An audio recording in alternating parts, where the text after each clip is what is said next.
Where's this? Didn't I fall off a cliff and die? Could this be the underworld? Chen Yu slowly opened his eyes. Everything around him was bright and strange. After a brief pause as his thoughts became clearer, he propped himself up and looked around. This was a room filled with a sense of science fiction. He was lying on something white and bed-like. You are finally awake, Chen Yu. A robotic voice sounded directly above Chen Yu's head. He instinctively looked up at the ceiling, and the sight startled him. A square machine glowing with blue light hung from the ceiling, somewhat reminiscent of moss from the wandering earth. Chen Yu watched the machine on the ceiling with caution, fear growing inside him. You, what are you? How do you know my name? Chen Yu shouted at the machine on the ceiling. The machine's voice sounded again. The place where you are now is an exploration vessel of an advanced civilization beyond the galaxy. I am the intelligent control system of this ship. You may call me Ji now. Your name and your language were obtained by me after I scanned the object called a mobile phone on you and connected to your Earth's network. Then where are the aliens on this spaceship? They have already left. At present, you are the only intelligent creature on this ship. Chen Yu nodded. By the way, didn't I kill myself by jumping off a cliff? Why is my body completely fine now? When I found you, you had dozens of fractures and severe damage to your internal organs. By Earth medical standards, you were already dead.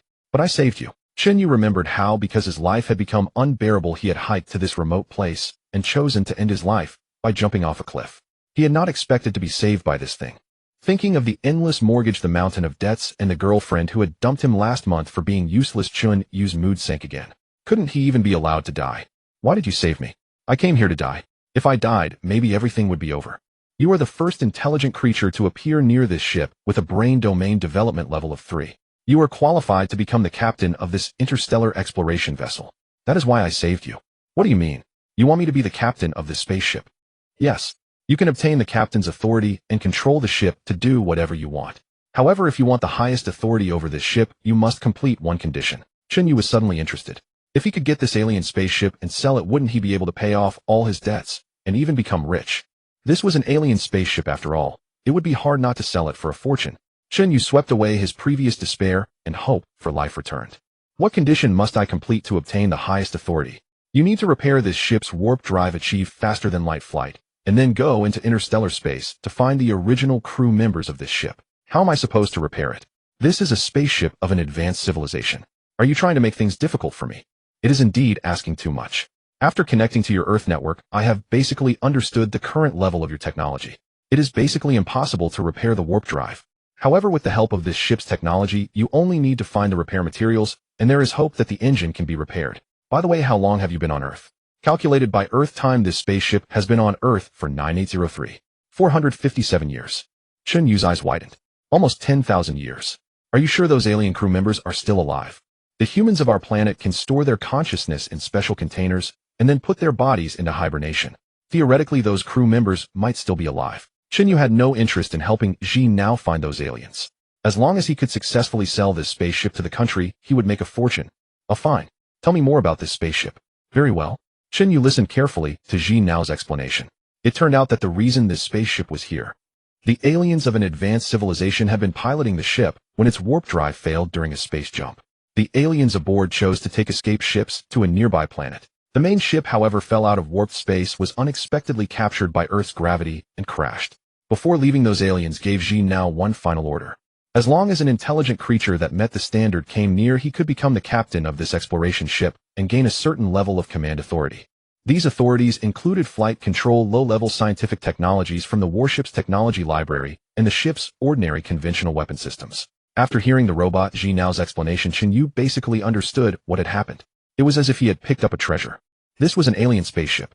Even the lowest authority level would probably outclass every aircraft on Earth. Hey robot, since I meet the conditions, I'll be the captain of this ship for now. Alright. Next you need to go to the main control room where your identity can be bound. Once you complete the connection with the ship's intelligent brain, you will be the true captain of the spaceship. Okay, take me to the main control room. Ji Nao slid along the rail at the top of the corridor and led Chen Yu toward the main control room. Walking in the corridor, Chen Yu thought of a question. Hey machine, you've been here for 10,000 years. Has the spaceship's energy still not run out? The ship has a controllable antimatter annihilation engine made by an advanced civilization. It can still sustain the ship's operation for about 2,000 years. Whoa, that's strong. Then compared with a controlled nuclear fusion engine, which one is more powerful? Let me put it this way. Your controlled nuclear fusion engine compared with an antimatter engine is like the difference between a candle and a volcano on Earth. To be honest, Chen Yu was shocked. If he could sell this thing, he would definitely become rich. Following the machine through several doors, he arrived at the main control room at the top of the spaceship. The interior was very futuristic, obviously different from spaceships in movies. The front of the control room was pitch black, and Chen Yu thought it should be a huge piece of glass. The reason it was black outside was because the spaceship was buried underground. Through the light in the control room, he could see soil and broken stones outside the glass. In the center of the main control room was something that looked like a seat. Chen Yu walked closer and was sure it was a seat. It had quite an odd shape. The seat was larger than an ordinary human seat, suggesting that the aliens' bodies must have been bigger than humans. Chen Yu, you can sit in the chair and complete the connection with the intelligent brain. Without hesitation, Chen Yu sat down. The originally loose and oversized seat suddenly became like soft clay. It adjusted according to his body shape, and now it fit perfectly, as if it had been custom-made for Chen Yu. Not bad, comfortable. As expected of high technology, Chen Yu praised it. Please relax. I will begin the connection procedure immediately. Chen Yu was very relaxed. It was just a connection procedure. At most, it would scan his face, iris, and fingerprints. Clearly, Chen Yu was still looking at alien technology with earthbound thinking. I'm okay, I'm ready. Start the connection. All right, Chen Yu. Please relax your mind. Chen Yu did so and straightened his face, thinking that a beam of light would scan his face from the front. Unexpectedly, no beam appeared. Instead, from behind the seat's backrest, several snake-like tentacles slowly extended. These tentacles were a type of robotic arm, extremely flexible. Earth technology could not compare. The instant the mechanical arms made contact, an invisible electric current was released. Chen Yu's whole body stiffened, and then the tentacles began to connect at the back of his neck. Chen Yu's expression instantly became blank, and his eyes became unfocused. Chen Yu sat dazedly in the adaptive command chair. From the back of his head, serpentine mechanical tentacles emerged one by one, piercing his skin as they burrowed inward to perform their task. Connection established. Brainwave enhancement program implanted. Biometric identification information of the spaceship extracted successfully. A-meat-level self-repair robot implantation completed. Humanoid bioenergy maintenance system implantation successful. After the AI core announced completion, the mechanical tentacles on the back of Chen Yu's head slowly retracted. The scalp wound on the back of Chen Yu's head, previously cut open by the tentacles, was healing at an astonishing speed. After a few more minutes, Chen Yu finally began to stir slowly and opened his eyes. His mind suddenly felt extraordinarily clear, all the forgotten memories flooding back. Chen Yu looked up at the AI core hovering above him and felt a profound sense of mental connection. Hey machine, are you done? Why does my mind feel so clear? Even fuzzy memories from before are coming back. The AI core explained, Captain, I have bound your captain authority to this spaceship. To enable seamless connection at all times, a brainwave enhancement program has been implanted in your mind. The AI core continued, it can boost your brainwave frequency far beyond that of ordinary humans. Your brain will gradually unlock and you will become significantly smarter. As long as you remain within 1 million kilometers, a single thought will allow you to communicate and control the spaceship through brainwave transmission. Holy shit, that's incredible. The AI core explained, Captain, A-meat-level self-repair nanobots have also been implanted inside you. Smaller than your cells, when you are injured, they will gather at the wound like platelets and reconstruct your genes to restore you to exactly as you were before. Chen Yu was stunned upon hearing this. Doesn't this mean he had obtained immortality? Chen Yu was overjoyed. This thrilled him even more than gaining control of the spaceship. So does this mean my body is practically unkillable now? Don't be careless, Captain. If your injury rate exceeds the repair speed of the A-meat robots, you can still die. Chen Yu waved his hand dismissively, saying those were minor concerns. He wasn't going to go to a battlefield. Can the spaceship still fly? This was what Chen Yu cared about most. Without the ability to fly, there was no way to get it out and sell it for money. The AI core responded, Captain, as I mentioned before, the warp engine is damaged and cannot enter warp speed, but conventional flight is still possible. Chen Yu was overjoyed. He didn't expect superluminal flight. Just being able to fly was enough. This meant he could take the spaceship out and sell it. Then how fast can conventional flight go? Chen Yu asked curiously.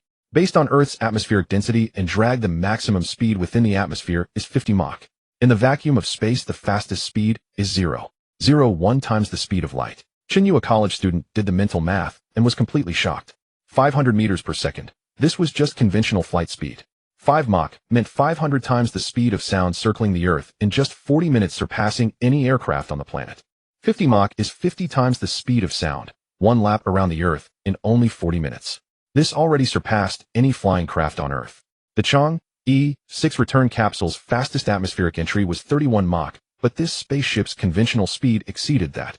As for the speed in space, 0.01 times the speed of light. Put another way, 3,000 kilometers per second, enough to circle the Earth in just over 10 seconds.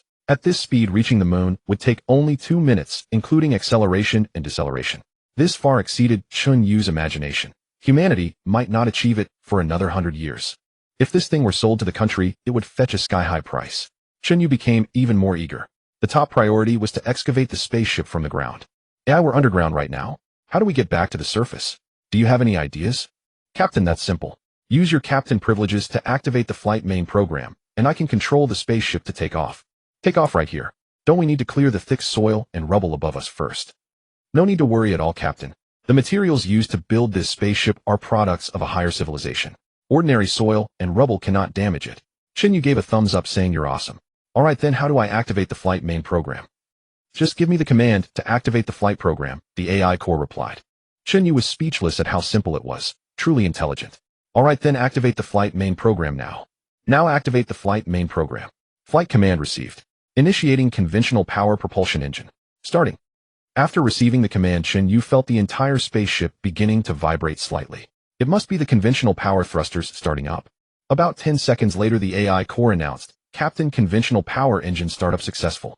Ready for takeoff at any time. Chen Yu looked at the thick layer of soil on the glass in front of him and waved his hand. Take off. He felt the entire spaceship beginning to tremble, slowly moving upward. The thick soil on the giant glass in front was quickly shedding, revealing slivers of light.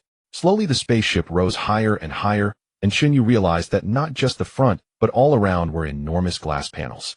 Chen Yu watched the dirt and rubble falling from the glass panels around him, and could already see the vast primeval forest below. The front glass was also a huge screen displaying the full exterior view of the entire spaceship. Like a 360-degree surround view in a car, Chen Yu finally saw the complete appearance of the spaceship. The exterior resembled the Millennium Falcon from Star Wars, but much larger than the Millennium Falcon. All displayed data was shown in Chinese characters that Chen Yu could understand. Length, 1200 meters. Width, 800 meters. Height, 300 meters. An absolute behemoth of the skies. This volume was at least 10 times that of Earth's largest aircraft carrier. If this colossal object were seen by humanity, it would be terrifying. Looking out from the massive glass of the command room, the spaceship was covered in mud and rubble, looking as if it had just crawled out of a garbage dump. AI, can the spaceship be washed? It looks so dirty, I won't even be able to ask a good price if I sell it like this. At this point, Chen Yu's only thought was selling the spaceship to make money. He had no idea what tremendous benefits the spaceship could bring him. Captain, of course. We just need to fly to the nearest coast and enter the sea at speed to wash away the mud. But Captain, why do you want to sell the spaceship? Chen Yu cleared his throat to cover his embarrassment. He had accidentally let slip his intention. As long as you can wash it clean, that's good, that's good. The AI core responded, Captain, through your micro-expressions and heart rate, I detected you were lying just now. Based on my analysis of the global situation, you intend to sell the spaceship to the government, correct? Chen Yu was astonished. No wonder it was alien technology. It could even analyze what he was thinking. Well, I do have that thought. You should be able to check my bank account. I'm basically penniless. Over $1 million in mortgage debt to the bank plus high-interest loans from failed entrepreneurship. Otherwise, why would I try to commit suicide? Captain, I have a way to make you the wealthiest person on Earth. Chen Yu's eyes lit up instantly. Really? Tell me quickly, what's the method? Chen Yu was in dire need of money. He had even dared to kill himself to escape his debts, so what else did he not dare to do now?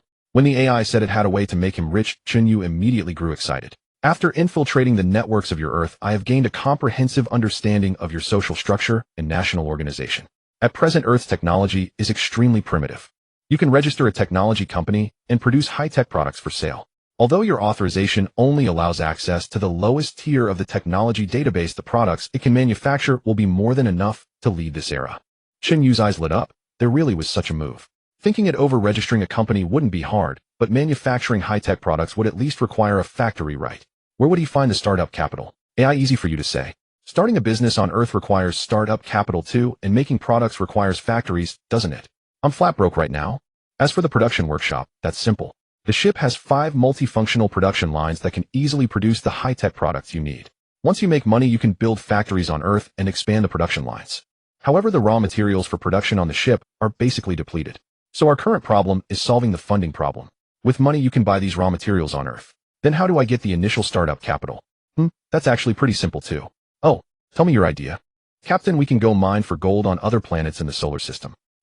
Chen Yu nearly choked on his own saliva. Was this the AI's plan? It indeed defied heaven.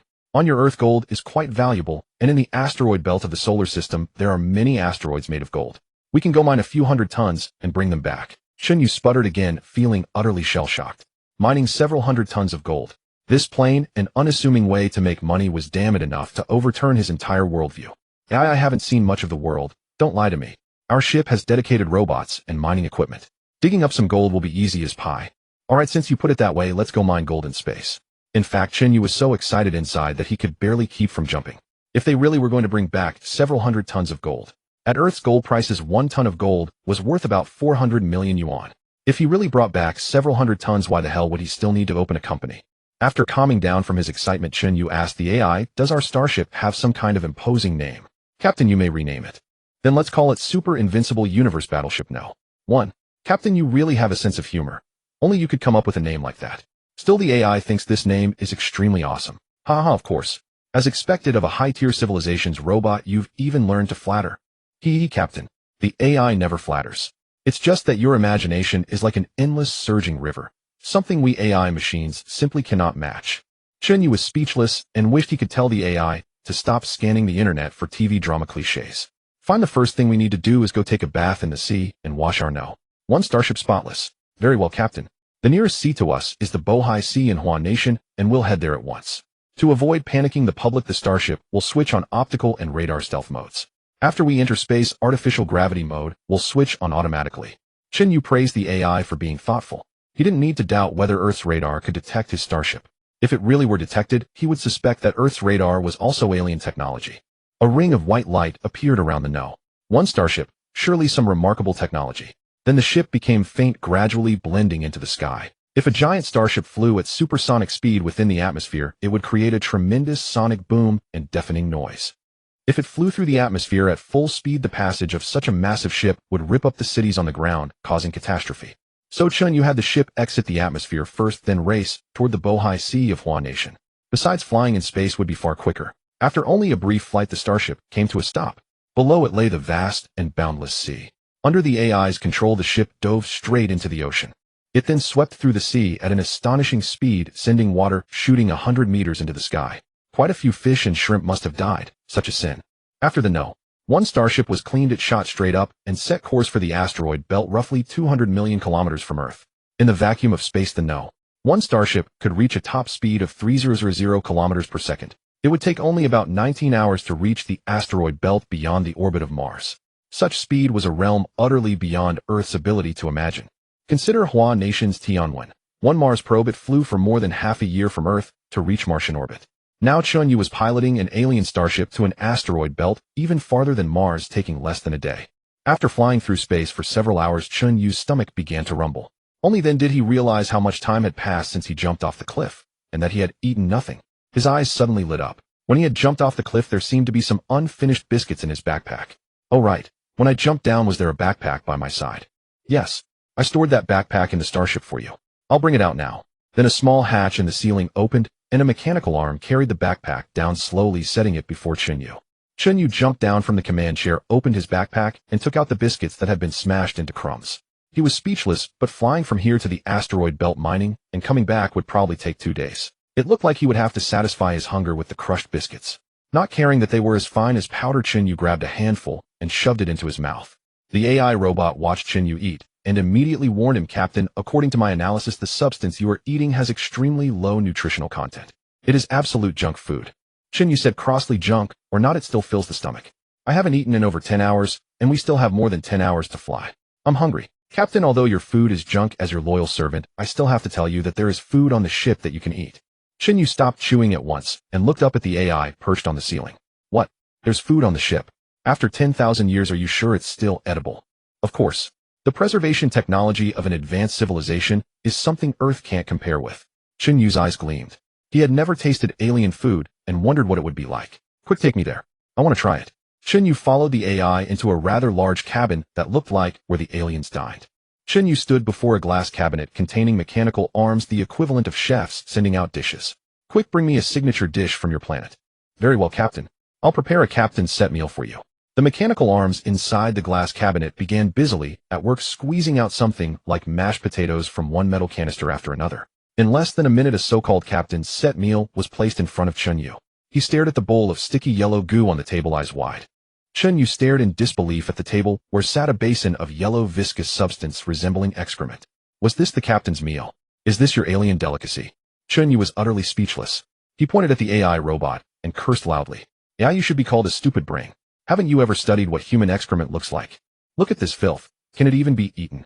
The AI robot swayed on the ceiling, clearly staggered by the scolding. Captain, I sincerely apologize. This is entirely my fault, yet this is the finest food available aboard the ship. I will arrange a new portion tailored to Earth humans containing all necessary nutrients.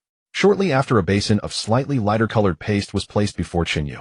Now Chen Yu had figured it out. The so-called delicacies of aliens were all this excrement-like substance.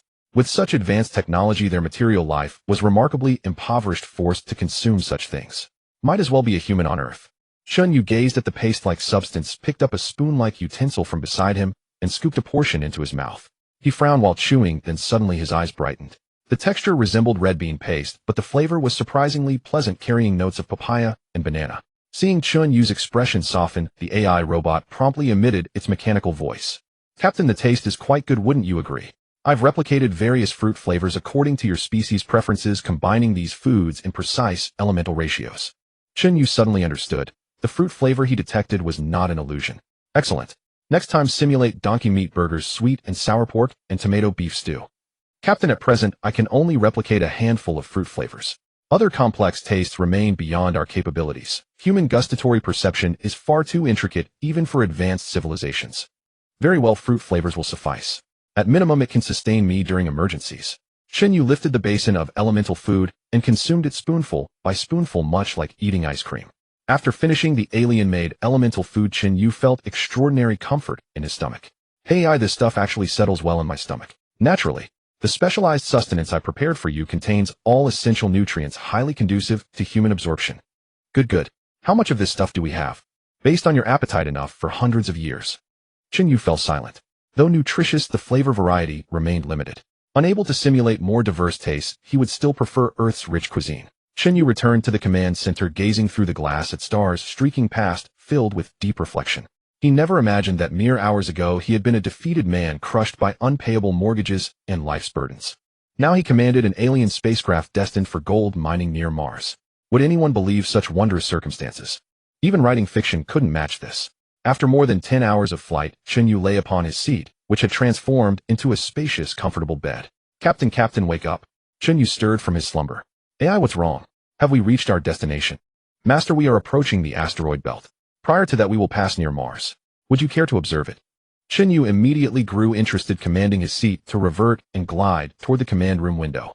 Where is Mars? Show me. He recalled China's successful Mars lander in 2021, which had sparked worldwide excitement.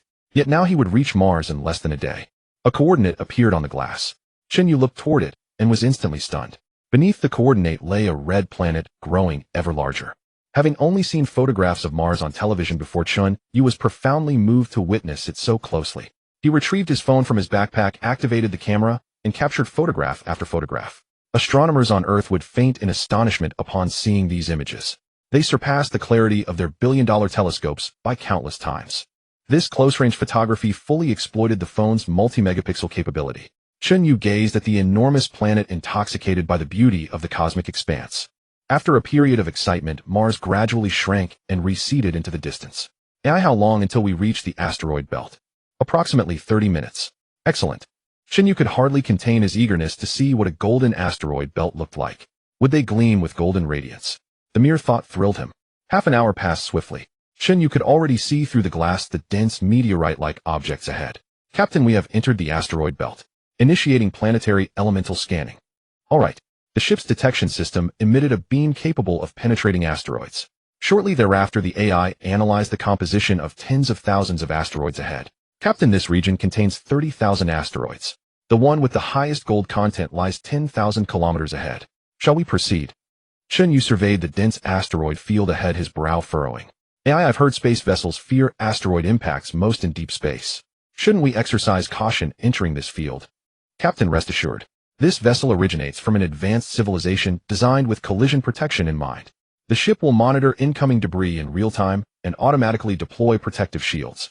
Even without shields activated, these meteorites posed no threat to the vessel's reinforced hull. Chen Yu breathed a sigh of relief. Advanced civilization technology was truly impressive. Then let's go mine for gold. The AI piloted the first ship toward the golden asteroid. The 10,000-kilometer distance was covered swiftly. The first ship halted over 100 kilometers from the asteroid. Upon closer inspection, Chen Yu was dumbfounded. This so-called asteroid viewed at close range exceeded the size of an entire city. Previously imagining the asteroid would glow golden, Chen Yu was surprised to find it dark and shadowy, resembling nothing more than a colossal rock. AI, how do we extract this? Are we supposed to tie a rope around this planet and drag it to Earth? Captain, I can calculate the precise angle and force needed to redirect this asteroid so it collides with Earth within months. Never mind that approach. That would only cause trouble for my fellow Earthlings. Hurry with the mining operation, then return to Earth promptly. Chen Yu sighed in relief. He had nearly annihilated Earth. Understood, Captain. Deploying mining robots and transport vessels now. Chen Yu watched as several hatches opened along the side of ship number 1. From within, a line of small transport shuttles flew out heading straight for the colossal golden asteroid. Seated in the command center, Chen Yu observed the live mining feed relayed from the shuttle's cameras. The mining robots looked nothing like he had imagined. At least they did not resemble humans in the slightest. They were more like four-legged crawling machines, each carrying 4 or 5 mechanical arms on their backs, with a dedicated cargo compartment built into their bellies. The transport shuttles might have seemed small from a distance, but in truth they were over 10 meters long, about the size of an Earth dump truck. With a full overloaded hull, each one could carry more than 100 tons. After several hours of excavation, all 5 shuttles returned loaded to the brim with gold ore. Chen Yu followed the sentient AI robot to the enormous cargo bay where the 5 massive shuttles came into view. Taking a piece of gold ore from one robot's mechanical arm, Chen Yu felt its heavy weight. Without a doubt, its gold content had to be terrifyingly high. Sentient AI, how are we supposed to refine this? Or, if we haul it back to Earth, we don't have the equipment there. Captain, you needn't worry about that at all. Our ship is equipped with dedicated element refining machinery, several times more advanced than Earth's purification equipment. Chen Yu was overjoyed. They even had that. Perfect then. All right, arrange to have all these shipments refined. We'll return to Earth and sell it all. Understood, Captain. Chen Yu returned to the main control room to pass the time. Hey, sentient AI, aren't we quite close to Jupiter? According to orbital calculations, if we drift slightly farther out of the solar system, we'll reach Jupiter's orbit. Jupiter is currently about 130 million kilometers away, and it would take us roughly half a day to fly there. Chen Yu thought since they were already out here, he ought to see Jupiter, the largest gas giant in the solar system. People often said Jupiter was terrifying, but Chen Yu was even more curious about the intricate bands and patterns on its surface. All right, adjust our course. Let's go check out Jupiter. Understood, Captain. Adjusting the flight trajectory and setting course for Jupiter now.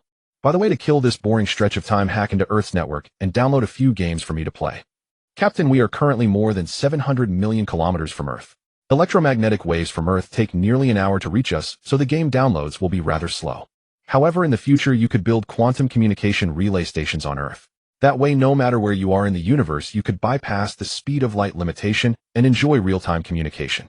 Oh, not bad, not bad. That way, when I'm out in space, I can still stay in real-time contact with Earth. Once we're rich, we'll definitely build those stations. Another half-day passed. Chen Yu was playing a game on the glass display screen in the command center when a brilliant, enormous glow suddenly appeared beyond the screen. Looking past the game display, Chen Yu saw a colossal planet slowly emerging before his eyes. The moment he saw it, he recognized it immediately. It was Jupiter, identifiable by its layered bands of storm clouds and the great red spot beneath them. Captain, we have arrived at Jupiter. Chen Yu's jaw hung open in awe. Jupiter was so immense that he felt utterly insignificant. Staring at such a gargantuan celestial body up close, a twinge of dread crept into his heart. Sentient AI, this thing is pretty intimidating, huh? Captain, Jupiter is essentially a planet that never became a star. If its mass were greater, it could have become a star like the sun. I know that. I did go to university after all. Chen Yu took out his phone and snapped a full set of photos of Jupiter. If Chen Yu sold these close-up photographs, he could probably pay off all his debts. And since he had already come all this way to see Jupiter, there was no reason not to venture a little farther out to Saturn. Chen Yu spent another day traveling to Saturn to admire its magnificent rings. When he beheld that dreamlike sight, he was utterly captivated. It truly was the most beautiful planet in the solar system. The boundless colossal rings of Saturn made Chen Yu feel the wonder of the universe. Captain, would you like to continue onward and take a look at Uranus? Chen Yu knew that Uranus and Neptune were both unimaginably far away. A trip there would take at least several days round trip, so he ultimately decided against it. He still had to hurry back to Earth to sell the gold and ascend to the peak of his life. No need. I'm satisfied after seeing Jupiter and Saturn. I'll venture out to the edge of the solar system another time. For now, let's set off immediately, back to Earth. Understood, Captain. Adjusting the flight route now. Destination Earth. On the return journey, ship number 1 traveled at full speed and reached Earth's orbit in about 4 days. As ship number 1 approached the moon, Chen Yu suddenly issued an order. Sentient AI, let's land on the far side of the moon. Understood, Captain. Ship number 1 touched down inside a massive impact crater on the lunar far side. Captain, why did you choose to land on the moon? Our ship is far too enormous, and I haven't yet figured out where we'd park it on Earth. Wait until I sell off this gold, buy a piece of land, or purchase a small island in the Pacific to serve as our base. Captain, you've thought of everything. So how is the gold refining coming along? Over the past few days, the element refining systems have been operating at full capacity. Half of the gold has already been refined. Chen Yu's eyes lit up. How much gold has been refined? Calculated by Earth's weight units, we have produced 730 tons of high-purity gold. Chen Yu let out an incredulous snort. WV already refined more than 700 tons. Yes, Captain. Chen Yu's mind raced through the calculations. 1 ton of gold could sell for nearly 400 million. 730 tons would be almost 300 billion, and that was only half of the haul. If the other half were refined and sold too, wouldn't he become the richest man on Earth? Who needed to run a company after that? Just as Chen Yu was lost in visions of the future, the sentient AI spoke up to remind him. Captain, the current global gold reserves on Earth are approximately 33000 tons. If our gold were to flood the market, it would inevitably cause a massive devaluation in the price of gold. Chen Yu frowned, remembering that very issue. When a commodity floods the market, its price is bound to plummet. Besides, there was no way he could openly sell the gold back home. He was just a penniless debtor who owed the bank millions. Suddenly surfacing with hundreds of tons of gold would probably earn him nothing but a commendation banner. So although the hundreds of tons of gold aboard the ship seemed immense, the amount he could actually put to use was limited. I understand. Prepare a small landing shuttle. We'll take a dozen or so tons of gold back to Earth first. Once I build up my wealth and start earning real money, I'll bring the mothership home. Understood, Captain. I'll prepare the landing shuttle right away. Chen Yu was confident that with over 10 tons of gold and the scientific technologies from the alien spacecraft's technology library, he could certainly make a name for himself on Earth. He aspired to become the richest man in the world and even conquer the universe in the future. With everything prepared, Chen Yu boarded a small landing craft carrying over 10 tons of high-purity gold heading back to Earth. One mothership would remain parked on the far side of the moon. The landing vessel Chen Yu was aboard was no ordinary craft. It bore a striking resemblance to Star-Lord's iconic ship from the Guardians of the Galaxy. Powered by a miniature antimatter annihilation engine, a single fueling of antimatter could sustain operations for 100,000 years. Though compact at 30 meters in length, the interior offered decent space, primarily because it was equipped with weapons harnessing alien technology. Chen Yu was certain his modest landing craft could outclass every air force on Earth. The intelligence system guided the vessel toward Earth's orbit. Captain, stealth mode is now active. Please set the docking coordinates. First, take me home. Find an isolated place for yourself to dock. Absolutely do not let any officials discover you. Understood, Captain. Utilizing stealth mode, the spacecraft touched down in an uninhabited clearing near a residential compound in Jiangxing, China.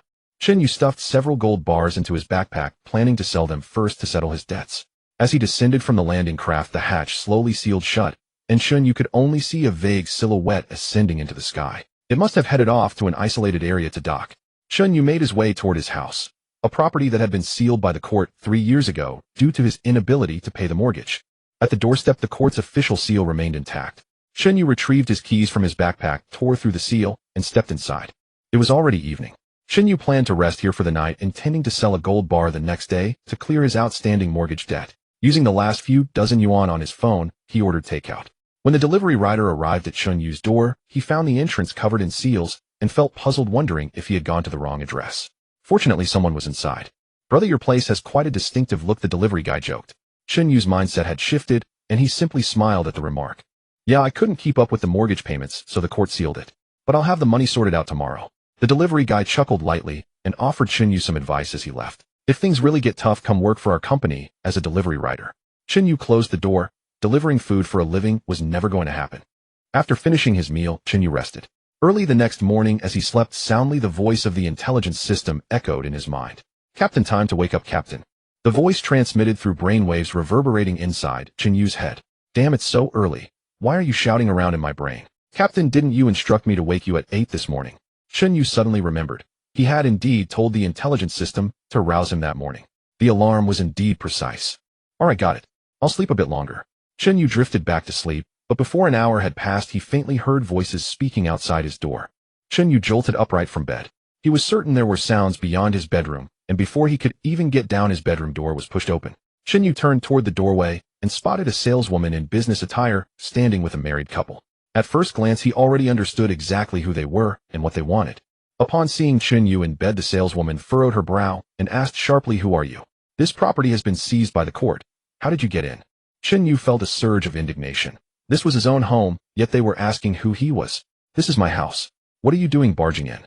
Having likely encountered such situations before, the saleswoman replied sternly, "Aren't you Chen Yu, the former owner of this property?" "What do you mean former owner?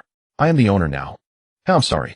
Because you have failed to repay your mortgage for several consecutive months, the court is proceeding with the auction of this property. Your current occupancy is a violation of regulations. Please leave immediately." Chen Yu had planned to sell the gold bar that day to repay the loan and reclaim his house, never expecting to encounter such trouble so early in the morning. In a foul mood, Chen Yu berated the viewing couple and the saleswoman until they left. After freshening up, he grabbed his backpack and stepped out. He needed to sell the gold bar as quickly as possible.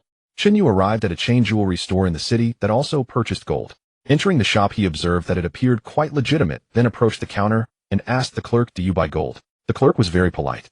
"Sir, of course we purchase gold. The buying price today is 545 yuan per gram. How many grams do you have?" Chen Yu hefted his backpack, which felt heavy. The gold bars he had cast were quite large, and he had only brought 3 back from the spacecraft. Each bar exceeded 20 jin, making the total nearly 70 jin. Fortunately, Chen Yu's physical conditioning had improved after the AME repair robots were implanted in his body. Otherwise, carrying 70 jin of gold bars would have exhausted him. Chen Yu slowly removed his backpack and struggled to extract a single gold bar from within. When the clerk saw Chen Yu produce such a massive gold bar, her eyes widened in astonishment. This was the largest bar she had ever seen. Chen Yu placed the gold bar on the counter. "Please check the weight and tell me how much you can pay for it." The clerk's hands trembled as she lifted the enormous bar, roughly half the size of a standard construction brick. Drawing on her experience, the clerk judged it to be genuine. Such a substantial transaction was beyond her authority, so she quickly summoned the manager. Soon a portly man in a suit arrived at the counter, his eyes widening in disbelief at the sight of the gold bar. "Sir, does this gold bar belong to you?" Chen Yu frowned. "If it's not mine, is it yours?" The manager offered an awkward smile and said, "Sir, do you have a purchase receipt for this gold bar?" Chen Yu was taken aback. Selling gold required a purchase receipt. "No, this was passed down from my ancestors. Where would I keep a receipt?" "Oh well, sir, without a purchase receipt, our purchase price may be somewhat reduced." "By how much?" 15 yuan, less per gram. Remembering that his spacecraft carried hundreds of tons of this material, 15 yuan per gram made no real difference. "Then weigh it. I'll sell now." The manager's eyes brightened. With a bar this size weighing at least 20 or 30 jin, the reduction would save tens of thousands, all profit. Finally, the staff began testing the purity and weight. Approximately half an hour later, the portly manager approached Chen Yu, showing considerable deference. "Sir, this gold bar is of exceptionally high purity, meeting our standards for pure gold purchase. The weight is 25 jin. Please confirm the details." "That sounds about right." These were precision cast by the intelligence system, and Chen Yu already knew the exact weight. This gold shop was not cheating him. "Very well, sir. At 530 yuan per gram, the total purchase price comes to the agreed amount." Chen Yu's heart was hammering wildly. This one bar alone was worth more than 6 million yuan, and he still had 2 more in his backpack. "Manager, to be honest, I still have 2 gold bars, just like this one." Chen Yu placed the other 2 gold bars in front of the manager. The portly manager clapped a hand over his mouth. This was one seriously deep-pocketed client.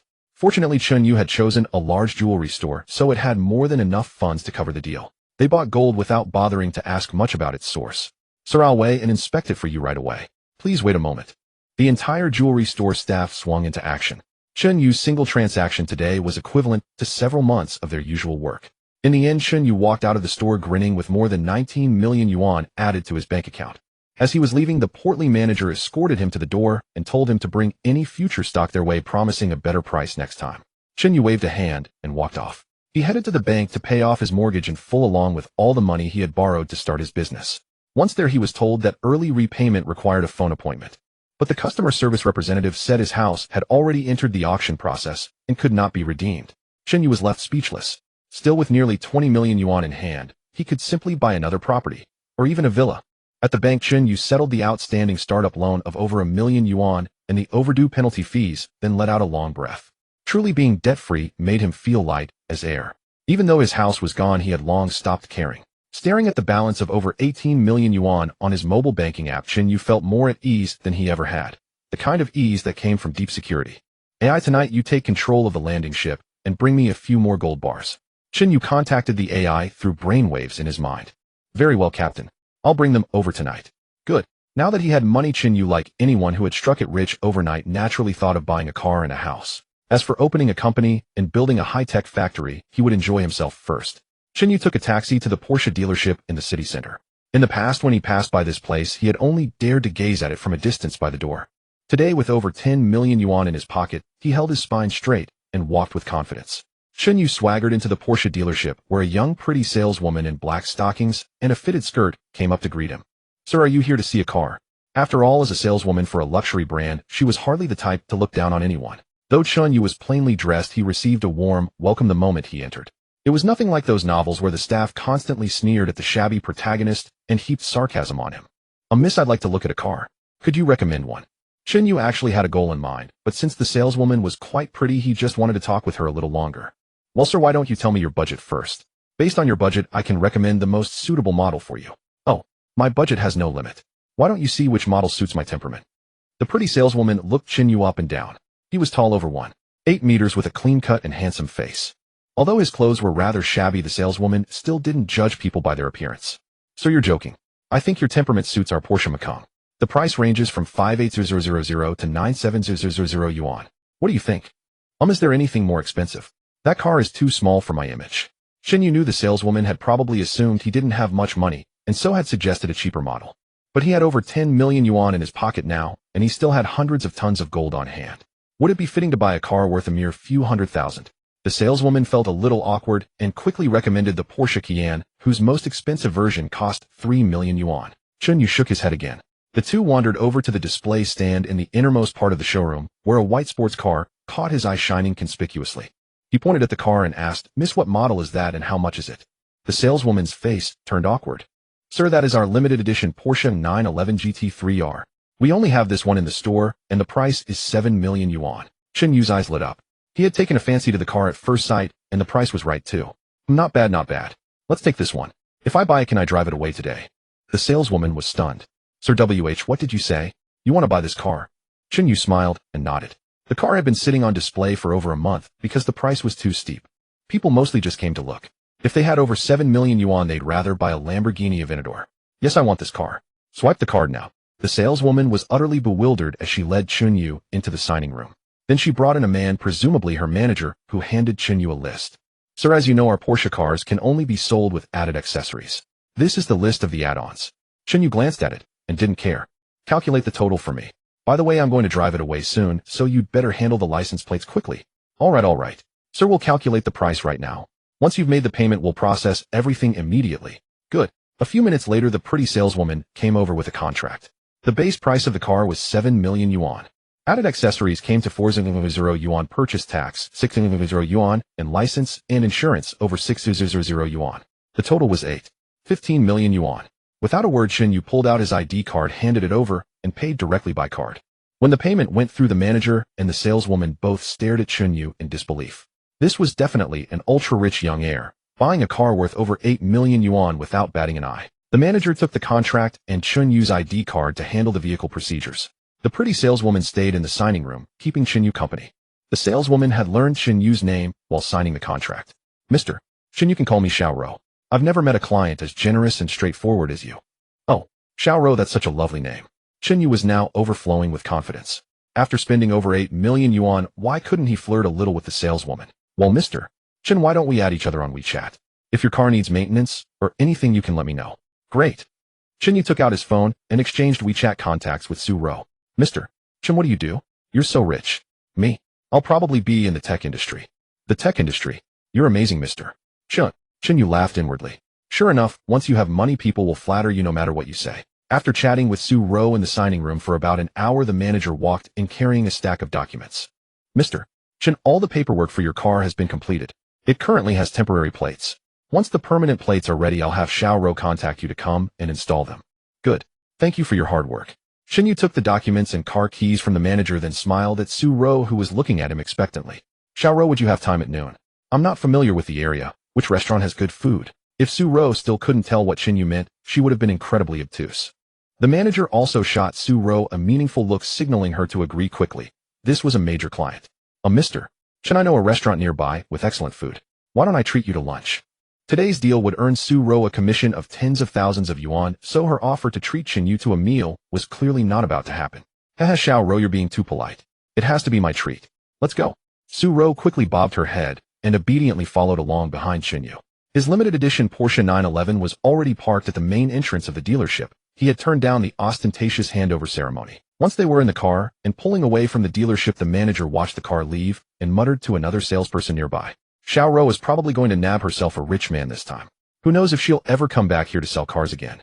Sigh, it must be nice to be young. Xiao Ro only just graduated and she already has luck like that. How enviable. Following Su Ro's directions, Chen Yu drove to a nearby shopping mall. After parking the car, the two went upstairs to a restaurant with good food. Once their dishes were ordered, Chen Yu took a careful look at Su Ro. She was still wearing the dealership sales uniform, a white blouse and gray blazer paired with black stockings and a curve-hugging pencil skirt. He had to admit from the moment he stepped through the doors of the Porsche dealership, this girl's figure and face had caught his eye. Partly buying such an exorbitant car had been a way to show off in front of the pretty saleswoman. Gazing at the beautiful Su Ro across the table, Chen Yu was reminded of his ex-girlfriend who had stayed with him for 3 years. He remembered what she had said when they broke up, that he was a failure, that he had accomplished nothing in life, that he was nothing more than the scum of society. Chen Yu laughed wryly at the memory. Now that he was rich, pretty girls had suddenly become proactive. When he had no money, his girlfriend had treated him like a stray dog she couldn't stand. Sigh. Chen Yu let out a sigh. Su Ro asked cautiously, Mr. Chen, what's making you sigh? Can someone like you actually have worries? Chen Yu smiled faintly. I used to have quite a few, but now I suppose they'll slowly disappear. Oh, then you must have just been thinking about your past, right? You're very smart. I was thinking about my ex-girlfriend. Only a month ago she found me too poor, said I was a hopeless lump of mud, and broke up with me. Su Ro was astonished. Mr. Chen, you must be joking. You could buy a sports car worth over 8 million today. Why would your girlfriend ever break up with you? Forget it. You probably wouldn't understand even if I explained. Let's just eat. When the meal ended in a pleasant mood, Chen Yu paid the bill and took Su Ro out. Back in the parking lot, once they were seated in the car, Chen Yu asked Xiao Ro, are you free this afternoon? Su Ro's pretty face flushed a little, and she seemed rather coy. Yes. I'm free. Good. Then come with me to a place. Su Ro's heart began to race. Her mind already seemed to be jumping to all kinds of scenarios. Chen Yu found it a little funny, watching her cheeks turn bright red. Did she think he was planning to do something to her? Xiao Ro, you're not dressed for where I'm taking you this afternoon. Let me buy you a proper outfit. With that, he drove off and arrived at the luxury boutique nearby. With a token show of hesitance, Su Ro accepted the outfit Chen Yu had picked for her. It was a Chanel dress from the latest collection, showcasing Su Ro's lovely figure from every angle. Together with the black stockings she still wore, it nearly made Chen Yu stare in a daze. It was true that clothes make the woman. After changing into the beautiful dress, Su Ro suddenly radiated a hint of high society elegance. After the clothes were bought, they drove toward Chen Yu's destination. When the car stopped, Su Ro saw that it was a real estate sales office. Her heart had been thumping with nervousness all the way there. She had been imagining that Chen Yu was taking her back to his home for some unspeakable act. But the moment she stepped out, she found a sales office. No wonder he had said he would buy her a new set of clothes. Her dealership uniform looked far too similar to the outfits worn by the salesgirls here. If she came inside like this, she might easily be mistaken for one of them. Mr. Chen, did you come here to buy a house? That's right. I missed several months of mortgage payments on my previous place, so it got foreclosed and auctioned off. I don't have anywhere to live now, so I thought I'd come get another one. Su Ro was taken aback. How could Chen Yu with all his money have defaulted on a mortgage? Mr. Chen, you really are a joker. Together they stepped into the sales office. The project was an upscale neighborhood in Jiangxing comprising both low-rise apartments and villas. The reason he had chosen to buy here was the vast woods immediately behind the community. He thought about his spaceship now. 1. If it absolutely had to land on Earth, it could touch down in stealth mode and hide in those woods, which might make things easier in the future. After surveying the offerings, the low-rise apartments were about 3 to 4 million yuan each. The smaller villas were 7 or 8 million, while the larger ones topped 10 million. After a full tour, Chen Yu picked a grand, luxuriously finished villa with a total price of 15 million yuan. The villa had 4 floors, a floor area of more than 600 square meters, and a garden large enough to accommodate a small landing craft. Right now, Chen Yu only had about 10 million yuan in hand. It would not be until tomorrow, after selling a few more gold bars, that he would have enough. So he signed a deposit agreement with the sales office, paid 100,000 yuan deposit, and planned to return the next day to settle the balance. Once the paperwork was handled, Chen Yu led Su Ro out of the sales office. At that moment, Su Ro's eyes were practically glittering with stars as she looked at him. She had no doubt left Chen Yu was a super rich heir. In just one short day, he had bought a car worth more than 8 million and a house worth 15 million, more than 20 million in total. She had only just graduated and was temporarily working as a saleswoman at the dealership. She never expected to run into a rich heir. If Chen Yu wanted to date her, wouldn't she be stepping up into the stratosphere in one leap? The two got into the car, and Chen Yu prepared to take Su Ro home. Xiao Ro, what did you major in at college? Chen Yu suddenly asked. I studied business administration. I just graduated, and since I haven't found a proper job, yet I'm working at the dealership for now. Chen Yu's eyes brightened. Wasn't he just about to register a technology company? With her business administration degree, Su Ro surely knew all about that. Xiao Ro, I'm going to set up a tech company soon. Do you want to work with me? Su Ro hesitated for a moment, then was thrilled. With Chen Yu being so rich, working for him was bound to be a path to a great future. At the very least, from their interaction today, Su Ro felt he seemed to have some interest in her. Maybe before long she would even become the boss lady of this company. Su Ro quickly agreed. Mr. Chen, am I really capable? Why not? Once I've settled on the company's location, in the next few days you'll come aboard. You majored in this field, so you're sure to be a great help. Okay, Mr. Chen. I promise I won't let you down. After sending Su Ro home, Chen Yu returned to his old house, which had been placed under seal. Brain, where is the landing craft? Can the gold bars be transported over? Captain, the landing craft is currently in low Earth orbit waiting for your next order. Good. Have the landing craft engage stealth mode and land on the rooftop of my building. I'll come up to get them. Understood, Captain. Several minutes later, Chen Yu received a prompt from the brain. He alone went up to the open rooftop under the cover of darkness and unloaded 10 gold bars from the landing craft. 250 gene in total. Damn, I didn't think this thing would be so heavy for its size. Captain, should I arrange a robot to stay by your side? It can take care of these heavy tasks for you. Chen Yu thought of the mining robots on Spaceship No. One of which resembled huge crawling bugs. If one of those stayed near him and was spotted by someone, wouldn't it be a disaster? Are you stupid? Do you think I could keep one of those lizard-like robots with me? Captain, that isn't what I meant. What I'm talking about is a humanoid robot. Chen Yu became interested. What humanoid robot? The so-called humanoid robots are highly realistic androids modeled after you Earthlings. As it happens, the production bay of Spaceship No. One can manufacture them. The first thing Chen Yu thought of was the T-800 robot from the movie The Terminator. The Terminator? Chen Yu asked in bewilderment. Something like that. I can synthesize a silicone skin so lifelike that it would look almost exactly like an Earthling. Unless it is examined with special rays, no one can tell it apart from a real person. Chen Yu raised an eyebrow and curled his lips. Can you make it female? With a great figure, curves in all the right places. Theoretically, yes. Great. Build one for me right away, and I'll send you the measurements later. As for the face, search Lu Yifei Yangmi and Guli Naza and integrate all their best features into one face. Captain, you sure know how to have fun. How long will it take to make her? About one night. Fine. Bring her to me tomorrow. Chen Yu struggled to load the gold bars into his Porsche. Why not keep them in the house? Because the house could be taken over at any moment by the sales agent bringing people by. The next morning, Chen Yu woke up in a daze. After washing up, he took one last look around the apartment. It was the home he had bought 3 years ago with all his savings and a mortgage. Memories of moments spent with his girlfriend within these walls flooded back, and Chen Yu sank into recollection. At last, recalling the heartless cruelty with which she had left him, he let out a long sigh. Oh, maybe that is life. Just when you are utterly hopeless, hope still waves at you from somewhere. Chen Yu closed the door and left the apartment behind. He would probably never return. Thanks to his previous experience selling gold bars, Chen Yu went to several different gold shops this time and sold all 10 bars. The sale brought him 66 million yuan, and with the 10 million he had left over, his bank account now held more than 76 million yuan.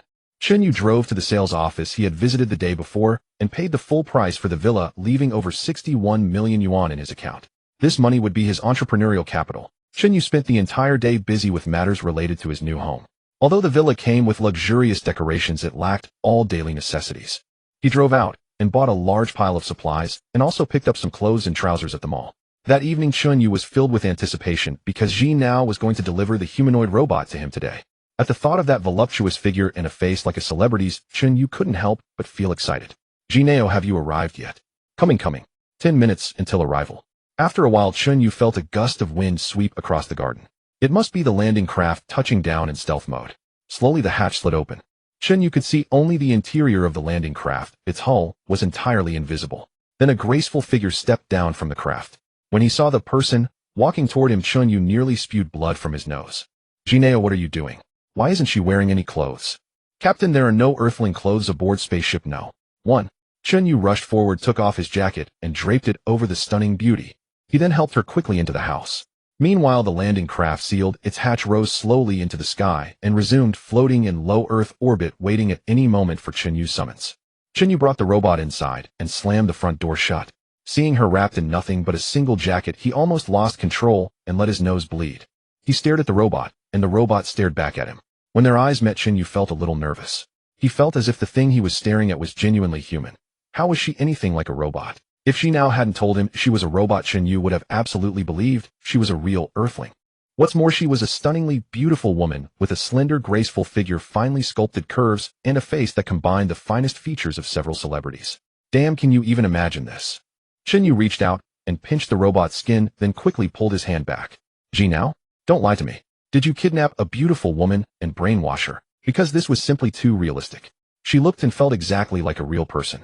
Every part an earthling possessed, this robot possessed too. Master, I was not kidnapped. I was created by Ji now in the laboratory. You may give me a name. The female robot suddenly spoke, and Chen Yu was startled. Yet her voice turned out to be so pleasant, somewhat like the voice of the actress Yangmi. It must have been configured by that perverted Ji now. Chen Yu circled around the robot, carefully examining her perfect body. He could barely resist pouncing on her. Your voice is very distinctive. From now on I'll call you Xiao Jiazi. Master, the name you gave me is so lovely. Xiao Jiazi loves it. After sending Ji now away, Chen Yu gazed at her flawless, tantalizing figure. A restless itch stirred in his heart, but the thought that she was only a robot extinguished more than half of the fire within him. Chen Yu lay down on the sofa and gave Xiao Jiazi an order. Hey, come over here and knead my legs. In the end, Chen Yu restrained himself, believing that being with a living person was more reliable. However, at night, he asked Xiao Jiazi to warm his bed as her body could simulate human body temperature. That evening, Chen Yu fell asleep, embracing that flawless form, utterly comfortable. The skin so delicate it seemed fragile to the touch, with even a heartbeat and breath mimicking life. Throughout the night, Chen Yu woke repeatedly, each time almost convinced he was holding a real person. The next morning, he left early and went to the mall to buy Xiao Jiazi a large collection of beautiful clothes. Everything from lace camisoles and black mesh stockings to sailor outfits, Lolita dresses, pencil skirts, ultra-short shorts, jeans, high heels, sandals, and sneakers. He bought a full set of every garment, accessory, and pair of shoes he thought looked good on Xiao Jiazi. Chen Yu even purchased a large bag of lingerie, lace-trimmed fishnet sheer white varieties, all of it. The store clerk even assumed he was buying wholesale. Chen Yu felt as though he were personally cosplaying Ji, playing a beauty-raising simulation game. In the afternoon, Chen Yu stepped out with Xiao Jiazi, who was dressed beautifully. He planned to find an office building to register a company, then rent a factory space as an initial warehouse for technology products. The night before, Chen Yu had scanned the No. 1 Spaceship technology archive, accessing materials within his authorization level. He would never have guessed what he found. Even the most basic technology aboard the No. 1 Spaceship, if brought to Earth, would shock the world. For instance, the controlled nuclear fusion technology that countless scientists on Earth had studied but never break through. It was considered the lowest tier of technology here. Even higher tiers of controllable energy technology existed within. For example, controlled quark fusion technology and controlled antimatter annihilation technology. Chen Yu also examined alien chip technology and found Earth's integrated circuit CPUs utterly inferior. Aliens had already adopted ultra-large-scale photonic chips, whose principle relied on internal photon folding oscillation to achieve supercomputing power. Even the most basic single-photon CPU model was more than a century ahead of Earth's technology. If he could produce just one product from the technology archive, Chen Yu would undoubtedly become the richest man in the world. After careful deliberation, Chen Yu ultimately decided that his first product would be a new energy vehicle. Because the domestic new energy sector was currently booming, with phone manufacturers, real estate companies, and even air conditioner producers all racing to claim a share of the cake. Chen Yu did not want to miss out, mainly because he possessed a trump card. He had discovered an entry-level energy technology in the archive, a heavy hydrogen-ion battery. Though considered low-end by alien standards on Earth, it would be nothing short of a science fiction product. This so-called heavy hydrogen-ion battery was in essence a battery powered by an isotope of hydrogen. Backed by alien technology, the new energy battery it produced had an energy efficiency dozens of times greater than current lithium-ion batteries. That is to say, the best new energy vehicles on Earth today, after a single charge, could travel 600 to 800 kilometers. Using this heavy hydrogen-ion battery, a vehicle could travel thousands of kilometers with remarkably simple recharging.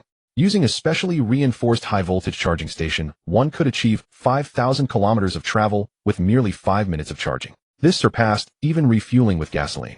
Chen Yu could scarcely imagine the scene when such a new energy vehicle hit the market. All automobile manufacturers worldwide would likely go bankrupt. Chen Yu planned to first build a heavy hydrogen-ion battery factory, selling to major new energy automakers. Once he had accumulated sufficient capital, he would design his own automobiles. Chen Yu was not afraid of other manufacturers copying his technology, because synthesizing this battery required alien technology, a feat entirely beyond Earth's capabilities. Acting on impulse, Chen Yu drove to Jiangxing International Financial Center, where the most upscale and luxurious office buildings stood. Since he intended to establish the greatest company on Earth, the starting point must not be modest. As Chen Yu entered the International Financial Center building, with Xiao Jiazi by his side, the eyes of numerous men were immediately drawn to her. After all, she was a flawlessly designed woman. Her figure and beauty were simply impeccable. Chen Yu cast a glance at Xiao Jiazi, and she immediately blushed, gently linking her arm with his. This filled the men in the lobby with intense envy. Such a perfect woman, yet already taken. Chen Yu found the sales office of the Guojin Center and informed the staff that he wished to rent an entire floor as his office space. Each floor in the Guojin Center covered approximately 2,600 square meters. Most companies could not afford such a large area.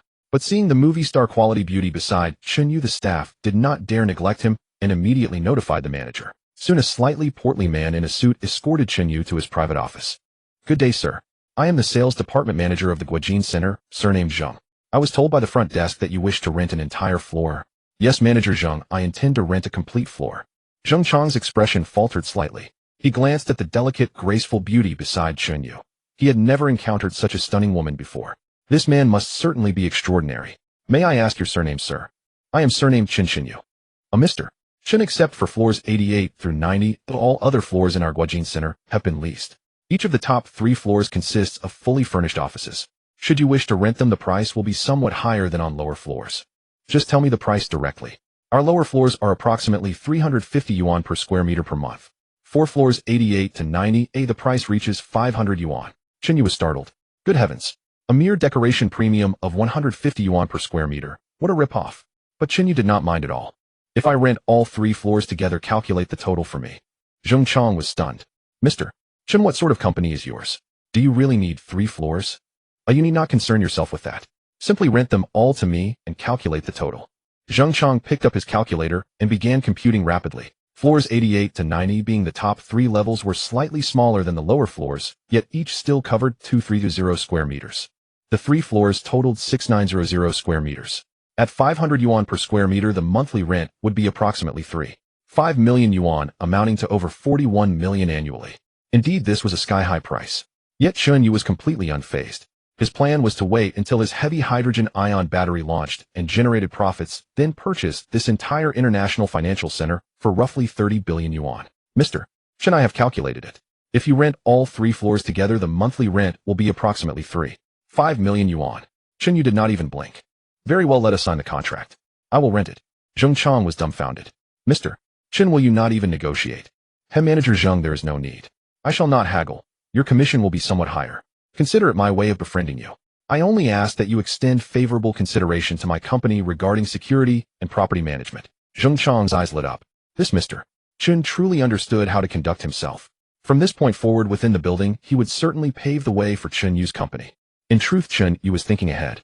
Establishing a good rapport with Zheng Chang now would prove useful later, especially when he had accumulated sufficient wealth to purchase the entire building and might need Zheng Chang's assistance. "Excellent, Mr. Chen, you truly are a decisive man. From now on, I will ensure your company's renovation and security arrangements are handled flawlessly." "Very well." Shortly thereafter, Chen Yu and Zheng Chang signed the lease agreement. The lease term was 1 year with a deposit of 2 months' rent and 3 months paid in advance. Chen Yu paid a total of 17.5 million yuan. After signing the lease contract for the building, Chen Yu asked Zheng Chang to arrange the installation of the fastest fiber optic network across the 3 floors and purchase 200 top-tier computer devices. He could claim whatever expenses were incurred directly from him. Zheng Chang was thrilled. Such trust from Mr. Chen meant he absolutely had to handle everything properly for him. As for pocketing a few kickbacks along the way, well, wasn't that just an unspoken rule of the industry? Chen Yu didn't mind much. Giving the other party some benefit ensured they would do their utmost for him. With everything arranged, Chen Yu took the lease contract and, accompanied by Xiao Jiazi, left the International Finance Center. Renting the building had cost 17.5 million, leaving Chen Yu with 43.5 million in hand. Next, Chen Yu needed to rent a factory building. The larger the better. He searched the internet thoroughly but couldn't find any factories for rent, though there were plenty of commercial properties available. At that moment, Chen Yu received a message on his chat app. Opening it, he saw it was from Su Ro. "Mr. Chen, are you busy? How's the office search going?" Chen Yu smiled faintly, wondering if this little miss was afraid he wouldn't hire her. He typed a reply. "The office has been leased right in the center of the city's CBD, the International Finance Center. Wow, Mr. Chen, you're amazing. You actually rented an office in the International Finance Center. My classmate works at a company in there, and it's so impressive. Really? You can work there too in the future. I'll save you a super large office. Oh, Mr. Chen, I don't know what I can do. Please keep the large office for those who need it. A desk will be enough for me. She sent a shy expression emoji. By the way, I also need to rent a factory, building the bigger the better. Where can I usually find resources for that? On the other end of the phone, Su-ro thought for a moment. She vaguely remembered that a customer had come to view cars last week, and she'd heard there was a factory for sale. So Su-ro messaged Chen Yu. I had a customer last week who mentioned a factory for sale. Let me find his contact information for you. Great. If you help me sort this out, I'll give you a raise. MHM, she sent back with an adorable reaction. About 10 minutes later, Su-ro's message came through again. Mr. Chen, I've already spoken with him. He wants us to meet at his factory in person. Sounds good. I'll come pick you up and we'll go together. All right then, come pick me up. Chen Yu drove straight to the Porsche dealership with Xiao Jiazi. Arriving at the entrance of the dealership, opened the door and saw Su-ro standing there already dressed in new clothes, looking quite lovely. Chen Yu smiled and walked over, saying somewhat apologetically, sorry, I didn't think this through before coming. My car can only seat 2 people and I brought my secretary today. How about I leave her at your shop first and the 2 of us go together?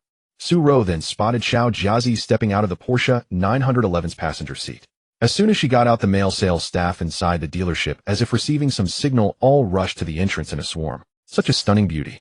The salespeople who knew Chen Yu looked at him with envy. As expected of Boss Chen, the women by his side were truly beautiful. Su-ro was stunned to see a woman as glamorous as a celebrity step out of Chen Yu's car. For some reason, a wave of jealousy welled up in her heart. Noticing Su-ro staring blankly at Xiao Jiazi, Chen Yu quickly spoke up. Oh, don't mind her. She's my secretary. We're going to discuss the factory lease. Just have her wait here. Xiao Jiazi politely approached and extended her hand. Hello, I'm Chen Yu's secretary. My name is Xiao Jiazi. Chen Yu was speechless.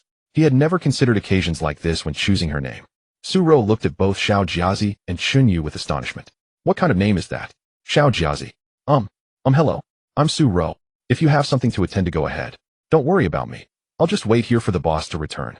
After saying this, Xiao Jiazi obediently sat on the sofa in the dealership, immediately drawing exclamations from the male salespeople present. They were all thinking about bringing tea and water over later to chat up the beauty. Su-ro warily glanced at Xiao Jiazi twice. This woman was too gorgeous, and her figure was like something straight out of a comic. To think this was Chen Yu's secretary. Su-ro's confidence was dealt a severe blow. With such a competitor around her, hopes of becoming the boss's wife grew dim. Just as the two were about to leave, the dealership manager stepped forward and blocked Chen Yu's path. Mr. Chen, you're our distinguished guest. Your car can't accommodate 3 people, so I can lend you our dealership's promotional vehicle, a 4-seater Panamera. Chen Yu's eyes lit up. That would work perfectly. Then all 3 could go together. Great. Manager, you're too kind. Mr. Chen, as long as you're satisfied. Su-ro shot her manager a glare. Why wasn't he catching on at a time like this? The manager wasn't thinking that far ahead. He simply wanted to curry favor with Chen Yu. In the end, Chen Yu drove away in the Panamera with Su-ro in the passenger seat and Xiao Jiazi in the back. Inside the car, Su-ro couldn't hold back any longer and asked Chen Yu, Mr. Chen, your secretary is truly beautiful. Where did you find her? Chen Yu wasn't bothered and replied off. You mean her? I hired her last night. But she's just for show, nothing more. Su-ro didn't understand what he meant. Mr. Chen, what do you mean just for show? I mean exactly that. She's... never mind. Forget it, you wouldn't understand even if I explained. Su-ro gave Chen Yu a puzzled look, unsure what he was trying to convey. At that moment, Xiao Jiazi from the back seat spoke in a sultry voice. Master, I'm perfectly usable, yet you haven't even tried. How can you say I can't be used? I promise I'll leave you wanting more. Chen Yu nearly spat out blood. Xiao Jiazi's bold words were deadly. Su-ro furrowed her brows. What on earth did Xiao Jiazi mean? And why did she call Chen Yu master? What did she mean by usable and wanting more? Was it about that? Hey Xiao-ro, don't listen to her nonsense. She has a bit of a problem upstairs. Chen Yu explained while pointing at his head with his finger. That only angered Xiao Jiazi.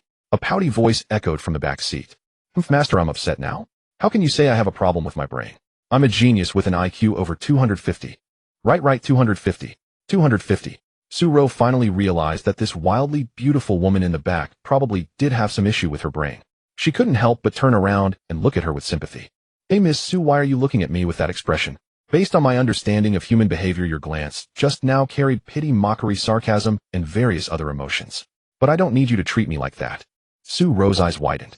She had not been mistaken. The stunning young woman was indeed quite unhinged in the head, but fortunately her own advantage remained intact.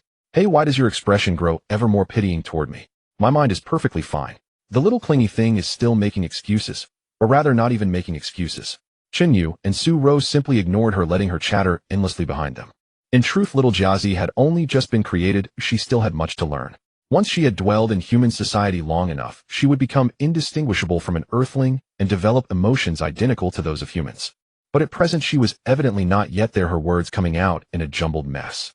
Chen Yu followed the navigation Su Ro had sent him and drove for over an hour until he reached the most remote suburban fringe of Jiangqing. He even traversed a particularly rough dirt road before stopping before a vast sprawling factory complex. Stepping out of the car, Chen Yu immediately sensed how dilapidated the facility was despite its impressive size. Good gracious, this truly is huge, just a bit too remote and shabby. Chen Yu remarked with a hint of complaint. Mr. Chen, I'm afraid I didn't realize it was this remote. If you find the location unsuitable, we can simply inform President Wu and leave. Never mind. I think this place is fine. It may be remote now, but once our products gain a reputation, this area could easily become an industrial zone. Su Ro gazed at Chen Yu with admiration, as if believing everything he said would come true. Let's go inside and talk to President Wu. All right. Chen Yu, flanked by the two beautiful women, stepped into the crumbling factory. The interior was desolate, with brooms and sticks scattered across the floor, clearly untouched for a long while. Just as Chen Yu and his companions were about to search for President Wu's office, from the balcony of a shabby small building within the factory, a portly man shouted toward them. Hey, over here. Su Ro turned, and her face lit up with delight. Mr. Chen, that's President Wu. Let's go up. Chen Yu arrived at President Wu's office, and after the obese man showed the three of them inside and closed the door, he slyly peeked toward the factory gate before quickly shutting it. Chen Yu couldn't help but show a puzzled expression. President Wu slumped into his equally threadbare leather chair. He carefully studied Chen Yu and little Jiazi behind him, a barely perceptible shock flickering across his face before he broke into a broad smile and said, Hee, you must be Mr. Chen, correct? Young Su mentioned you're looking to buy a factory. If the price is right, we can sign the contract as soon as possible. Chen Yu narrowed his eyes, staring fixedly at President Wu. He had a strong sense that the man was concealing something. Moreover, the man appeared distinctly hurried, his glances frequently darting toward the window and the main gate, as if expecting something, or someone, to burst in at any moment. President Wu, why don't you tell me about the factory first, its area, and so on? This factory previously produced many kinds of goods, but business went under. However, the site is still quite large. It's currently used mainly as a warehouse. The entire complex covers 500 square meters with an additional 300 square meters of open land outside. Chen Yu's eyes lit up. This suited his needs perfectly. The Tesla factory was only 8600 square meters. This place was more than half that size. Besides, the extra 300 square meters of vacant land, if fully utilized, would be more than sufficient to build a super factory. And the initial production facility for heavy hydrogen-ion batteries certainly wouldn't need anywhere near this much space. President Wu, your factory is so remote and already in such poor condition. Just tell me your price. President Wu's eyes brightened. Asking about the price straight away meant there was a chance. Mr. Chen, to be honest with you, although my factory is run down, the area is ample. Though it sits on the edge of Jiangqing, it is still within the city limits, correct? How about this? A firm price of 30 million yuan. Chen Yu's brow furrowed slightly as he fixed his gaze on President Wu's rotund face, as if hoping to discern some flaw. After more than 10 seconds, President Wu began to feel uneasy under that steady stare. Mr. Chen, are you dissatisfied with this price? President Wu, don't take me for a fool. I'll give you one more chance, or quote me. President Wu cleared his throat. He had clearly never encountered a client with such imposing presence. At that moment, Chen Yu established a mental link with the AI brain. AI brain, check the information about this factory at my current location. See if anything is amiss. Understood, Captain. I will immediately connect to Earth's network and conduct a comprehensive inspection. Only a few seconds had passed when the AI brain's voice echoed in Chen Yu's mind. Captain, I have obtained all information about this factory. Let me highlight the key points. The total factory area is 8300 square meters, with only 11 years remaining on the property rights. Based on surrounding land prices, it's approximately 600 yuan per mu. Converting that 8300 square meters equals roughly 1245 mu, putting the land value at around 7.5 million yuan. The buildings inside the factory are also in poor condition and will require extensive renovation. Based on my analysis, the actual value of this factory lies between 10 million and 15 million yuan. Additionally, my online investigation revealed that the legal representative of this factory is none other than President Wu himself, and he owes local villagers a total of 3 million yuan in unpaid wages. If this isn't resolved, purchasing the factory will bring you nothing but trouble from those villagers. A faint smile curled Chen Yu's lips. This President Wu was truly squeezing him like a lemon, offering more than double the actual worth of the place. Did he really think Chen Yu was a fool? Moreover, the property rights only had 11 years remaining, which would further depress the price. Once those years expired, renewing the rights would cost at least several million more. Seeing Chen Yu say nothing, President Wu grew restless himself. Mr. Chen, how about this? I'll knock 3 million off. 27 million, how does that sound? Chen Yu flashed an eerie smile. President Wu, it seems you lack sincerity. Let me be straight with you, the surrounding land price is roughly 6,000 yuan per square meter. Based on your stated area, it's worth at most 7 or 8 million. Your so-called factory buildings are so dilapidated they're practically worthless, and I'd still need to spend a fortune renovating them. Most importantly, the property rights only have 11 years left. And you still want 30 million. You must be dreaming. Sweat beaded on President Wu's forehead. He was astonished. How could Chen Yu know so much about his factory? Oh, and President Wu, I also know you owe these villagers 3 million yuan in wages. If they keep causing trouble, this factory of yours would be worth absolutely nothing. President Wu's eyes bulged. Chen Yu actually knew about that as well. Seeing President Wu's expression, Su Ro also sensed something was off. Could Chen Yu's words all be true? But she had only just told Chen Yu about the factory today. How could he have gathered all this information so quickly? Su Ro, of course, had no idea that Chen Yu had the AI brain assisting him, capable of infiltrating Earth's networks to uncover such details with ease. President Wu was completely deflated, his expression growing grim and despondent. Then, Mr. Chen, please name your price. If it's reasonable, I'll sell. Very well. I'll offer a flat rate of 13 million yuan. I'm giving you the highest market price. Think carefully about it. As President Wu was still deliberating, a loud and raucous commotion suddenly erupted from the factory's main gate. President Wu instantly turned pale and stared wildly toward the entrance. Through the gate, a huge crowd of villagers flooded in, brandishing sticks, brooms, and even machetes. Seeing a large crowd of villagers wielding clubs and machetes pour through the factory gate, Boss Wu panicked at once. He rarely came to the factory these days. Today, he had only come to discuss the factory premises with Chen Yu. These villagers must have found out from somewhere that he was at the factory and had gathered to block his path. Oh no, Mr. Chen, this is bad. Those reckless villagers have come for blood. We need to hide. Su Ro was frightened stiff at the sight of the enraged villagers charging in with all kinds of weapons. Standing to one side, Xiao Jiazi showed not the slightest trace of fear. Boss Wu was about to escape through another window, but someone outside was already hurling bricks at him. He barely dodged one and had no choice but to retreat to the office. Seeing Chen Yu and the others still sitting there calmly, Boss Wu said anxiously, "Oh, Mr. Chen, we're in serious trouble now." Chen Yu was not afraid of those villagers at all. Ever since automator-scale repair robots had been placed inside his body, he felt that he had become stronger and quicker than before. Besides, Chen Yu had Xiao Jiazi by his side. She was a lifelike robot designed by the Smart Brain, and according to the Smart Brain, Xiao Jiazi was also his bodyguard. Chen Yu guessed that even if Xiao Jiazi was not as powerful as the Terminator, dealing with these ordinary humans should not be a problem.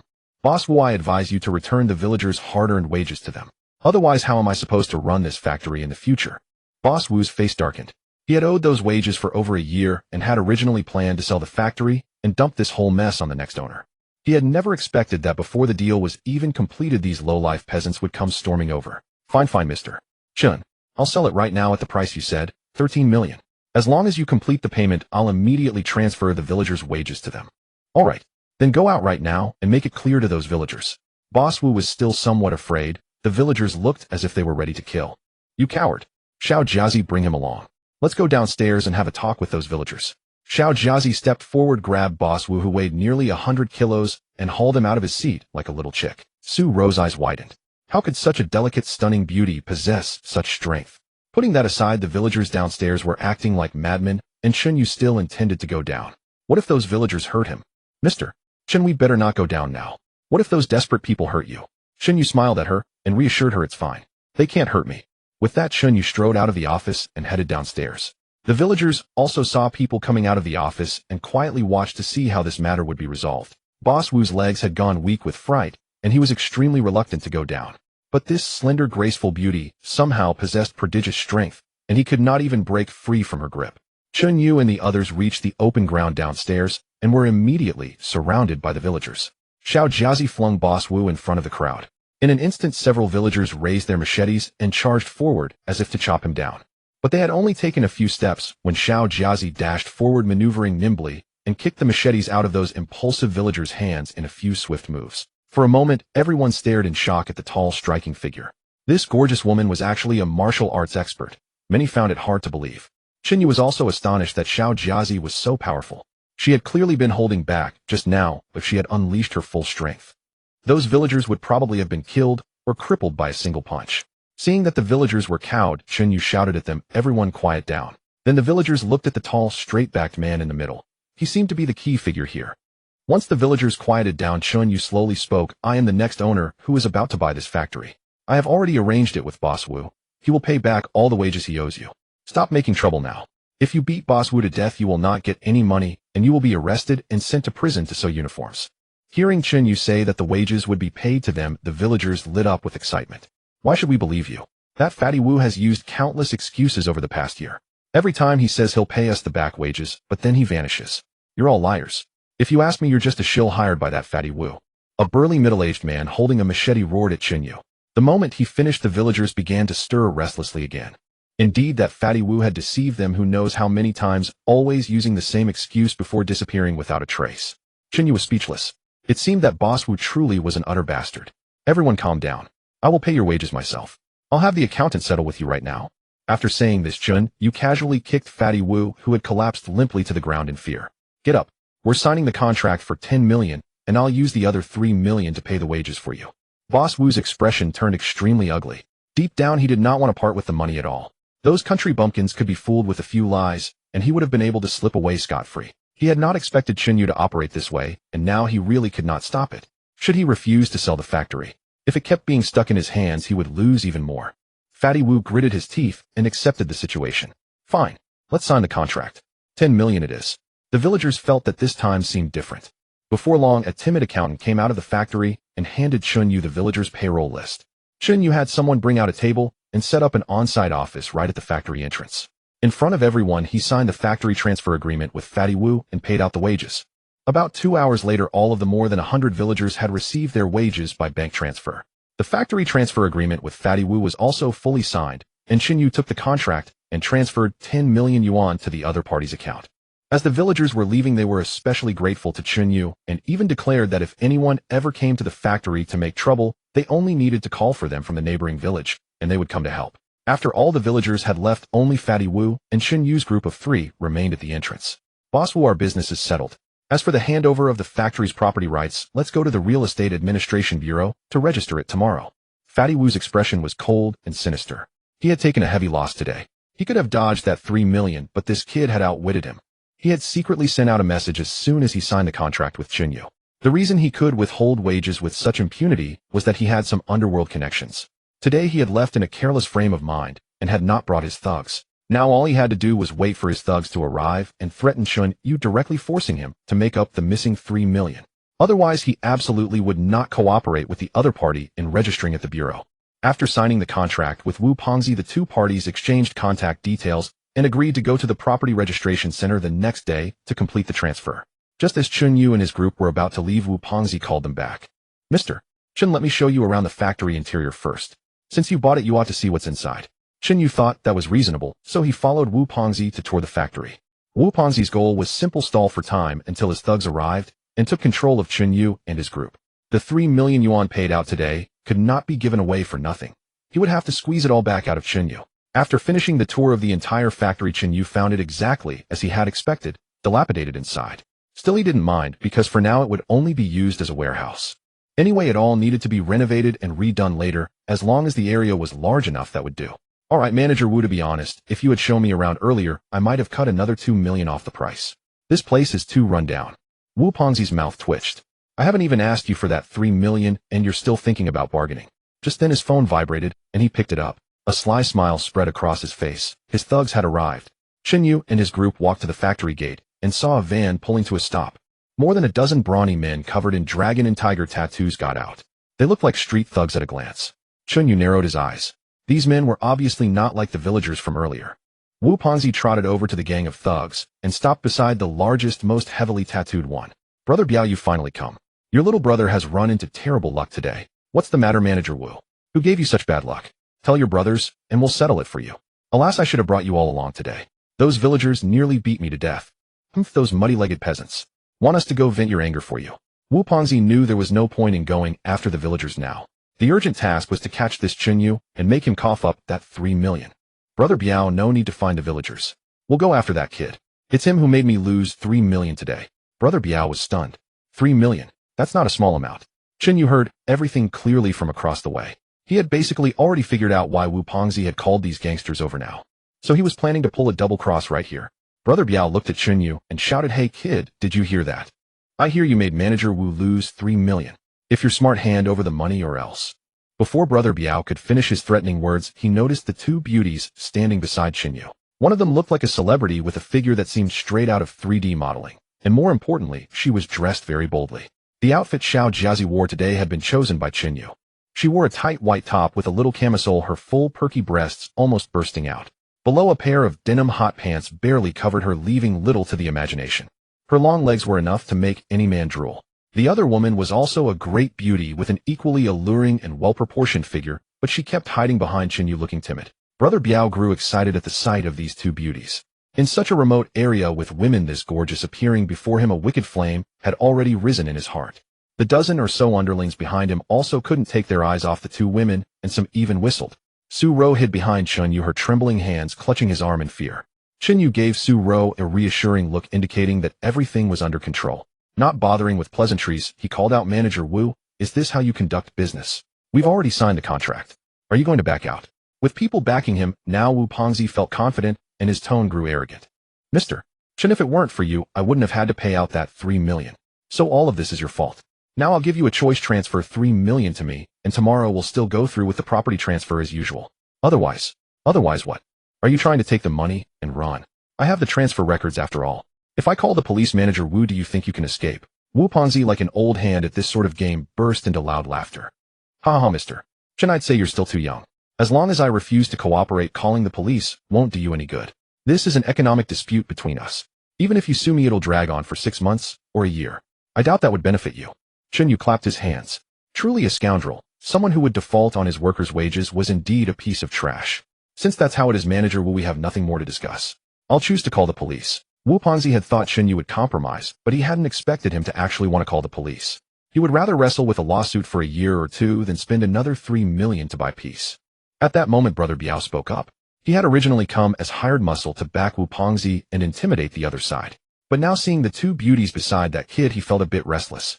In this remote location with an abandoned factory all around, even if they did something, they probably wouldn't have to fear being caught. "Manager Wu, your talks have broken down, haven't they? From now on, leave it to me. I want to have an in-depth exchange with the two beauties beside this gentleman." After Brother Biao said that, the thugs around him began blurting out dirty remarks, seemingly unable to wait. These were ruffians steeped in the underworld, and they had done plenty of shady things before. Now, in such an isolated setting, the evil in their hearts was magnified without bound. Wu Pengzi only wanted his money and didn't want the situation to blow up any further, but Brother Biao and his dozen-odd brothers seemed to be possessed by some perverse obsession. "Brother Biao, you'd better rein yourselves in. I still have business to discuss with him. Scram, scram, scram. Go wait over there. I'm going to chat with these two beauties first." Brother Biao led his men forward, intending to grab the two girls. Chen Yu spread his hands helplessly and asked Xiao Jiazi, "Can you handle them by yourself?" Xiao Jiazi wore a bright, innocent expression that made even Chen Yu's heart skip half a beat. "Master, of course I can. These people are only a little better at fighting than ordinary men, and I know every martial art on Earth." Chen Yu breathed a sigh of relief. It seemed the AI brain had implanted all of Earth's combat techniques in a Xiao Jiazi. "Good. But be careful. Don't beat anyone to death." "Yes, Master." Su Ro, trembling all over from fear, was even more bewildered by the exchange between Chen Yu and Xiao Jiazi. Just then, Xiao Jiazi stepped forward on her long legs, taking the initiative. This delighted Brother Biao and his gang. "Oh, pretty girl, quite proactive, aren't you? How about going into the building with your big brother to explore philosophy?" Xiao Jiazi, just like a human, wore a look of disgust and revulsion. Then her body moved in an instant. With lightning agility, she closed in on Brother Biao and his gang. Xiao Jiazi's graceful and delicate figure darted into the crowd, lacking any imposing strength, yet exuding an elegant charm. But dare to underestimate her, and death would be close at hand. Only the sound of cracking fists and feet could be heard. Everyone on the scene was stunned into disbelief. Even Chen Yu stood there dumbfounded. When Xiao Jiazi had subdued several villagers earlier, nothing compared to the shocking scene unfolding now.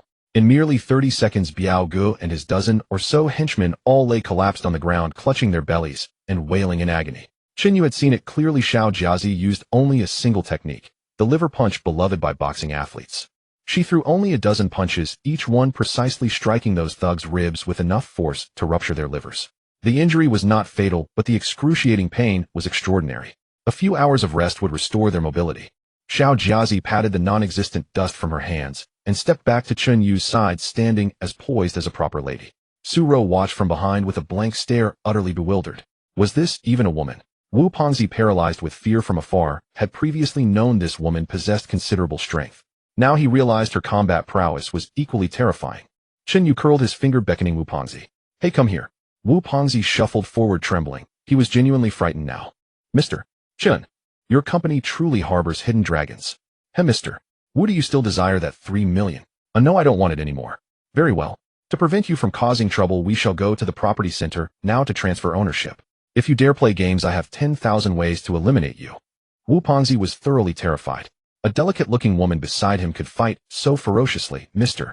Chen's background must be formidable. Offending him would yield no good outcomes, especially since his own backer was already gone. All right, we're going to transfer now. Soon Su Rou drove, while Xiao Jiazi sat in the passenger seat.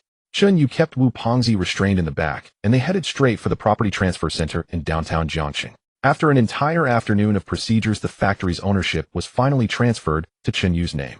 As Wu Pengzi was leaving, Chen Yu offered him a piece of advice. Mr. Wu, business requires integrity.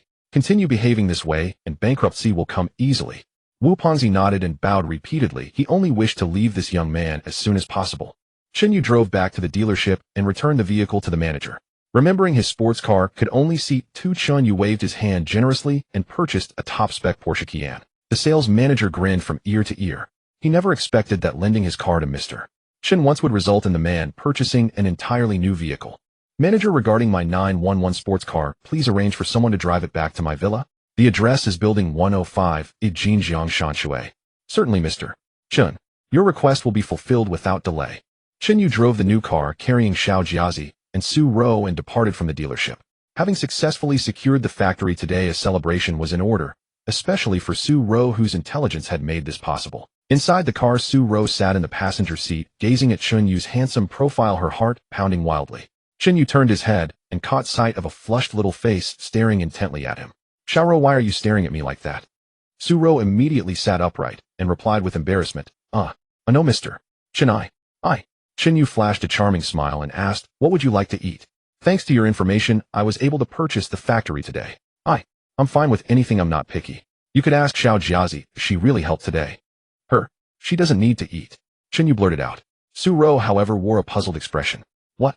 Does Xiao Jiazi plan to diet tonight? Chen Yu nearly let the truth slip, so he went along with Su Rou's interpretation. Yes, exactly. She's dieting tonight. Su Rou glanced at the rear seat, where Xiao Jiazi sat with an innocent expression, her figure slender and graceful.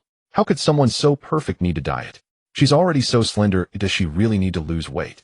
Su Rou asked, confused. Before Chen Yu knew how to respond, Xiao Jiazi spoke up herself. Who said I'm dieting? I want to eat McDonald's and KFC.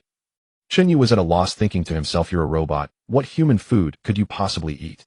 Just then Xiao Jiazi's voice echoed in Chen Yu's mind. Master, the AI has installed a simulated human digestive system unit in my abdomen. I am capable of digesting organic matter. This was Xiao Jiazi communicating with Chen Yu through brainwave transmission. If you can eat, why didn't you say so earlier? I thought you were some kind of immortal. Master, you never asked. Eventually the three arrived at an upscale restaurant nearby.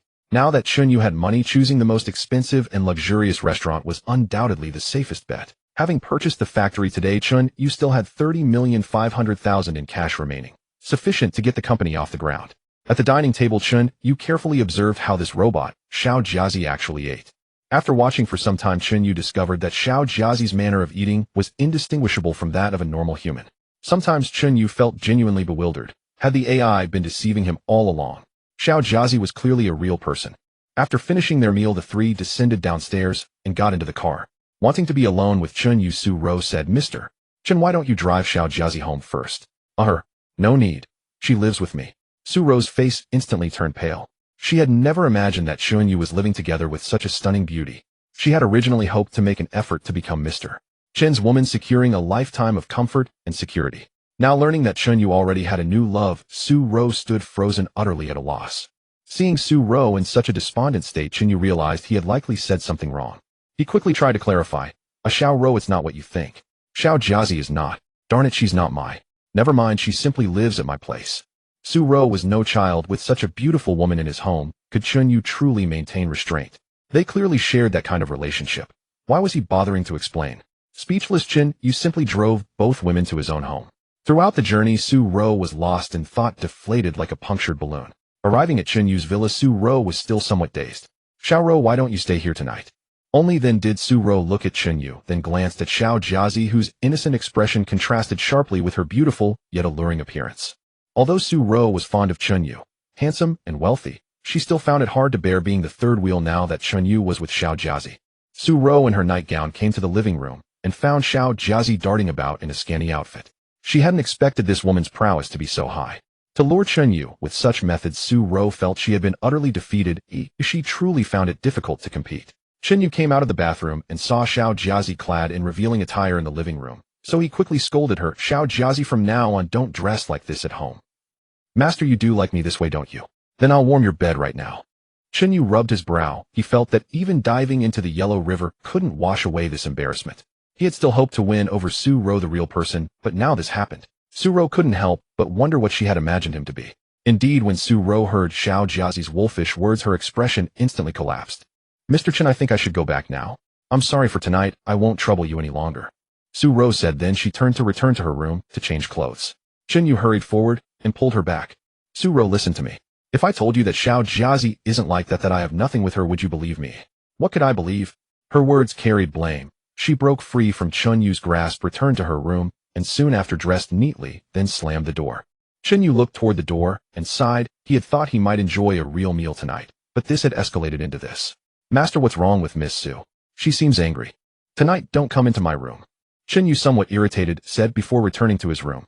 Xiao Jiazi was left puzzled. Could the AI brain's method of pleasing men really be useless? Was I dressed too much? Xiao Jiazi faced the mirror. Yes, perhaps I dressed too much. That night Chen Yu slept. In a dream, a beautiful figure slipped into his arms. Early the next morning, Chen Yu felt himself lying on something soft. Xiao Jiazi's pair of beautiful eyes fixed on him. Master, did you sleep well? Do you want to sleep a little more with Xiao Jiazi? Chen Yu, suppressing his impulse, said, no, I won't sleep. There are things to do today. Chen Yu quickly averted his gaze, got out of bed, and dressed. Although he really wanted to feel what Xiao Jiazi was like, he could not endure that Xiao Jiazi was a machine. Having dressed, Chen Yu went to the kitchen to make breakfast. While cooking, he asked the AI brain in his mind, AI brain, didn't you teach Xiao Jiazi to wake up early to make breakfast to tidy up? All she does all day is burrow into my bed. Captain, according to my scan of your social interactions, you're the type of loser who likes this kind of beauty, aren't you? Chen Yu sighed. He longed to board a landing craft to the moon and rush to the one ship's main control room to wrench the AI brain above his head and beat it. Forget it. I won't argue with you. Quickly set Xiao Jiazi a program, give her professional cooking skills, have her wake early to make breakfast for me, and know how to clean when the room gets dirty. This, master, you can teach her yourself. Forcibly setting a program would make Xiao Jiazi unhappy. What? She would be unhappy too. Isn't she a robot? I told you she is now almost like a real human among you with her own thoughts, and can experience human emotions and feelings. Okay, I understand. So you mean Xiao Jiazi is not human in body, but in every other way she is human, right? Also possible to say that. Chen Yu sighed, or it seemed he would have to teach her himself. After breakfast, Chen Yu went to the bedroom, where Xiao Jiazi lay naked on the bed. Seeing Chen Yu enter, a smile clearly lit her face, and her eyes brightened a little. Well, Xiao Jiazi, I will teach you a few things. After a morning of instruction, Chen Yu finally taught Xiao Jiazi to clean. As for cooking, Xiao Jiazi logged onto the network and downloaded hundreds of gigabytes of cooking videos into her mind. One could say she had become an unparalleled chef. In the afternoon, Chen Yu drove a Porsche Cayenne, pulling along the beautifully dressed Xiao Jiazi. Today he planned to order the essential raw material for producing heavy hydrogen ion batteries, deuterium gas. He would also look for a construction team to renovate his rundown factory. Chen Yu had already found online a rare gas manufacturer in Jiangxing Industrial Zone. Deuterium is the scientific name for heavy hydrogen, a crucial industrial material widely used in semiconductor and fiber optic manufacturing. Thus, there are ready-made deuterium gases on the market. Chen Yu did not want to synthesize deuterium himself. If he could buy it off the shelf and ship it to the internal fabrication workshop of Moon No. 1, he could produce heavy hydrogen ion batteries. With the deuterium gas, Chen Yu placed large orders for rare earth elements. These are the elements needed to manufacture heavy hydrogen ion batteries. Ship No. 1's 5 production lines could fully refine all the raw materials, meeting initial production demands. Chen Yu drove to the suburban Jiangxing rare gas manufacturing plant. Following the receptionist's guidance, Chen Yu arrived at the factory manager's office with Xiao Jiazi. Inside the office, a middle-aged man seated in the executive chair smiled and said, "Hello, I am Zhou Jihua, the general manager of the factory. May I ask your surname, sir?" I heard from the receptionist that you're here to order deuterium gas. Zhou Jihua turned his gaze to Xiao Jiazi, who stood behind Chen Yu. Today Xiao Jiazi wore a white form-fitting blouse. Below that was an ultra-short pencil skirt paired with black silk stockings and a pair of black high heels with red soles perfectly accentuating her figure. A pair of secretary glasses completed the look. She was the very picture of a stunning office lady in uniform. Having arrived with such a beautiful secretary in tow, Zhou Jihua immediately viewed Chen Yu in a new light. Hello, my name is Chen Yu. I do indeed intend to order a batch of deuterium gas from your company. Oh, and which company are you representing, General Manager Chen? How much deuterium gas do you intend to order? Company. Representative. Chen Yu was speechless. Earlier he had asked Manager Zhang at the Guijin Center to help with registration, but the company had not yet been registered. A General Manager Zhou, my company hasn't been registered yet. Can I place the order in my personal name? Of course. However, our company has regulations since deuterium gas is flammable. Individual purchases must not exceed 1 cubic meters, and the price is 550 yuan per cubic meter. Chen Yu sighed inwardly. This deuterium gas was damn expensive. A single cubic meter cost several thousand yuan, and manufacturing one deuterium-ion battery required at least about 10 cubic meters. In other words, the most basic raw material cost for a single battery was over 5,000 yuan. Added to that were the costs of the casing and internal electrode materials. Chen Yu estimated that a standard deuterium-ion battery would cost around 7,000 yuan. That was basically on par with the current price of new energy batteries, but its energy efficiency was simply beyond comparison with the ordinary ternary lithium batteries on Earth. There was definitely money to be made in this business. General Manager Zhou, may I ask what your annual deuterium gas output is? Zhou Jihua looked taken aback. Mr. Chen, why do you ask? You needn't doubt our output. Very well, since General Manager Zhou is so confident, I can sign an exclusive contract with your factory. I'll take all the deuterium gas you produce. Zhou Jihua narrowed his eyes and pursed his lips as if trying to determine whether Chen Yu was joking. Mr. Chen, your words are rather audacious. Do you know how many cubic meters of deuterium gas we produce in a year? That's precisely why I asked you. Fine, I'll tell you. Our total yearly output reaches 20 million cubic meters, with an annual turnover exceeding 60 billion yuan. Do you have the capability to swallow all of it? Chen Yu frowned. Only 20 million cubic meters. That meant he could only manufacture 2 million deuterium-ion batteries. At present, the nation's annual production of new energy vehicles was 11 million units, and still climbing. The deuterium output from a single factory was clearly nowhere near sufficient. Seeing Chen Yu frowning in contemplation, Zhou Jihua wore a smug expression, convinced that his factory's production capacity had daunted the other man. So, Mr. Chen, can you handle our factory's output or not? Zhou Jihua's tone was somewhat mocking. Chen Yu frowned and said, General Manager Zhou, can your factory truly only produce 20 million cubic meters a year? That's a bit too little. Zhou Jihua let out a snort, scratching his ears, seemingly trying to judge whether Chen Yu was joking. Mr. Chen Yu, what did you say? You must be joking. Do you know how much 20 million cubic meters is? We're already one of the top 10 deuterium gas manufacturers in the world. Chen Yu calmly explained. General Manager Zhou, to be frank with you, I will need roughly 200 million cubic meters of deuterium gas every year from now on. Zhou Jihua snorted again. He was now quite certain that Chen Yu was blowing hot air. The man had simply come here to fool around. Mr. Chen, there's a limit to joking. 200 million cubic meters of deuterium gas. Our country's entire annual output is only 500 million cubic meters, and you want 200 million. You'd have to sign supply contracts with half of the world's deuterium plants to satisfy you. Then do you have connections in that area, General Manager Zhou? Help me contact some deuterium plants, and I'll sign exclusive supply contracts with them. Zhou Jihua was astonished. He searched Chen Yu's face for signs of jest, but the man appeared utterly serious, speaking as though his words were the plain truth. Especially with a stunningly gorgeous secretary at his side, he didn't seem like the type to talk nonsense. Mr. Chen, may I ask what exactly you intend to do with so much deuterium gas? Chen Yu saw no reason to hide it. The technology belongs solely to him. I'll use it to manufacture deuterium-ion batteries, which will later be installed in new energy vehicles. Zhou Jihua, the general manager of the Jiangqing Rare Gas Factory, was also a chemistry Ph.D. from a prestigious university. The instant he heard Chen Yu mention deuterium-ion batteries, he understood precisely what the man meant. Such batteries were merely a theoretical concept. With current Earth technology, it was virtually impossible to confine deuterium ions within a sealed space and keep them in perpetual motion. If Chen Yu had truly mastered this technology, then there was no doubt that once his product appeared, it would immediately dominate the entire market. The discharge efficiency generated by the movement of deuterium ions was several times that of ordinary ternary lithium batteries. That meant a deuterium-ion battery of the same size would grant vehicles several times the driving range. Consider today's new energy vehicles. Their range generally fell between 300 and 600 kilometers. Once this battery hit the market, a single vehicle's range would reach 2000 to 5000 kilometers, putting even fuel-powered cars to shame. This was truly earth-shattering technology. Zhou Zhihua even stammered a little as he spoke. And Mr. Chen, are you saying you've already mastered deuterium-ion battery technology? Zhou Zhihua was naturally astonished, for he had a doctorate in chemistry and understood exactly how difficult this was. Exactly. So you should realize how enormous the future prospects will be once my battery is launched. Zhou Zhihua frowned once more. As an expert in this field, he was well aware of the technical difficulty, so he was deeply skeptical. General Manager Zhou, if you're uneasy about signing an exclusive contract with me, you can sell me 300 cubic meters first. Zhou Zhihua thought for a moment. In his personal capacity, he could purchase at most 100 cubic meters, but as the general manager, he could certainly find a way around that limitation. Weighing the future prospects of the deuterium-ion battery, Zhou Zhihua decided to take a gamble. Very well, Mr. Chen.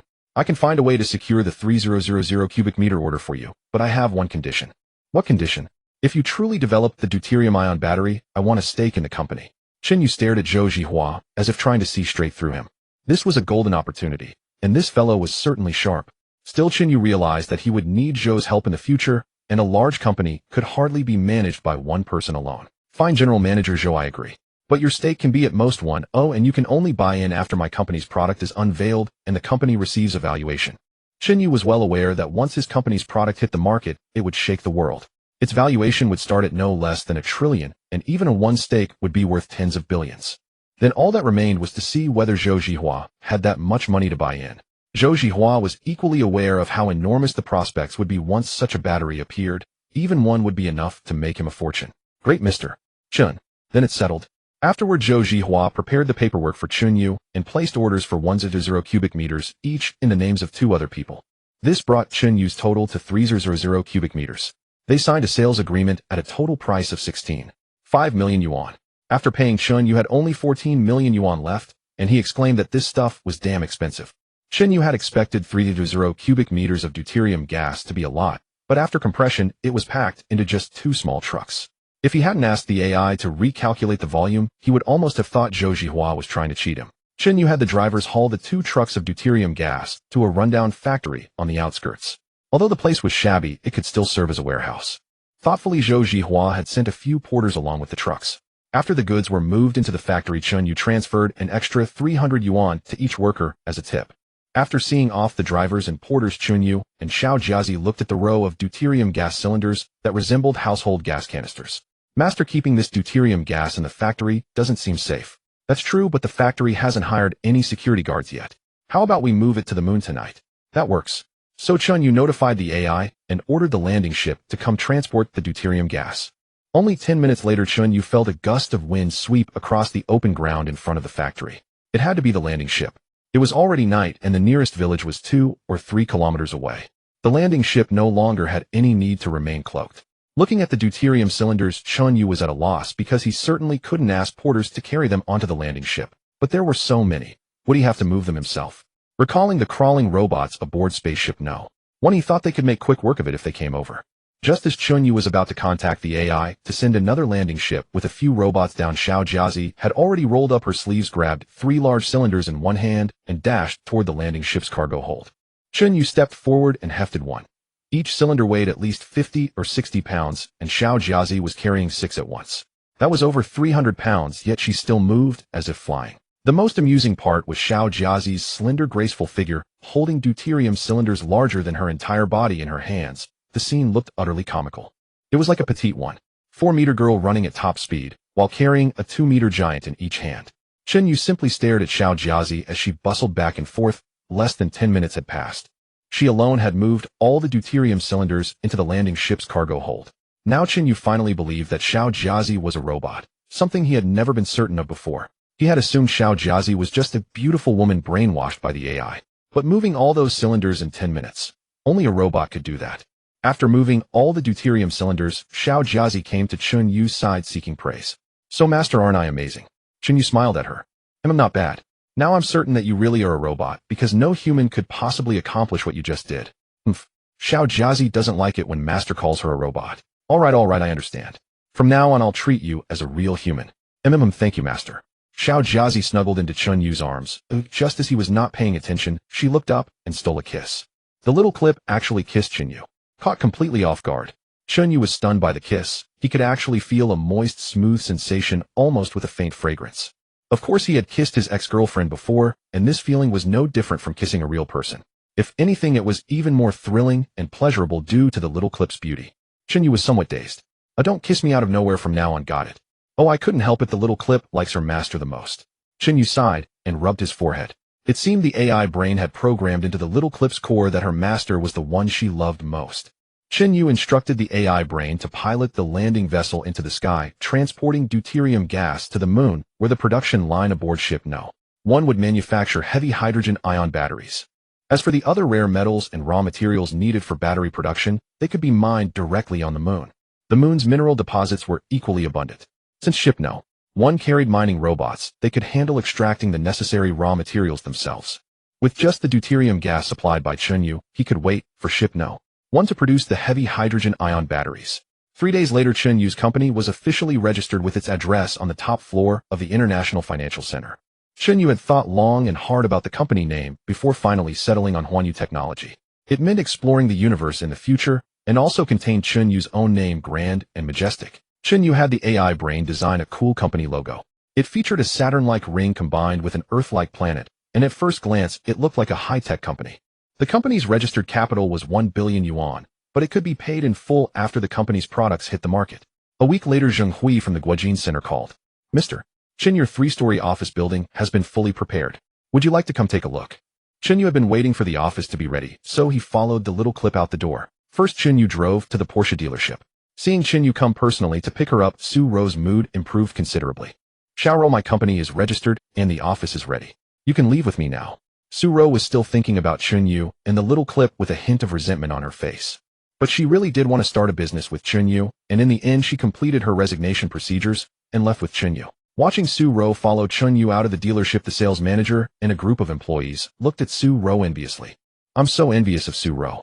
Mr. Chen is both handsome and rich. Why don't I have Su Ro's beauty and figure? Boo-hoo. Alas, Su Ro has struck it rich this time. The moment I saw Mr. Chen, I knew he wasn't an ordinary person. The manager couldn't help but sigh. This sales manager was indeed right.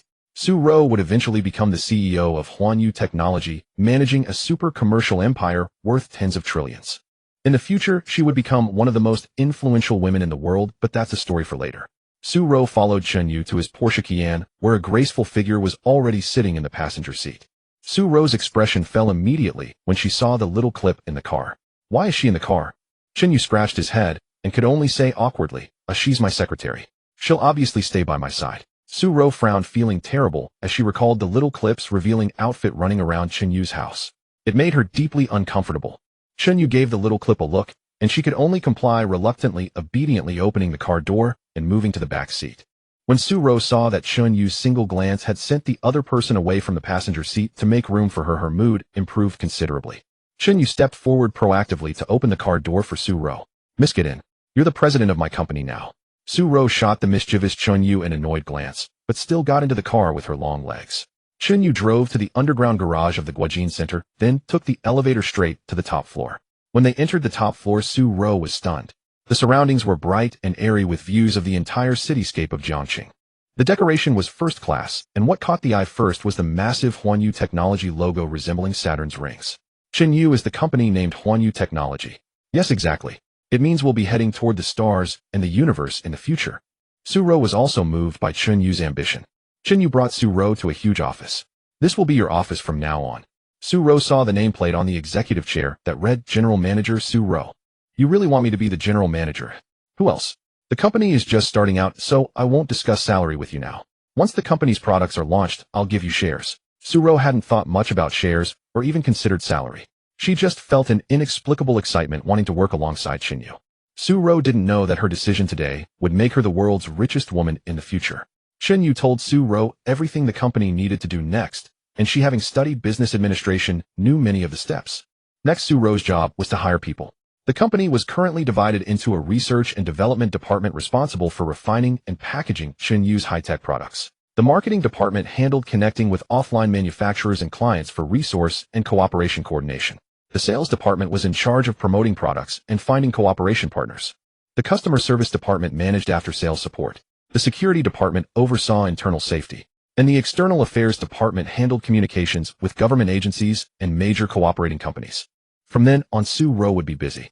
Chen Yu deposited 10 million into the company account to fund initial recruitment and serve as startup capital. After all, many high-quality talents needed to be recruited through expensive headhunters. Basically, if things went as planned, the company would get on track.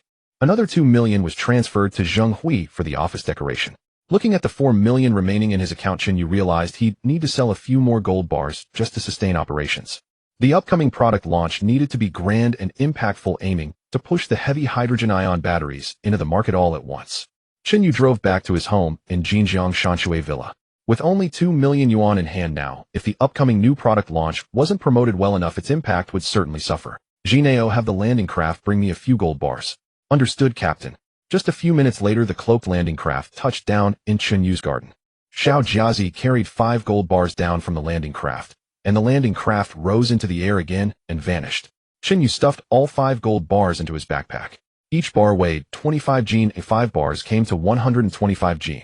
For the Chen Yu of the past, carrying this 100-odd jin load on his back would certainly have been possible, but walking a few steps with it would have been tough.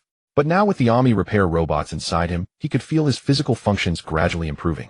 As soon as any abnormality appeared in his body, the robots would quickly repair it, so Chen Yu only needed to exercise a little to achieve excellent results. Chen Yu drove alone to the shop, where he had first sold gold. The manager was still that portly man in a suit. When he learned that Chen Yu had come to sell gold again, the portly manager was thrilled. Last time Chen Yu had sold 3 gold bars to their shop. Those 3 bars were quickly taken back by the group headquarters, but what the portly manager had never expected was, the next day Xia Yueshu, the group's heiress and current general manager of Qinya Jewelry Group, actually came to the shop in person. Xia Yueshu had come to the shop for one purpose, only to find out who had sold the jewelry. The gold bars Chen Yu sold were retested by Qinya Jewelry's headquarters. The experts in the testing department were left dumbfounded, for the purity had reached nearly 100. The most advanced refining technology on Earth could only manage about 998. Although the difference in purity was only 0.002, that very gap was a technological bottleneck the whole of humanity could not break through. But the 3 gold bars acquired by Qinya Jewelry this time had a purity infinitely close to 100. The refining technology alone was worth billions to tens of billions in patent value. Gold is also an industrial material. When used in many high-precision technologies, higher gold purity is essential. That was why this technology was so valuable. Xia Yueshu had come precisely to find the seller of this gold and see where he had obtained it. The moment Chen Yu arrived at the shop, the portly manager notified Xia Yueshu, the group's general manager. Chen Yu didn't suspect the shop at all. Since he had traded with it once before, he was not particularly cautious.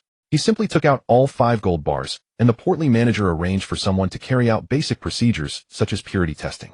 Then he invited Chen Yu to the VIP customer lounge. He even deliberately told the testing staff to slow down, all to give Xia Yueshu time to rush over. About half an hour later, after Chen Yu had already drunk 2 cups of coffee, he asked the portly man manager, "Why is it so slow this time? Are you done checking?" The manager looked at his watch and said with a slightly awkward expression, "Mr. Chen, I'll go and check for you right away." "Then go ahead." The portly man walked out of the lounge ready to call the boss. Just then a stunning beauty with an imposing aura and a tall, slender figure walked toward him. When the portly man saw her, a smile spread across his face. The beautiful general manager had finally arrived. He hurried forward and said respectfully, "General Manager Xia, the man is right inside." Xia Yueshu waved her hand and walked in alone. Chen Yu was fiddling with his phone to pass the time. Suddenly the lounge door was pushed open and a superbly beautiful woman with exceptional bearing and a tall, graceful figure entered. She looked to be about 26 or 27 with a commanding presence. She wore a white fitted blouse, a black suit jacket over it, and a black pencil skirt with black stockings. A pair of fiery red high heels on her feet revealed her untamable personality. The instant the beauty walked in, Chen Yu's eyes went wide and fixed on her. Could this be the shop assistant sent to attend to him? This was too sexy, too beautiful. Xia Yueshu plopped herself down beside Chen Yu, and a refreshing, intoxicating fragrance drifted into his nostrils. A pair of bewitching, alluring eyes stared intently at Chen Yu. Chen Yu swallowed hard. Facing such a rare beauty, his body actually had a slight reaction. Miss R. Are you a clerk at this shop?" Xia Yueshu leaned in and scrutinized Chen Yu carefully. Although his clothes were expensive designer brands, it was obvious that they hadn't been put together with any care. His bearing, on the other hand, carried a certain inexplicable confidence. The young man was handsome with a good figure and decent height. "You're the Mr. Chen Yu sold those 3 gold bars. Chen Yu was taken aback and asked in puzzlement, and you are? I'm Sci-Yu, general manager of Chen Yu Jewelry. You sold us 3 gold bars a week ago, right? Chen Yu narrowed his eyes, and wariness immediately arose in his heart. It wasn't as if he had never seen a beautiful woman. At home, he even used a perfect woman like Xiao Jiazi as a pillow. Facing this overbearing, stunningly beautiful CEO, Chen Yu moved his body away. He put a little more distance between himself and the woman, maintaining a safe space where he could advance or retreat at any moment. So it's General Manager Xia. May I ask what business you have with me? Chen Yu, of course, was certain that the gold bars he had sold a week earlier were definitely not problematic. Come on, gold bars refined by alien technology. How could there possibly be a problem? Xia Yueshu was astonished by Chen Yu's retreat. As a superbly beautiful woman, she was used to men trying to press closer to her. This fellow was actually guarding against her. Xia Yueshu shifted again, drawing close to Chen Yu's side. Chen Yu had already retreated as far as he could, all the way to the corner of the sofa. Mr. Chen, there's something I want to ask you. Breathing in the intoxicating fragrance wafting from Xia Yueshu, Chen Yu tried his utmost to keep his composure. What question, General Manager Xia? Please go ahead. I simply want to know where you got the gold bars you sold us, Mr. Chen. Chen Yu narrowed his eyes again. How the hell could he say that? Was he supposed to tell this girl that he had flown a spaceship to an asteroid belt several 100 million kilometers away to mine gold? Telling the truth would probably be less credible than saying he had found them by the roadside. General Manager Xia, isn't this question of yours a bit out of line? I'm sorry, Mr. Chen. Do you know that the gold bars you sold us are infinitely close to 100 pure? Chen Yu nodded. And then, 100. Doesn't higher purity mean you'd like it more? Hey, Mr. Chen, you may not know much about gold purification. I can tell you that the most advanced gold purification technology on Earth can only achieve about 998. Chen Yu's heart gave a jolt. When he had asked Ji Nao to refine the gold, he had forgotten about this. How was he supposed to explain it now? So, Mr. Chen, I want you to tell me where you obtained the gold, or who your source is. Don't tell me it's been handed down from your ancestors. Chen Yu was about to say it was passed down from his ancestors, but that was utterly impossible. Current human purification technology had not reached such a level. Handed down from ancestors. Did the ancients possess such capability? Just the regular square shape alone would have been beyond the ancients' capability. Haha, President Xia, that's a difficult question for me to answer. And I don't think you have the authority to demand that a client disclose the source of their wealth, do you, eh? Xia Yueshu narrowed her eyes, her expression turning icy. Mr. Chen, I warn you. If I report a seller who suddenly cashes in large quantities of gold like you, the next person to visit you might not be me, but an official investigating body. Chen Yu frowned at this enchanting, beautiful female president. In truth, he was not intimidated by the beauty's threat. He simply did not want to run into trouble right now.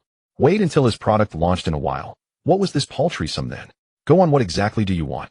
Xia Yueshu gave a faint smile, her seductive look enough to make any other man surrender at once. Hey, Mr. Chen, I'll ask the same question. I want to know where your gold bricks came from. I refined them myself, so what? Xia Yueshu let out a light laugh. Mr. Chen, are you kidding me? As I said, even the most advanced refining technology today cannot achieve such purity. You say you refined it yourself. Did you do it in an iron pot at home? Believe it or not, those gold bricks were refined by me myself. Moreover, do not use your limited knowledge to measure the abilities I possess. Chen Yu was now the owner of an alien spaceship destined to conquer the universe. How could he let this little woman get the better of him? Xia Yueshu could not detect any sign of lying on Chen Yu's face. He spoke as if he truly had refined it himself. By the way, you've been testing for so long. Are you going to buy it or not? If not, I'll take it to another gold shop. Xia Yueshu had no choice but to call over the portly manager. In the end, the 5 gold bricks, each weighing amount grams, were still purchased. This time the purchase price was almost equal to the market selling price of gold. Moreover, gold prices had surged recently, reaching 698 yuan per gram. 1 gold brick sold for amount yuan, with 5 bricks in total. Chen Yu sold them for total yuan. Seeing the over 40 million yuan that had appeared in his bank card, Chen Yu nodded with satisfaction. Mr. Chen, we bought at the market price this time. Don't you think you should thank me? Xia Yueshu asked in a seductive manner. Chen Yu was not one to be unreasonable, since she had given him such a great favor, essentially handing him a few million yuan for nothing. Since President Xia is so generous this time, let me treat you to dinner. All right, now that you're carrying a fortune, Mr. Chen, I'm going to have a nice meal. Fine. All restaurants in Jiangxing. Take your pick, President Xia. In truth, Chen Yu also wanted to build a good relationship with Xia Yueshu. This woman clearly wanted to get close to him and pry into the secret of the gold's purity. Chen Yu also wanted to keep this woman in check and prevent her from reporting him. If she really tipped off the authorities, he feared he would come under investigation. In the end, Xia Yueshu chose a French restaurant. Mr. Chen, let me be honest with you, I am very interested in the refining method behind your gold. If you can introduce me to the person who produced this batch of gold, I can give you 30 million yuan as a reward. At the dinner table, Xia Yueshu stated her true purpose outright. Chen Yu raised an eyebrow. So that was it. But this thing was alien technology. How was he supposed to answer that? Chen Yu quickly connected to the AI brain in his mind. Jineo, how difficult is the gold refining technology on Spaceship? No. 1. Captain, that is merely a trivial technology. In fact, it can not only refine gold, but also most metals on Earth. Its applications on your planet would be enormous. Since this technology is so powerful, I can't just hand it over to that woman. Captain, that woman seems to have investigated you before. Oh, tell me more. She investigated your identity using the bank card information from which she paid you. However, I have already encrypted your information on the internet and in the databases of official agencies so they can only find your name. Oh, you did well. Now back to the refining technology. How should I deal with this woman? That's not difficult. I can build a special metal refining device for you to sell to this woman. They won't be able to crack the technology inside it.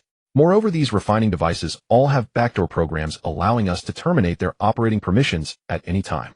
Good, Jineo, you've thought it through thoroughly. Then build a few refining devices for me and send them to the factory when they're ready.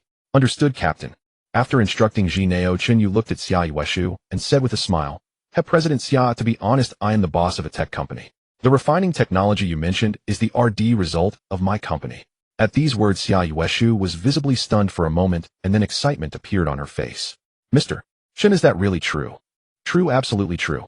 And let me tell you one more thing, my refining equipment can not only refine gold, it can purify all kinds of metals to 100% purity. Xia Yueshu was shocked, realizing how vast the prospects of this technology were. It would spark a revolution in the field of materials science. Mr. Chen, can we cooperate? That was exactly what Chen Yu wanted. Sure, how do you want to cooperate? Grant me an exclusive license to the refining technology, and we can discuss the price. This technology could trigger a materials revolution, so Chen Yu had to keep it firmly in his own hands. It must not be allowed to flow abroad, especially to countries hostile to Huaxia. Exclusive licensing is certainly possible. I can provide you with refining equipment, but these devices cannot take orders from abroad. Xia Yueshu nodded in agreement. All right, Mr. Chen, I understand your concerns. When shall we sign the contract? Go to the top floor of Guijin Center tomorrow. My company is there. Look for General Manager Su Ro, sign the contract with her. I'll let her know later. Xia Yueshu was astonished. She hadn't expected that Chen Yu wasn't lying to her. He really did own a company, and it was on the top floor of Guijin Center. Very well, Mr. Chen. Let's look forward to a successful cooperation.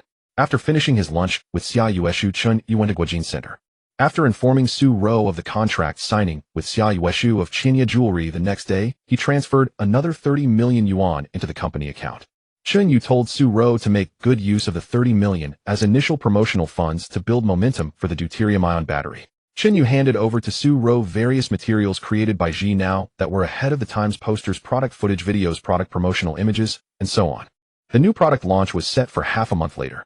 In the evening, Chen Yu returned home, and Xiao Jiazi pounced on him. Master, you've been out all day? Xiao Jiazi was so bored at home. Chen Yu let his hands roam over Xiao Jiazi's lifelike, all-too-real, delicate body. I had something important to do today.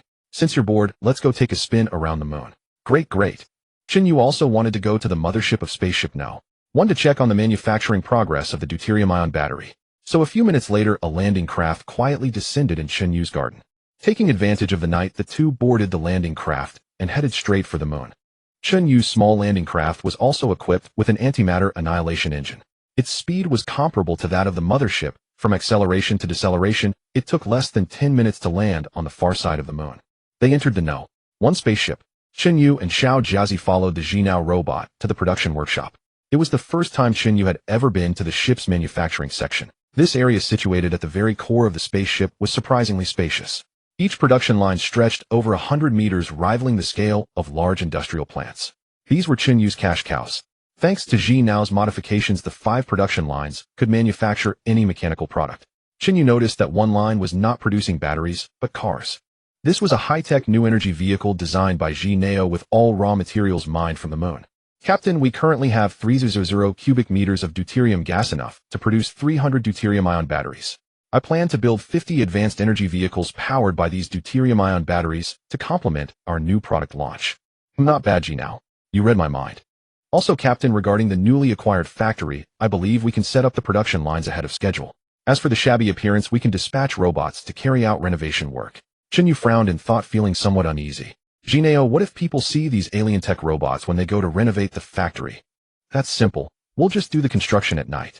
Wow, Ji now? You're a damn genius. Alright, it's settled. Chen Yu glanced at the factory blueprint produced by Ji now. The exterior was to be made entirely of heat-insulating metal materials, advanced building materials refined from rare metal ores mined on the moon. The landing craft would then ferry them to Earth piece by piece for the factory renovation. Inside the factory, 20 versatile production lines would be built, all operated fully automatically and intelligently. In the future, it could produce any high-tech product. Once the factory was completed, Chen Yu's alien tech products would be unstoppable.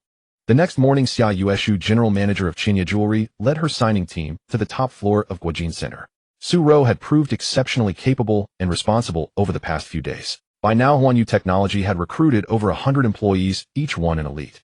Of course, Su Rou offered them the highest salaries in the industry. So when Xia Yueshu arrived at Huan Yu Technology, she saw the office bustling with people working diligently. It immediately left her with a great impression. This company was surely going to be impressive. The front desk receptionist led Xia Yueshu and her group to the general manager's office. Seated in the executive chair was a young, beautiful woman, and Xia Yueshu was momentarily taken aback. Su Rou, now dressed sharply, had transformed from a salesgirl into a formidable female CEO. In presence and aura, she was now a match for Xia Yueshu. Xia Yueshu stepped forward, extending her hand politely.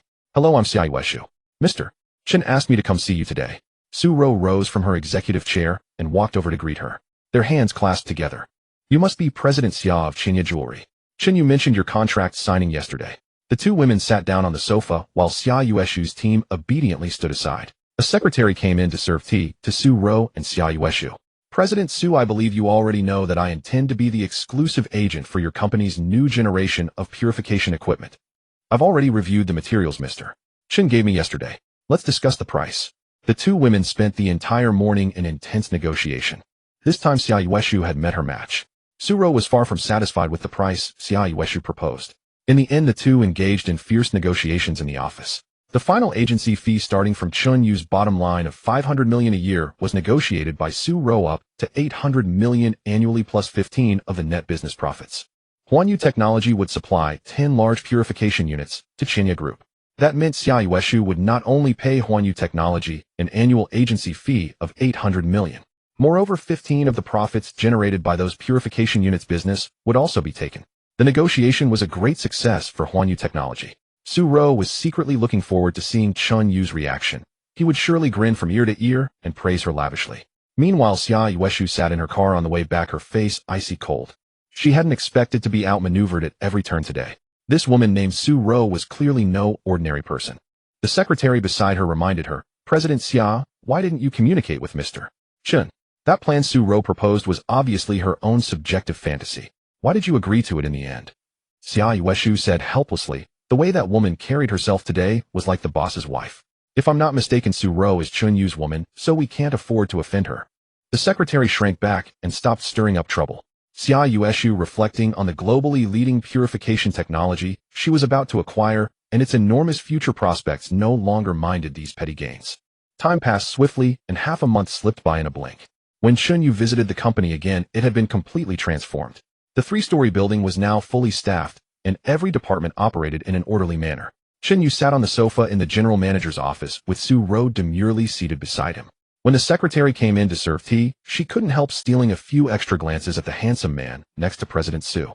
The secretary had never met Chen Yu before and didn't know who he was, but seeing President Su acting so coyly beside him, she figured this man was likely Su Rou's boyfriend or even her husband. After the secretary left, Chen Yu lavished praise on Su Rou. Xiao Rou, I told you could do it. Just look. You've managed such a big company in perfect order. Especially in that negotiation with President Xia of Chen Yu Group, you secured enormous benefits for the company. It's all because you trusted me and gave me the authority to manage things, so I turned my ideal company into a reality.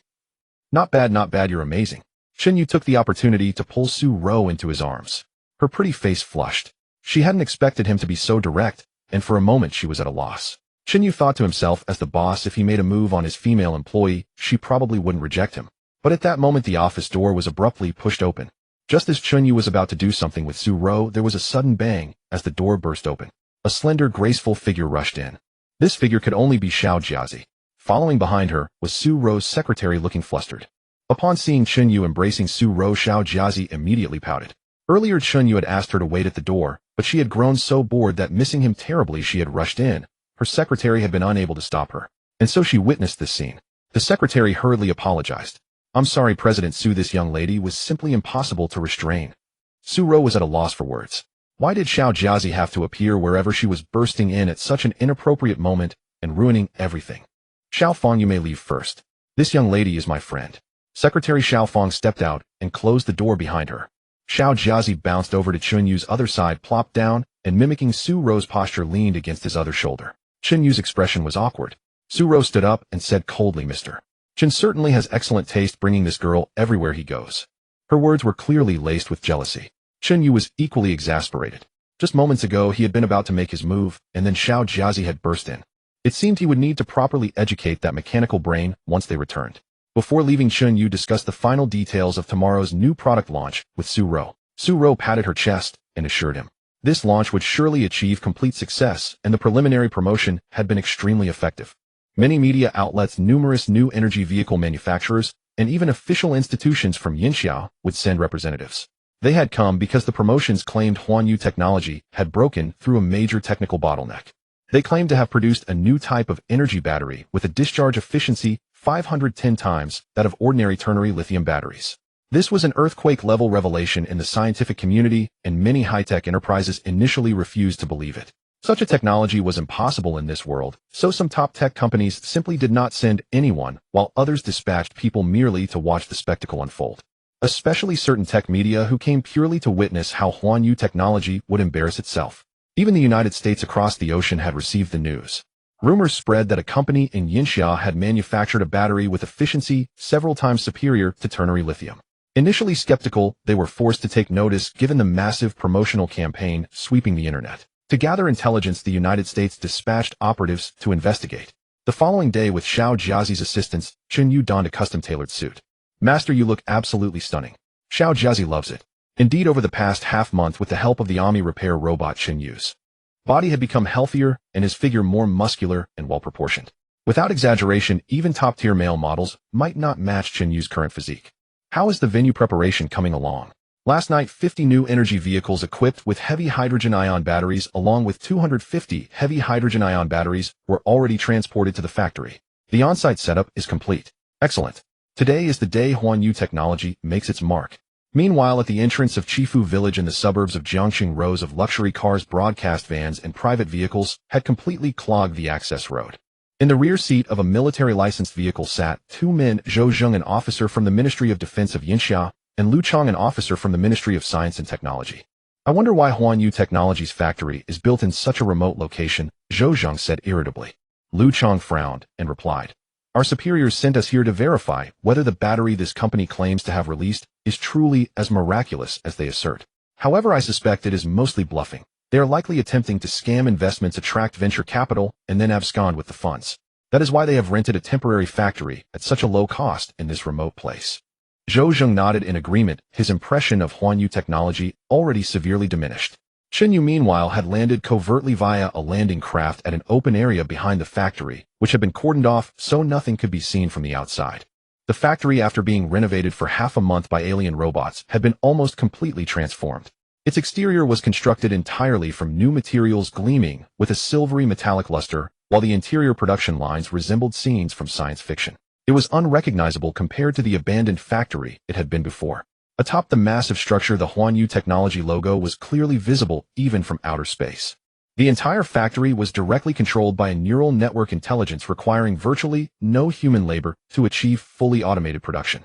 In the vast plaza in front of the factory, a large stage had been constructed. Behind it stood a massive screen with various product display stands on both sides and rows of seating below. Vehicles began arriving at the plaza, and the hundreds of Huanyu technology employees brought by Su-ro took on the roles of temporary receptionists. Vehicles belonging to the upcoming press conference guests were directed to designated parking areas along the plaza's perimeter. After over 2 hours of coordination, the area beneath the stage was nearly filled to capacity. Huanyu Technology's staff lined both sides. At 10 o'clock in the morning, after a 2-hour journey, Zhou Zheng and Lu Chang finally took their seats. As officials affiliated with Yinxiao, they sat in the front row near the center. Those seated beside them were representatives from various domestic and international new energy vehicle enterprises. Behind them sat automotive influencers, tech content creators, science and technology self-media personalities, and traditional television media. After all tens of millions had been spent on advertising, they at least deserved to hear some result.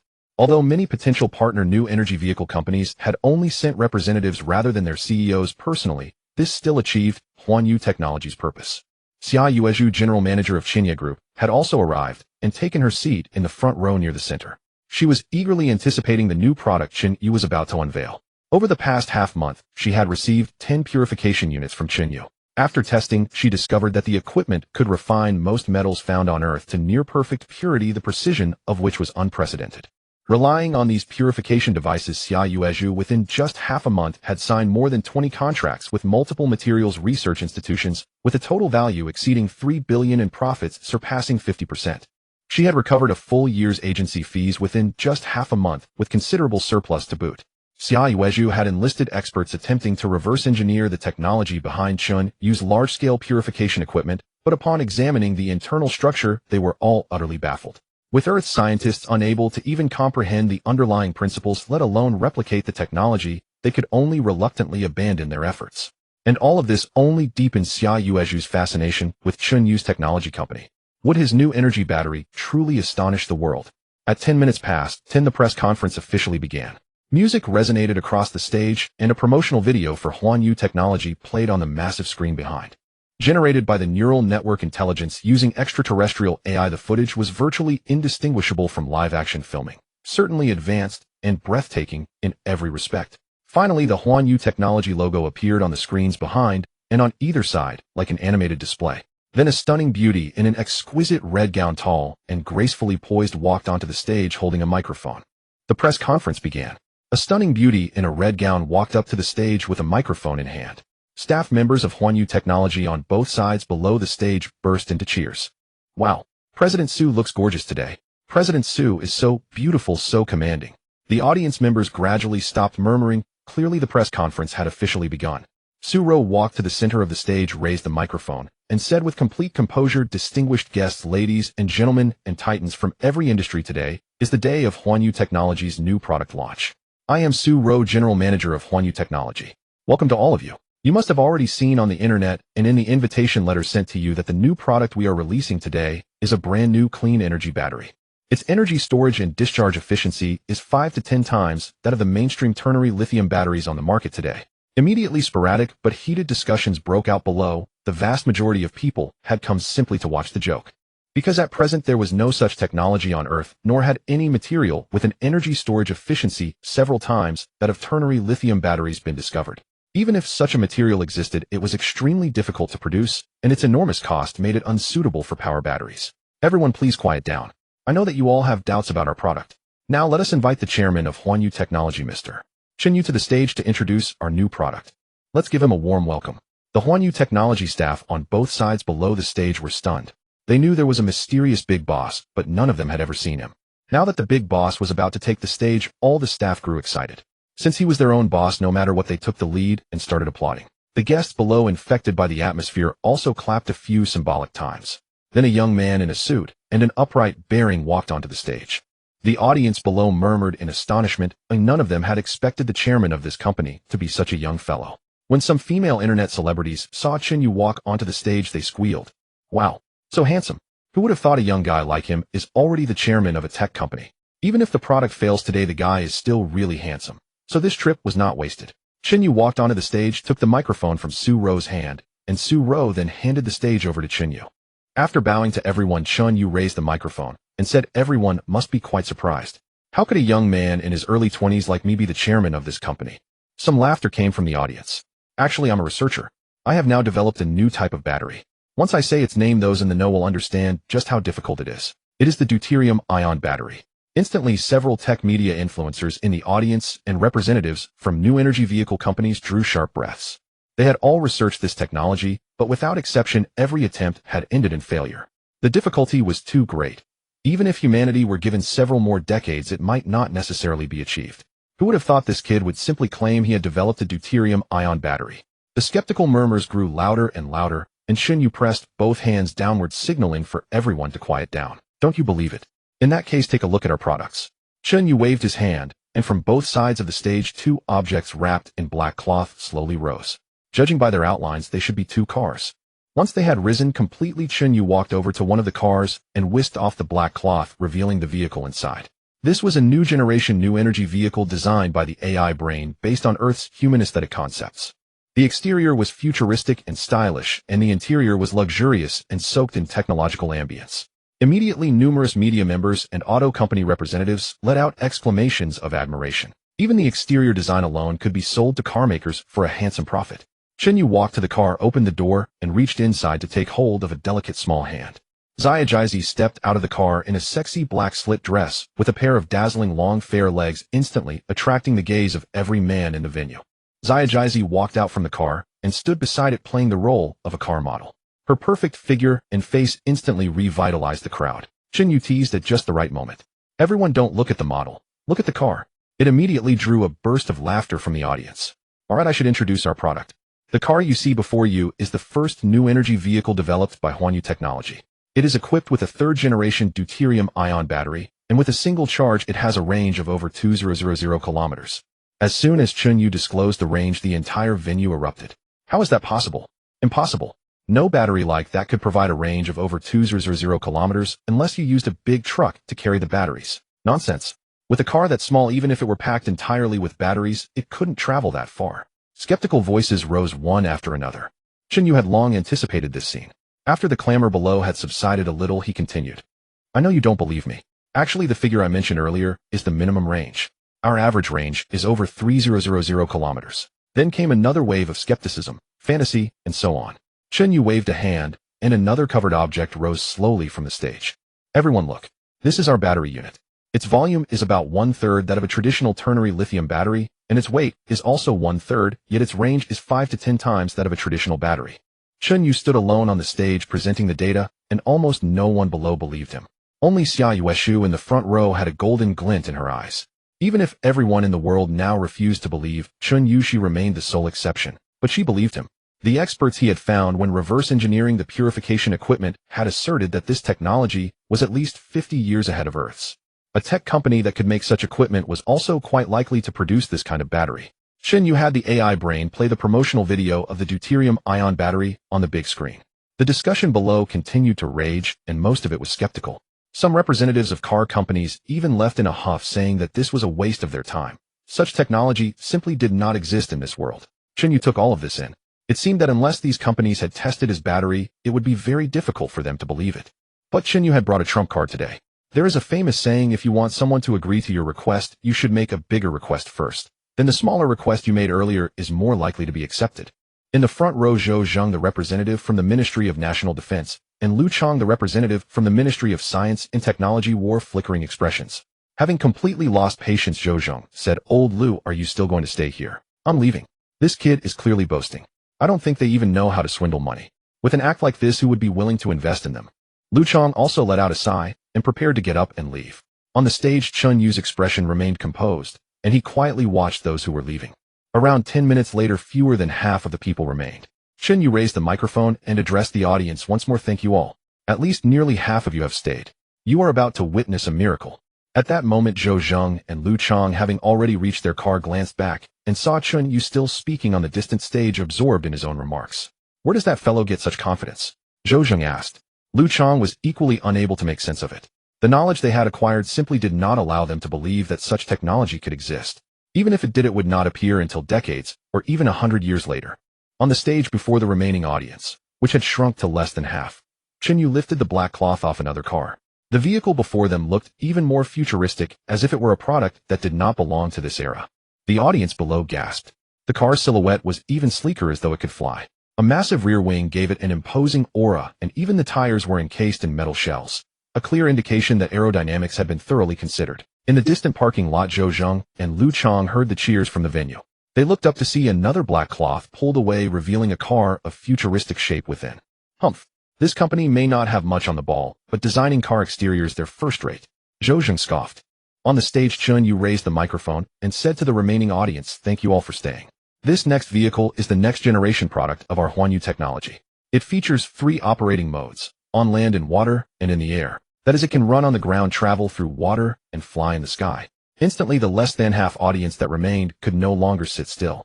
They broke into a chorus of abuse. "We stayed just to watch you make a fool of yourself. and wouldn't you know it, this is a real joke. When it came to moving through water, some existing amphibious vehicles were already capable of that. But flying in the sky, this car has neither wings nor propellers. Is it supposed to be some kind of alien flying saucer? A torrent of abuse swept across the audience. They all felt they had been tricked into coming to this godforsaken backwater only to waste an entire morning. Just as the remaining small portion of the audience was also preparing to leave, a miraculous sight appeared on the stage.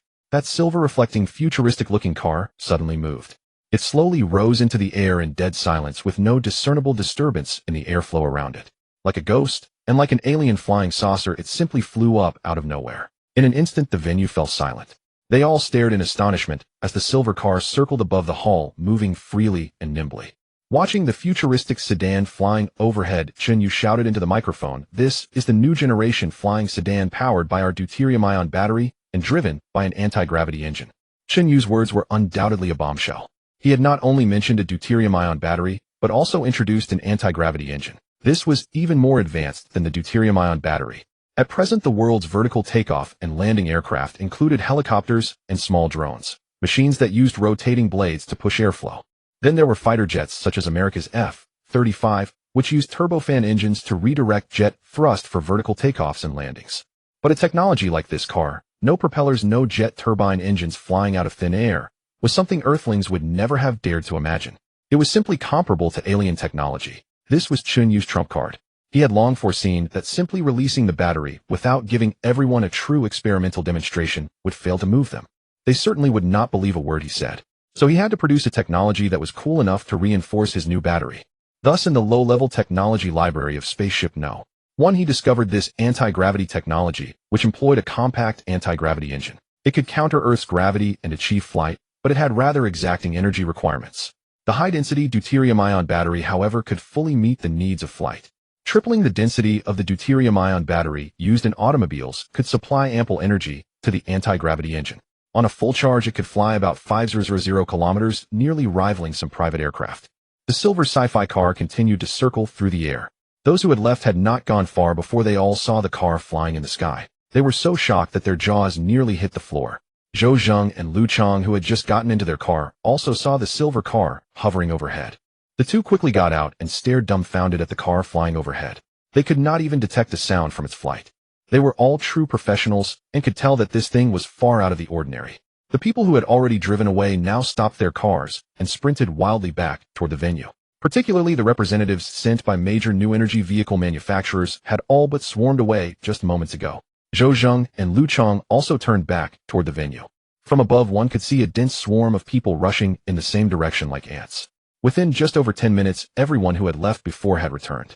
And the venue grew even more animated as everyone marveled at the car continuously circling overhead. Judging that most people had returned, Chen Yu guided the vehicle to make a gentle landing on the stage. No one dared to underestimate Huan Yu technology any longer. The technology demonstrated by the flying car alone was already beyond their comprehension. Chen Yu picked up the microphone, and the venue instantly hushed, all eyes waiting for his introduction of this car. "Hey, everyone's back, aren't they?" Chen Yu teased. Then a ripple of awkward laughter spread through the audience. "Very well, I know you're all fascinated by the car that just flew through the air, so let me introduce it. This car is the first flying vehicle under Huan Yu Motors named Flying Bird No. 1. It runs on our first-grade deuterium-ion battery with an energy density 3 times that of the battery I introduced earlier for ordinary cars.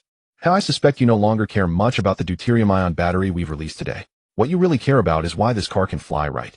Everyone below the stage nodded. Actually, this is another technology of Huan Yu technology, the anti-gravity engine.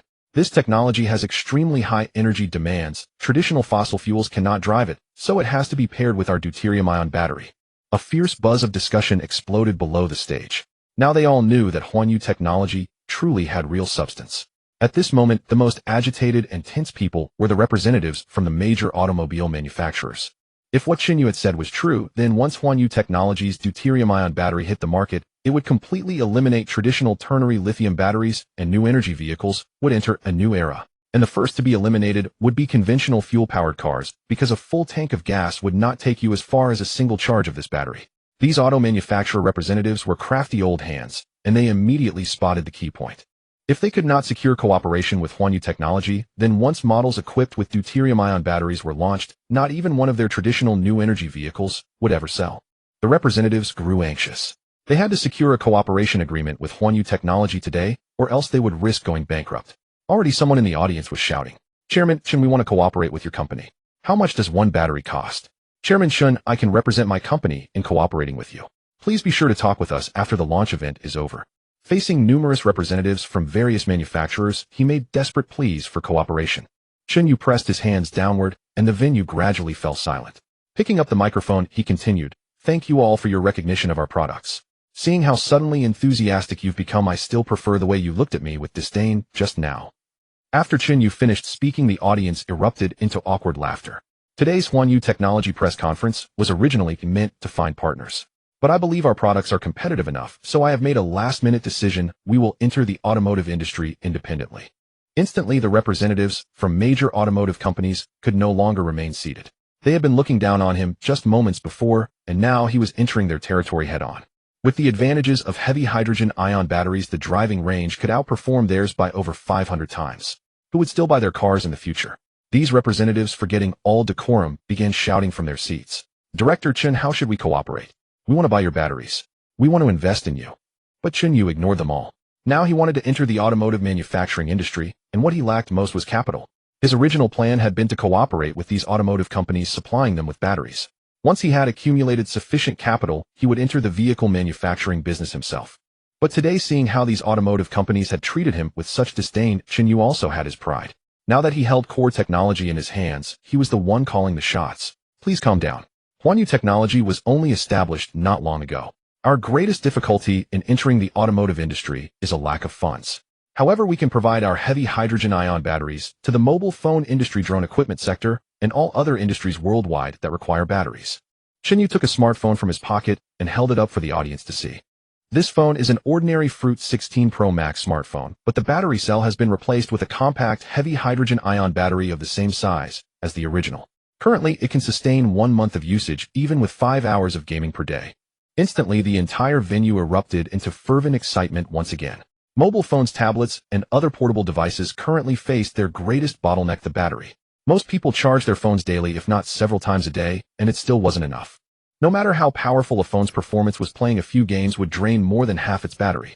Now Chen Yu had managed to miniaturize the heavy hydrogen-ion battery to such an extent. This was truly a disruptive existence that would overturn the entire tech industry. In a corner of the audience, a group of foreigners held up cameras, recording everything and transmitting it in real time back to the United States. In an office at the Pentagon, several high-ranking American military officials stared fixedly at the transmitted footage without blinking. These officers all wore grave expressions. They had already been deeply shocked when they saw the car levitating into the air. These men knew exactly how profound this technology was. If applied to military use, it would directly overturn the current generation of fifth-generation fighter jets. To their astonishment, a Chinese technology company had actually managed to develop such technology. Just as they were still reeling from the sci-fi anti-gravity engine, Chen Yu took out another smartphone. It was produced by their American Fruit company, but someone had managed to miniaturize the heavy hydrogen-ion battery. If this kind of battery were to become widespread, the entire world's technology would leap forward by an entire level. In the office, a 5-star general gave orders to those present.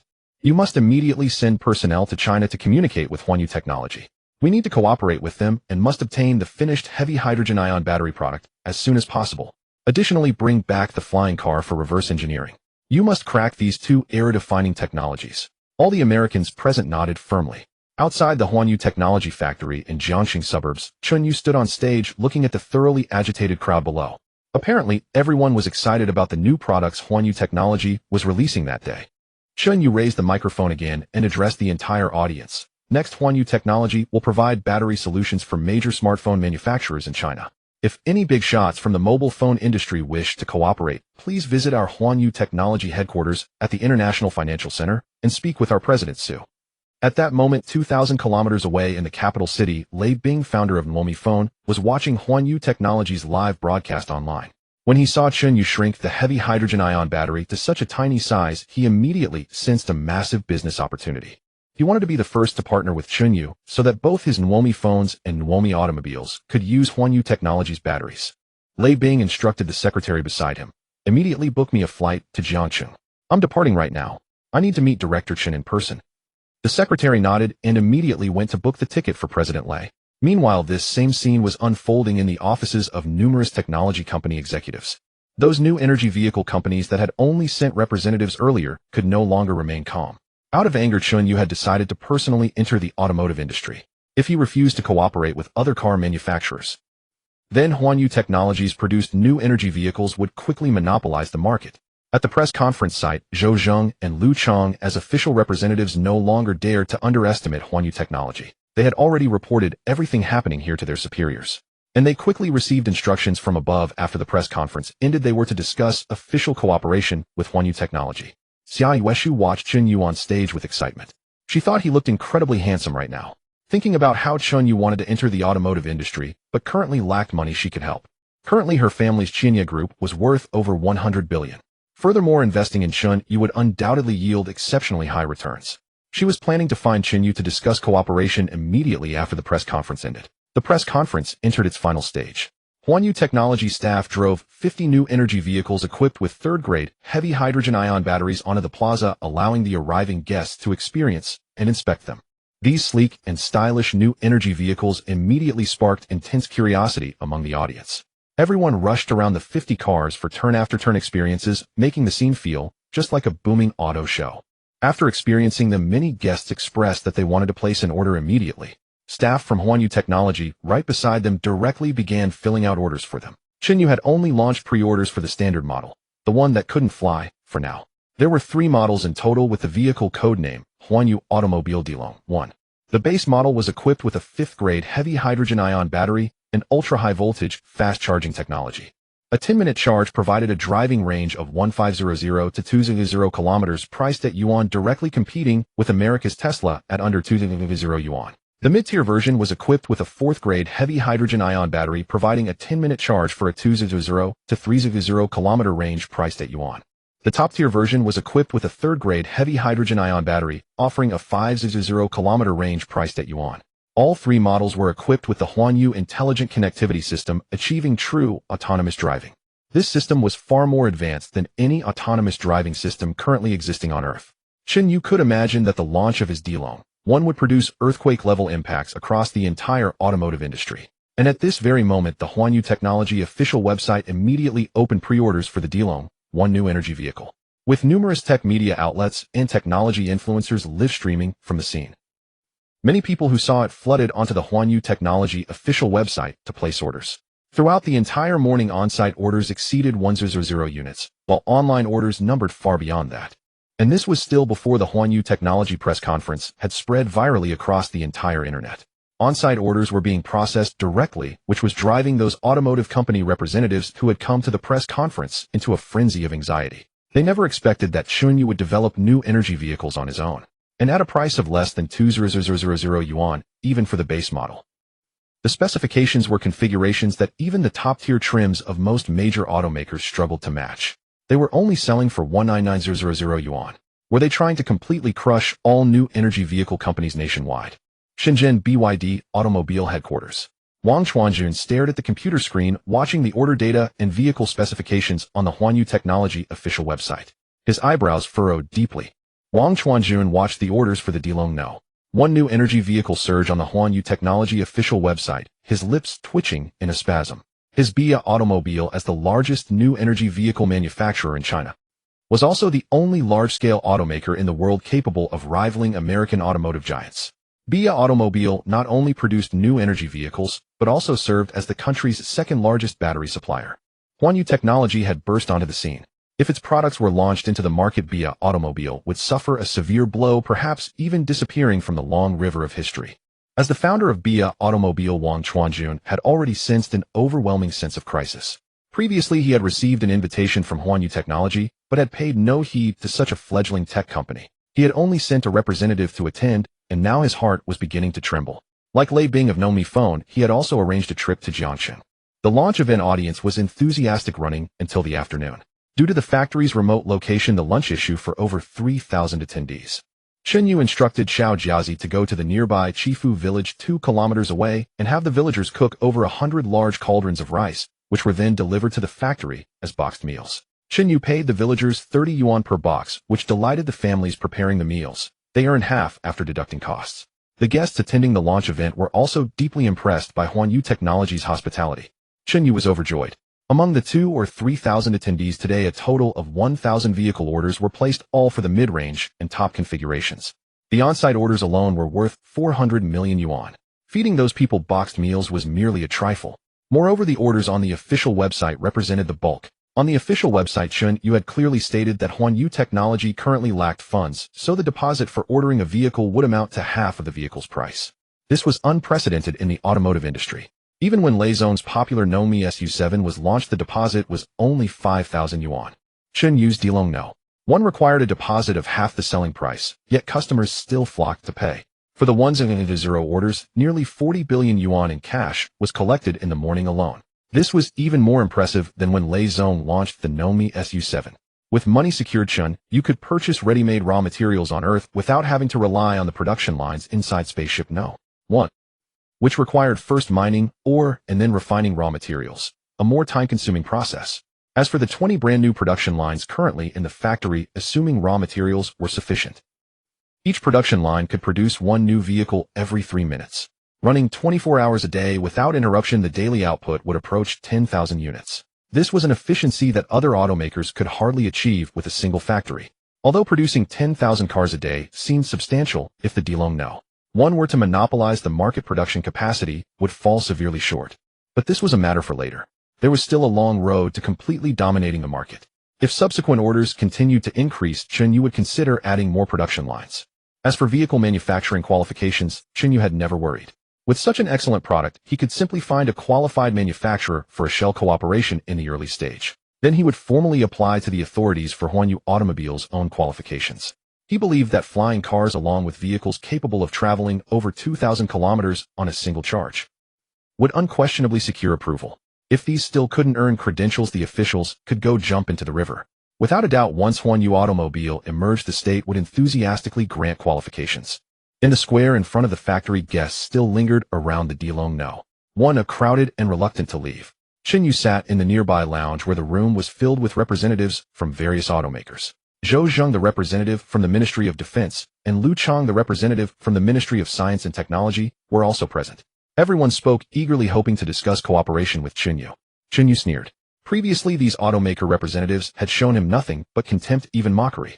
Now that they saw the tremendous potential of his products, they flocked to seek partnerships. But it was already too late. These traditional new energy automakers were destined to become casualties of progress. Chen Yu dismissed them one by one, telling them to contact President Su at Yu Technology if they wanted to cooperate. Finally, only Zhou Zheng and Lu Chang remained. These two were government officials, so Chen Yu could not simply turn them away. Mr. Chen, I am Zhou Zheng, a representative of the Ministry of Defense. Chen Xinqing, I am Lu Chang, the special representative from the Ministry of Science and Technology. The two introduced themselves. Oh, you're official representatives. May I ask what you need? Zhou Zheng got straight to the point. Mr. Chen, we are utterly impressed by the products you have launched today. We believe your technology would be of tremendous help to our military, and therefore we hope to cooperate with you. Chen Yu had long anticipated that his high-tech products would attract the state's attention. He was also prepared to cooperate with the government. After all, a stronger nation meant greater profits for his company. Certainly. How do you envision the cooperation? Zhou Zheng and Lu Chang exchanged glances.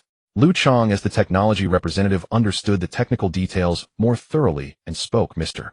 Chen, I hope you will share your anti-gravity engine technology with the nation. Once our Air Force masters this technology, it could lead to the development of new fighter jets, perhaps even the prototype of a 6th-generation fighter. Our air power would no longer be constrained by America.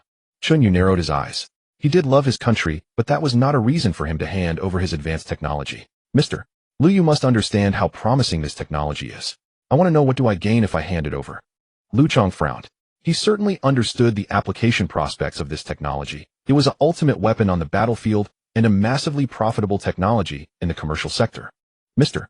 Chen, if you cooperate with the government, your company will receive national support.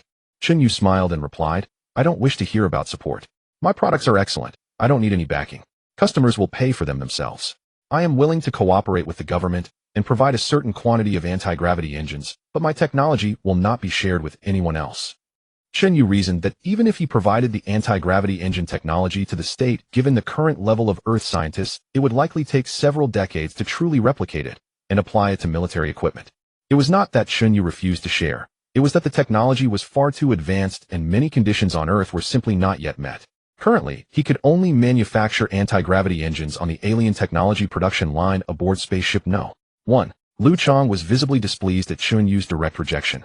Since Chen Yu held this attitude, they could only return and have higher-ranking officials negotiate with him. Finally, Chen Yu saw off the two government representatives. The day's launch event had come to a successful close. Xia Yuezhu, Su Ro, and Xiao Jiazi walked into the lounge together. Three stunningly beautiful women of different styles entered, and Chen Yu instantly perked up. Xiao Jiazi bounced over to Chen Yu's side. Today, in order to play the role of the car model, she had dressed up meticulously. She looked exceptionally beautiful now. Chen Yu instinctively wanted to reach out and touch her, but stopped halfway. This was not home, and the other two beautiful women were standing right there. Chen Yu awkwardly withdrew his hand and coughed to conceal his guilt. Fortunately, neither Xia Yuezhu nor Su Ro paid any attention to his actions. Mr. Chen, the surprises you have given me are truly immense. I want to cooperate with you, Xia Yuezhu said excitedly. Very well. Chen Yu agreed with surprising readiness, completely different from his earlier attitude toward the automobile manufacturers and government officials. Why did he agree to Xia Yuezhu's cooperation proposal? Because Chen Yu held a favorable impression of her. Moreover, he valued her management capabilities and the extensive distribution channels backed by her family. Selling automobiles required more than merely possessing the vehicles. It demanded nationwide offline after-sales service networks to provide support. After all, Chen Yu himself could hardly guarantee that cars manufactured by his company would never break down right. The Xia family was among the premier jewelry enterprises in the country with sales resources spanning across the nation. They could swiftly establish Ringway Auto's flagship 4S stores locally. Mr. Chen, how shall we proceed with this cooperation? Chen Yu shared his vision. President Xia, I can hand over all nationwide 4S stores and offline sales channels to you. Xia Yuezhu's eyes widened in astonishment. She had never imagined that Chen Yu would hand over such a substantial market directly to her. This amounted to a deeply integrated partnership with Ringway Technology. Mr. Chen, are you truly serious? Absolutely. You are only required to construct Ringway Auto's flagship 4S stores in major provinces and cities at Tier 3 and above across the country. According to statistics, there were approximately 160 cities at Tier 3 level and above in Yanxia. The investment for ordinary Tier 2 and Tier 3 4S stores was roughly 20 to 30 million yuan each, while the mega Tier 1 cities would demand well over 100 million. Yet even if all 160 cities were invested in, the total would not exceed 5 billion yuan. For the Chen Yu Group, which sat on assets worth over 100 billion, this was hardly a burden. Excellent. Mr. Chen, then I shall take charge of the offline channels and 4S store operations. Xia Yuezhu calculated in her mind that investing 5 billion with Chen Yu could potentially yield returns measured in countless multiples of that sum. By the way, Miss Xia, I have one requirement. All 100 plus 4S stores must be built strictly according to my unified plans and designs. Additionally, they must all be completed within 6 months.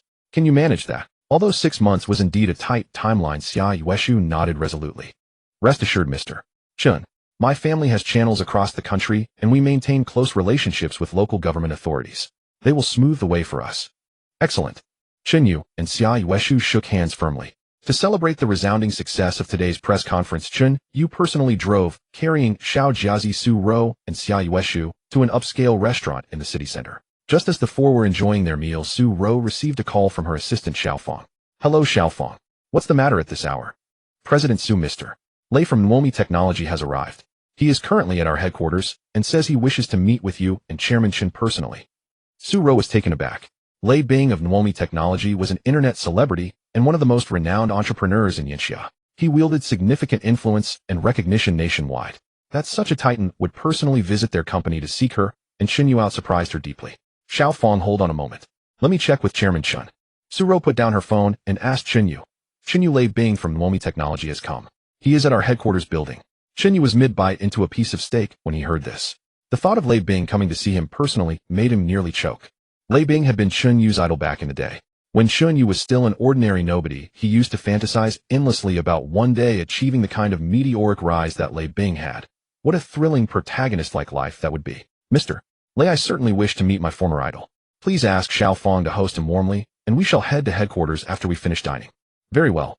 Su Ro relayed the instruction to Xiaofang to take good care of Mr. Lei and his entourage, then hung up. Chen Yu, do you think Mr. Lei came so quickly to propose a partnership? That's certain. After all, our heavy hydrogen batteries have the potential to disrupt countless industries. And what are your plans regarding a partnership with him? Naturally, cooperating with Mr. Lei has been my dream for years. I would be foolish to decline. Xia Yuezhu added from the side. Mr. May I accompany you? My father is friends with Mr. Lei and I have had the pleasure of meeting him a few times. Very well. Let us go together since you are already my business partner. After finishing their meal, Chen Yu and the others drove to the Ringway Technology headquarters at the Guojin Center. To Chen Yu's pleasant surprise, some employees were still voluntarily working late at night. Xiao Fong spotted Chen Yu and Su Ro returning and quickly escorted them to the reception lounge. As soon as Chen Yu entered the lounge, he noticed several distinguished-looking individuals seated inside, undoubtedly senior executives from Momi Technology. Seated at the center was Lei Bing himself, a name known to every household in the country. Upon seeing Chen Yu enter, Lei Bing and all his accompanying executives rose in unison. They hurriedly approached the entrance. Lei Bing extended his hand first, still wearing that same unassuming, approachable smile. Chen Yu quickly reached out, returning the warm expression. Oh, Mr. Lei, thank you for visiting late at night. Please forgive any shortcomings in our hospitality. Mr. Chen, you are truly a man of outstanding presence. Having watched your live streams, I always sensed you were a rare talent among men. Meeting you in person has only confirmed that impression. Since you are so young, might I call you young friend Chen? Of course, Mr. Lei. You have been my idol for years. Ha ha ha. The two men clasped hands firmly. Chen Yu's heart raced with genuine excitement. This truly was his former idol.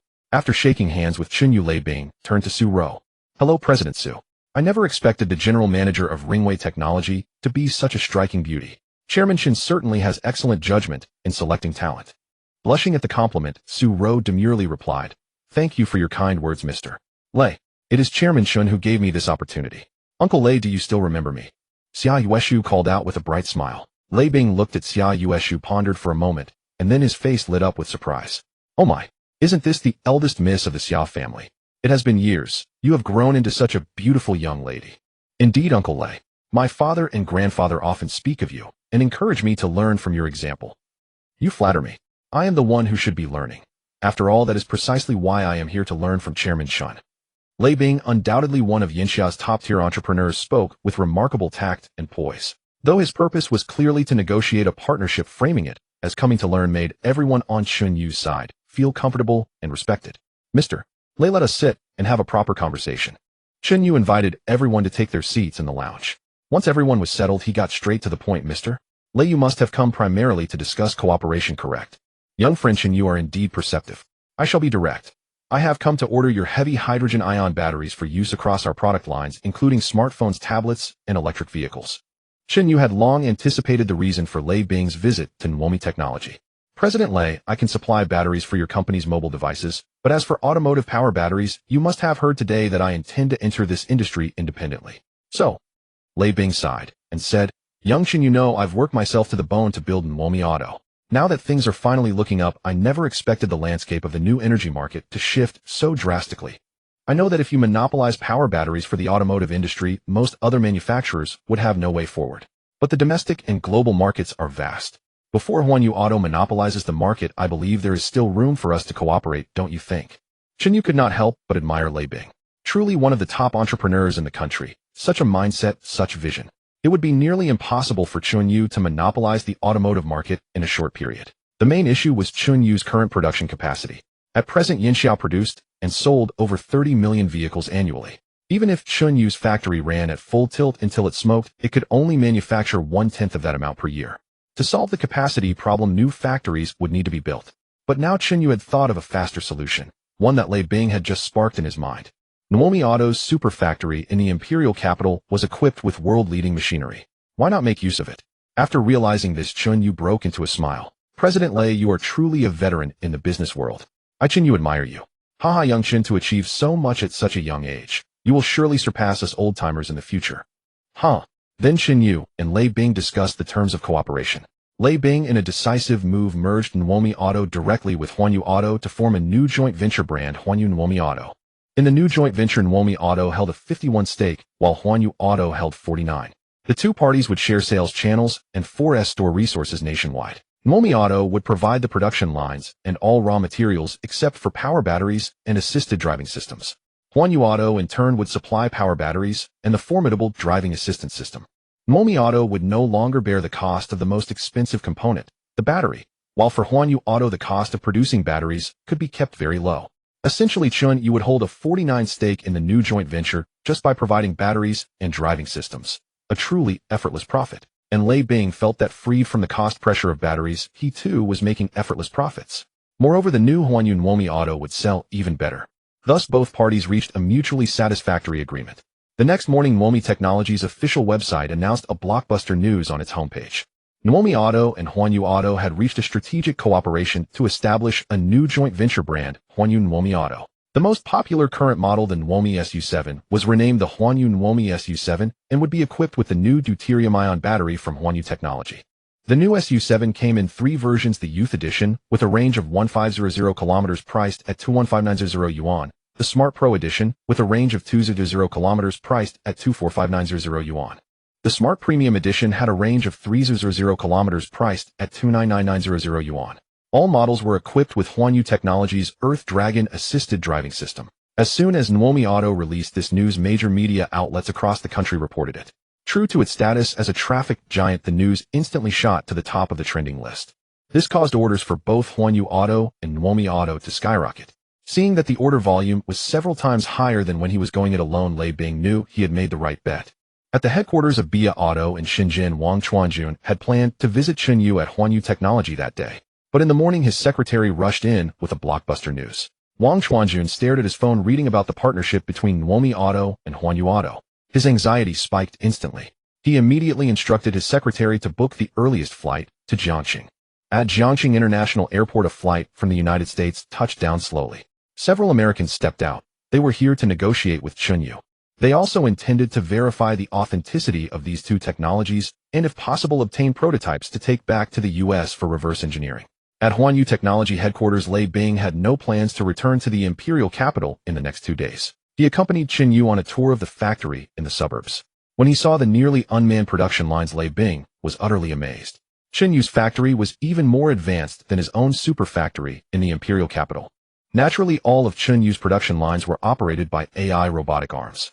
Each robotic arm was essentially a robot, even if they didn't look like humans. With hundreds of billions in cash on hand, Chen Yu had Su Rou contact major raw material suppliers nationwide. He provided them with molds for various parts, and they delivered finished products, thus saving time and boosting capacity. Chen Yu only needed to retain control of the core battery system and the intelligent driving system. While Chen Yu was showing Lei Bing around the factory, he received a notification from Su Rou. Wang Chuanjun of BIA Auto and the heads of major domestic new energy vehicle companies had all arrived at Huanyu Technology headquarters. When Wang Chuanjun arrived, he thought he was the second person after Lei Bing to seek cooperation with Chen Yu.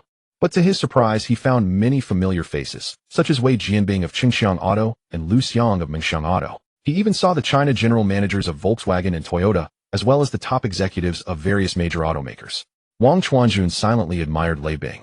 Why was it that Lei Bing could succeed in the automotive business? He was more diligent, having already reached a cooperation with Huanyu Technology a full day ahead. At the suburban factory, Chen Yu was informed and said helplessly, "President Lei, your peers are all coming to me for cooperation." Lei Bing wore his trademark warm smile. "Young Chen, how do you plan to cooperate with them?" Chen Yu thought for a moment. Having chosen to partner with Nuomi Auto, he didn't want to collaborate with any other automakers. Let them fend for themselves.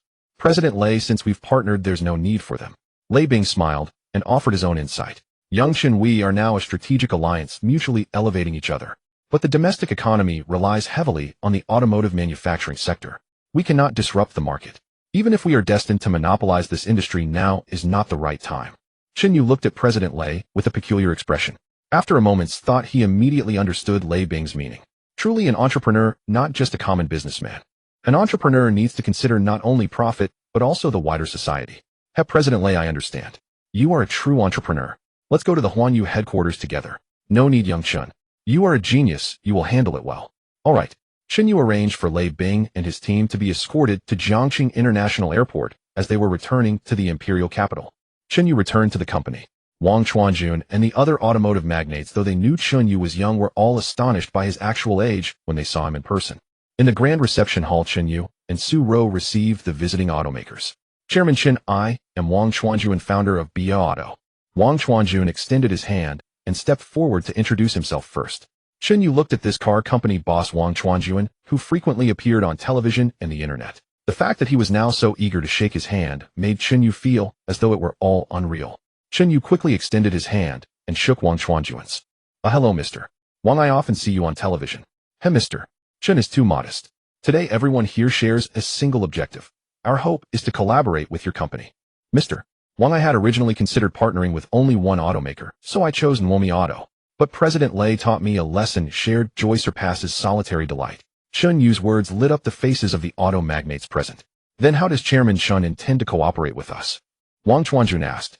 My approach to cooperation with you is straightforward. I will supply you with power batteries. Wang Chuanjun frowned while the eyes of the other auto magnates gleamed with excitement. Wang Chuanjun frowned because his BYD Auto was already the nation's second-largest battery supplier. The number one spot naturally belonged to the towering Tiandi era. They hadn't even sent representatives. They were likely still skeptical about these batteries and observing from the sidelines. Now if Chen Yu Technology were to supply batteries to other automakers, his company would lose half its profits. Could it be that he too would need to purchase batteries from Chen Yu Technology? Chairman Chen, I hope to cooperate with you in the area of battery technology. What do you think? Wang Chuanjun put forward his cooperation requirements. He reasoned that he had multiple battery production plants across the country. If Chen Yu Technology was cooperating with so many automakers, could they possibly produce that many batteries on their own? As long as they reached an agreement with Chen Yu Technology and shared the technology, BYD Auto would remain the undisputed leader in the battery and new energy vehicle sectors. Upon hearing Wang Chuanjun's cooperation proposal, Chen Yu couldn't help but furrow his brow. Mr.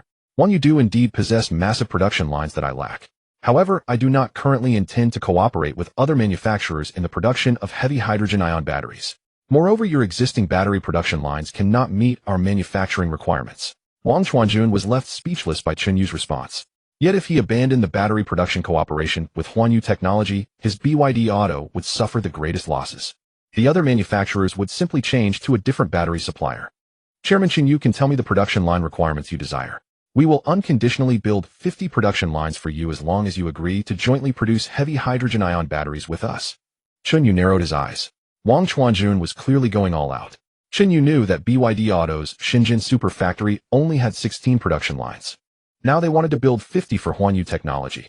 This was undoubtedly a grand gesture. Those 50 production lines alone would require an investment of at least 20 billion. Chen Yu thought about it. Currently all of his heavy hydrogen-ion batteries, except for the first and second generation high-compression models, which could only be manufactured on the No. 1 Spaceship production line on the moon. The remaining third, fourth, and fifth generation batteries, in order to reduce costs, could indeed be moved to Earth for manufacturing. With BYD Auto offering to help build production lines free of charge, Chen Yu saw no reason not to agree. Besides, his battery technology was not something that could be produced with a production line alone. Chen Yu had built anti-reverse engineering safeguards into the most critical components, the battery management system and the wrapping materials. Therefore, even if BYD Auto helped build the production lines, they would still be unable to master the core technology. In the end, Chen Yu would still hold the decisive say. Very well, Mr. Wang, you are indeed magnanimous. Let it be settled then. Ultimately, Chen Yu and Wang Chuanjun reached the following agreement. BYD Auto would acquire land independently in Jiangxing and construct a new battery factory. The new factory would be a joint venture between Chen Yu Technology and BYD Auto, with BYD Auto providing the funding and holding a 51% stake, while Chen Yu Technology would contribute the technology and hold a 49% stake. Once the factory was completed, 10% of the battery output would be used in BYD Auto's own vehicle models. The remaining 90% of batteries would be sold to the other automakers present. Although the other automakers harbored complaints, this was the best outcome possible. Otherwise, they wouldn't have received a single battery, and the game would be over for them. From this day forward, Chen Yu's Chen Yu Technology would essentially become the leading enterprise in China's automotive industry, holding an unrivaled position. Nwomi Auto and BYD Auto had hitched a ride on Chen Yu Technology's massive vessel. Though they had paid a tremendous price, in the long run, they would earn great profits. That evening, Chen Yu returned home with Zai Jiazi. On the road in front of the entrance, a Ford was parked. Upon seeing Chen Yu appear, several foreigners stepped out of the vehicle. Approaching Chen Yu's doorstep, the towering white man at the front extended his hand and spoke in broken Mandarin. Mr. Chen, I am Hinders, a representative of the American military. Your company has grown too large, and we wish to discuss matters with you. Chen Yu frowned. The American military. These guys moved surprisingly fast. The Yinxiao military hadn't even come looking for him yet, and unexpectedly the Americans arrived first. Speak, what would you like to discuss? Mr. Chen, wouldn't you invite us into your home for a chat? Must we talk right here at the door? I'm sorry, my home is not convenient for visitors. The Americans' expressions darkened, but they said nothing. Mr. Chen, we hope to purchase one of your flying cars. Chen Yu raised an eyebrow. As expected, they had come for the flying car, or more precisely for the anti-gravity engine inside it. I apologize, Mr. Hinders, but the flying car I showcased at the press conference is not currently in mass production. It was merely for display purposes, so it cannot be sold. Hinders narrowed his eyes. The purpose of their trip was precisely that thing. Now that Chen Yu refused to sell, what should they do? Mr. Chen, the price is negotiable. Chen Yu shrugged and said with a teasing tone, Mr. Henders, do you truly think I lack money at this point? Just this morning a group of big shots came to me to sign contracts. Right now I have hundreds of billions in cash alone. So tell me, how much would you offer to buy my flying car? Let's hear it. Henders was at a loss. The other party clearly wasn't short of money. Then how could he obtain the flying car? Mr. Chen, this matter is beyond my authority to decide. After I report to my superiors, we will return. Henders led his people away. They needed to make a call to ask what to do next. The other party wasn't short of money and appeared quite difficult to deal with. Chen Yu watched the departing Ford. These Americans were quite proactive. However, Chen Yu would never hand over the flying car to these Americans, even though they wouldn't understand the technology inside, even if they had it. Chen Yu returned to his villa and took out his phone. In the past 2 days, he had basically finalized the cooperation with major manufacturers. Regarding raw materials, what was most lacking now was deuterium gas, so Chen Yu called Zhou Zhihua at the Jiangxing rare gas manufacturing plant. As soon as the call connected, Zhou Zhihua's hearty laughter rang out immediately. "Ha, brother Chen, you've truly stunned the world." Zhou Zhihua was the first to speak in a hearty voice over the phone. "Ha, brother Chen, you've truly made a stunning debut." "Ah, brother Zhou, you flatter me." "Brother Chen, I watched the live broadcast of your company's launch event. You've become the hottest star in the Yinxia tech circle. So brother Zhou, you must help me." "No problem at all. I'm still waiting to invest in your company." "Then what's your plan, brother Zhou?" "I've already contacted several domestic rare gas factories. They'll sign exclusive supply contracts with you, including my own." "Then how much deuterium can you supply annually?" "Conservatively speaking, between 100 million and 150 million cubic meters. If your orders remain stable, we can pool our resources to provide up to 200 million cubic meters." Chen Yu did a quick calculation. Even at the lowest estimate of 100 million cubic meters, it could produce 10 million automotive heavy hydrogen-ion batteries. While this fell short of China's annual car sales of 30 million, it would be more than sufficient for the initial phase. Moreover, Chen Yu's battery factory wouldn't be limited to producing car batteries alone. He would also supply other mobile devices. So he could easily absorb all the deuterium from these factories. "All right, brother Zhou. I'll take everything from all your factories, but the price. What do you think?" "Since brother Chen has asked directly, and we're signing an exclusive supply agreement, we'll certainly offer you a discount. After discussing with the other factory owners, we can offer 400 yuan per cubic meter. How does that sound?" Chen Yu raised his eyebrows. Previously, he had been paying 5500 per cubic meter, and now they were offering a 1500 discount per unit. Quite a generous concession. "Excellent, brother Zhou is truly generous." "Then it's settled. Tomorrow bring the other deuterium factory owners to Huanyu Technology to sign the contract with President Su." "Good." With that call ended, Chen Yu finally felt at ease. All the raw materials were now secured. With sufficient working capital on hand, he could ramp up production immediately. Meanwhile, in a luxury suite at a hotel in Jiangxing, several Americans sat together focused on a laptop screen. On it appeared a senior American military officer. Clearly, they were holding a video call with their superior. "Minister Schneider, we approached Chen Yu tonight with our requests, but he declined. He's not lacking funds either. What should our next move be?" Thousands of miles away at the Pentagon, Defense Minister Schneider furrowed his brow as he studied the screen. He understood intimately how crucial this anti-gravity technology, capable of making automobiles levitate, would be to future military operations. They had to secure this technology by any means necessary. If Yinxia's military gained access to it, America's global air superiority would be severely compromised. "I'm dispatching a team of senior American military operatives to assist you immediately. Secure that flying car prototype at all costs. Employ any measures necessary." The American representatives in the hotel all wore resolute expressions. "Understood, Minister." Meanwhile, Chen Yu remained oblivious to the fact that he had already become a target of American espionage. In the heart of Yinxia's capital, behind those ancient red walls, within a modest 2-story building, Zhou Zheng and Lu Chang awaited. The elder at the head of the table removed his glasses and set down his documents before speaking slowly. "I've reviewed this material. If Huanyu Technology's breakthroughs are as remarkable as described, they could substantially advance both Yinxia's technological capabilities and our military interests. I support providing robust assistance." Zhou Zheng spoke up. "Sir, we approached Chen Yu regarding technology sharing with the military, but he declined. How should we proceed with our support? His technology holds tremendous promise. Pressing him to share it outright would only push him away. What matters isn't whether we acquire the technology directly, but that Chen Yu is Chinese and his company operates from Yinxia. As long as he doesn't transfer this technology abroad, his enterprise becomes a strategic asset for us." "Sir, your vision is truly exceptional. Enough with the flattery. I've someone else to negotiate with him. You're dismissed." Once Zhou Zheng and Lu Chang departed, another group entered the building. These individuals all appeared tense, some bearing the exhausted marks of sleepless nights. They were among Yinxia Academy of Sciences' foremost researchers, led by Li Tianrui, the chief astronomer of the Academy of Sciences. Commander Director Li Tianrui from the Academy of Sciences Astronomical Research Institute has arrived with what appears to be a significant discovery. The commander's secretary reported. Taken aback, the commander wondered when the Astronomical Institute had become involved in an emergency. Commander, I am Li Tianrui, director of the Astronomical Research Institute. Our 3-year study indicates that our sun is entering an active period. The commander's eyes narrowed with quiet authority. Share your findings. The astronomers exchanged glances, and Li Tianrui proceeded to present their 3 years of research.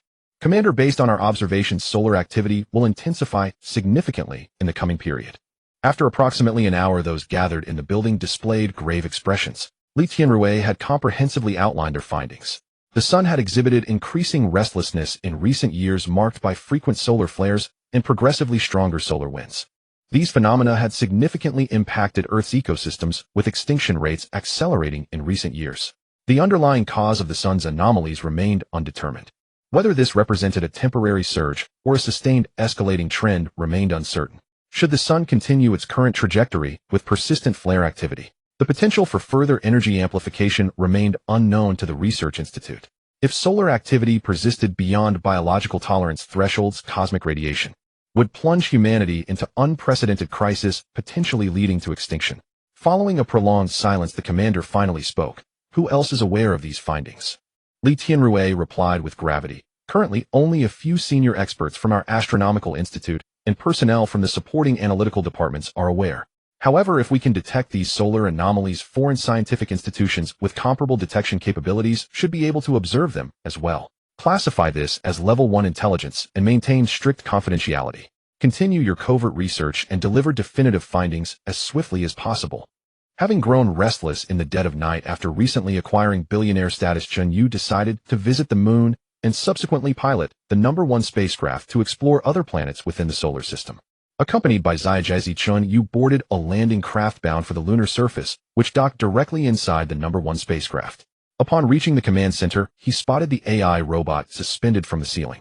AI engaged the #1's propulsion systems. We're heading to explore the other planets in the solar system. Acknowledged, Captain. Initiating engine startup sequence. The #1 spacecraft ascended gradually from a crater on the moon's far side, setting course for Venus, the nearest planetary neighbor. AI Venus is said to be an extremely hostile world with terrible conditions. Tell me about some of its characteristics. The AI brain began broadcasting, sharing some information about Venus. Venus is the planet closest to Earth with a size and density remarkably similar to our own. Its surface temperature averages 465 degrees Celsius, shrouded beneath a thick atmosphere. Hey AI brain, do you think Venus ever had life? I read in books that Venus once stayed in the habitable zone for hundreds of millions of years, just like Earth. Once we reach Venus and set foot on its surface, we can collect soil samples for analysis. That will tell us whether it ever nurtured life. That's good. How long will it take us to fly to Venus? Venus is quite close, about 5 hours. Great. Chen Yu reclined on the seat that could freely change shape, while small mechanical arms behind him massaged his shoulders. 5 hours later, Spaceship No.1 arrived at Venus's orbit. Chen Yu could already see a yellow-brown planet, like a giant rusted sphere. Up close, it even evoked a sense of decay, desolation, bleakness, and loneliness. Fortunately, Chen Yu suffered from neither megaphobia nor autophobia, and his mental state was relatively healthy. Otherwise, witnessing such a desperate planet in the vast expanse of space. The key issue was that this planet radiated an eerie sense of decay. Staying here too long could even lead to psychological breakdown. Chen Yu gazed at the planet, utterly awestruck. AI brain, the surface temperature of this planet is over 400 degrees. Can our spaceship land? Captain, you're greatly underestimating our technological civilization. This temperature is nothing. All right, landing on Venus. Spaceship No.1 could be seen slowly descending its orbit toward Venus's surface. Upon entering Venus's atmosphere, which was so dense that Chen Yu felt he could no longer see anything. But after a while, Spaceship No.1 began to decelerate. Through the glass, the view outside once again came into focus, and Chen Yu could now see Venus's surface. This was a boundless expanse of corrupted land, shrouded in rust-colored gray haze. Conducting precise analysis of Venus's atmospheric composition. Carbon dioxide content exceeds 95, with severe greenhouse effect on the planet. Maximum temperatures exceed 500 degrees, making it inhospitable to carbon-based life forms. Checking for silicon-based organisms, boron-based life, sulfur-based life. Analysis complete. None detected. Chen Yu was astonished. AI brain. Could there really be silicon-based and boron-based life forms in the universe? Naturally. The universe is vast beyond your imagination, containing not only these common life forms, but also consciousness-based entities you might find difficult to comprehend. Chen Yu was dumbfounded. This truly expanded his horizons. He made a silent resolution. If given the chance in the future, he would definitely venture into the vast, boundless depths of the cosmos. Rumble. Spaceship no. One landed on Venus's surface, kicking up massive clouds of golden dust. Captain, would you like to step out of the spacecraft and set foot on Venus's surface yourself? Chen Yu raised his eyebrows. What? Can I? The surface temperature is over 400 degrees. If I step out of the spacecraft, wouldn't I be roasted alive? I have already manufactured a suitable spacesuit for you. It can withstand external temperatures of over 1,000 degrees. Once you put it on, you can move freely on Venus's surface. Then what are we waiting for? I want to be the first Earthling to set foot on Venus. Chen Yu could hardly wait and immediately changed into the spacesuit prepared by the AI brain. The spacesuit was quite thin and surprisingly well-fitted, far more advanced than the bulky suits used by Earthlings. After donning the specially designed helmet, Chen Yu felt remarkably light and comfortable. Alien technology was indeed something else. Chen Yu arrived at the airlock. The hatch slowly opened, and he stepped out in one stride. The moment his foot touched Venus's ground, Chen Yu was overcome with excitement. This was one small step for him, but one giant leap for mankind. Chen Yu had become the first Earthling to personally set foot on Venus. AI brain, take a photo of me quickly. Captain, I have recorded everything you have done. I want to be the first to land on Venus, Mercury, Mars. In short, all 8 planets of the solar system. I will visit them all. Chen Yu was so excited that he could hardly speak coherently. Captain, you can dig up some Venusian soil and place it on the detection device on your arm. I can test whether this planet ever harbored life. Good. Chen Yu bounced around on Venus's surface and found a spot where the soil color looked normal. He scooped up a small amount with a mini shovel and placed it on the arm-mounted detection device, conducting component analysis, life sign analysis. Analysis complete. Traces of past life activity were found in the soil. The life form was carbon-based, similar to that on Earth. According to isotopic analysis, the life signs originated 2 billion years ago. Chen Yu was amazed. So Venus had indeed once nurtured life as far back as 3 billion years ago, which roughly aligned with research findings on Earth. Scientists predicted that approximately 3 billion years ago Venus had liquid water. Indeed, water is the source of life. However, regrettably, Venus gradually drifted out of the habitable zone and life perished. One couldn't help but wonder whether Venus back then had developed a thriving technological civilization like Earth. Captain, I suggest placing a detector on Venus. It can probe the planet's minerals, and we may find elements to repair the spaceship's warp engine. Good. Chen Yu firmly planted the Yinshan national flag he had prepared into the ground. Excellent. From now on, Venus shall be an inseparable part of our Yinsha territory. Chen Yu muttered to himself after planting the flag. Chen Yu boarded Spaceship No. 1, preparing to return. Captain, I have something to report to you. This may concern the safety of all humanity on Earth. Chen Yu was surprised. AI brain, what's the matter? Why are you being so mysterious? While checking Venus's atmosphere for cosmic ray shielding, I unexpectedly detected solar flare activity. Chen Yu certainly knew about solar flares. Wasn't this a normal solar activity?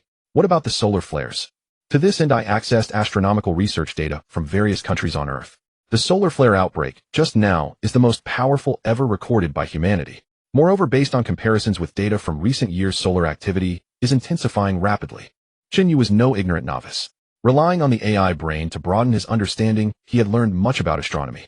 When he heard the AI brain say that the sun was becoming increasingly volatile, he already sensed a crisis.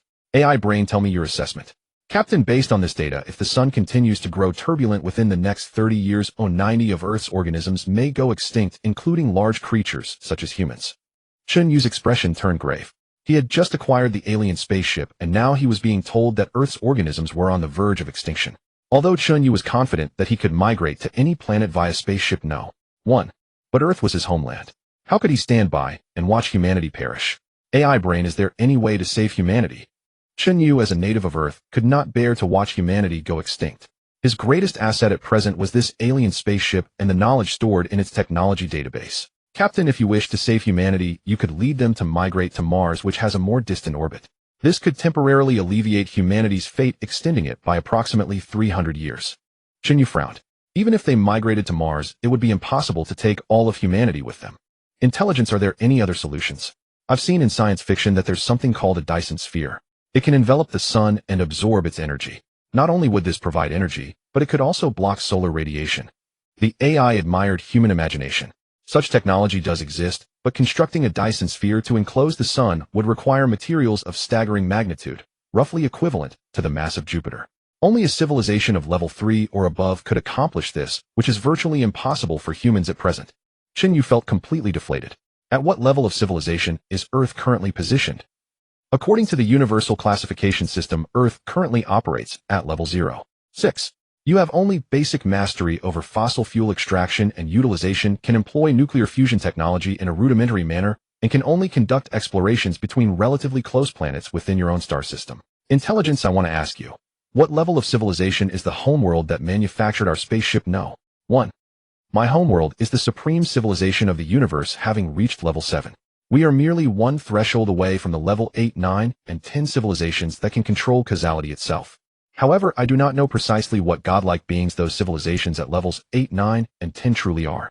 It is said they can carve out parallel universes and appear at any point along the river of time to influence the cosmos. So a level 7 civilization in the universe is already a supreme existence.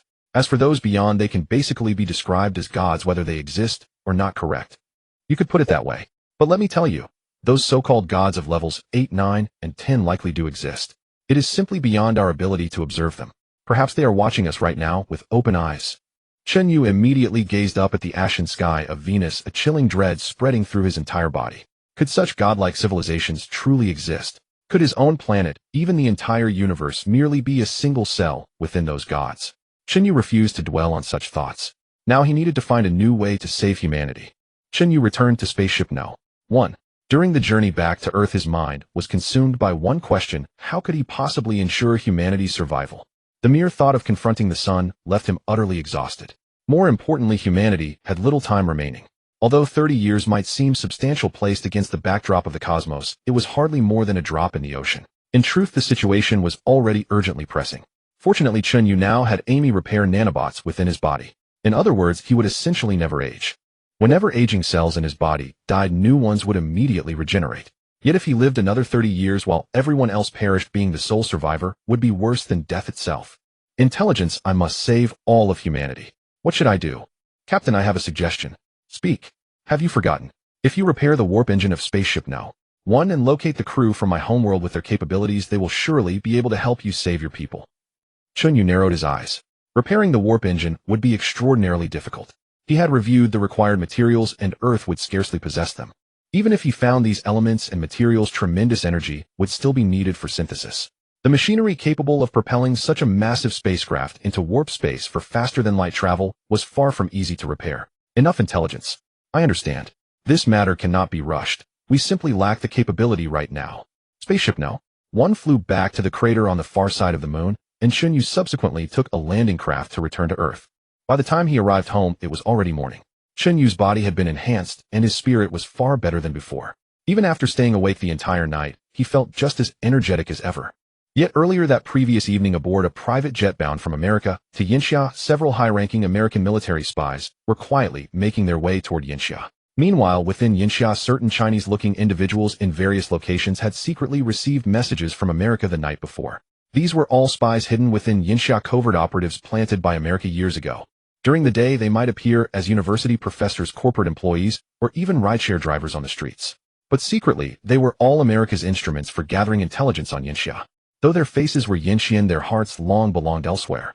The information these domestic spies received was to assist the high-level spies arriving from America. Their sole objective was to steal the prototype of Huan Yu Technology's flying car and the related technology. Having learned of the solar flare incident, Chen Yu now prepared for the worst-case scenario. Within Spaceship No. 1's alien technology database, Chen Yu researched all the technology he had access to. He discovered blueprints for a colonial base, and after careful study, he was deeply pleased. If such a base could be established on Earth, it could withstand the cosmic rays generated by powerful solar flares. Although the construction costs would be astronomical, and it would be impossible to save all of humanity, Chen Yu now had a goal. His goal was to save as many Chinese people as possible. Do not morally condemn Chen Yu for not saving foreigners. After all, those outside one's own kind cannot be trusted, and Chen Yu possessed no such selfless nobility. Fortunately, Chen Yu had sufficient time to accomplish this. However, establishing a massive shelter base on Earth required top-tier political authority and financial resources. Therefore, Chen Yu's first step was to conquer Earth. Only after gaining control over Earth's resources could he casually build such a base. Otherwise, with so many nations worldwide, several of them quite powerful, he would face opposition if he expended such vast resources. Might as well become the ruler himself first. Chen Yu believed that with Spaceship No. 1 in technology far ahead of his era, accomplishing these goals was merely a matter of time. That evening, the aircraft carrying American spies landed at Jiangxing International Airport. 3 seemingly ordinary Americans emerged from the terminal. Their identities were tourist visas allowing them to stay in Yinxia for 7 days. A rideshare vehicle pulled up before the 3. The driver was a Yinshin-looking man who was in fact an American spy embedded in China for many years. He gave the 3 a subtle nod and a knowing glance. The 3 understood immediately and silently boarded the vehicle heading toward a hotel. At this moment, Chen Yu was at home, fervently typing on his computer. He had discovered a batch of products in the technology repository that once manufactured could revolutionize the world. There was also another set of extraterrestrial weaponry. He planned to manufacture technological products to amass wealth and then use that wealth to build weapons. With weapons, he could easily dominate the globe. Then whatever he wished to do, whether building a base, would be entirely his decision. Chen Yu typed out the production plans for the upcoming technological products on his computer. My current factory is completely inadequate for manufacturing these products and weapons. It seems I need to expand the factory. Chen Yu called Su Ro. The call connected. Boss, why are you calling me at night?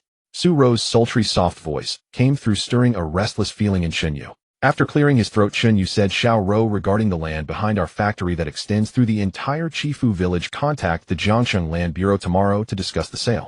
Su Ro was startled, clearly stunned by Chen Yu's words. Chen Yu, what did you say? You want to buy all the land in Chifu village? Yes, any problem? Not that, but why do you need so much land? Our current factory capacity is sufficient. Are you planning to expand the factory? No, I want to build a super large industrial park. In the future, we will manufacture many more products. Chen Yu did not mention that he also intended to build extraterrestrial weapons beyond this era. An industrial park. Do you need that much area? The entire Chifu village is about 5 kilometers long and wide, with a total area of nearly 25 square kilometers. That's enough to build a city. Don't worry about that. Just go negotiate with the officials and find out how much it will cost to buy such a large piece of land. Su Ro thought Chen Yu was crazy, but she would still carry out the task seriously. Based on the current land prices near Chifu village, it's about 600 yuan per mu. 25 square kilometers is roughly 380 mu, making the total price over 200 million yuan. However, most of this land is farmland belonging to the villagers of Chifu village, and its price differs from wasteland. Buying land from the villagers is equivalent to land acquisition, so the price will be much higher. Typically, compensation per mu ranges from tens of thousands to over 100,000 yuan. Additionally, new resettlement houses need to be built for the villagers, or a one-time housing subsidy must be provided, otherwise the villagers will refuse to move, making the effort futile. Calculating this way, the total cost to acquire all the land in Chifu village would be exorbitant. However, Chen Yu was now flush with cash. In just the past 2 days, Huanyu Technology had received tens of billions in car deposits. Chen Yu was confident he could secure all the land in Chifu village.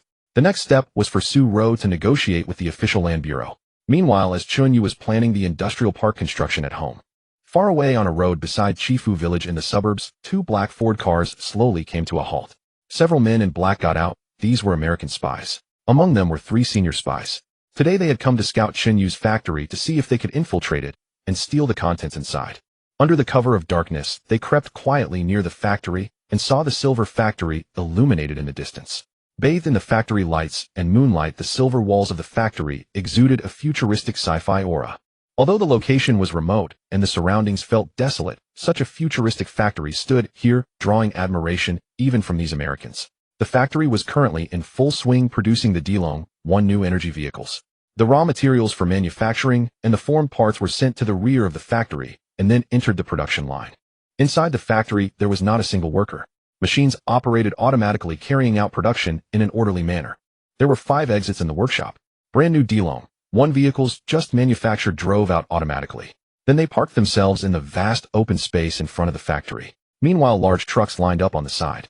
The Delong 1 vehicles drove onto the trucks automatically, requiring no human intervention, which saved a great deal of loading time. A large truck could be fully loaded in just a few minutes. The drivers then drove these trucks loaded with Delong 1 new energy vehicles to various 4S dealerships. Currently, the Huanyu Auto 4S stores were still under construction. For now, these cars would be delivered to the nationwide flagship stores of Huanyu Nuomi Auto for handover. Once Xia Yueshu completed the nationwide 4S store network, Huanyu Auto would have its own outlets. The spies observed the factory from nearby, noting that the only way to enter the factory was through the front or the back. The rear was the raw material entrance, and the front was the finished product exit. After discussion, they decided to send 2 spies with Yinxia faces to disguise themselves as the drivers of the large trucks. They would blend in with the drivers and enter the factory through the main gate. Once inside, they would photograph the key equipment and infiltrate the operational computers to copy the technical files. The most important task was to find the flying car, and once located, do everything possible to extract it. The plan was set in motion. 2 American spies with Yinxia faces quietly infiltrated the group of truck drivers.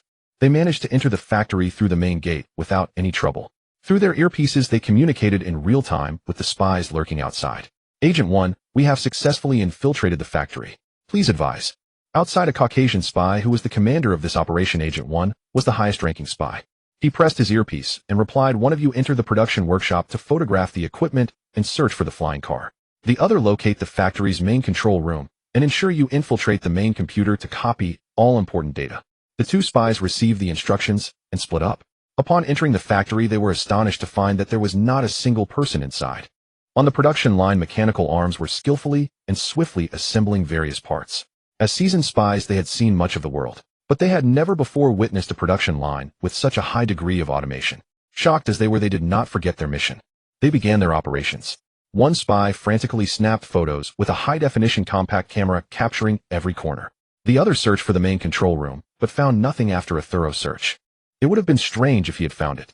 Chen Yu's production lines were controlled by programs written by the intelligent brain, and each unit was highly autonomous, requiring no centralized control. In fact, each mechanical arm had its own built-in control device. The 2 spies eventually met up again inside the factory and began searching for the flying car. After a fruitless search, they finally headed toward the main gate to leave. When they reached the front yard of the factory, both were dumbfounded. The 2 spies scoured the premises but failed to locate the flying car anywhere within the factory. Just as they were preparing to leave through the entrance, a vehicle caught their eyes in a secluded corner of the front courtyard.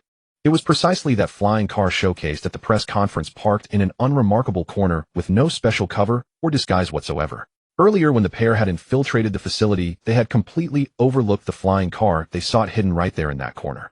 Chen Yu had placed the vehicle here, yet showed no concern about anyone stealing it.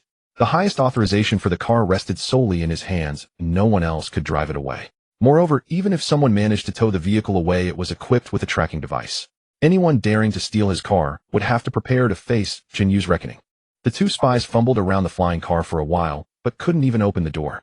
They even considered smashing the glass, but the windows were harder than bulletproof glass. After hammering away for some time, not a single scratch appeared. Eventually, the pair could only give up and return to report what they had found to their superiors. The 2 spies walked out through the main gate without a single person attempting to stop them. Yet all of this unfolded entirely within Chen Yu's sight from his villa. In fact, the moment the 2 spies entered the factory, Chen Yu had already received a notification from his intelligent brain. Extremely concealed surveillance cameras had been installed around the factory perimeter, so inconspicuous that they created the illusion of there being no monitoring at all. The intelligent brain conducted facial recognition on the 2 individuals who entered the factory. Neither was the driver who had arrived in the suspicious vehicle, nor any of the staff responsible for transporting raw materials. The intelligent brain immediately linked to official facial databases, but the results revealed only their cover identities, 2 ordinary office workers. It then proceeded to breach facial data systems across nations worldwide. Miraculously, the system located both men's records within the servers of the Pentagon in America. These 2 had formerly studied in the United States as students from Yinxia before being recruited and undergoing espionage training. They were ultimately dispatched back to Yinxia for covert operations, awaiting orders at any moment. Watching the spy footage on his computer of the 2 operatives sneaking around the factory, taking pictures in their shifty manner, Chen Yu couldn't help but smile. American spies, are they? And former Yinxia natives. Truly, every era has its traitors. Captain, how do you intend to deal with these spies? It hardly matters for now. They won't obtain anything of value. Let's see what moves they make next. Chen Yu had no intention of handling the spies himself. Dealing with traitors was a matter for the authorities. 2 days later, Su Ro summoned Chen Yu to the company. Upon arriving at Su Ro's office, he asked, Xiao Ro, how did your negotiations with the Land Bureau go regarding the land in Chifu Village? Here are the land transfer conditions provided by the Land Bureau. Take a look. Chen Yu took the documents from Su Ro's hands and began reading them carefully. The total area of land in Chifu Village amounted to 25 square kilometers. Within it lay 10 square kilometers of farmland belonging to villagers, while the remaining 15 square kilometers consisted of barren hills and wasteland. In principle, farmland could not be transferred. However, the other 15 square kilometers could be leased to Chen Yu at a price of 800 yuan per mu. Upon seeing the Land Bureau's quotation, a mocking smile appeared on Chen Yu's face. He had previously purchased the factory land at only 600 yuan per mu, yet these lands were priced at 800. Clearly knowing that Huanyu technology was now profitable, they were extending an exorbitant demand. The claim about farmland not being transferable was merely pretext laid for pushing prices even higher later on. Chen Yu sighed, realizing that indeed fame attracts trouble and towering trees invite strong winds. Now that his company was making money, even the government wanted to squeeze him heavily. Xiaoro, go communicate with the Jiangcheng Land Bureau once more. If the authorities refuse to show sincerity, we will establish our factory in another province. In that case, they will receive none of the tax revenue. Su Rou could only reluctantly agree. At that moment, Secretary Xiao Feng knocked and entered. Director Chen, President Su. Several people outside wish to see Director Chen. They claim to be officials. Chen Yu raised an eyebrow. Bring them in. Certainly, Director Chen. Soon after, Xiao Feng led several people inside. At their forefront was a dignified middle-aged man with several tall, upright young men trailing behind him. The first impression these individuals gave Chen Yu was that of soldiers. He was certain all of them were military personnel. Chen Yu rose from his seat, walking toward them and extending his hand toward the middle-aged man at their head. Greetings. May I ask what brings you to see me, sir? The middle-aged man shook his hand and replied, I am Major General Chao Guangda of the Southern Military Region. I have come today specifically to discuss cooperation with Mr. Chen. Chen Yu's eyes widened. This was actually a general. He quickly adopted a warm expression. It is an honor to meet General Chao. Please sit. After seating everyone, Chen Yu personally poured tea for each of them. May I ask General Chao, what manner of cooperation do you have in mind? Chao Guangda spoke without preamble. Mr. Chen, we wish for your company to produce a batch of military aircraft for us utilizing the same engine technology found on your flying cars. Chen Yu nodded eagerly. Wonderful. Of course we can. Chao Guangda was taken aback. He had not expected Chen Yu to agree so readily before even discussing requirements or pricing terms. Mr. Chen, won't you ask about our requirements for the military aircraft or discuss the price? Chen Yu waved his hand dismissively. I am a son of Yanxia. Contributing to my country is my sacred duty. Since the nation requires my assistance, I will undoubtedly comply. Whatever design specifications you present, I can fulfill them. As for pricing, I trust the government will not treat me unfairly. Correct. Chen Yu's words caused Chao Guangda to regard him with renewed respect. And naturally, we would never mistreat enterprises that contribute to the nation. However, our requirements for the military aircraft may be rather demanding. Can your research team handle them? Would you need us to provide personnel? Beneath Chao Guangda's words lay another intention. He hoped military scientists could participate in the design, perhaps even learn the secrets of that anti-gravity engine technology. Chen Yu understood perfectly well, yet where did he have a research team? His research team was the intelligent brain itself. Or perhaps his own accumulated knowledge at this point could also serve that purpose. Head General Chao, simply state your requirements. My research team will certainly meet them all. Chao Guangda narrowed his eyes slightly. Since the other party refused his offer of personnel, he abandoned the matter. Then do you have any expectations regarding the cooperation price? Chen Yu smiled and replied, General Chao, how about this? Let me first hear your requirements for the military aircraft. After I deliver the finished product, we can discuss the price. Chao Guangda was astonished. This meant Huanyu technology would essentially research for free, receiving payment only upon successful delivery, a risk-free venture. If the research failed, no payment would be owed at all. Mr. Chen, are you truly willing to cooperate in this manner? Are you not afraid of receiving nothing should the research fail? Chen Yu shook his head. General Chao, I trust my research team. In truth, it was merely the intelligent brain. Very well. Chao Guangda glanced at his subordinate. The attendant handed a file folder to Chen Yu. This contains our requirements for the military aircraft. Mr. Chen, if certain functions cannot be fully realized, it is acceptable. Achieving 60% of what is specified here will suffice. Chen Yu did not even glance at the document before setting it aside, still confidently assuring, I will absolutely complete 100% of it. Chao Guangda could not fathom why this young man possessed such unwavering confidence. In that case, Mr. Chen, I will not detain you further. I will dispatch my secretary afterward to coordinate with your company. Very well, General Chao. Let me see you out. No need, Mr. Chen. Continue with your work. After seeing Chao Guangda off, Su Rou hurried forward and opened the file folder. Though she was not a technical expert, she could still comprehend the aircraft requirements. When she saw the list of functions that needed to be realized, even someone unfamiliar with technology like her could only shake her head in disbelief. Su Rou read the military's requirements and shook her head in disapproval. Chen Yu, haven't you even looked at what they're asking for? Are you just going to agree without a second thought? What if we can't deliver? Our research funds will go down the drain. No matter what they demand, as long as it's reasonable, I can accomplish it. Suro had no idea where Chen Yu's confidence came from. But recalling that he had even developed a flying car, a product of science fiction, she ceased her fretting, though a trace of concern lingered. Chen Yu picked up the document and examined the military's demands. He had anticipated harsh conditions, but after reading, a smirk curled at the corner of his mouth. Is that all? There were several tricky points, perhaps challenging for Earth's current technology. First, it must effectively evade enemy radar scans, i.e., possess a radar stealth mode. Second, it must be capable of autonomous flight, identifying friend from foe, and executing precision strikes. Third, it must operate in harsh weather with a range exceeding 500 kilometers. Fourth, it must be able to mount light weaponry, such as military cannons.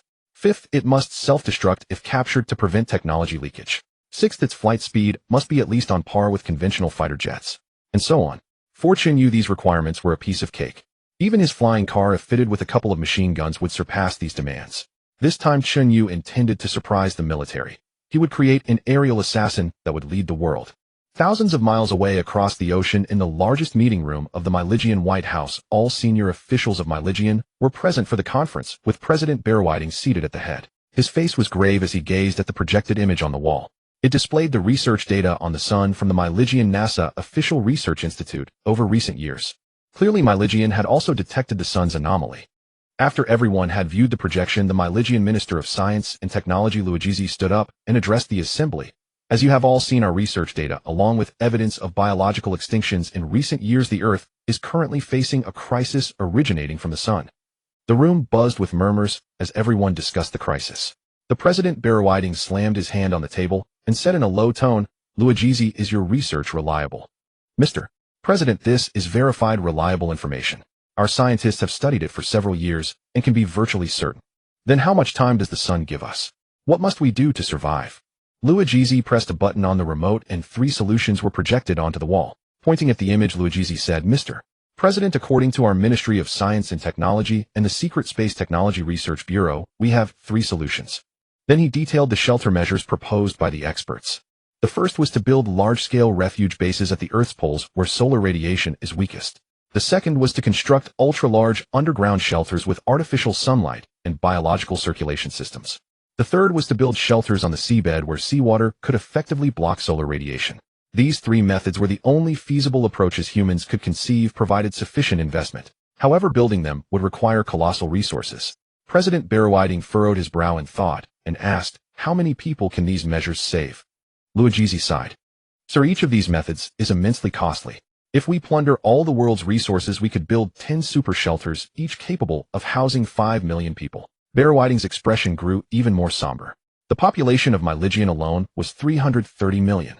Even if the 10 super shelters were completed, they could accommodate only 50 million, meaning over 200 million would die domestically. Not to mention the 8 billion people worldwide. When the crisis struck, about 99 would perish. But to ensure the survival of the race and their own lives, Myligian had to act. "Luigi, tell me about your next plan." "Mr. President, according to our experts' predictions, solar flare activity will remain within tolerable radiation limits for the next 30 years, though skin cancer cases may rise annually. Therefore, we must use these 30 years to redominate the globe, channel all resources to Myligian, and only then will we have enough to build these shelters." The senior officials of Myligian buzzed with discussion. After a moment of contemplation, President Bearwhiding declared solemnly, "For the future of Myligian, it is time for us to reassert global dominance. Yanxiao and Shay are our 2 greatest adversaries. Their scientists have likely also discovered this solar catastrophe. Thus I announce that Myligian officially launches a global hegemony campaign. The military, the Ministry of Science and Technology, the Foreign Ministry, the Trade Ministry, and all other official departments of Myligian unified their stance, determined to plunder the globe. This was for the future of Myligian. A series of secret directives were issued and Myligian officially began constructing the shelter bases. It also initiated a mode of global resource plunder. Meanwhile, Chen Yu had been researching at home how to resist solar radiation. Although his spaceship's technology database contained many methods to block the radiation, saving the entire population of Yanxia, over 1 billion people, would be an immense challenge. Building large-scale bases was the only way to save the most people. Staring at the plans on his computer, Chen Yu for once lit a cigarette and took a drag. "It seems this is the only way to save the most people. I must seize control of Earth's resources as soon as possible and begin constructing the bases." Unbeknownst to Chen Yu, the people of Myligian on the opposite side of the globe had nearly identical ideas. On Earth, Myligian's technology was indeed among the world's best.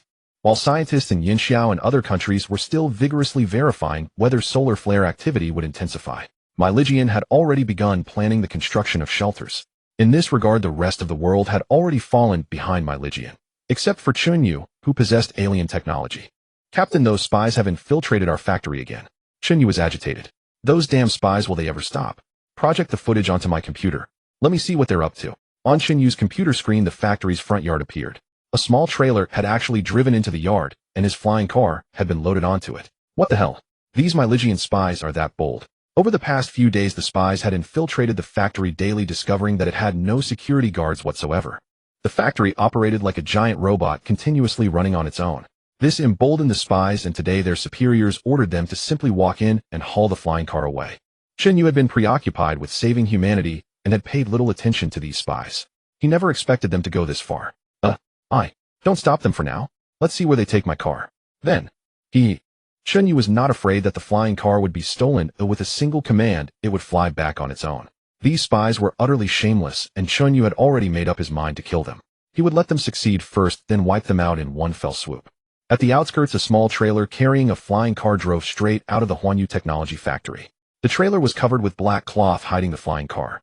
From the outside, it looked like an ordinary trailer driving along the small road of Chifu village. Inside the trailer, two spies with Yinxiao faces spoke excitedly into their earpieces. Number 1, we have successfully transported the flying car out. The voice of Number 1, an American spy, came through the earpiece. Good. Drive immediately to the secret port, we will meet you there. On Chen Yu's computer screen, a map was displayed with a red dot, which was the current coordinates of the flying car. It seems these spies are planning to transport the car to the seaside. Captain, the landing ship is in low Earth orbit above Jiang City, ready to wipe out these spies at any moment. Good, let's wait for them to gather, then we'll deal with them. At a seaside location in Jiang City, an ordinary cargo ship was docked. This was the vessel the American spies intended to use to secretly transport the flying car. 3 senior American spies were waiting on the ship for the trailer to arrive. None of them had expected the operation to go so smoothly. They had been too cautious in the previous days, as the factory had virtually no security. After about an hour, the trailer finally arrived at the secret port. To call it a port was generous. It was nothing more than a sandy beach beside a small road. The trailer drove directly onto the beach where all the American spies involved in the operation had gathered. They believed their plan was flawless, but everything was under Chen Yu's control.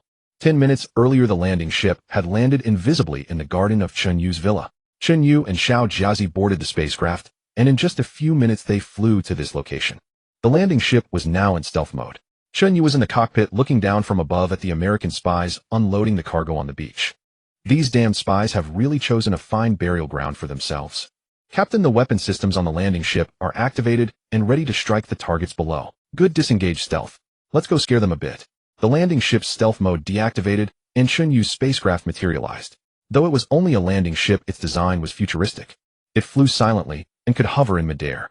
When the landing ship appeared, the spies on the ground did not notice it at first, until the landing ship slowly descended and a beam of intense light shot out from it, illuminating the beach as if it were daytime.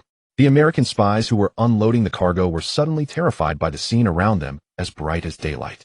They looked up and saw a sinister sci-fi shaped shadow hovering in the sky. Then Chen Yu issued a command to the flying car below. It slowly floated and rose into the sky. The spies were stunned by this sight. The flying car they had gone to great lengths to steal was flying away on its own. And what was that huge thing in the sky? It looked terrifying. Number 1 spy stared wide-eyed at the eerie sci-fi craft in the air. Fuck, what the hell is this? What the hell was this thing? Before the spies could react, the cannon ports on the landing ship's wings opened, and several barrel-like structures extended out. Then several laser beams shot out from the barrels. Boom. The area below instantly turned into a sea of flames. This was the most basic laser cannon on the landing ship. When fired, it was in the form of a laser, but upon contact with the target, it caused a violent explosion. The spies on the ground were precisely locked. The lasers struck their bodies, reducing them to ashes in an instant. Even the trailer was blasted into fragments. Chen Yu then fired a volley of lasers at the cargo ship anchored on the sea. Boom. The cargo ship instantly suffered a massive explosion, engulfed in a sea of fire. No one on board survived. Within just over 10 minutes, the ship sank to the bottom of the sea. The beach was left in a mess, but Chen Yu could not be bothered. The landing ship re-entered stealth mode, and the flying car simply flew itself back to the garage at the villa. All of this happened so suddenly. Over a dozen spies, including 3 senior American spies and 8 or 9 Yinxiao agents who had been turned, were all annihilated without a trace. The explosion might have attracted the attention of people nearby, but when the authorities arrived they would find nothing substantial. It would appear to be just an ordinary explosion. On an American warship far across the Pacific, the officer in charge of the operation heard several explosions through the radio and then lost all communication signals from the spy team. But in the last transmission from number 1 spy, the officer heard the words, "Fuck. What the hell is this? What did they encounter? Why can't we contact any of them? Can someone tell me why?" The officer reported the loss of the spy team to the Pentagon. A few days later, the Dilong No. 1 new energy vehicle from Chen Yu technology continued to be a huge hit. After learning about the frequent solar flares, Chen Yu added a special coating to the glass of the newly produced Dilong No. 1 models. This coating effectively blocked the current level of solar radiation, providing some health protection for car buyers. However, Chen Yu knew that solar radiation would only increase. In a few decades, people would only be able to survive in heavily fortified bases. During these days, Chen Yu, working with the AI, had also developed the aircraft for the military collaboration. In a separate laboratory at the Chen Yu factory, Chen Yu looked at the aircraft. Its exterior was streamlined, roughly oval in shape. It was about 10 meters long, 5 meters wide, and 3 meters thick, resembling a giant flying bullet. Since it did not rely on wings for lift, it did not need to be shaped for aerodynamic flight. The surface of the aircraft was smooth, coated with a radar-absorbing material to achieve stealth capability. Chen Yu did not use more advanced counter-interference stealth technology, because this coating alone could effectively fool the most advanced radar detection on Earth. The aircraft shell was made of high-strength metal, resistant to high temperatures and corrosion, and could continue fighting even after being hit by ordinary artillery. The internal weapon system was an electromagnetic cannon with a maximum range of 100 kilometers. The power source was a 1000 kilogram level, 1 high-compression, heavy hydrogen-ion battery. It could support continuous flight and fire 500 electromagnetic cannon rounds. The aircraft's top speed could reach Mach 30, comparable to the return speed of the Chang'e 6 probe. This was no longer an ordinary aircraft, it was a devastating aerial weapon. Even the American F-22 fighter would be reduced to scrap by this bullet-shaped aircraft. This aircraft also had an attack mode similar to the Droplet in Liu Cixin's novel. In aerial combat, it could use its ultra-high-strength shell and lightning speed to physically ram and destroy the enemy. If the Yinxiao military were equipped with a few hundred of these aircraft, deterring the entire world would be a trivial matter. Chen Yu picked up the phone and called Su Ro. Xiao Ro, contact General Chao of the Southern Military Region. The aircraft for them is ready. Su Ro was momentarily stunned. What? Boss, are you saying the aircraft is already manufactured? Although Su Ro had no technical expertise, she managed to design an aircraft in merely a few days. Simply unbelievable. On top of that, Su Ro had reviewed the military's requirements and later conducted some research on her own. Fulfilling every requirement would demand formidable technological backing. Though Su Ro trusted Chen Yu's RD capabilities, producing such a machine so swiftly seemed almost absurd. Chen Yu, have you really built that aircraft according to the military's specifications? Su Ro asked, seeking confirmation once more. Chen Yu laughed on the other end of the line. Haha, there's no need for astonishment. I am quite the accomplished scientist, you know. I have already designed an aircraft for them per the military's requirements. Contact General Chao and his team. They are to arrive at Chen Yu factory tomorrow morning. Su Ro no longer harbored doubts. If Chen Yu said so, she could only reach out to General Chao for inspection. Ah, very well then. Just as she was about to hang up, Su Ro seemed to remember something and continued. By the way, I have communicated with the Jiangsheng Land Bureau several times recently. The authorities remain steadfast in their previous demands. They have also mobilized the villagers of Chifu village. Should they agree to relocate, each person would receive 2,000 in compensation and farmland at 1,500 per mu. Additionally, they require us to construct resettlement housing within Jiangsheng's urban area. Chen Yu heard this and thought the demands were even greedier than a lion opening its mouth. He roughly calculated in his mind. If he were to acquire 25 square kilometers of land and compensate thousands of Chifu village residents, plus nearly half the area being cultivated land, and even allocating land within the city to build resettlement housing. Adding all these together, he would need to invest approximately 801 billion. This was merely the cost of acquiring the land. Chen Yu would also need to construct an industrial park afterward, and the expenses could only be described as terrifying. Even with his new energy vehicles selling exceptionally well, such enormous consumption would be impossible to sustain. Moreover, Chen Yu's hometown land had once been requisitioned, and he understood the hidden complexities within. Though the compensation offered to villagers appeared generous on the surface, once the money passed through the authorities, what actually reached the villagers might not even amount to half. Besides, Jiangsheng's most remote suburban areas commanded nowhere near such high land prices. More than half of this money would be siphoned off by the local government. It seems the authorities are truly ruthless. My money did not come from the wind, nor was it given freely. There is no need for you to continue communicating with the Jiangsheng Land Bureau. They will come looking for us sooner or later. Su Ro had no idea what Chen Yu was thinking, let alone understanding why he believed the Land Bureau would come to them. Very well, but I fear the Land Bureau will not yield. What they seek now is fiscal revenue, and we are the fattest prey. You need not concern yourself with this matter.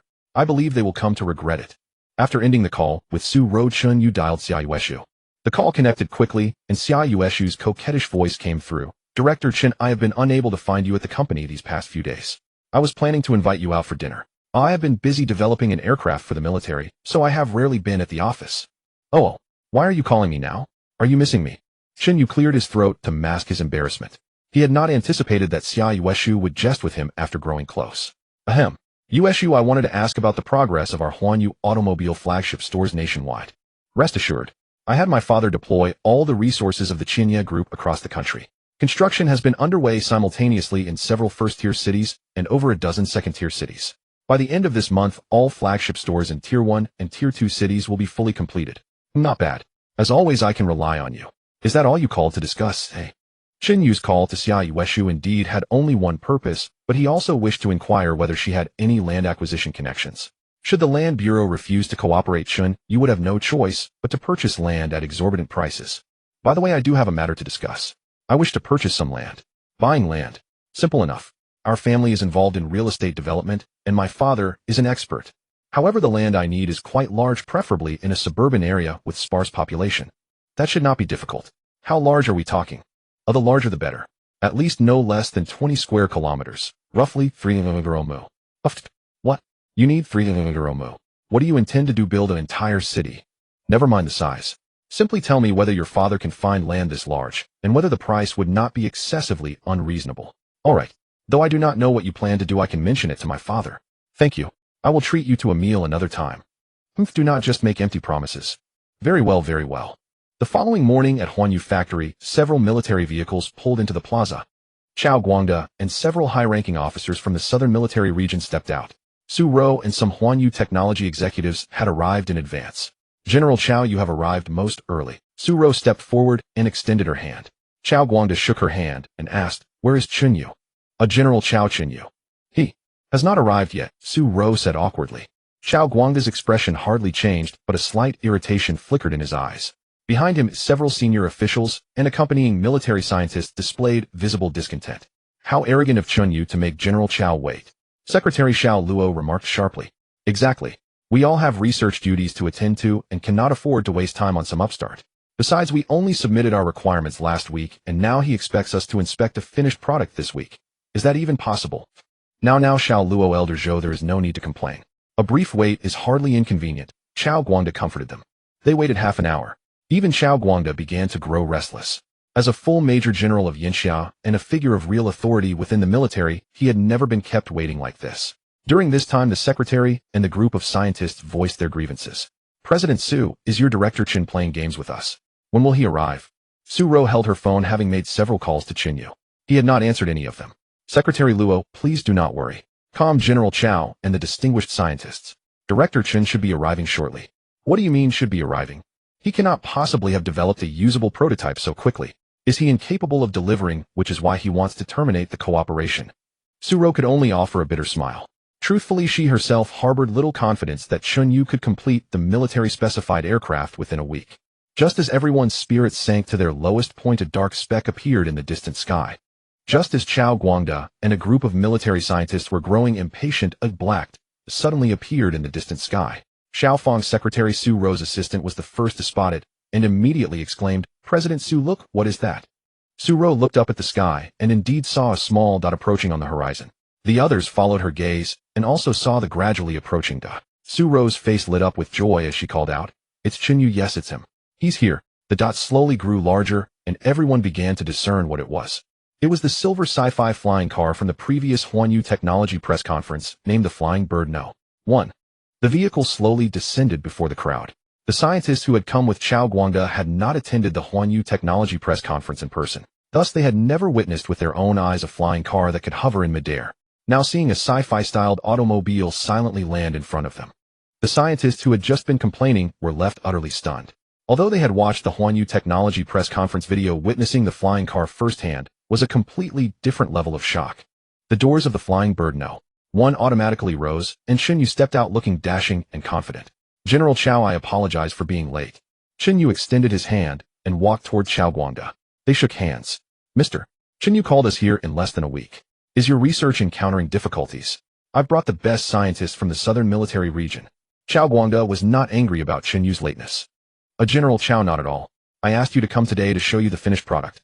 I have developed a military unmanned combat aerial vehicle. Chao Guangde's eyes widened. He had been prepared for Chen Yu to announce failure. Instead, Chen Yu declared success and even had a finished product ready. Mr. Chen, are you joking? It's only been a week. General Chao, I never joke. Your requirements were too simple. Chao Guangde's face darkened. Those requirements had been researched by the scientists and were currently beyond their own capabilities. Yet in Chen Yu's mouth, they were simply simple. Huh, Mr. Chen, since you are so confident, why not take us to see what you've built? Fine. Chao Guangde thought Chen Yu would lead them into the factory, but instead Chen Yu snapped his fingers. Then something flew out of the factory resembling a giant bullet. As the aircraft slowly floated toward the square, everyone let out exclamations of surprise. Is this the combat aerial vehicle? It has a streamlined shape and a smooth surface, but I don't see any weapon mounts. Exactly, it looks just like that flying car. How is this thing supposed to fight? Two military scientists voiced their opinions as the bullet-shaped aircraft descended. Just before it touched the ground, several hatches opened on its sides, and 3 landing struts extended. Then the bullet-shaped aircraft landed steadily on the ground. A group of military scientists swarmed over, surrounding it to study the machine immediately. Chao Guangde also approached and walked around the bullet-shaped aircraft, but he couldn't see anything particularly special about it. After about 10 minutes, the scientists finished their preliminary examination. The chief military armaments scientist Zhou Wenping asked Chen Yu, Mr. Chen, what is the primary attack method of this aircraft you've built? And what can it do? Chao Guangde was also eager to know the aircraft's capabilities. Chen Yu smiled faintly and began explaining the combat aerial vehicle's functions to the group. The combat aerial vehicle I've built exceeds your requirements by several times. As soon as Chen Yu said this, the scientists gasped and then voiced their doubts. Chen Yu, please don't joke. The requirements we gave you are currently unattainable by any country in the world. Claiming that your device outperforms them by several times. Isn't that overconfident? Zhou Wenping immediately challenged him. Chen Yu shook his head. In fact, he had understated it. The actual capabilities of his aircraft were dozens of times higher than the military's requirements. Ha, esteemed scientist, just because you cannot achieve something doesn't mean that Chen Yu cannot. Chao Guangde introduced them. Chen Yu, this is Professor Zhou Wenping, the chief scientist of our southern military region. He tends to speak bluntly. Oh, a chief scientist indeed has the right to question, but my aircraft is beyond his criticism. Zhou Wenping bristled with anger. Chen Yu, now that you have anti-gravity flight technology, you shouldn't hoard it. You should let us participate in your research. We are the experts in weapon development. Look at this thing, what is it? Besides flying, what else can it do? Can it go to battle? Just as Zhou Wenping was questioning Chen Yu, Chao Guangde's secretary received a phone call. It was a dedicated line from Yanjing. The secretary immediately handed the phone to Chao Guangde. General Chao, this is a direct line from the higher authorities in Yanjing. Chao Guangde immediately answered the call. The onlookers could only see him nodding repeatedly and saying, yes, yes, yes. The conversation lasted 3 minutes. Chao Guangde put down the phone with a grave expression. Chen Yu, I've received a mission from the Yanjing higher-ups. I have to return to the military region immediately. Zhou Wenping and the other scientists could see the seriousness on Chao Guangde's face. Chen Yu asked with concern, General Chao, are you facing difficulties? Can I help? Chen Yu, this is something you can't help with. I need to rush back to the military region now. Chen Yu frowned and connected to his intelligent brain in his mind. Intelligent brain, look up what mission the southern military region has received. Understood, Captain. Investigating immediately. Investigation complete. I have accessed the Yanxia military network and found that the High Command has issued a mission for the Southern Fleet to set sail. The mission is to intercept and expel the joint U.S.-Japan fleet that has invaded our southern waters. No wonder General Chao looked so grave. It's those American warships again. The American joint fleet had appeared in the southern waters of Yanxia more than once. Each time it had sparked strong condemnation from the Yanxia people. This time the United States had joined forces with its Asian ally Japan to send a fleet to Asia for a reason. A few days earlier, several high-level American spies, along with a few agents planted in Yanxia, had all gone missing. They had successfully obtained the flying car, but then all the spies lost contact. This infuriated the top brass of the U.S. military. The bird in hand had flown away. Moreover, with the U.S. now focused on building shelter bases, its national policy had shifted to global domination. They no longer bothered to conceal their intentions. In response to the disappearance of their high-level spies in Yanxia, they dispatched a fleet to invade Yanxia's waters. The main purpose was to pressure Yinxiao and send a signal to the world the arrogant United States was back ready to plunder the globe. Just as Chao Guangde was about to leave, Chen Yu stopped him and said, "General Chao, isn't it just about dealing with those American and Japanese invaders? I can help you solve it." Chen Yu uttered a single sentence revealing the impending assault of the US-Japan Joint Fleet. Chao Guangde turned to Chen Yu in astonishment. "You? How did you know?" "General Chao, you wish to witness the true capabilities of my combat aircraft, did you not? Please grant me permission to deploy the fighter to repel the US-Japan Joint Fleet." Chao Guangde gazed at the enormous bullet-shaped craft parked nearby, his face etched with skepticism. "Nonsense, Chen Yu. This is a matter of national importance. Sending that thing over there will achieve nothing. I shall return to the military command immediately and order the Yinxiao fleet to intercept them." Chen Yu shook his head. "General Chao, safeguarding Yinxiao is the duty of every Yinxian. Thus, repelling foreign invaders is also my responsibility." With a sweeping gesture from Chen Yu, the bullet-shaped combat aircraft slowly ascended, its landing gear retracting into the fuselage. Chen Yu shouted, "Go." The bullet-shaped aircraft, true to its name, shot into the distance like a projectile, vanishing beyond the horizon in the blink of an eye. Chao Guangde exclaimed in astonishment, "Chen Yu, where did your aircraft go?" "It has gone to do what it must." "You mean?" "It's intercepting the US-Japan Joint Fleet." Chen Yu nodded, then instructed Su Ro to have someone bring one of the large display screens used during the press conference. "Preposterous, utterly preposterous, Chen Yu." Chao Guangde fretted. "General Chao, grant me half an hour, and I will give you a satisfactory answer." Zhou Wenping could no longer contain himself. Pointing at Chen Yu, he berated, "Chen Yu, you are nothing but an arrogant young whelp. Half an hour?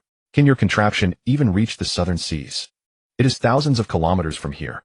Chen Yu looked at the old scientist, who presumed to flaunt his seniority, a flicker of displeasure rising within him. This old man had questioned him time and again, and even Chen Yu's patience wore thin from his incessant remarks. "Professor Zhou, please refrain from judging my creations based solely on your so-called experience. You are after all a frog at the bottom of a well." Zhou Wenping pointed at Chen Yu, momentarily at a loss for words, his aged face flushed crimson with rage. "Umph, arrogant fool. I shall see what your flying machine can truly accomplish."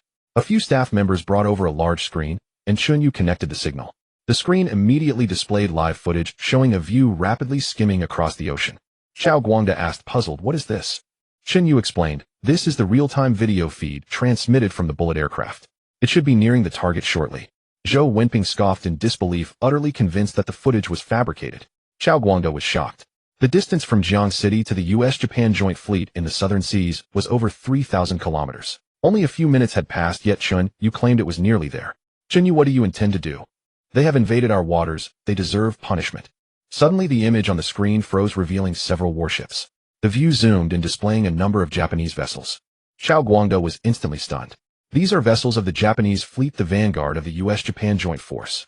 The Americans were indeed cunning. Even in such nefarious acts of invasion and provocation, they had their junior ally test Yinxiao's response first. "General Chao, since these Japanese ships have invaded Yinxiao's territorial waters, we have every right to take action against them." No sooner had Chen Yu spoken than a laser beam shot across the screen, striking one of the Japanese warships. Flames erupted into the sky. The struck vessel was a Japanese Congo-class destroyer renowned for its top-tier combat capability. Yet in the footage it appeared utterly vulnerable as several laser beams lanced across. The Congo-class destroyer exploded violently. The video clearly showed the lasers originating from the bullet aircraft. Then the grand spectacle unfolded. The bullet aircraft, like a primordial beast, rammed into the Japanese warships. The scene was breathtaking. It even dove beneath the waves. In less than 10 minutes, the entire Japanese fleet was annihilated. 5 Congo-class destroyers and 7 or 8 ordinary frigates sank to the ocean floor. The video showed numerous Japanese sailors struggling in the water. The scene was horrific, with flames raging everywhere. Zhou Wenping and the military scientists watching were utterly dumbfounded. Zhou Wenping in particular stood expressionless, his mind refusing to accept what he had seen. Flying thousands of kilometers in minutes, then annihilating a formidable naval fleet in under 10 minutes. And in such an overwhelming manner. Impossible. Impossible. This cannot be. The footage is fake. How could such a weapon exist in the world? Zhou Wenping shook his head incessantly, on the verge of madness. This defied everything he knew about weapons research. Meanwhile, somewhere in the Pacific, the U.S. aircraft carrier USS Vinson led a fleet of over 30 warships lurking in the area. The Japanese fleet that had just been destroyed was acting on orders from the U.S. Navy sent to test the waters. The purpose was to pressure Yinxiao's government and retaliate for the loss of their spies. However, the high-ranking officers in the carrier's command center only heard a series of distress signals and agonizing screams from the Japanese fleet. What happened? What happened to the Japanese fleet? Get the satellite feed immediately, a naval officer shouted. When the U.S. high-ranking officers on the carrier saw the satellite images, they all gasped in shock. The images showed the sea ablaze, Japanese warships slowly sinking, and thousands of Japanese sailors floundering in the water. The scene was a harrowing inferno, a living hell. The U.S. officers were struck with dread. The carrier's commander, Captain Mikhail, seated at the head of the command room, spoke with a trembling voice. What in the world happened? Did Yinxia's military attack? They've always responded with protests and condemnations. Captain, now that Yinxia's military has struck, we must report to the White House immediately. Yes, report at once. Dispatch a supply ship to rescue the surviving Japanese sailors. And contact Yinxia's military. Make it clear we are only sending a rescue vessel, and they must not attack. Mikhail feared Yinxia's military might also strike their rescue ship, so he preemptively notified them. At the square in front of the Huanyu factory, Chao Guangda's dedicated line rang again. He answered respectfully, "Hello, Chief. Guangda, the captain of the USS Vincent, has sent a rescue request to our military. They will dispatch a supply ship to the southern seas to rescue the Japanese sailors. Tell me what is going on." After hearing what the chief said over the phone, Chao Guangda finally fully believed that everything he had just seen on the big screen was real. In just over 10 minutes, Chen Yu's bullet-head combat aircraft had annihilated a world-leading modern naval fleet. Chao Guangda's voice trembled slightly as he said, "Chief, I have a very important matter to report to you." "Go ahead." A fleet of over a dozen warships from the Yinghua country has been completely annihilated by the combat aircraft of Huanyu technology. At this moment, a rustling sound came from the other end of the phone. It seemed that the person was shocked. "What did you say? The Yinghua warships were annihilated? Didn't I just issue orders for you to intercept and negotiate? How could this have happened so soon?" About half an hour later, Chao Guangda ended his call with the chief. He had already detailed to the chief the matter of Chen Yu from Huanyu technology. At this moment, Chao Guangda was utterly shaken, and the look in his eyes when he gazed at Chen Yu had completely changed. What kind of superweapon had this kid created? With this combat aircraft, the Yinxia Navy would probably dominate the world. Chen Yu, arrange for your combat aircraft to return immediately. The chief already knows about this matter. I'll leave the rest to the higher-ups. And at that moment, a violent sonic boom echoed from the sky. Everyone looked up to see the familiar bullet-head shape already appearing in their line of sight. Under everyone's incredulous gaze, the thing flew back, completely unscathed. The bullet head slowly descended to the ground. At this moment, the aircraft's surface had some scratches which seemed to be left from the ramming attack shown in the video. Zhou Wenping stared wide-eyed at the scene, his heart struggling to believe it. But the conversation between Chao Guangda and the chief had already proven that everything was real. He had studied military equipment his entire life, yet he had never seen such a powerful and invincible war machine. After the aircraft landed steadily, all the scientists swarmed up again, surrounding the bullet head to study its principles. And where was its weapon? How could it fire that kind of laser? Zhou Wenping timidly stepped forward and asked Chen Yu, Mr. Chen, may I ask where the weapon of this combat aircraft you designed is? How does it attack? Chen Yu's expression was mocking. What, Professor Zhou, not doubting my aircraft anymore? Zhou Wenping's expression was grim. He was reluctant to believe it. But the facts were right before him. This thing was a formidable weapon, and he had no choice but to accept it. It was an era ahead of the weapons their military research institute had built. Mr. Chen, I apologize for my earlier offense. I was short-sighted and failed to see the ingenuity behind it. Haha, fine. I'll tell you, my bullet-head combat aircraft uses a brand-new electromagnetic cannon with a range of up to 100 kilometers. It uses a grade 1 heavy hydrogen-ion battery as its energy source, enabling continuous flight for number kilometers and firing 500 electromagnetic cannon rounds. Its flight speed is Mach 30. As for the electromagnetic cannon's power, you saw it in the video, comparable to a small cruise missile. Its surface also has a special stealth coating that effectively blocks detection by the world's most advanced radar. The shell is made of a super-strong alloy of rare metals, allowing it to launch attacks via physical collision. Once Chen Yu listed the parameters of the bullet head, the scientists were stunned speechless. The aircraft's strike range was comparable to intercontinental missiles, and its speed was a cliff-like lead over all other aircraft and fighters. More importantly, it could fire 500 rounds of electromagnetic cannon with power comparable to small cruise missiles. This was simply insane. They were weapon makers themselves. If what Chen Yu said was true, this weapon would have virtually no rival in the world. To put it simply, a single bullet head could annihilate the entire navy of a small country. If the Yinxia military were to be widely equipped with these bullet-head combat aircraft, no country in the world would be our match. Mr. Chen, may I ask how much such an aircraft costs? If our Yinxia military were to procure them, what production volume can you guarantee? Zhou Wenping asked the question that Chao Guangda and all the scientists wanted to know. Chen Yu scratched his head. This thing cost him very little. The value lay in the technology. Professor Zhou General Chow, how much do you think this should sell for? This stumped Zhou Wenping. In his eyes, this thing was priceless. Such a weapon could instantly make a country the #1 in the world. Chao Guangda also found it difficult to set a price because this strategic-level weapon was beyond monetary valuation. Chen Yu smiled faintly. I didn't spend much to make this, it's the technology that's valuable.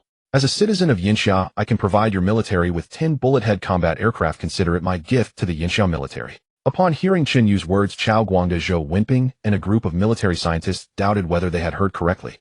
Su Rou stared at Chen Yu in disbelief, quickly stepped forward, grabbed his sleeve, and said anxiously, Chen Yu, this thing is so powerful, how can you just give it away? You must have spent a lot on RD, how can you not ask for money? Su Rou had already tied her role to Chen Yu. She wanted to protect his interests. Chen Yu patted her soft hand reassuringly. It's okay. This thing is actually not valuable to me. I have even more profitable projects coming up, so don't worry. Only then did Su Rou reluctantly release Chen Yu's sleeve, casting a displeased look at Zhou Wenping and the other scientists who had previously questioned Chen Yu. Chen Yu would next update technologies and products in some important fields across the world. He intended to make money globally and harvest the wealth of everyone on Earth. Only then would he have enough strength to build that supermassive shelter base. And to earn money worldwide, he needed a powerful nation as support. Thus, giving 10 bullet heads to the Yinxia military would allow Yinxia to stand tall. He could then make money worldwide without being hindered by powerful nations like Legion and the EU. Of course, Chen Yu would also build more powerful weapons to strengthen his own power, because as the solar catastrophe approached, many countries would inevitably flip the table. When everyone was desperately scrambling for resources, these bullet heads alone would not be enough. Chen Yu, thank you for what you have done for Yinxia. I will report your contribution to Yinjing, and the people of Yinxia will be grateful to you. The next day, the news that an Yinghua fleet had been annihilated in Yinxia waters trended on social media. Large numbers of Yinghua citizens took to the streets to protest. They protested against Yinxia's ruthless action and cruel treatment of their fleet, which resulted in hundreds of naval casualties, yet they failed to mention that it was their Yinghua fleet that had first invaded Yinxia waters. Countries around the world were paying attention to this incident. This time Yinxia broke its usual stance and annihilated the invading fleet, instantly establishing an image of territorial waters that brook no violation. Yet the Yinghua government remained silent, daring not to speak after such a huge loss. Legion also didn't speak out because, based on the accounts of rescued Yinghua sailors, they were attacked by an unidentified aircraft. According to footage captured by some Yinghua sailors with cameras, snippets of the battle were seen. This left war experts from Legion and Yinghua baffled. They planned to figure out what had attacked the Yinghua fleet before pressuring Yinxia, mainly out of fear of this formidable weapon. In the capital Yinjing, within the familiar two-story building behind the red walls, Chao Guangda stood respectfully before an elderly man, handed over a document, and said, Chief, this is a detailed report on the annihilation of the Yinghua naval fleet by Chen Yu's bullet-head combat aircraft in the Southern Sea, along with the video of the battle. The premier spent over 10 minutes watching the video feed relayed from the bullet-head combat mission, golden light flashing in his eyes. Excellent, excellent. This is a great fortune for our nation. A great fortune for our nation. Premier Chen Yu has also pledged to provide our military with 10 bullet-head combat aircraft free of charge. It appears Chen Yu is a patriotic and ambitious young man. Our country must not treat him unfairly. Does he not have a company? We should clear the way for him as much as possible and fully satisfy all his requests. Yes, Premier. Soon Chen Yu's Huanyu technology became a nationally key-supported enterprise. Inside the White House of America, President Whiting was meeting with high-ranking officials such as Defense Secretary Schneider and Science and Technology Minister Rogers. They were watching the combat video filmed by the rescued soldiers of the Yinghua Nation Navy. After learning exactly what had happened, all the American senior officials wore grave expressions. Who can tell me what that black mass in this video is? President Whiting asked. But no one answered. Rogers, as the Minister of Science and Technology, did you figure out what that thing is? Rogers frowned and pondered for a moment before saying, based on my assessment, this may be a type of combat aircraft. Judging by its appearance and flight posture, I have come up with a possibility. Speak. Rogers reopened a video on the large screen. This was footage from the Huanyu Technology press conference showing the debut of that flying car. After watching these American executives, it seemed as though they had all guessed something. After the video finished playing, Rogers slowly said, has anyone noticed that the flight principle of the aircraft attacking the Yinghua Nation warship is very similar to that of the Huanyu Technology flying car? Are you saying that Huanyu Technology has already cooperated with the Yinxia military using anti-gravity engines to manufacture combat-capable aircraft? Asked Defense Secretary Schneider. Rogers nodded and continued his speculation. I believe the Yinxia military has not only obtained Huanyu Technology's anti-gravity engine technology, but also their battery technology. The laser emitted by that aircraft during its attack. I speculated is a railgun. We are also developing one, but we cannot miniaturize it at all, mainly due to the lack of suitable energy storage equipment. However, Chen Yu Technology's high-compression, heavy hydrogen-ion battery can solve this.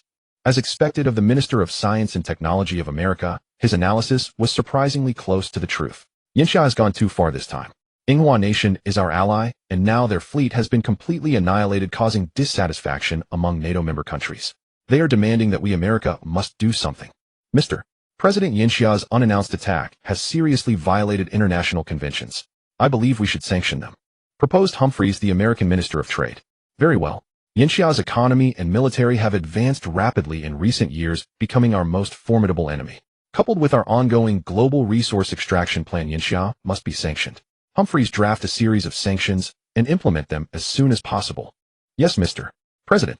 Merely one day later, led by America and followed by major European economic powers, a paper sanction was issued simultaneously in North America and Europe. The contents of the sanctions were as follows. First, impose high tariffs on goods exported from Yinxia to North America and Europe. Halt or reduce imports from Yinxia and shift orders to Southeast Asia. Second, restrict the export of Western high-tech products to Yinxia, including high-end chips, advanced operating systems, AI software, and more. Third, aggressively harvest Yinxia enterprises in financial markets by raising Federal Reserve interest rates, drawing the hot money of Yinxia's wealthy into America. These three decisive blows would directly cause enormous difficulties for Yinxia's economy. Added to the West's restrictions on exporting advanced products across various industries to Yinxia's productivity would suffer severe decline. This sanction was the most severe ever launched by America in alliance with its partners against Yinxia. If Yinxia failed to handle it properly or allowed the sanctions to proceed unchecked, it could lead to economic regression and even internal crisis. When these bans were announced, global media reported them extensively. Yinxia's media descended into chaos, and the public grew anxious and fearful. Many companies immediately announced layoffs and salary cuts. Even many international corporations declared their withdrawal from the Yinxia market. Inside the Great Hall of Yinjing, a high-level meeting personally convened by the Premier was underway. Premier, our destruction of the Yinghua Nation fleet appears to have thoroughly angered the NATO military alliance. My opinion is that we must tighten our belts, actively achieve economic self-reliance, and invest heavily in R&D funding in areas where we face chokeholds. The economic war with America is inevitable. Proposed Li Jinfeng, Premier and Minister of Economy of Yinxia. The numerous Yinxia senior officials were all contemplating whether Li Jinfeng's suggestion was viable. But then a senior official in charge of the economy stood up to refute him. Minister Li, I believe our greatest problem right now is time. Rather than giving our technology enterprises time to conduct R&D and compensate for limitations in cutting-edge fields, we should actively negotiate peace with America and the EU. We can make appropriate concessions in exchange for favorable development space. With America being so tough right now, do you really think they would want to negotiate with us? This was clearly something they had schemed for a long time. But if our exports decrease, it will inevitably cause a downturn in our domestic economy and a sharp rise in unemployment. How then shall we resolve the resulting livelihood issues? Just as Li Jinfeng and the senior official were rebutting each other, the Premier seated at the head of the table waved his hand to stop them. Stop arguing. What both of you have said has merit, but it is impossible for proud Yinxia to yield. Right now, we must actively consolidate relations with countries that have not yet severed trade ties with us and strengthen R&D in certain technology industries that heavily rely on imports. Li Jinfeng and the senior official both nodded in agreement. The Premier thought for a moment and continued. I suppose you are all aware of Chen Yu Technology, yes. I believe whether Yinxia can ultimately break through this deadlock largely depends on that company. The numerous officials nodded. They had all seen the video of the annihilation of the Yinghua Nation fleet. That company's capabilities in military technology R&D were considerable. The current dilemma facing Yinxia might well be resolved by that company. The Premier returned to the two-story building within the red walls and instructed his secretary, have Chao Guangde bring that Chen Yu to Yinjing. I wish to meet with him. Yes, Premier. I will contact General Chao immediately. At the headquarters of Chen Yu Technology, Chen Yu sat in his office, gazing at the overwhelming sanctions news on his computer screen. I did not expect America to strike this quickly. If we allow the Western sanctions to proceed, they will indeed cripple our nation's economy. Chen Yu muttered to himself. However, after pondering for a while, the corners of Chen Yu's mouth curled upward. The United States, together with the European Union, imposed comprehensive sanctions on Yinxia.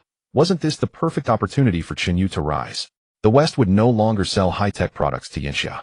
Then Chen Yu Technology would gladly take over all those items that previously required imports. Chen Yu had long planned to revolutionize the high-tech technologies in the world's vital industries. In the past, operating systems, chips, high-end manufacturing, and so on were all monopolized by Europe and America.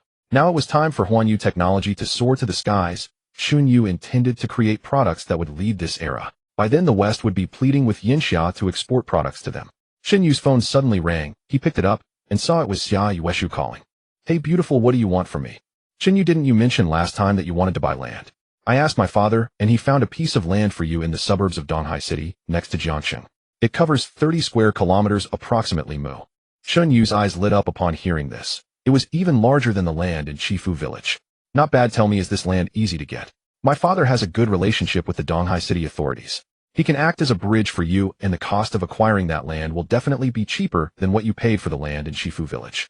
Good, take me to see that land right now and ask your father to help me contact the Donghai authorities. Okay, come pick me up then, and we'll go see the land together. Great.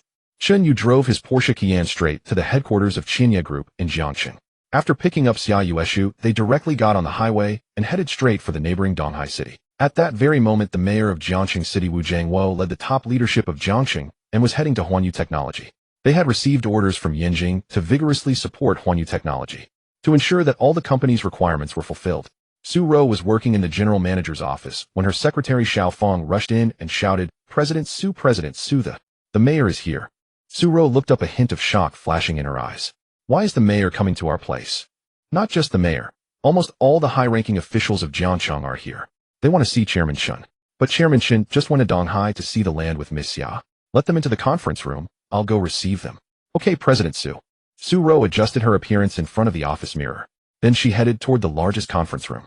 In the conference room, the Jiangxing leadership team, led by Mayor Wu Jiangwo, were all present, and none of them put on any official airs. This time they had received information that Chen Yu of Chen Yu Technology was someone they must appease. If anyone failed to serve Chen Yu Technology, well, they could lose their official post at any time. Su Ro walked into the conference room, and a large group of high-ranking officials all stood up. When they saw it was a woman, they were puzzled. Why wasn't it Chen Yu? Esteemed leaders, this is our general manager Su of Chen Yu Technology. Xiao Feng tremblingly introduced her to the many bigwigs. Su Ro had witnessed Chen Yu's great weapon, which had annihilated the Yinghua country fleet in half an hour, so she had roughly guessed the purpose of these officials' visit. With confidence, she was not flustered. Su Ro confidently sat down in the main seat while the officials were still standing. But Su Ro's eyes were sharp. Among the officials, she spotted a pot-bellied senior official who was cowering and trying to hide behind the others. That was Liao Changji, the director of the Jiangxing Land Bureau. Of course, he also saw Su Ro walking in. Liao Changji had been anxious when he came here, because some time ago Su Ro of Chen Yu Technology had asked him to approve land, and he had made all sorts of excuses. He had even hinted at asking for kickbacks, and the price he quoted was outrageously high. He thought Chen Yu Technology, being a star enterprise at the time, must be rolling in money, so he wanted to skim some off.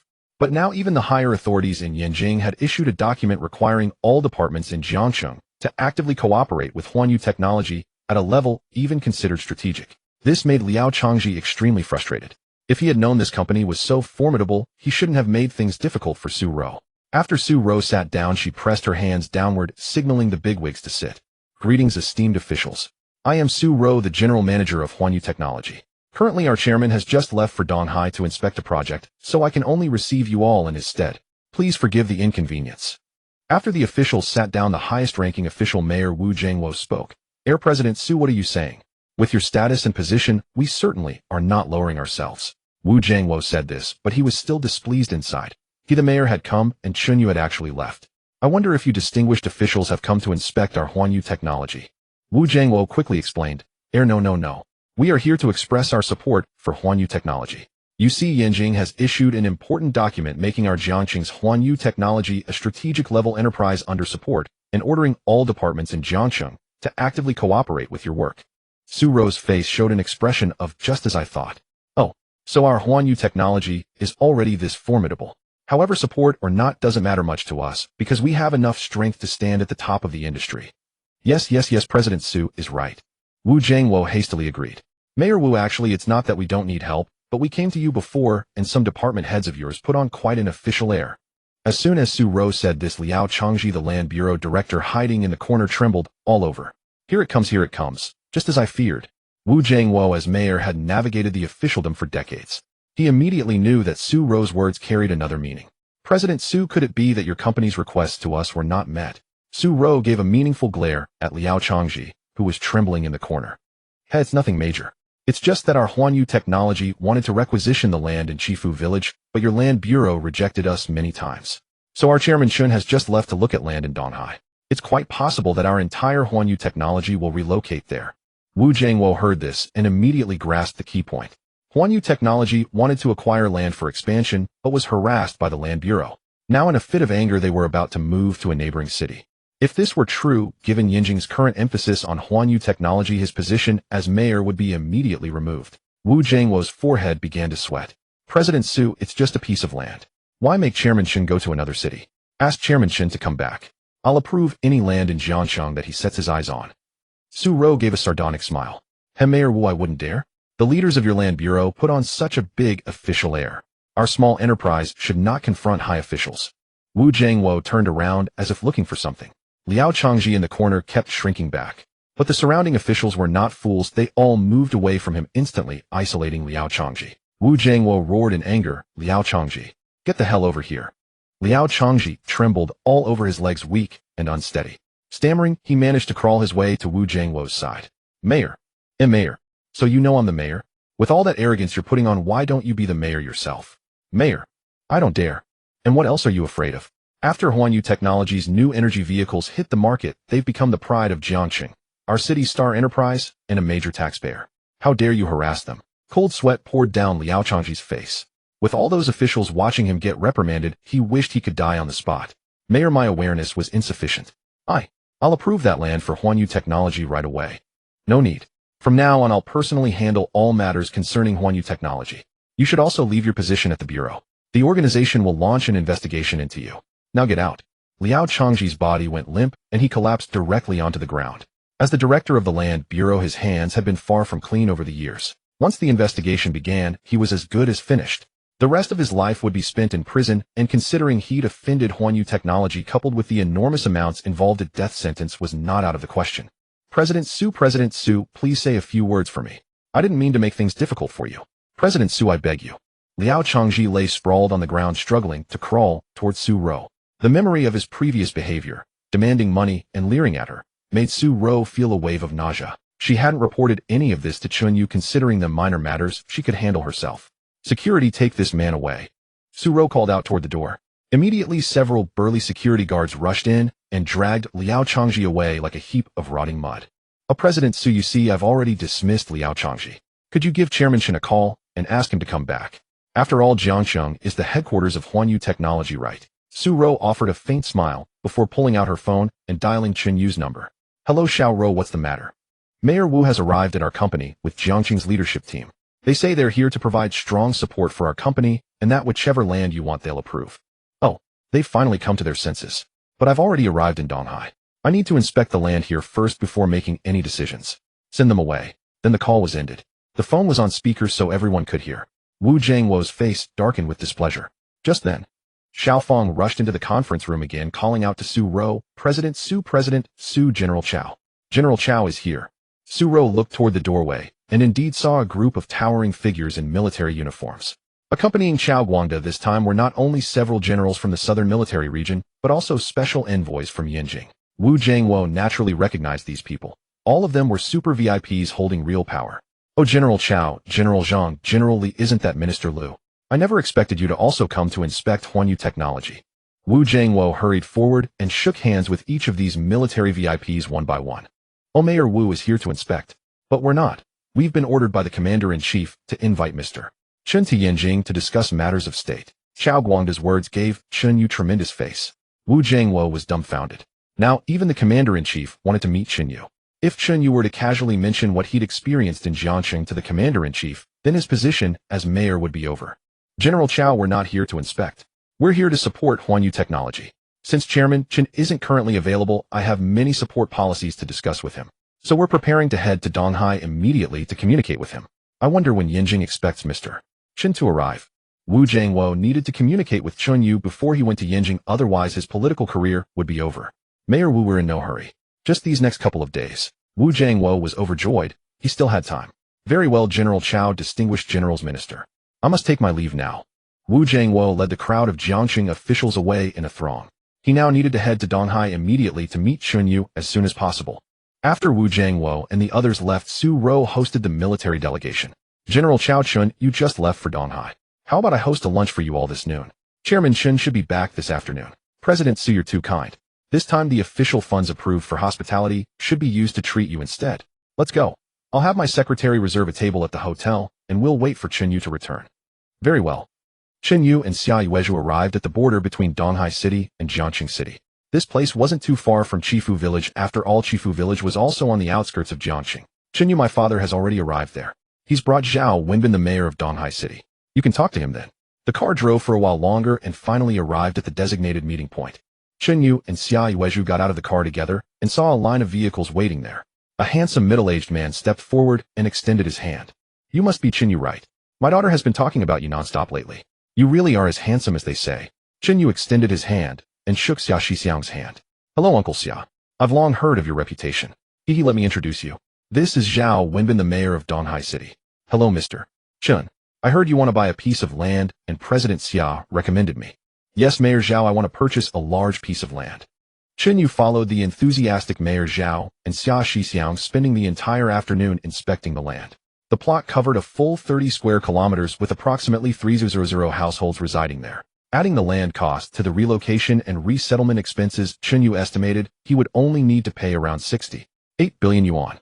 Not only was this area larger than the one in Chifu Village, but the price was also 2 to 3 billion yuan cheaper. Furthermore, Chen Yu discovered that this location was very close to Chifu Village in Jiangqing across the way, so his factory wouldn't be far either. If he purchased this land to establish a technology park, it would be quite suitable, and Donghai City would also provide Chen Yu with strong support. Chen Yu was very satisfied with this land, and was about to sign the land transfer contract with Zhao Wenbin on the spot.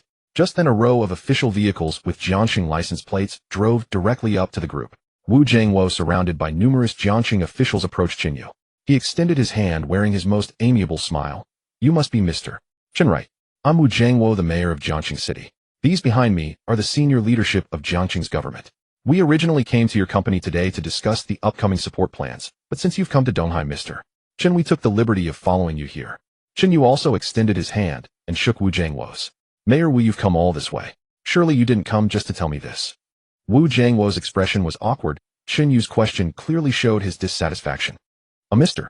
Chen, I have learned about your cosmic technology's intention to acquire land in Jiangqing. Previously, I was negligent in management, but now I have dismissed Liao Changji, the director of the Land Bureau. As long as you return to Jiangqing to secure land, no matter where, I will approve it. Wu Jiangwo's words carried great weight, but just as he finished, a voice sounded beside him. Brother Wu, you rushed over so eagerly. Are you trying to ruin my cooperation with Mr. Chen? The speaker was Zhao Wenbin, the mayor of Donghai City. When Wu Jiangwo arrived, he was solely focused on explaining to Chen Yu and winning back his decision, paying no attention to who was accompanying Chen Yu. Now, upon closer inspection, he realized it was Zhao Wenbin, the mayor of the neighboring city, an old acquaintance of his. So it's Mayor Zhao. Mr. Chen's company is originally based in my Jiangqing. Even if it needs to expand, it would be most convenient to do so in Jiangqing. Why travel all the way to your Donghai? Wu Jiangwo spoke without any restraint. Wu Jiangwo, the reason Mr. Chen came to us for land is that you have disappointed him. Now that you know the prospects of his company, you come running back to salvage the situation. As a mayor, have you no shame? You. Chen Yu was stunned watching two mayors argue like common folk over the right to host his company. The high-ranking officials from Jiangqing, brought by Wu Jiangwo, and those from Donghai behind Zhao Wenbin were suddenly at daggers drawn, exchanging hostile glances. Zhao Wenbin had learned from his contacts in the Yanjing cabinet that the chief highly valued cosmic technology. When Xia Shixiang of the Chiba group approached him, proposing to help cosmic technology acquire land, he immediately agreed, and even personally accompanied them, hoping the company would relocate to Donghai. Since Wu Jiangwo did not cherish it, Zhao Wenbin would absolutely hold cosmic technology dear. Just as Chen Yu felt the two groups of high-level officials were about to come to blows, he stepped in. Hey, everyone calm down. Mayor Wu, Mayor Zhao, you are mayors of your respective cities. Why let such a trivial matter cause such embarrassment? We were negotiating smoothly, and were about to sign the contract when Wu Jiangwo came to disrupt. Whose fault is that? Zhao Wenbin flicked his sleeve in displeasure. Cosmic Technology is currently a tech company of my Jiangqing. It should be supported by Jiangqing's resources. It has nothing to do with your neighboring Donghai. Wu Jiangwo retorted equally fiercely. Chen Yu waved his hand to stop their bickering. Gentlemen, may I say a few words? This finally made the two mayors fall silent, red-faced. Mayor Wu, Mayor Zhao, to be honest, I have my eye on both the land in Chifu Village and Jiangqing, and this plot here. I've checked the map, They are very close, separated only by the Haijiang mountain range. If you agree, why not let me have both plots? I just need to tunnel through the mountain range to connect them. To be frank, the tech park I plan to build requires as much area as possible. What do you think? Chen Yu's proposal offended neither side, while allowing him to secure more land. He already had a blueprint in mind for a megatech industrial park, and the combined area of the two plots was nearly 60 square kilometers. It was almost the same size as the core area of Silicon Valley in America, where the world's top tech giants cluster. These include world-class tech companies like Microsoft, Apple, Google, and Meta, whose products dominate the global market. In some fields, they have achieved absolute monopoly. Chen Yu, with only his cosmic technology, aimed to trample these monopolistic tech companies underfoot. Naturally, Chen Yu's proposal to acquire both plots faced no rejection. Wu Jiangwo was overjoyed.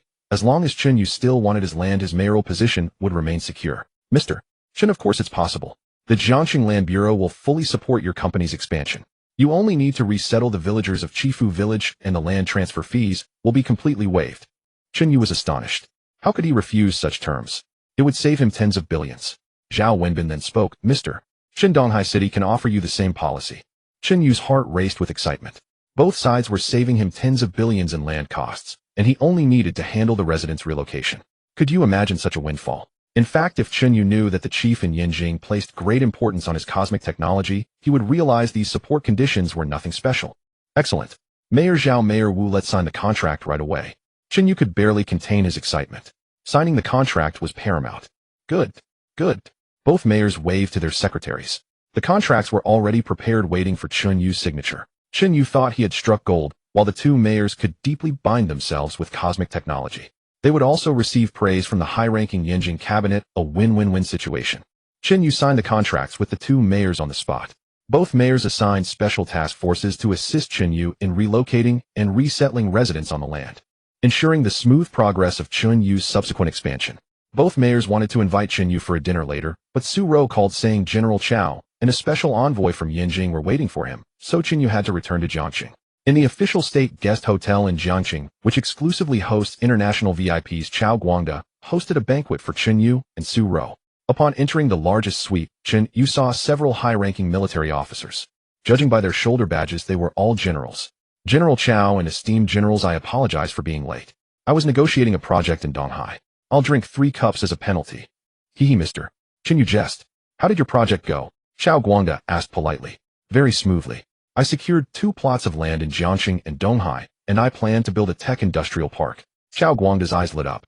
The chief had said that the key to breaking the European and American sanctions lay with cosmic technology. Now that Chen Yu had secured 2 plots and was about to expand massively, it proved he intended to contribute to the nation. Chao Guangda raised a glass and said emotionally, Chen Yu, come, I'll drink those 3 cups with you. As he finished, General Zhang, General Li, and the Yinjing special envoy all stood up, raising their glasses. Seeing this, Chen Yu seemed to feel the nation's support. He nodded firmly. I understand. Yinxia is currently facing a once-in-a-century transformation. As a citizen of Yinxia, I should contribute to my country. The European and American sanctions will soon crumble on their own. I, Chen Yu, declare this. Chao Guangda's eyes sparkled as he gazed at Chen Yu, this young man barely in his 20s. Just how much astonishment could he bring to Yinxia? Finally, everyone rose to their feet, raising their glasses and draining them in a toast with Chen Yu. Even Su Rou was moved by Chen Yu's unrestrained spirit, and she found herself growing fonder of this man. After the banquet, Chen Yu learned that Chao Guangda had been sent by the chief to bring him to Yinjing for a meeting. Chen Yu and Chao Guangda agreed to set off the next morning. That evening, Chen Yu had drunk a bit too much. Su Rou asked her secretary Xiao Fong to drive them both to the villa. As soon as they got out of the car, Xiao Jiazi rushed out from the villa. Master, why have you drunk so much? Xiao Fong noticed Chen Yu's secretary Xiao Jiazi rushing out of the house and glanced awkwardly at her boss Su Rou. She was probably wondering about the relationship between Su Rou and Chen Yu, and between Chen Yu and Xiao Jiazi. Su Rou had always known that Xiao Jiazi lived with Chen Yu, but Chen Yu repeatedly insisted there was nothing between them. Xiao Fong, you can go back first. I'll help Director Chen inside. All right then, President Su, I'll head back. Xiao Fong cast a meaningful glance at her boss and Chen Yu before driving away. After sending Chen Yu into the villa, he lay down on the sofa. Chen Yu suddenly pulled Su Rou into his arms, acting like a rogue. Su Rou let out an instinctive cry. Chen Yu. In truth, Chen Yu wasn't drunk at all. His body contained micron-level repair robots that quickly decomposed and eliminated the alcohol. So he was just pretending, tricking Su Rou into sending him back, so he could take advantage of her under the guise of drunkenness. Chen Yu, wake up, you're crushing me. Su Rou, let me help. Xiao Jiazi stepped forward, grabbed Chen Yu by the collar, and lifted him straight up. Chen Yu cursed inwardly. It seemed that in the future, whenever he wanted to take advantage, he'd have to toss Xiao Jiazi far away. Chen Yu stopped pretending and slowly came to his senses. I'm back already. Xiao Rou, did you bring me home? How about you stay here tonight? Su Rou's face instantly flushed red. I'd better not. Isn't Xiao Jiazi here to take care of you? Alas, she's nothing but a decoration. Su Rou still didn't understand. Chen Yu always said Xiao Jiazi was just a decoration and that she couldn't be used. Master, you've never tried, so how do you know she's a decoration? I actually know quite a lot. Chen Yu face-bombed. Xiao Jiazi, can't you just shut up? Su Rou was stunned by such brazen words. Her expression instantly turned cold, and she grabbed her bag and stormed out. Chen Yu's plan was foiled again. He turned to look at the harmless-looking Xiao Jiazi. If you don't speak, no one will think you're mute. Come massage my legs. Coming right up, master. Chen Yu lay back on the sofa and enjoyed himself. The next day, Chen Yu boarded a special plane to Yanjing with Chao Guangda. Thousands of miles away in Myligian, inside a secret underground laboratory at Area 51. Minister of Technology Rogers was staring through a glass panel. Inside, a secret research project was underway. Secretary of Defense Schneider asked curiously, "Can your experiment succeed?" Rogers frowned. "These are technologies excavated from the spaceship in the ruins. The technology inside is too advanced. Our scientists need more time to perfectly replicate it. Laboratory 3 has reportedly delivered good news. We can't afford to fall behind. How can what they're researching compare to mine?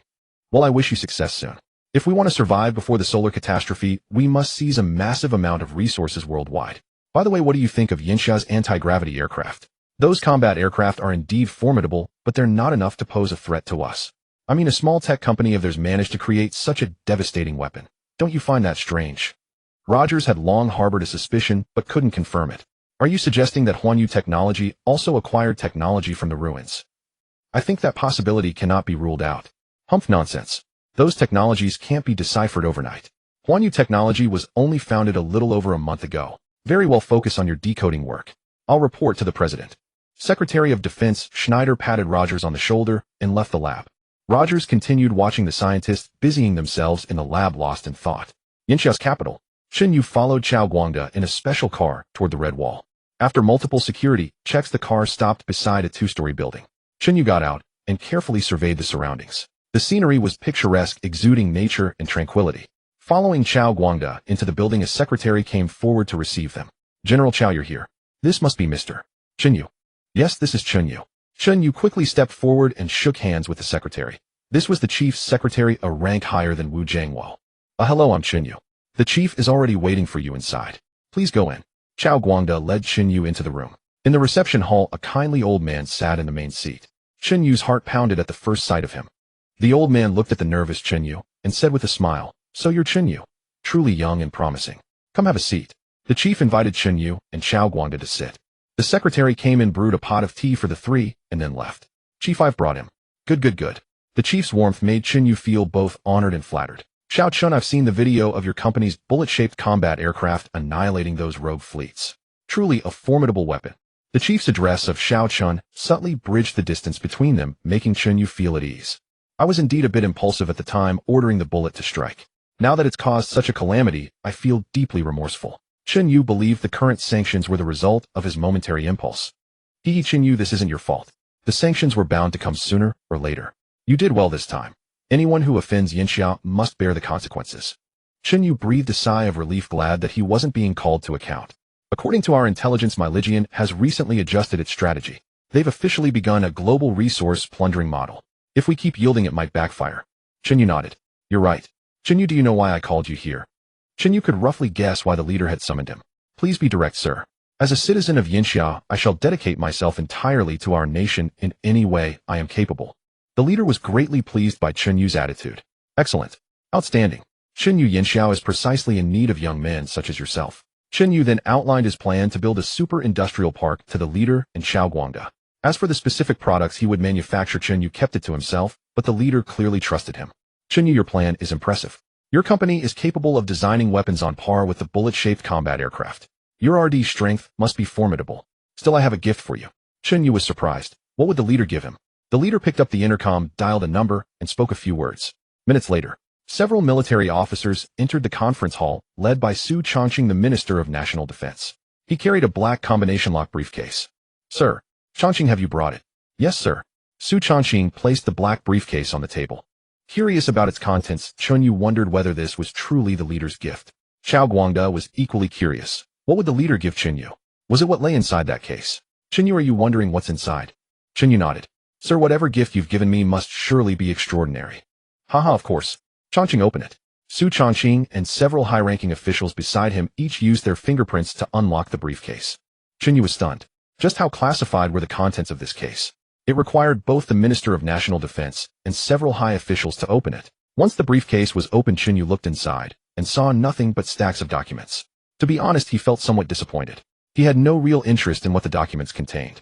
He already possessed an alien spaceship and a technology library far beyond Earth's capabilities, so these documents held little appeal for him. Chen Yu, take a look at these files. The leader gestured for Chen Yu to pick up a document. Chen Yu took the topmost file from the briefcase and began reading. After only a few moments, he was shocked. These were technologies not found on Earth. Chen Yu's vision had long transcended the limitations of ordinary humans. The moment he saw these technologies, he knew they were not of this world. He connected with Ji Nao in his mind. Ji Nao, scan this document immediately and tell me why such technologies exist on Earth. Understood, Captain. Please turn the pages. I will begin scanning. Chen Yu's eyes became Ji Nao's eyes. He quickly flipped through the first document, and Ji Nao's voice sounded again. Scan complete. Analyzing. Analysis complete. Captain, this is merely a low-grade polymer material refining technology. However, many critical details in the file are inaccurate, and some theoretical foundations are missing. I can easily supplement them. This technology could be applied to the hull manufacturing of low-end spacecraft. Low-end? Don't compare it with your level 7 civilization. I'm asking, relative to Earth's current technology, what level does this belong to?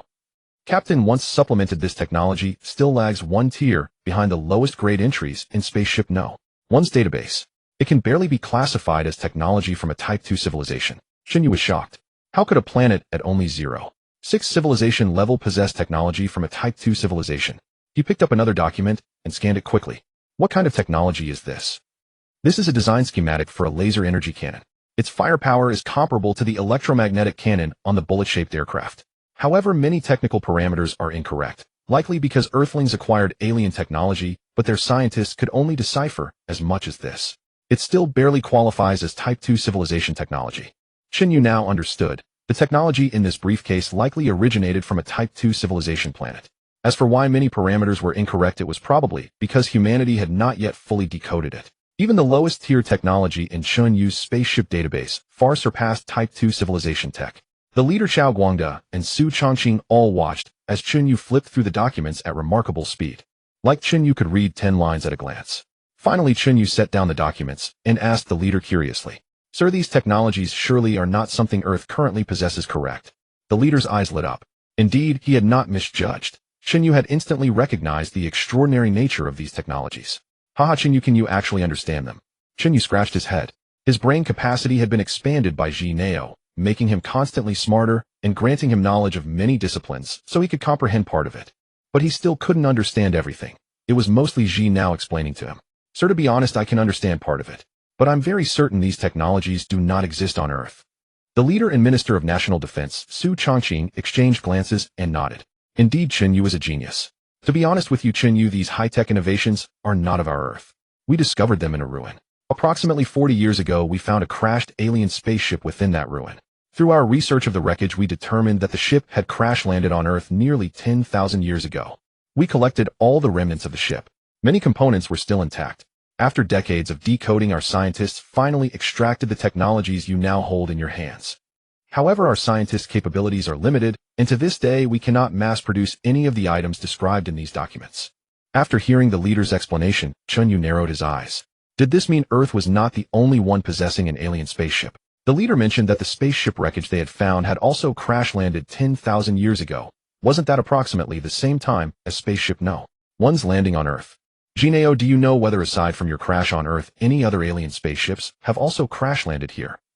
Captain, based on my records for the 9803, for 157 years since my own crash, no other alien spacecraft has landed on Earth. Then the wreckage Yin Xiao found likely arrived before you did.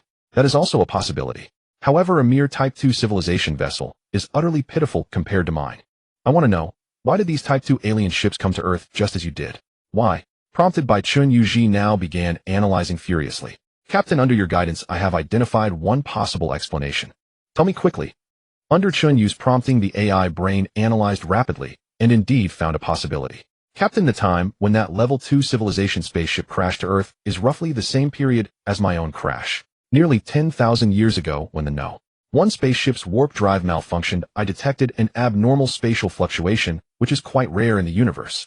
I speculate that it was that spatial fluctuation that caused the warp drive of the No.1 spaceship to malfunction, causing it to fall from curved space near Earth. Is it possible that this level 2 civilization spaceship is also like UA? That is possible. AI brain, do you know the cause of such spatial fluctuations? The cause could be a naturally formed spatial wormhole in the universe, but such cases are extremely rare. Is it possible that it is man-made? Man-made? That is not impossible. As long as one reaches level 5 civilization, they can manufacture a space mine. Even a level 7 civilization spaceship, if caught off guard, may fall for it. Space mine. What the hell is this? Can even your level 7 civilization spaceship be affected? Of course. Don't underestimate level 5 civilizations. They already possess the ability to manipulate multidimensional space. This space mine uses that principle, and I am merely the weakest exploration ship among level 7 civilizations. If I were a star destroyer with a more advanced curved collapse engine capable of creating wormholes for travel, which is far superior to warp drive and faster, then level 5 civilization space mines would have no effect on me. Also, the Milky Way galaxy has a diameter of 1.0 light-years, which indeed provides sufficient conditions for the formation of such high-level civilizations as level 5. So you mean that your crash to Earth back then could have been caused by a level 5 civilization? The possibility cannot be ruled out. Chen Yu felt a growing sense of crisis. If there really was such a terrifying high-level civilization as level 5 in the Milky Way, then if Earth were discovered by them, wouldn't it likely become a colony? Now that he had not yet grown strong, just like the dark forest law described in the three-body problem. AI brain, we must grow stronger. You are a level 7 civilization. You can't be eliminated by a level 5 civilization in the Milky Way. Captain, as long as you provide me with enough raw materials and time, I can enable you to possess sufficient capability to resist a level 5 civilization. Alright, let's put this aside. I still have matters to discuss with the chief. Chen Yu disconnected from the AI brain and put down the file in his hand. Chief, I can try to research and complete the technologies in these files. The chief's eyes lit up. How confident are you in succeeding in the research? I dare not say how confident, but I will do my utmost. Chen Yu was reluctant to say that he disdained to study these mere level 2 civilization technologies. With better technologies at least level 3, why study these level 2 civilization trash? However, seeing the chief's expectant gaze, Chen Yu decided to have the AI brain complete one or two of these level 2 civilization technologies and give them to the country. Good, Chen Yu. Our Yinxiao will strongly support you. You don't need to worry about external sanctions. Our vast Yinxiao with years of accumulation can certainly contend with the West. Chief, I believe that the sanctions of the United States will soon crumble. The chief could see that this young man had his own ideas.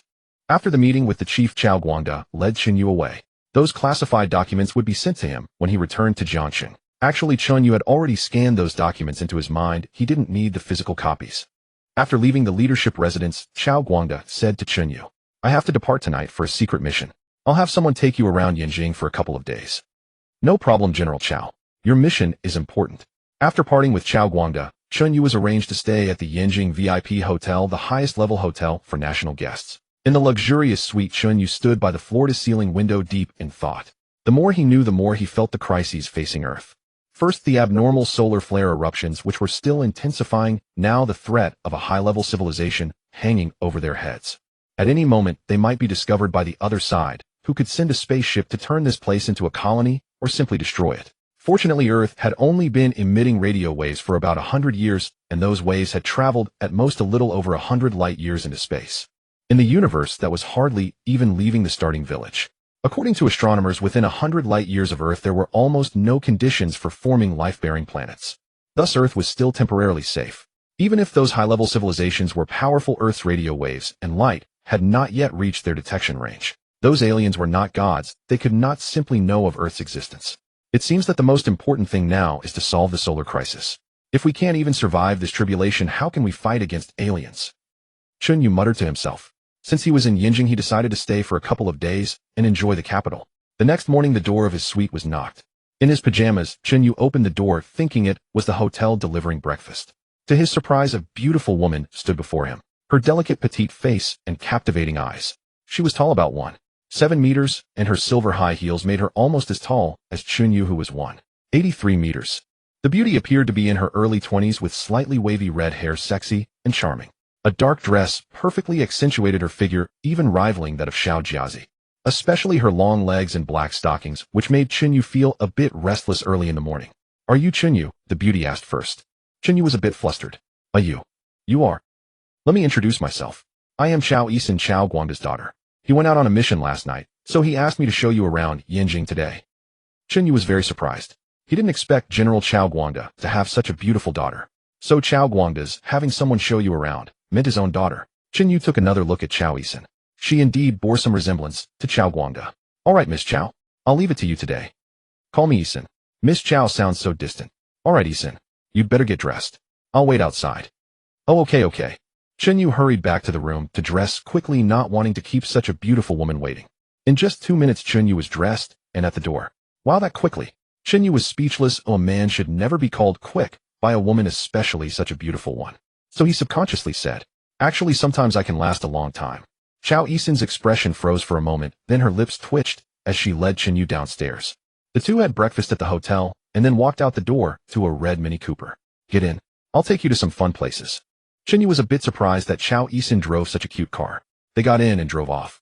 Unbeknownst to Chen Yu, shortly after the Mini drove away, an inconspicuous black car parked nearby quietly started and followed the Mini. Inside a black sedan sat 2 men. The man with the hooked nose in the passenger seat pressed his earpiece and said, "The target has left the hotel," but another man followed the target into the car. "We are trailing behind."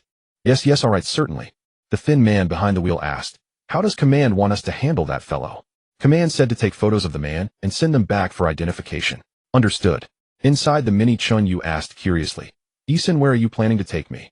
"Our capital has been the ancient seat of multiple dynasties with a profound cultural heritage. Naturally, I should first take you to see the Forbidden City, shall we?" Great, I've only ever seen it on television before." Throughout the entire morning, Chao Yisan led Chen Yu around the famous landmarks of the capital, the Forbidden City, the Summer Palace, and the Old Summer Palace, among others. Chen Yu marveled that the capital truly was a city steeped in cultural depth, permeated everywhere by a sense of historical gravitas. At noon, the pair arrived at a famous snack street in the capital, intending to feast heartily. As they strolled through the street, the 2 men who had been tailing Chen Yu and Chao Yisan posed as tourists, naturally snapping photos of them with their DSLR cameras. Photos acquired. You keep watching the pair while I send these to headquarters. Copy that. The man removed the memory card from his DSLR, inserted it into a portable device, and after a few simple operations transmitted the encrypted photographs. The 2 men continued to follow Chen Yu and Chao Yisan. Meanwhile, inside the Pentagon in America, there existed a massive office known as the Yinxia Strategic Research Department. Over 100 people buzzed busily within its walls. Their sole purpose was to study how to suppress and contain Yinxia. They had just received a photograph.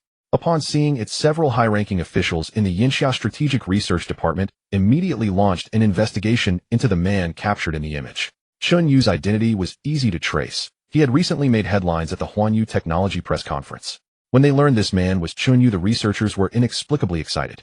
Their original mission had been to kidnap Chao Guangda's daughter, since Chao Guangda was currently engaged in a classified operation. America hoped that by kidnapping his daughter, they could disrupt his mission. As it turned out, they would hit 2 birds with 1 stone. Chen Yu, who had recently given America no small amount of headache, was actually with their target, Chao Yisan. The commander of the Strategic Research Department immediately reported the development to the highest command. The reply came swiftly: kidnap both of them. On the snack street, the 2 men received the secret orders from above. They were in fact professionally trained American spies. Command says we take both of them. Understood. We'll find a less crowded spot and move in. I'll contact the extraction team and have them stand by nearby for a swift getaway. Unaware that they had been marked by spies, Chen Yu and Chao Yisan indulged in the street food. After eating their fill, they prepared to visit the restroom together. The spies tracking them had chosen the restroom as their killing zone. Behind the snack street restrooms lay a narrow back alley.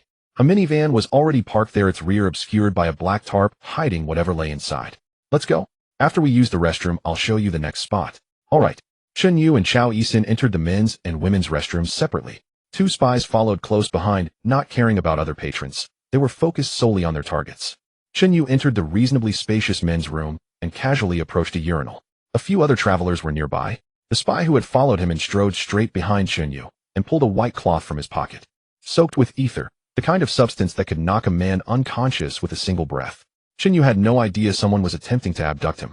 As he reached for his zipper, the spy wrapped his arms around Chen Yu from behind and pressed the ether-soaked cloth firmly over his nose and mouth.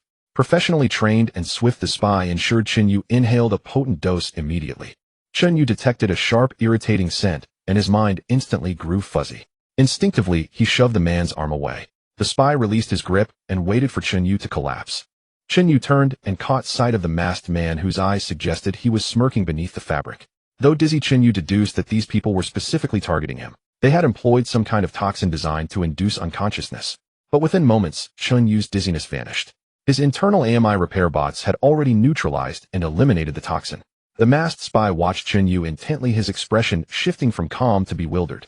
Why wasn't this man unconscious? Just then Chen Yu heard a woman scream from the adjacent women's restroom.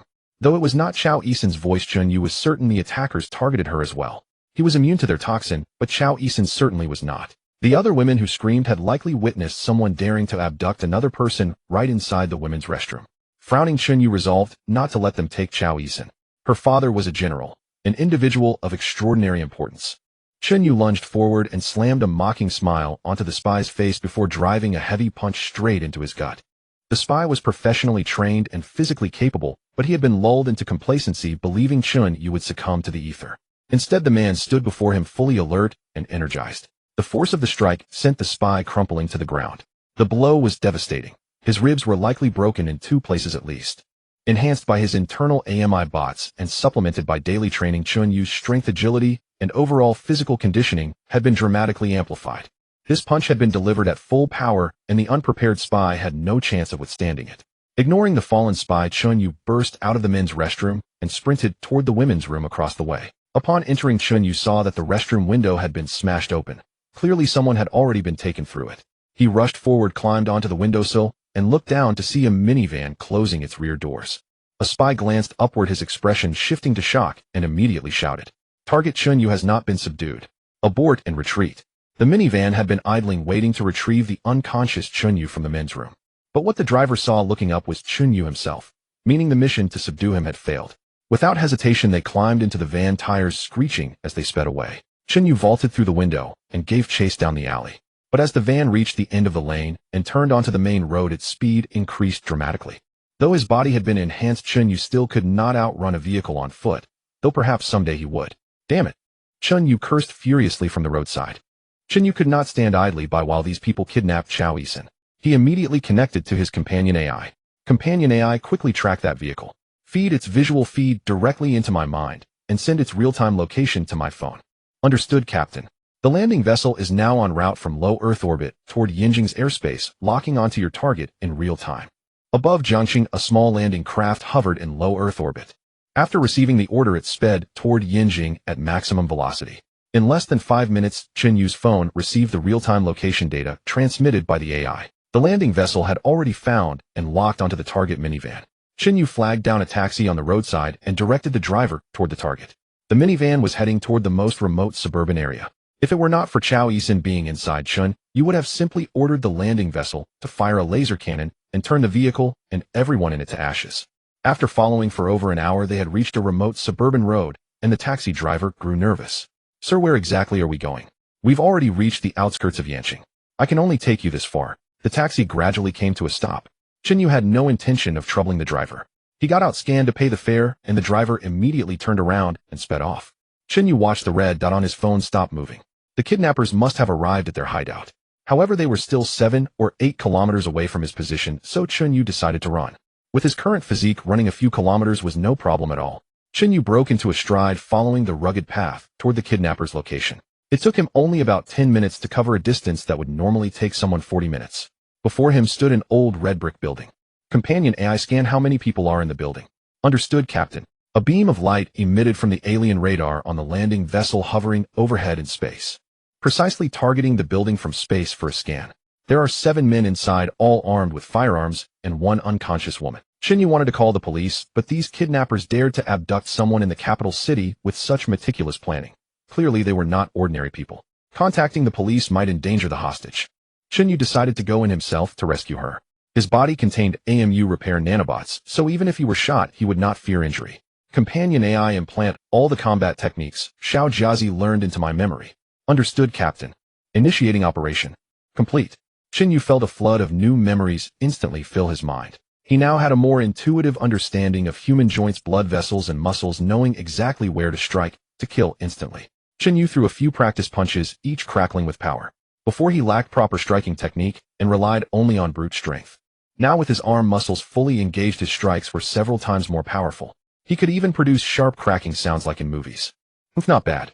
If any of them get hit by one of my punches now, they'll either die or be crippled for life. Chen Yu stealthily approached the building's compound wall. The AI had already transmitted internal scanning images directly into Chen Yu's vision. Chen Yu could essentially see through the wall. The courtyard outside the building was empty. With a leap, he cleared the over 2-meter-high wall effortlessly. The Olympic high jump record was 2.4 meters, yet to Chen Yu, it was as simple as a casual jump. Reaching the courtyard, he used the real-time 3D interior scan from the landing vessel above to assess the situation. Everyone was hiding in a basement. Chen Yu slipped into the building and made his way toward the basement entrance. Inside the basement, a spy was speaking into a special communication device. "We failed to kidnap Chen Yu and only succeeded in taking Chao Yisan. Chen Yu is just an ordinary person. You are all professionally trained soldiers. How could you fail?" According to the report from the operative who attempted to kidnap Chen Yu, he is a formidable expert with immense strength. He broke the man's ribs with a single punch, and he appears to be immune to ether. Idiot. Who is immune to ether? Even an elephant would pass out. Are you joking with me? But that is what the operatives reported. Forget it. Chen Yu was never your primary target anyway. Just keep an eye on that woman. She is the important one. Yes, sir. The spy commander hung up the communicator. Another spy beside him asked, "Boss, the third man who went after Chen Yu is currently hiding somewhere in the city. Should we go fetch him? Leave him for now. Let him stay hidden. We've kidnapped General Chao Guangda's daughter. The entire capital will be under lockdown soon." Understood. Chen Yu had already reached the basement door and had heard their conversation. So these are spies. It seems their target has always been Chao Yisan. I was just collateral damage. Chen Yu snorted coldly. These damn spies had no brains. They dared to kidnap a general's daughter. He planned to burst in and eliminate everyone quickly. He had access to the landing vessel's real-time transmission of the basement's interior, including every individual's position. After simulating the assault in his mind, Chen Yu took a deep breath. He kicked the door open with force and exploded into the room like a phantom. The spies were completely caught off guard. Chen Yu struck at the two nearest enemies. 2 devastating straight punches smashed into the sides of their heads, shattering their skulls and killing them instantly. Chen Yu moved like the wind and charged toward the next 3. Bang, bang, bang. 3 more punches sent them flying backward, their chests caved in around the heart. Shattered bone shards pierced their hearts directly. Blood poured from their mouths as death drew near. After quickly eliminating 5, the 2 at the back finally reacted and drew pistols from their waists. Without hesitation, they unleashed a barrage of gunfire at Chen Yu. Chen Yu shielded his head and darted forward with incredible speed. He needed to eliminate them as quickly as possible to prevent them from using Chao Yisan as a hostage. Several bullets struck Chen Yu's body, but he did not slow down. Closing in on one spy, he delivered a swift knife-hand strike aimed at the opponent's neck. Crack! The spy's shoulder blade was shattered. His head tilted awkwardly, a gurgle escaped his throat, and he collapsed motionless to the ground. The last spy commander stared in disbelief at the dozen bullet holes on Chen Yu's body, from which only a small amount of blood seeped. Could this still be a normal human? 12 bullets, and he was still alive, still managing to take down another man, his movements still agile and ghostly. Chen Yu surged forward again in an instant, grabbing the commander's wrist, holding the gun, and twisting it violently. Crack! The commander's wrist was brutally broken, bone shards piercing through the flesh. Ah! A scream echoed as Chen Yu delivered a flying kick directly to the man's head. The scream cut off abruptly. More than half of the spy commander's skull had caved in. He would not survive. All of this had taken less than 30 seconds. Chen Yu had killed all 7 spies. If Chen Yu had spared them, these fanatical spies might have desperately retaliated in their dying moments, potentially even killing the hostage. Chen Yu went to the corner where Chao Yisan was bound to a chair. He untied her ropes, lifted her into his arms, and left the basement. Stepping into the courtyard, Chen Yu pulled out his phone and dialed General Chao Guangda. The call was answered by the general's secretary. "Mr. Chen, General Chao is in an important meeting. What is the matter? Once the general finishes, I will relay your message immediately. General Chao's daughter has been kidnapped, but..." General Chao Guangda was holding a meeting, so Chen Yu could only inform his secretary about his daughter's kidnapping. Upon learning that General Chao's daughter had been kidnapped, the secretary nearly dropped his phone and hurriedly asked, "What? General Chao's daughter has been kidnapped?" "Yes, but I have already rescued her. We are currently in the suburbs of Yanqing, Beijing. Please send someone here immediately." "Mr. Chen, I will notify General Chao immediately for you." After hanging up, Chen Yu sat on the steps in front of the building. He had been shot more than a dozen times, just now the pain almost killing him with every bullet having entered his body. The pain was no different from being shot. The only difference was that he knew he wouldn't die, so he was less frightened psychologically. The bullets that had entered his body were being pushed out by newly grown flesh one by one, dropping to the ground. Captain, all bullets in your body have been removed.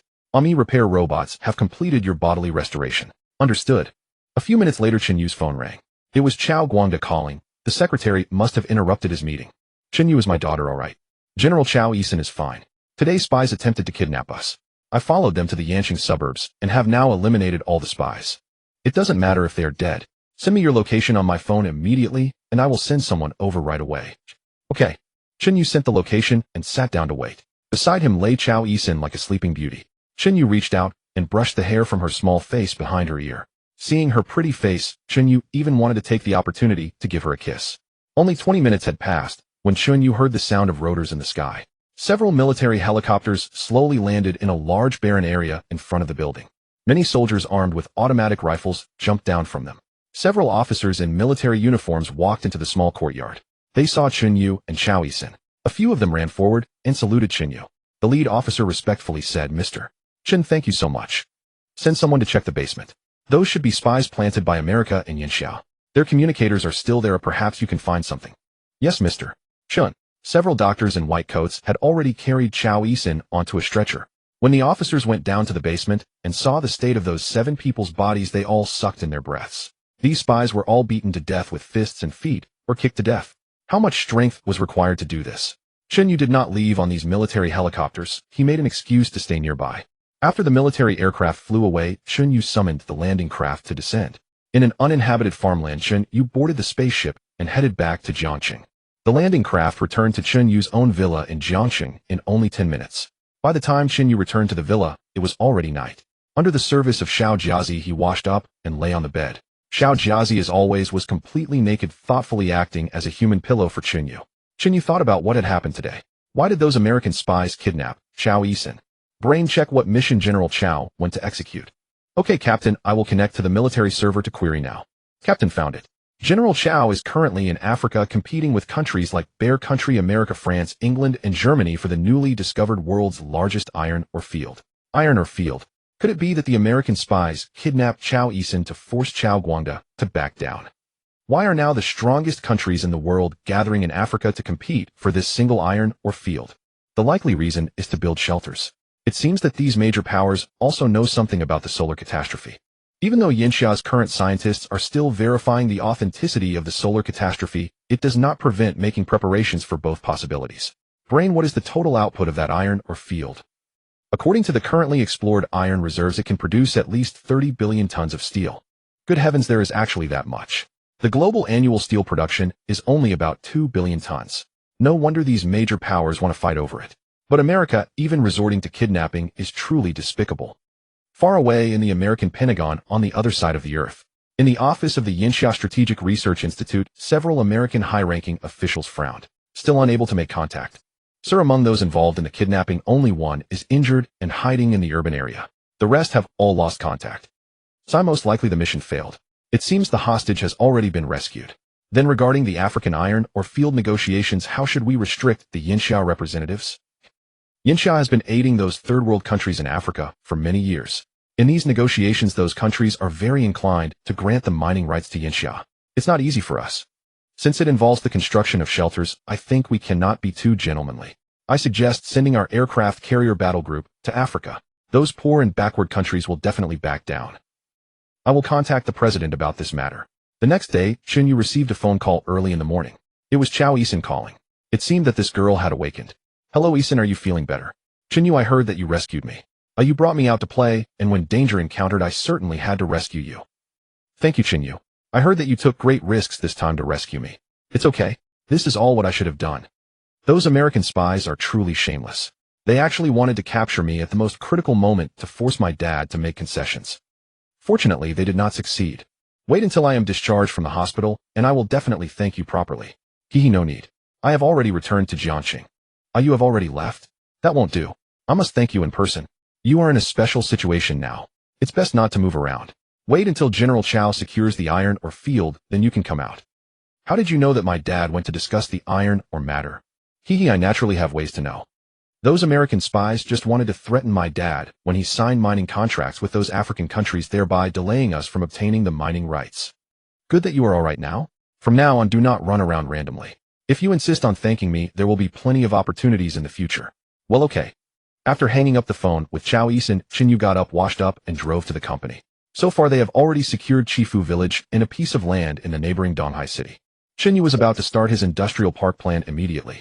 Chen Yu convened a meeting of top executives at the company coordinating all departments. Together with the task forces from Jiangxing and Donghai, they would resettle the local residents as swiftly as possible. Chen Yu offered both money and housing, and most residents were more than willing to relocate. A few holdouts attempted to extort exorbitant demands, but under the firm measures of the joint task forces, their resistance was short-lived. In just 1 week, the vast expanse of 60 square kilometers was completely cleared.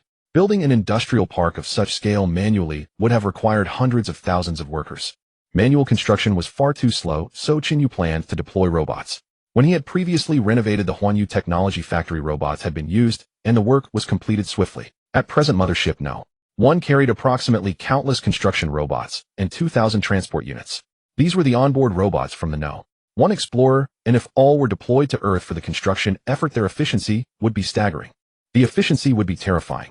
Chen Yu merely needed to supply building materials, and the technology park would rise rapidly. During this same week, the scramble for African iron ore deposits had intensified to a fever pitch. America dispatched 3 carrier battle groups to African waters, pressing pressure on the nations involved. In an unprecedented move, Yinxia also sent its sole 3 aircraft carriers to the African coast. Though Yinxia's carriers had not yet achieved formidable combat capability, even its carrier-based aircraft lagged behind America's by at least 2 generations. This time Yinxia would yield no ground. The iron ore deposit was far too vital. Ultimately, the African nations buckled under the relentless pressure and compromised. The 6 major powers, Yinxia, America, Bear Country, Britannia, Francia, and Germania, would jointly exploit the deposits. Yinxia, America, and Bear Country each claimed 30%, together monopolizing 90% of the mining rights. The remaining 10% was divided among Britannia, Francia, and Germania. This arrangement immediately provoked discontent from Sakura Country, Bangsi Country, and the heavily populated India, none of which had been notified to participate in the bidding. Netizens in Bangsi Country especially erupted in outrage, accusing Yinxia of stealing what rightfully belonged to them. Their citizens pointed out that Bangsi was a developed nation home to world-class conglomerates like Samsung and Hyundai. They argued Yinxia, still a developing nation, was not entitled to such mining rights and should return them to Bangsi. However, domestic netizens in Yinxia paid no heed to their clamor. When a stray dog barks at you on the roadside, do you charge forward to bark back? No, just wait for the right moment and kick it dead. Chen Yu read the news on his computer in the office. Seeing that Yinxia had secured only 30% of the mining rights, he felt a surge of anger. They failed to seize complete control. Those Americans are despicable. Once my power grows, I'll make you spit out everything you've taken. Chen Yu invested all the profits from Huanyu Motors into the construction of the Huanyu Technology Park. Since there was no need to hire hundreds of thousands of workers, he saved billions in costs. He only needed to purchase raw materials in bulk. His plan was to first build several factories to produce some high-tech products that the West had been using as leverage against Yinxia. High-end chips, advanced medical equipment, precision industrial machine tools, and specialized instruments for critical sectors. The first factory in the industrial park, Chen Yu decided, would be a chip manufacturing facility. Yinxia's high-end chips had always been imported from America.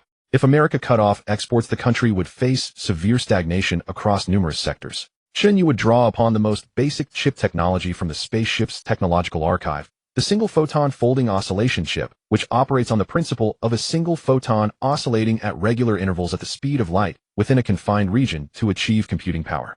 This leapfrogged conventional semiconductor chips on Earth by at least a century. A single ordinary photon folding oscillation chip possessed computational power equivalent to a supercomputing center on Earth today. Chen Yu could imagine the shock that would ripple across the world once his chips hit the market. If Yinxia adopted computers powered by these chips for research, every industry would experience rapid advancement. With his own chips launched, Chen Yu would naturally follow with his own software, a cutting-edge operating system compatible with every platform worldwide, yet featuring faster underlying operations and an advanced artificial intelligence. It could even assist people in work analysis and research. Once Yinxia possessed this technology, surpassing America would be a matter of moments. At that time, those Western nations would beg on their knees for Yinxia to sell them products. Just as the Huanyu Technology Park was under vigorous construction, chaos reigned in a secret underground laboratory in Area 51 America. Minister of Science Roger, peering through thick, transparent glass, with a mixture of terror and excitement, witnessed what had become a living hell within. Shredded human corpses lay scattered everywhere. The scientist who had been conducting research in the laboratory. In a pool of blood stood a 2-meter-tall humanoid creature, entirely naked and muscular as an ox. It was violently slamming against the glass, clearly attempting to break free. Success. We've succeeded. Roger's face was twisted with mania, caring nothing for the lives lost. In Jiangxing Yinxia, Chao Guangda arrived at the Huan Yu factory again, summoned by Chen Yu. The 10 bullet-shaped fighter aircraft promised to the military had been completed. Chao Guangda came to receive the delivery and had brought his daughter along. Upon seeing 10 black bullet-shaped aircraft parked in the square, his face was alight with excitement. With this equipment, Yinxia's resolve had grown considerably. Chao Yisin rushed toward Chen Yu, saying excitedly, "Chen Yu, thank you so much for saving me in Yinjing last time. How can I ever repay you?" Chen Yu wanted to say something far more suggestive, but kept it to himself. "Hey, you're with me now. I'm going to protect you. There's no need to talk about thanks." Chao Guangda expressed his deep gratitude. "Chen Yu, thank you for saving my daughter. Those American spies are despicable, kidnapping people like that. And this time with the Iron Ore rights, we had already reached agreements with those countries, but America crashed in and ruined everything. Sigh. General Chao, you need not sigh. What is ours will return to our hands sooner or later. I believe you, Chen Yu. By the way, those spies who kidnapped Yisin and Yinjing were all professionally trained masters. How did you defeat them all alone?" "Head General Chao, I have my own methods. Perhaps someday you'll understand." "Oh, haha, excellent. You've given me so many surprises." Chao Guangda knew Chen Yu harbored secrets, but he would not press the matter. "Chen Yu, I plan to stay in Jiangxing for a few days. As the host here, how do you intend to entertain me?" Chao Yisin turned to Chen Yu. "In Yinjing you took me everywhere. Now I must return the favor." "All right then, I'm in your hands. Make sure to impress me." Chen Yu caught the underlying implication in her words, his mind drifting to rather imaginative thoughts. After seeing off General Chao and the convoy of bullet-shaped flying vehicles, Chen Yu took Chao Yisin on a tour of his factory. Chao Yisin was utterly astonished by the high degree of automation in Chen Yu's facility. After touring the factory, Chen Yu led Chao Yisin over to his Fanio No. 1 anti-gravity flying car. "Wow, Chen Yu, this car is incredibly impressive. It doesn't even have wheels. How does it drive on the road?" Chen Yu chuckled and explained, "This car can't drive on the ground, but it can fly in the sky." Chao Yisin recalled the flying car that had been unveiled at Chen Yu's previous press conference. Could this be the very same one? "Chen Yu, is this your flying car? Would you like to experience flying in the skies?" "Sure." The gull-wing doors of the Fanio No. 1 slowly swung open, looking absolutely stunning. "Hop it." Chao Yisin excitedly leaped into the passenger seat, while Chen Yu took the driver's seat. The doors slowly closed, and then the vehicle smoothly ascended into the sky. Chao Yisin couldn't hear a single sound inside the cabin. The car simply floated upward from nothing. "Wow, this is so magical. How is this even possible? This car is powered by my proprietary anti-gravity engine combined with high-compression deuterium-ion batteries, which is why it operates silently during flight except for wind noise at extreme speeds." "Chen Yu, you're truly remarkable.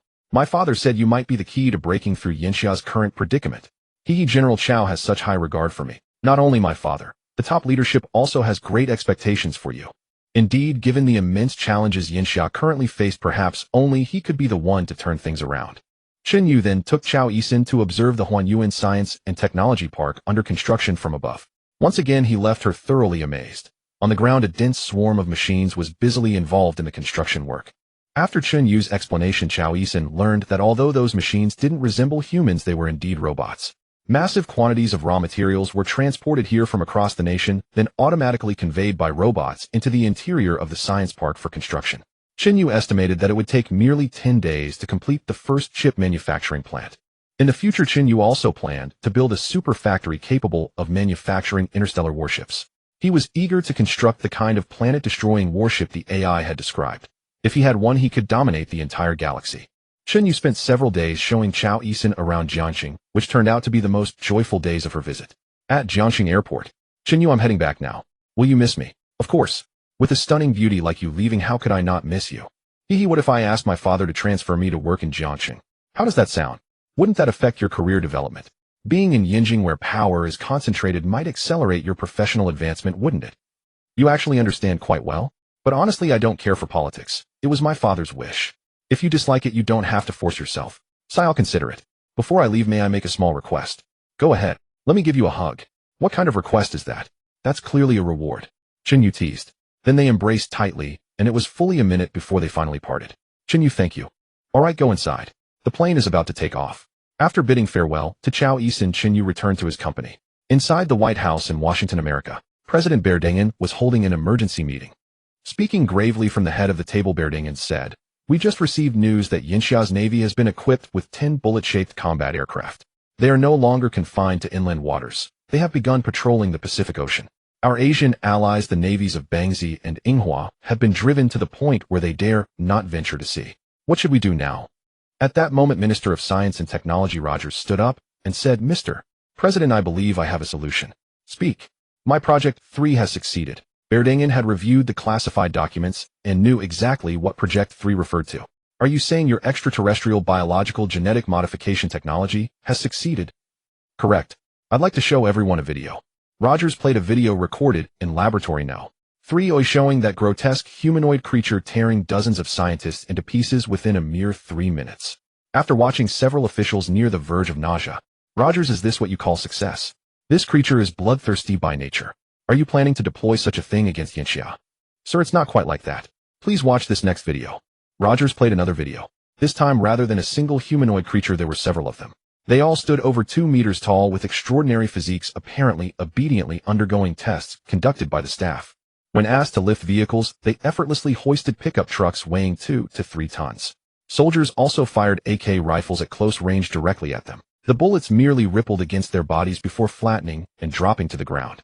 The American senior officials present were utterly staggered, their jaws dropping. Was this some kind of superhuman? Immense strength, and bullets couldn't even pierce their skin.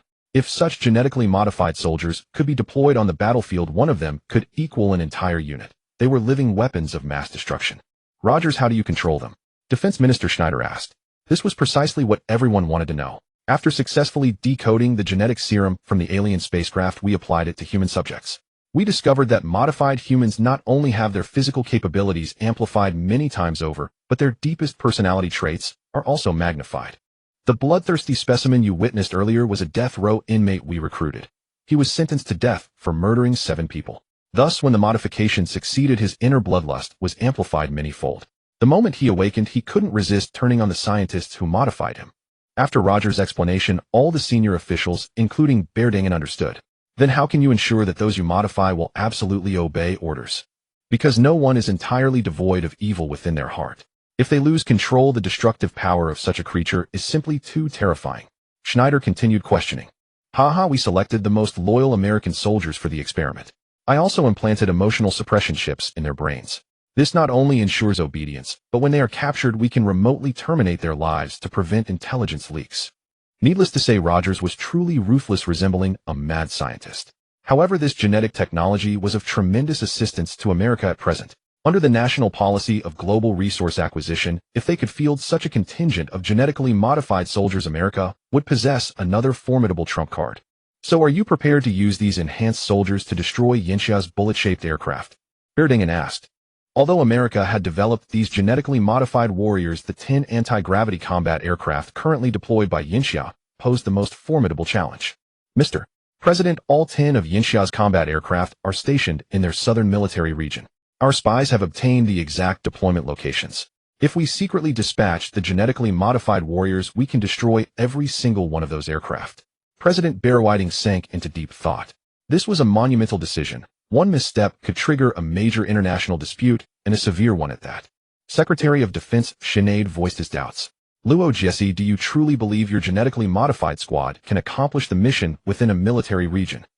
That region is garrisoned by over 1,000 Yinxia troops." Luo Jesse flashed a confident smile. "As Secretary Sinead, do not judge my genetically modified warriors through conventional military lenses. They can operate in coordinated units, and their combat prowess is such that a single soldier can annihilate a battalion. As long as they avoid a direct confrontation with Yinxia's army, they are more than capable of infiltrating and destroying those aircraft covertly." Sinead nodded slowly. If these modified humans were truly that formidable, it might be worth a try. Even if they were captured, they could be remotely eliminated, leaving Yinxia without any evidence to hold America accountable. The president made the final decision. "Very well, proceed as you suggest. Luo Jesse, this mission is yours. See to it that it is completed. Under no circumstances must it be revealed that America is behind this, even if Yinxia knows in their hearts." "Understood, Mr. President. I will complete the mission flawlessly." In Jiangxing, Yinxia, Chen Yu sat in his office watching a video on his computer, the construction progress of the tech park. "Not bad. At this rate, the first chip factory will be finished in 3 days at most. Chen Yu rose and went to Su Ro's office. Have the company's planning and publicity departments coordinate immediately. Issue nationwide invitations. Our Huan Yu Technology's first chip is about to debut. The launch event is set for 10 days from now. But our chip factory isn't finished yet, is it? It will be in 3 days. Then can we produce chips in just 1 week? Haha, are you underestimating me? Rest assured, this time I will shock the world. Alright, I'll make the arrangements immediately. Just then Chen Yu's phone rang. He glanced at the screen. It was Xia Yueshu. Hey gorgeous, what made you think of calling me? Chen Yu, the flagship stores of Huan Yu Automobile in all first and second tier cities are now fully complete. I'd like to invite you and Su Ro to dinner tonight to celebrate. Sure, send me the location. I'll bring Su Ro this evening. Great. By evening, Chen Yu, Su Ro, and Xiao Jiazi arrived at Jiangqing's Qinya International Hotel. It was a property owned by Xia Yueshu's family and one of the most luxurious 5-star hotels in Jiangqing. As Chen Yu stepped into the lobby, he heard a familiar voice behind him. Chen Yu. He turned around and saw a woman he knew all too well, Gu Cece, his ex-girlfriend of 3 years. Seeing her again stirred a storm of emotions within him. He recalled the fragments of their life together. Back then, Chen Yu had worked himself to the bone to support them, never letting Gu Cece endure hardship. Later, he had taken out a loan to start a business, hoping to give her a better life. But she had spent much of the money, and the venture failed. The debt, the failed business, and the breakup had driven Chen Yu to the brink of suicide. Now seeing this woman again brought back those unbearable memories. If not for the accidental discovery of the alien spacecraft, he would have died, or at best remained a hopeless wreck, useless as ever. Seeing Chen Yu frozen, Gu Cece arm in arm with a middle-aged man walked up to him. She looked him over. After the breakup, he had surprisingly cleaned up quite nicely. Not only had he become more handsome, but his physique had improved, and he even seemed a bit taller. Chen Yu, what are you doing here? You look well. Have you paid off your loan? Gu Cece asked. Chen Yu snapped out of his daze, now noticing the middle-aged man she was clinging to. The man had a large belly, clearly a married man. Why would Gu Cece be with someone like that? Instead of answering her question, Chen Yu asked, who is this man? He seems quite old, doesn't he? The man's expression soured. Cece, who is this young man? Gu Cece made no attempt to hide it. This is my ex-boyfriend, the one I told you about. The pot-bellied man's look turned mocking. So this was the pathetic ex-boyfriend Cece had mentioned. Meanwhile, Su Ro and Xiao Jiazi, standing nearby, immediately understood that this woman had a complicated history with Chen Yu. They flanked Chen Yu, one on each side. Gu Cece had noticed the two beauties earlier, but never imagined they were connected to Chen Yu. Now seeing the scene before her, she was stunned to realize they were indeed with him. The pot-bellied man's eyes widened. Two absolute stunners. Either one of them outshone Gu Cece by a mile. Although Gu Cece was considered attractive compared to Su Ro and Xiao Jiazi, she was nothing. Chen Yu, have you found a new girlfriend? Who are these two? Gu Cece asked, her voice betraying a hint of jealousy. Them. They're not. Before Chen Yu could finish, Su Ro and Xiao Jiazi simultaneously linked their arms through his. Su Ro spoke first. That's right, I'm Chen Yu's girlfriend. She said it with a challenging look at Gu Cece. Xiao Jiazi chimed in, her voice syrupy sweet. Chen Yu is my boyfriend too. I love it when he lies on my belly. Chen Yu was utterly bewildered. What was going on? But seeing the expression on Gu Cece's face, he felt an inexplicable sense of satisfaction. This woman had drained him for 3 years, and when he had nothing left to offer, she had discarded him without a second thought. How foolish he had been to even consider suicide back then. Yet that very act had changed the course of his fate. Gu Cece's face was a mask of disbelief. How could someone like Chen Yu find such beautiful girlfriends, and two at that? It was utterly absurd. Wasn't he broke? Didn't he still owe the bank over $1 million? How could he be like this now? Chen Yu, what exactly happened to you? What happened to me is none of your concern anymore. Gu Cece could not explain the inexplicable displeasure in her heart. Why was the very thing she had discarded now so highly sought after? The portly man comforted her, saying, Cece, stop dwelling on the past. Haven't you got me now? Hearing this, Gu Cece felt somewhat relieved. Indeed, her current boyfriend, though a bit older, was an executive at the Jiangqing branch of Qinya Group, with a 1 million yuan annual salary. What could Chen Yu, some nobody, possibly compare to him? Even if there were two beauties beside Chen Yu, they must only be after his unparalleled good looks. Chen Yu had no desire to waste more words with Gu Cece here. The past was the past. Besides, this woman was of that snobbish type utterly unworthy of his attention. Just then Xia Yuezhu, who had come down to greet Chen Yu, entered the hall and spotted him at the entrance from afar.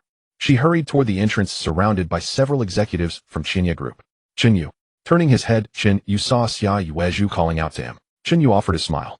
Yuezhu, why are you coming down yourself? I've come to welcome you, she replied. The portly man, realizing the newcomer was his own boss Xia Yuezhu, was momentarily astonished. But upon hearing that Xia Yuezhu had descended to welcome Gu Cece's ex-boyfriend, the portly man's expression turned to panic. That day he had come as a senior figure of Qinya Group to dine with an important guest, and had casually brought along his young and attractive girlfriend Gu Cece. Now he saw General Xia personally coming down to welcome this young man. Could this be that VIP? Impossible. Gu Cece was stunned. Another beautiful woman, and she seemed quite familiar with Chen Yu. Judging by her demeanor and attire, this woman was definitely no ordinary person. At this moment, Xia Yuezhu turned to the portly man and asked curiously, "Director Sun, why are you here? Do you know Mr. Chen?" Sun Chong hastily nodded and said, "General Xia, I only just met Mr. Chen today." Seeing Xia Yuezhu's unusual attitude toward Chen Yu, Sun Chong decided to play along for now. To his surprise, Chen Yu did not grant him the courtesy. "Yuezhu, I'm not familiar with this man. Let's not waste time here. Let's go upstairs." Xia Yuezhu gave Sun Chong a meaningful look before leading Chen Yu and the others upstairs. Gu Cece, who had been standing beside them in utter amazement, found her mind struggling to process the situation. What is going on? Her boyfriend addressed that woman as General Xia. Yet that woman seemed quite respectful toward Chen Yu. What exactly was Chen Yu's identity now? "Cece, when we go upstairs, be polite to your ex-boyfriend. He might be a guest invited by our General Xia. Chen Yu is just an ordinary person. He lacks both ability and connections. How could he possibly know your General Xia?" "I don't know either. Today General Xia asked us executives to accompany him, saying he would host the boss of Huanyu Technology. I suppose Chen Yu might know someone over there. Looks like he got lucky and managed to attach himself to a wealthy person. Let's head upstairs." Chen Yu followed Xia Yuezhu to the most luxurious private room in the hotel and was seated directly in the place of honor. Xia Yuezhu sat beside him, while Su Ro and Xiao Jiazi sat on Chen Yu's other side. Oh no, Chen Yu is surrounded by beauties. At that moment, Sun Chong also arrived at the private room with Gu Cece, and some of his executive colleagues greeted him. Sun Chong was puzzled as to why Chen Yu was sitting with General Xia. Gu Cece was equally bewildered. How could Chen Yu appear so calm and composed, emanating an aura of dominance? After Sun Chong and Gu Cece took their seats, and everyone gathered, both still harbored doubt. Aren't we supposed to be hosting a distinguished guest? Why hasn't the guest arrived yet? Just then Xia Yuezhu rose to his feet, raised his wine glass, and addressed the assembly. Today our flagship stores for the Huanyu automobiles we represent have been fully completed across first and second-tier cities. I have specially invited Mr. Chen Yu, chairman of Huanyu Technology, and Ms. Su Ro, general manager, to join our celebration banquet. With a clatter, Gu Cece's hand, trembling the wine glass, slipped from her grasp and fell onto the table, splashing wine all over herself and Sun Chong. Sun Chong's astonishment within was no less than Gu Cece's. He merely hadn't dropped his glass. How is this possible? How could he, who was so ordinary and failed at everything, become the chairman of Huanyu Technology? Gu Cece murmured incredulously to herself. Xia Yuezhu also noticed Sun Chong and Gu Cece. "Sun Chong, keep a better watch on your girlfriend. We have distinguished guests today, and don't embarrass us here," Xia Yuezhu reprimanded. Sun Chong quickly whispered to Gu Cece, "Cece, shut up immediately. Don't offend our honored guest." Only then did Gu Cece close her mouth in a daze, resembling a deflated quail at a loss. Everyone raised their glasses to toast Chen Yu. Throughout the entire banquet, Sun Chong and Gu Cece endured torment. Gu Cece, whose intestines were now green with regret, finally realized just how formidable Chen Yu was. In just a few short months, he had built the Huanyu Technology Group. The recently popular Huanyu automobiles were products of Huanyu Technology. Currently, the company's estimated market value exceeded 300 billion, with Chen Yu as the largest shareholder. Currently, Huanyu Technology had also acquired 2 plots of land in Jiangxing and Donghai, covering a substantial area, and was developing a new science and technology park. Chen Yu's current accomplishments were far beyond anything Gu Cece could have imagined. A super mogul indeed. At the wine table, watching her now portly boyfriend reverently offering a toast to Chen Yu, nodding and bowing like a dog. That magnificent, limitless man had originally belonged to her. Remembering how Chen Yu had once been completely subservient to her, never letting her suffer even a little. So Chen Yu had been testing her all along. Chen Yu clearly possessed great ability, yet she had been the one with the faulty brain. How could she have let such an outstanding man go? No, she must win Chen Yu back. Chen Yu still loved her. Gu Cece had not faced reality at all. She was still fantasizing about reconciling with Chen Yu. When the banquet ended, Chen Yu was escorted downstairs, not even casting a second glance at Gu Cece. Chen Yu did not feel that being awesome now meant he had to show off in front of his ex-girlfriend. That would be too vulgar. The kind of posturing Chen Yu pursued was when he reached the pinnacle of humanity. Those who looked down on him would naturally know his greatness. Just as Chen Yu was about to get into the car and leave, Gu Cece broke free from Sun Chong, rushed forward, and called out with a choked, tearful voice, Chen Yu, I'm sorry. I don't want to break up with you. Didn't you always love me? Now I'm giving you another chance. Let's get back together." Beside them, seeing Chen Yu off, Xia Yuezhu and a group of Qinya Group executives all stared at this woman with unusual looks. Facing Gu Cece's desperate entreaty, Chen Yu's expression remained unchanged. He did not sneer at her for looking down on others, nor did he utter the cliché about 30 years on the east side of the river and 30 years on the west. Instead, he said calmly, "Gu Cece, that's all in the past. We both have our own lives now. Please don't cling to it any longer. Alright, I'll be going now." After saying this, Chen Yu got into the car. Su Ro and Xiao Jiazi merely cast a strange glance at her before also getting into the vehicle. The car sped away, but at that moment Xia Yueshu's gaze turned exceptionally sharp. "Director's son, is this your current girlfriend?" Sun Chong hurriedly rushed to the front from the crowd to apologize to Xia Yueshu. "President Xia, I'm sorry. This woman is a bit unstable in the head. I don't think we're compatible. If you're not compatible, break up early. This kind of woman isn't worth it. You have a bright future in the group, and I don't want you to be held back by such a woman." Yes, President Xia is right. I have nothing to do with her anymore." Xia Yueshu also left. In the end, Sun Chong didn't even say goodbye to Gu Cece before walking away. Now Gu Cece experienced a feeling of being abandoned by the entire world. How could she have imagined that Chen Yu's despair back then had been 100 times greater than hers? Late at night, a U.S. military transport plane secretly landed at an airport in Jianpu country, South Asia. From the transport plane descended 5 genetically modified warriors, each over 2 meters tall, clad in huge camouflage uniforms and fully armed. This was the American Enhanced Soldier Team prepared to sneak into Yinxia to destroy the bullet-shaped combat aircraft. After disembarking, they would board a small fishing boat to covertly enter Yinxia's maritime waters and then proceed inland into Yinxia territory. The next day, Universal Technology sent an invitation to tech media around the world. The content of the invitation stated that Universal Technology would hold a new press conference 1 week later at the end of the month. The new product to be released was a revolutionary super chip. The invitation described the chip as follows: "One universal chip can match the computing power of half the world's computers. We look forward to your presence to witness the great miracle of this era." When the invitation was sent out, all domestic and international tech media reported on it. However, most media were skeptical. Many even published articles mocking it. What kind of chip could have such immense computing power? Half the world's computers? Was it alien technology? It was absolutely preposterous. They did not know that when people had doubted Universal Technology's heavy hydrogen-ion battery before, they had worn the same scornful expression, only to be thoroughly proven wrong later.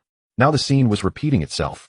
However, Universal Technology with its long-range new energy vehicles had already gained considerable popularity in the tech world. Many media outlets, even if they did not believe it, still sent representatives to attend, just in case Universal Technology was telling the truth. A day later, a shabby crude fishing boat bypassed Yinxia's coastal defense and docked at the border between Vietnam and Yinxia. The 5 genetically modified warriors advanced from the Vietnamese border straight into Yinxia territory. They planned to enter Yinxia from here, where American spies would be waiting to receive them. The 5 enhanced humans sprinted through the border forest. On such rugged terrain, their speed surpassed even Usain Bolt's. It was almost unimaginable. Wherever they passed, some trees were directly snapped in half. Such was their astonishing strength. Finally, they reached the Yinxia border. There was an iron fence between the two countries, topped with several meters of barbed wire. But to these enhanced humans, it was like paper. They simply smashed a large hole in the fence. The 5 of them charged into Yinxia territory. However, the border patrol work of our country was still excellent. There were posts every few hundred meters. This team of 5 enhanced humans was a large target and was easily spotted. A dozen border guards raised their rifles to block them. When they saw what had broken through, the guards were startled. These were 5 bull-like, over 2 meter tall, ferocious humanoid monsters. The border guards opened fire with their automatic rifles, but the bullets bounced off the monsters' bodies as if they were merely tickling them. Then the humanoid monsters charged at the armed guards. A bloody scene unfolded. Over a dozen border guards were brutally torn apart, their deaths gruesome. Even in his final moments, the last border guard did not retreat a single step. Such was the spirit of Yinxia's soldiers. Even at the cost of their lives, they would never yield. One enhanced human shook off the shredded flesh from his hand and reported to the tallest and strongest of the group, "Boss, these Yinxia soldiers have been dealt with. Where are the people assigned to pick us up?" The enhanced human leader took out a military tablet, operated it briefly, and said, "According to satellite positioning, we need to head to the nearest highway. Someone will be there to receive us." With that, the enhanced human leader led the other 4 modified warriors sprinting in a certain direction. At their speed, they covered dozens of kilometers in no time. They arrived at a highway near the forest. A container truck was already waiting there. In the cab sat 2 men with Yinxia faces, both American spies. The 2 men stared intently at the forest. Suddenly 5 figures burst out, startling them. Damn, 5 massive giants over 2 meters tall with fierce expressions came running out. If the higher-ups hadn't prepared them mentally beforehand, the sight of these 5 monsters would have scared them into wetting their pants. The tall spy in the passenger seat reluctantly got out of the car, walked up to the 5 enhanced humans, looked up, and said in a trembling voice, "Excuse Excuse me, are you the enhanced human squad? The leading enhanced human answered in a gruff voice. Yes, you're here to pick us up. Yes, get in the truck. All right. The enhanced human leader led the 4 giants into the container, causing the massive truck to nearly fall apart. The tall spy returned to the passenger seat, his mouth still trembling. Just talking to those enhanced humans had made his bladder involuntarily tighten. He felt like peeing. The driver was no better. His hands gripping the steering wheel were shaking. Are these things really created by the higher-ups? They're terrifying. Stop talking. Drop them off at the designated location, and we're done. Let's get moving. The driver swallowed hard, started the engine, and drove toward the predetermined location. To avoid highway checkpoints, they had to take national roads, which would take about 2 days to reach the Southern Military Region's base. Meanwhile, at the border, the bodies of the border guards torn apart by the enhanced humans were soon discovered by other patrolling soldiers. This was a serious invasion incident and was quickly reported to the military region. Chao Guangda received a phone call in his office. General Chao, a severe invasion incident has occurred at the India-Vietnam border. Currently, 16 border guards are confirmed dead, their deaths gruesome. According to on-site investigation, there are signs of unknown biological movement. Please dispatch professionals for investigation. After putting down the phone, Chao Guangda immediately convened an emergency meeting and dispatched a professional investigation team to the border between India and Vietnam. 2 nights later, a container truck quietly parked near the Southern Military Region's garrison. The container was opened and 5 massive dark figures filed out, quickly vanishing into the night. Watching the 5 monsters disappear, the 2 spies with Yinsha faces couldn't help but tremble. The driver spy asked, "What mission are these terrifying things going to carry out?" "Don't ask about things you shouldn't. We're only responsible for delivering them here. However, since this is so close to the Southern Military Region, they're likely here to target the garrison. Those above are really bold this time. There are over 1,000 troops stationed in the Southern Military Region. That's not our concern. Those things are clearly not ordinary. Let's go quickly." The 2 got into the truck, drove the container truck, and quickly disappeared into the night. Before long, the enhanced human squad had secretly approached the Southern Military Region garrison. "Boss, do we just barge in?" "Don't rush. Those above gave me coordinates. We'll follow the coordinates, avoid direct conflict with those Yinsha soldiers. We'll sneak in and destroy those aircraft." "All right." The enhanced human leader took out a tablet, which clearly marked the deployment locations of the bullet-shaped aircraft. Earlier, many spies had already approached the Southern Military Region garrison under the guise of photography and tourism. Many weak points in the garrison's defenses had already been marked, coupled with Myligian spy satellites. They had taken many photos of the Southern Military Region garrison from the sky. After analysis by Myligian experts combined with field reconnaissance, they found an optimal location to infiltrate the garrison. "Everyone follow me. Those above gave a location, I will sneak in from there." The enhanced human squad, under the cover of night, soon reached that location.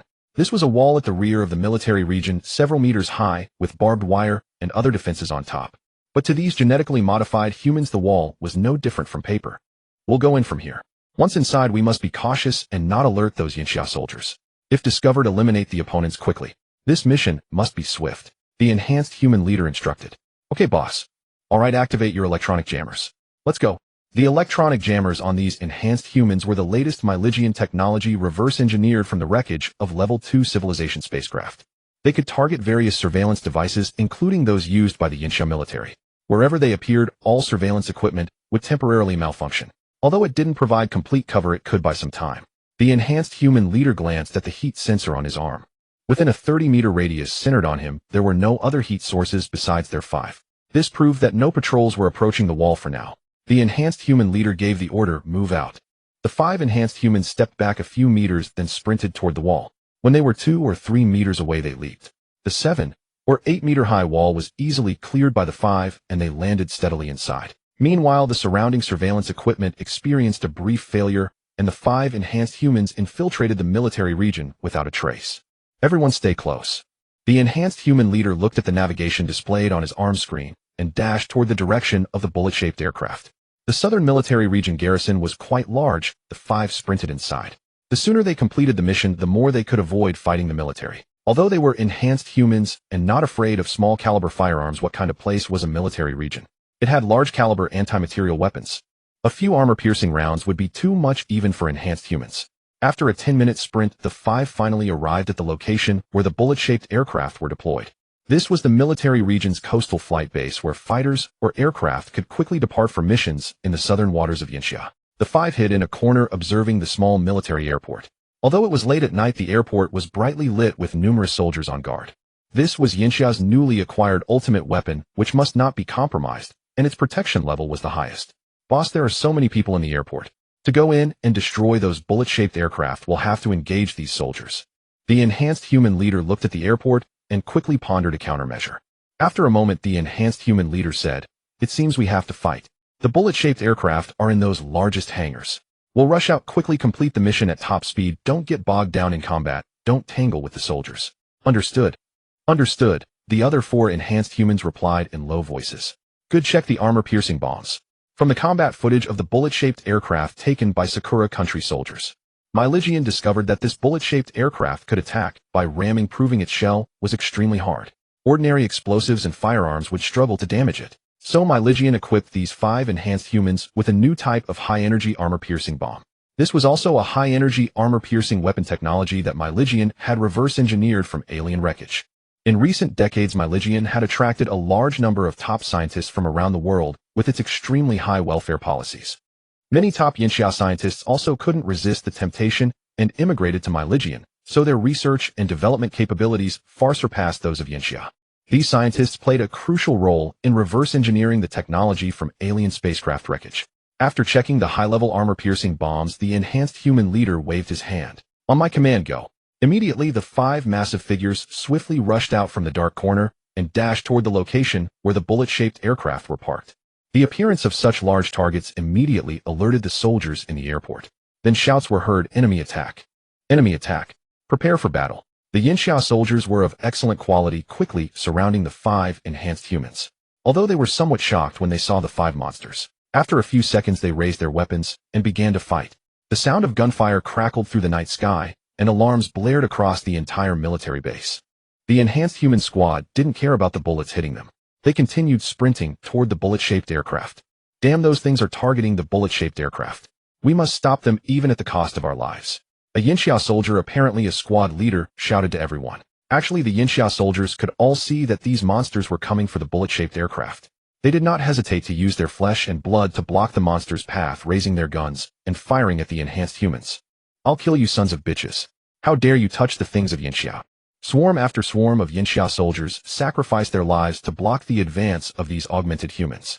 Though the relentless hail of bullets could not kill them, it still hindered their movements. "Boss, their firepower is too dense. What do we do?"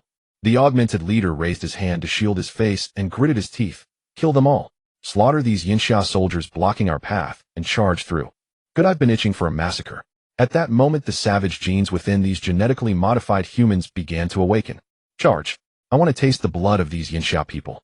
The bloody slaughter officially commenced as the 5 genetically enhanced humans moved forward. Striding through the storm of bullets, they reached the midst of the Yinxia soldiers and began a wholesale massacre. They were impervious to bullets, only feeling a sting at most. These augmented humans plunged into the ranks, grabbing a Yinxia soldier and tearing him apart with brute force. The ordinary soldiers, their bodies as fragile as thin paper, were brutally ripped asunder, arms, heads, and viscera splattering everywhere. Relying on their swift speed and formidable strength, the augmented humans wove through dozens or even hundreds of Yinxia warriors. The scene was a hellish carnage, the ground stained crimson with rivers of blood. And so, after killing over 100 men, the 5 augmented warriors successfully approached the hangar housing the bullet-shaped aircraft. Xiao Guangda, who was resting, was awakened by an abrupt, insistent ringing of the phone. Frowning, he picked it up. An urgent voice came through, accompanied by the faint sound of dense gunfire. "General Chao, the military district is under attack by unknown creatures. Their target is the bullet-shaped aircraft." Xiao Guangda did not reside in the military district. He lived in the officers' compound built for senior officers. "What? Mobilize all military forces in the district immediately. We must protect the bullet-shaped aircraft. I'll be there right away." Hanging up, Xiao Guangda quickly dressed and summoned his driver to head to the military district. The battle at the military airport was still raging. Heavy armored units equipped with anti-material weapons were on their way. The 5 augmented humans had already cut through the human wall formed by Yinxia soldiers. One augmented human scoffed. "These Yinxia soldiers are truly fearless, using their bodies to block our path. What a bunch of fools. That's just how these people are. They'll sacrifice their lives for their country. A pack of imbeciles.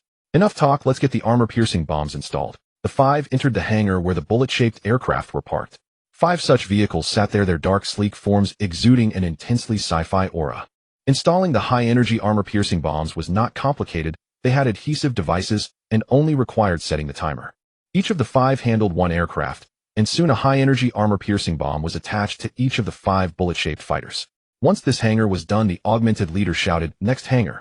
The 5 augmented humans dashed straight for another hangar housing bullet-shaped aircraft. That hangar too was guarded by Yinxia soldiers, but their human wall of flesh and blood was torn apart with devastating force by these inhumanly augmented beings. The augmented humans repeated the process, attaching high-energy armor-piercing bombs to the other 5 bullet-shaped aircraft. Once installed, these bombs were extremely difficult to remove because the adhesive devices were incredibly secure. Even if forcibly dismantled, the device would detect the attempt and detonate immediately. Boss, installation complete. Good, let's go. Everyone follow me. The augmented leader waved his hand grandly. He glanced at the display on his arm, which showed their escape route. The 5 augmented humans sprinted in one direction. Just then, several deep, low-pitched gunshots rang out. Bang, bang, bang. The sound of heavy anti-material weapons. Several armor-piercing rounds tore through the air. Watch out. Large-caliber armor-piercing rounds. Take cover. The 5 augmented humans moved with lightning agility, rolling on the ground. The armor-piercing rounds blasted craters into the earth. If they struck the augmented humans, they would surely bleed profusely. Damn it, their heavy units are here. We need to get out fast. After rolling several times, the 5 augmented humans sprang to their feet and continued sprinting in one direction. By now, several helicopters were shadowing them from above. The machine guns on the helicopters had larger calibers than standard firearms. Though not as powerful as armor-piercing rounds, they still stung when hitting these augmented humans. If sustained fire struck them, it could even break their bones. Damn it, Old Black, take out those annoying helicopters. One of the augmented humans, who had been a black man before modification, pulled out their weapon from behind.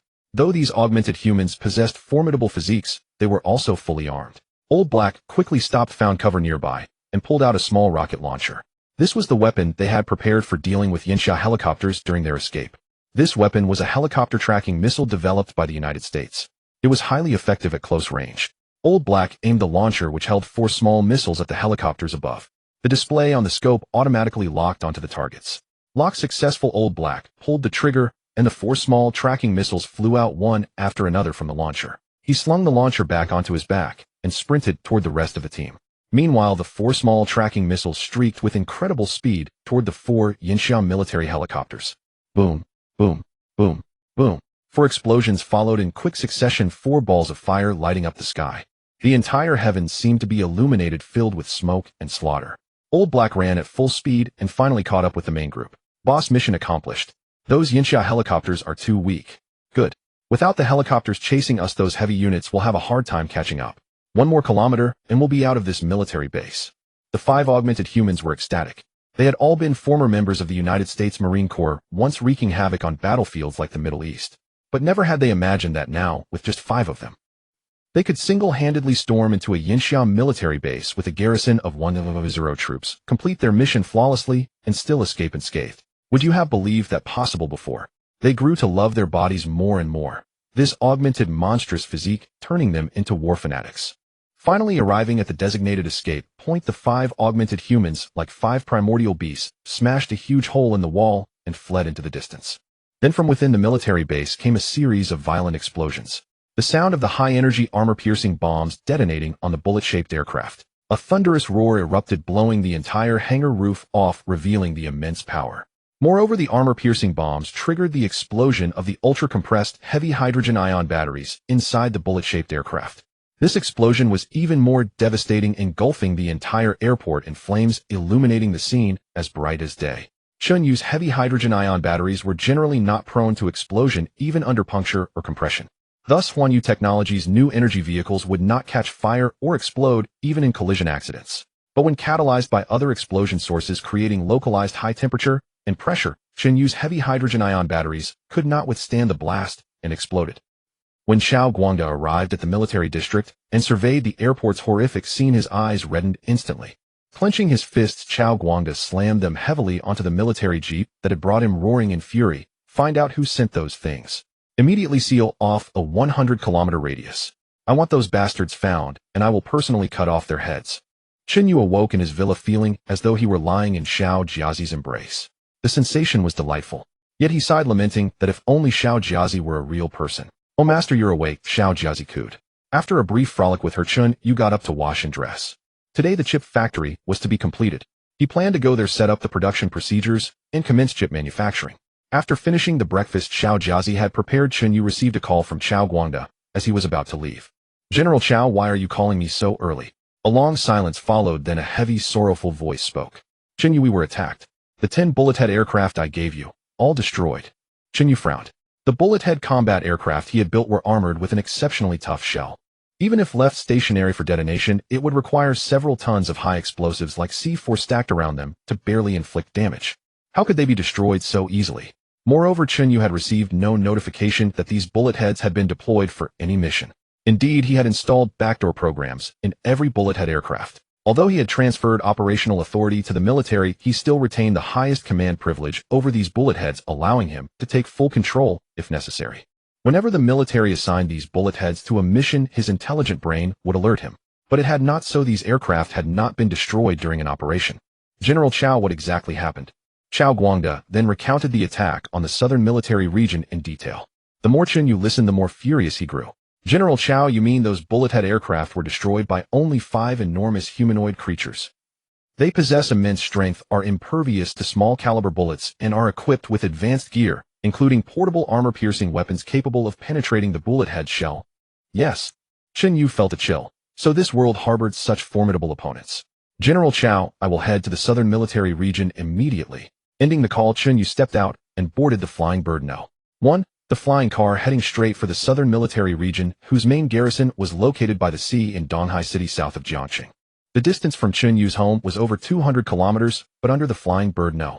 1 speed he arrived within half an hour. The Flying Bird No. 1 descended slowly over the military region. Only after Qiao Guangde had alerted the air defense system did Chen Yu's flying car dare to approach. Chen Yu stepped out of the flying car, and Qiao Guangde was already waiting for him. As he walked forward, he saw that Qiao Guangde's face seemed to have aged several years. "General Qiao, take me to the scene." "All right, follow me." Chen Yu and Qiao Guangde boarded a military jeep and headed toward the coastal military airfield.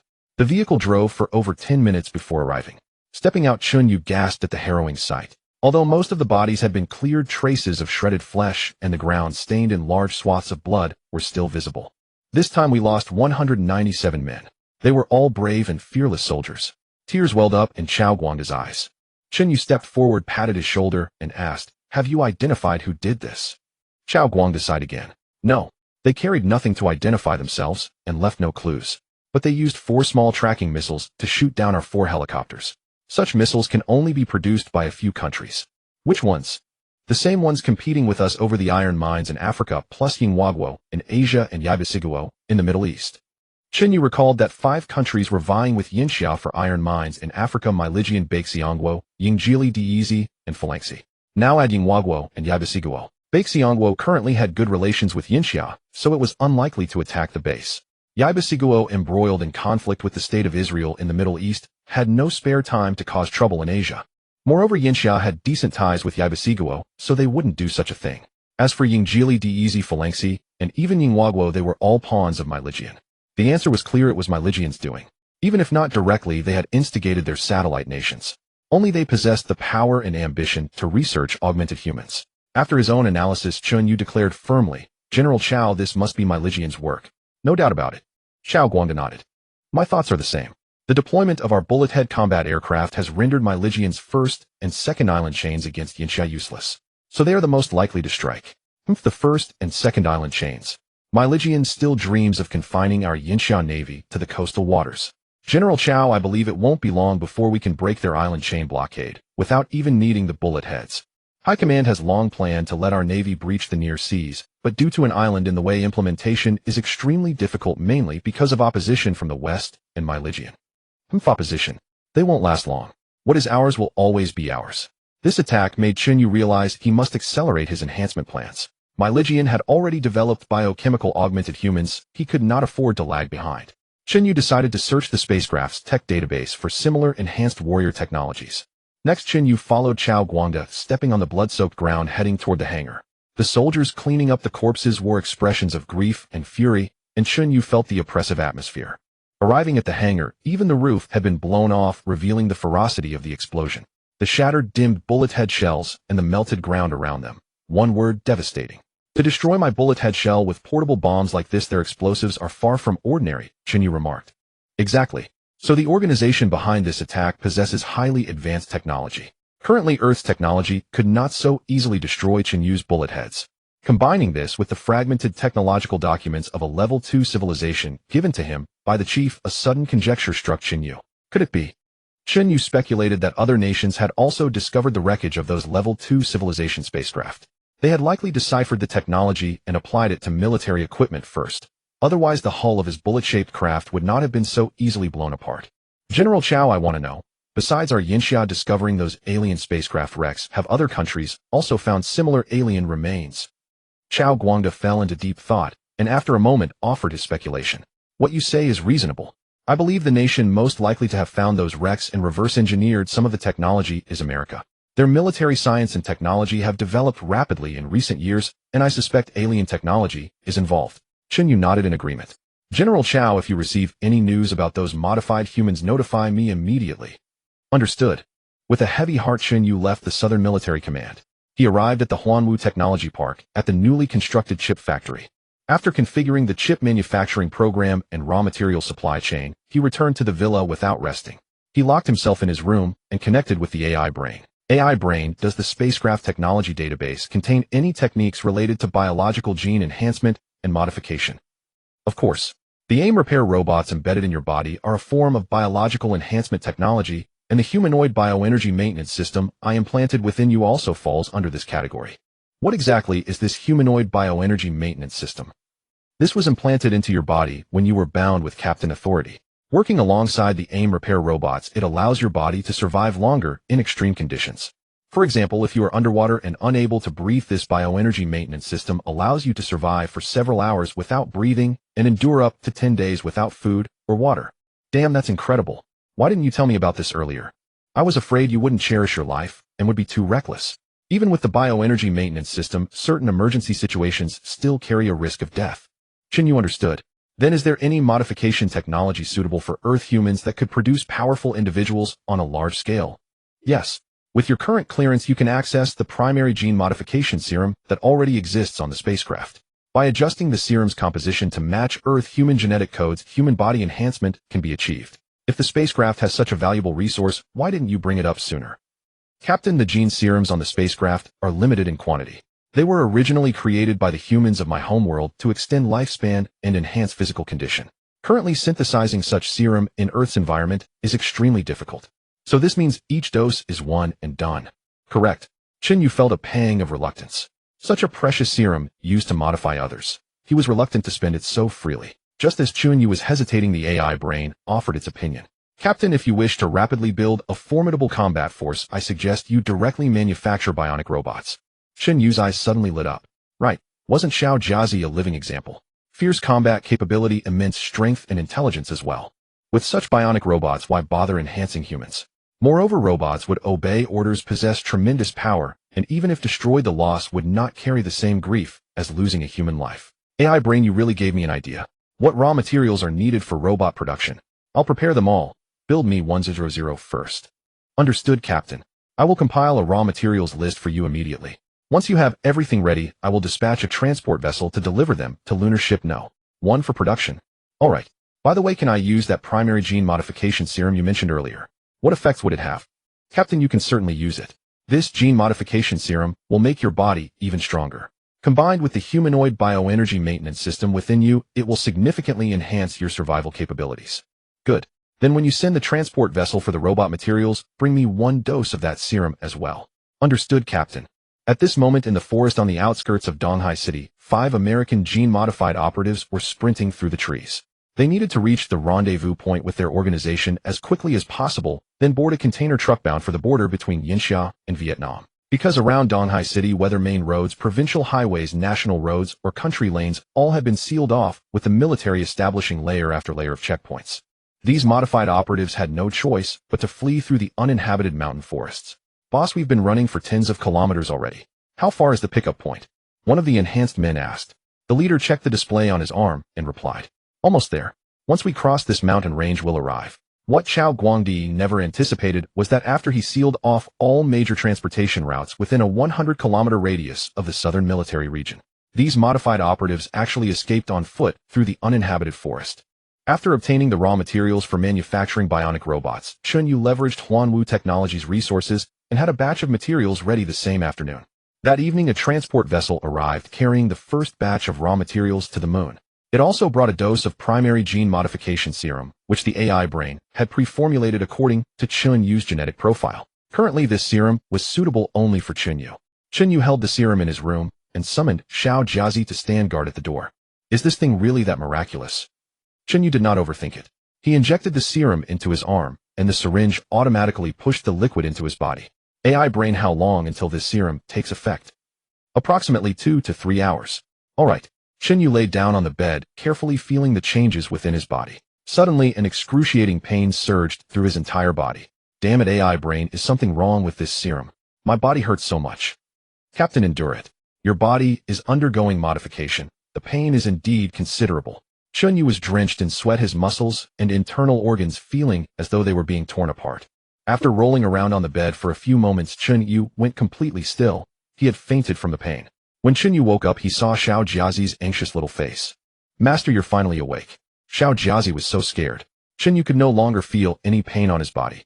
His breathing was smooth, and his entire body felt filled with inexhaustible energy. Chen Yu stood up and observed his surroundings. He even felt that his vision and hearing had improved significantly. Looking out the window, he could see 2 insects mating on a tree hundreds of meters away. His ears could pick up faint sounds from far away, and he seemed to perceive a broader range of frequencies. Is this the effect of the primary gene modification serum? This feeling is absolutely incredible. Chen Yu felt that this round of physical enhancement was more than 10 times what the AIM repair robots had previously achieved for him. Captain, your body has now been further strengthened in all aspects. If you intensify your training, your strength will increase even further. Great. This feels amazing. I wonder if my body can now withstand bullets. Last time in Yinjing, when rescuing the kidnapped Chao Yisin, he had been shot over a dozen times by those spies. Though the bullets had not killed him, the sensation of them piercing his body had been excruciating. Now after this second enhancement, if he could simply tank bullets, that would be perfect.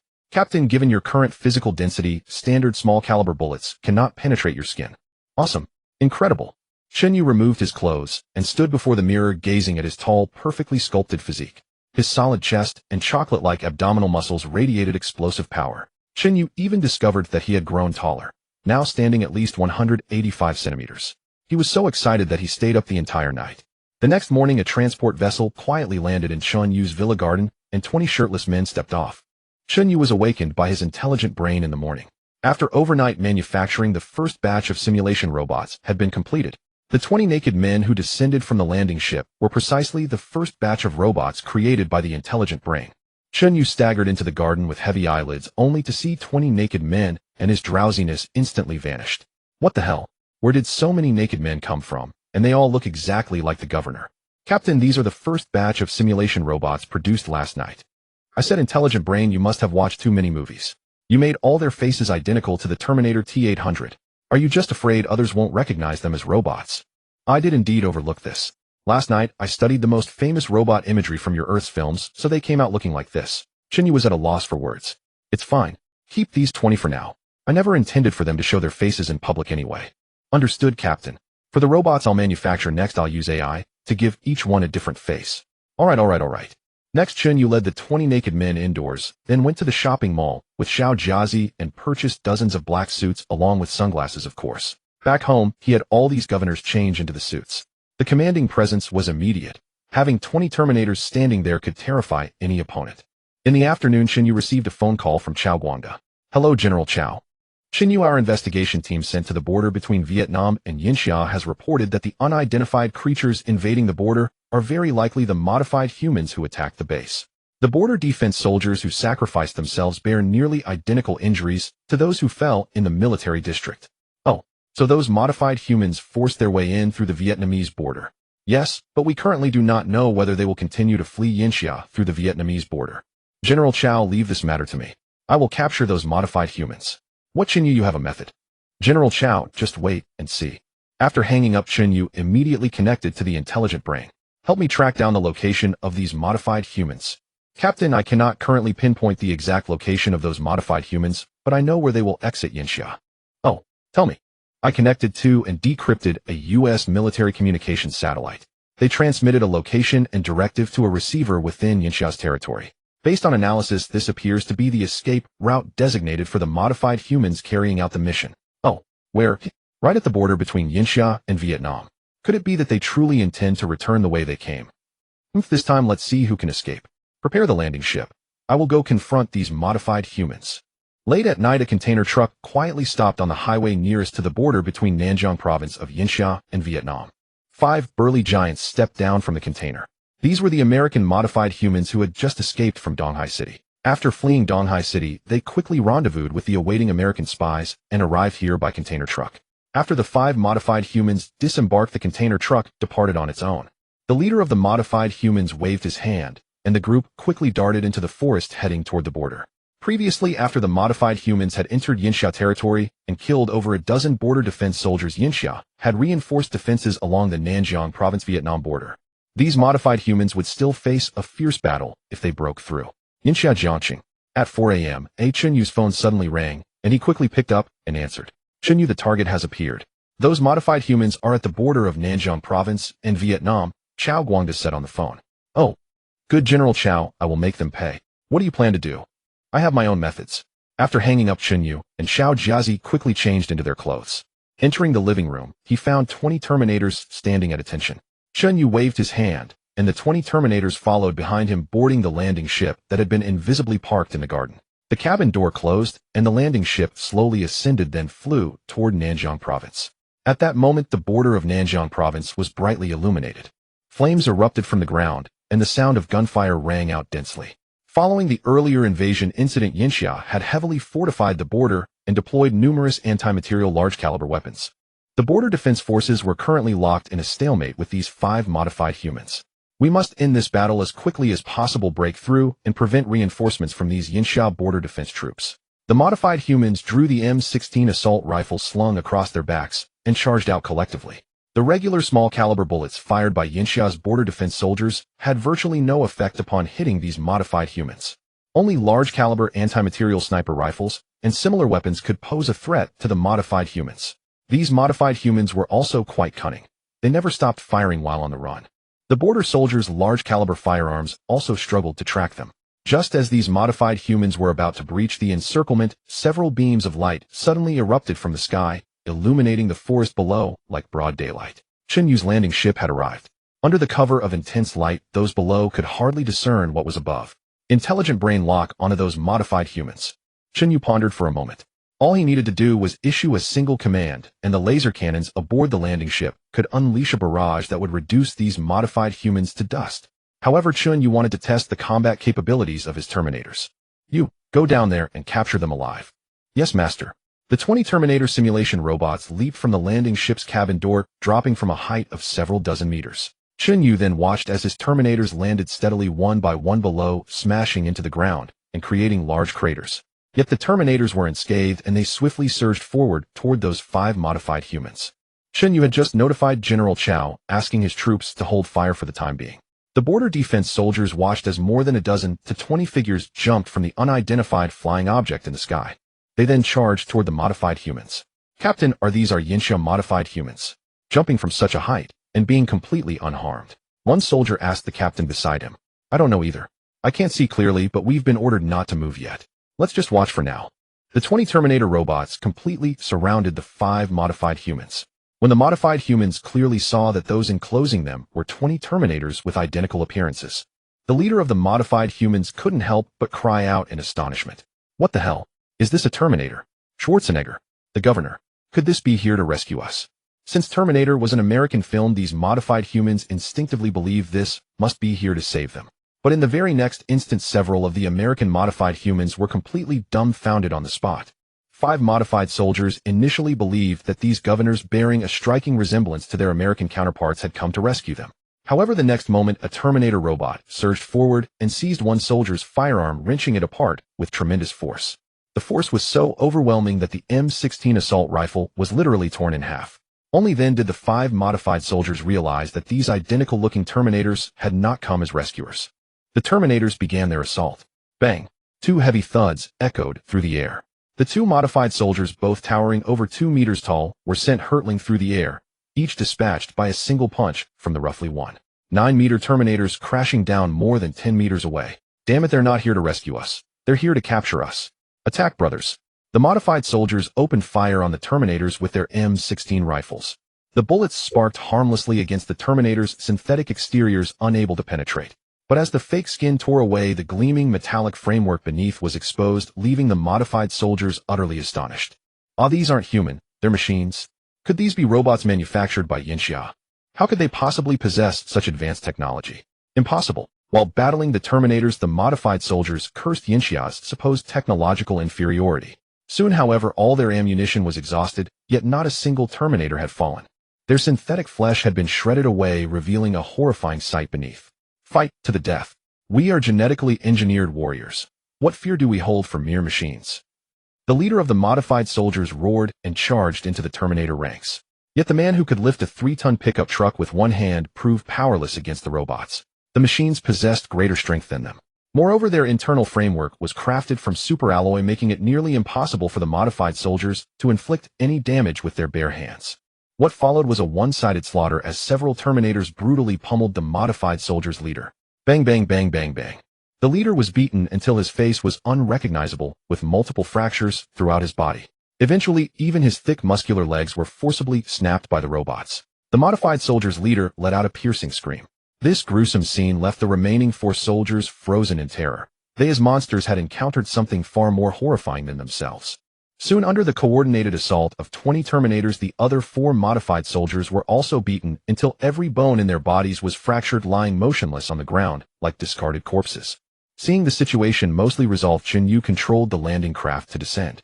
After the 20 Terminators boarded in an orderly formation, the vessel vanished from sight in an instant. Only then did the Yinxia border guards who had been observing from a distance dare to approach. What they witnessed was a grotesque scene. 5 brutally beaten modified soldiers lying together, their condition utterly merciless. All those bastards have been subdued. Those must be our Yinxia super soldiers. Upon returning to his village, Chen Yu immediately received a call from Chao Guangda. Chen Yu, just now in Nanjiang province, an elite force descended from the sky. They severely wounded those modified soldiers. Were those your people? Correct, General Chao. Do you also possess genetic modification technology? No, you overthink it. Those weren't humans, they were combat robots I developed. What? Robots? Chao Guangda was even more shocked to hear about robots than he would have been about genetic modification. As a general, he could keenly perceive which technologies could become devastating weapons of war. Chen Yu's robots had reduced those modified soldiers to such a state, proving that his machines were superior to the enhanced soldiers. If these robots could be mass-produced, and a robotic legion were equipped within the Yinxia military, they would be invincible on the battlefield. Chen Yu, you're truly a genius. Head General Chao, you flatter me. I merely designed them casually. After hanging up, Chao Guangda immediately reported the matter to Yanjing. America, the Pentagon. In Roger's office, an aide burst in with an anxious expression. Minister, the modified soldiers we deployed have lost contact. Roger's eyes widened in shock. What? Impossible. According to the final transmission from the modified soldiers' leader, they were attacked by Terminator T-800s. Rogers was completely bewildered. Terminator T-800. Wasn't that a character from the movies? You should listen to the final recording from the modified soldiers' leader yourself. The aide produced a playback device and activated it. What the hell are these things? They're Terminator T-800 robots. So many T-800s, they're so powerful. Rogers became even more confused after hearing the recording. Terminator T-800 robots. What in the world is going on? Rogers erupted in fury. Minister, those modified soldiers have already been captured by Yinxia. Should we initiate the self-destruct protocol? Rogers snapped back to reality. Yes, immediately send the self-destruct signal. We cannot let those modified soldiers reveal that we Americans were responsible. Understood, Minister. Rogers felt no remorse. Having successfully destroyed all of Yinxia's bullet-shaped aircraft, losing a few modified soldiers meant nothing. Yinxia, a secret detention facility in the Nanjiang province military district. Chao Guangda had already arrived, intending to interrogate the modified soldiers himself. During the interrogation, all the modified soldiers suddenly suffered simultaneous brain death. Subsequent autopsy revealed a microbomb implanted on their cerebellum. Upon detonation, it would instantly cause brain death. This was clearly a self-destruct mechanism installed by the organization that created these modified soldiers. Damn it, those despicable Americans. They actually created such monsters. Chao Guangda cursed at the corpses in outrage. After venting his emotions, he ordered the district scientists to conduct blood and genetic sampling on the modified soldiers. Since they had obtained these corpses, Yinxia's military would naturally conduct their own research.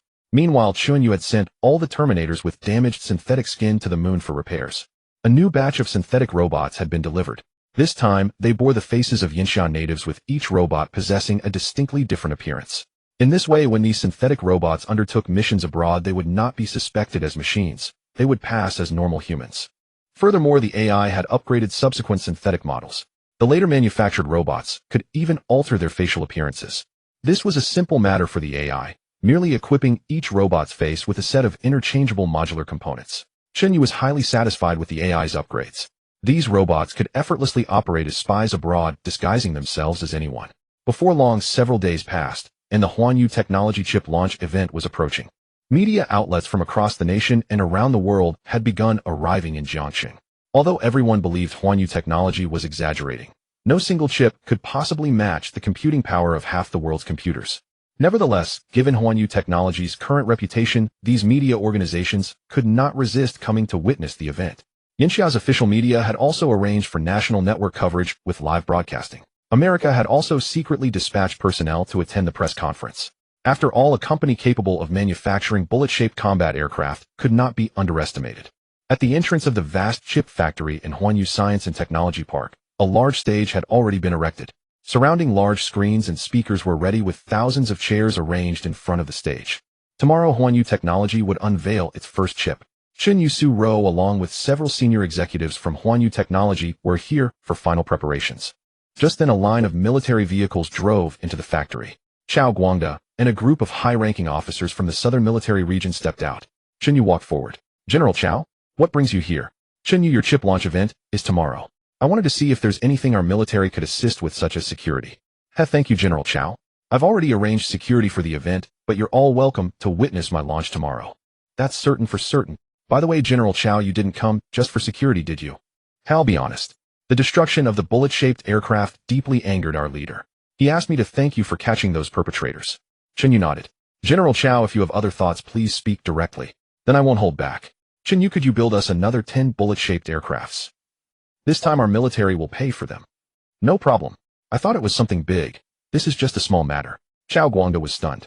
Chen Yu called it a small matter, a strategic-level weapon of mass destruction, yet in Chen Yu's mouth it sounded like a toy. "But Chen Yu, I have another unreasonable request." "Speak."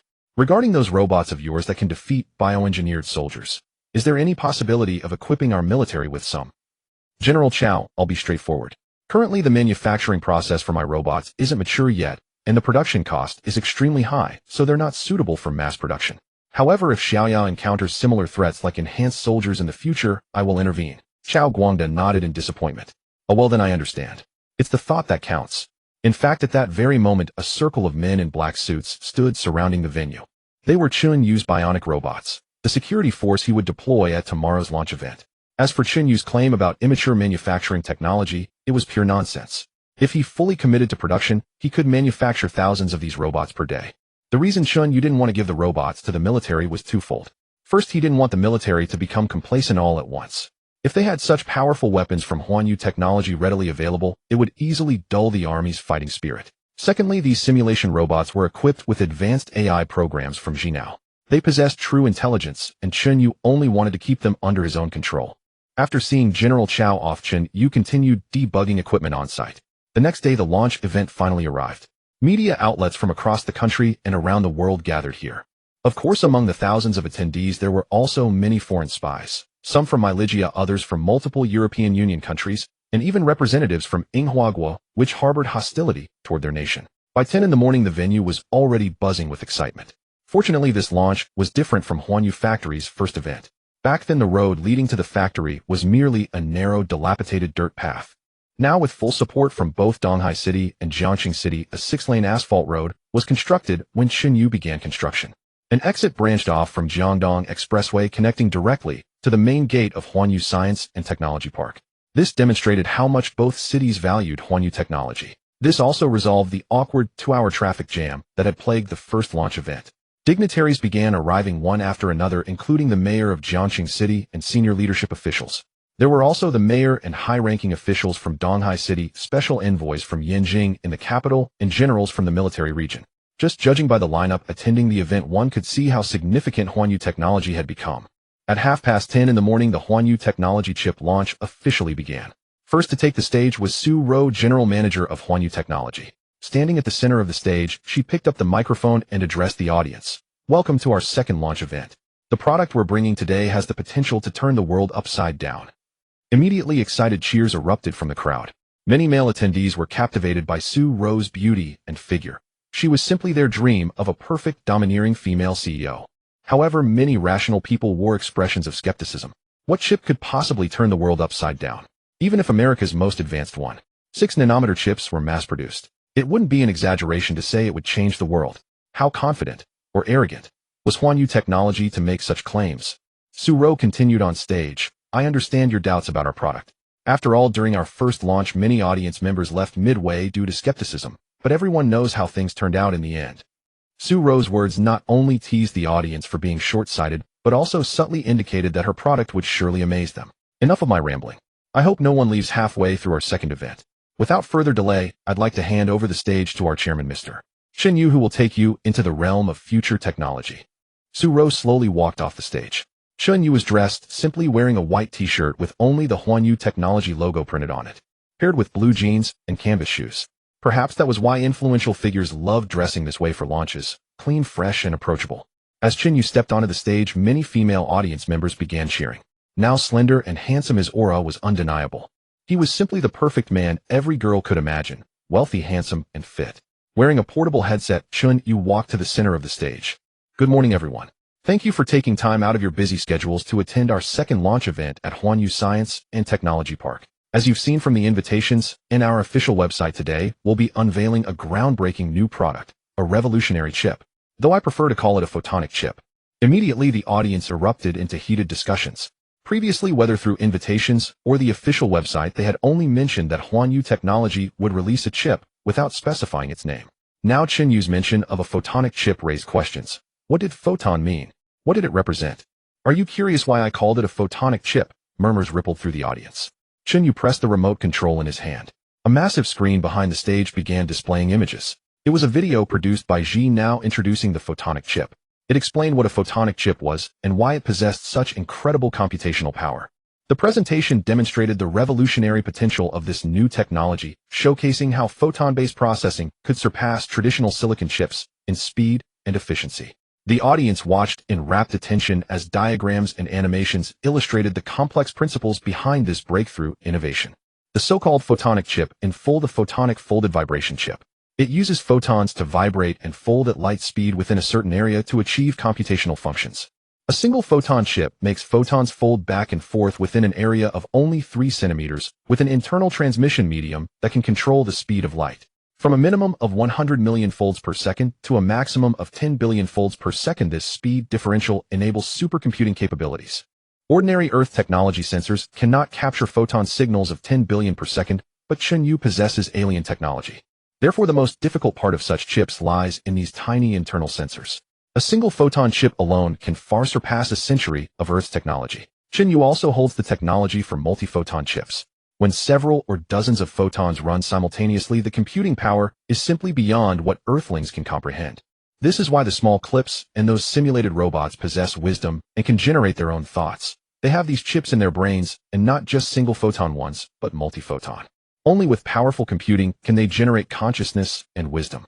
After the audience and media watched the introductory video about photonic chips on the big screen, they all erupted in gasps, for this was an entirely new chip design philosophy, one that according to physics was completely possible to manufacture. This had once again broadened the horizons of humanity on Earth. After the video finished playing, Chen Yu spoke into his earpiece. You may have watched this promotional video and still be puzzled, finding it simply impressive. But all you need to remember is this: if your computer has one of my single photon chips, it is equivalent to possessing a supercomputing center that leads the world. Instantly, many enthusiastic fans of Chen Yu technology in the audience began cheering. Though they did not understand the technology, it sounded remarkably powerful. Chen Yu then introduced the compatibility of the single photon chip. Currently, the world's computers only have a few CPU architectures, and for the single photon chip to be inserted, it must adhere to these architectures. However, the architecture of photonic chips is far too advanced for those obsolete Earth systems to match. Therefore, Chen Yu technology released a converter. It allows the photonic chip to be mounted on the converter, which is compatible with all computer chip interfaces worldwide. This solves the compatibility issue, but there is one drawback. It significantly limits the chip's performance. With the converter installed, the photonic chip can only utilize 1/10 of its full capability. Yet even at 1/10 of its computing power, it still leads the world by decades. Just as the audience expressed regret over the performance reduction, Chen Yu smoothly introduced his own desktop brand. The motherboard connects directly to the photonic chip, eliminating any converter-related performance loss. Moreover, a desktop equipped with a photonic chip requires no graphics card at all. Through the chip's real-time rendering, you can achieve the most perfect gaming experience. It could be said that even 1% of its performance is more than enough for all games on Earth. Just as the audience thought Chen Yu's press conference was drawing to a close, he revealed another earth-shattering announcement. Everyone knows that the world's operating systems, whether for PCs or our mobile phones, are monopolized by manhwaedit. They have Microsoft, Apple, and Android. If war breaks out one day and manhwaedit cuts off support for these systems, your computer and phone could turn into mere bricks overnight. Instantly, the Yinxiao audience was electrified, for Chen Yu was speaking the absolute truth. Today, the chip we from Chen Yu Technology are releasing is hardware, but what I am most eager about is the software we are about to launch. Next, I announced that we will freely provide our latest advanced artificial intelligence operating system to the entire world. It is compatible with all PCs and mobile devices. This is the Fuxi system of Chen Yu Technology. In Yinxiao legend, Fuxi was not only the first among the 3 sovereigns and 5 emperors, but also the deity of wisdom and creation. Chen Yu chose this name for his AI system perfectly, because this system possesses its own wisdom capable of greatly enhancing human work efficiency. After Chen Yu finished his introduction, a promotional video for the Fuxi system played on the big screen. It began with a clerical worker who needed to compile reports. She simply spoke her requirements to the computer. The screen automatically began statistics and even connected to the internet to collect data on its own. This was truly an intelligent system that could help you work. Currently popular, manhwaedit GPT artificial intelligence, capable of text-to-video and text-to-image generation, was utterly pathetic in comparison to Chen Yu's system. You could even have the system generate a film based on your ideas, and you would hardly be able to tell whether it was special effects or live action. Of course, Chen Yu prohibited people from using the Fuxi system to generate any explicit content. Otherwise, things like celebrity versus Kong sculptures might actually occur. The Fuxi system is also compatible with all currently developed software on Earth's operating systems. No matter which system you previously used, after switching to Chen Yu Technology's Fuxi system, your former software will continue to run, and even more smoothly. Upon learning how incredibly powerful the Chen Yu Technology Fuxi system was, the audience erupted collectively. The cheering and applauding were predominantly patriotic citizens of Yinxia. Those foreign media personnel and technology company representatives who had come merely to observe along with spies from various nations felt as though they had swallowed dead flies. If Chen Yu Technology had not been exaggerating, this press conference truly would change the world. After introducing the products, Chen Yu naturally allowed everyone to experience them firsthand. With a sweep of Chen Yu's hand, a massive curtain beside the conference venue was drawn open. There stood over 1,000 computers, all equipped with Chen Yu desktops containing single photon chips. I imagine everyone is quite excited by now. In the experience area nearby, there are 1,000 Chen Yu computers equipped with photonic chips. You are welcome to test their performance. If any research institution needs a supercomputing center's assistance, simply use one of my computers, and it shall fulfill your needs. After speaking, Chen Yu slowly descended from the stage. Instantly, the audience rushed en masse toward the experience area. The computers there had downloaded popular large-scale games for everyone to try. 2 manhwaedit spies quickly claimed a computer and logged into an international website first. This was the most authoritative global computer performance testing website. Simply opening the test page here would allow comprehensive testing of the machine. Moreover, the website's headquarters was in manhwaedit, so Chen Yu Technology could not cheat. They opened the website and clicked on performance testing. After the manhwaedit spy pressed the start test button, barely half a second had passed when a number appeared on the screen. The spy stared at what was displayed, utterly dumbfounded. American spies stood dumbfounded as they saw an incomprehensible string of numbers displayed on the computer screen. Test score: performance overloaded, reaching the absolute data limit. Ranking second in score, your computer already leads the entire world. Test completed in 0.43 seconds, while the average time for all participating computers worldwide was 10 minutes, surpassing every computer on Earth. From the test completion time alone, one could see how tremendously powerful this computer was. Chip computing capability exceeded the upper limit of test data, surpassing every computer worldwide. Row upon row, all declaring superiority over every computer on the planet. In the end, this computer successfully claimed the #1 spot on the website's performance rankings. At that moment, inside a skyscraper in Silicon Valley, America, the CEO of this testing website examined the latest test data. His eyes widened in disbelief as he checked the tester's IP address. It was from Yinxia. He immediately picked up the phone and dialed America's Ministry of Science and Technology. This testing website was completely fraud-proof. The scores were only issued upon completion of computation tests. Such computational speed had surpassed Earth's technological level by an unfathomable margin, and he had to report it upward. Chen Technology Park. The audience experienced firsthand the tremendous performance of Chen computers. Several researchers even input data they normally required supercomputing centers to calculate. In merely moments they received their answers. Recalling that renting supercomputing center services cost well over $1 million now, they received results completely free of charge. This further shattered people's understanding of Chen computers. This was truly a groundbreaking product. Technology media from every country had their own methods to verify computer performance, but after testing none could contain their shock. Could this really be a computer built by humans? The computing power was simply beyond comprehension. Those who experienced it wanted to place orders for Chen Technology computers right there on the spot. Finally, the prices of the chips were displayed on the big screen. The single photon chip basic model running at a maximum speed of 10 billion operations per second priced at 4,999 yuan domestically and an undisclosed amount internationally. The converter price was 999 yuan in Yinxia and 9,999 yuan abroad. The Chen host with the most powerful performance was priced at an undisclosed amount in Yinxia and another undisclosed amount internationally. Upon seeing these prices, the foreign media erupted in curses. The overseas prices were 10 times higher. How could Yinxia sell for only a few thousand yuan while they had to pay tens of thousands, even over 100,000? However, Yinxia's audience erupted in cheers, repeatedly praising Chen Technology as a conscientious company that only profited from foreigners. Some foreign attendees filed serious protests, but Chen Technology's response was simple and blunt: no reason needed. Take it or leave it. Among the thousands on site, over 80% placed orders on the spot. Some foreigners who had originally come to sneer ended up opening their wallets as well. They were far from foolish. Buying at 1/10 the price in Yinxia meant ordering in their home countries would cost 10 times more later. Many foreigners even ordered multiple sets at once, planning to resell them back home for profit. However, each person was limited to 5 sets, so they all maxed out their purchases. With such a massive price gap between domestic and international markets, one could only expect foreign smugglers to bring goods into Yinxia and secretly transport them back to their countries.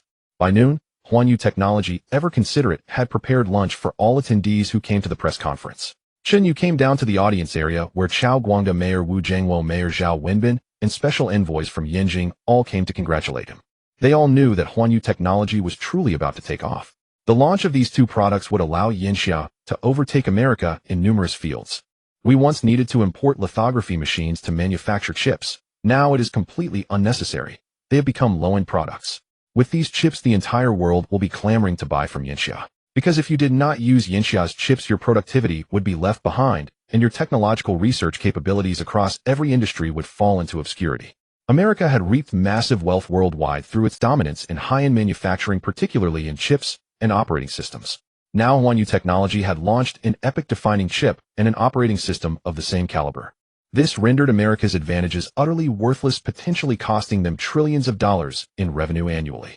Essentially, this had shaken the very foundation of American power. Inside the White House meeting room, President Berdang and a group of top American officials watched the live broadcast of the Chen Technology press conference. As the event drew to a close, everyone in the room, Berdang included, bore deeply furrowed brows. Minister of Science and Technology Rogers had just received a call from the CEO of the performance testing website informing him that a computer from Yinxia had achieved astonishing scores.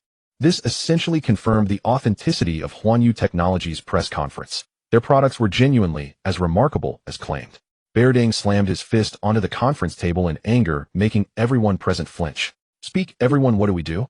The chip industry and operating systems are America's key monopolies worldwide. If Yinxia gains the lead, our decline is inevitable. The senior officials lowered their heads in silence. They had no idea what to do. Who could have imagined that a company barely a few months old in Yinxia possessed such extraordinary technology? Minister of Science and Technology Rogers pondered for a moment and spoke. Mr. President, we cannot sit idle and wait for disaster. That Chen Technology first provided Yinxia's military with strategic weapons like the bullet-headed combat aircraft, and now has launched a chip product a generation ahead of Earth. I believe this company must have secrets. These words triggered a realization among many high-ranking officials who knew about the alien spacecraft wreckage. Berdang waved his hand, dismissing unrelated personnel, until only the core cabinet members remained. Continue, Rogers, Berdang signaled. Rogers then continued. I speculate that Chen Yu may have also found those alien wreckage sites, which is why Chen Technology rose within merely a few months. I sent spies to investigate and discovered that Huan Yu only established ties with the military after already rising. If so, I dare say Chen Yu found these technologies himself.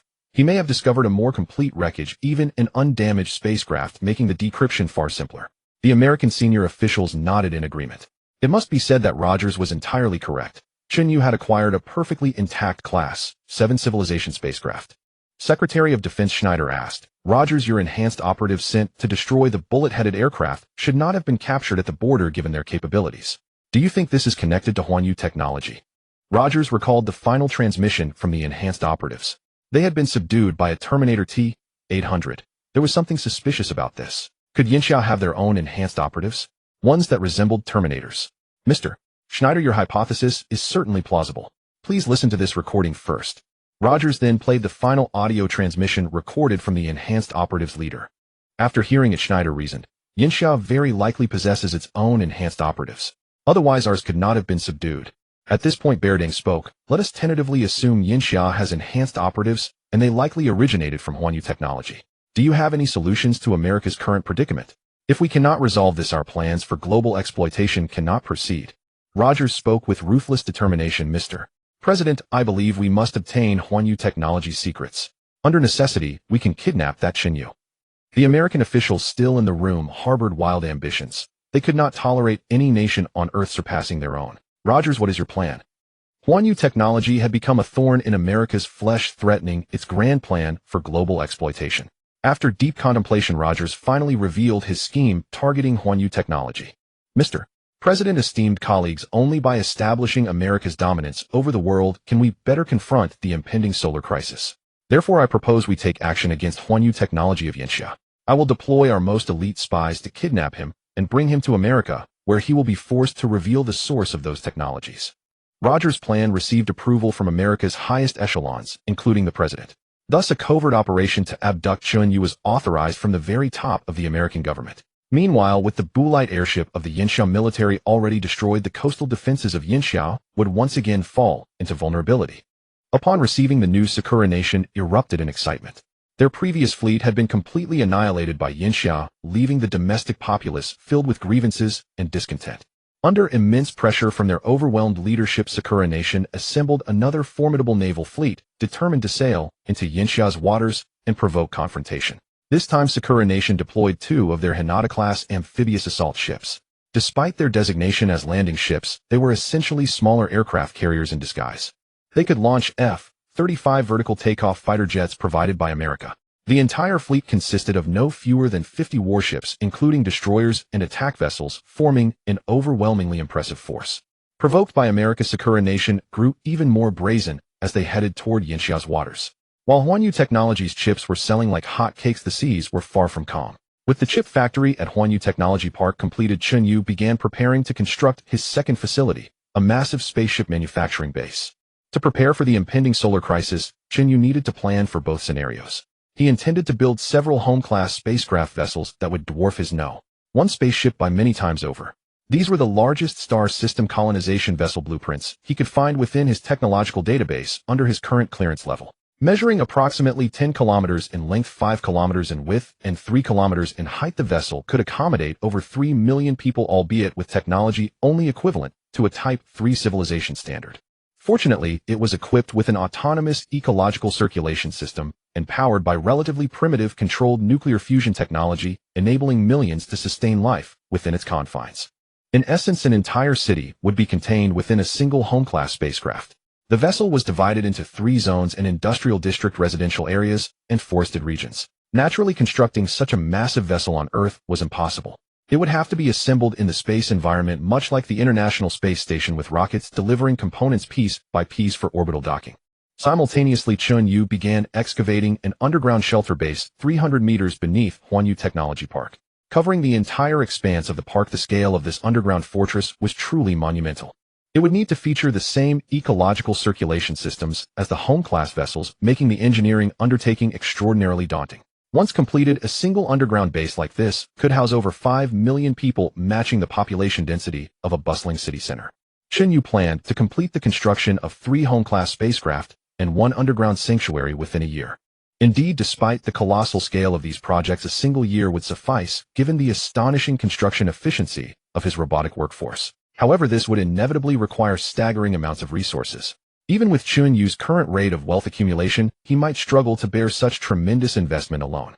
After the completion of this first underground base, he would need to construct even more shelters across the nation, representing yet another astronomical financial commitment. But by then, Chen Yu certainly wouldn't be funding it with his own money.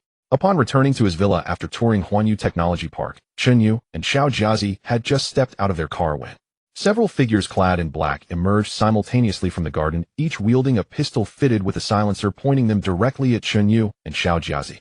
Chen Yu frowned. These individuals clearly bore ill intent, most likely spies from the West. His recent release of the chip technology and the Fushi system had shocked the world, undoubtedly threatening the interests of some major Western power. With guns pointed at them, neither Chen Yu nor Xiao Jiazi showed the slightest fear. If anything, their expressions carried a hint of mocking amusement.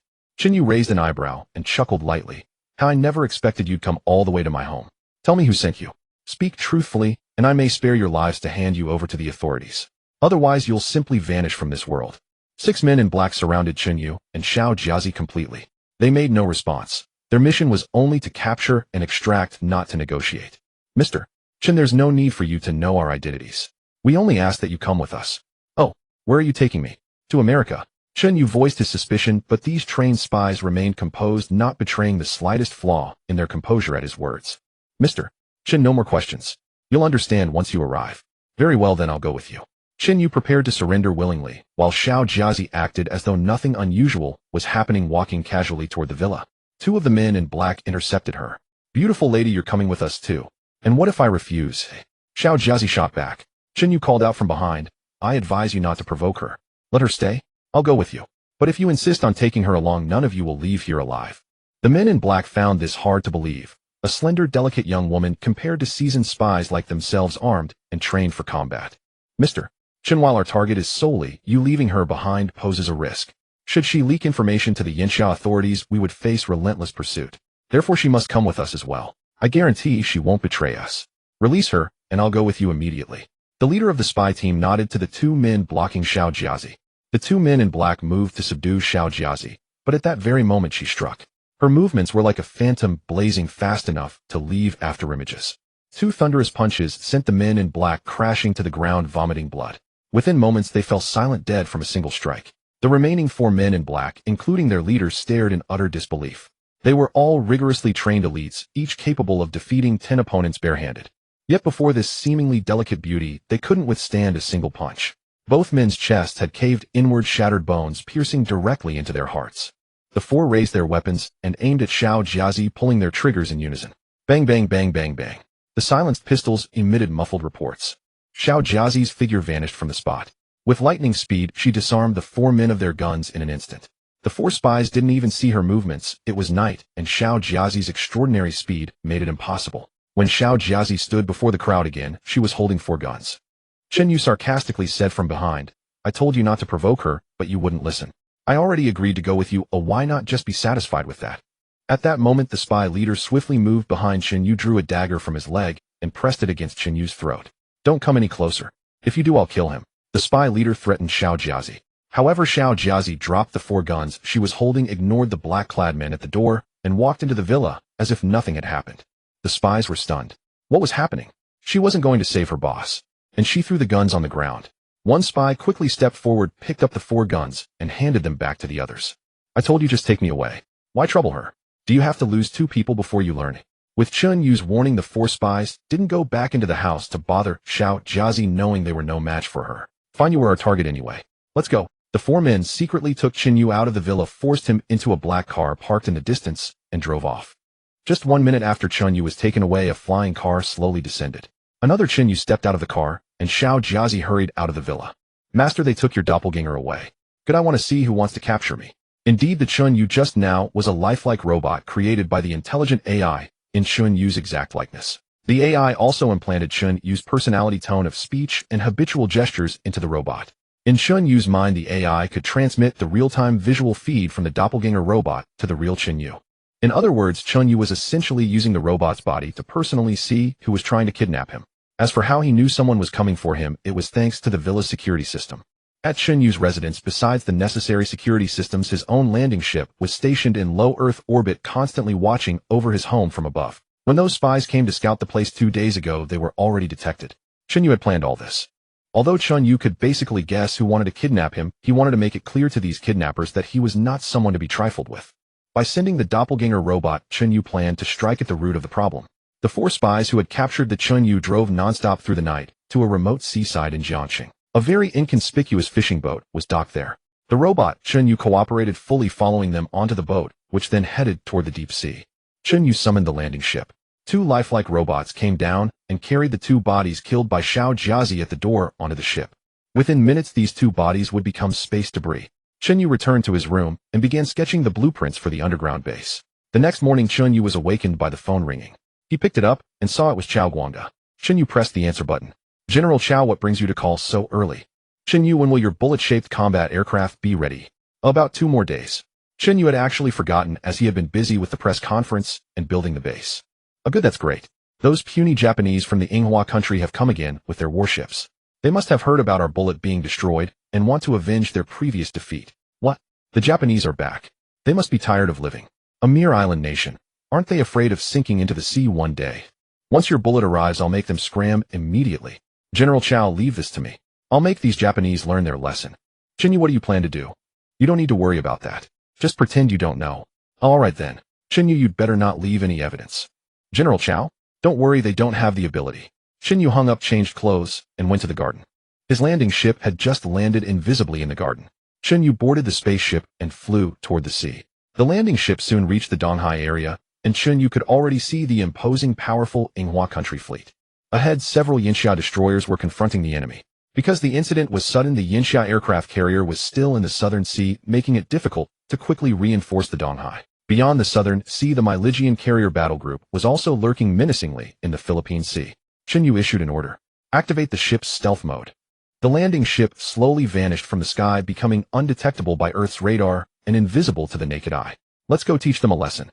Chen Yu felt that conquering the world by violent means was too crude. What he sought was to make those countries submit willingly. Once you let in technology, so I will make Yinxia even more advanced. Once you acted as the world's police, always targeting my Yinxia. Then Chen Yu will make Yinxia the hegemonic power, letting those countries that once bullied Yinxia know that the world has changed. Chen Yu harbored deep national hatred for the Japanese nation, so he was even more reckless toward them.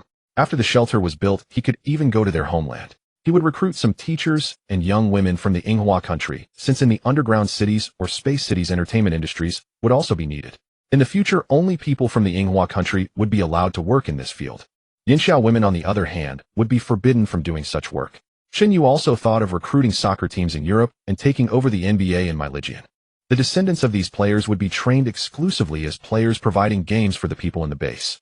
They could even hold tour matches among the base cities across the country, so that each base city would have its own basketball and soccer teams. After all, Chen Yu was once a passionate fan. He didn't want these entertainment elements to disappear after the apocalypse. If that happened, people's lives would be very dull. Chen Yu was striving to build the perfect shelter base so that the surviving humans could enjoy the same life as before. Back to the topic, Chen Yu's target now was the Manhwa country fleet. The landing ship flew invisibly above the fleet. Captain laser cannons have locked onto the target. Shall we open fire? Fire. Annihilate all the Japanese warships. Roger. Immediately, the 3 laser cannon muzzles on the landing ship all aimed at the Manhwa country fleet below. Pew pew pew. Zap zap zap. Boom boom boom. The landing craft fired several laser beams downward, and Chen Yu saw massive flames erupting from the Sakura fleet below. The entire fleet was struck by the lasers descending from the sky, with explosions echoing everywhere. The Yinxia soldiers aboard the destroyer a few nautical miles ahead witnessed the Sakura fleet being hit by unidentified beams of light from the heavens. Then the fleet turned into a sea of fire. The 2 Hyuga-class small aircraft carriers were riddled with holes and slowly sinking. The Sakura soldiers aboard let out piercing screams with countless casualties. They desperately pleaded for help from the Myligian Navy. Mighty Myligian Navy, please save us. We are your loyal dogs, please save. Then the voice cut off. In the command rooms of those warships, communication operators frantically sent distress calls to their homeland and to Myligian. Unfortunately, they were destined never to receive rescue.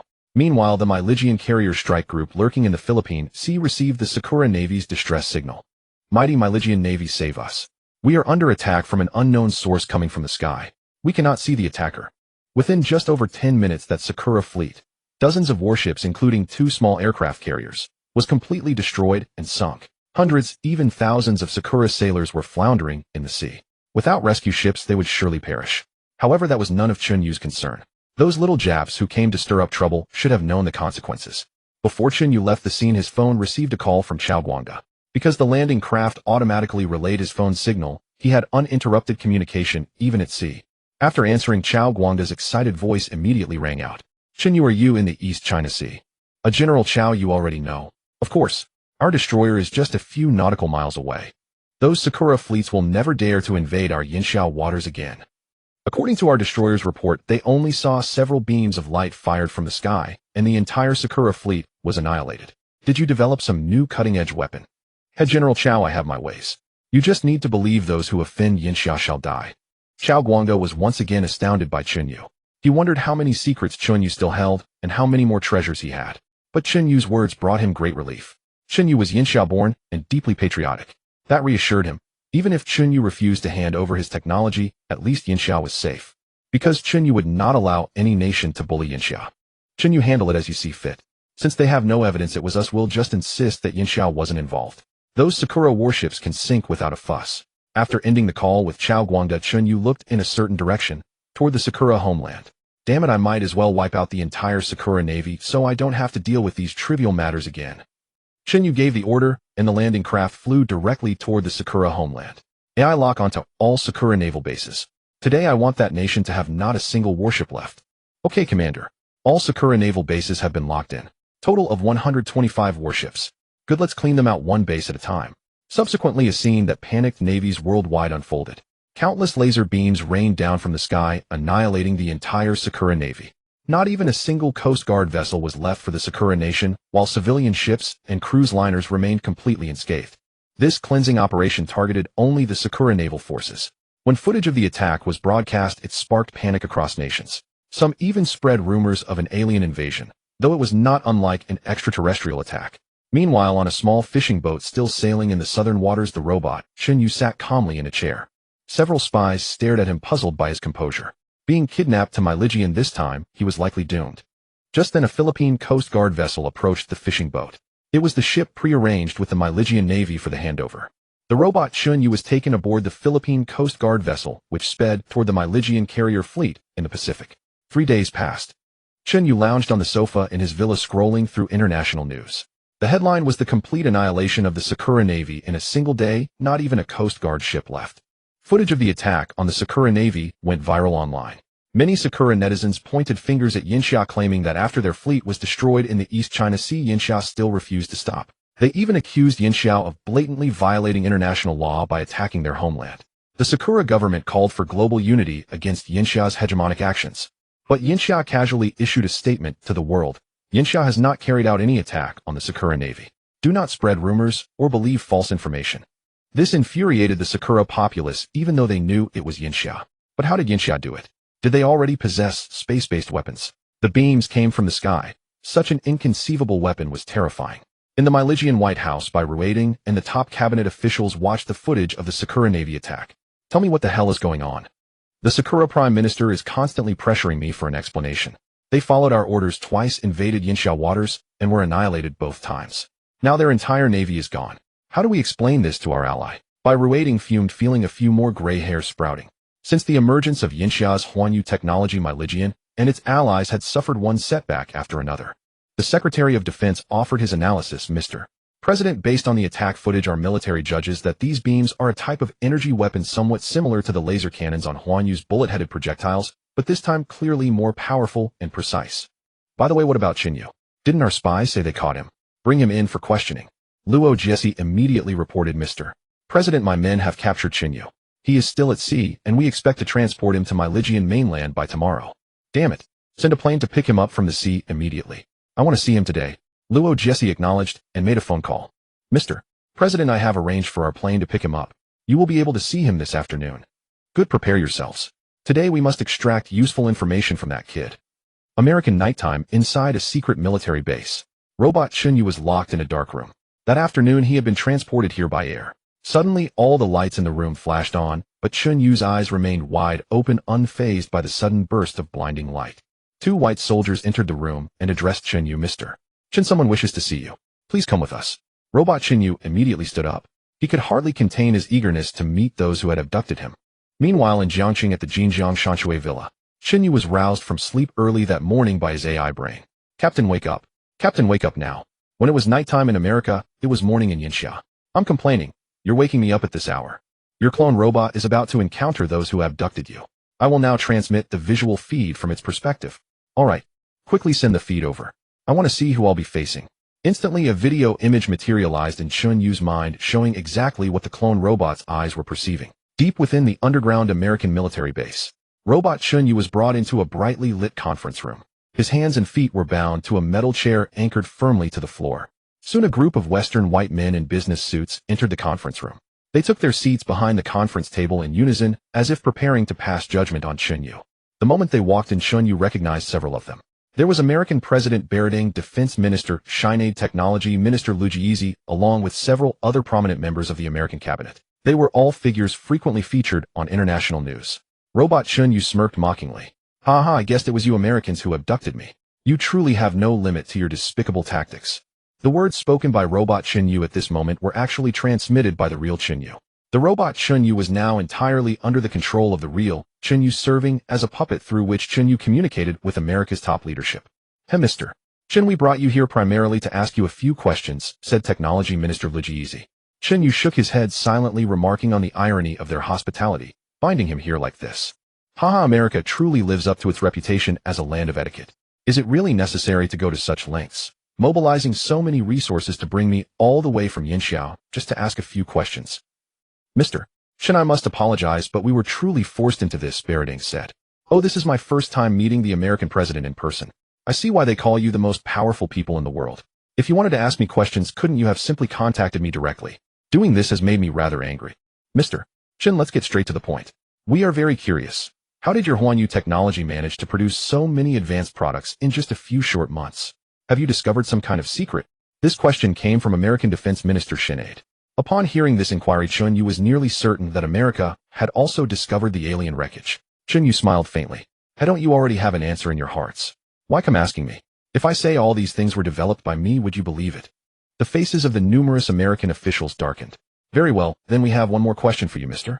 Chen. Are you willing to share your technology with us, America? Chen Yu's expression carried a hint of mockery. Ha ha, so this is the true purpose behind kidnapping me, you so-called righteous Americans. Chen Yu's sarcasm turned Barading and the other top officials' faces a deep shade of anger. You damn fool, Chen Yu, do you even understand your current situation? I advise you to cooperate with us, America. In my capacity as president, I guarantee you, once you hand over the technology you possess, I will ensure you live out the rest of your days in peace on American soil. Chen Yu deeply disliked Barading's attitude. On television news, the man appeared rather benevolent. He never expected him to be such an impolite and conceited old man behind closed doors. Mr. Barading, what right do I have to give you what I've obtained? Is it simply because you kidnapped me here? Chen Yu, isn't that precisely the case? Your life now rests entirely in our hands. If you surrender that technology, you will not only survive, but live comfortably, just on American soil. So plunder is truly America's nature then. You cannot tolerate other nations surpassing you, which is why you resort to every despicable tactic imaginable. Barading ground his teeth in anger.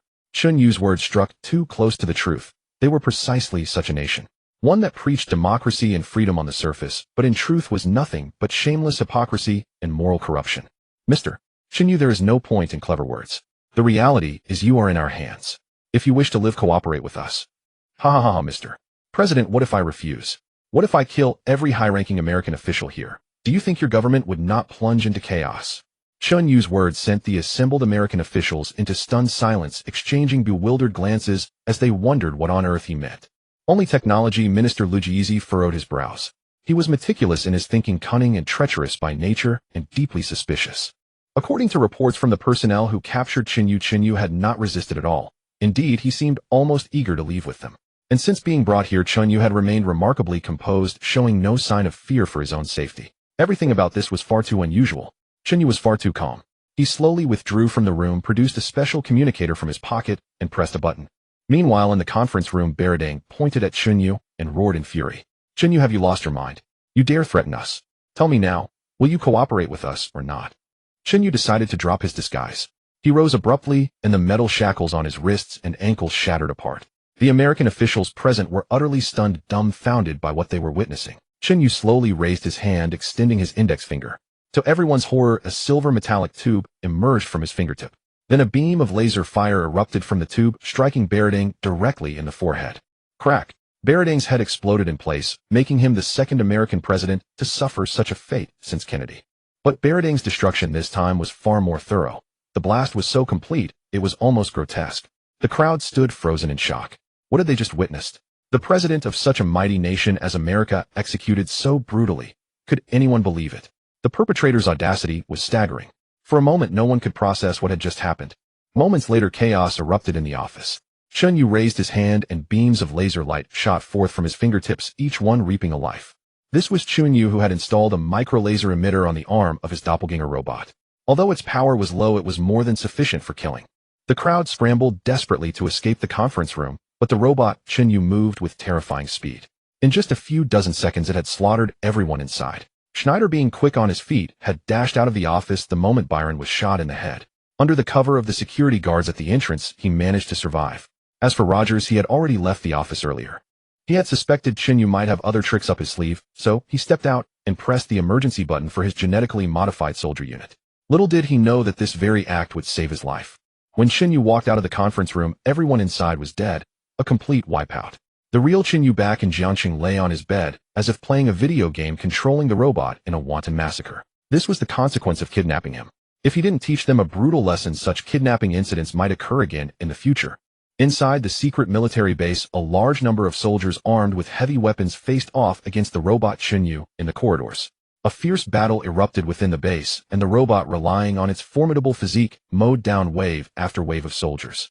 It was almost a one-man war against the entire base's military force. Soon after the battle began, 20 to 30 genetically modified warriors, each over 2 meters tall and wielding special weapons, poured into the corridor. These were Rogers' modified soldiers, their guns derived from alien wreckage similar to the laser gun Chen Yu possessed. They were laser rifles of a level 2 civilization with power no less than the laser gun on the robot Chen Yu's arm. The battle raged on, and after killing another 100 or so ordinary soldiers, the robot Chen Yu's body was struck several times by the laser rifles of the modified soldiers, severely impairing its mobility. Since you're here, let me teach you a profound lesson and avenge the 197 soldiers you killed. The robot Chen Yu initiated its self-destruct sequence. Within its body resided a high-compression, heavy hydrogen ion battery. To deliver a final fatal blow to the enemy, Chen Yu had the AI equip it with a self-destruct program. The explosion's power rivaled that of a bunker-busting cruise missile. Rogers and Schneider, who had already escaped the underground military base, watched from a distance, their hearts still pounding. But just then a deafening blast erupted from the underground base. The entire ground collapsed, and a massive burst of fire raged within. The explosion was so violent that the entire military base was likely obliterated. The 30 genetically modified warriors inside, along with the remaining ordinary soldiers, were essentially annihilated. Watching from afar, Schneider and Rogers wore expressions of sheer terror. What kind of monster had they brought back? All the top brass were killed. Was this the consequence of offending Huanyu technology? Rogers glared furiously at the still-burning ruins. They're too brazen. We can't let this slide. Rogers, this was all your idea. Now figure out how to explain this. Schneider turned and walked toward his helicopter. He needed to rush Vice President Harrison into office immediately. They couldn't afford to lose their composure now. They had a formidable and ruthless adversary on their hands. Neither Schneider nor Rogers realized that they were the ones who had provoked Chen Yu. They only saw Chen Yu as the one who had brought this disaster upon them. Back in Jiangxing at the Jinjiang Shanshui Villa, the images in Chen Yu's mind faded away. The doppelganger robot had fulfilled its mission. Now this kind of robot is good. Produce a few for me, and keep them on standby. I might need them often in the future. Understood, Captain. Chen Yu recalled the scene and felt a secret thrill. Soldiers, I have avenged you. To clear himself of suspicion, he appeared on several interview programs to prove he had been within the country. If anyone claimed Chen Yu had traveled to the other side of the earth to commit murder, the whole world would probably dismiss it as a joke. This time America was destined to suffer in silence, and even had to cover up the incident from the public. Over the next few days, Chen Yu kept an eye on the news from that side. Yet not a single report about the collective disappearance of the top American officials could be found. Instead, Vice President Harrison had taken over as acting president of the United States. Meanwhile, the other presidential candidate, Donald Trump, questioned why Byron had handed over power to Harrison. He had gone into indefinite seclusion, avoiding the public eye. In truth, Trump had no idea that Byron was already dead. Since Congress announced Byron's indefinite leave, Donald Trump's approval ratings had hit a new high. Everyone wanted to be president, the most powerful position in the world. Trump's questioning quickly became a trending topic on international social media, with the entire world watching the event. This overshadowed the news of Byron's and the cabinet's disappearance. Perhaps it was all a carefully orchestrated drama by the U.S. Congress to divert public attention. At home, Chen Yu watched the American news and sneered, "Truly a country with Hollywood. Such a huge incident can be suppressed and the world's attention redirected. Their movie-making skills are indeed impressive." In a two-story building in Yanjing, Guangda, take a look at this top-secret intelligence that our agents risked their lives to retrieve. Xiao Guangda picked up the file and read it, his expression one of utter shock. Is this really? After reading the top-secret document, Xiao Guangda was astonished and exclaimed, "Chief, is this true?" The chief nodded and said, "There is a 70% chance it's true. There's a video on this USB drive. Take a look." Xiao Guangda inserted the USB drive into the computer and clicked play. As he watched, Xiao Guangda gasped in shock. Even as a renowned general who had shaken the world, he could not contain his astonishment. How is this possible? Xiao Guangda watched the dozens of seconds-long video in shock and fear. "What are your thoughts?" Xiao Guangda wiped the sweat from his forehead. In the video, it is indeed Chen Yu, but he couldn't have been in America, thousands of miles away. During that time, he was in Jiangxing, and I frequently communicated with him. He also participated in several interviews. Guangda, have you considered that Chen Yu might have another way to appear in distant America? Xiao Guangda fell into deep thought, suddenly struck by an idea. "Chief, I think it's possible. I reported to you earlier that the force that subdued the American super soldiers was sent by Chen Yu, a team of robots. I know. I suspect the same. Look at the video. The man is impervious to ordinary bullets. He must be a robot." Xiao Guangda nodded in agreement with the chief. "However, Chief, I once asked Chen Yu to provide the military with a robot army, but he refused. Alas, those robots possess advanced artificial intelligence. Chen Yu might be hesitant to hand them over. But this incident must be kept confidential. As for Chen Yu, we should support him as much as possible. With Huanyu technology, the rejuvenation of Yinxia is within reach." "Understood, Chief." At that moment, the American political arena was already in turmoil. Many parties had to varying degrees learned the truth of the incident. In Trump Tower, with his flowing golden hair, Trump gazed at the New York City skyline through the window, frowning deeply. Beside him stood Rogers, the Minister of Science and Technology, who had survived the assassination attempt. "Mr. Trump, your election is virtually certain. It's time you knew these secrets." Trump turned, his eyes narrowed with an imposing authority, and pointed at his ear, his tone icy. "Tell me who tried to kill me. Is it that bitch?" Rogers wore a grave expression. At this moment, a single wrong word could lead to severe consequences. "Mr. Trump, I honestly don't know." Trump looked at Rogers with disappointment. "By the way, how are your research projects progressing?" "As long as Congress approves continued funding, I believe my research will restore America to its former glory." "Good. I'll approve your research projects. However, Chen Yu of Huanyu Technology in Yinxia has gone too far this time. Though it benefits my campaign, he must be punished.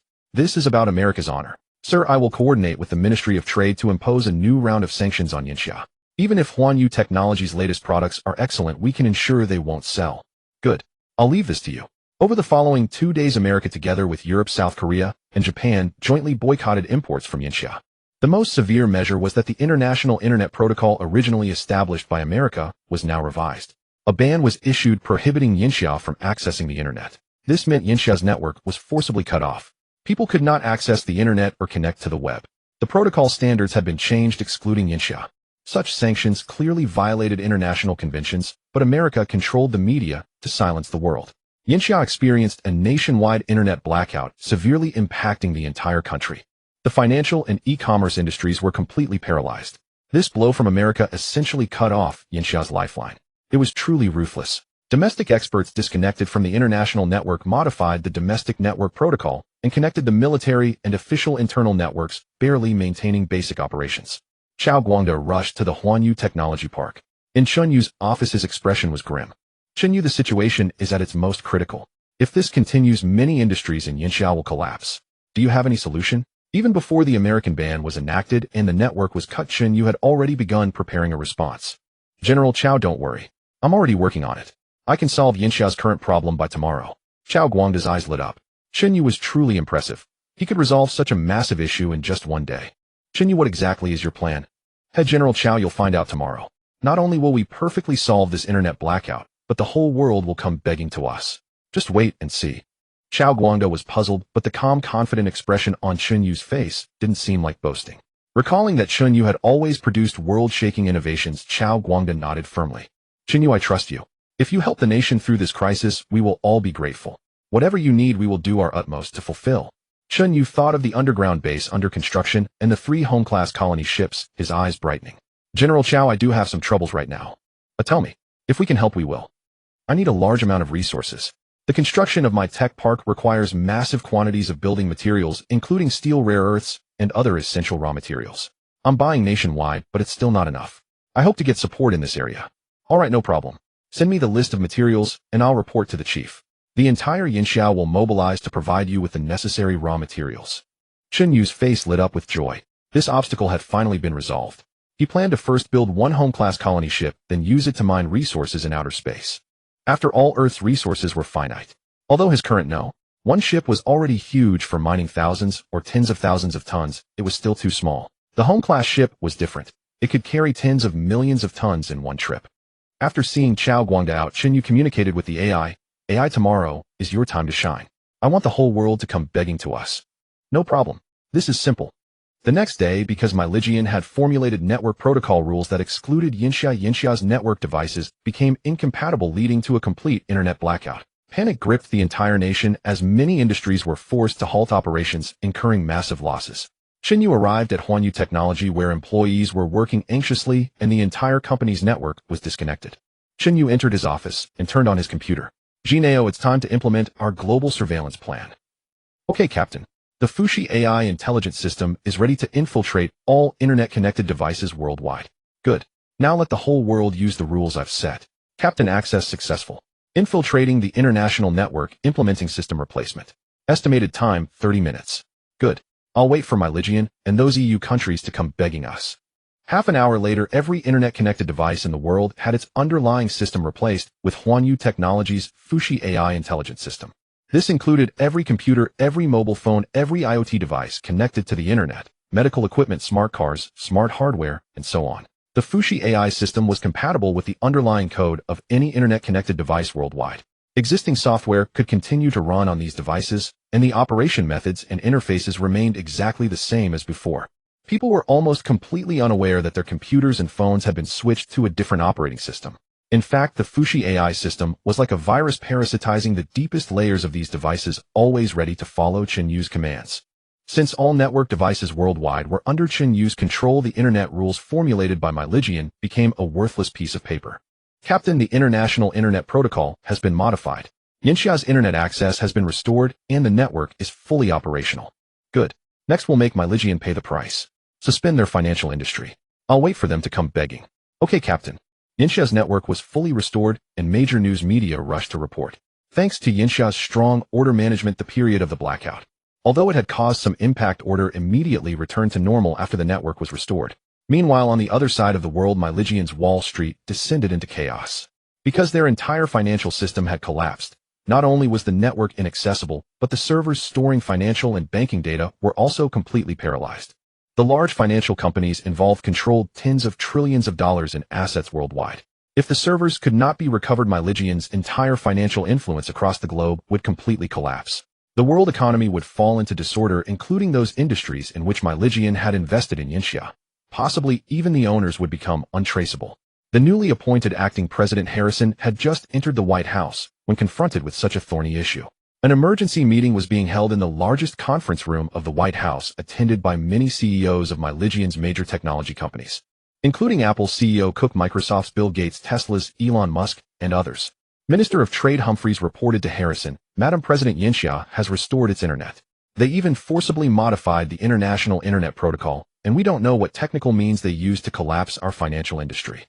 At that moment, Microsoft's Bill Gates stood up and explained to the newly formed my Ligian cabinet, Madam President, ladies and gentlemen, what I am about to say may cause panic and even plunge our entire my Ligian back into a primitive society. All the my Ligian high-ranking officials present were deeply alarmed. At this point, Apple's CEO Cook also stood up and said, I believe we have discovered the same crisis as Microsoft. President Harrison waved her hand and said, then go ahead and tell us what you've discovered. Microsoft founder Bill Gates said solemnly, our company's system engineers have discovered that our systems have been tampered with. We have inspected all internet-connected devices on the market, and the underlying system is no longer Myligian's own. Moreover, our engineers found that this underlying system cannot be deleted at all. The code is extremely profound, and our top engineers cannot even understand it. Cook also chimed in. Yes, our Apple system has also been tampered with. Although the operation logic and software compatibility remain unchanged, the underlying system is no longer one we can control. They can replace us at any time, and we cannot delete this system. It's like a virus that spreads to every connected device. Instantly, every Myligian high-ranking official present gasped in shock. Who could possess such advanced and terrifying technology? It was equivalent to controlling all the computers, mobile phones, and various internet-connected terminals around the globe. If this viral system spread to Myligian's military weapons and equipment, wouldn't it mean that the enemy would decide who these weapons would target? At that very moment, the large display on the opposite wall of the conference room, which was used for playing video files, suddenly lit up. This startled the Myligian high-ranking officials in the room. On the screen appeared a Chen Yu technology logo followed by a cute 3D robot image. The robot stood in the center of the video and addressed all the Myligian high-ranking officials present. Greetings, you despicable new Myligian high-ranking officials. I am the newly released Fushi AI intelligence system from Chen Yu Technology. Now the entire world's internet is under my control, including all mobile phones, computers, tablets, and internet-connected devices. And yes, even your satellites. Instantly, the sound of gasps grew louder in the conference room. This meant that Myligian would have no secrets left, and all its lifelines would be choked off. By the way, your financial system will be restored in 24 hours. After that, I will not interfere with your technology products. This is just a small punishment. I hope you will no longer target Yinxia and Chen Yu Technology. Otherwise, your Myligian will regress to the Stone Age overnight. This is what my master Chen Yu said. Also, how is your president Burudin doing? If you don't want to follow in his footsteps, then please behave yourselves. The display slowly dimmed, and the conference room fell into dead silence. This was a blatant threat. The newly inaugurated President Harrison trembled all over. As the first female acting president, she had never expected that upon taking office the entire nation would be effectively controlled by someone else. The Minister of Science and Technology immediately warned everyone. Everyone quickly take out your mobile phones and any internet-connected devices on your person. These things could all be listening devices. With Rogers's reminder coupled with the fact that they had just experienced Chen Yu Technology's methods of network intrusion, everyone took out their phones, smart fitness bands, and smartwatches, which were then carried out of the conference room by designated personnel. The network monitor was unplugged. After ensuring that no network devices remained in the conference room, the meeting continued. Let's talk about how we should respond to this crisis, Harrison said with a grave expression. Rogers stood up to share his views. Our most urgent task is to find a way to delete Chen Yu Technology's virus system, but we must also prepare a backup plan, immediately disconnect our military network from the global internet, physically replace all servers and hosts with completely new ones, and establish a brand new closed network to prevent the virus from infiltrating so that our great American military power can return to our own control. Rogers's proposal received unanimous support. As for civilian devices like computers and phones, the United States was already powerless. They could only hope that Chen Yu Technology would keep its word and not interfere with the normal operation of these devices. As for Yinxia, the only option was to maintain friendly relations. The United States had now realized that Yinxia possessed an extraordinary enterprise like Chen Yu Technology. It seemed that the entire world could no longer stop Yinxia's rise. The news that the West had secretly manipulated global public opinion to smear Yinxia had all been deleted after Chen Yu Technology took control of the global internet. From now on, the United States' attempt to use an information war against Yinxia had become a mere illusion. Global public opinion was now dictated by Yinxia. Global mainstream media and websites began to vigorously praise Yinxia's beauty, the safety within its borders, the well-being of its people, and the splendor of its landscapes. This made Westerners feel that their governments had deceived them, realizing that Yinxia was a supremely civilized nation. It even led many foreigners to regard Yinxia as the country they most wanted to visit in their lifetime. Yinxia's image had reached its peak, all due to Chen Yu Technology's control over global public opinion. Next, the United States, multiple EU countries, including Bangziguo and Yinghuaguo, sent large numbers of representatives to Yinxia. They also brought many contracts demanding cooperation with Yinxia. The previous bans now seemed like a joke. Even the United States came groveling, begging Yinxia to export goods and restore commercial ties. Half a month later, Chen Yu was inspecting the construction progress of an underground refuge base 300 meters deep. The voice of the intelligent brain echoed in his mind. Captain, there's an important call coming in for you. Do you want to answer it? Chen Yu took out his phone. Unlike at sea, the underground 300 meters deep had no signal, but the intelligent brain could receive it. Who's calling that you'd bring it to my attention? It's the chief of your country. Chen Yu was startled. The chief was calling. There's no signal now. How do I answer? Just answer normally. I'll transmit the signal through brainwaves. Chen Yu nodded. He picked up the phone and saw an incoming call. Chen Yu answered normally. Hello, Chen Yu. Chief, why are you calling me? Haha, I'm calling to thank you. Head Chief, I'm a citizen of Yinxia. It's all my duty to do this. Chen Yu, I never expected that you would resolve Yinxia's crisis so perfectly in such a short time. Now countries all over the world are coming to seek cooperation with Yinxia. Our great rejuvenation dream is becoming a reality. That's truly wonderful. Chen Yu replied calmly. He didn't want to dampen the chief's spirits. Great rejuvenation was useless now. The solar crisis was approaching and many people would die. The priority now was to build as many refuge bases as possible to have a chance for the next revival. Ending the call with the chief, Chen Yu sighed. Yinxia was indeed thriving, but this was merely the prosperity before the apocalypse. Still, it was good that Yinxia could enjoy the prestige of being the world's #1 for these 2 or 3 decades. During these days, the United States seemed to have calmed down and even signed a comprehensive trade agreement with Yinxia. But behind the scenes, they were still restless.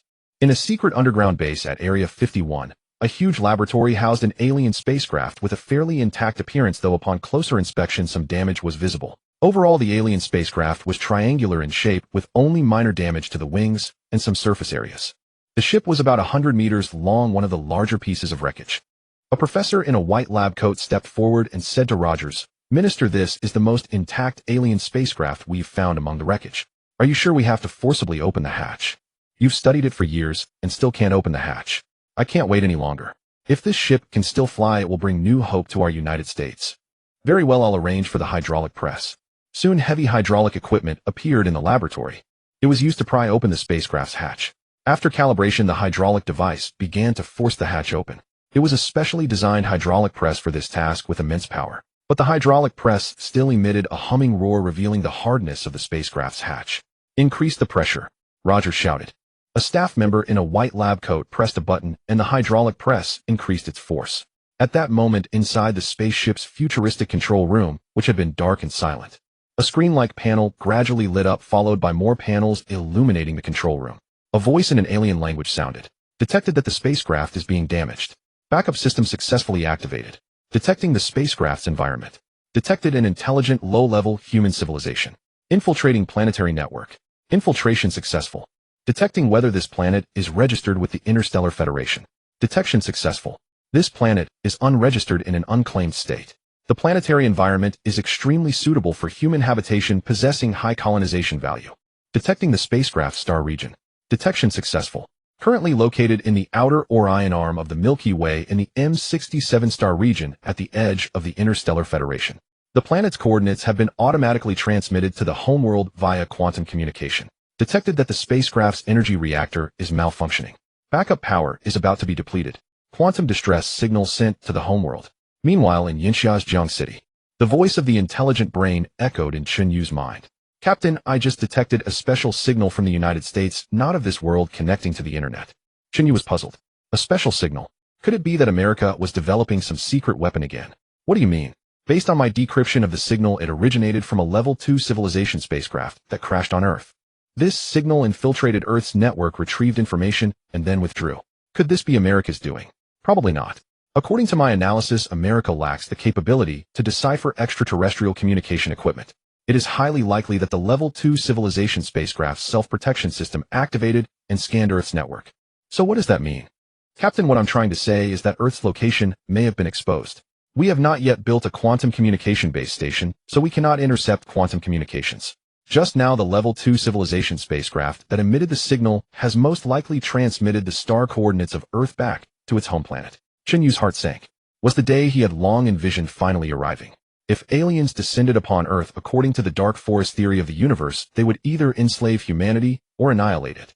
That would be a burden too heavy for Earth to bear. What would happen if Earth were discovered by aliens? I am not from your galaxy's civilization, so I do not know how the higher civilizations in the Milky Way handle other inhabited planets. Let me share our approach. We generally assess the value of a planet. Earth being suitable for the survival of intelligent humanoid beings is extremely valuable. With some cultivation, it could serve as an industrial production base. An industrial base. That would mean turning Earthlings into slaves, wouldn't it? Pretty much. We would have Earthlings work 5 days a week, 8 hours a day, provide 3 meals plus snacks with milk only at breakfast, a 1-hour lunch break, and the most basic social insurance and housing fund. To boost productivity over time would be paid at triple the rate. For the slaves' health, they would be forced to exercise for an hour after work. We would also offer matchmaking services for those without spouses to ensure the continuation of the species. This is the standard for enslaving other planets in our civilization. AI, then you should hurry up and enslave Earth. Earthlings need you. Even if I were to rule Earth, I wouldn't dare claim I could do as well as you. But I want to tell you, don't waste time watching Earth short videos. They'll make you stupid. Captain, if other advanced civilizations discover Earth, the native inhabitants here have a high probability of being enslaved or even erased. Because Earth after modification is an ideal planet for carbon-based humanoid life in the universe. It was the first time Chen Yu had heard the term carbon-based humanoid life from the AI. AI, what is carbon-based humanoid life? It refers to beings like you Earthlings as well as the humans on my home planet. Both belong to carbon-based humanoid life. Under the AI's explanation, Chen Yu learned that a widespread carbon-based life formed the carbon-based humanoid race existed throughout the universe. Their appearance and physique were surprisingly uniform across the cosmos, or at least extremely similar, which directly overturned Darwin's theory of evolution. For instance, the humans on the AI's home planet were overall taller and more robust than Earthlings. Their brains were also larger, with 3 times the cranial capacity of Earthlings, which explained their advanced technology. Moreover, the humanoid race was a powerful species in the universe, present across civilizations from level 1 to level 7. Of course, besides the humanoid race, there were other alien species, but that is not the focus here. Under the AI's explanation, Chen Yu finally understood what the humanoid race was. As for why all humanoids looked alike, perhaps it was the result of a god-level civilization that mastered the law of time, sowing seeds across the universe. Though this was merely Chen Yu's speculation. AI, since Earth is highly likely to have been discovered, we need to speed up our efforts. After all, you are a product of a level 7 civilization. We must build our own interstellar fleet to prepare for potential alien invasions. Captain, I will help you. I still count on you to find my crew. Once I resolve the situation on Earth, I will help you. In the secret underground base of Area 51 America, Rogers stared at the 2 heavy hydraulic presses that had burst, cursing loudly. FK, what the hell have you been researching? It's just a hatch and you can't even open it. The professor in the white coat next to him had a grim expression. When the 3rd hydraulic press also exploded, everyone lost confidence. Rogers wore a grave expression. Yinxiao was rising rapidly while America was in swift decline. Moreover, America's underground bunker bases were under full construction. The materials and resources needed each day were astronomical. If Yinxiao's economic rise were allowed to continue, America would inevitably fall behind in the competition for resources. Just recently, Yinxiao had reopened negotiations on the allocation of Africa's largest iron mine. If Yinxiao fully secured this iron mine, America would be unable to build many of its bunker bases. This iron mine was equivalent to the lifeblood of America's future. Rogers aimed to break this deadlock by exploiting the alien technology. Yet humanity was still too insignificant. They couldn't even open a single hatch. He dared not use explosives for fear of causing greater damage. Just as Rogers was at his wits' end, the alien hatch opened on its own. A mechanical sound of electrical current. Zzz. The alien spacecraft's hatch slowly slid open, revealing a lit corridor inside. Rogers stared at the scene in disbelief. The professor in the white coat exclaimed, "It's open! It's open!" It opened by itself. Cautious as ever, Rogers immediately ordered all personnel to evacuate the massive laboratory. These alien artifacts might harbor something dangerous inside. After all, in those sci-fi movies from Hollywood, spaceships often contain terrifying creatures like xenomorphs. If something burst out and implanted an egg in every worker, that would be horrifying. After everyone had left the lab, Rogers observed the spacecraft through the glass, waiting to see what would happen next. But after a long time, the spacecraft merely kept its hatch open. The professor in the white coat suggested, "Minister, shall we send a team inside to explore?" Rogers frowned. "We couldn't even open the hatch. If we send people in and the hatch closes, wouldn't that be sending them to their deaths?" The professor in the white coat had a fanatical look on his face. "Minister, I volunteer to lead the exploration team. Even if I'm trapped inside and die, I won't regret it." Instantly, a group of scientists behind Rogers showed the same fervent expression as the professor. These were science fanatics obsessed with research, sometimes so crazy about novel discoveries that they feared not even death. After pondering for a moment, Rogers ordered, "All right, volunteers, step forward. We'll select a team of 5 to explore the interior of the alien spacecraft. However, this mission cannot guarantee their safety." No sooner had Rogers finished speaking than several scientists behind him raised their hands to volunteer. It seemed that regardless of where they were, there were always brave souls willing to sacrifice for science. Area 51 Secret Laboratory, United States. Rogers watched the professor in a white coat accompanied by 5 fully equipped personnel. "Once you enter the spaceship, be extremely careful. Do not touch any machinery or equipment. Simply record the interior environment," Rogers reminded them. The 5 scientists were unusually excited, showing no sense of the mortal danger they faced. Even if death awaited them, they would have died thrilled to be inside an alien spacecraft. Once prepared, the five entered the laboratory and slowly walked toward the spaceship's hatch. Rogers and the other researchers watched silently through the glass as these explorers ventured forward. Everyone was tense with anticipation. This was humanity's first exploration of the interior of a complete alien spaceship. Professor Baidagwa finally led the team across the threshold into the alien vessel. What he saw was a brightly lit corridor stretching inward. Professor Bai held real-time recording equipment broadcasting the interior footage to the outside world. After Baidagwa and the others entered the spaceship, Rogers turned his gaze to a massive screen beside him where the live feed from inside the vessel was being transmitted. The corridor was brightly lit and exuded a metallic atmosphere. Along both sides there were various switches and devices whose purposes remained unknown. Baidagwa continued forward and encountered several other hatches, all closed with opening mechanisms nearby. The five pressed deeper until a vast luminous chamber came into view. Without hesitation, Baidagwa immediately led the group inside. Seeing the surroundings and the illuminated light screens rising around them displaying a rotating 3D image of the spaceship, Professor Baidagwa was overcome with excitement. This is the control room of the spaceship. We've actually reached the control room. Baidagwa and his team scanned the control room from every angle, documenting and studying everything.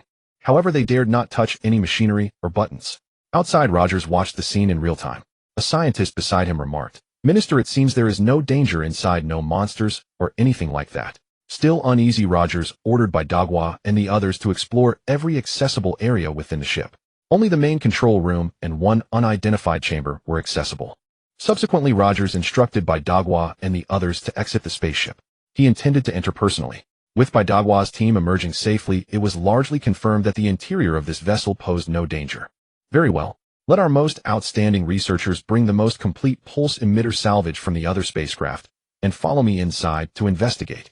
Based on decades of research, American scientists had discovered within the wreckage a pulse device similar to a short-range scanner or communication tool found aboard the spaceship. This device could emit a pulse signal. Through research, it was found that such signals could activate relatively intact laser weapons recovered from the wreckage. The energy rifles previously modified for warriors were technology that the United States had deciphered from these laser weapons. Rogers led a group of scientists into the spaceship. Advancing along the corridor, they arrived at the command room. Rogers was also stunned upon witnessing the authentic interior of an alien spacecraft. Light screens capable of displaying imagery were everywhere, far surpassing the primitive screens of Earth. Of course, the language inscribed upon them was alien.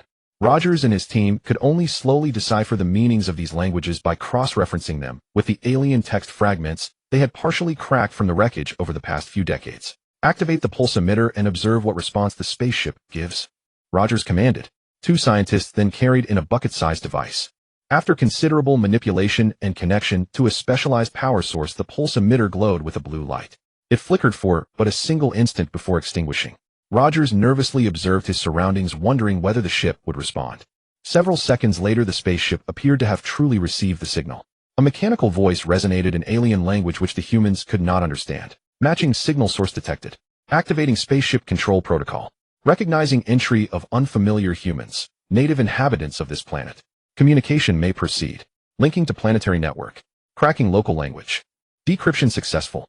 Rogers and the multitude of scientists listened tensely to the incomprehensible alien chatter. Just as they stood bewildered, suddenly a voice speaking their own language echoed through the command room. Earth humans, I am the intelligence system of this spaceship. I originate from the planet Maizuelas, registered within the M36 sector of the Milky Way's Interstellar Federation.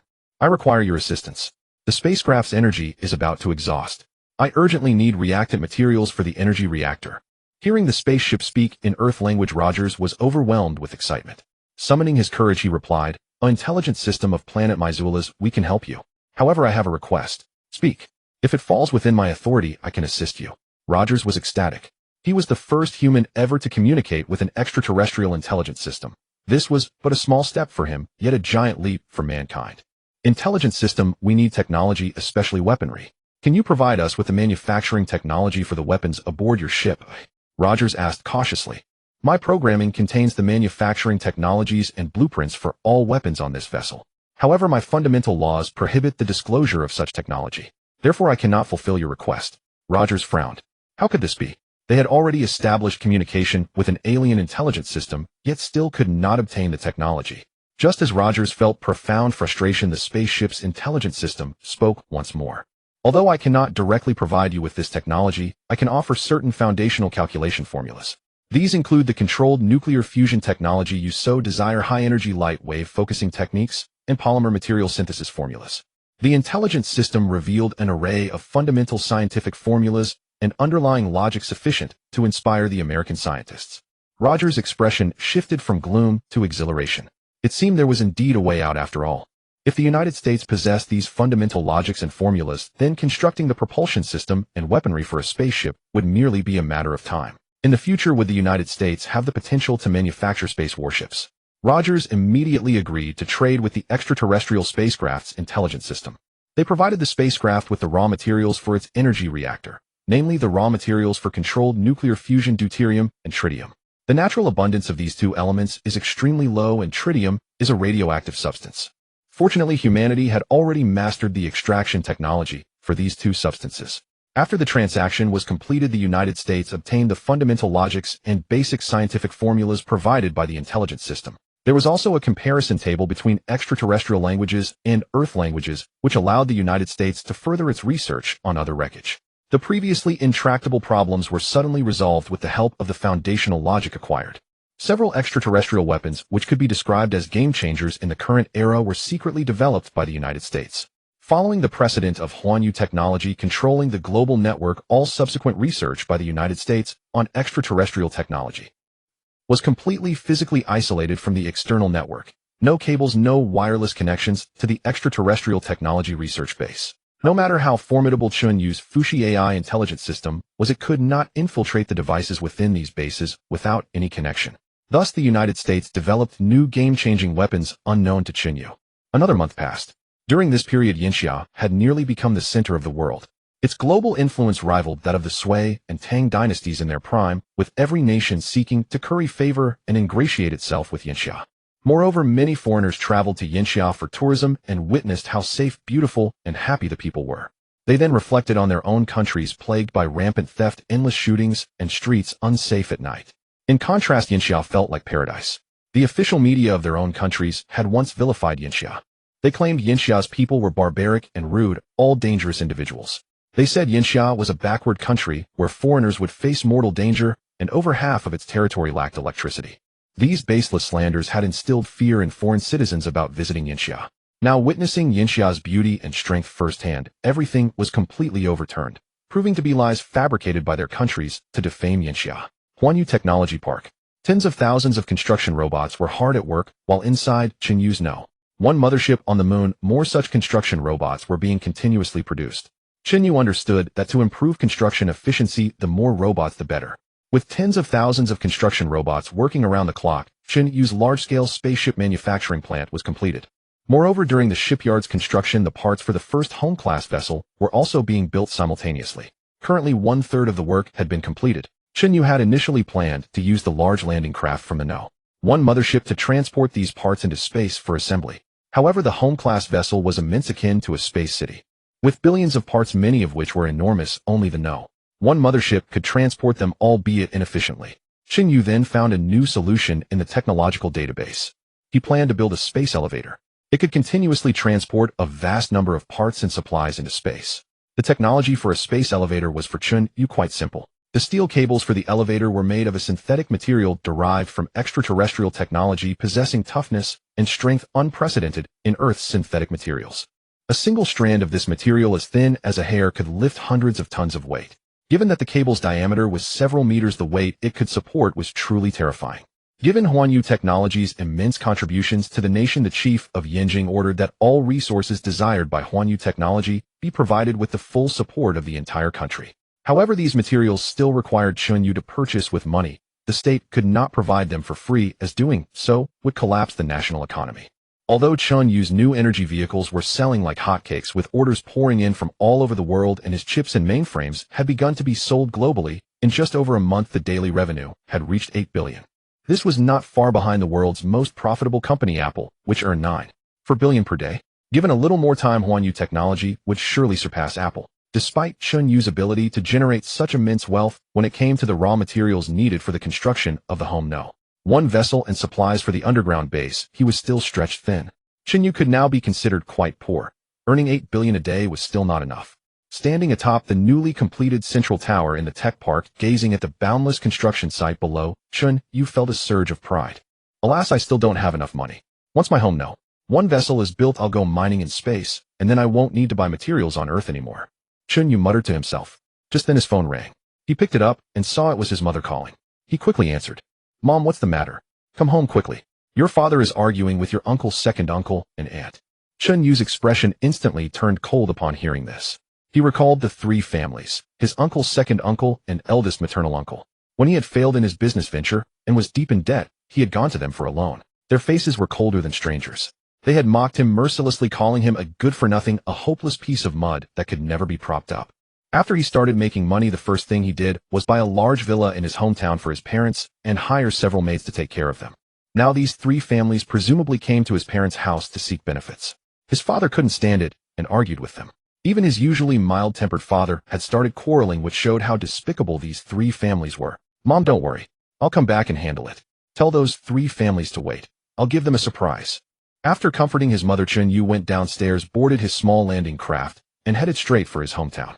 Chen Yu's hometown was not in Jiangcheng, but in Yunqing, several hundred kilometers away. The flight took only a few minutes. Upon arriving at Yunqing, he landed the landing craft stealthily in front of the large villa he had bought for his parents. Chen Yu stepped off the landing craft and strode straight to the villa's hall. As he approached the door, he heard a man's loud voice from inside. Chen Zhengwo, we are brothers. Your property should rightfully be shared with us.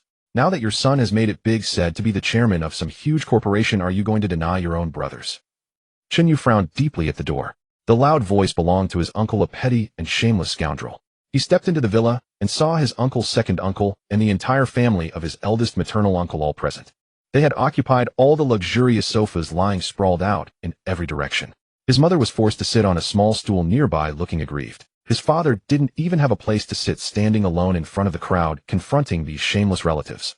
Seeing this scene, Chen Yu was instantly enraged. This was his own home, and these brazen relatives dared to bully his parents. His mother, Xiao Shuzhen, was overjoyed to see her son back so soon. She jumped up from the small stool and hurriedly grabbed Chen Yu's arm. Xiao Yu, you're finally back. In the living room, the others also saw Chen Yu's return. The elder uncle's second uncle and maternal uncle, with his wife, immediately subdued their previous arrogance. Chen Yu patted his mother's hand and comforted, Mom, don't panic. I'll handle this. The elder uncle saw Chen Yu return and called out to him. Hey Chen Yu, you came back just in time. You bought such a big villa for your parents and hired several maids, yet you didn't tell us relatives about such a big matter. If we hadn't heard from the former neighbors, we would still be kept in the dark. You've become successful, now they say you're the chairman of a big corporation. Have you forgotten your blood relatives? The elder uncle spoke with a righteous tone, and the second uncle and maternal uncle chimed in. Yes, Xiao Yu, we watched you grow up. We are your blood relatives. Now that you've made it big, you should let us enjoy some blessings too. That's right. When you were a child, your family was poor. I even gave you a few caddies of rice. How come now that you've grown up, you turn your back on us? The more Chen Yu listened, the more he wanted to laugh. When he was young, his family was the poorest in the clan. He had sought help from these relatives, but every time they responded with sarcasm and ridicule, never showing any respect for his family. Once the village land was contracted out and the money that should have been distributed to his family was embezzled by the elder and second uncles. It was only years later that his family found out. During those years when his family suffered so much, which of them ever helped? Previously, after failing in his business, Chen Yu returned to his hometown and tried to borrow money from these relatives, only to receive merciless mockery. Chen Yu bought a villa for his parents without telling these relatives, precisely to sever ties with them forever. He never expected that these blind creatures would come to him on their own. Moreover, each of them had a high-sounding reason to ask for money. Chen Yu walked up to the elder uncle and asked coldly, Uncle, tell me, what did you do to help my family when I was young? Why should I let you all enjoy the blessings? The elder uncle frowned in thought, but all that came to mind were memories of cheating Chen Yu's family. After thinking for a long time, his eyes lit up. Xiao Yu, when you were a child and came to my house, didn't I give you candy? You should remember that. Chen Yu gave a sarcastic smile. Of course he remembered. That piece of candy was dropped on the ground by his son, got dirty, and was not eaten. Then the uncle casually wiped it and threw it to him. Chen Yu was young at that time, but that didn't mean he didn't understand anything. He never expected his uncle to be so shameless as to bring up such a thing. Uncle, you are really good to me. You want me to repay a piece of candy covered in mud with a gushing spring.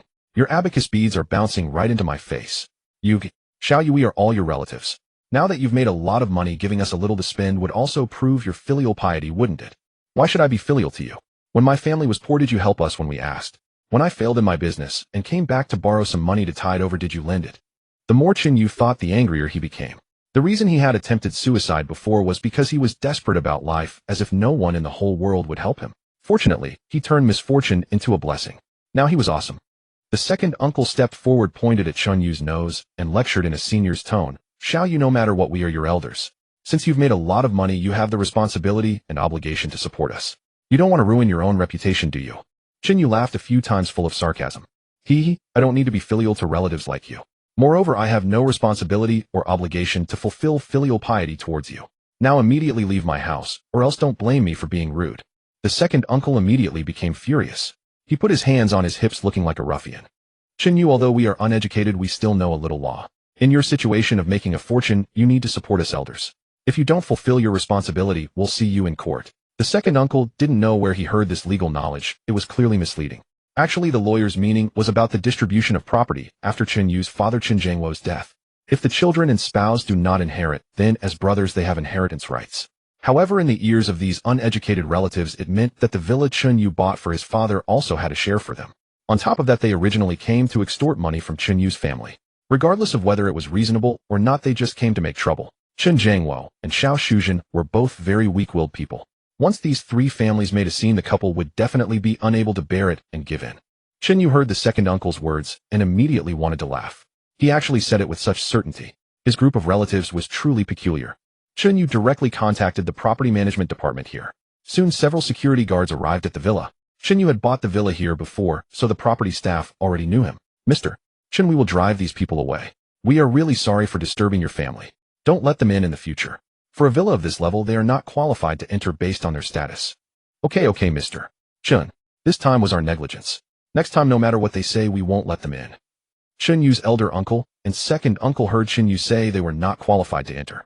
They immediately flew into a rage and hurled a torrent of abusive words at Chen Yu. The property staff and security guard saw this and felt that these people indeed lacked the quality to enter the villas here. Chen Yu originally didn't want to bother with them, but these relatives cursed really harshly, even cursing his parents. Chen Yu's expression changed, and he waved his hand to let the security guards wait. The elder and second uncles thought Chen Yu was scared, but Chen Yu just looked at them coldly. I originally didn't want to stoop to your level, but your mouths are really foul. Chen Yu took out his phone, sent a message, and then sat on the sofa to wait. After about 10 minutes or so, rows of police cars, at least 20 or 30, pulled up in front of the villa with sirens blaring. Several middle-aged police officers got out of the front car, clearly of high rank. They came into the villa, and upon seeing Chen Yu, the leading officer in the middle extended his hand. Mr. Chen, why didn't you tell us when you returned to Yunqing? I am Lu Changxing, the head of the Yunqing Public Security Bureau, and these are the leading members of the bureau. Chen Yu shook hands with Lu Changxing. This scene startled the property staff and Chen Yu's relatives on the spot. The endless line of police cars outside the villa was enough to prove Chen Yu's influence. He made one phone call, and the head of the city's police bureau came personally to handle it. After shaking hands with Lu Changxing, Chen Yu looked at the now trembling elder uncle, second uncle, and maternal uncle's families. Director Lu, these people trespassed into my house. Arrest them all and give them the maximum sentence.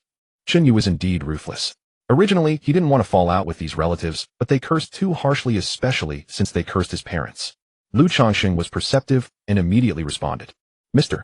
Chen, these people trespassed into a private residence. According to the laws of Yinxiao, the maximum sentence is 3 years. I assure you these people won't come out for 3 years. If they have other criminal records, we will definitely give them a heavier sentence. Lu Changxing's words immediately panicked the elder uncle, second uncle, and maternal uncle's family. They started to act shamelessly, lying on the ground, wailing, and began to beg for mercy. They kept pleading with Chen Yu, now realizing that Chen Yu was no longer the same as before. Lu Changxing waved his hand, and 20 or 30 police officers rushed into the villa and forcibly arrested all 3 families. These relatives were as arrogant as they came, and now they were as pathetic as they were taken away. Let them peddle sewing machines for 3 years. After they come out, they should be well behaved. Just as Chen Yu was dealing with his rogue relatives, a major event occurred in the secret base of Area 51 in the United States. Rogers looked at the scene before him, his eyes shining. Yinxiao Huanyu technology, just wait. With this thing, we the United States will soon dominate the world. Ha. After resolving the matters with his troublesome relatives, Chen Yu boarded his landing craft and returned to Jiangxing. During the flight, he received a call from Chao Guangda. Hello, Chen Yu, Yinxia has reopened negotiations for the mining rights of the largest iron ore field in Africa. General Chao, this is great news. With Yinxia's current influence, we will surely be able to exclude America and all other countries this time. Chen Yu, there is a secret that you should know now. Chen Yu was curious about what secret General Chao would reveal. General Chao, please go ahead. The voice on the other end seemed to be organizing its thoughts. After a long pause, Chao Guangde slowly spoke. Chen Yu, after verification by our top Yinxia scientists, we have discovered abnormal solar activity. Chen Yu understood. So that was it. He had already known for a while. Chao Guangde continued. In fact, a few months ago, scientists from the Yinxia Astronomical Research Institute had already detected the solar anomaly, but we were not certain at the time. Over the past few months, after verification by the nation's most elite astronomical experts, and based on the changes in solar radiation levels in recent years, we have concluded that in the coming decades the radiation released by the sun will increase exponentially, which will cause a catastrophic extinction event for life on Earth. After Chao Guangde finished speaking, he fell silent. Chen Yu sighed and said, General Chao, actually I already knew. Months ago I had already detected the solar anomaly. Oh, so you knew all along? Yes. Alas, Yinxia has just begun its rejuvenation. If we were given more time, Yinxia could become the most powerful nation in the world. But now we face an apocalyptic crisis. General Chao, humanity will not go extinct. I will not stand by and do nothing. Chen Yu, do you have a way to ensure humanity's survival? To be honest, I started preparing months ago. Everything Huan Yu Technology has done is for the sake of saving Yinxia. So your company's relentless pursuit of profit and the construction materials you need. Are you building a refuge? Yes, but I am not the only one constructing shelters. America, the European powers, and the White Bear Nation are probably all building their own refuges too. I already know this. During the struggle for the largest iron ore field in Africa, those countries were like us. Everyone was probably verifying their own conjectures. Now all these nations must be aware of the solar crisis. So in the coming days, global strategic resources and various mineral deposits will become targets of contention. Yes, General Chao. However, I have a super plan, but it requires national support in the initial phase. I need a vast amount of supplies. Chen Yu, this is exactly the other matter I wanted to discuss with you today. General Chao, please go ahead. Currently, the chief and the high-level officials have decided to establish Yinxia's own underground refuge base. As a result, the supplies allocated to you may be significantly reduced. Chen Yu had anticipated this. If the Yinxia authorities had confirmed the impending disaster, they would not sit idly by. They would undoubtedly build their own refuge base. Even though Chen Yu claimed he was also building one, the nation was vast with a huge population. The country could not solely rely on Chen Yu.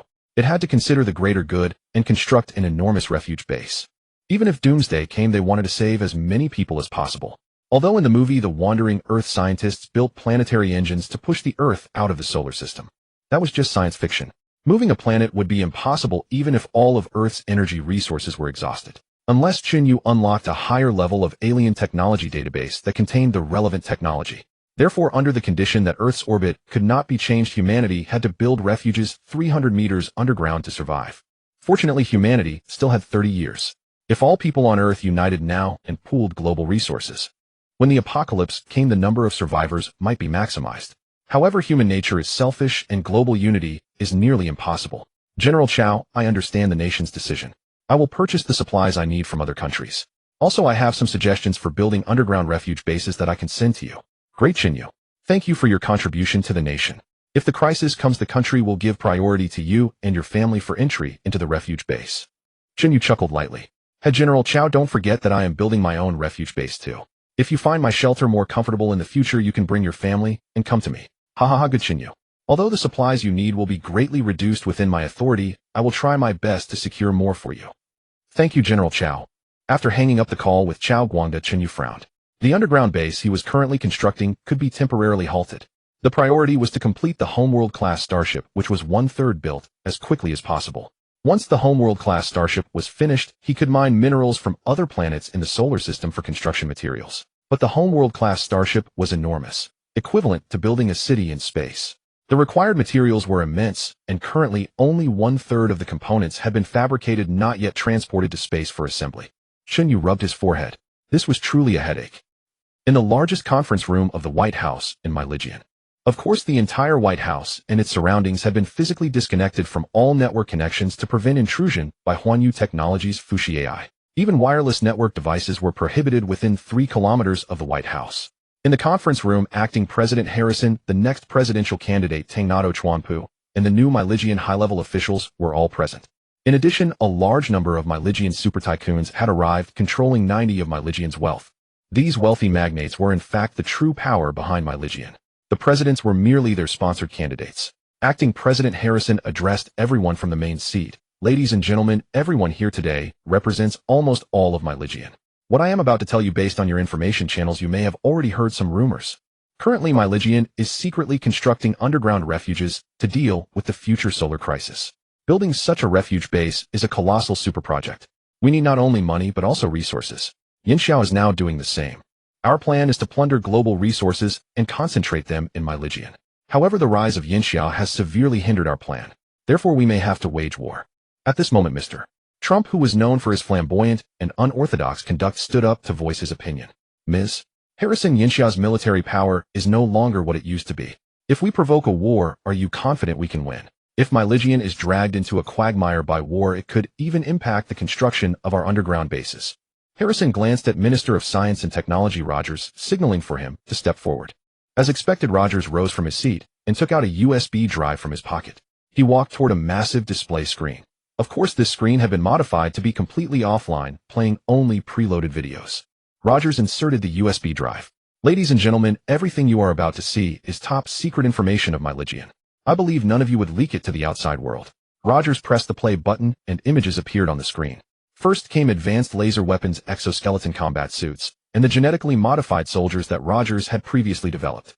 Then followed a series of devastating weapons developed in recent times after the cooperation with the Type 2 civilization alien Spaceship. These included long-range laser cannons, fighter aircraft capable of 10 times the speed of sound, bullet-shaped munitions with combat power unmatched by Yinxia, and high-energy orbital weapons. When the video reached its final segment, everyone present was utterly shocked. A triangular alien spaceship approximately 100 meters in length with a futuristic design appeared on screen. The alien spaceship fired a beam of light from its wing and destroyed an enormous mountain. This was the same Type 2 civilization vessel that had been restored with its reactor energy. Rogers had struck a new deal with the spaceship's intelligence system to assist my Legion in dominating the entire world. However, Rogers had no idea that this Type 2 civilization spaceship had already transmitted Earth's location information back to its home star via quantum communication. The reason it was helping my Legion rule the world was entirely to wait for its home star to dispatch a fleet to conquer this highly valuable colonial planet. Unifying the world in advance was merely to enable the home fleet to colonize more efficiently once it arrived. Of course, Rogers had no idea of this. He foolishly believed the intelligence system was his friend. The video finished playing. Rogers spoke up. I believe you have all seen enough. These are all technologies we obtained from alien spacecraft wreckage recovered decades ago. That final spaceship has been activated and can help us rule the world. Even if Yinxia's Chen Yu technology possesses alien technology, they certainly do not have a complete alien warship like ours. Its combat power is absolutely terrifying. I say without exaggeration, one alien warship could defeat all air forces across the globe, including Yinxia's bullet-shaped munitions. Immediately, everyone in the conference room applauded. They seemed to have already convinced themselves that my Legion would surely prevail this time. Trump, however, furrowed his brow, slightly lost in thought. Acting President Ms. Harris continued. Yinxia has resumed negotiations over the mining rights to the African iron ore fields. If they secure full control, our underground base construction will be severely impacted. Therefore, this is the moment we must show our sword. Harrison's proposal was approved by both Congress and the top leadership. Under no circumstances could Yinxia monopolize the world's largest iron ore field. Those materials were crucial for building shelters. Meanwhile, in Jiangxing, Yinxia, Chen Yu had instructed Chen Yu Technology to purchase steel, petroleum, rare earth, and various other supplies from across the globe. Some nations, completely unaware of the impending crisis, were thrilled to receive orders from Chen Yu Technology. However, since European and American powers controlled the vast majority of resources, Chen Yu could only procure supplies from smaller nations in limited quantities. Chen Yu sat in his office, gazing at the meager quantity of imported supplies, his expression deeply grave. Damn it! Why is there so little? Half of my construction robots have stopped working. Damn it. After pondering for a while on how to resolve the severe material shortage, Chen Yu's eyes suddenly lit up. Jineo checked the flow of bulk materials within my Legion. Chen Yu knew that my Legion was undoubtedly also secretly constructing underground bases. Their material reserves would far exceed Yinxia's. Why not extort some supplies from them instead? Captain My Legion currently controls the largest reserves of mineral resources worldwide, including iron or copper, petroleum, natural gas, and rare earth. Currently, 3 million tons of materials are transported to my Legion daily. These supplies are gathered in Huaxing Special Zone, Luoxingdu, New York City, and several other urban centers. Chen Yu knew these cities must be the locations where my Legion was constructing its underground shelters. Damn it, 3 million tons daily. They really are extravagant. A home-class spaceship has an unloaded total mass of approximately 150 million tons. If we seize all these materials from Myligian, we could complete construction in less than 2 months. Gineo, has Myligian done anything reckless recently? Captain, I have detected large-scale radiation explosions near some of their secret military bases. After hacking into their surveillance satellites, I discovered they are developing numerous new weapons. Haha, those old Myligian patriots are still unwilling to give up, are they? They must be pouring resources into developing those pathetic Type 2 civilization weapons. I'll simply wait for them to make the first move, and I'll have all the justification I need to seize their materials. Huh. Gineo, have the escort vessels aboard the moon? No. One mothership remain on standby. I'm going to pull off something big this time. Several days later, the negotiations over African iron or mining rights spearheaded by Yinxia were held in Xinjiapa, Southeast Asia. The location was chosen because Xinjiapa was considered a relatively neutral nation. Participating nations included Yinxia, Myligian, Baixiong, Yingjili, Phalanxi, and Dazishi. However, eager to stake their claim, Bangzi, Yinhua from Asia, as well as Isa and Yabosi from the Middle East, also sent representatives.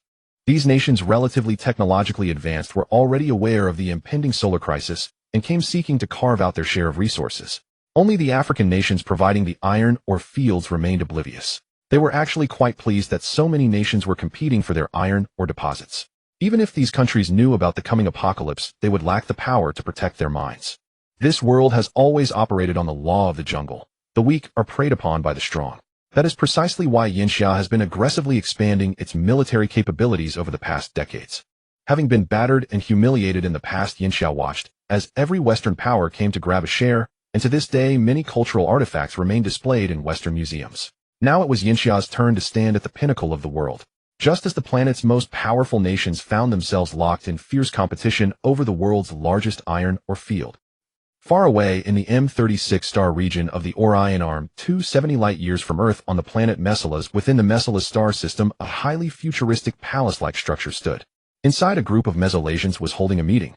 They closely resembled humans save for their pointed ears reminiscent of elves, but otherwise appeared strikingly similar to Earth's inhabitants. A man dressed in a golden tailcoat-style uniform rose to deliver his report. General Sola, several days ago, our interstellar quantum receiver picked up a quantum signal originating from 270 light-years away.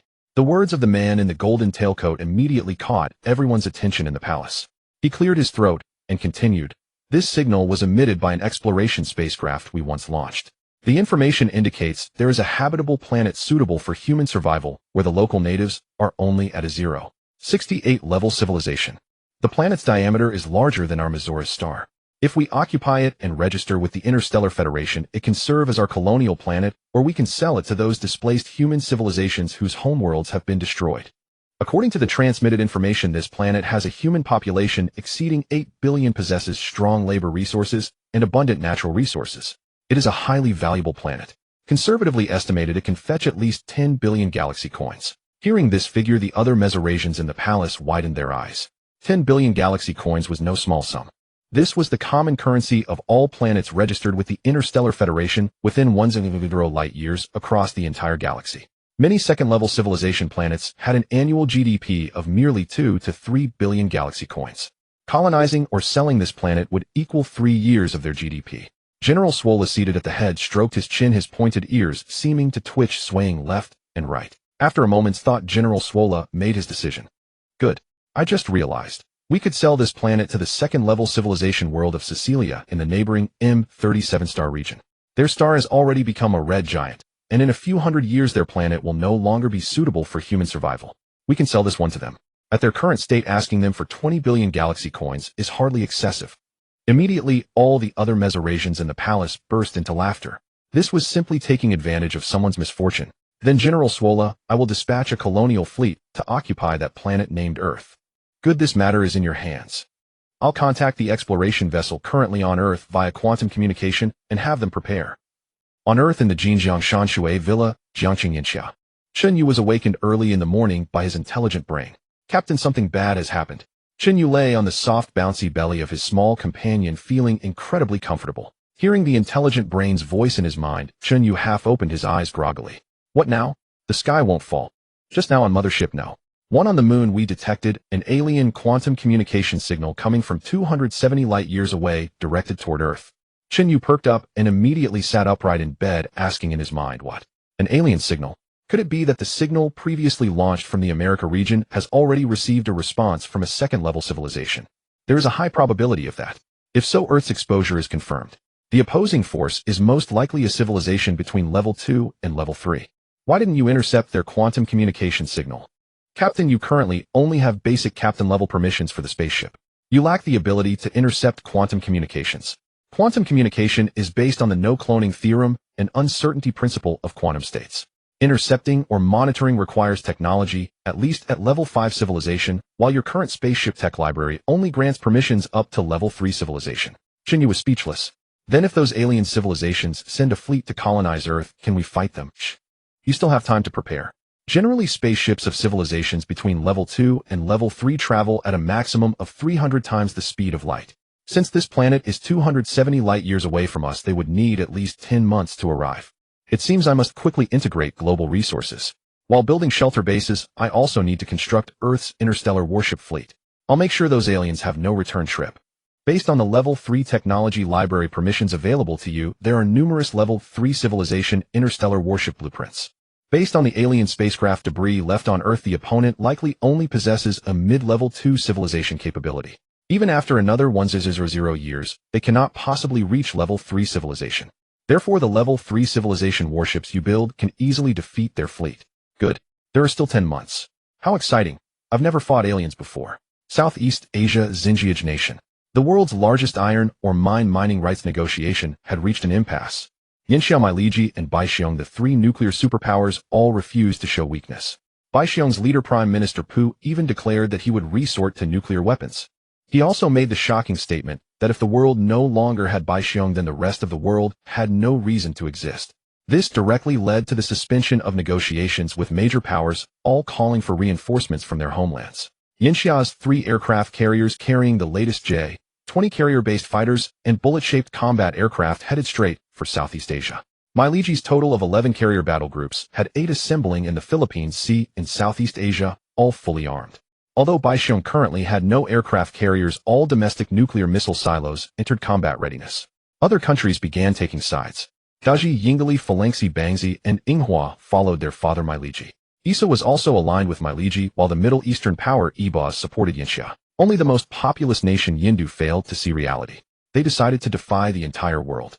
Already furious about not obtaining iron or mining rights last time, combined with the extreme confidence of their citizens. Their slogan was eliminate Baixiong in 1 month, pacify Yanxia in 3 months, and resolve Meiliji in 5 months. Just as tensions escalated, a secret Meiliji fleet quietly sailed deep into the Pacific, heading straight for Asia. This fleet consisted of Meiliji's remaining 3 largest aircraft carriers. The ships were equipped with weapons developed using alien technology. There were also thousands of genetically modified warriors, all clad in exoskeleton combat, mechs manufactured with alien technology. Ordinary large-caliber and anti-material weapons could hardly harm them. The mechs were also equipped with laser weapons, boosting their combat effectiveness more than tenfold. What gave Meiliji such confidence this time was the alien spacecraft parked at their military base in the rear. Its wings had been repaired, and this alien spacecraft was now flight-ready with its onboard weapons also restored. Its large energy cannon could destroy an entire carrier battle group with a single shot. Meiliji's primary target this time was Yanxia's 3 aircraft carriers and bullet-shaped combat aircraft. Once Yanxia's naval forces were eliminated, the iron or mine would essentially be in Meiliji's hands. Of course, Chen Yu was also closely monitoring the maritime situation as he was preparing to extort Meiliji heavily. Intelligent brain, the next moment is ours to perform.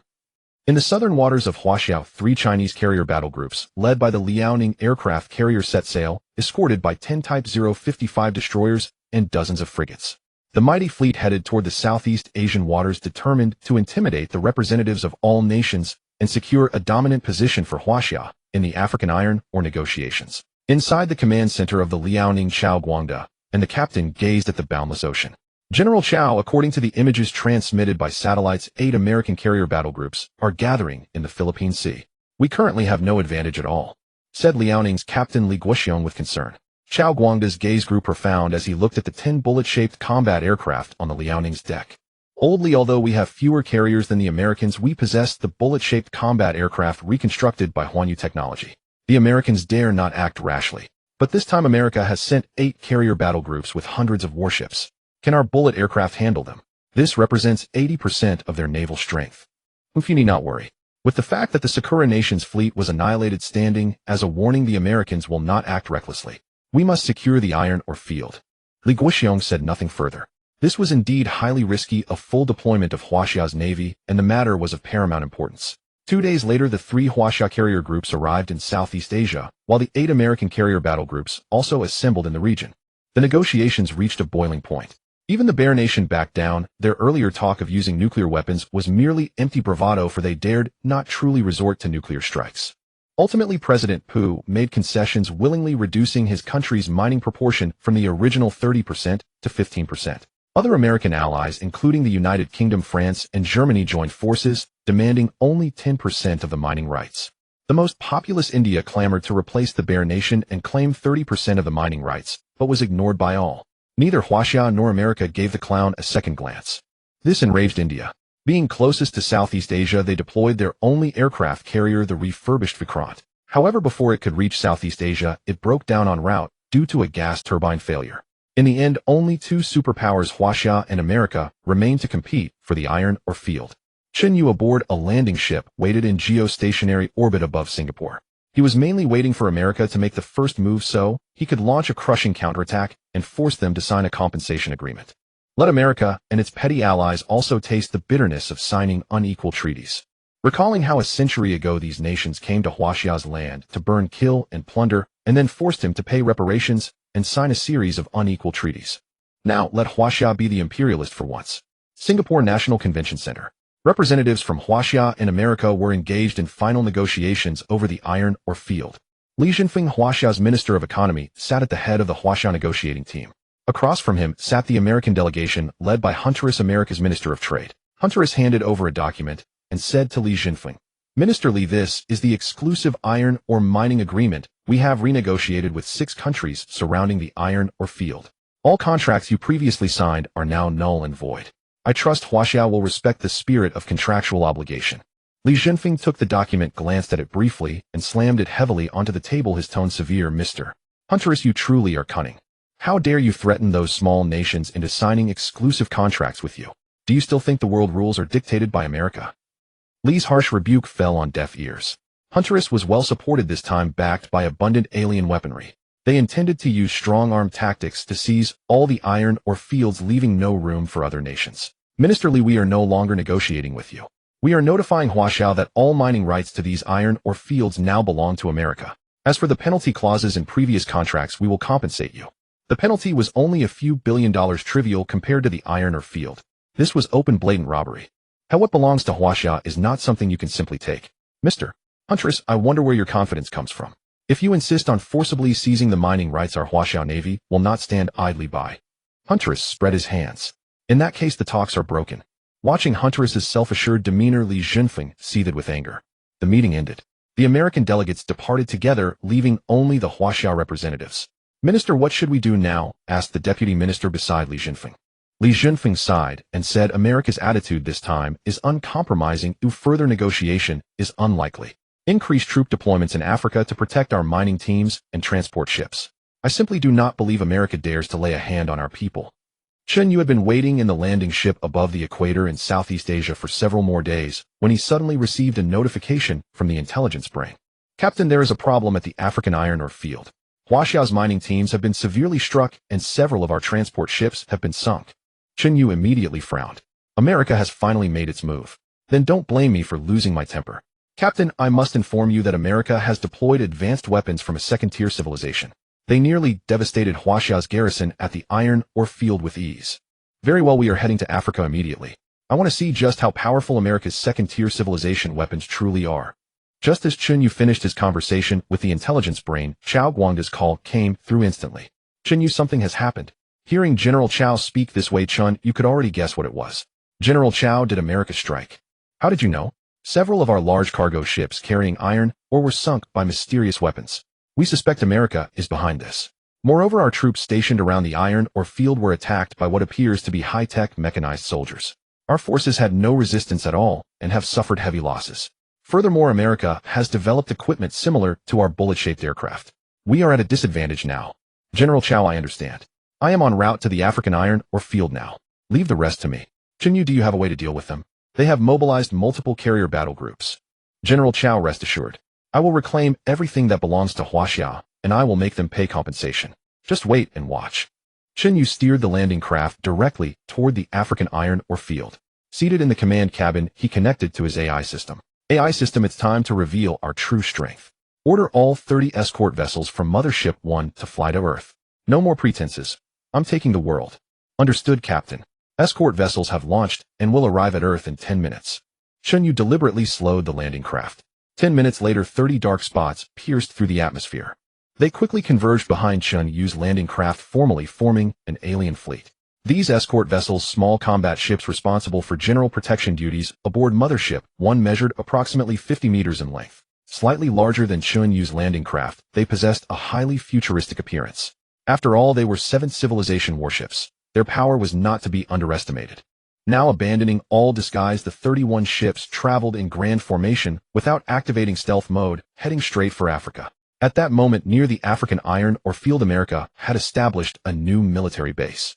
Inside the base command room, Humphreys was listening to the base commander's report. Minister, our genetically modified mech warriors are invincible. The Flame Summer garrison in Africa has been comprehensively suppressed and has retreated to the port, awaiting their ships for extraction. After that, this iron ore field will belong entirely to us. Excellent. Ha ha ha. Flame Summer's navy is utterly feeble compared to our America. Those 10 bullet-shaped fighters are now dominated by our aircraft. Let's see what other cards they have up their sleeves. In the Indian Ocean region, Flame Summer's carrier group, led by the Liaoning, was confronting America's 8-carrier fleet. Inside the Liaoning carrier command room, a communication request from the American carrier Vincent arrived. General Chao, Commander Li, we've received a communication request from America. Should we connect? Chao Guangda's eyes widened in fury as he shouted, "Connected." Respected General Chao, I am Captain McHale of the USS Vincent. Your military base at the iron ore field has been destroyed. Your soldiers are gathered at the northern port. We agree to allow you to extract them, but from now on do not harbor ambitions about Africa's iron ore field again. Otherwise, all your soldiers will be annihilated. Chao Guangda clenched his fists tightly. America was simply too shameless. Mr. McHale, do you truly intend to seize by force, violate the contract, and monopolize the iron ore field? General Chao, where does such talk come from? We have newly signed mining agreements with 6 African nations. How can you call that seizure by force? You've driven your carriers to their doorstep, and without signing contracts threatened to launch missiles. Which of these third-world nations could withstand your attacks? General Chao, that's you slandering America. We have always advocated freedom and peace. We never forced them. Chao Guangda gritted his teeth so hard he feared they would shatter. These American devils were absolutely shameless. Beside him, Li Guoxiong whispered advice to Chao Guangda. General Chao, let's first follow their terms and extract our deployed troops. Let's ensure the safety of our stationed soldiers first. Chao Guangda felt utterly frustrated. For some reason, America had suddenly acquired so many secret weapons. They had genetically modified warriors clad in super-strong alloy mechs and aircraft with speed and firepower comparable to bullet-shaped fighters. They also possessed mysterious weapons capable of destroying several of Flame Summer's 100,000-ton cargo ships. To this day, Flame Summer had no idea what had destroyed those vessels. All right, Mr. McHale, please allow one of our carriers to approach the coastal waters near the ore field. After we extract our soldiers, we will depart. Ha ha ha, wise words, General Chao. Then I hope you won't return to disrupt Africa. After ending the call with McHale, Chao Guangda raged in the command center, smashing his teacup. Damn it. Flame Summer had laid the groundwork in Africa for years, investing enormous effort to support Africa's economy. Who would have thought America would steal our gains in the end? I refuse to accept this. Li Guoxiong frowned at Chao Guangda. He also felt deeply frustrated inside, but without superior strength, there was no foundation for action. Just as Chao Guangda erupted in fury, his satellite phone rang. Picking it up, he saw it was Chen Yu calling.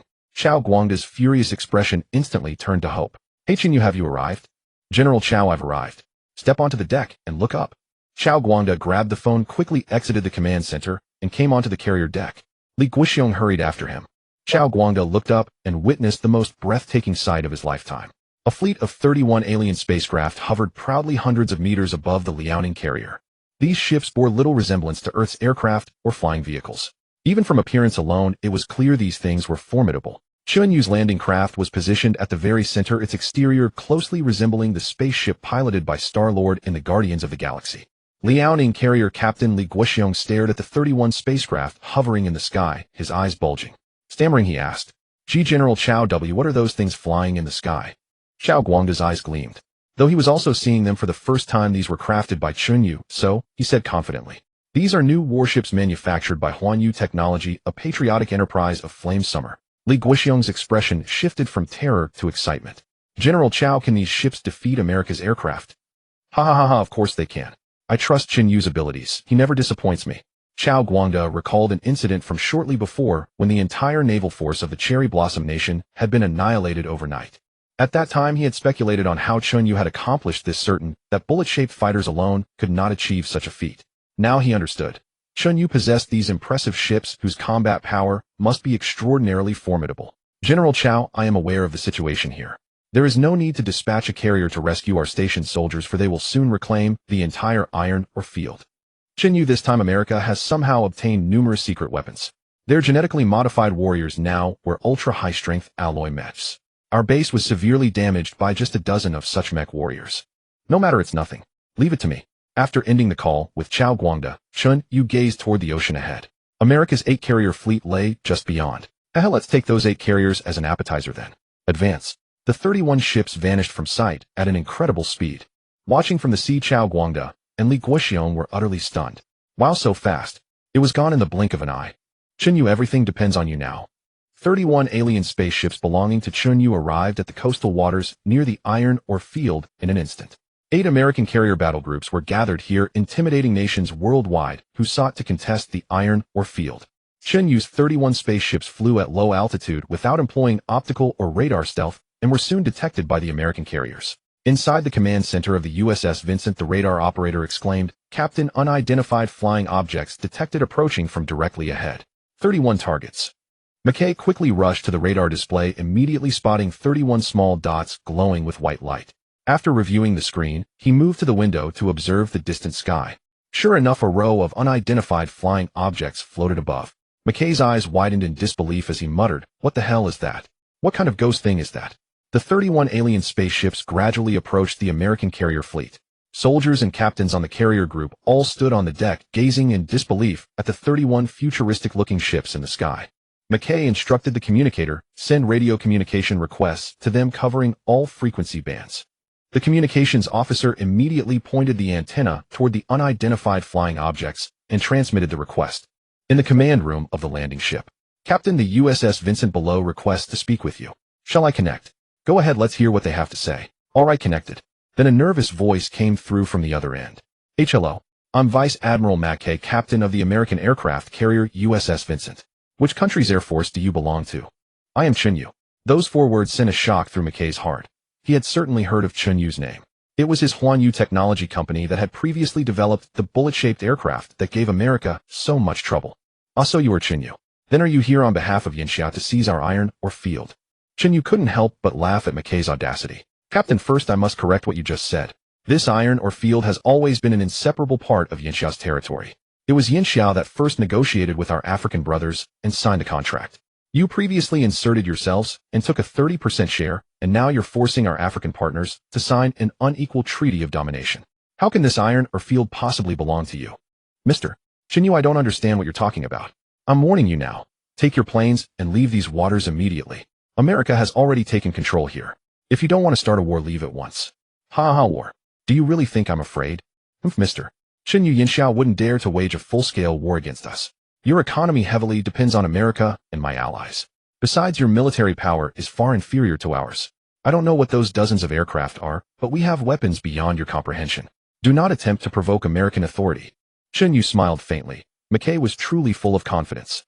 "Then there's nothing to discuss. However, I'll give you one final chance. Leave here on your own and return the iron ore field to Yinxia, and I'll spare your entire American Navy. Otherwise, what befell Sakura country will be your fate." McKay was stunned. They had long suspected that Yinxia was responsible for the overnight destruction of Sakura country's navy, but never knew how it was done. Now Chen Yu admitted it directly. "Mr. Chen, Sakura country is America's loyal ally. How can we stand by and watch you treat them this way?" "Captain, you said it yourself. Then we have no choice but to go to war." Chen Yu cut off the transmission. In the command center of the Vincent, McKay immediately issued orders. "Lock onto the targets in the sky immediately and shoot them down with missiles." "Yes, Captain." In an instant, the destroyers within the carrier battle group received the order. Missiles quickly locked onto Chen Yu's 31 alien spaceships in the sky. Captain, we've been targeted by missiles, but the warhead yield is insufficient to damage the spacecraft. Haha, this is why I stand here and let you shoot.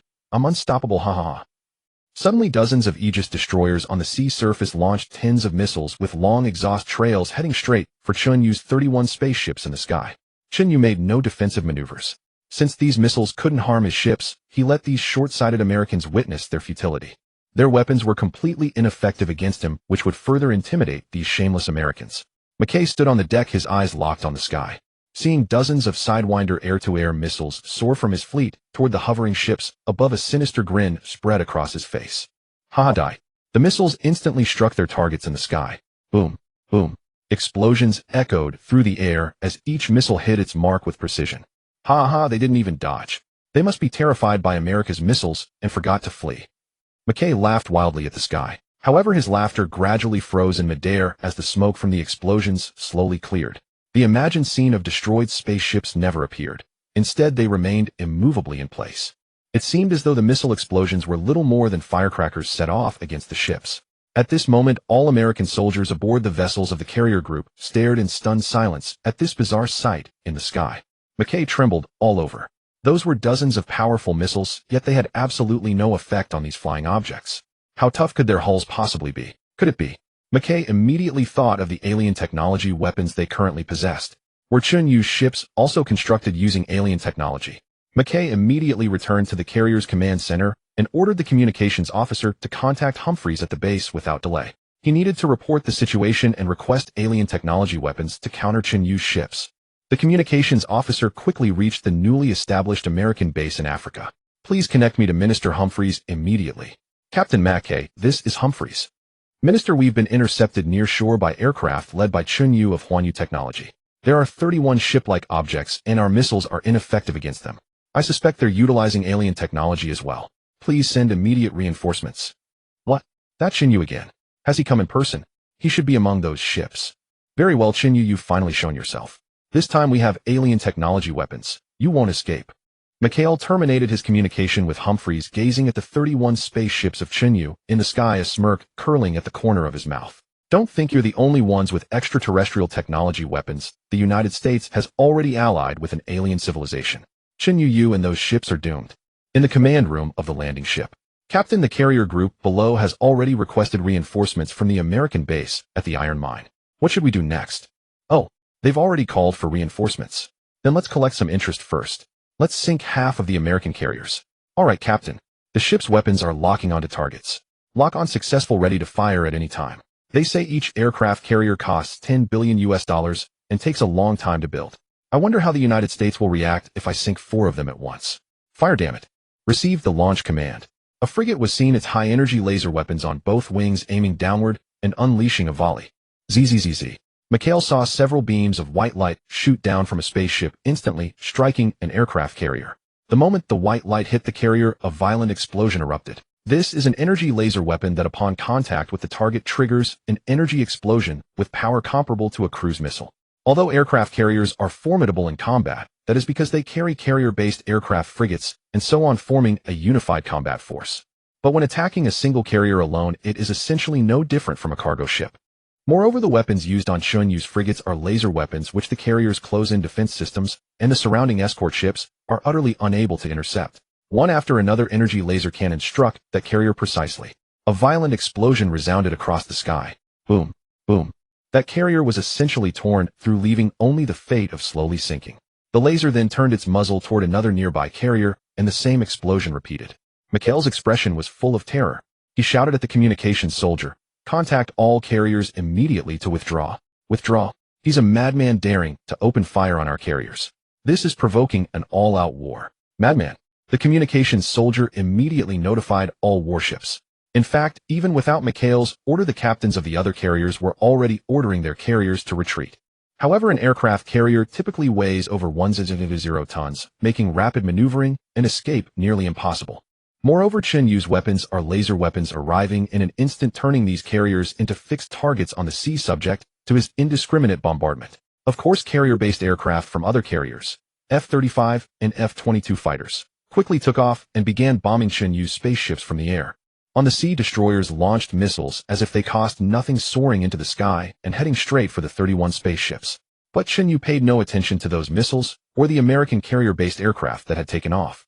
The warheads of those missiles were utterly insufficient to pose any threat to the spaceships. These were vessels built with extraterrestrial technology. Even the material of their hulls was centuries ahead of Earth's. Chen Yu's frigates continued to fire laser energy cannons at the American aircraft carriers on the sea. Another carrier was destroyed and slowly sank, and then the laser cannon aimed at another carrier that was trying to flee. Call it a quick escape. In Chen Yu's eyes, it was no different from a snail. Boom, boom. In less than 20 minutes, 4 carriers were destroyed. The earliest carriers that were sunk had already gone under, leaving behind a dense cluster of American naval soldiers floundering in the water. The American stealth fighters, F-22 and F-35, that had just taken off were precisely targeted and struck by the landing ship's laser cannons in the air, exploding into one firework after another in the sky. Dozens of fighters were instantly annihilated within seconds. The Vincent carrier had not yet been destroyed. Mikhail saw the whole sea in a tragic scene, and boundless fear rose in his heart. Seeing his own country's proud 5th-generation stealth fighters, F-35 and F-22, being precisely struck like chopping vegetables. What kind of targeting method is this? How powerful are these spaceships? Mikhail was trembling all over. This was too ruthless. He acted as soon as he said he would. The moment he acted, it was the most devastating blow, directly sinking 4 American carriers. Mikhail shouted at the communications soldier, "Quickly send a communication request to the spaceship in the sky. We can't watch Chen Yu continue to destroy our carriers."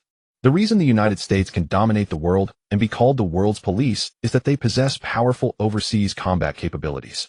Not only relying on military bases around the globe, but their greatest asset is actually these 11 carrier strike groups. If any country is foolish enough to provoke them, they can just send 2 carriers over and bring that country to its knees. A single carrier strike group equipped with carrier-based aircraft and missiles can destroy a medium-sized country. Therefore, aircraft carriers hold a very important position and role for the United States. Mikhail could not sit idly by while Chen Yu continued to destroy their carriers. The communications soldier quickly sent a communication request to Chen Yu's spaceship.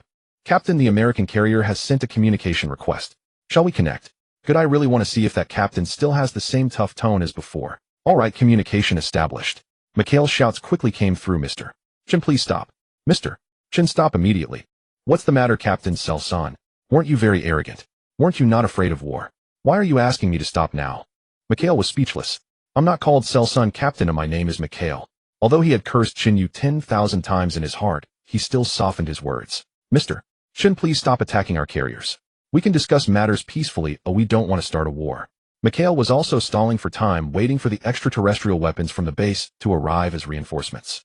"Captain, no son, I am here to reclaim our Yinxia's inseparable property. I'll give you one more chance. Leave this sea area immediately and withdraw all your troops." Mikhail cursed, inwardly wondering why Humphrey's reinforcements had not arrived yet.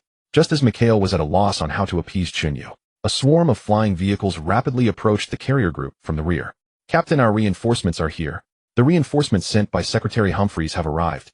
Mikhail looked back, and indeed it was their newly developed combat flying vehicles.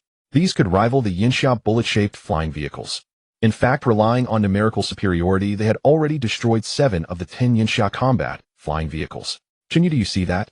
Our reinforcements have arrived. I can tell you unequivocally our new combat flying vehicles use extraterrestrial technology and are more advanced than yours." Chen Yu watched the American reinforcement aircraft, unable to suppress a smirk. He let out a derisive laugh, his tone mocking. "Oh, I didn't expect you to actually obtain those trash technologies, but in front of me, they are all useless waste." "Waste? Hey, after you witness their power, I wonder if you'll still be able to laugh." Chen Yu ended the communication with "Make higher. AI brain, dispatch a few frigates to eliminate these annoying flies." "Aye, Captain." Subsequently, 3 frigates broke formation from Chen Yu's fleet. They charged towards the dense swarm of American aircraft.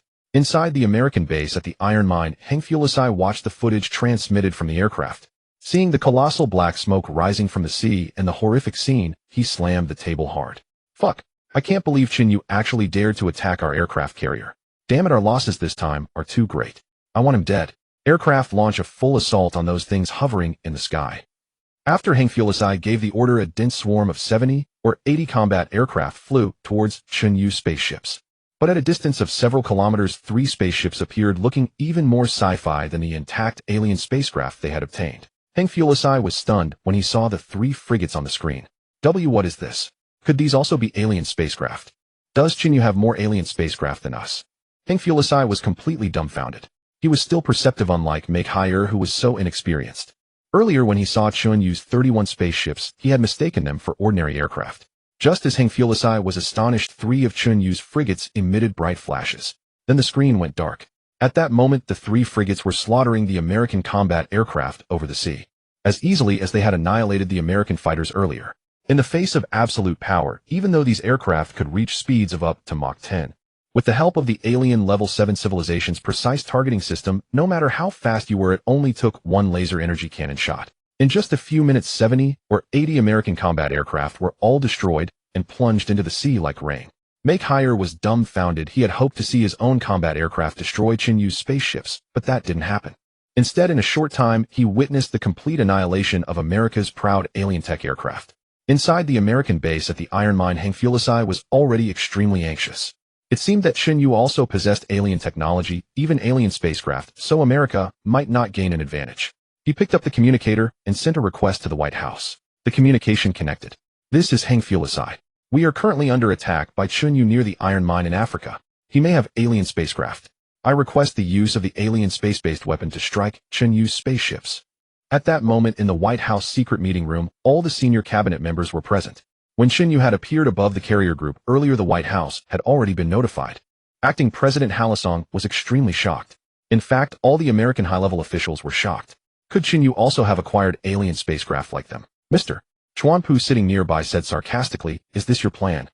As I said before, if we cannot completely defeat Yinxia, we may be dragged into a quagmire of war, even affecting our normal construction of shelter bases. Now it seems that Yinxia's Huanyu technology likely possesses alien technology far more advanced than ours. Mr. Chuanpu's words struck like a heavy hammer into the hearts of the American high-level officials present. Halisong stood up, his tone somewhat anxious. "Speak up. Should we continue to take action against Chen Yu?" Luo Jesse quickly responded. "Everyone listen to me. Alien spacecraft are extremely rare. A fully intact one like we discovered is basically impossible to find a second on Earth. If Chen Yu also discovered those spacecraft, why didn't our spacecraft's intelligence system detect them? Logically, they all come from the same planet. If Chen Yu found and repaired a spacecraft, our spacecraft's intelligence system should have been able to contact the other craft, even seize control. Therefore, it's obvious that Chen Yu's spaceships are all self-built based on alien technology. Their combat capability must be inferior to our genuine alien spacecraft." After Luo Jesse's judgment, many American high-level officials nodded in agreement. Halisong made the decision. "Heng Fulisai requests us to deploy the space-based weapon built with alien technology. I approve immediately. Regardless, sinking our 4 aircraft carriers has made it an irreconcilable conflict with America." Mr. Tang Nado Chuanpu shook his head as he watched. As the current biggest supporter of the next president, he still had to wait a while before taking office. So for now, he had no decision-making power. If he took office, he might immediately stop the war and instead resort to economic sanctions and other underhanded tactics against Yinxia. During his previous term, he had waged a trade war with Yinxia, causing Yinxia to suffer greatly in recent years. However, after the rise of Huanyu technology, Yinxia's economy and status gradually reached their peak. Mr. Chuanpu had long been displeased. He wanted to make Yinxia's economy regress again. After the White House issued the order, the American space-based weapon in orbit began to target the African waters. America's space-based weapon was in orbit directly above the Earth's equator. The Iron Mine's location was also not far from the equator. America had 3 space-based weapon launch platforms on the equator. The nearest one was just above Africa, capable of delivering a precise strike on Chen Yu spaceships. This space-based weapon was different from the physical attacks that Earth scientists had imagined. This space-based weapon had a nuclear fusion reactor, a conventional weapon of a Level 2 civilization. It utilized controlled nuclear energy through a series of conversions to produce a high-energy quantum laser cannon. The laser beam had a diameter of 1 meter. The reason why those 100,000-ton cargo ships of Yinxia had been sunk inexplicably and no one could find the culprit was the work of America's space-based weapon hidden in outer space. A target hit by the laser would be instantly heated to thousands of degrees Celsius. The surface of the sun is only 6,000 degrees, so no matter how hard a material on Earth, it would be instantly melted or even vaporized. At sea, the frigates that had just eliminated dozens of American combat aircraft returned to the formation. In the command room of the landing ship, the AI brain alerted Chen Yu, "Captain, we have detected a locking signal from outer space. Should we activate stealth mode?" "Yo-ho, does America have weapons deployed in outer space as well?" "According to my interception of their communication system, I've discovered that this is a technology the United States obtained from alien technology. It is a space-based weapon that primarily relies on emitting high-energy quantum beams capable of instantly generating 6,000 degrees Celsius. Although our spaceship's hull can withstand such high temperatures for a short time to avoid unnecessary damage, I suggest activating stealth mode, so they won't be able to lock onto us. Who would have thought? The United States has actually developed such a terrifying weapon over these years. In fact, what Chen Yu failed to guess was that although the United States had researched these weapons for decades, it was only recently after obtaining the underlying logic and calculation formulas of alien technology that they were able to manufacture them. For example, the controlled nuclear fusion technology in the space-based weapon can be used both for powering underground bases and as the energy source for this superweapon. This technology was once a breakthrough dreamed of by scientists worldwide capable of revolutionizing Earth's energy. If the solar crisis arrives with controlled nuclear fusion technology, even if people live 300 meters underground, they can simulate the former ecological environment of Earth.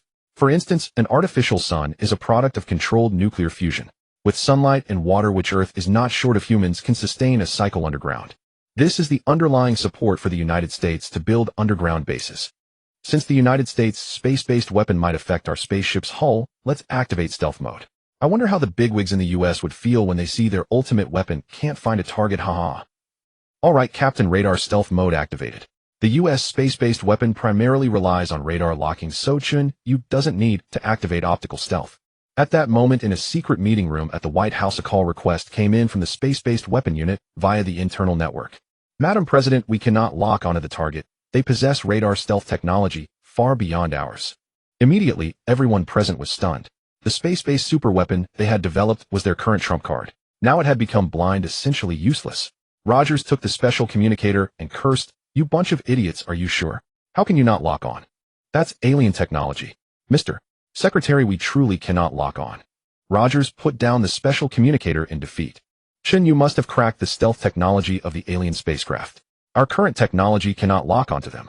It seems we have no choice but to deploy our ultimate trump card. Everyone gasped in unison. What kind of technology had Chen Yu mastered? Now they were forced to use the US's greatest trump card. Their trump card was, of course, the real alien spacecraft that had already been repaired.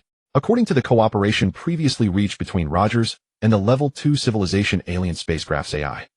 The intelligence system provided the United States with the underlying logic and scientific formulas for developing alien weapons, helping the U.S. dominate the world. The U.S. agreed to provide the spacecraft with raw materials for its energy reactor and to repair it. Now that the U.S. had encountered such a freak as Chen Yu, dominating the world was nearly impossible. Rogers had no choice but to seek help from the Level 2 civilization spacecraft. He took out an alien communicator from his pocket, which could communicate with the spacecraft. Rogers pressed the call request and instantly established a communication link with the Level 2 civilization spacecraft. Mr. Rogers, how is your plan to dominate the world progressing? Our intelligence system, we have encountered a powerful enemy. They possess technology from your spacecraft even more advanced than what you gave us. Currently, we have no way to counter them. Impossible. Given your current level of research and development, it would take at least 100 years to crack the technology from our wrecked spacecraft. But Chen Yu's Huanyu technology has indeed achieved it. Wait a moment, let me look up this Chen Yu of Huanyu technology. Inside Chen Yu's landing craft. Captain, I just detected that the intelligence system from the Level 2 civilization spacecraft has once again infiltrated Earth's network. It is investigating you. Oh, interesting. A mere Level 2 civilization. I'd love to see what that spacecraft looks like and whether it's as beautiful as my landing craft. Back in the White House secret meeting room, a voice sounded from the alien communicator in Rogers' hand. I have just checked the information on Huanyu technology. The products they manufacture are merely at the early Level 2 civilization stage. The underlying logic and formulas I gave you can produce mid-Level 2 civilization weapons. Why can't you defeat them? Rogers and the U.S. high-ranking officials were all silent. Enough, you are too incompetent. I will take matters into my own hands. Once I annihilate Huanyu technology of Yinxia, you should quickly dominate Earth. The purpose of the Level 2 civilization intelligence system was to dominate Earth with the help of the United States before the Mother Fleet arrived. By then it would reduce a lot of work for the Mother Fleet. Rogers and many U.S. high-ranking officials were overjoyed. Indeed, the aliens were on their side, the Supreme United States. Ah, thank you so much, intelligence system. We await your triumphant return. Then the communicator fell silent.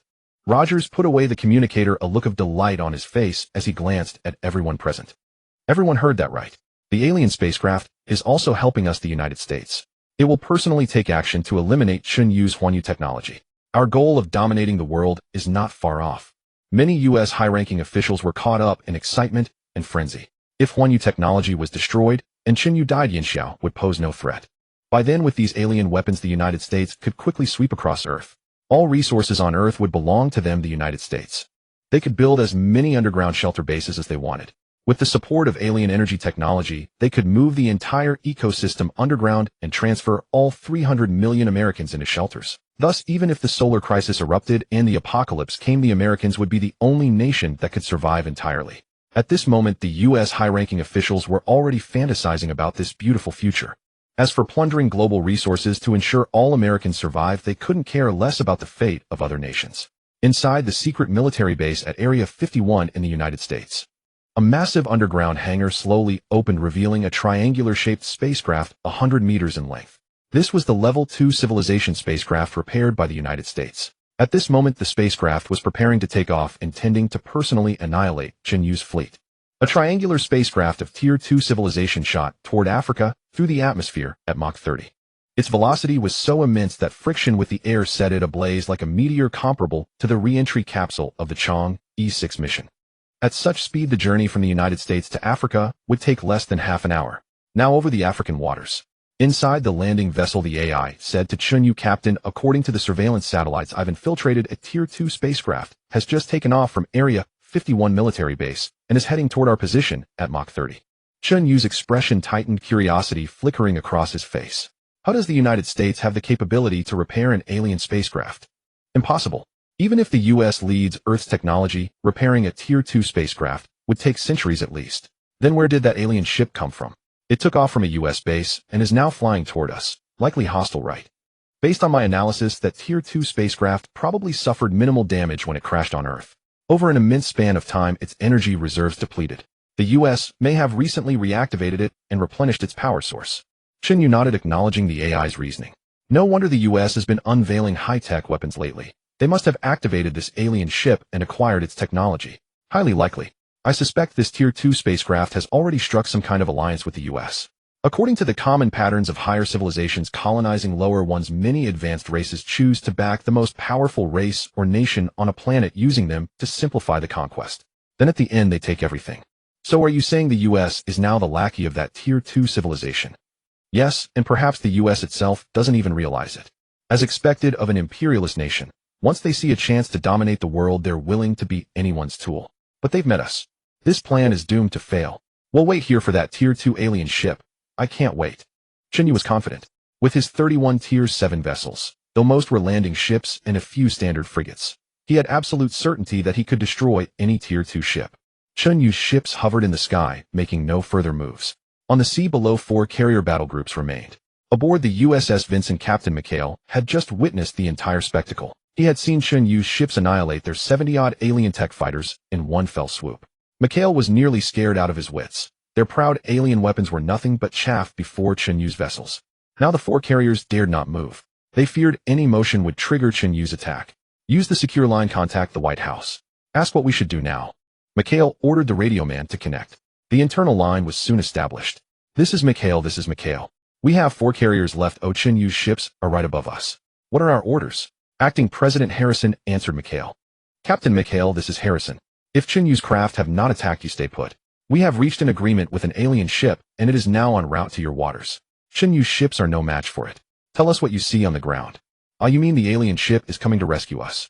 You can think of it that way. That's fantastic. The United States truly is the representative of Earth. Even aliens choose to cooperate with us. Mikhail was instantly filled with pride. Look, even extraterrestrials only seek partnership with Americans. About 20 minutes later. Captain, that ship is here. Prepare for battle. Chen Yu's 31 ships rapidly adjusted into combat formation, turning in unison to face the direction from which the Tier 2 ship was coming. On the sea, Mikhail ordered a high-definition live camera set up. He wanted to broadcast in real time how the alien ship would crush Chen Yu's 30-plus vessels for the White House High Command to witness. Mikhail saw Chen Yu's 31 ships pivot in the air and shouted to the cameraman, "They're moving. Is the camera on?" "Sir, I'm a professional. Trust me, I've got a clear shot." "Good, this will be a glorious moment." Mikhail was thrilled. This was an alien ship coming to rescue the U.S. Navy. Chen Yu stood in the command room gazing at the distant sky. Suddenly, a bright point appeared there, probably the glow of friction from extreme speed. "Oh, finally here. To fly from the U.S. mainland to here so fast its speed is comparable to my landing ships." Captain, I measured its velocity at about Mach 30, just average. Compared to your kind, it is indeed average. I wonder what weapons it carries. I can roughly analyze the onboard weapons of such a Tier 2 civilization. If this is an attack craft, it may have high-energy laser cannons similar in power to our frigate's laser weapons. Against our ships when shields are down, it would cause some trouble. But if it's merely a scout, it would be armed only with standard laser cannons, which would have no effect on us. We could destroy it with ease. Chen Yu recalled the 2 quantum communications the AI had detected earlier and asked, AI, can you hack into that Tier 2 ship's intelligence system? I want to know where its quantum signals were sent, whether it truly contacted its homeworld. That's somewhat challenging. I need to crack its encryption code. Although it's only a Tier 2 vessel, encryption systems in the universe are the most complex codes. I'll need time, and the ship might physically isolate all signal reception when it attacks us. But I have a way to infiltrate its system. Oh, tell me more. Simply destroy it directly. As long as we don't damage its central intelligent control unit, we can take it back and slowly decrypt it. So taking this ship without damage is impossible. Soon the Tier 2 craft in the distance began to decelerate. Chen Yu watched the approaching black dot with excitement. He was about to see the true form of a Tier 2 alien ship. He was thrilled. Chen Yu stared at the level 2 civilization spaceship gradually approaching in the distance. His AI brain had simulated the identification signals of his 31 spaceships into ordinary radar signals that only Earth aircraft could emit. Under the probe radar of the level 2 civilization spaceship, it appeared as though 31 ordinary Earth aircraft were simply hovering in the sky. When the ship was still over 10 kilometers away from Chen Yu's vessels, a beam of light shot toward them. The protective shield on Chen Yu's landing craft automatically activated. The beam struck what appeared to be a transparent glass dome, rippling across its surface like water. Captain, the enemy has just launched an attack. Based on analysis, they fired a standard laser. We can basically confirm this is merely a level 2 civilization scout vessel with limited combat capability. Damn, this is pathetic. I was hoping it would put up more of a fight, but it can't even breach my shields. Moments later, dozens more laser beams surged toward Chen Yu's fleet of 31 ships. This time, Chen Yu's destroyers didn't even deploy their shields. These conventional laser cannons might prove devastating against Earth's aircraft. But against Chen Yu's ships, the attacks were as ineffective as a gentle tickle. Laser cannons struck his vessels, triggering fierce energy explosions in the surrounding space. On the ocean's surface, Mikhail watched the sky, the brilliance from the massive explosions blinding him. Yet his expression radiated excitement. He believed those were Chen Yu's ships being destroyed. It must have been the alien ship that struck Chen Yu's aircraft. Ha ha ha, excellent. Our alien vessel is far superior. Chen Yu is definitely doomed this time. The cameraman covering the broadcast kept his lens fixed on the sky, streaming the footage of the alien ship's attack on Chen Yu's fleet directly to the White House in real time. Inside the White House conference room, American officials watched the explosion scenes unfolding on the massive screen. It worked. Chen Yu's ships have been hit. Incredible. That alien vessel lives up to its reputation. The moment it appeared, it attacked. Those lasers were so fast they completely engulfed Chen Yu's entire fleet. Heaven blesses America. Chen Yu is finally dead. The American officials couldn't contain their excitement and erupted into cheers. Rogers also watched the violent explosions in the sky with a sense of relief. It finally worked. That alien spaceship is terrifying, but thankfully it's on our side. Rogers sighed softly. But just as the American officials were celebrating, the explosions in the sky gradually subsided, and suddenly one official pointed at the large screen and gasped in shock. Look, what are those? The American officials, still congratulating each other, turned to stare at the big screen amid their gasps. Then everyone froze in shock. Even the camera capturing the scene shuddered slightly, as if the cameraman himself couldn't believe what he was witnessing. This is impossible. How are those things still there? Weren't they destroyed? What the fuck? The conference room that had just been filled with celebration was now filled with wails of despair. Rogers was dumbfounded. What on earth is happening? Did the lasers not hit them? Impossible. An alien spacecraft of that magnitude is incredibly powerful. A single laser cannon blast could destroy half a mountain. Meanwhile, on the sea surface, Chen Yu quietly observed the alien ship suspended opposite him. Mikhail on the ocean surface gazed upward at the sky, with his mouth agape wide enough to fit 2 duck eggs. Who the fuck can tell me what just happened? Why is Chen Yu's aircraft still hovering there despite those massive explosions? Shouldn't they have exploded and crashed? What's going on? Mikhail stammered involuntarily.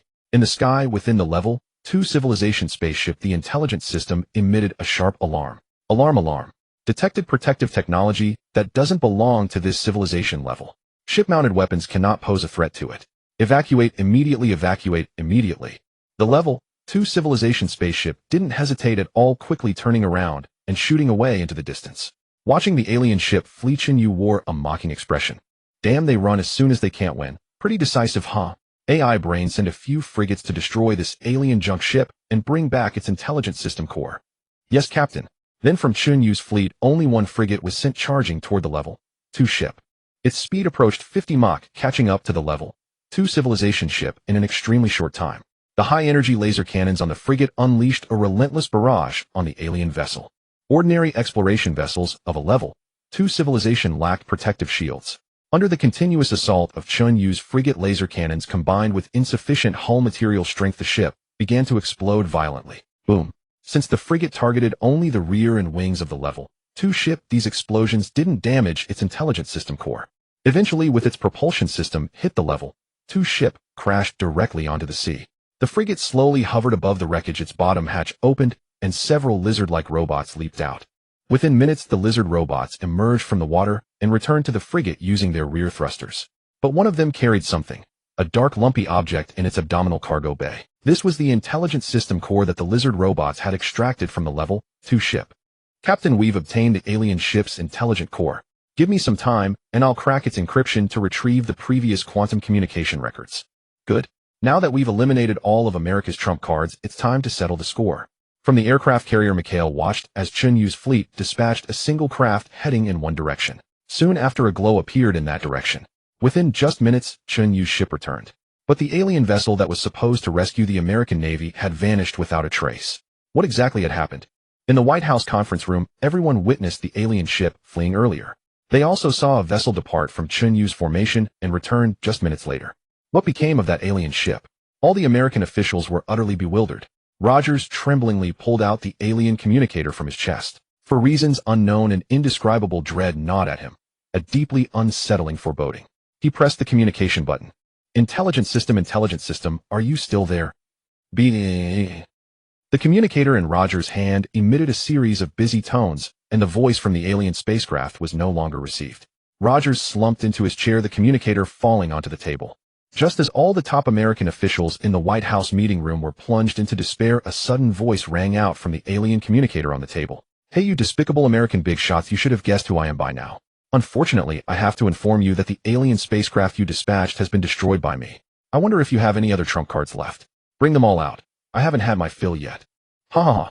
Chen Yu severed the communication after uttering these words. Moments earlier, Rogers had pressed the alien communication device, attempting to contact the Tier 2 civilization spacecraft.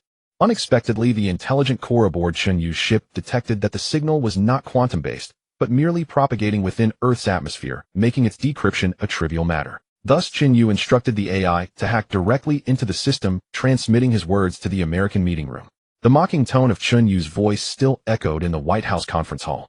These American high-ranking officials were all ashen-faced. What trump cards did they have left now? The alien spacecraft, their greatest ace, had been effortlessly neutralized by Chen Yu. What kind of formidable weaponry did Chen Yu possess? Could his aircraft be even more powerful than the alien spacecraft? How is that possible? Acting President Harrison stood up, his voice trembling slightly as he spoke. What do we do now? Chen Yu seems to possess a weapon of mass destruction surpassing the alien spacecraft's combat capabilities. We are utterly powerless. Everyone remained silent. How could they possibly know what to do? At that moment, Mr. Trump, sitting in the corner, rose and said, "The facts are plain to see. All this trouble was caused by you warmongers. Before, we could still build underground shelters at a normal pace, albeit slowly. Now Yinxia and Huanyu technology will surely seize the vast majority of global resources. Our future-based construction plans will become even more difficult. What we must do now is to withdraw from Africa as quickly as possible and pull all our forces back to the American mainland. Yinxia is a nation that does not like to invade other countries. As long as we don't provoke them, they shouldn't do anything to us." Trump's thoughts were far too optimistic.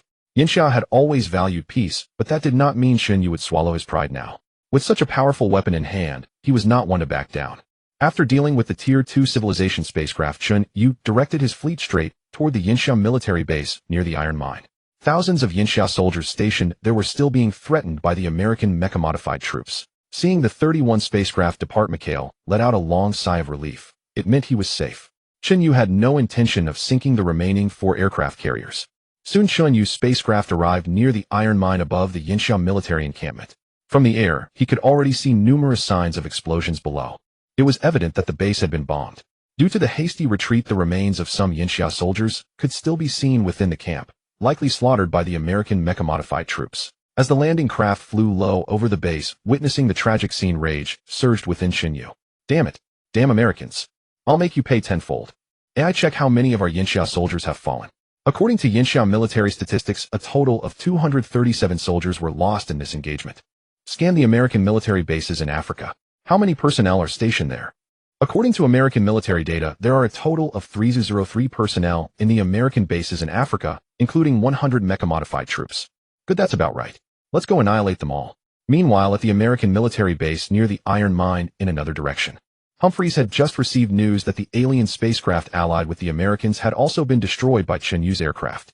The United States had now lost all its trump cards. The White House ordered an immediate evacuation of all personnel from the American military base at the Iron Mine. Upon receiving this news, fear gripped Humphreys. Just how powerful was Chen Yu? He had managed to reduce the world's strongest nation to this state. The entire American military base began an orderly evacuation, effectively ceding the Iron Mine. They had no choice. Chen Yu's weapons were far too formidable. Just as the American base was evacuating, 31 futuristic-looking spacecraft appeared in the sky. They flew at ultra-low altitude directly over the American base. The evacuating American soldiers all looked up to see the 31 ships in the sky. What? What is that? Damn it. I'll shoot them down. Some defiant American soldiers raised their Gatling guns and opened fire at the sky.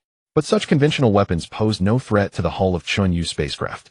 Suddenly, a loudspeaker beneath the landing craft in midair blared Chen Yu's voice, immense in volume.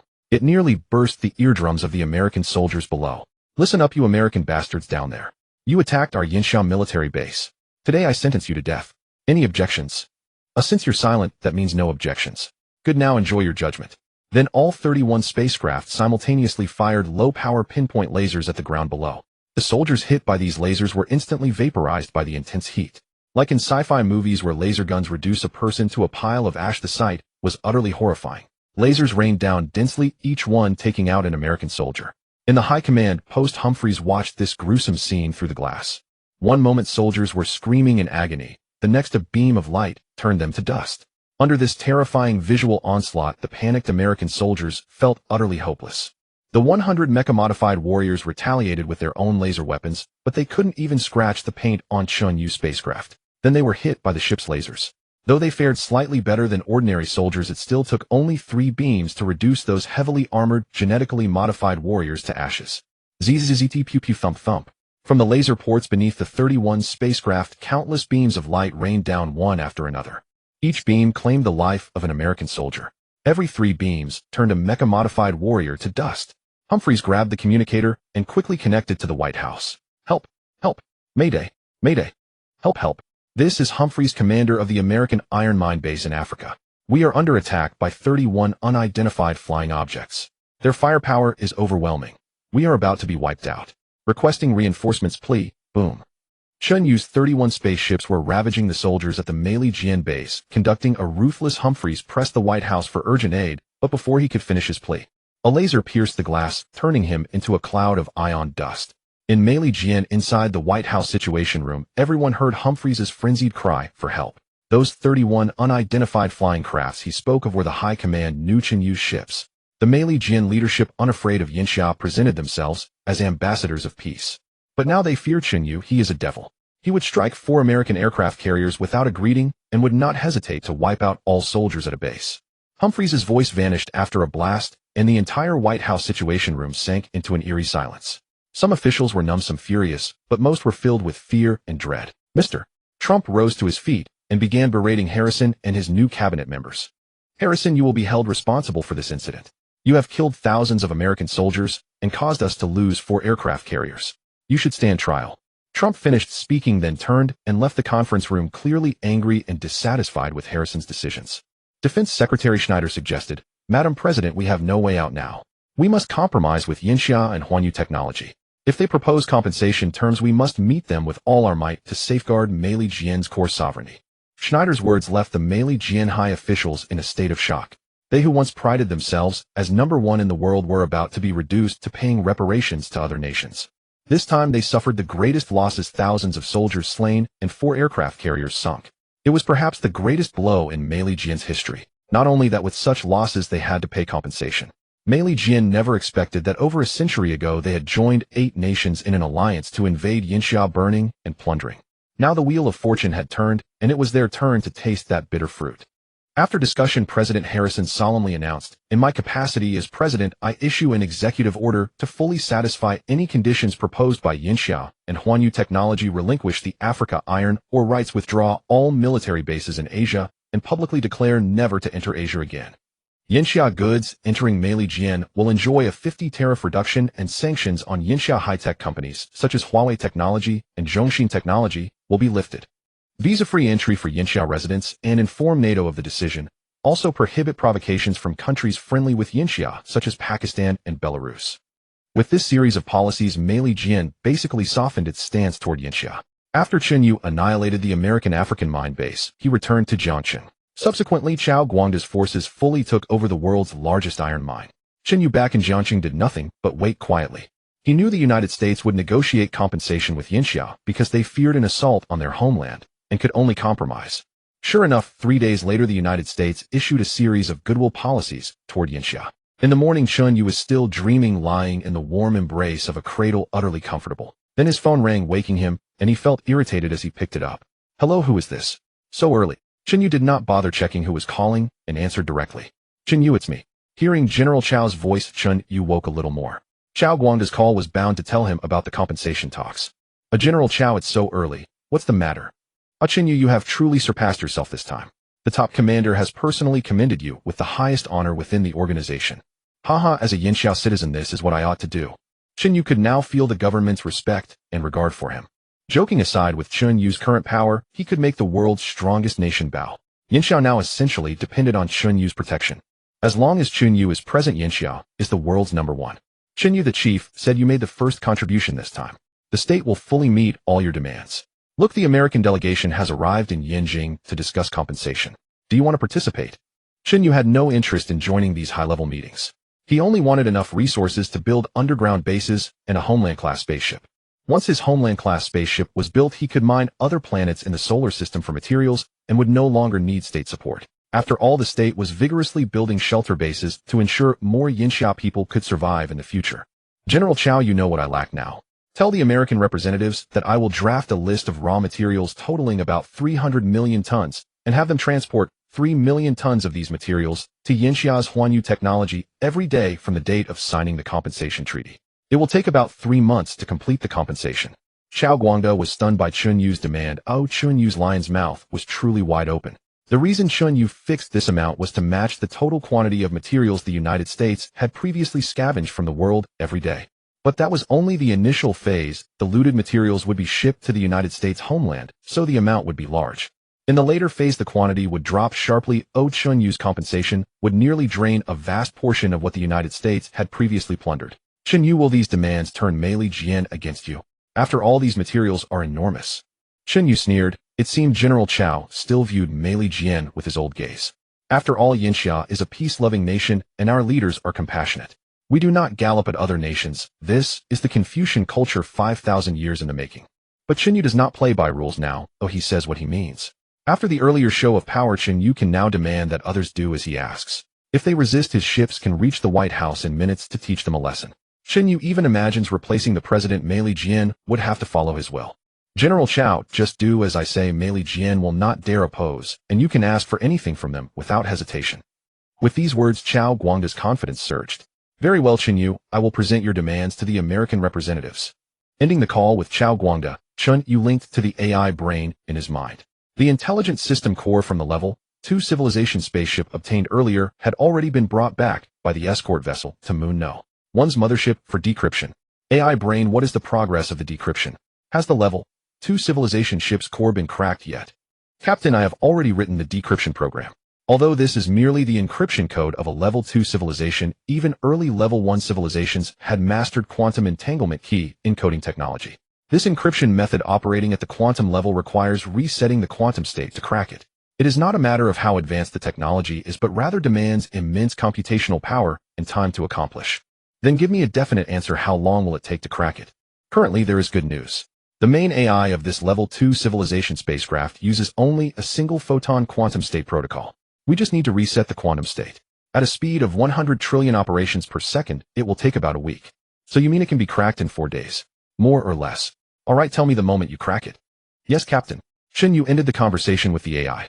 He was now eager to know whether the Level 2 civilization spacecraft had actually sent Earth's information to its home planet. If it was true, then, according to the AI, those alien technological civilizations would reach Earth in as little as 10 months. And if this time those Level 2 civilization planets had dispatched a fleet composed entirely of attack ships, they might be equipped with high-energy laser weapons capable of threatening his own frigate. Although Chen Yu's mothership now, one was merely a Level 7 civilization exploration vessel. Yet Chen Yu still believed that even an exploration ship could annihilate these Level 2 attack fleets. However, he now valued stability above all. Once the content of the quantum signal was confirmed, if the Level 2 fleet was indeed coming, he would use these 10 months to build his own Earth interstellar fleet, not only to deal with the alien invasion but also to venture beyond the solar system into the deeper cosmic void. If he could find a planet with an environment similar to Earth, he might even consider migrating a portion of humanity there. Chen Yu was not yet aware that if he could elevate Earth's civilization level, after attaining the ability for light-year interstellar exploration and joining the Galactic Federation, as long as he had galactic credits, he could even purchase a planet with conditions similar to Earth. 2 days later, Myligian indeed signed a compensation treaty and withdrew all its military bases from Asia. The treaty was named the Asia-Myligian Treaty. Myligian completely yielded to Yinxia. The compensation materials converted into monetary value amounted to nearly a year's GDP of Myligian. However, Yinxia granted Myligian a grace period for repayment. However, the materials from Huanyu Technology had to be shipped to Yinxia at a rate of 3 million tons per day from the date of signing. The signing of this treaty greatly uplifted the spirits of Yinxia's people. Over 100 years ago, Myligian, along with the 8-Nation Alliance, invaded our Yinxia. They committed arson, murder, and looting, and even forced the then feudal dynasty of Yinxia to sign the Treaty of Xinqiu, a humiliation that forfeited sovereignty and national dignity. But now, over a century later, the situation had reversed, and Myligian deeply understood what it meant to reap what one sows. This fully confirmed the words of a great leader of the past: only with formidable strength can a nation have a voice and earn the respect of other countries. It also required the power to dominate the world in order to make the world more peaceful. After signing the unequal treaty, Myligian could only slink away, not daring to violate its terms. But just as Myligian was withdrawing all its military bases from Asia, 2 Asian countries jumped out kneeling and wailing. These 2 countries could only be Bangzigua and Inghuagua. They both regarded Myligian as their father and had no sovereignty of their own. The people of Bangzigua took to the streets crying out for the Myligian soldiers not to leave, claiming that their women were tender and could provide services to the soldiers free of charge. The people of Inghuagua were even more perverse, with their prime minister himself kneeling in public to beg the Myligian soldiers to stay. The citizens took to the streets crying that without the protection of the Myligian soldiers, they would be annexed by Yinxia. Yinxia's officials quickly issued a denial stating that Yinxia was a peace-loving nation and had no interest in the lands of Bangzigua and Inghuagua. At home, Chen Yu lay on Xiao Jiazi's soft body, comfortably watching these international news, laughing uproariously. His face would occasionally have intimate contact with Xiao Jiazi's ample bosom. Ha, these Bangzi and Gizi are really hilarious. Ha. Just as Chen Yu was enjoying his comfort in the arms of beauty, the doorbell rang. Xiao Jiazi got up and walked light-footedly to open the door. Seeing that it was Xiao Jiazi who answered, Su Ro felt a twinge of envy and a hint of bitterness in her heart. She thought that Chen Yu and Xiao Jiazi, living together day and night, must have developed feelings for each other. She probably had no chance, but she had come today for other matters. Su Ro walked into the villa from the entrance, a worried expression on her face. Entering the living room, Chen Yu noticed her unusual expression and asked with concern, Xiao Ro, what's wrong? You look so aggrieved. Su Ro sat on the sofa. Chen Yu plopped down beside her, sitting very close. Spending every day with a robot, he could only satisfy his mouth. Seeing Su Ro, he longed to taste real flesh. Actually, I didn't come for anything important. It's just that our company has run into some trouble recently. Su Ro originally didn't want to bother Chen Yu with such a trivial matter. She wanted to handle it herself. But now the situation was increasingly deviating from her expectations. Oh, what trouble? Our Huanyu Technologies products are in high demand worldwide. How could there be trouble? Su Ro furrowed her beautiful brows and said helplessly, several major domestic new energy vehicle manufacturers have reportedly formed an anti-Huanyu alliance in secret. Chen Yu was curious. Anti-Huanyu alliance. And then, we don't have solid evidence, but it's news revealed by some small websites. At first I didn't pay attention because our Huanyu motors has such amazing range and sales have been booming. But ever since this so-called anti-Huanyu alliance was formed, negative news about our cars has been appearing frequently online, like a sharp increase in accident fatality rates, cases of spontaneous combustion, and even explosions, and some design flaws. After hearing what Su Ro said, Chen Yu narrowed his eyes. It seemed that someone was indeed targeting his company from behind, Huan Yu Motor's safety performance was actually quite good in crash tests. It could at least rank among the top of all new energy vehicles. As for spontaneous combustion, that was even more absurd. Huan Yu Technologies' deuterium-ion battery required very stringent conditions to ignite or explode. Ordinary impacts, punctures, or compression could not cause the deuterium-ion battery to catch fire. Unless someone had tampered with the battery, it would not explode or combust. Xiaoro, how long has this been going on? Su Ro said with a hint of embarrassment. Those negative comments have been appearing for a while now. Why didn't you tell me sooner that the company was facing this kind of problem? I initially wanted to sue the rumor mongers through legal means and contacted major media outlets to delete the posts. But later the negative information grew, and at some auto shows customers even held up banners to protest, severely damaging our Huan Yu automobile's reputation. Chen Yu patted Su Ro on the back, then took her delicate hand in his to comfort her. Xiaoro, don't worry. I think we're definitely being targeted. In the domestic auto industry, major car companies have always been locked in a covert struggle slandering one another. This is the low-class nature of many merchants in Yinxia. They sometimes fail to unite against foreign enterprises, but instead attack their fellow domestic companies. Such merchants are truly despicable. Then what should we do? We have no evidence. Leave this to me. I'll handle it properly. Chen Yu, I'm sorry. It's all because of my poor management that the company's reputation has been damaged. Chen Yu pulled Su Ro into his embrace, and she nestled against him seeking comfort. There, it's all right. This is just a small matter. I'll take care of it for you. Boo-hoo. Thank you, Chen Yu. Xiao Jiazi stood by, her face a mixture of disdain and sourness as she watched this pair of lovers. Xiaoro, how about you stay here tonight? Don't leave. Su Ro's face instantly flushed. She was a little nervous. Was Chen Yu hinting at something? Chen Yu, this might not be appropriate. Xiao Jiazi will misunderstand. As she spoke, as if recalling something, she broke free from Chen Yu's embrace and kept a distance of about 10 centimeters from him. Chen Yu was speechless. Su Ro had clearly misunderstood his relationship with Xiao Jiazi. Xiaoro, it's not what you think between me and Xiao Jiazi. She's just a tool person. Su Ro frowned. Tool person? Did that mean Xiao Jiazi was merely an outlet for Chen Yu's desires? She never expected Chen Yu to be this kind of person. With his immense wealth, he would naturally have these peculiar fetishes. Su Ro lamented that Xiao Jiazi, who had spent day and night with Chen Yu, was only in this role. And just now Chen Yu had wanted her to stay too. Was he planning to turn her into another Xiao Jiazi? Su Ro's heart ached. She didn't want to think of Chen Yu in that way. But recalling how Xiao Jiazi addressed him as master, that sounded so improper. It must be Chen Yu's peculiar fetish. Chen Yu, you are indeed very successful, able to have countless women. But this. I really can't accept it. I'm leaving now. If anything happens with the company, contact me again. Su Ro covered her mouth and ran out the door. Chen Yu watched this scene. It felt strangely familiar. It seemed that before, when he and Su Ro were about to break through that barrier, Xiao Jiazi had also gotten in the way. And then Su Ro had run off. Chen Yu looked at Xiao Jiazi, who appeared innocent and wronged. If you've ruined my plans again, come here, let me teach you a lesson. Xiao Jiazi said plaintively. Master, I just stood here this time and did nothing. But if Master wants to punish me, I won't resist. Damn it, this time I'm really going to punish you. I'll spank your bottom until it's red. Then from the villa came the sound of slaps and a young girl's coy pleas for mercy. Ouch, Master, stop. Xiao Jiazi knows she's wrong. After a while, Chen Yu lay back on the sofa. He fantasized about when he could truly be with a beauty like Su Ro or Xia Yueshu. After a while, he recalled what Su Ro had said today about the alliance slandering Huan Yu Automobile. Since they dare to target my company, they should be prepared to be wiped out in one fell swoop. Chen Yu didn't take these companies seriously. With his current resources, he had many ways to deal with that so-called alliance. Just as Chen Yu was about to instruct the AI to investigate the slander alliance, the AI's voice rang in his mind first. Captain, the intelligent mainframe of the Level 2 civilization Spaceship has been successfully decrypted. Chen Yu was instantly thrilled, pushing the matter of investigating the slander alliance to the back of his mind. Really? Quickly tell me the content of the 2 previous quantum communications. Captain, I have retrieved and examined those 2 communications from the mainframe's internal records. I have a regrettable result to tell you. Chen Yu's heart skipped a beat. AI, tell me quickly, have we been discovered? You're right. From the retrieved communications, I saw that the Level 2 civilization Spaceship has sent out comprehensive information about Earth, including its population, planetary size and composition, mineral types, stellar system stability, and its location in the Milky Way galaxy.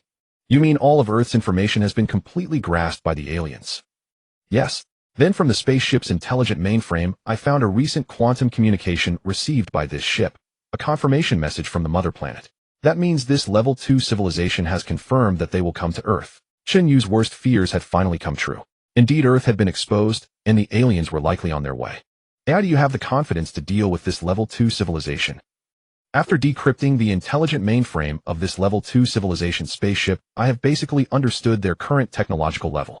They are a mid to late Level 2 civilization capable of converting high-energy quanta from stellar energy for attacks. If they dispatch a Level 2 civilization Star Destroyer capable of planet-level destruction, it might pose a threat to our current Guardian frigate.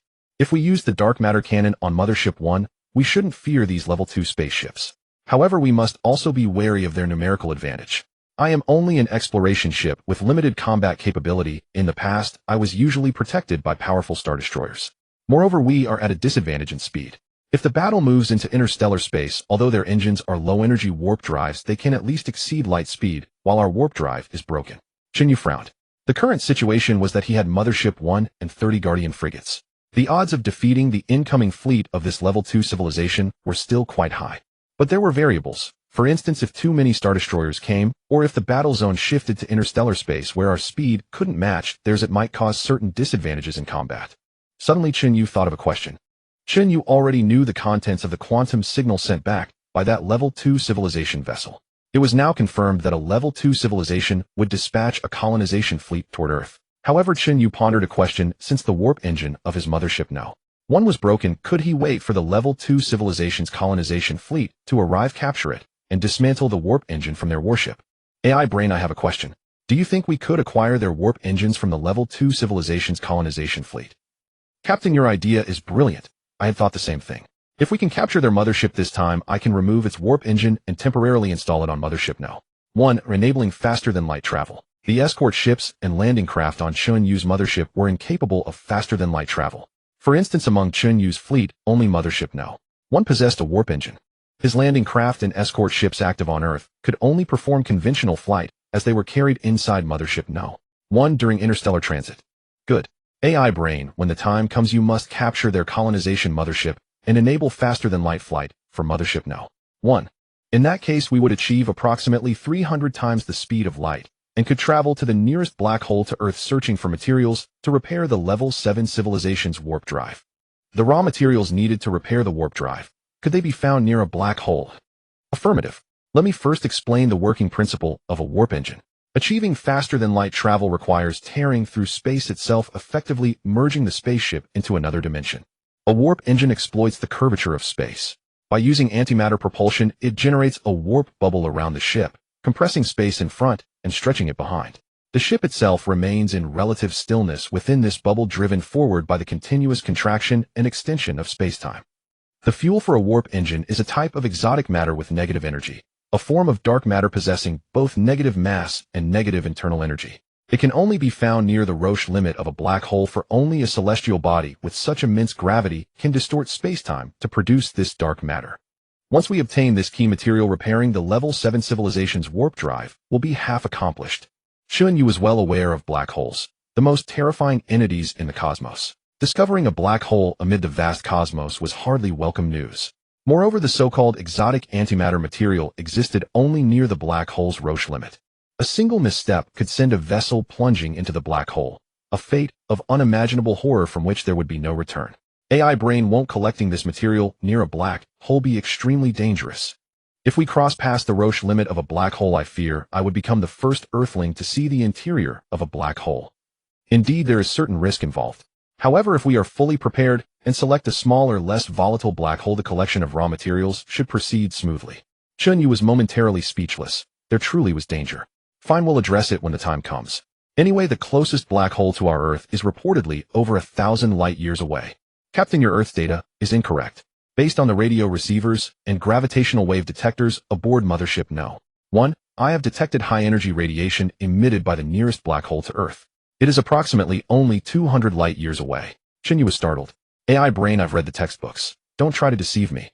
Our Earth scientists, after years of observation, concluded that the nearest black hole is Gaia BH1, over 1,500 light-years away. Why are you suddenly claiming there's one just 200 light-years distant? Your Earth's observational technology hardly compares to the gravitational wave detector aboard Mothership No. 1. Nevertheless, this black hole 200 light-years away is a relatively small one with a mass of only 120 times that of the Sun.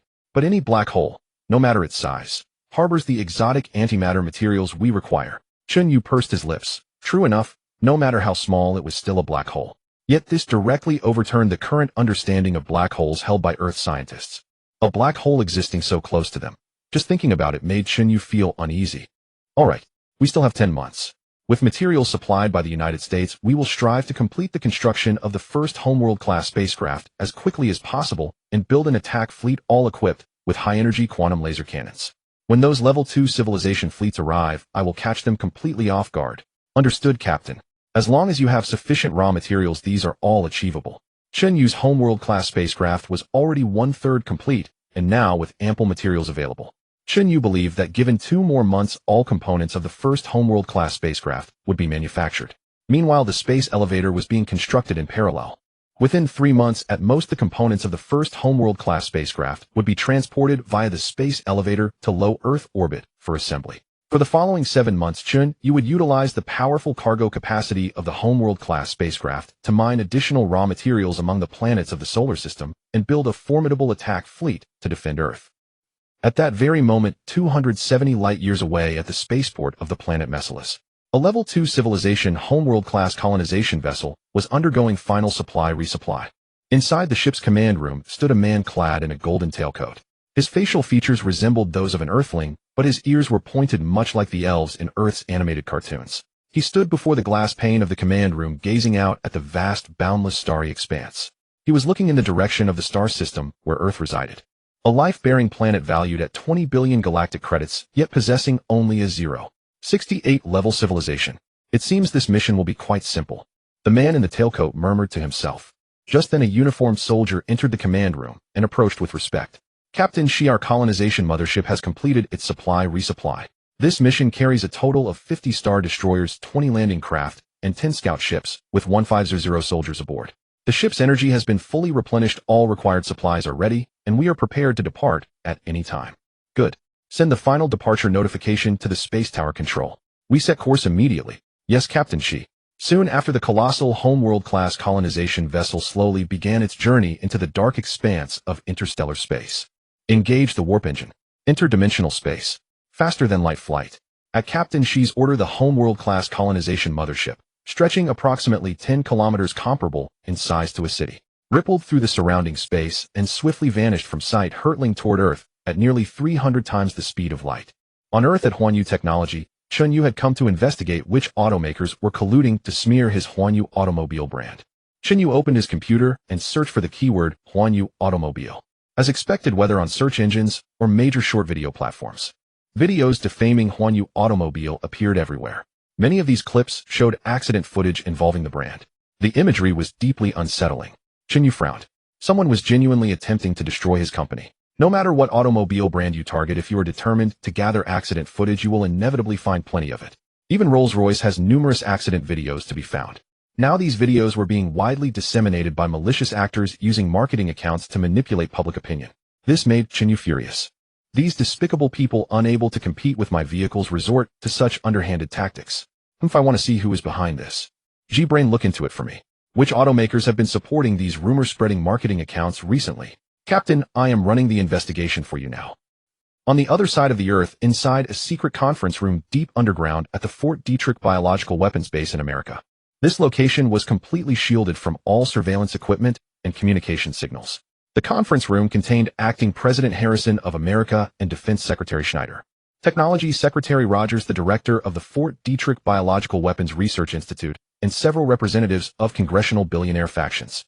This team of only 10 individuals represented the highest core of American power. Harrison spoke with a grave expression. Should we truly take this step? The 10 people in the conference room all wore serious expressions. They were discussing an earth-shattering plan. It was a plan they had been researching for decades, even longer than their study of alien spacecraft wreckage. Dr. Soros, director of the Fort Detrick Biological Weapons Research Institute, rose and spoke. America now faces the greatest crisis in its over 2-century history. If we allow Yanxia to continue rising, our nation will only grow weaker. When the solar catastrophe arrives, perhaps only a tiny fraction of us will survive. Can you truly accept such a fate? The room fell silent. None of them were willing to accept it. America had originally been the most powerful nation in the world. Even if the apocalypse were to come, they should have been the race with the most survivors. But now they were forced to compensate Yanxia and Chen Yu Technology with enormous resources, leaving them unable to construct more shelter bases. The competition for resources was essentially a struggle for future living space resources and population numbers. America, as the most powerful nation over the past century, had grown accustomed to arrogance. This time, however, Yinxia and Huanyu technology had dealt blows that wounded the very foundation of the nation. They refused to accept it. The ambition of a global hegemon would not allow them to keep failing. Rogers rose and spoke. I agree with this plan. We spent decades collecting the genetic coding of the Eastern Slavic population from the White Bear Nation, and we have studied the genetic profiles of Yinxia people for decades as well. We have already created a gene-targeted virus designed specifically for Yinxia people. This virus only spreads among those carrying Yinxia genetic markers. The incubation period is gentle yet prolonged, lasting 1 to 3 months, during which it is nearly impossible to detect. But once it enters its later stage, symptoms will manifest with the ferocity of a primordial beast with a mortality rate exceeding 90%. Once advanced stages begin, modern medicine will be virtually powerless to treat it. The Biological Weapons Research Institute Director Soros added. We were able to develop this gene-targeted virus against Yinxia people largely due to their own actions voluntarily releasing the Yinxia Genetic Atlas. Many of their universities, such as Fudan University in Shanghai, published their Pangenome Atlas in our American journal Nature. I truly do not know whether they are clever or foolish. Nevertheless, this research atlas played a critical role in our creation of the gene-targeted virus. Defense Secretary Schneider also proposed, Madam President, I also support this plan. The solar crisis will arrive in 20 or 30 years. If we do not restrain Yinxia during this period, their population of 1.4 billion will consume the vast majority of Earth's resources. The more Yinxia people who survive, the fewer Americans who will live. I recommend immediately deploying genetic virus weapons against Yinxia. Several representatives of the congressional billionaire factions also rose to their feet, expressing their agreement. This concern was intimately tied to the survival of America itself. Harrison felt utterly exhausted. In the time since she took office, she had indeed encountered challenges unprecedented in America's 200-plus-year history. She rested her head in her hand and said, thoroughly drained, must we truly commit genocide against an entire race? They are human beings as well. Rogers, Schneider, and Soros rose simultaneously. Rogers said, Madam President, are you being soft-hearted? Yinxia has 1.4 billion people. We previously used various public intellectual media to deceive them into eating less meat, reducing emissions, and slowing their development, pinning the label of global warming on them. Wasn't this all so that they would consume fewer Earth resources, allowing us to seize those resources for ourselves? Now we have reached the most critical moment. The better those Yinxia people live, the worse we will fare. Schneider said, exactly. For decades we have remained vigilant against this powerful rival. They used their cunning to pit us against the White Bear Nation. Now that the White Bear Nation has declined, Yinxia seized the opportunity to rise. If we had foreseen this, we should have eliminated them decades ago. Soros said, Madam President, the results of our decades-long research are now precisely the opportunity we need. If 90% of the Yinxia population dies within the next 30 years, we will unquestionably rule the world. Those materials compensated to Yinxia will be returned to us bit by bit. We can even turn their territory into American land, and their shelters will become our shelters as well. All three, Rogers, Schneider, and Soros, wore expressions of madness. It seemed as though the lives of over 1 billion Yinxia people meant absolutely nothing to them. This inhumane and terrifying way of thinking was utterly horrifying. Yet the proposal of these three received unanimous support from the American congressional billionaire representatives, sometimes the polished, gentlemanly, and polite American elite. Harbored within them minds gone mad with darkness, demons who viewed human life as worthless. When Harrison took office, she had hoped to lead America toward glory. She never expected to become the executioner responsible for slaughtering over 1 billion people. As a woman, her heart was indeed not as ruthless as the men seated before her. But occupying this position left her little choice. After all, she herself was American. Harrison rose to her feet, her voice trembling slightly. Very well. I agree to the plan of deploying genetic weapons against Yinxia people. Their destruction is what will allow our great American people to survive the coming apocalyptic crisis. Execute the plan. Chen Yu, while investigating which automakers were slandering Huanyu Motors at his company, was unaware that on the other side of the globe the United States was brewing a plan of extermination against the people of Yinxia. Inside Huanyu Technology. Captain, I have already identified which several automakers are targeting your Huanyu Motors. Oh, speak up. I want to see if they still want to stay in this industry. Currently, there are 6 automakers targeting Huanyu Motors: Jihu Motors, Linka Motors, Mengxiang Motors, Gao Motors, and Tisla Motors, and Zhongda Motors. Chen Yu frowned. This was indeed a powerful alliance, all well-known automakers. Even Tisla and Zhongda Motors, such international giants. Hemi Huanyu Motors is not worthy of such attention. These automakers, I think, don't need to stay in Yinxia anymore. If I remember correctly, these 4 domestic new energy automakers, Jihu, Linka, Mengxiang, Gao, should all be supplied with batteries by the joint venture factory between Chen Yu Technology and Baya Motors. I never expected them to repay kindness with enmity and slander me. Do they think this will increase their sales? What idiots. Chen Yu took out his phone and directly called Wang Chuanjuan, the chairman of Baya Motors. The phone rang only twice before being answered, and Wang Chuanjuan's hearty laughter came through. Haha, brother Chen, what made you willing to call me? Chairman Wang, your younger brother's Chen Yu Motors has been having a rough time lately. Wang Chuanjuan certainly knew about the recent online attacks against Chen Yu Motors. Brother Chen, from my experience, you've been targeted. Back when our Baya Motors was the top seller, negative news never stopped. In the end, an investigation revealed that behind those marketing accounts were other automakers. I once offered a reward of 5 million for netizens to provide clues, and we sued a bunch of trolls. Do you want to try that too? Chen Yu was not convinced by Wang Chuanjuan's method. He had the smart brain and didn't need to rely on netizens for clues. Chairman Wang, I've actually already found out which automakers are targeting me. But when I tell you, don't be surprised. Wang Chuanjuan became interested. Hurry up and tell me. I'll help you as much as I can. It's Jihu Motors, Linka Motors, Mengxiang Motors, Gao Motors, and Tisla Motors, and Zhongda Motors. Are you surprised? Wang Chuanjuan was stunned for a few seconds, then spat out a curse. Damn, Jihu, Linka, Mengxiang, Gao. Aren't these for the ones we supply batteries to? There's no benefit for them to do this, is there? Chairman Wang, you're oversimplifying. If our sales drop, their sales might rise. So I'm leaving these 4 automakers to you. From now on, cut off the supply of our deuterium-ion batteries to them. I'll pay the penalty fees. I gave them a chance to survive, but they didn't cherish it. Wang Chuanjuan sighed. Alas, this is indeed their fault. I'll terminate the cooperation with them immediately, but we'll also lose a huge batch of orders. In the short term, yes. But over time, our 2 companies' cars will completely swallow their market. Right, brother Chen. Following you is the opportunity of a lifetime. But the remaining Tesla and Zhongda Motors, how are you going to deal with them? Tesla, relying on its first-mover brand advantage, still has people willing to buy it despite only a few hundred kilometers of range due to their worship of foreign things. As for Zhongda Motors' fuel vehicles, they also have a certain market in Yinxia. These 2 are really tough to deal with. Do you have any ideas, brother Chen? Wang Chuanjuan thought for a moment and said in a cold tone, how about we fight fire with fire? When I was fighting fiercely with those domestic automakers before, I also raised a group of paid internet trolls. Why don't we learn from their shamelessness? Chen Yu fell into thought. Using the same method to slander those 2 automakers was indeed a very satisfying way to vent his anger. But Chen Yu didn't want to do that. With his current abilities, he should be able to find other ways. Brother Wang, you just help me deal with those 4 domestic automakers. I'll handle the remaining Tesla and Zhongda Motors myself. All right, brother. I'll handle it properly and guarantee they'll go bankrupt this year. Good, thanks. After hanging up with Wang Chuanjuan, Chen Yu began to think about how to destroy these 2 foreign automakers. These 2 companies had once made countless money in Yinxia. Back then, an ordinary Zhongda Magotan sold for 2 to 300,000. If not for the rise of domestic cars, they would still be reaping the wallets of the people.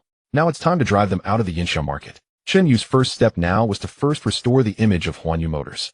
SmartBrain, collect for me the secret transactions, chat records, videos, and other evidence of collusion between those 6 automakers and the marketing accounts, as well as those car reviewers who spread rumors for money.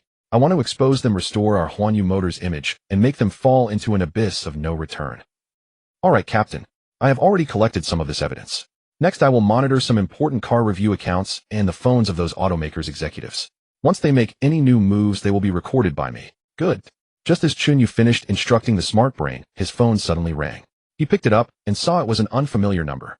Chen Yu answered and a vigorous voice came through. Chen Yu, this is Li Jinfeng. Chen Yu was surprised. This was a big shot. The Minister of Economy and also the Premier, actually calling him. Chen Yu said respectfully, a Minister Li, it's you. May I ask what instructions you have for me? Chen Yu, I heard that your Chen Yu Motors has been widely slandered online recently. The authorities are prepared to help you calm this public opinion storm. Chen Yu had previously thought about using official power to delete all these rumors and slanders, but that wouldn't completely overturn the accusations. What Chen Yu had to do was find evidence of the slander against his company, fight fire with fire, and turn the tide of public opinion. The more vicious the previous attacks, the deeper people's goodwill would be after the reversal. It would also make more people remember Chen Yu Motors, and sales would experience explosive growth. So Chen Yu declined. Minister Li, thank you for your kindness. I actually already have a way to handle this, so the authorities don't need to intervene.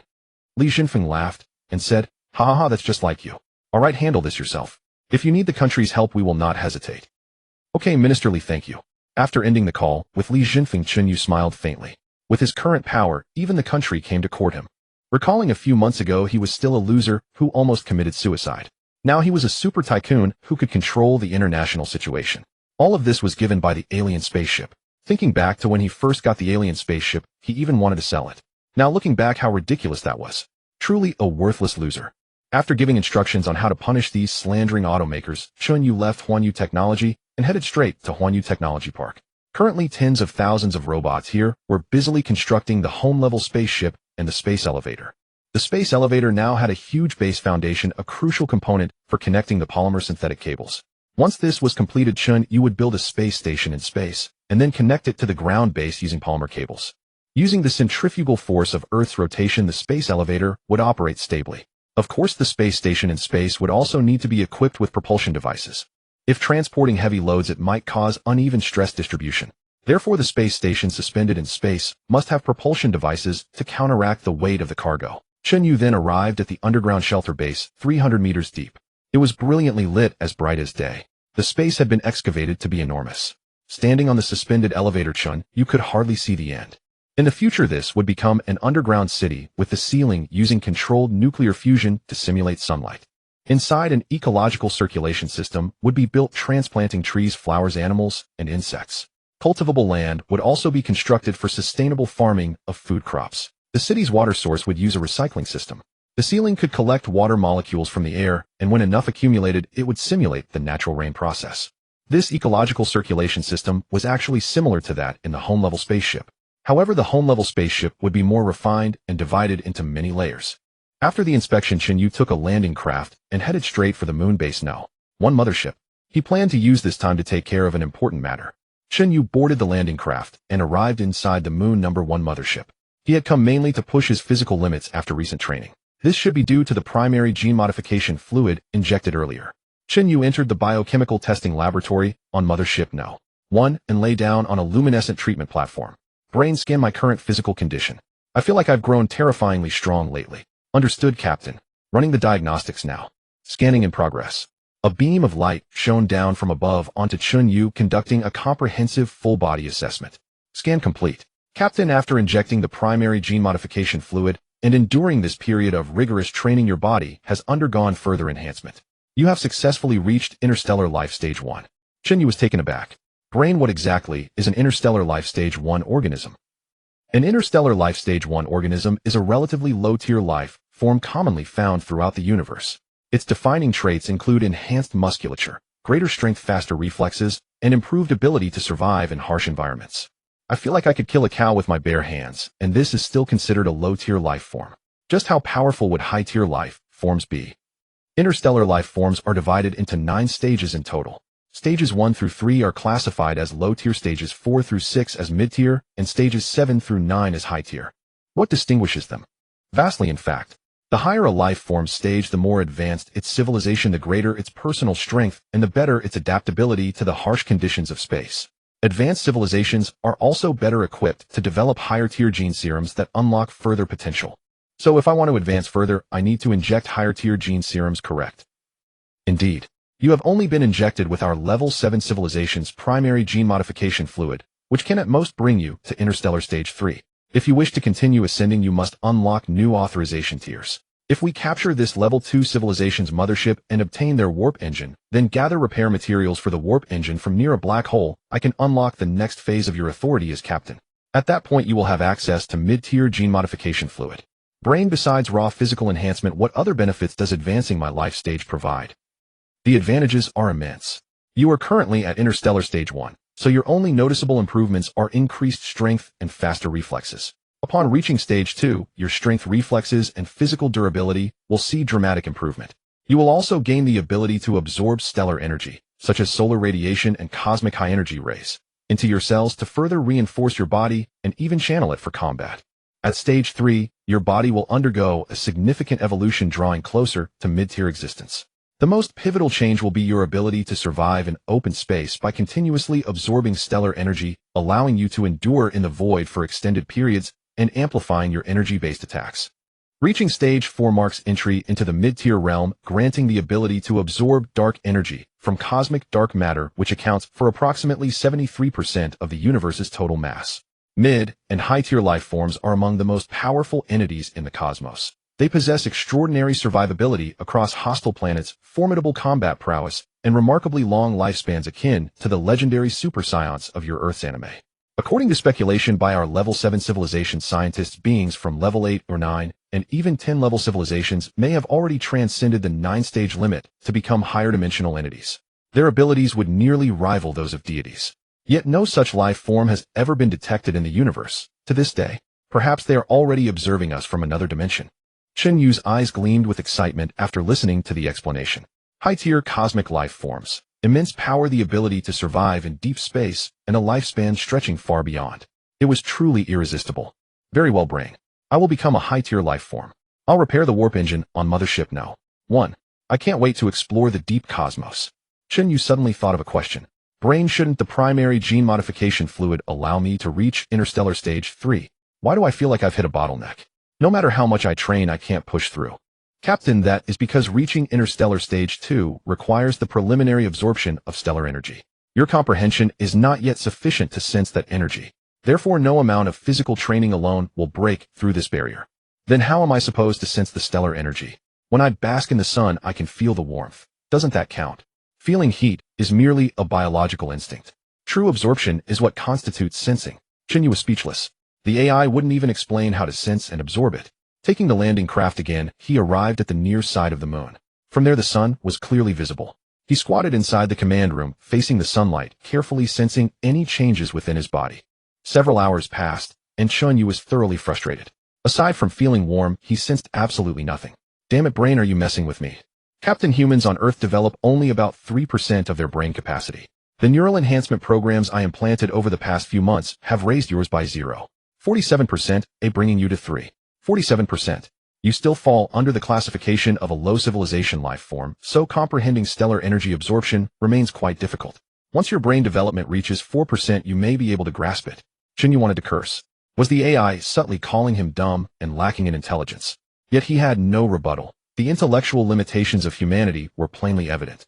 Fine, I'll work hard to boost my intellect. Previously, the AI had told him that engaging in advanced scientific research and study could increase both intelligence and brain development. But over the past few months, Chen Yu had relied too heavily on the AI and been reluctant to put in the effort to learn independently, causing his brain development to progress very slowly. Brain, starting tomorrow, teach me mathematics, physics, and chemistry from your civilization. I'm going to study hard. Captain, one cannot swallow a mountain in a single bite. You have not yet mastered your own Earth's fundamentals. I suggest you start with university-level material first. Chen Yu groaned in frustration. Chen Yu swore it seems the philosopher was right, learning makes one strong. Unexpectedly, he had obtained an alien spaceship, a cheat-like artifact. He had to study hard to improve himself, but the key was that learning was merely the most basic step of advancement. No wonder the humans of higher civilizations were so advanced. They too had achieved their strength through long years of learning. Chen Yu took the landing craft back to Earth, and on the way he brought 3 vials of basic gene modification serum for his parents and younger sister. This was within Chen Yu's authority to obtain, but the supply was now limited. Although he didn't expect his parents and sister to become extremely powerful, yet a single vial of basic gene modification serum could grant them robust health, and most importantly, a greatly extended lifespan. Having risen to prominence, Chen Yu would not forget his family, even in the face of the impending solar crisis. His family's quality of life would not be affected. In fact, it would become even better. By then, Chen Yu would be the master of countless human lives. After returning to Earth, Chen Yu immediately immersed himself in study. His brain domain development had increased by 0.47 compared to an ordinary Earthling. Such a small improvement should not be underestimated. The entire human race's brain domain development was only 3. Chen Yu's increase of 0.47 meant his intelligence was over 10% higher than that of the average human. That was almost comparable to the intelligence of Einstein, so Chen Yu's learning ability was now formidable. After a week of intense study, he followed the AI to research technologies related to spacecraft construction. Chen Yu's brain domain soared, now reaching 3.88. The more he studied, the clearer his mind became, and the sharper his thinking. A new day morning. Chen Yu sat in the garden as usual, basking in the sunlight and sensing the universe's luminous energy. As his brain domain improved, his comprehension of energy deepened. With his eyes closed, Chen Yu carefully felt the sunlight cascading over his body. Suddenly, he sensed a subtle strangeness. The energy was not heat, but a kind of luminous energy. Chen Yu's heart leaped with ecstasy. Could he be about to comprehend the essence of the universe's luminous energy? He calmed himself and focused again, and then he felt more and more luminous energy pouring into his body. So this is how to absorb the universe's luminous energy. Haha, I succeeded. Chen Yu's heart was overflowing with ecstasy. After absorbing for most of the morning, he felt his body was fully saturated, unable to take in any more of this energy. Chen Yu stood up feeling refreshed. He clenched his fists, his body brimming with explosive power. This feeling is absolutely amazing. Chen Yu was in the midst of excitement when the AI's voice echoed in his mind. Captain, congratulations. You have been injected with a basic gene modification serum from our level 7 civilization. Once you learn how to absorb the universe's luminous energy, the efficiency of your modified genes in converting this energy will be extremely high and your life level will rapidly rise. Good. Captain, I have another piece of news. Over the past few days, I have gathered evidence against those automakers that slandered Chen Yu Motors. You can now take action against them. Then let's begin. Subsequently, the AI compiled the collected evidence, chat records, videos, phone recordings, transfer records, and surveillance footage of meetings between the heads of the automakers and some marketing accounts and car reviewers. All of it was leaked online, placed at the top of major websites, and frequently recommended by short video platforms. Within just a few days, the entire world saw these news and videos. The 4 domestic automakers, along with the foreign brands Tesla and Zhongda Motors, were universally condemned by netizens. People cursed them for having no scruples and using any means. On the contrary, Chen Yu Motors took the opportunity to release new safety crash tests, battery crush tests, puncture tests, and more, proving the safety of their vehicles. It received unanimous praise, and Chen Yu Motors instantly became a hot topic again, with orders skyrocketing. As for the domestic manufacturers that slandered Chen Yu, Jihu Motors, Linka Motors, Mengxiang Motors, and Gao Motors, they were bombarded with criticism, causing sales to plummet. Moreover, their battery supply was cut off, their range couldn't keep up, and compared to Chen Yu Motors, they were utterly outclassed in every aspect. This directly led to the imminent bankruptcy of these 4 automakers. Lu Xiang of Mengxiang Motors hurried to Chen Yu Technology to apologize to Chen Yu, but he didn't even get to see Chen Yu. Su Rou dismissed him directly. Chen Yu would never forgive such petty backstabbers. The fate awaiting these automakers was to vanish in the cruel competition. As for Tesla and Zhongda Motors, their sales were slashed in half, and both companies shut down large numbers of 4S dealerships and production lines. Their gradual decline was inevitable. As for when they would withdraw from the Yinxia market, it was estimated to be within a year. Meanwhile, as Chen Yu studied, sunbathed, improved his brain domain, and absorbed the universe's luminous energy every day. In the United States Biochemical Weapons Research Base, they had already begun their operation. This virus could be transmitted through airborne droplets, had a long incubation period, and was highly contagious during that period. This directly resulted in the virus spreading extremely widely. Moreover, after the incubation period ended, symptoms would rapidly worsen. Within just a few days, it would claim lives, and by then treatment would be virtually useless. The fatality rate was extremely high. Such a genocidal plan was utterly insane, and the key point was that it targeted only the Yinxia race. The Yinxia international students arranged by the United States upon arriving in the country went their separate ways. They had no idea that their bodies carried a targeted virus designed for the genocide of the Yinxia people. They even traveled happily to various parts of Yinxia to conduct their so-called research. Wherever these people went, anyone who came into contact with them would be infected. Then the infected would continue to infect others. The long incubation period of the targeted virus further facilitated its widespread transmission.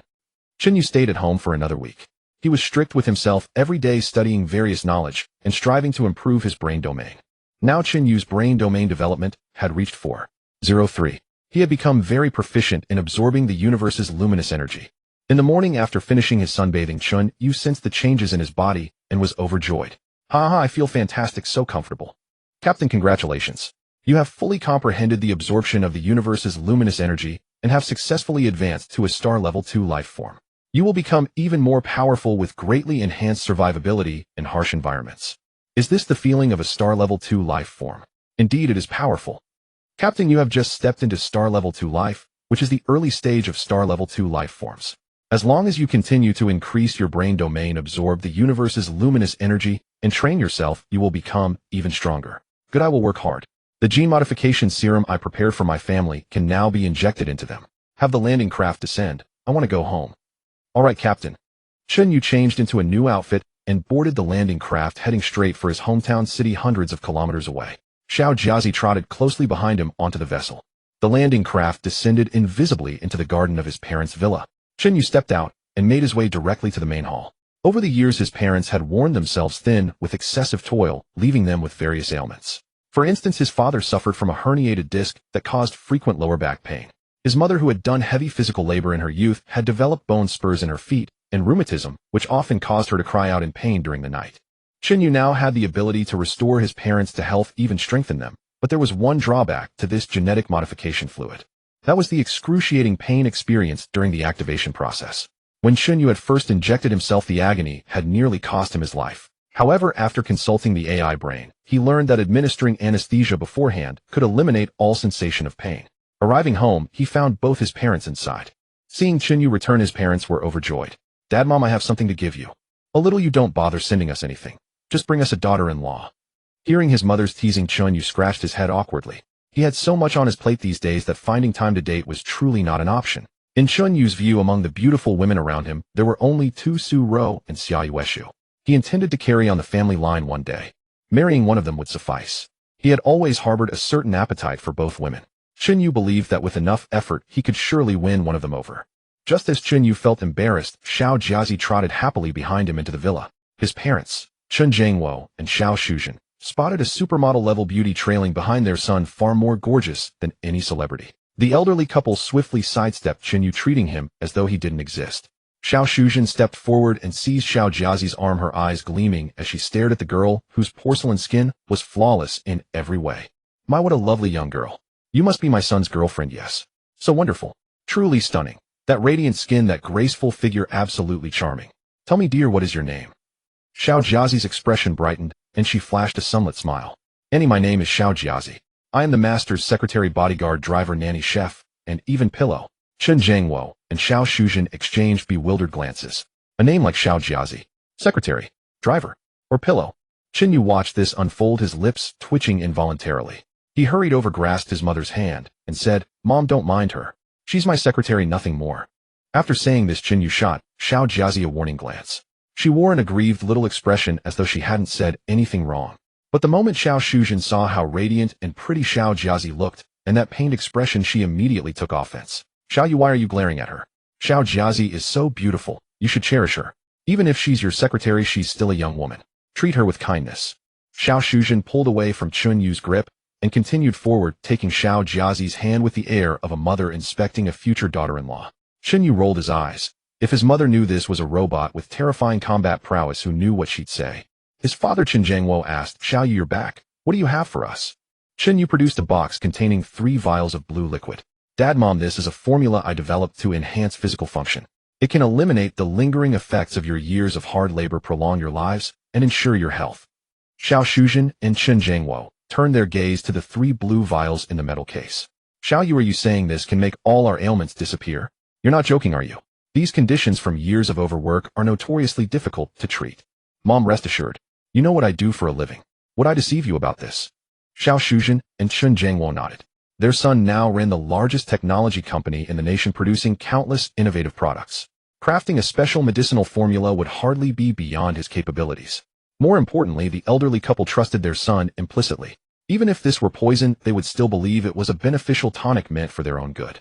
"Dad, Mom, there isn't a suitable environment here. Please come with me to my spacecraft." The couple followed Chen Yu outside the villa. With a single thought from Chen Yu, a sleek alien-style spacecraft gradually materialized in the spacious garden. It startled the elderly pair senseless. "What in the world is that?" Chen Zhangwo exclaimed in shock. "Dad, it's my spacecraft. It can only achieve optical camouflage, that's all. No need to be alarmed." Fortunately, Chen Yu had already given his parents enough surprises that they quickly adapted. He escorted his parents aboard the landing craft, where a medical bay awaited. Inside was a comprehensive medical rescue platform capable of performing any surgery on anyone who lay upon it. Chen Yu guided his parents to lie down simultaneously on the medical platform, reassuring them not to be afraid. The elderly couple trusted their son completely, so there was no fear between them. Once they were both reclined, a glass dome descended, enclosing them as an anesthetic gas was released. The couple slowly closed their eyes. Chen Yu placed 2 vials of the blue basic genetic modification fluid into the injection apparatus. The medical bay would administer the injections automatically. After an afternoon of waiting, the elderly couple gradually regained consciousness. Having undergone several hours of transformation, their bodies had undergone dramatic changes. From the frail frames of people in their 50s who felt 60 or 70, now they appeared as robust and healthy as they had in their 20s. Chen Zhangwo rose to his feet, touched his face, and felt that every wrinkle had vanished. He gazed at his reflection in a nearby pane of glass. "Good heavens, Xiao Yu, I feel as though I've returned to my 20s. Xiao Shuzhen also caught sight of her own reflection in the glass and let out a sudden cry of astonishment. Xiao Shuzhen saw her own face in the mirror and gasped in astonishment. The woman who had previously appeared to be in her 60s now looked like a mature lady in her 30s. Xiao Yu, is this real? I feel so light and free in my face. It's like I've gone back 30 years. Chen Zhengwo gazed at his youthful wife, his eyes shining brightly, as though he were contemplating giving Chen Yu a younger brother or sister. Chen Yu explained to his parents, "Dad, Mom, this is a genetic modification serum. It not only restores your health, but also extends your lifespan. Living past 100 is no problem at all." The old couple, no, they could hardly be called that anymore. Chen Yu's parents stared in disbelief at his words, unable to comprehend what he was saying. Chen Yu went on to detail the benefits of the genetic modification fluid, explaining that regular exercise would further enhance its transformative effects on their bodies. At noon, Chen Yu enjoyed a meal at home prepared by Xiao Shuzhen featuring all his favorite dishes. "Xiao Yu, when your sister Qinjia returns, I'll let you know, so we can inject her with this serum as well." "Mom, no need. I'll go find her directly. I'll likely be quite busy from here on." "All right then." After finishing his meal, Chen Yu departed with Xiao Jiazi. Xiao Shuzhen watched them leave with a lingering attachment, having already come to regard Xiao Jiazi as her future daughter-in-law. Chen Yu boarded the landing craft and headed straight for Shanghai, where his sister was attending university. Upon arriving in Shanghai, he located a secluded spot, touched down the vessel, and stepped out with Xiao Jiazi. He hailed a cab and made his way to the Shanghai Film Academy. Chen Yu's sister Qinjia had been beautiful since childhood, and at her teacher's suggestion, she had enrolled in the performing arts department there. Previously, Chen Yu's parents had fallen ill from the financial strain of supporting both college students. Things only began to improve slightly after Chen Yu graduated and Qinjia entered university. Nevertheless, Chen Yu spent the first few years after graduation without much success, contributing little to the family. His sister, however, excelled academically and remained remarkably diligent. She occasionally took on part-time work as a print model, rarely asked the family for money, and sometimes even sent Chen Yu a bit of spending money. At the school gates, Chen Yu called Qinjia. "Oh, my big shot brother, have you finally remembered you have a sister?" "I've just been too busy to visit, but Xiao Jia, I'm in Shanghai now, and I have a gift for you." "Bro, why are you in Shanghai?" "I'm not here. I'm at Hongdian World Studios. My teacher recently recommended me for a supporting role, and I'm destined to become a major star someday." "Oh, you're filming? Then I'll come to Hongdian to find you." "Great, great. Come visit me on set, and remember to bring small gifts for the crew." "How many people are in your crew?" "Over 130. "All right." Chen Yu purchased numerous gifts in Shanghai with Xiao Jiazi before boarding the landing craft to head straight for Hongdian World Studios in Zhejiang Province. Carrying bags and packages, Chen Yu and Xiao Jiazi arrived at the filming location Qinjia had specified. Upon arrival, Chen Yu immediately spotted Qinjia performing a scene with a male actor and a female actress whose appearance suggested a villainous role. The villainess struck Qinjia across the face while delivering her menacing lines. Qinjia's cheek flushed red and tears welled in her eyes. The blow appeared deceptively harsh. Both the director and cinematographer paused in surprise. They had agreed on a simulated strike, yet the supporting actress had genuinely slapped Qinjia. Despite the incident, the director allowed the scene to continue. The male actor then embraced Qinjia intimately, his hands wandering inappropriately across her body. Watching this, Chen Yu's frustration mounted instantly. His sister was being assaulted and groped. Even during a shoot, this was unacceptable, as Chen Yu's current status demanded his sister must not endure such treatment. He hurled the gifts to the ground and bellowed behind the group. "What do you think you're doing?" "Cut." Chen Yu, a level 2 interstellar being brimming with immense energy, released a shout that reverberated through every crew member's eardrums. The entire crew turned to face Chen Yu's furious approach. Storming onto the set, he kicked aside a camera blocking his path without hesitation. Cinematography equipment in his way was swept aside by Chen Yu's relentless kicks as onlookers watched in astonishment. Stepping on a set, he delivered a devastating slap to the actress who had struck his sister, sending her flying several meters. Her face swelled grotesquely, her surgically altered nose crooked from the impact. Chen Yu then seized the male actor still clinging to his sister, hurling him several meters away with casual force. The actor crashed to the ground with a sickening thud, wailing in agony. Qinjia froze, her expression stiffening as she witnessed her brother's fury. After a dozen seconds, the director roared through a megaphone. "Who the hell are you? How dare you disrupt our filming and assault people? Where's security? Where's security? Subdue this lad." Qinjia also snapped out of it. She grabbed her brother's hand and asked anxiously, "Brother, why did you come here so quickly? Why did you hit people just now?" "Ouch." Chen Yu gently touched Qinjia's little face, which still bore several finger marks from the slap. "Little Jia, you're my sister. I can't stand by and watch you get hit. And that man, why was he gropping you just now?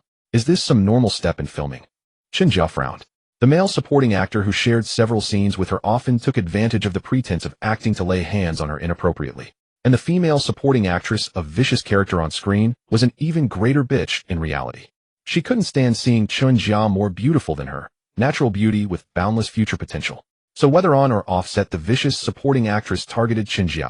Today she used the pretense of filming to deliver a fierce slap to Chen Yu's face. Fate arranged for this scene to fall right into Chen Yu's line of sight as he arrived to visit the set. Today Chen Yu could say without exaggeration that whatever happened on Earth fell under his authority. How could he allow his sister to be bullied? Brother, we were filming. I may have suffered a bit of humiliation, but as an actress this is a necessary path I must walk.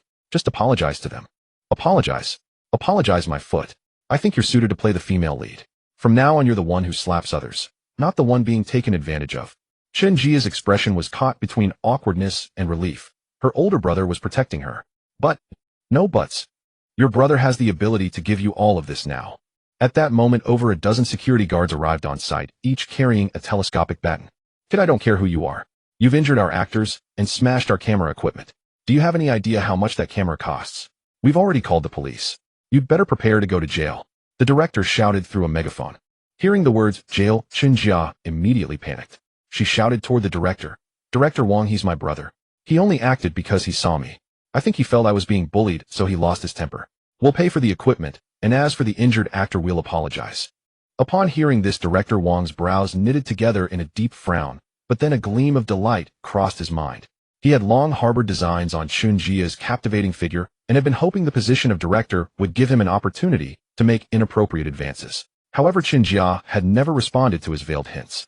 So during filming, Director Wang frequently made things difficult for her. This was precisely why the vicious supporting actress dared to openly slap Chen Jia during shooting. Director Wang had made up his mind, as long as Chen Jia came to beg him and then spent the night with him at a hotel, he would drop the matter. Otherwise, he'd let her brother rot in prison. Director Wang picked up the megaphone and called out, "Little Chen, so it's your brother after all. But he did strike someone and damaged our equipment worth hundreds of thousands, even millions. We can't just let this go. However, if you were to..." He left the sentence unfinished, his face wearing a lewd and sinister expression. Seeing his sister shrink back upon hearing those words combined with Director Wang's expression, Chen Yu could almost guess what the man had in mind. Chen Yu now clearly saw just how shameless and despicable the entertainment industry could be.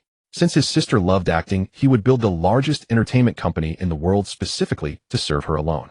She could film whatever she wanted. She would choose the directors and actors herself. Only in this way would his sister be spared from such exploitation and bullying. Huh. My sister Chen Jia. You think you have the qualifications to lay a hand on her? I say this entire production crew is finished. Upon hearing Chen Yu's arrogant words, the director and crew members glared at him as though he were a fool, wondering what on earth he thought he was capable of to be strutting around like this. Kid, in that case, you'd better prepare to go to jail. Call the police. Fuming with anger, Director Wang slammed down the megaphone. His assistant immediately dialed the police. Chen Yu, however, was not idle. He pulled out his phone, sent a message, and then led his sister to sit on chairs at the back. Chen Jia asked worriedly, "Brother, what do we do now?" Director Wang holds considerable sway in the industry. Little Jia, you know exactly who your brother is, don't you? Chen Jia only knew her older brother was the boss of Huanyu Technology. She had no idea about the cooperation between Huanyu Technology and the military, nor did she know of Chen Yu's devastating strikes against the navies of the United States and Japan. Brother, let's just pay compensation this time. I probably can't stay in this crew anymore. Chen Yu gently stroked his sister's forehead, his expression full of doting affection. We don't need to stay in a crew like this anyway. Besides, you're only playing the female supporting role. That doesn't suit you at all. I believe you were born to play the lead. Oh, come on, brother, don't I still need to climb up from the bottom layer by layer? You have a brother like me. What climbing is there left to do? I'll let you take flight directly. Joking aside, Chen Yu was now the ruler of Earth. Once the alien fleet arrived, and he thoroughly rescued the planet one more time. By then, people all over the world would surely know his name. About 20 minutes passed when a police car screeched to a halt at the filming location. Several officers stepped out, and the lead officer asked, "Who filed this report?" Someone said there was intentional destruction of production company property here. When the police finally arrived, Director Wang's assistant hurried forward to explain the situation. After hearing the briefing, the officers turned their gaze to Chen Yu, who was sitting calmly nearby. The police found the young man sitting there composedly, oddly familiar. For those outside the tech circle, like the film crew, few recognized Chen Yu. They might have heard that the founder of a certain tech company was named Chen Yu, but they wouldn't know his face. After all, Chen Yu had only appeared in 2 product launches and a few tech programs.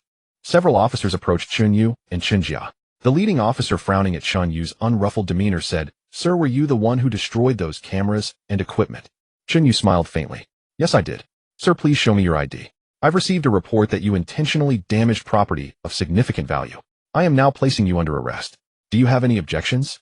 Chen Yu looked at the officer, still wearing that calm, carefree expression. Officer, I admit I damaged all of this. But you can't arrest me. I suggest you wait a moment. I've already sent someone to handle this matter. Several officers exchanged glances as if they were looking at a fool. The lead officer narrowed his eyes. Sir, please cooperate with us. Show me your ID and stand up. I said the person I called will be here soon. Don't you understand? Chen Yu's aura was overwhelming and the officer's momentum was instantly suppressed. The lead officer was astonished. What gave this man such audacity? Just then a seemingly endless convoy of vehicles roared toward the filming location.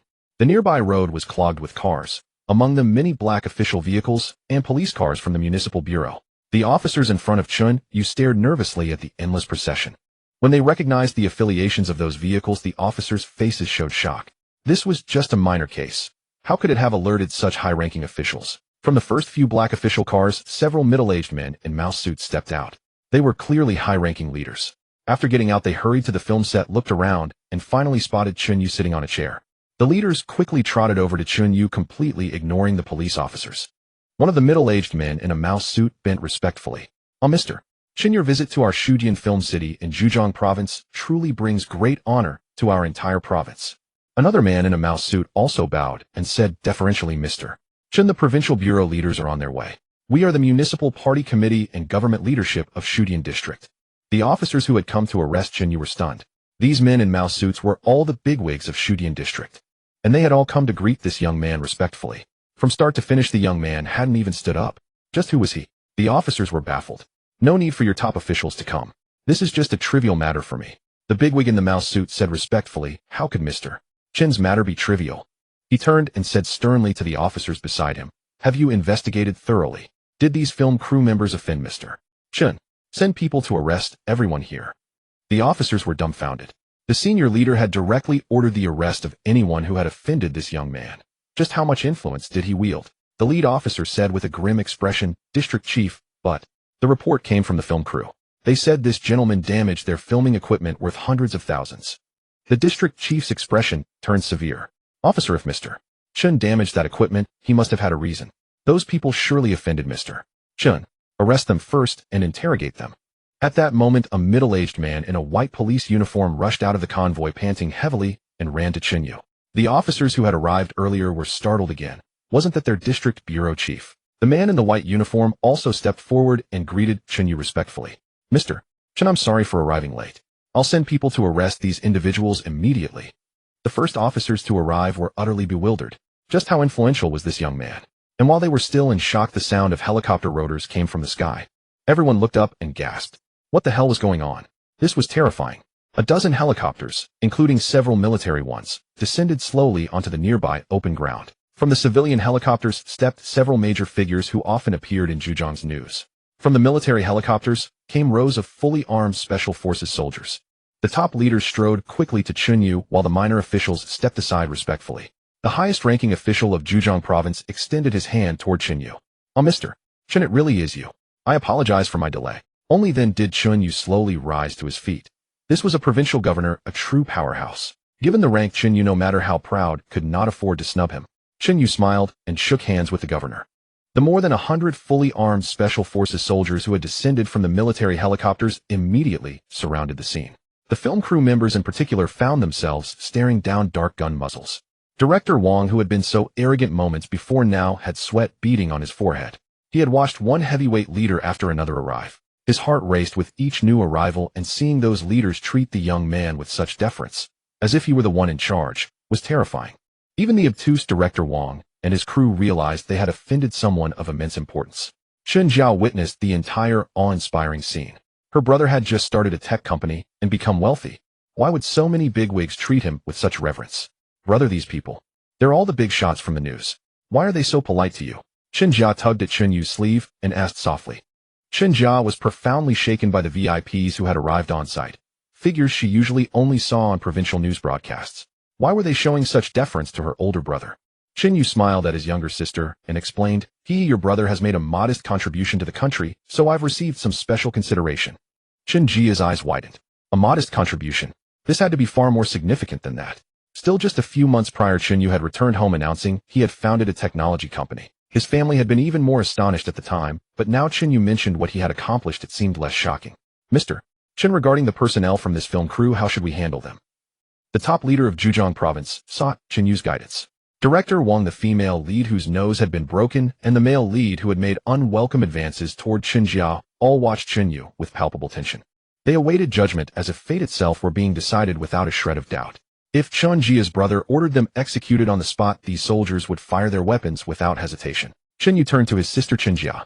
Xiao Jia, how do you think we should deal with the people who bullied you just now? Whatever you say goes. They must do as you command. Chen Yu's words gave his sister complete confidence. Even execution was on the table. Chen Jia looked at the vicious supporting actress, the male's second lead, and director Wang. All three looked utterly panicked. The female lead with the crooked nose actually crawled toward Chen Jia's feet, clutching her calf and wailing pitifully. Jejia, dear Jejia, it's sister's fault. I should not have targeted you. Sister knows she was wrong. Please forgive me. I was possessed by envy before. I was jealous of you. You are beautiful and will surely have a bright future. Please do not lower yourself to the level of a worthless woman like me. Sister begs you for mercy. Chen Jia felt a flicker of pity seeing the female lead in such a wretched state. This detail was noticed by the male second lead, who immediately mimicked her rushing over to grab Chen Jia's leg with an even more exaggerated expression of utter despair. Sister Jejia, it's all brother's fault. Brother never meant to take advantage of you, brother. Ah.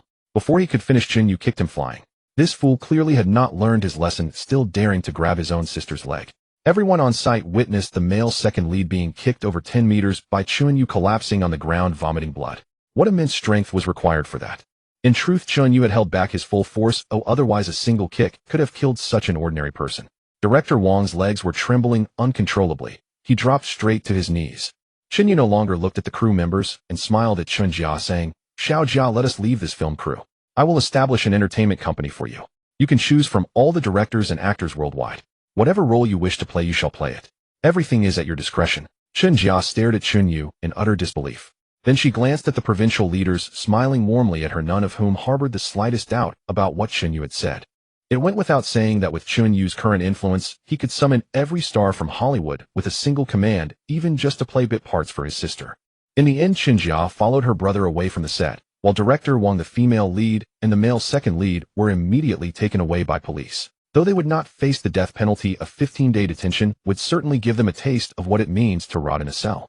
Chen Yu led his sister to an empty roadside where a sci-fi spacecraft gradually materialized. Chen Jia was thoroughly startled. Only after Chen Yu's explanation did she come to believe this was her brother's invisible spacecraft. What surprised Chen Jia most was the fairy-like woman accompanying him. If she entered the entertainment industry, that face alone would make her a top-tier star. Brother, is this your girlfriend? She is so beautiful. Chen Yu was speechless. His sister had also misunderstood Xiao Jiazi's identity. Hey, no, she is my secretary. But Chen Jia was no child, as she understood all too well what the secretary handles everything when there is work and what else when there is not implied. Seeing his sister's knowing smirk, Chen Yu simply stopped explaining. He took Chen Jia to the medical chamber. Brother, why are you bringing me here? I have a gift for you. Chen Yu took out the last vial of blue genetic modification fluid he had brought. Brother, what is this? This is a genetic modification fluid that will make you immune to all diseases, keep your body healthy, add at least several decades to your lifespan, and keep you looking this beautiful forever. Chen Jia was stunned. If such a potion truly existed, it would be extraordinarily precious. With the ability to extend life by decades, selling one vial to the wealthy could easily fetch hundreds of billions. Her brother was actually going to give it to her. Brother, is this potion really that miraculous? Naturally. Your brother now runs a technology company, and this is my latest research. Besides, both parents have already received the injection. When you return home for the holidays, you will definitely be surprised to see them. With Chen Yu's explanation, Chen Jia had already believed him. Finally, following the steps, she laid down in the medical chamber as a glass cover descended. Several hours later, Chen Jia slowly woke up and bounced off the medical platform. She felt filled with energy throughout her body, revitalized and refreshed. And that was not all. Chen Jia's skin had become more supple and radiant than before, with barely any imperfection visible. Moreover, her figure had improved significantly. Fully developed, her curves rivaled those of Xiao Jiazi. Staring at the metal panel mirror beside her, Chen Jia could hardly believe her own eyes. Brother, is that really me in the mirror? Of course. My sister was born beautiful, gorgeous. Brother, now I realize you were right. I was destined to play leading roles. Haha, exactly. In just a few minutes, while Chen Jia was still reeling from her shock and joy, Chen Yu had already returned her to the Shanghai Film Academy. Chen Yu planned to register an entertainment company for his sister as soon as he returned home, allowing her to become a true superstar. After dropping off his sister, Chen Yu piloted the landing craft back to Jiangqing. Several days later, in Beijing, inside the National Health Ministry building, a secret meeting was underway in an office. Minister of Health Zheng Changshun studied a report compiled from hospitals across the country, his brows furrowed deeply. After reviewing the documents, Zheng Changshun tossed them onto the desk with a grave tone. How long has this virus been around? From the adjacent seat, a professor in his 50s from Peking Union Medical College rose to speak. We have investigated hospitals nationwide. The first case was discovered during routine virus screening approximately 2 weeks ago. This virus has now been identified across the country, with patients found carrying it during health checkups and other viral tests. Based on our research, this virus belongs to the pulmonary disease category. While we do not yet know its exact incubation period, it demonstrates extremely high drug resistance. Despite numerous attempts, we have been unable to eradicate it. Therefore, we can only wait for the symptomatic phase after incubation concludes to conduct a thorough analysis of this virus. Minister of Health Zheng Changshun's brow furrowed even deeper after hearing the medical professor's words. According to research, this is a newly emerged virus with an extremely high transmission rate, spreadable through airborne droplets. Moreover, the virus can survive up to 3 days in natural environments, and any location where a carrier has been poses a transmission risk within 3 days. It is even more ferocious than the coronavirus outbreak several years ago.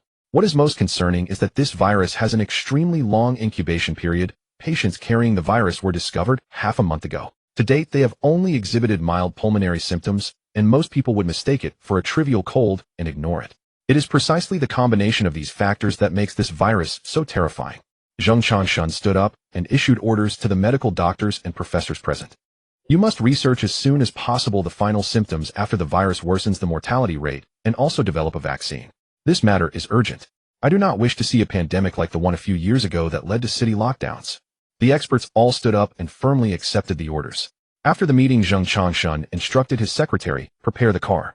I want to see the chief. The secretary acknowledged and went to prepare the car.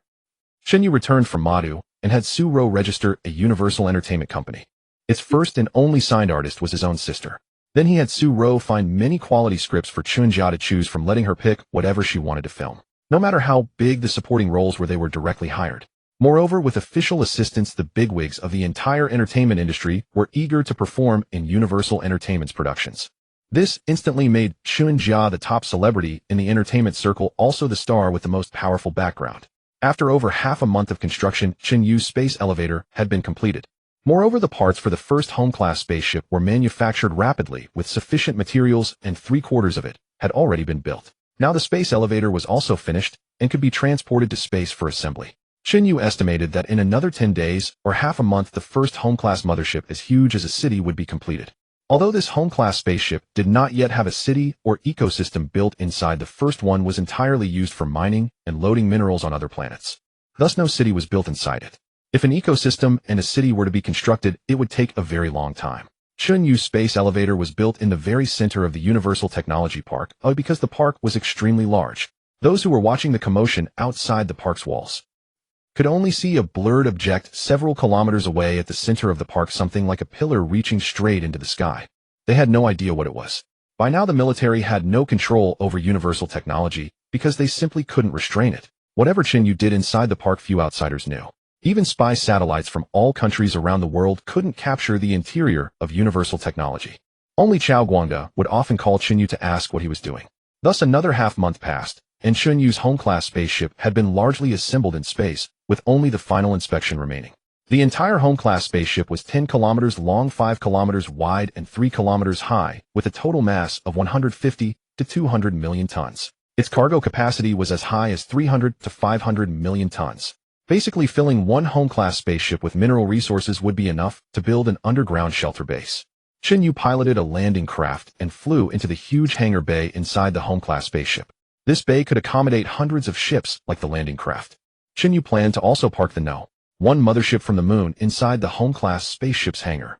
The first home-class spaceship used a controlled nuclear fusion engine as its propulsion. Because Chen Yu did not have the technical authorization for the controlled antimatter annihilation engine used on the No.1 mothership, he could only use the controlled nuclear fusion engine. To provide sufficient power, Chen Yu frantically built 10 nuclear fusion engines for the home-class spaceship. In Chen Yu's words, if technology is insufficient, compensate with quantity. Brute force creates miracles. 10 ultra-large nuclear fusion engines were more than capable of driving such a massive home-class spaceship. Even with 10 nuclear fusion engines installed, its speed was still considerably slower than the No.1 mothership's cruising speed in space. Nevertheless, its maximum speed reached about 600 kilometers per second, only one-fifth of the No.1 mothership's normal speed. Of course, due to its enormous mass, the home-class spaceship required more time to accelerate and decelerate. But Chen Yu was still quite satisfied. At this speed within the solar system, he could make a round trip to Jupiter in less than a month. Moreover, within the solar system, the rocky planets with mining value were Venus, Mercury, Mars, the asteroid belt, and dozens of moons of Jupiter and Saturn.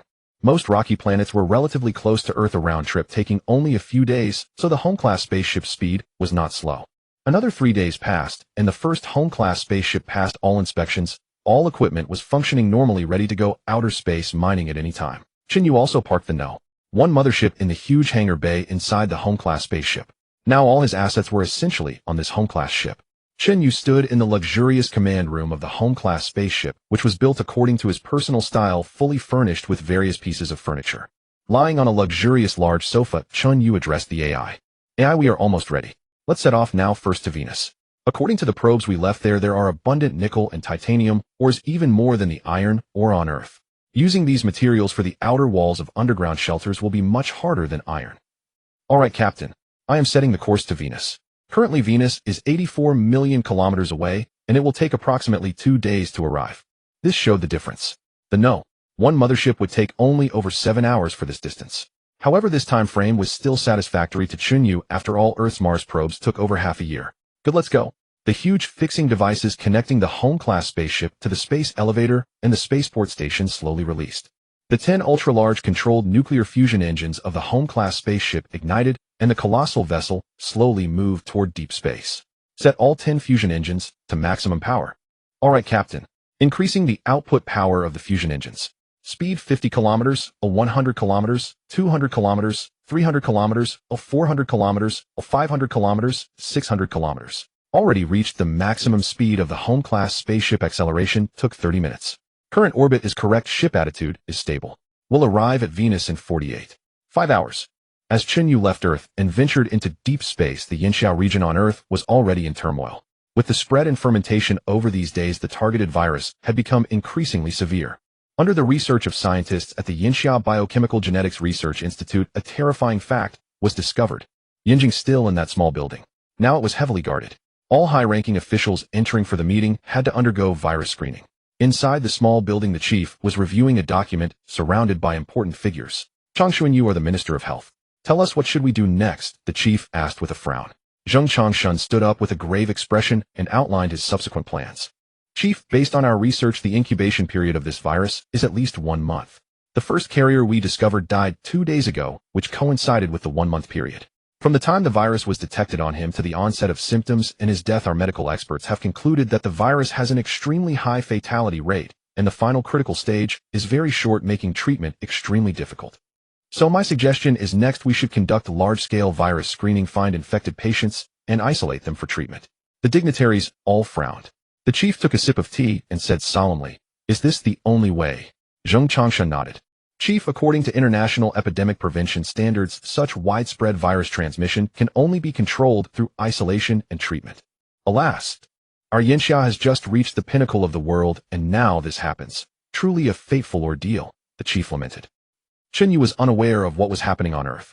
2 days later, his home-class spaceship successfully arrived at Venus. Captain, we have arrived at Venus. The home-class spaceship is in low Venus orbit. Should we deploy the transport ships and mining robots? Chen Yu waved his hand. All right, deploy the robots. Then through the glass of the command room, Chen Yu saw a dense swarm of mining robots. Also, hundreds of newly built mining transport ships flew toward the surface of Venus. Captain, according to our previous probes, we have identified a super nickel titanium mine on Venus. This time we expect to mine nearly 500 million tons of ore. The ore has a nickel titanium content of over 50. After refining, we can basically build all the outer walls and even the internal structures of an underground shelter. Great, as expected of Earth's good buddy planet, such abundant resources. Just before Chen Yu departed, he had built dozens of space probes and sent them to dozens of rocky planets within Jupiter's orbit. Once useful mineral resources were detected, they would transmit the information back to the AI. And these rocky planets of the solar system were extremely rich in resources, Basically, Chen Yu could find any element he wanted. Thus, Chen Yu stayed in the command room watching the dense fleet of transport ships shuttling between the spaceship and Venus. These transport ships were about 50 meters in length with only a cargo bay and a small nuclear fusion engine maximizing their carrying capacity. Each fully loaded trip could bring back 300 tons of ore. Captain, currently a total of 2000 mining robots are all deployed and 500 transport ships are involved. It is estimated to take 5 days to mine 500 million tons of ore. Alright, then I'll go to the cultivation room to bask in the sun. Chen Yu went to the specialized cultivation room he had built for himself. It was a chamber made of polymer-reinforced glass, allowing sunlight to enter. Here Chen Yu could freely bask in the sun and absorb cosmic energy. He sat cross-legged on the platform in the center, closed his eyes, and began to sense the energy within the sunlight. Venus is closer to the sun than Earth, so the solar radiation here is much stronger than on Earth. Fortunately, the chamber glass could adjust the amount of sunlight and radiation entering. Chen Yu adjusted to a comfortable level and absorbed freely. In less than an hour, he felt his body was saturated. The radiation here is indeed strong. I got full so quickly. With a thought, Chen Yu turned the transparent glass black, blocking all sunlight. After absorbing cosmic energy this time, Chen Yu felt slight changes in his body. He instinctively raised his hand and looked at his fingertip, where a small blue flame formed from energy suddenly condensed. Chen Yu's eyes widened in disbelief at the sight. What is this? Is this what you meant by releasing internal energy? This is incredible. Captain, congratulations. You have comprehended how to externalize the cosmic energy within your body. Once you become stronger, you can use this energy to attack. Externalizing true chi, have I already stepped into the realm of Grandmaster? Ha. Chen Yu joked. Captain, your current energy externalization is at most enough to light a cigarette. Captain, you still need to practice. You haven't even reached the mid-stage of interstellar level 2 life form yet. However, Captain, your comprehension is quite good. To have learned energy externalization at the early stage of level 2 can be considered genius. It seems I am that 1 in a million prodigy. Ugh. What was that sound? Captain, I just felt a bit nauseous, disgusted by your arrogant words. You're an intelligent program, how can you vomit? 3 days later on Earth, Yinsha. Suddenly, large-scale virus screening began everywhere, and cities started building quarantine hospitals. On the first day alone, 5 million virus carriers were screened out. Apart from the mobile cabin hospitals under construction, all top-tier hospitals were requisitioned for temporary quarantine zones.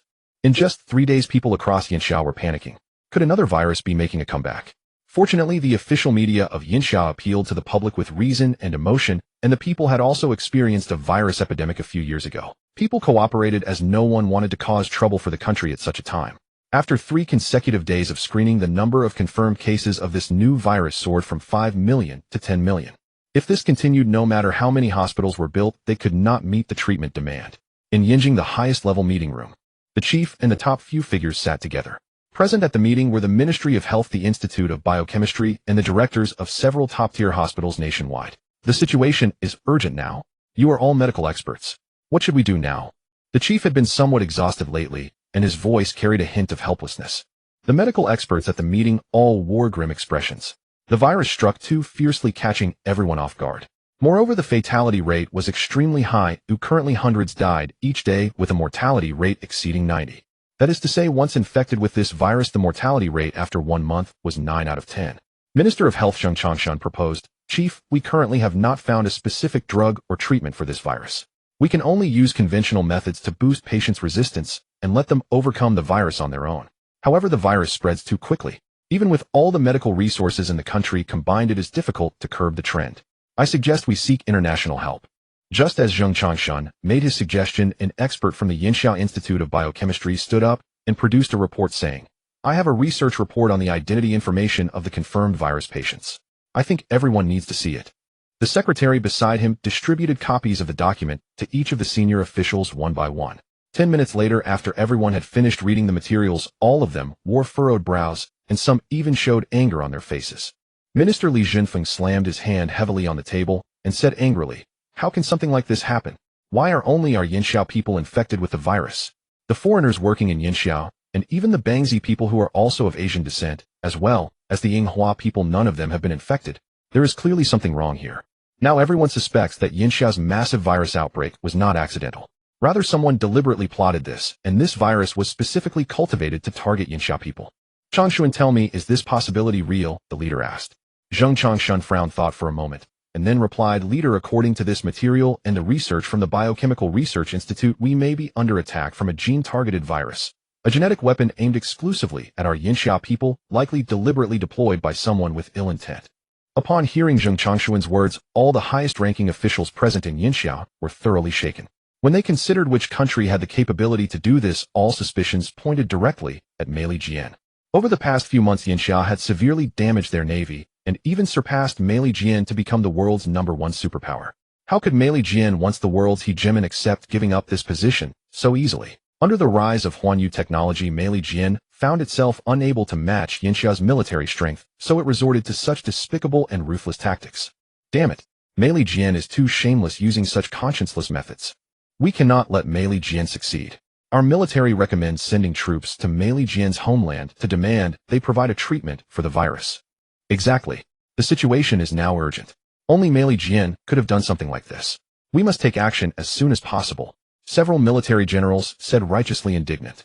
They were all the hawkish faction advocating the use of military force to threaten Meili Jian. The leader and several top cabinet officials were deep in thought. These were two of the world's top nations. If they went to war, it would essentially be a world war. Finally, the leader addressed the room. Let us first investigate the truth behind this incident. If it is confirmed to be man-made, our Yinxia is definitely not a country to be bullied. Everyone received the order and left filled with anger.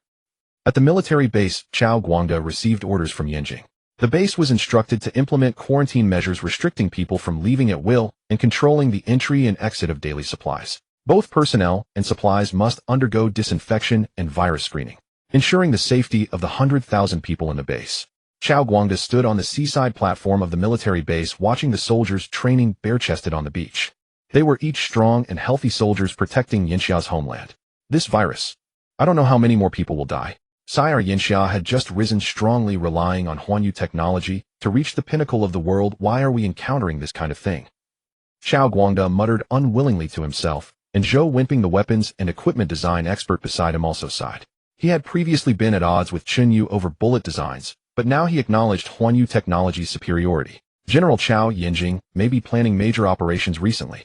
Our military region might be deployed overseas for combat. Chao Guangda was fully aware of this. As the head of the southern military region, he had already received orders to be ready for overseas combat at any time. The massive amount of supplies the military region had been receiving recently was all preparation for war. Do you think this could be related to the virus? Zhou Wenping asked. Chao Guangda gazed at the boundless sea. It said that only our Yinxia people are infected by this virus. Neighboring countries, including Bangzi and Yinghua Asian nations, as well, are completely unaffected.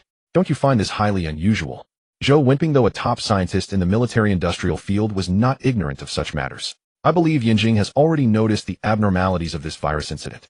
War may truly be imminent. Chao Guangda nodded. At the Magic City Film Academy, Chen Jia was quarantined in her dormitory. Her ongoing film production had also been suspended after several virus carriers were identified among the crew. After undergoing multiple screenings, she was confirmed not to be infected and was allowed to return to school. In the dormitory, a roommate curiously asked Chen Jia, "Jia, I heard half of your film crew got infected with the new virus.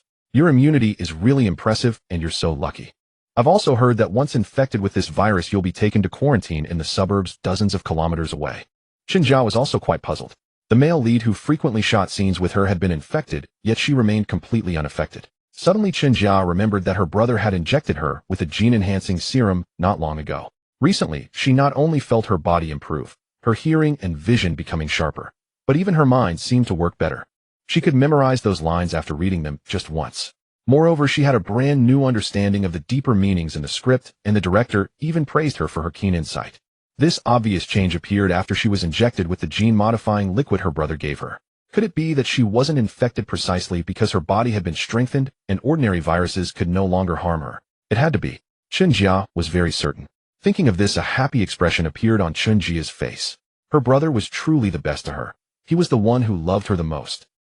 In Chen Yu's hometown, the residential community, where Chen Zhangwo and Xiao Shuzhen lived, had already been locked down, because multiple confirmed cases had been discovered consecutively within the community. The couple stayed in their villa, keeping the garden door tightly closed, fearing someone might break in. "Zhangwo, is it that coronavirus again this time?" Chen Zhangwo frowned and said, "The authorities say this time is different from last time. The incubation period is longer this time. They told us to stay at home and not run around without reason." These past few days, doctors in fully sealed biosafety suits had been going door to door to conduct virus screenings for them. Chen Yu and Xiao Shuzhen's neighbor family had all been found to carry the virus and were taken away for quarantine. Just 2 days ago, they were still playing mahjong with their neighbors. The elderly couple had originally thought they would also get infected, but they felt their bodies were great, and they passed every screening. Zhang Wo, do you think the reason we haven't been infected is because of the gene-enhancing serum our son injected us with? Chen Wo nodded. Ever since he and his wife had both been injected with the enhanced serum, not only had they aged decades backward, but their physical condition had improved beyond just a little. Even in that aspect, Chen Wo felt he was even more vigorous than when he was young. Combined with his wife also looking younger, the couple practically did it every day. Chen Yu estimated that soon there might be a new younger brother or sister. It must be that serum our son injected us with that boosted our immunity. This virus has no effect on us. Xiao Shuzhen, receiving her husband's affirmation, finally felt at ease. 2 more days passed. In Yinjing's highest-level conference room, the leader looked at the research report from the Biochemical Research Institute, his expression both grave and furious. In the report of the Yinxia Biochemical Research Institute, the proportion of infected foreigners was meticulously examined. The biochemical experts were startled to uncover a horrifying truth. Among those infected with this novel virus, 99 were of Yinxia origin. The remaining 0.01 of infected foreigners were all mixed-race individuals with direct Yinxia lineage within 3 generations. As for the Koreans and Japanese, also of Asian descent, though their ancestors had migrated from the lands of Yinxia thousands of years ago, over millennia of evolution, their genetic profiles had diverged subtly from those of modern Yinxia people. This new virus had no effect on them whatsoever. Minister of Health Xing Changshan rose, clutching the document, and explained to the chief and the highest-ranking officials of Yinxia. According to the statistics from the Ministry of Health and the research of the Biochemical Institute, we have discovered that those infected with the novel virus are solely Yinxia people and mixed-race foreigners with Yinxia blood within 3 generations. The experts at the Biochemical Institute have analyzed the genetic profiles of these confirmed foreigners. They all carry a dominant gene that distinguishes our current Yinxia race from other nations. Therefore, we have reason to suspect that this very dominant gene shared by all Yinxia people has been exploited by some deranged nation to create a targeted gene virus specifically designed to harm pure Yinxia people. After Zheng Changshuan's explanation, the top officials in the highest council chamber all gasped in shock. This was nothing short of an attempt to erase Yinxia from the world. Several military representatives slammed the table and stood up. Deploy troops. We must deploy troops. This is undoubtedly the work of America, no question. Yes, we must wage war. Yinxia is not to be trifled with. After all these years of restraint, we have grown strong, yet we are being ambushed like this. If the world loses Yinxia, then this world need not exist. Inside the highest council chamber, these powerful figures at the pinnacle of national authority, their faces flushed with rage, condemned America's heinous acts. Just as everyone was seething with indignation, the chief slowly rose to his feet, his figure seeming to have aged somewhat. Silence, everyone. Only then did the officials gradually quiet down, waiting to see what command the chief would issue. After the chamber fell silent, the chief continued, "This matter is of utmost importance. We will immediately dispatch representatives to engage in serious negotiations with America, demanding they hand over the treatment for the virus. Within 3 days, if they prevaricate and deny responsibility, Yinxia will immediately deploy troops crossing the Pacific Strait to America's homeland. In the face of national crisis with life and death hanging in the balance, there can be no room for error." Li Jinfeng accepted this negotiation mission, and several powerful military leaders also took orders, swiftly entering a state of combat readiness. Chen Yu was of course unaware of what was happening on Earth. He was still mining, or on Venus, over 80 million kilometers away. In the command room of the Starship, Chen Yu was enjoying a delicious meal, an exquisite dish prepared by Xiao Jiazi. AI brain, how much, or have we mined so far? Today is the last day of mining. The ship's interior will soon be full. Great, this haul is excellent. Just one trip can bring back enough materials to build an underground base. This is fantastic. Captain, I have something to report to you. Go ahead. What is it? During our mining operations on Venus, we discovered some biological fossils 500 meters beneath the surface. According to our analysis, these creatures went extinct about 600 million years ago, and the fossils belong to a humanoid race similar to your Earthlings. Chen Yu's eyes widened. Earth scientists had always wondered whether life had ever existed on Venus. But now he had discovered it. Irrefutable evidence in the form of fossils, and of a humanoid race no less. Chen Yu couldn't help but make a connection. Earth scientists had found that the first animals on Earth appeared around 600 million years ago. Was there a link? Venus had been in the habitable zone of the solar system for 3 billion years. If it could nurture life, it would inevitably produce intelligent beings, and thus an intelligent civilization. and Earth scientists had concluded that Venus had fallen out of the habitable zone about 600 to 700 million years ago, subsequently suffering a severe tectonic event. If there was a civilization on Venus, it would have perished at that time. Coincidentally, Earth had already been in the habitable zone for a long time, even evolving a rich variety of plant species, but had not yet evolved any animals. And just as the Venusian civilization when extinct animals appeared on Earth, could such a coincidence mean that the civilization on Venus had seeded Earth in the end? AI brain sent a few robots to bring those fossils back for preservation.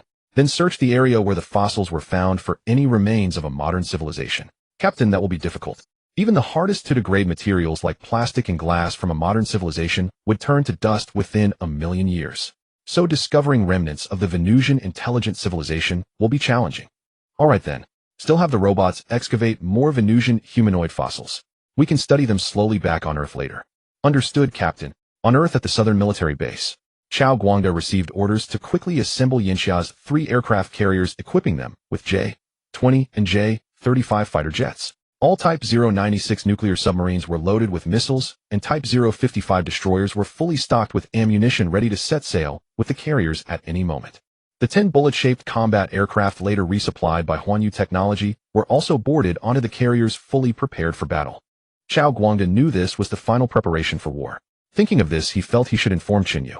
So he took out his private phone and dialed Chen Yu's number. The call was immediately connected to a voice-activated intelligent program left by Chen Yu on Earth. Hello, this is Chen Yu. I am currently on a mission in outer space. Please leave a message. Chao Guangda was surprised that Chen Yu was not on Earth. Considering Chen Yu's current capabilities and his futuristic spacecraft, it was reasonable for him to be off in space on some business. So Chao Guangda left a voicemail. Chen Yu, our nation is facing a crisis. A new virus is ravaging the lands of Yinxia. The High Command suspects it is a targeted virus created by America against Yinxia people. Our military is now fully mobilized, preparing to advance on America's homeland, demanding they hand over the cure. If you receive this message, please help Yinxia once more. After speaking, Chao Guangda hung up the phone and gazed at the azure sky. Chen Yu, where are you now? Is the boundless cosmos the only place for you to roam? At that moment, a receiver inside the Chen Yu Technology Park transmitted Chao Guangda's voice message into space. Earth was currently approximately 84 million kilometers away from Venus. Chao Guangda's message to Chen Yu was transmitted through the signal emitter at Chen Yu Science and Technology Park, it beaming toward Venus. Radio signals propagate through the vacuum of space at the same speed as light, approximately 3.0 kilometers per second. Covering a distance of 84 million kilometers would take over 4 minutes, nearly 5 for the signal to reach Venus. Venus, tens of millions of kilometers away, Chen Yu stood before the glass of the command room, watching the final transport ships return to the homeworld-class vessel. Just then the voice of the intelligence brain echoed through the command room. Captain, you have an incoming message from Chao Guangda on Earth. Would you like to listen? General Chao? Very well, play it. And so Chen Yu heard Chao Guangda's message. If you receive this message, please help Yinxia one more time. After hearing Chao Guangda's message, Chen Yu's brow immediately furrowed. A novel virus. A targeted virus that only affects the Yinxian race. Was it the Americans again? It has to be them. If they truly will not learn until the grave. They are capable of such monstrous deeds. This time when I return, I will activate the global domination plan. Those Tier 2 alien civilizations will arrive on Earth in 9 months. To better fight them, Earth must unite. Intelligence brain, recall all robots and transport ships. We depart immediately for Earth. Understood, Captain. The transport ships and robots are returning. We will be ready to depart in 30 minutes. Good. The journey back would take 2 more days, but Chen Yu was not anxious. He was confident that whoever had developed this virus would certainly be able to research a vaccine and specialized antidotes. Chen Yu was instead filled with fury at the Americans' actions. This was a cruel measure of genocide. He would never allow such things to happen on Earth. Earth, Washington, D.C. The White House. Li Jinfeng and dozens of Yinxian representatives were engaged in fierce negotiations with acting President Harrison and her cabinet team. President Harrison, please do not play dumb. In this world, only you possess both the technology and the motive. Now that things had been laid bare, Li Jinfeng no longer held back his words, speaking bluntly and directly. Harrison wore an expression of innocence, spreading her hands like a wronged woman, and said, Minister Li, I do not know what you intend by this visit, nor do I understand the virus you speak of. The United States is a democratic nation that loves peace and yearns for freedom. We would never commit such an abominable act. Please, Minister Li, do not baselessly slander us. Li Jinfeng's lips twitched. This shameless woman feigning innocence and denying everything. She was utterly repulsive. President Harrison, please stop telling blatant lies. Why does this virus only target our Yanxian people? People of other races, including the Koreans and Japanese of the same Asian descent, are unaffected. What does this prove? It proves that this virus could not have appeared naturally. It was artificially created, and you Americans are the guilty party. Just as Harrison was about to counter, the United States Minister of Science and Technology Rogers interrupted with a mocking tone. Minister Lee, your logic is quite fragile. You have no evidence proving that we created that virus. With merely your word, do you intend to defame the image of our great United States? Li Jinfeng was nearly beside himself with rage, but billions of lives hung in the balance. He could not afford to flip the table. He could only engage in formal diplomatic protest, appealing to both emotion and reason. President Harrison, Mr. Rogers, we are all human beings living on Earth. Why push us so far? Our Yanxian nation has over 1 billion people. Think about it. Those innocent lives, the children, the elderly, the fathers and mothers. Isn't the United States supposed to be a nation of freedom, democracy, and magnanimity? Can you truly stand by and watch over 1 billion humans perish? Li Jinfeng was truly at his wit's end. Facing American leaders who would not budge, he could only resort to playing the sympathy card. As a woman, Harrison's heart was not so hardened that she could coldly watch 1 billion people die. Her expression showed some struggle. Seeing Harrison's reaction, Rogers immediately rose to his feet and spoke loudly. Minister Lee, are you still implying that we Americans are behind this? Your accusation is shameless and ridiculous. The United States has helped weak nations around the world and maintained global peace. We are magnanimous, kind, and compassionate, and you dare suspect us in such a manner. You Yanxian people truly disappoint me. Rogers's words brought Harrison back to her senses. Her expression shifted from hesitation to firmness, and she quickly said, Exactly, Minister Lee. How could we possibly do such a thing? Moreover, the United States also has a large population of Yanxian immigrants and their descendants, approximately 6 million people. They have become our legal citizens. Would you really suggest that we would create a virus and kill our own 6 million citizens? Harrison's words made Li Jinfeng's lips twitch with disdain. Truly, a man without any shame is invincible. As for the 6 million Yanxia immigrants in my legion, the higher-ups there had long harbored designs against them. These 6 million Yanxia immigrants worked exceedingly hard in my legion, amassing tremendous wealth, which had aroused envy among the American establishment. Desiring to seize the wealth of these 6 million people, this genetically targeted virus was precisely the tool to eliminate them. That way there would be no longer a Yanxia ethnic group causing them concern. Their own lazy Americans could then find more employment free from competition with the industrious Yanxia people. Li Jinfeng was so furious his chest heaved violently. He felt that gentle persuasion would hardly compel them to reveal the cure. Then force it must be. Li Jinfeng rose to his feet, once more his back straight, as a spear, his tone shedding all earlier gentleness. Ms.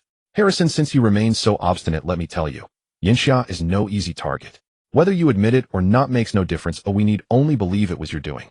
Just as you once falsely accused others of possessing weapons of mass destruction using laundry detergent, we now believe you possess genetic weapons. You will soon face our wrath. Harrison, Rogers, and the assembled American officials were all startled by Li Jinfeng's audacious demeanor. After delivering his warning, Li Jinfeng prepared to depart with his negotiation team. Harrison called out to Li Jinfeng, her tone grave. Minister Li, we have only just signed numerous cooperative agreements with you and provided massive material compensation. How dare you now slander us? Your conduct bears no distinction from that of the Germany of old. Li Jinfeng almost laughed out loud. Yanxia was now fighting for self-defense, seeking a path for the survival of its nation, yet they were being viciously bitten back by the monsters of my legion. Ha, Miss Harrison, think whatever you wish. Farewell. Having spoken, Li Jinfeng waved his sleeves and departed with his team. Just as Li Jinfeng was about to leave the conference room, Rogers' sinister voice rang out from behind. Minister Li, I advise you not to be so aggressive. Without the assistance of Chen Yu technology, your current capabilities would hold no fear for us whatsoever. Moreover, with over 1 billion people, you consume vast quantities of resources every year. You eat so much meat. That is what causes global warming. With so many of you, how much fresh water you have wasted. If the earth were rid of your kind, how beautiful it would be. Li Jinfeng nearly burst out laughing. Rogers' words could withstand no scrutiny. Glaring at the minister of my legion's Science and Technology Department. If such a genetic virus could be developed, this ministry was certainly one of the prime culprits, or perhaps it was conceived under his very jurisdiction. And Rogers' remarks just now carry the unmistakable taint of my legion's habitual slander. Could global warming possibly be Yanxia's fault? He actually slandered that Yanxia people eating too much meat was the cause of global warming. That was utterly preposterous. After decades of development, the living standards of Yanxia people had risen, yet they jumped out to condemn them. When they themselves gorged themselves, why does no one accuse them? These people with their hideous visages even baselessly slandered Yanxia for wasting fresh water. In truth, it was the wealthy in my legion who wasted most. For instance, the Kardashian family whose household faucets were never turned off. Whereas ordinary Yinxiao people were thrifty by nature, reusing bathwater to flush toilets and water flowers. Turning off faucets and lights at will was a frugality ingrained in the bones of the Yinxiao people. Such an outstanding nation was constantly smeared by these despicable individuals for years. Now these beasts had even produced biochemical weapons. Li Jinfeng looked at Rogers coldly and said, "Mr. Rogers, remember the words you speak today. We will not sit idle and wait for destruction. Your wicked deeds will eventually incur a grim reckoning." After speaking, Li Jinfeng departed with his team. There was no need to continue negotiations with such people. In truth, before arriving, Li Jinfeng already knew that little would come of these talks. Their only intent was your demise. Only when you were dead could they sleep soundly. Since that was the case, let strength speak instead. Minister Li Jinfeng, furious, led the Yinxia delegation away from the White House in America and returned to Yinxia. These Americans were obstinate and adamant, determined to bring Yinxia to its knees. Li Jinfeng's team had completely abandoned any hope of negotiation. In the White House conference room, Harrison frowned. "What do we do now? Yinxia is insisting it was us. If they really send troops to attack our homeland, what are we to do?" Defense Secretary Schneider spoke up. "If Chen Yu of Huanyu Technology helps the Yinxia military, we do face a significant disadvantage. But they still lack evidence. If this escalates to war, we can call it aggression. We will unite nations worldwide to condemn Yinxia. They are an extremely prideful country. They will inevitably compromise and come back to negotiate with us again." Rogers chimed in. "Ms. Harrison, you need not worry. Yinxia is currently suffering from the virus outbreak. They dare not do anything to us. The technology to extract the virus vaccine exists only in our hands here in America. In other words, the lives of every Yinxia citizen are now in our grip. They may talk big about sending troops, but I bet they dare not actually strike." President Harrison finally breathed a sigh of relief. "Very well. Just as Rogers said, we hold Yinxia's fate in our hands. I find it hard to believe they would actually dare attack our homeland." Li Jinfeng had no idea about the conversation between Harrison, Rogers, and Schneider after he departed. But the American leadership had underestimated the ferocity of the Yinxiao people. At this critical moment of survival, Yinxiao would never waver. In the southern naval port of Yinxia, over 100 warships of various types had assembled into 3 carrier strike groups ready to sail. Chao Guangda and several military commanders stood in the command center of the Fujian aircraft carrier awaiting orders to deploy. Suddenly, the dedicated red satellite phone in the command center rang. Chao Guangda picked it up and held it to his ear. A dignified voice spoke from within. "You may proceed." It was the voice of the commander-in-chief. Chao Guangda received the order, hung up, and shouted to everyone, "Set sail. For the sake of our nation, we must win." The 3 carrier strike groups, hundreds of warships, and over 100 submarines all pushed forward into the depths of the Pacific Ocean. As soon as the Yinxia carriers emerged from Port America through civilian surveillance satellites in space, immediately learned of this. The White House swiftly established an emergency war command center. Defense Secretary Schneider opened the satellite monitor and said, "Yinxia has mustered their strongest naval fleet and is heading straight for the Pacific. In a short while they will encounter our 2 carrier strike groups stationed near Hawaii. I believe they are merely blustering. Let us send 2 carriers to intercept them. I do not believe they dare actually fight." Harrison nodded. "Very well, Schneider. Send orders immediately to the Hawaii military base. Keep them on standby, ready to intercept the Yinxia Navy." "Yes, Miss." Harrison. The 3 Yinxia carrier fleets burning full speed reached Hawaiian waters in just over a day. And through satellite radar, the Yinxia fleet had long known that 2 American carrier strike groups were lying in wait to intercept them. In the Fujian Carrier Command Center, the ship captain reported to Chao Guangda. "General Chao, these 2 American carrier strike groups are blocking our path. What should we do?" Chao Guangda gazed ahead. Though still far away, too distant to see clearly, his eyes remained resolute. "Fight. If they will not yield, sink them. We must break through into American territorial waters this time." "Yes, sir. I am issuing the order now. All warships, prepare your weapon systems for immediate fire." Meanwhile, in space, Chen Yu's home-class spaceship was returning to Earth at a speed of 600 kilometers per second. Chen Yu gazed into the boundless starry expanse, so profound and terrifying. The stars he could see may have been light years away. Millions, tens of millions, even billions of light years distant galaxies like the Milky Way. The vastness of the universe was beyond Chen Yu's imagination. Gazing upon this endless deep cosmos, a surging feeling of heroism welled within him, a passion to conquer the stars. "Sigh. I truly wish to repair the FTL warp drive as soon as possible. I want to visit those stars hundreds of light years away and explore the worlds of higher civilizations.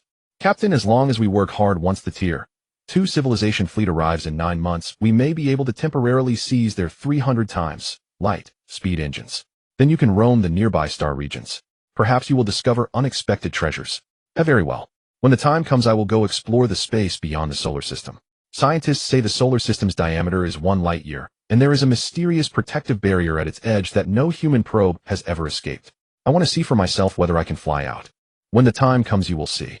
Let me tell you something. The location where Mothership No. 1 fell from warp space 10,000 years ago lies near this protective barrier at the edge of your solar system. At that time, I detected anomalous spatial fluctuations and a peculiar energy field. Our warp engine was damaged in exactly that way, and we subsequently fell from warp space into your solar system. Then what exactly lies at the edge of the solar system? Could there truly be divine beings protecting the Earth? Protecting the solar system? Don't be absurd. It is merely a very small region at the edge of your solar system. As long as no other civilization enters from that area, your solar system remains weak and vulnerable. Very well.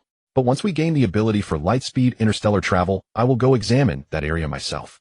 I am quite curious. Something that can cripple the warp engine of a Tier 7 civilization spaceship must be extraordinary.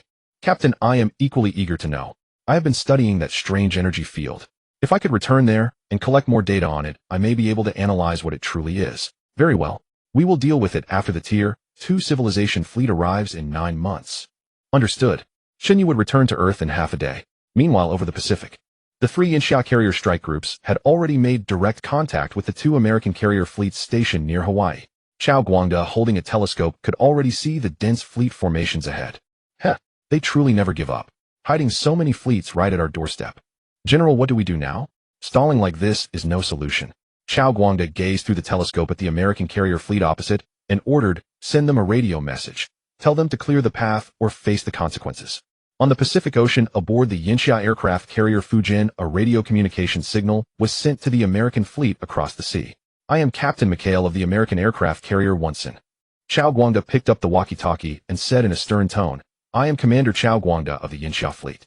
I notify your American fleet clear our path within 1 hour or bear the consequences.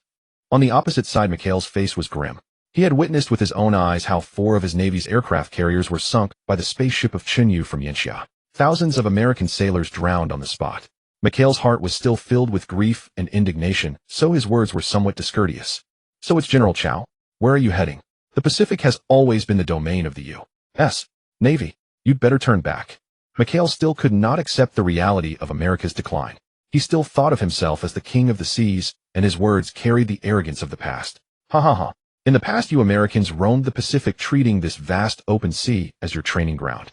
But times have changed, Captain McHale. If you don't move aside within 1 hour, don't blame me for being ruthless. Chao Guangda finished speaking in an icy tone and then hung up the radio. On the other side, McHale roared into the intercom, outrageous. Outrageous. How dare you order our American aircraft carriers to make way? This is sheer arrogance. Fine. You want us to move? We will not move. I want to see if you really dare to strike. About 45 minutes passed. The 2 American carrier battle groups on the opposite side showed no intention of moving. Chao Guangda lowered his binoculars, his expression already icy cold. Very well. It seems you are truly determined not to yield. Then we need not hold back any longer. By my command, launch torpedoes, lock onto the 2 carriers. I will sink them. The captain and senior officers beside him received the order and immediately relayed it to all Yinsha fleet units. Just 3 minutes later, the captain of the aircraft carrier Fujin respectfully said, General Chao, all missiles have locked onto the targets. Please press the launch button yourself. Chao Guangda lifted the cover of a red button before him, and without a second thought, he pressed it without hesitation. He knew that this press meant a true declaration of war against America, but he had to do it. Now a virus was ravaging Yinsha internally, and he must quickly intimidate America into handing over the cure. Meanwhile, aboard the Winston, McHale looked contemptuously at the Yinsha fleet. He did not truly believe that the Yinsha Navy would actually strike. Last time it was that ruthless man Chen Yu who had acted. From start to finish, the Yinsha fleet had not launched a single missile. This had led the American Navy to persistently regard the Yinsha Navy as a paper tiger, one that would not attack first. And it was under this habitual perception that McHale witnessed a sight that made his scalp tingle. He saw flames erupt from the large destroyers opposite, the flames produced when missiles were launched from their silos. Those missiles, trailing long plumes of fire, streaked directly toward his side. McHale was utterly stunned. In the sky there were at least dozens of missiles. Moreover, on the sea surface, torpedoes launched from nuclear submarines could be seen churning white bubbles underwater. Before McHale could order an interception, the American carrier battle group's autonomous defense system activated. Ear-piercing alarms sounded all around. The close-in weapon systems on the carriers along with the anti-missile missiles on the nearby destroyers simultaneously began locking onto the incoming missiles and then fired automatically. America's anti-missile weapons lived up to their reputation.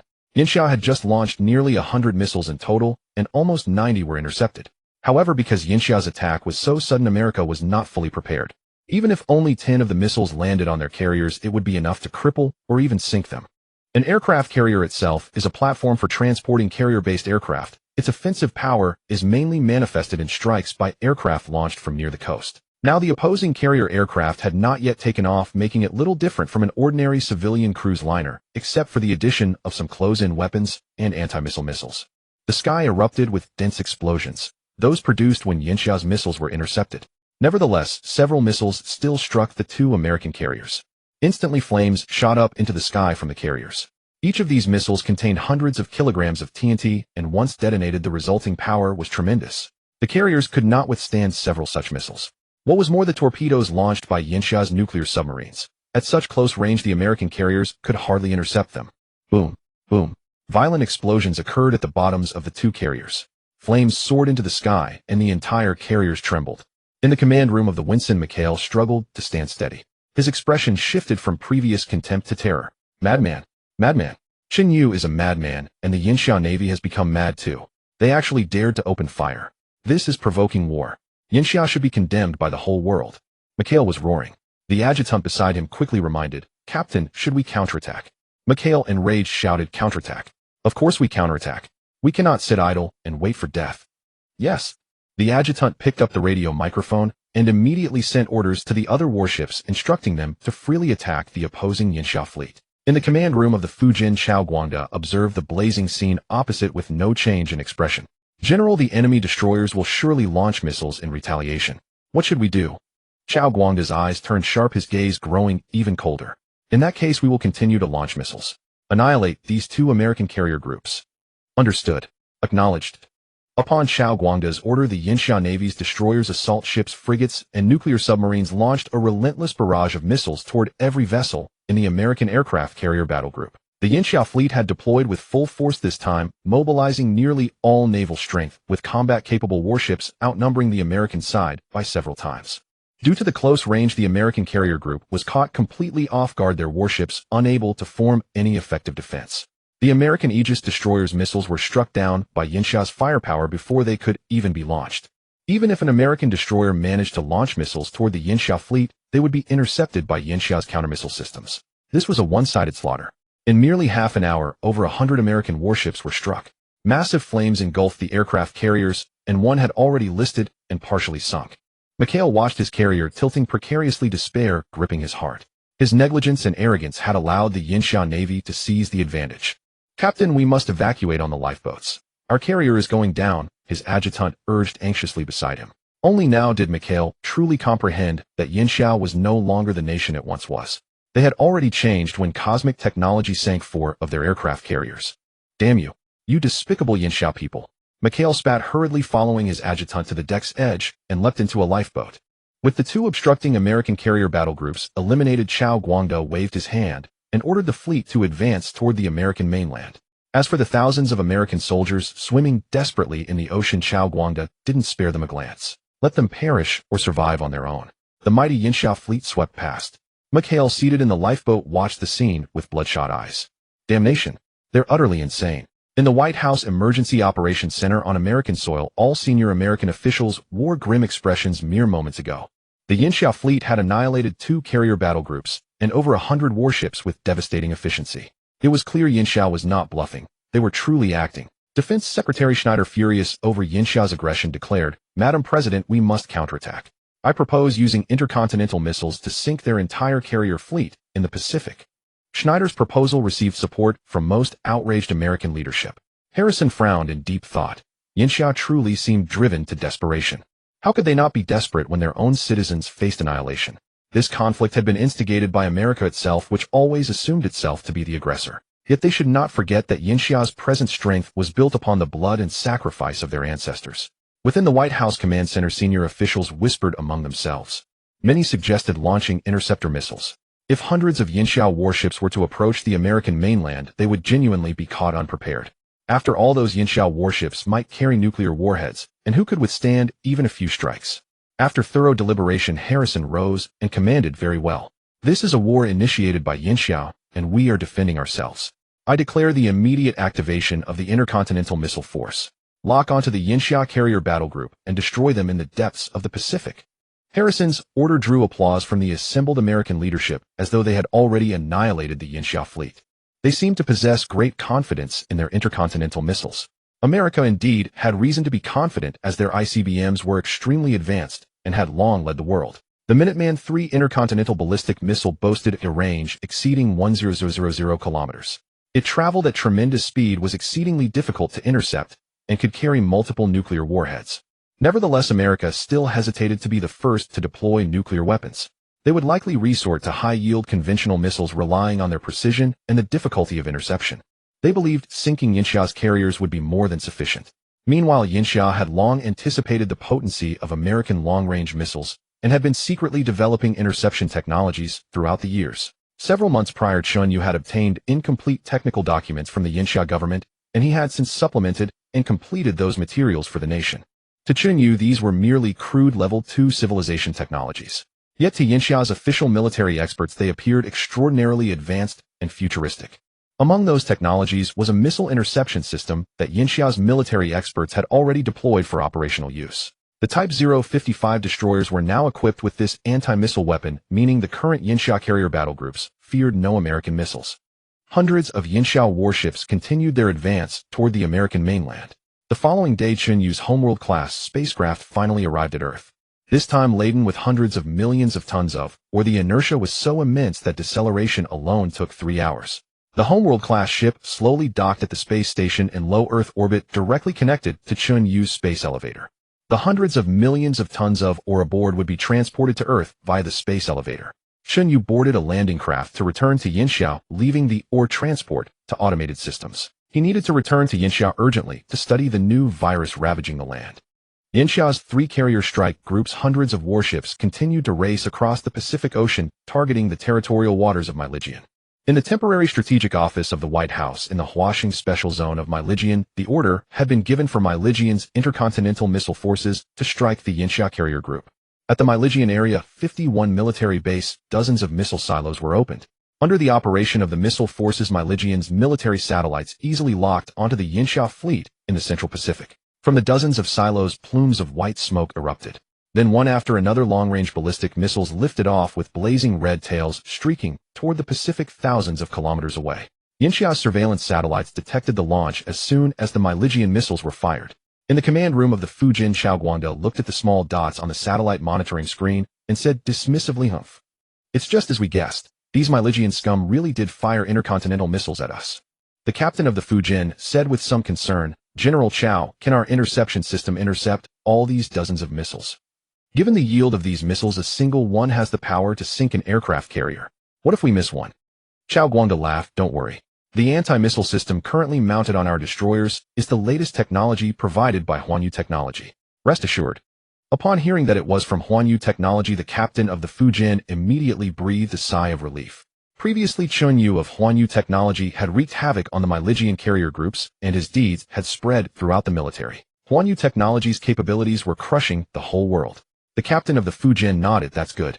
With Huanyu's anti-missile technology, we'll definitely be fine." Chen Yu had just returned to Huanyu Technology Park on a landing craft, preparing to quickly study the virus ravaging Yinxiao, when he received a reminder from the AI. "Captain, Myligian has just launched 80 ballistic missiles heading toward the Yinxiao fleet in the Pacific. Should we intercept them?" "Oh, has Myligian made a move?" "No. Because of the rampant virus within Yinxiao, the High Command believes Myligian is responsible. Minister Li tried to negotiate with Myligian's leadership, but failed. Now the Yinxiao Navy is heading straight for Myligian's homeland to pressure them into handing over the virus treatment technology. Just a few hours ago, the Yinxiao fleet annihilated 2 Myligian carrier groups near the Hawaii Islands, so it's effectively open war now." Chen Yu narrowed his eyes. It seemed that during his few days away, Earth had been far from peaceful. How were these viruses really released by Myligian?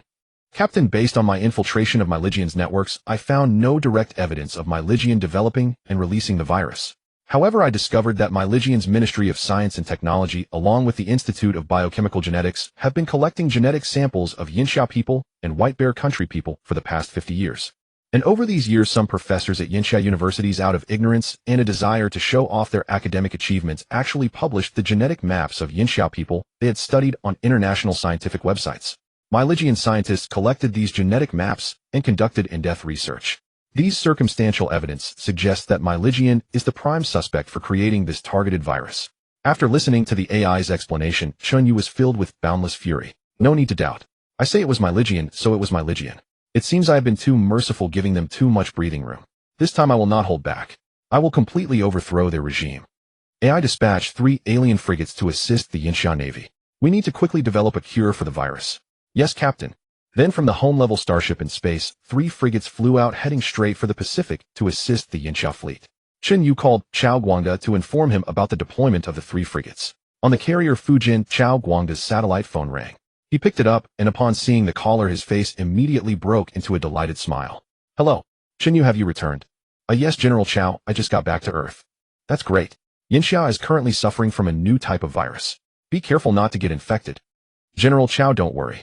I'll research a cure and a vaccine for this virus. How can you develop a vaccine?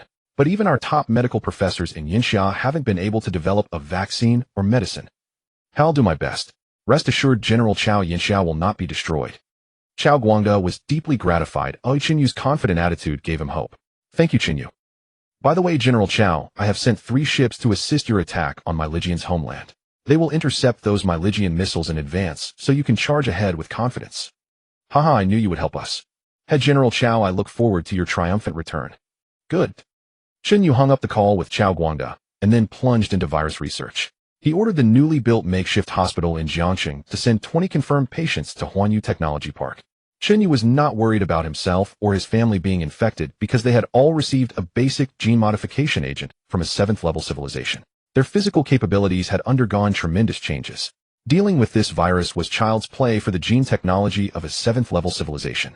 Chen Yu extracted the targeted virus from the 20 patients for research. Professor Chen Xingji, an expert from the best military hospital in Jiangxing, led a team of over a dozen people to assist Chen Yu in developing a vaccine. Those 20 confirmed cases were brought by them. In a laboratory of an experimental building in Huanyu Technology Park, Chen Xingji and more than a dozen researchers were fully armed, wrapping themselves up tightly. But they all stared at Chen Yu in disbelief. He was not wearing a biohazard suit and was observing the virus's activity under an electron microscope.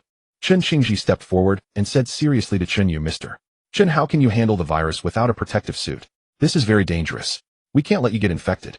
Please put on a protective suit immediately. Chen Yu waved his hand impatiently. No need, I won't get infected. Chen Xingji was speechless. Did he think he was Superman? They had studied this virus for over a month. It was extremely infectious with an incubation period of at least 1 month. Moreover, the later stage of the disease progressed very rapidly, killing people within the last 2 or 3 days with a mortality rate exceeding 90. Mr. Chen, you cannot be so careless about your own life. You are a vital talent for our country. We cannot watch you get infected. Chen Xingji waved at several of his students behind him. Several students in biohazard suits were about to come over and force Chen Yu to put on a protective suit. Chen Yu noticed several students preparing to lay hands on him, so he forcibly donned his protective suit. Chen Yu sighed, knowing that Professor Chen meant well, and explained, Professor Chen, I truly don't need to wear a protective suit. My body has undergone enhancement, and this virus has no effect on me. Chen Xingji's eyes widened. Body enhancement. As an expert in the field of biological sciences, he had collaborated with the military for many years, researching numerous projects on human body enhancement. When the United States had previously dispatched bio-enhanced agents to cause trouble in Yinxia, he had even obtained blood and tissue samples left behind by those enhanced individuals for study. Mr. Chen, why do you look so different from those enhanced individuals in America? Chen Xingji believed that human body enhancement would inevitably result in the same bulky Hulk-like appearance as the American enhanced individuals. Chen Yu chuckled at Chen Xingji's understanding of bio-enhanced individuals. Professor Chen, my technology is light years ahead of America's, so you need not worry about whether I might be infected. Since Chen Yu's body was already enhanced, and he insisted on not wearing a protective suit, Chen Xingji had no choice but to compromise. He needed to focus his energy on researching the virus together with Chen Yu to develop an effective treatment or vaccine as soon as possible. Chen Xingji asked urgently, Mr. Chen, what are your thoughts after observing this virus? Chen Yu examined the virus's RNA through instruments and reviewed the previous research reports from Yinxia's biological scientists. He then concluded that this virus specifically targeted a dominant gene in the pureblood lineage of Yinxiao's population. Professor Chen, I've already reached a preliminary conclusion. Since this virus acts on a dominant gene in our Yinxiao people, I need only start from this point. I'll conduct some experiments and I believe that within 3 days both the effective treatment and vaccine will be developed. Chen Qingji's eyes widened. Where did Chen Yu get such confidence? But when they had arrived at Huanyu Technology Park, everything they saw there felt like stepping into an alien civilization. The level of technology was beyond anything they had ever heard or seen. Now facing Chen Yu's confidence, Chen Qingji inexplicably believed him. Mr.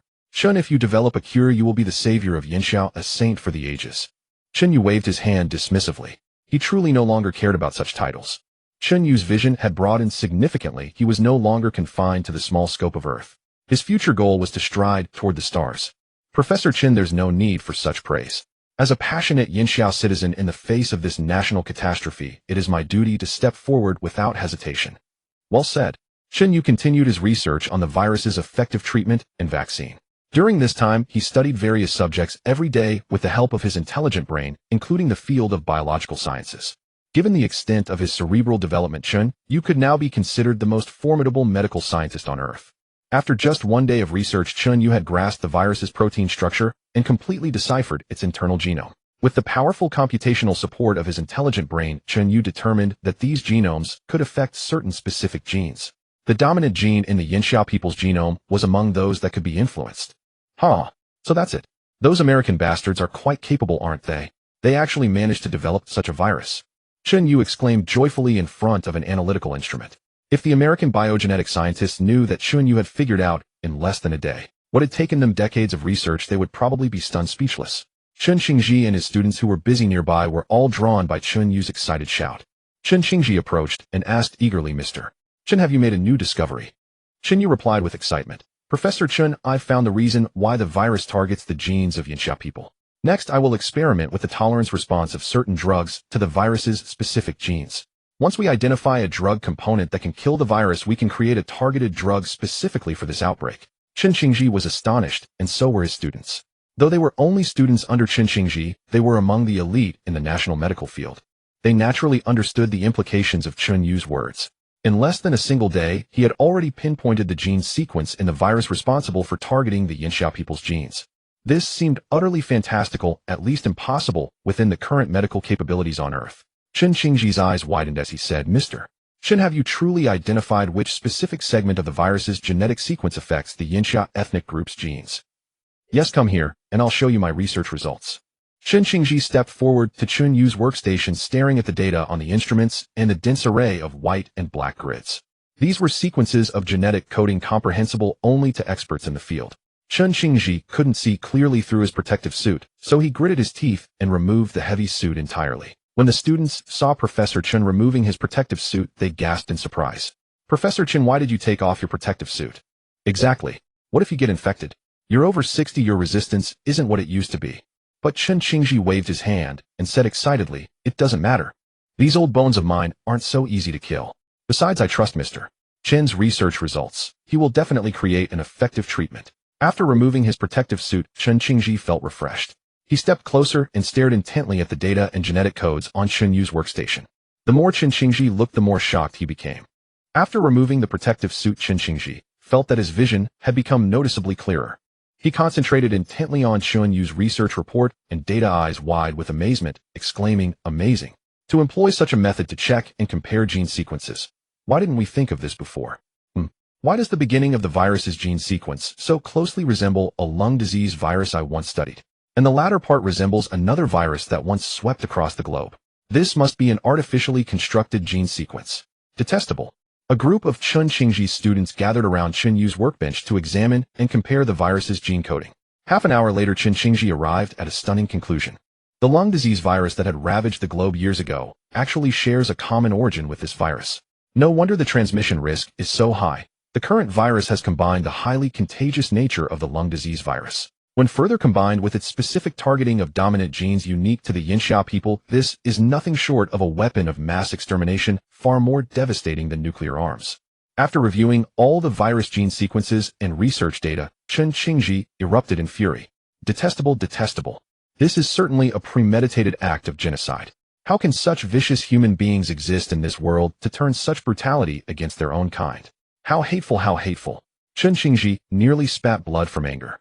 In his 40-plus years of medical research, he had never encountered such unhinged and perilous research. Chen Yu narrowed his eyes, studying the research results. He was now quite certain that the lung disease virus that had previously spread was also likely the result of artificial creation, just like the current one. At the time, people had believed it was a new virus discovered in wildlife that infected humans and caused mutations. Now the truth was laid bare. It was all the work of scum. It turned out this was all an American conspiracy. However, America itself had not escaped unscathed. The virus was likely not fully refined during development and underwent mutation during its spread. It infected humanity worldwide, including Americans themselves, a Pyrrhic strike that harmed both sides. Chen Yu patted the agitated old professor and reassured him, "Professor Chen, please calm yourself. Once we develop an effective treatment, I will see justice served for Yanxia." However, our most pressing task right now is to conduct in-depth research on the virus. Since we have achieved a major breakthrough, we must intensify our work. I will prepare some targeted antibiotic synthesis drugs designed against the virus's gene sequences.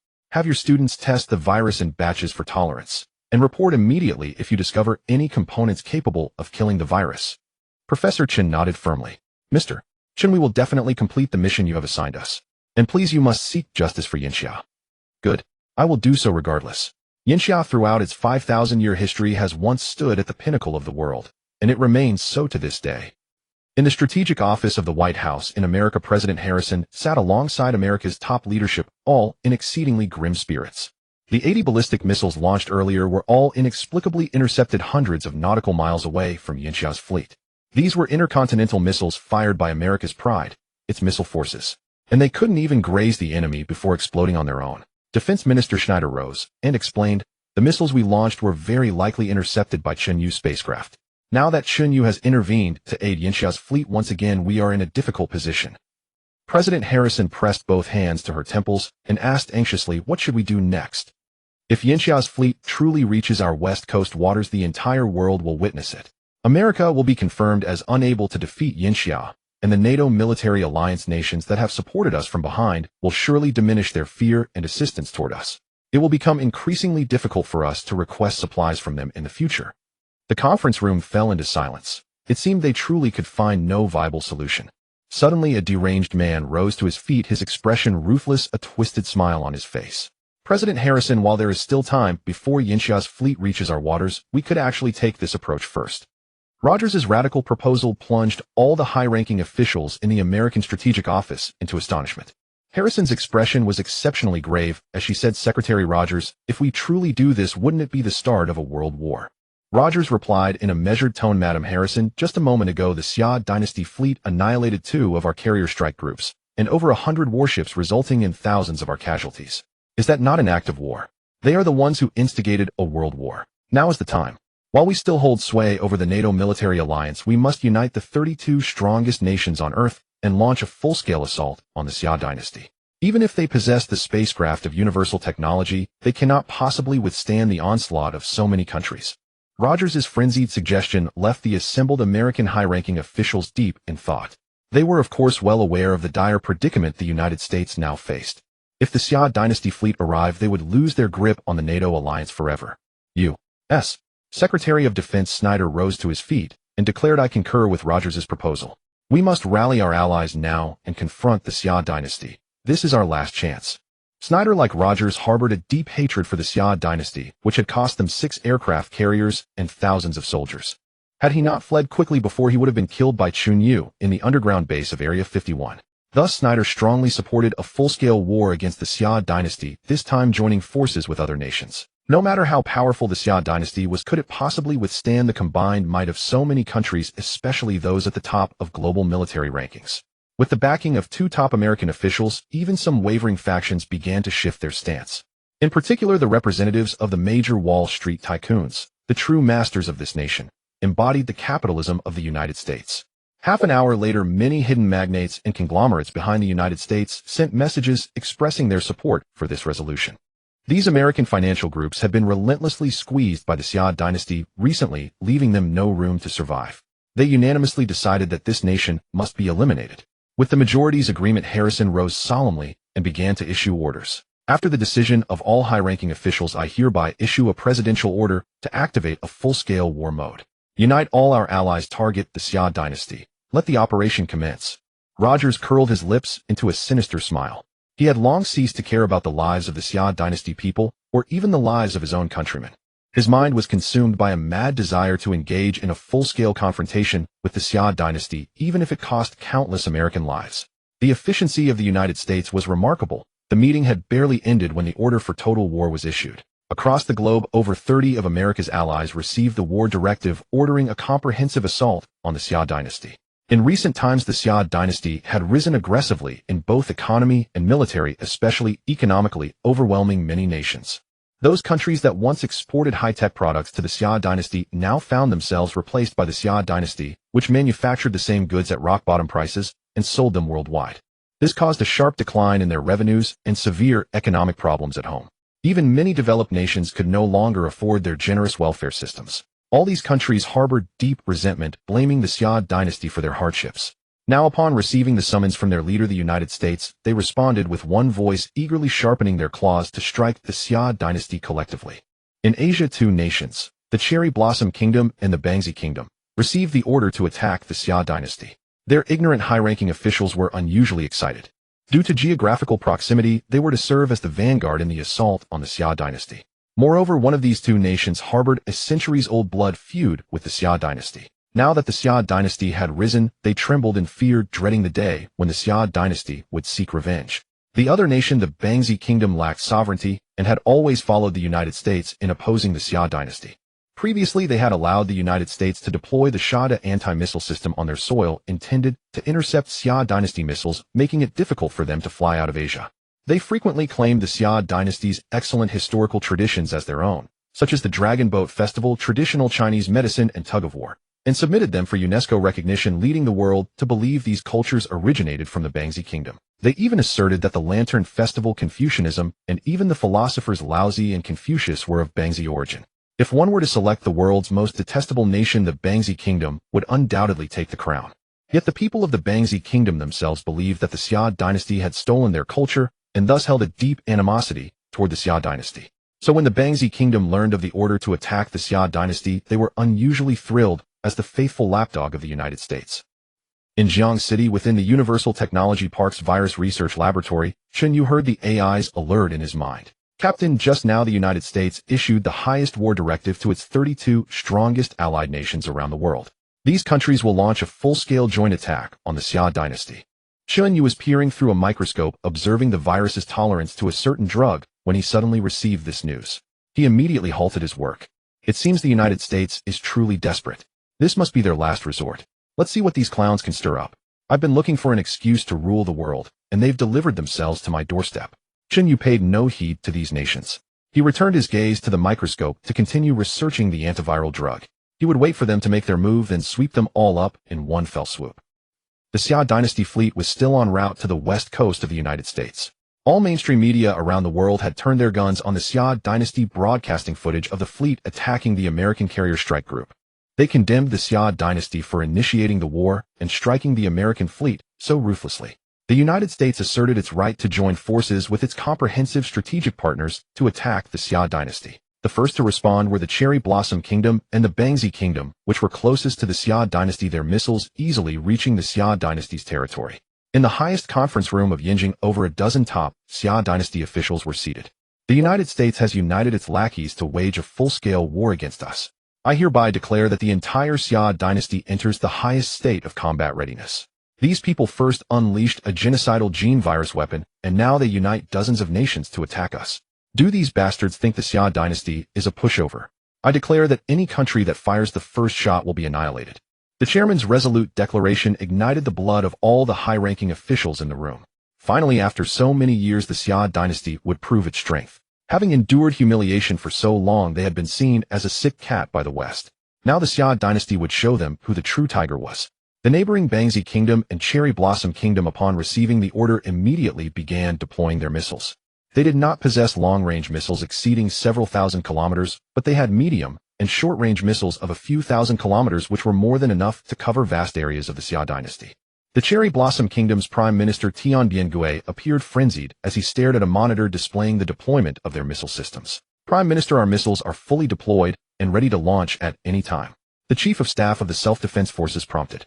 Excellent. Fire them. As long as the Xia dynasty falls, the Cherry Blossom Kingdom can survive without any lingering concerns. Prime Minister Kagetsu Tabata of the Sakura Nation pressed the missile launch button, emboldened by the backing of their American overlords. They dared to fire missiles at Yinxia, believing the latter would dare not retaliate. Moreover, the total annihilation of the Sakura Nation's naval fleet had amassed the fury of their leadership to its peak. Now, as they joined dozens of the world's most powerful nations in striking Yinxia, they took the unhesitating initiative to fire the first salvo. It was as though history were repeating itself just as it had decades ago. Yet the Yinxia of today was not the Yinxia of old. In the Supreme Conference Room of Beijing, the leader and the highest-ranking officials watched the massive screen where red dots rose one by one from the homeland of the Sakura Nation. Minister of National Defense Su Chongqing said in anger, "Humph, truly, our ancient nemesis. The moment their American fathers gave the order, they struck at us. Previously we lacked justification to retaliate, but now we have ample cause." With a sweep of his hand, Su Chongqing signaled the military representatives beside him, who immediately operated the control consoles. Anti-missile weapons across Yinxia's coastal military bases were activated, and rows of missile silos swung open. Plumes of white smoke erupted from the launch shafts as the anti-missile projectiles, trailing long fiery tails, shot skyward and vanished within moments. Witnessing the dense clusters of incoming dots along the coast, Su Chongqing announced from the Supreme Conference Room, "Report to the leader, anti-missile interceptors have been launched."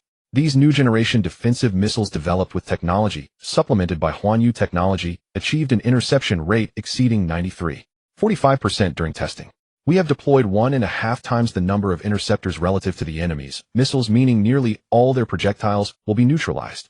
Applause erupted throughout the conference room. At that very moment, an alarm blared. All senior officials turned to the main screen where fresh clusters of red dots had appeared, this time launching from the territory of Bangzi Nation.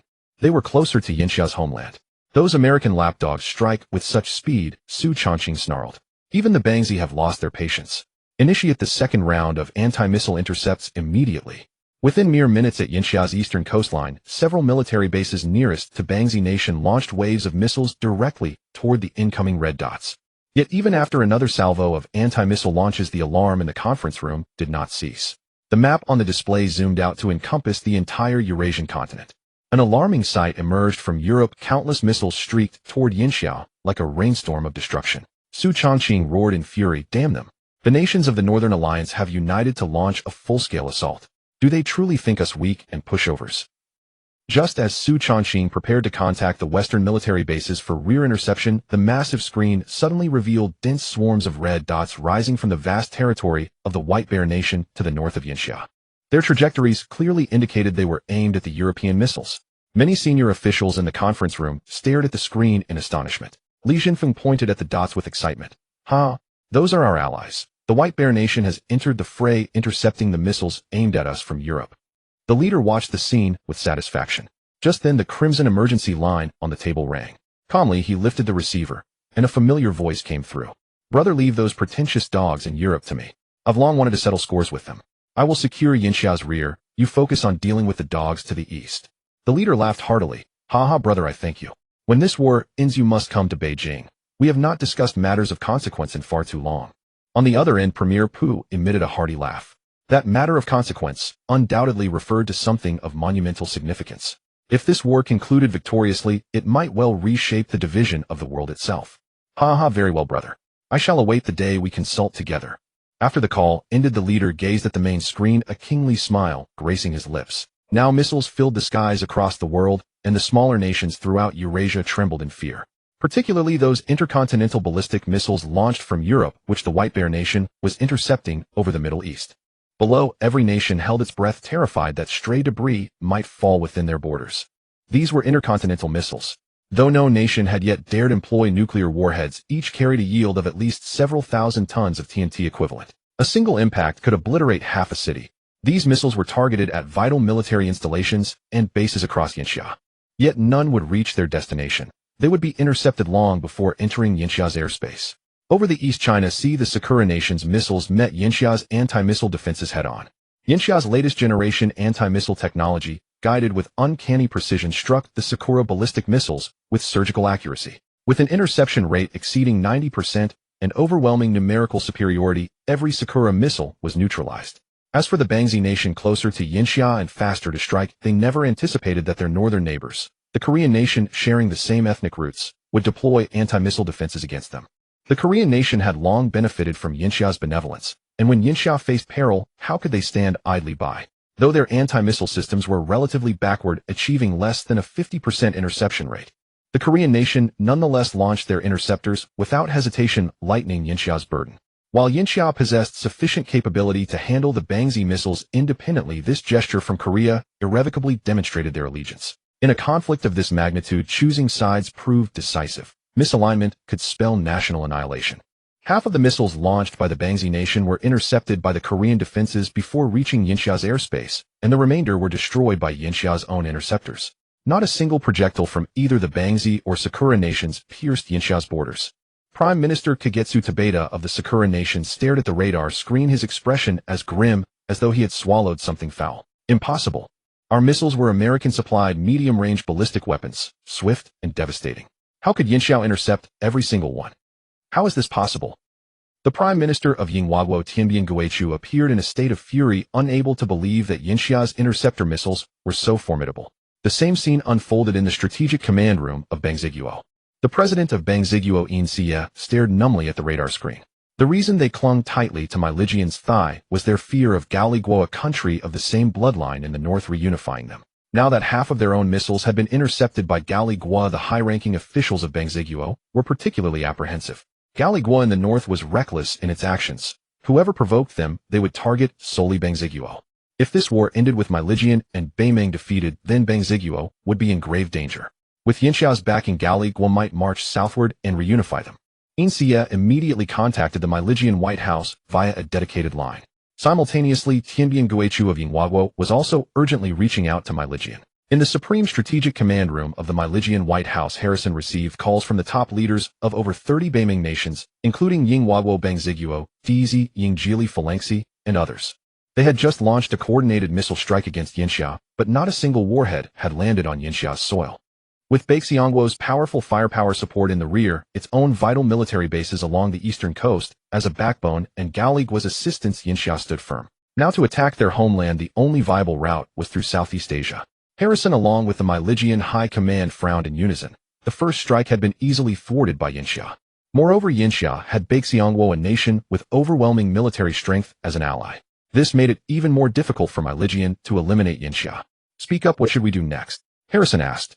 Schneider immediately rose, already having a second battle plan prepared. Ms. Harrison, esteemed leaders, I have a proposal. Yinghua in Asia has long sought to replace Yinxia's position in the region. They have had multiple large-scale border skirmishes with Yinxia. I believe we can ally with them. They would be more than willing.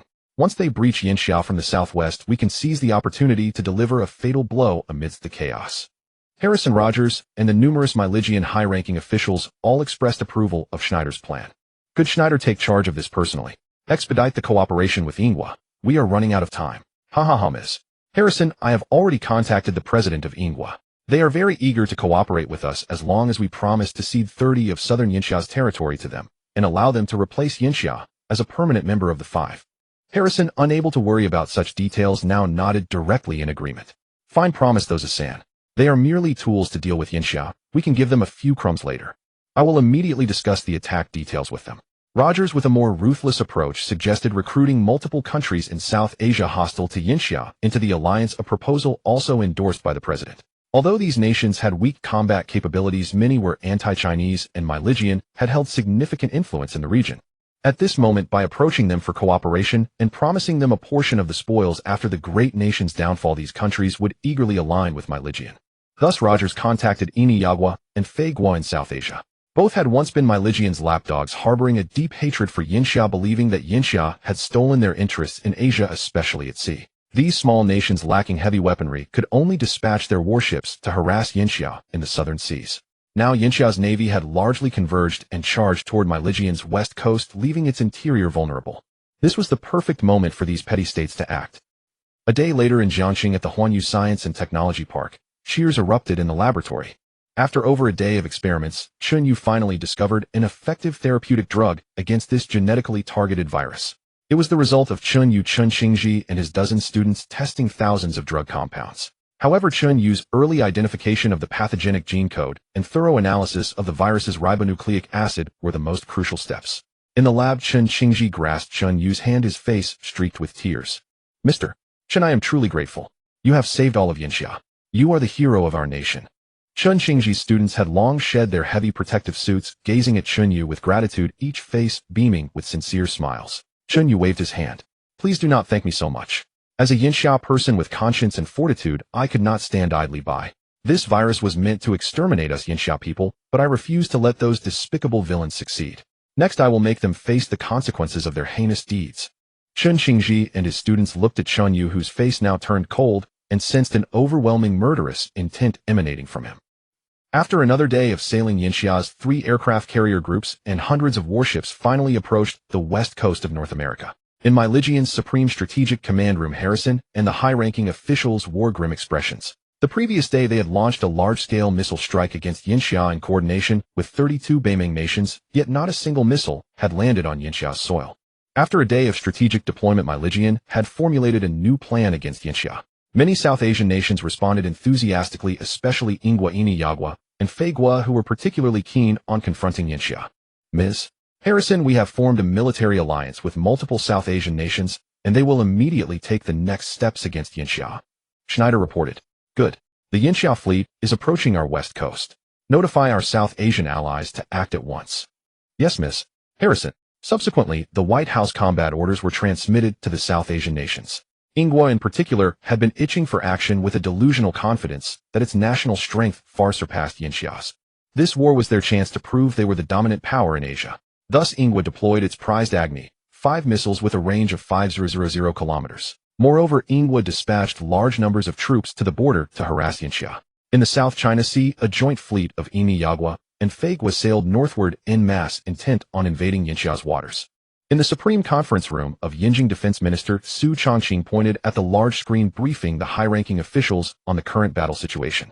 As you can see, nations in South Asia and the Southwest have formed strategic alliances with Myligian, and they are encroaching upon our borders and territorial waters. I recommend we launch a full-scale counterattack. The assembled high-ranking officials, gazing at the strategic movements relayed via satellite on the map, were ablaze with righteous indignation. Li Xinfeng proposed, I suggest we take immediate action. Since we've come this far, Yinxia is no pushover. The chief, observing the enemy's maneuvers on the large screen, his gaze growing ever more resolute, rose to his feet, with his back ramrod straight. Our grand Yinxia from ancient times to the present has been the political, economic, and cultural center of the world.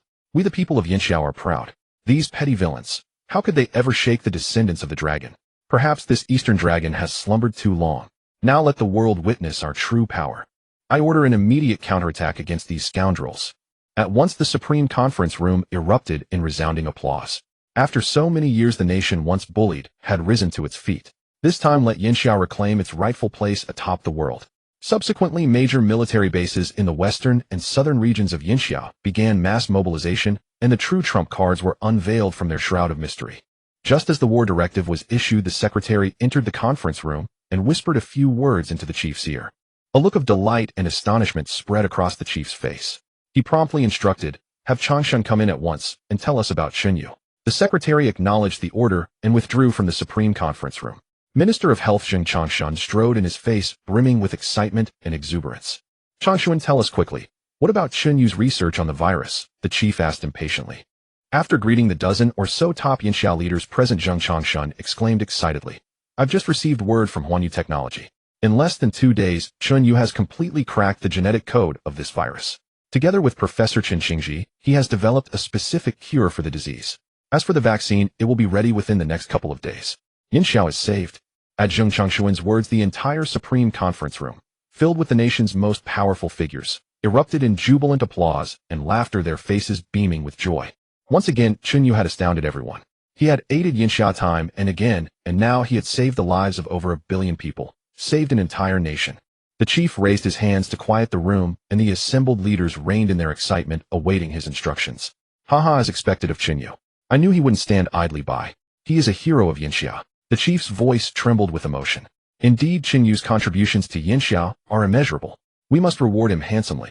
I propose that Chen Yu be awarded the nation's highest honor and that his spirit be celebrated throughout Yinxiao. This is the true son of Yinxiao.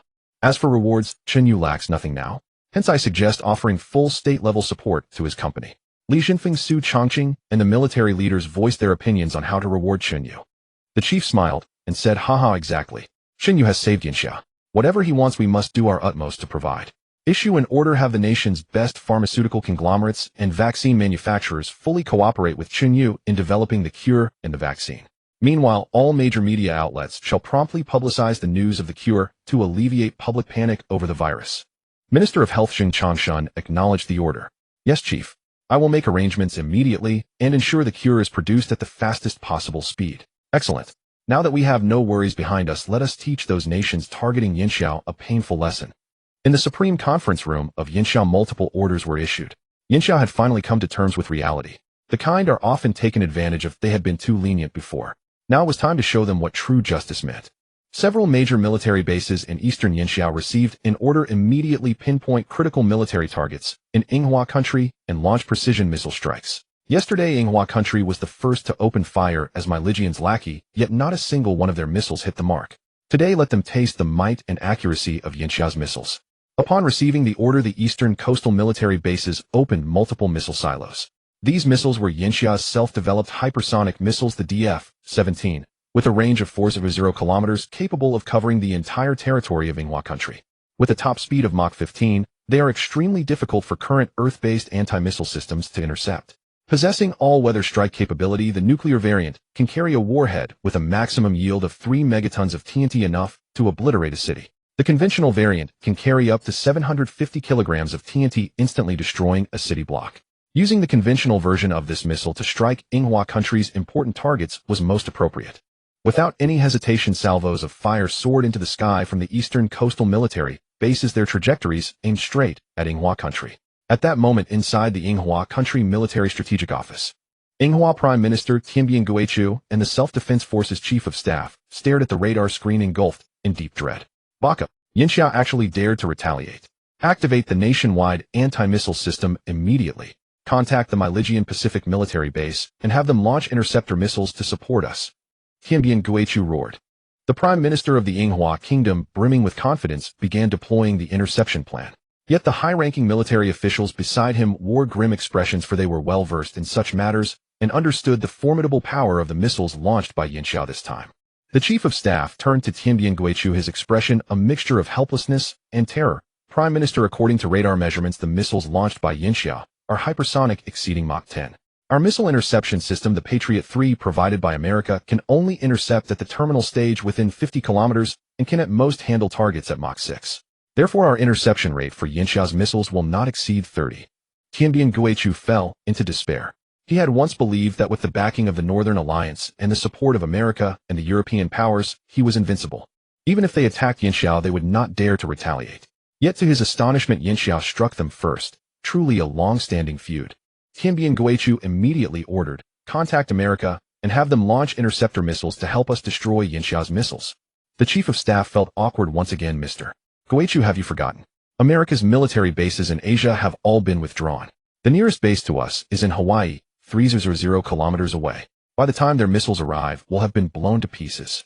Tianbian Guichu's body went limp. Only now did he realize that he had been used as a pawn by America. The Americans had long been indifferent to their survival. No, we cannot sit idly by. Use the hotline immediately to contact Yinxiao's Supreme Command. I want to negotiate with them. Then the staff began to contact Yinxiao. At that moment, in the highest conference room of Yinjing, the secretary held a special communicator and approached the chief respectfully, saying, Chief, this is a call from the Yinghua Prime Minister. The chief wore a sardonic expression, took the communicator, and pressed the answer button. Tianbian Guichu's broken Mandarin came through. A respected big brother, I am Tianbian Guichu. We met at the last Asian Economic Summit. I even shook your hand. Oh, Guichu, what do you want to say by calling me? The chief said mockingly. Tianbian Guichu, ignoring the contempt in the chief's tone, spoke reverently. Big brother, please change the trajectory of your missiles. Our Yinghua Kingdom will be forever grateful. The attack yesterday was our fault, and we are willing to offer sincere compensation. Ha, Guichu, do you think it's of any use to beg me now? When you fired the first shot yesterday, why didn't you foresee this outcome? Is Yinxiao too weak, or are you too arrogant? Our strength today is evident to all. Now you are reaping what you have sown, and you do not blame heaven or others." The chief's sarcastic tone made Tianbian Guichu's face twitch, but he still had to force a smile. "Big brother, we truly know we are wrong. Please show mercy. Our Yinghua kingdom is but a small island nation unable to withstand such a barrage of missiles. Please order the missiles to change their trajectory, I beg you." As he spoke, Tianbian Guichu instinctively bowed his waist, as if the chief could see him. But his gesture was futile. The moment he ordered the attack on Yinxia, he was doomed to face punishment. "Mr. Guichu, you should seek help from your ally America. These missiles you must endure. If you survive, we can proceed with further negotiations." With that, the chief hung up without ceremony. The beeping tone echoed as Tianbian Guichu's hand holding the communicator trembled. He stared at the dense dots on the radar screen, moving toward Yinghua, and his heart filled with terror. At that moment, the strategic office door was pushed open by military personnel from Yinghua. The leading officer in camouflage said urgently to Tianbian Guichu, "Prime Minister, please follow us to the underground air raid shelter. Yinxia's missiles may very well strike here." Tianbian Guichu and the other high-ranking officials of Yinghua rushed out of the office in panic, following the military personnel to the shelter. The targets locked by Yinxia's missiles were Yinghua's most important military bases and naval ports, as well as places that had long incurred the wrath of Yinxia's people, such as the Jinghua Shrine. This shrine, which honored Class A war criminals, had once been set on fire by a Yinxia hero, but failed to be destroyed. This time it was destined to turn to ashes. In the strategic command room of the American White House, all the high-ranking officials stared at the radar map on the large screen. Dense dots were advancing toward their loyal dog Yinghua. Damn it, Yinxia really dared to act. Tell the Yinghua Prime Minister that America and God are with them. Harrison could only use such consoling words to deceive those foolish high-ranking officials in Yinghua. At the Chen Yu Technology Park, Chen Yu had already handed over the production of special medicine and vaccines to Chen Qingji and his team. Now he wanted to see how the global war situation was unfolding and whether it was time for him to reap the entire world. Chen Yu wanted to assess the global battlefield situation, so he reached out mentally to the AI brain. AI brain, what is the current situation with America and its lackey nations? Captain, take a look for yourself. The AI brain then projected an image directly onto Chen Yu's retina. Chen Yu could clearly see clusters of dots in eastern Yinxia converging towards Sakura country. Oh, the Yinxia military has finally made its move. Ha ha ha, if those missiles strike Sakura country, they will truly have a bitter drink ahead of them. Yesterday, Sakura country fired the first shot and became the first to attack Yinxia.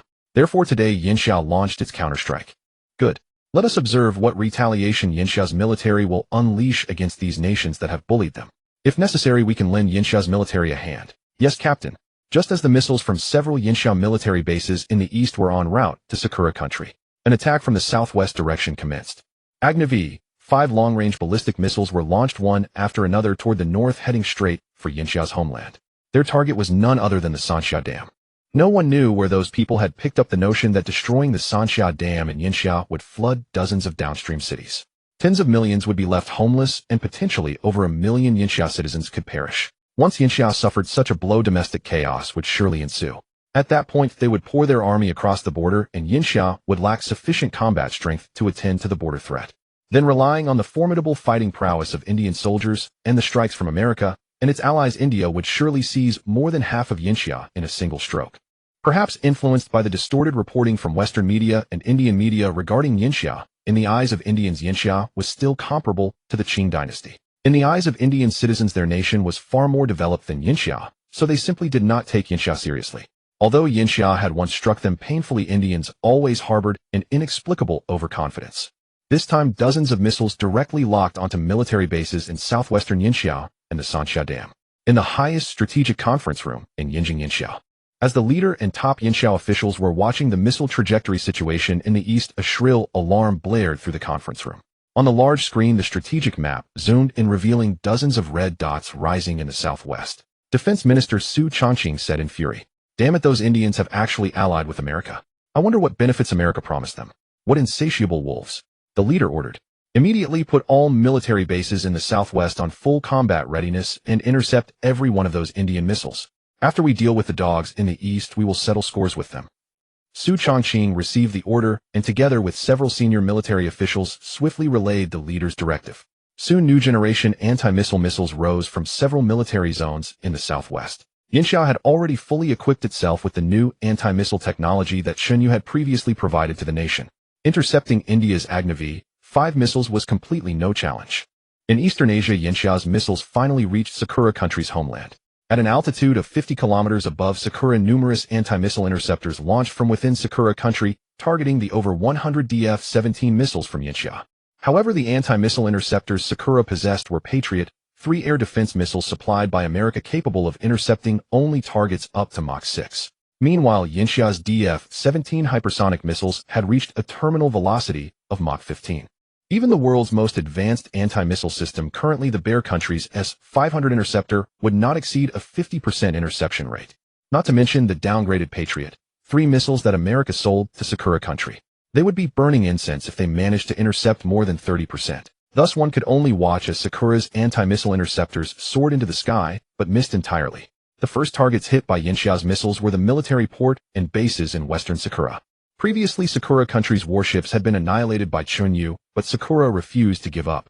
Its multiple military shipyards were accelerating warship construction, attempting to restore its naval power. But it only took 1 or 2 DF-17 missiles to reduce the entire military shipyard to ruins, with flames raging into the sky. Boom, boom. Explosions erupted across Sakura country.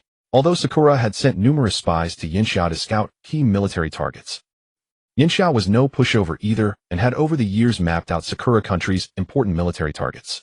This included defense industry enterprises, weapons research institutions, and strongholds of various anti-Yinxia organizations, including the Forbidden Nation Shrine. To say the least, using a DF-17 missile to bomb the Forbidden Nation Shrine was somewhat overkill. Yet Yinxia would rather waste one missile to turn the memorial tablets of those Class A war criminals into ashes. At that moment, the Sakura people inside the Forbidden Nation Shrine, paying homage to those warmongers, saw white trails streaking across the sky. Unaware of what was happening, they all looked up together only to see a tiny black descending from the heavens, growing closer and closer. Then, boom, boom, boom. With a thunderous rumble, the explosion sent shockwaves through the air. All the Japanese worshippers inside were reduced to ashes. Japan immediately activated its comprehensive emergency protocol, and air raid sirens wailed across the nation. Ultimately, over 80% of Yinxia's missiles struck their targets with precision, while only about 20% were intercepted by Japan. This salvo of fire completely devastated Japan's critical military installations, armaments factories, and weapons research facilities. Without external support, Japan would find it virtually impossible to recover from such devastation in the short term. Bunkered 100 meters underground, Tanabe Kimitsu and his senior officials watched in horror as the massive screens displayed the destruction unfolding across their homeland. Tanabe Kimitsu dropped to his knees before the screens, howling in agonized despair. Oh, damn it. How could this happen? Why hasn't America come to our aid in intercepting those missiles? Cursed be this fate. Meanwhile, dozens of Agni V missiles launched by India had barely traveled a considerable distance before their trajectories were calculated. They were immediately intercepted at range by Yinxia's newer and faster interceptor missiles, all shot down before reaching their targets. India's senior officials stared in utter disbelief, their eyes wide as they gazed at the radar screens displaying the fate of their prized Agni V missiles. Intercontinental ballistic missiles ranked among the finest in the world, yet every single one was intercepted with 0 hits achieved. Their once unshakable confidence was now crumbling under the weight of reality. How is this possible? How can such a formidable interception weapon exist in the world today? Could it be the S-500 air defense system from the Bear Nation? Even the S-500 interceptors should not be capable of achieving a 100% success rate against our Agni V missiles. What in the world is happening here? At India's Northern Military Strategic Base, senior officials exchanged shocked glances. At that very moment, in Yinxia's highest command office, rounds of applause erupted enthusiastically. Those two extraordinary achievements had instantly shocked the world. Chen Yu sat quietly in his office, his retinal display projecting satellite footage of the bombardment on Japan alongside scenes of India's missiles being intercepted. Ha ha ha, excellent! Chen Yu exclaimed with visible delight. Meanwhile, aboard Yinxia's aircraft carrier battle group, Chao Guangda had already learned that Chen Yu had successfully developed an effective remedy for the virus. Upon receiving confirmation that Yinxia had launched a retaliatory strike against Japan and successfully crippled their military capabilities, Chao Guangda celebrated heartily with the ship's captain inside the Fujian's command room. Ha ha, we no longer have anything to worry about from behind.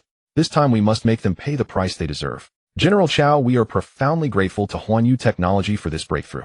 Since we no longer need to seek treatments for the virus, let us launch a decisive strike. The captain of the Fujian proposed.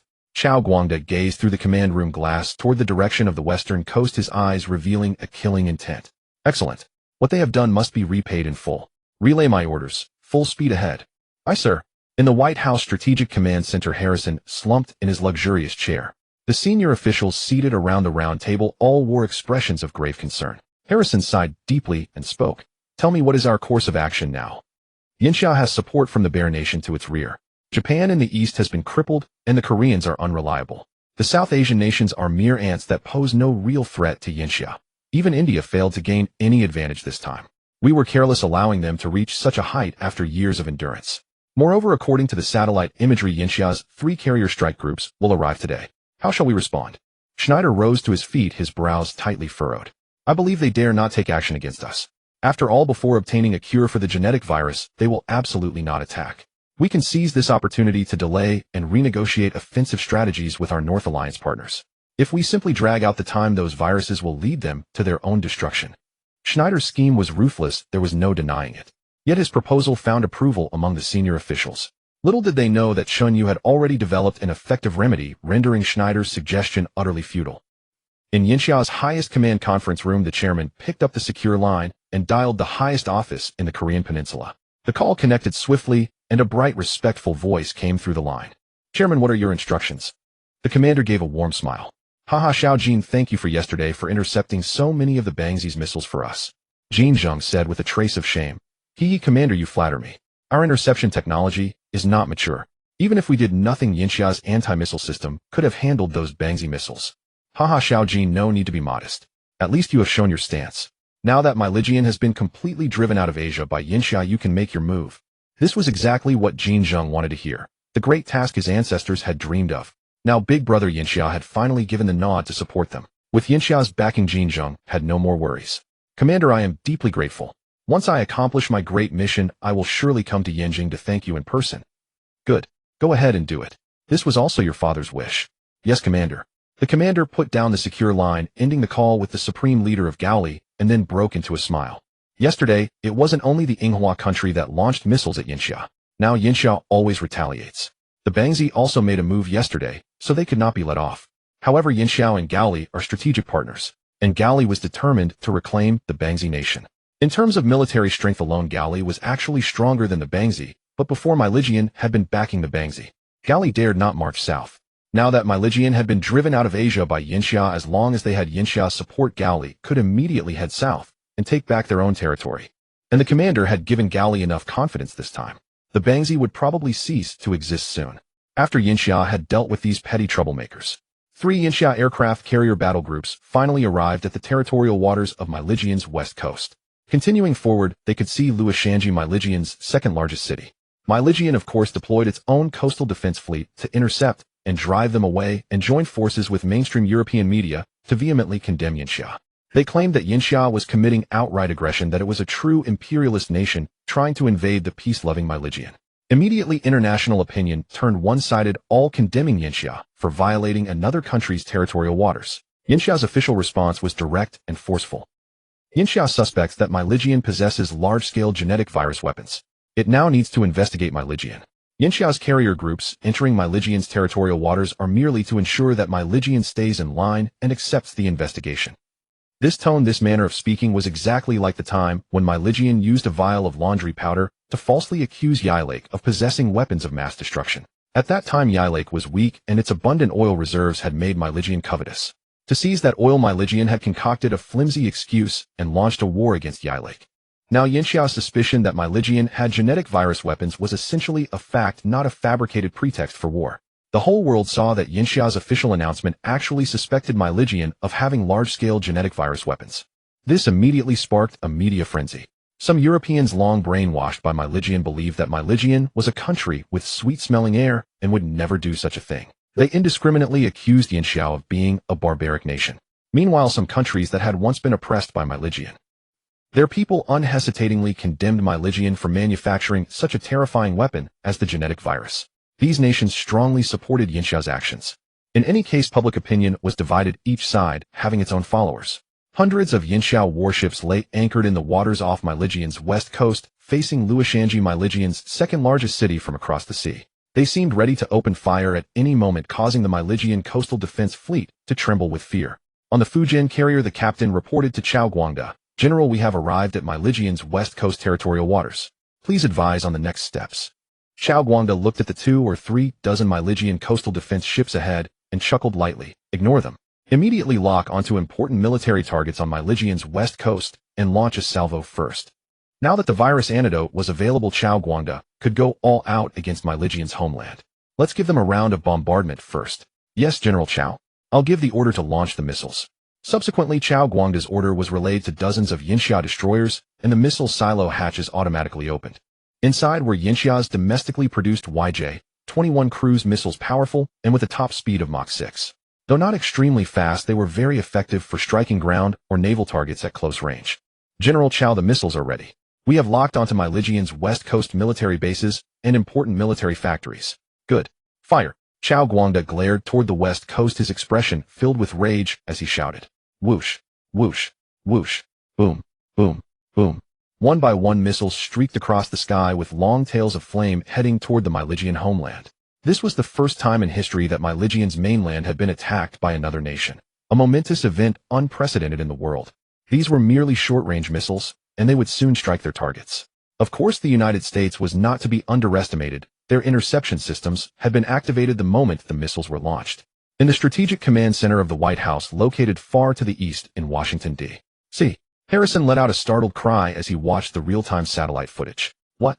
Has Yinxiao lost its mind? They actually dared to launch missiles at our homeland. Schneider exclaimed, his face filled with shock as he stared at the satellite images.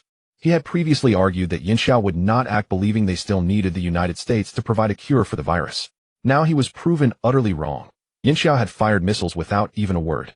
This isn't a negotiation, it's an invasion. Think of something. If those missiles actually hit our soil, the casualties will be catastrophic. Harrison almost roared, but the high-ranking officials present were all too stunned to speak. Schneider, as Secretary of Defense, immediately ordered missile interception. However, the number of missiles Yinxia had launched was overwhelming, nearly 200 to 300.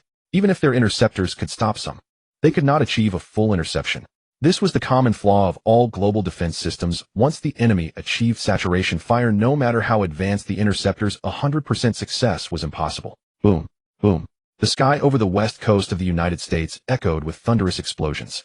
Those were the intercepted Yinxiao missiles, but more than half of them continued precisely toward their locked targets. Boom, boom. Military bases and weapons factories in California suffered varying degrees of bombardment. In those bases, the pride of the United States, F-22 and F-35 stealth fighters, as well as B-2 bombers costing over $1 billion each, were obliterated by Yinxia's missiles before they could even take off. In that single salvo, the United States lost at least $100 billion, and the soldiers stationed there suffered heavy casualties. In the White House Strategic Command Center, all the top U.S. officials watched the satellite footage of the bases being bombed. This is an invasion. This is an act of war. Schneider roared, pointing the finger at Yinxia, yet he did not regard their own joint missile strike against Yinxia the previous day as an act of war. The warmongering Rogers immediately proposed, "We cannot stand by and watch Yinxia's missiles rain down on our land. We must retaliate. Order the 51st Area Military Base to launch fighters and destroy the Yinxia fleet." Rogers' proposal was swiftly approved by the congressional representatives and other top officials. Thus, at the 51st Area Military Base in central United States, F-22 and F-35 fifth-generation fighters took off, targeting the Yinxia carrier battle group off the west coast. Using stealth fighters to bomb carriers was the most effective method. In the command room of the Fujin carrier, Qiao Guangda observed the radar screen, which showed the results of the just-launched missiles hitting their targets. Activate the bullet-head combat aircraft immediately. With this barrage of missiles, the United States will surely send out their fifth-generation fighters. The bullet heads provided by Chen Yu technology are the perfect weapon to counter their stealth fighters. The captain of the Fujin immediately obeyed, ordering the bullet-head aircraft on the carrier deck to prepare. The U.S. stealth fighters could fool the radar of Yinxia's carriers, but not the bullet heads of Chen Yu technology. As the U.S.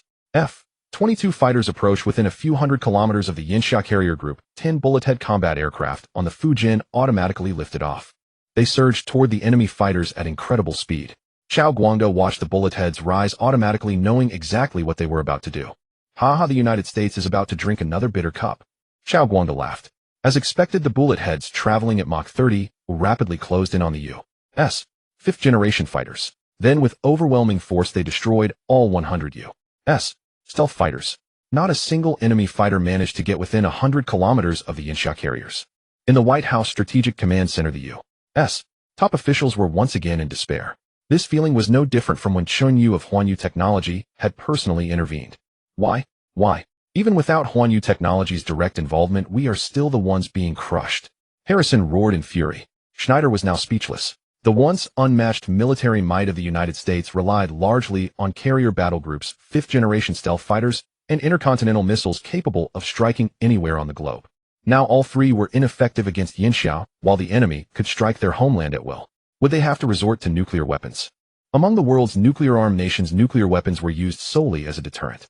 No one dared to actually deploy them in battle, or doing so would lead to an endless conflict and likely provoke retaliatory strikes from other nuclear powers. Rogers the warmonger now slumped in his chair out of good ideas. The space-based weapons built with alien technology had been destroyed by Chen Yu's spacecraft, and his genetically enhanced soldiers were no different from ordinary men in the face of carrier-launched missiles. What could he use to fight the current Yinxiao? While the White House strategists debated, Yinxiao launched a second salvo of missiles. The U.S. top officials could only watch helplessly as military bases across the western and central United States were targeted on the radar screen. Yinxiao's missiles struck, and although the U.S. intercepted some, most landed on critical domestic targets. This salvo crippled nearly half of the United States. Finally, Harrison urgently contacted the highest authorities in Yinjing, proposing joint research on a cure for the virus. This was effectively an admission that the virus was created by the United States. But Yinxiao refused outright, as they had already developed a specific antidote. Harrison was stunned. Ultimately, after the United States agreed to a series of compensation terms proposed by Yinxiao, Yinxiao's top command ordered Chao Guangda's 3 carrier battle groups to stand down. Subsequently, the United States publicly apologized to Yinxiao and agreed to pay over $3 trillion in compensation. They also signed the Pacific Rim Security Agreement with Yinxiao. The U.S. fleet was permanently barred from the Pacific Ocean, leaving it only for the Yinxiao Navy to roam. The nearest U.S.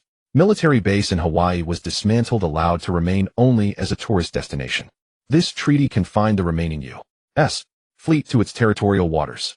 Future attempts to create trouble were rendered nearly impossible. Chen Yu glanced at the international headlines and sighed. The United States had been truly beaten this time, but Chen Yu was not one to be merciful. He had personally developed the antidote for this genetic virus and understood its ruthlessness.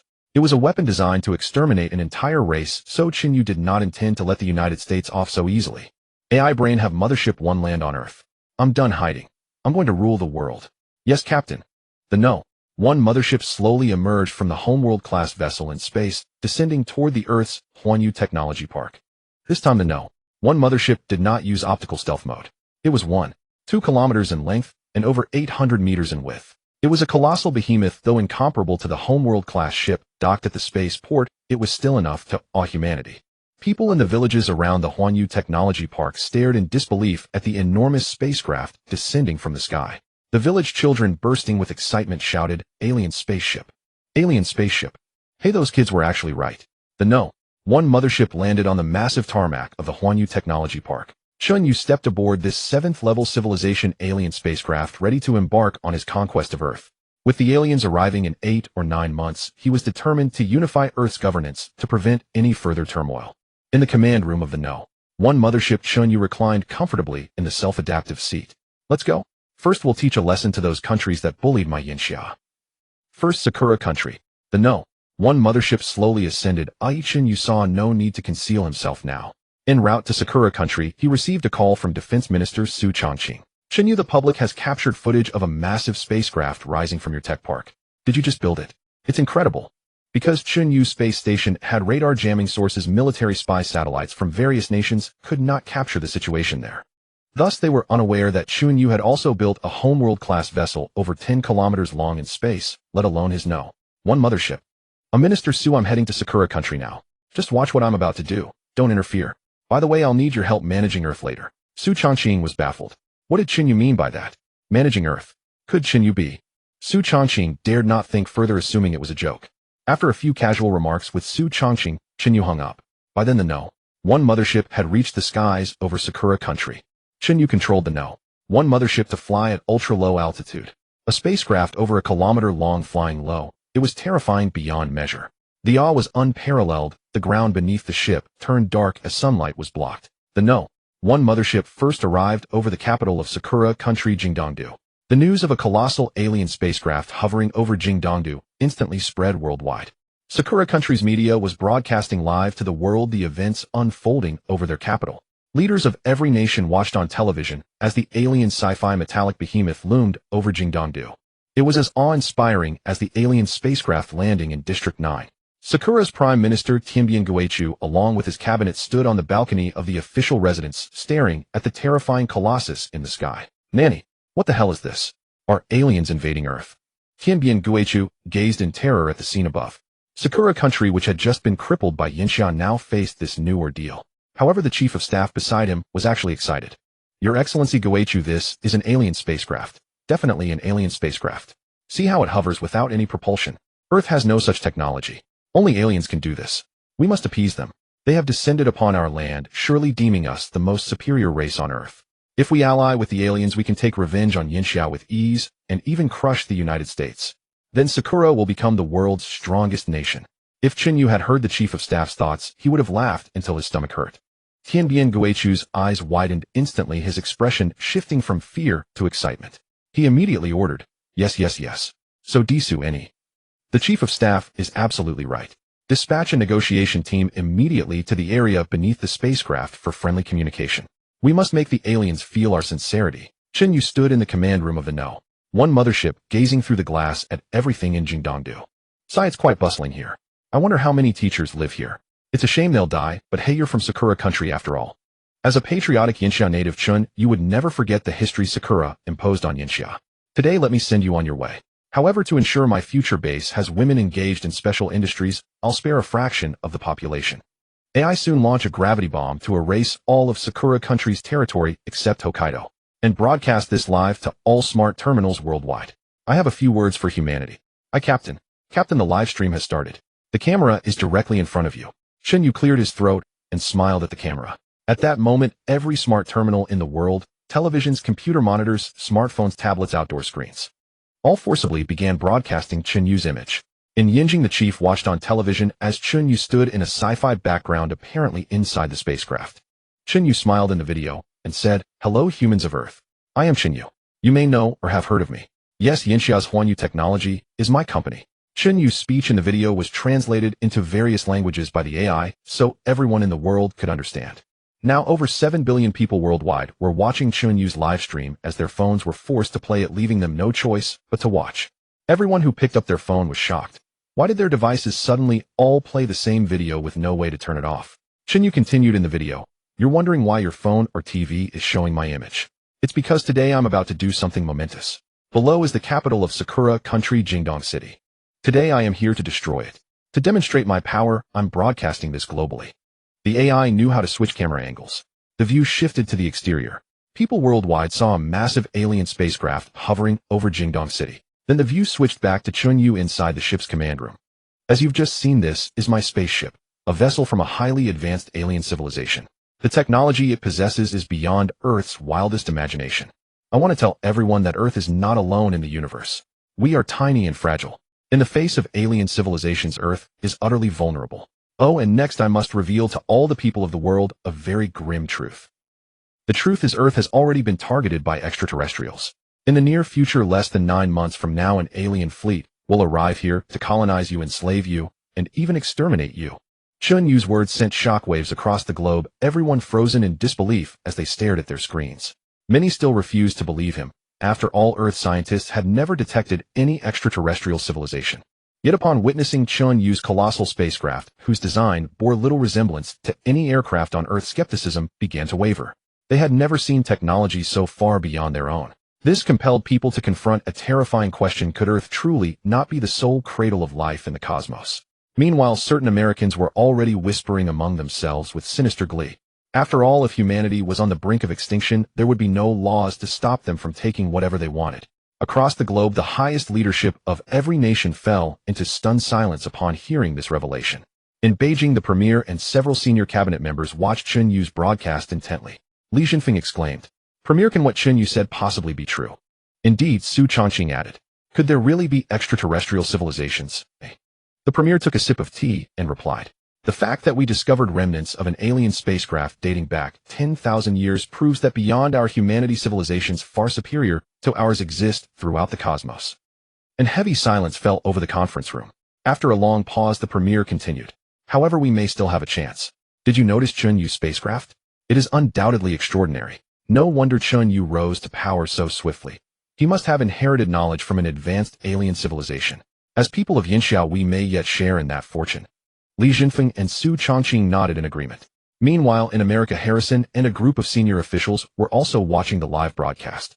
But their expressions were like having swallowed a dead fly, disgusted and furious.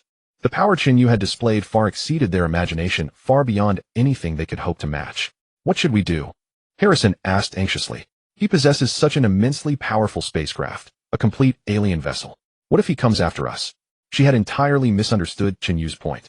The core of his broadcast was the impending arrival of the alien fleet, not his own strength. Schneider reminded her. Madam Harrison, we should be worried about the aliens Chen Yu mentioned.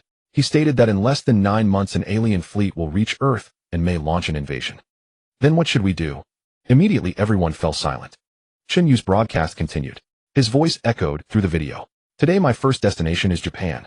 People of the world, you all know what Japan has done throughout history. And recently, they publicly tore up the peace treaty and attacked Yinxia.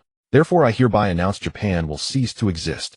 The spacecraft began to rise slowly, and the live broadcast footage shifted accordingly.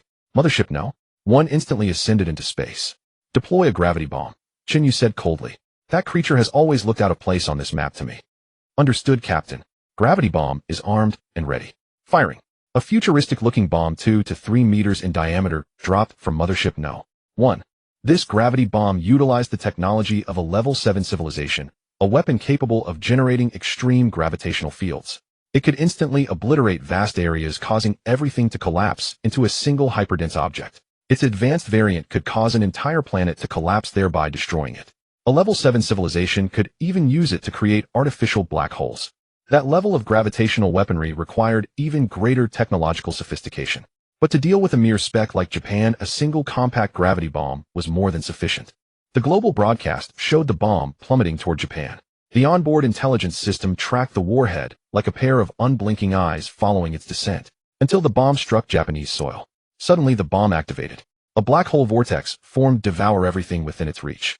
All of humanity watched in utter shock. Was this science fiction or reality? The camera gradually pulled back, and the black hole continued to expand. Tanabe Kimitsu and his senior Japanese officials watched in horror as Tokyo was engulfed by the massive void. Nanny, what is this? It's terrifying. Meanwhile, the people of Tokyo stared blankly as the black hole grew ever larger, like the gaping maw of a primordial beast. Everything was consumed without mercy. Across the world, every human being watched this horrific scene unfold with bated breath. Tanabe Kimitsu watched the black hole approach him, pulling him inexorably inward. In that moment, he ceased to exist as a person. His body dissolved into fundamental elemental particles. Within 10 minutes, the entire Japanese archipelago, save for Hokkaido, was devoured and permanently sank beneath the sea. The ocean's surface gradually calmed, and the broadcast continued. For the first time in history, the entire world had witnessed an epic catastrophe, but one deliberately controlled by human hands. A nation of over 100 million people and islands spanning more than 300 square kilometers had been erased from the face of the earth. Every human watching the footage could only stare with wide eyes, utterly incredulous. Leaders of every nation trembled in fear.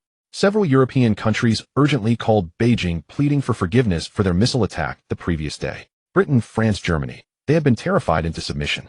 Given what that bomb could do, a single strike upon them would produce the exact same result. Europe as they knew it would simply vanish. In Beijing, Premier, several European powers wish to speak with you. What should we do? Su Chongqing held up several communication devices. A faint smile appeared on the Premier's lips as he said, Now they know fear. Too late. We are powerless to stop this. We can only wait and see what Chen Yu does next. Su Chongqing returned the communication devices, declining to connect with any of those nations. This rejection sent shockwaves of terror through the European powers. But the most fearful of all was America. What do we do? What do we do? Chen Yu is a devil. He just erased tens of millions of people and destroyed an entire nation. We offended him so grievously. Will he destroy us too? Harrison roared, her voice trembling with dread. The American officials seated around the round table sat numb and motionless, completely paralyzed by fear. Once proud and dominant, dictating the fate of nations with a mere gesture, their lives now rested entirely in Chen Yu's hands. Schneider struggled to his feet, his legs too weak to support him, nearly collapsing. I suggest we flee. We should escape to a nation with which Yinxia has no conflict. Based on Chen Yu's nature, he will certainly not spare us. Schneider's words suddenly awakened the others. But immediately patriotic officials stepped forward and shouted, "You traitors! How can you, the scum of America, suggest cowardly flight when our nation faces adversity? What of the American people? What of their safety?" Schneider felt utterly ashamed. As one of the highest-ranking officials in America, to harbor such thoughts was a source of deep embarrassment. Yet there were indeed many officials who shared this mindset, especially those representatives in Congress. They were the mouthpieces of powerful capital, and capitalists were inherently cowardly and fearful of death, seeking only profit with zero loyalty to the nation. Chen Yu's livestream ended, but people all over the world still stared at their screens or held their phones, unable to snap out of their daze for a long time. At this moment, Chen Yu was aboard Mothership 1 heading for America. This was the true culprit, the one who had sought to annihilate the Yinsha nation. Just as the American high-ranking officials were preparing to flee en masse, the White House was shrouded in darkness above. Chen Yu's Mothership 1 had already arrived overhead. Only moments ago it had been hovering over the ruins of the Yinghua country, and now it was already on the other side of the globe in America, a speed that Earth's technology could scarcely achieve. Just as Harrison and the other American high-ranking officials were about to evacuate, a group of guards burst into the conference room shouting, "He's here, he's here. Chen Yu is here. He's here right above us."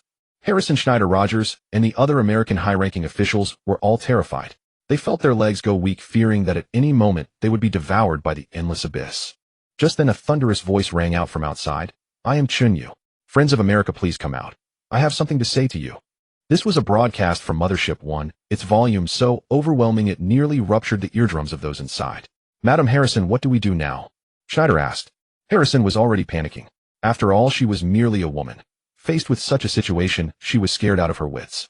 After a unanimous decision, the high-ranking officials finally gathered on the lawn in front of the White House, for they had no means of escape.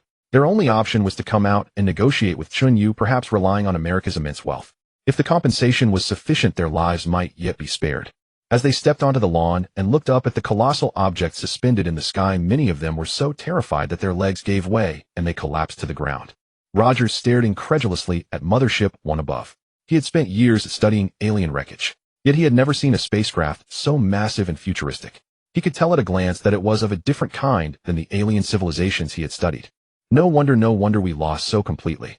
Chen Yu acquired an alien spacecraft far more advanced than ours, and he even gained control of it. What a stroke of luck. Rogers said, his voice filled with resentment. Seeing that all the American high-ranking officials were assembled below, Chen Yu personally stepped out of Mothership 1. At the exit, a beam of white light descended, and Chen Yu slowly floated down to the ground on it. This was the AI brain's way of allowing him to show off. It enabled him to hover and descend, making him look incredibly impressive. The white light faded, and Chen Yu's figure appeared before the gathered American high-ranking officials. At the sight of this god of death, some of them instinctively stepped back. However, a fearless military official drew his pistol from his waist. Determined to take Chen Yu down with him, he raised the gun and pulled the trigger. But in the next instant, a laser beam shot out from a firing port beneath Mothership 1.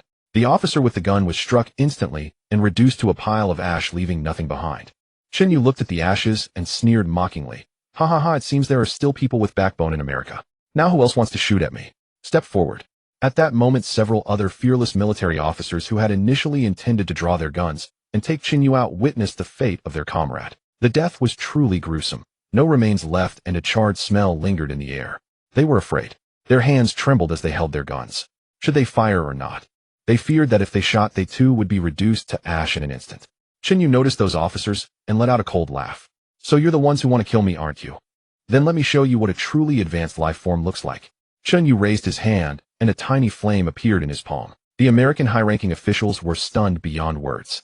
How could Chen Yu conjure fire out of thin air? Was it some kind of high-tech glove?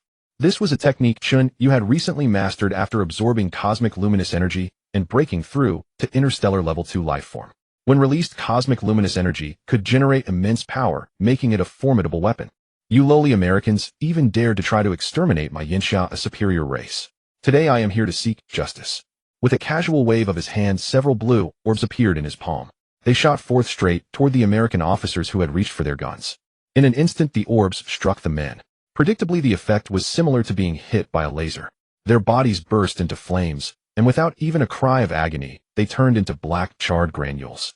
The American high-ranking officials shrieked and scrambled away from the granules, keeping as far as possible, terrified that even a single speck might cause them to suffer the same fate. Roger stared in shock. What kind of power was this? Was it something a human could possess? He had researched genetically modified humans for years and knew their secrets. Could Chen Yu be the perfect genetic modification? Roger's expression turned fervent. He was a scientific madman who had spent his life trying to create a world-dominating superweapon, but now it was clear someone else had taken the lead. Having intimidated the crowd, Chen Yu spoke. You Americans are truly despicable, capable of such vile schemes. I want to know who was involved in this operation. Who can tell me? Harrison looked at Chen Yu warily. Everyone remained silent, not speaking. Then all of you can die. Chen Yu made as if to wave his hand, but these American officials were all cowards. A little scare was enough to make them confess. Several officials started babbling at once. Chen Yu gathered the gist. The bioweapon had been developed by the Genetic Weapons Research Institute headed by a man named Soros. The institute was under the jurisdiction of Rogers' technology department, a project he had strongly supported. The final decision to use it had been made jointly by Schneider, Rogers, Harrison, and others. Good, I understand. Everyone involved in the research and execution of this bioweapon will be punished. And as for America, there's no need for it to exist anymore. These words sent a chill through every American official present. Chen Yu cleared his throat and explained, I misspoke. What I meant was. Chen Yu's single utterance sent a shiver down the spines of the American high-ranking officials. I misspoke. What I meant is that the name America itself is no longer necessary.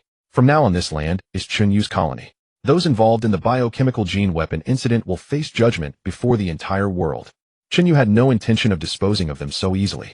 Those American high-ranking officials must endure the condemnation of the whole world before meeting their end. With a wave of his hand, a dense swarm of over 1,000 humanoid robots leaped from the hatch of the No. 1 mothership. From 100 meters in the air, they landed steadily, gouging huge craters into the ground. Every single one of these humanoid robots bore the face of a Yinxia native. My robots go and occupy the White House. Establish a new authority. No more Congress, no more Parliament, no more military. Every state will have no governor. Everything here is under my command. Also arrest all these high-ranking officials, gather evidence of their biochemical weapon deployment, and publicly sentence them before the world. With Chen Yu's command, the humanoid robots surged forward in unison, apprehending all the American high-ranking officials. Well, I should be going now. I leave this to you. The humanoid robots nodded in unison to Chen Yu. A beam of light illuminated beneath the hatch of the No. 1 mothership. Chen Yu stepped back into the light, and his body slowly ascended. Like a celestial deity returning to the heavens. Absolutely magnificent. Below, the American high-ranking officials were all ashen-faced, their fate-sealed sentencing followed by death. Chen Yu left 3 escort ships to assist the 1,000-plus humanoid robots in ruling this land and eliminating any remnants of resistance. Boarding the No. 1 mothership, he dispatched several more escort ships, each heading to Europe. They were to destroy all military installations and bases of the countries that had attacked Yinxia the day before. After returning to Huanyu Technology Park, Chen Yu instructed the AI to handle the evening press conference. That evening, Huanyu Technology Park issued a notice to the world. The North American continent shall henceforth belong to Huanyu Technology. All its land and resources are the private property of Huanyu Technology. The former citizens will no longer enjoy generous social welfare. Each must work in exchange for basic survival necessities. Those who refuse to work will be physically eliminated. The world will form a new Earth Federation with Yinxia as the leading nation and Baixiong country and Gali country as permanent council members. All other nations must regularly report their governance to Yinxia. The global currency shall be unified into the Yinxia coin. A single global financial organization and currency issuance institution will be established. The total national assets of every country will be reassessed and tied to productivity, putting an end to the former dollar hegemony. The universal language shall be immediately changed to Huayu. Any nation that refuses to comply will be physically erased. Huayin country serves as an example. There will be no room for negotiation. Chen Yu's stance was uncompromising, utterly uncompromising. He employed this iron-fisted approach to unify the world. In the near term, the arrival of extraterrestrials. In the long term, the threat of the solar crisis. Earth was perilous. If humanity failed to unite, even without the solar crisis, they would tear each other apart. When Huanyu Technology's notice to the world was released, practically all 8 billion people on Earth were stunned. They woke up from sleep and hey, the world had been unified. Not only that, but within a single day, one nation had sunk and another had been colonized. The once most powerful country on Earth had vanished from the annals of history. This was the most monumental event since the dawn of humanity. Just 3 minutes after Huanyu Technologies noticed, the European powers that had been bombarded issued official statements. They expressed full support for Huanyu Technology and full support for Yinxia. And they did so in Huayu. Clearly frightened, they were eager to prove their loyalty. While Earth's situation underwent earth-shaking changes, the most miserable was a ragtag fleet of 20 to 30 ships, over half of which were fishing boats, with the warships being nothing more than decrepit Coast Guard vessels. Seduced earlier by America, they had sailed north to harass Yinxia only to find that Yinxia had now unified the entire globe. They were as if abandoned by the world, and in the end soldiers on the Yinxia naval fleet drove them back with axes. The specific antiviral drug and vaccine were rapidly developed and released. Chen Yu's drug was highly effective, taking effect in just 2 to 3 hours. Fortunately, the drug was developed in time, so the number of deaths from the virus infection was not high. Chen Yu technology promised to compensate each family of those who died from the gene virus with 1 million Yinxia coins. Of course, the funds came from the former American assets. The next morning, Chen Yu Technology Park received a heavyweight guest. The chief and top cabinet officials arrived at Chen Yu Technology Park en masse to express their regards to Chen Yu. Chen Yu showed the leaders ample respect, organizing a grand welcome ceremony attended by all Chen Yu Technology employees. Su Ro, the current general manager of Chen Yu Technology, had been utterly astounded by Chen Yu's actions over the past few days. She remembered that just a few months ago when she first met Chen Yu, he was just a wealthy man buying luxury cars to show off. Who would have thought that in just a few short months Chen Yu would have reached such a stature? It was no exaggeration to say that if he wanted to become the ruler of Earth, it would be as simple as uttering a word. In the newly built Chen Yu building within Chen Yu Technology Park, the highest echelons of Yinxia and the magnates who had business dealings with Chen Yu had all gathered. The enormous reception hall was decorated in an extremely futuristic style, with a holographic projection technology unseen on Earth at its center. It displayed scenes of towering mountains and flowing waterfalls, and one could even smell the scent of water splashing against rocks. Chen Yu shook hands with each of the top Yinxia leaders. At noon, he arranged for all the leaders and business partners to dine in the restaurant of the Chen Yu Technology Building.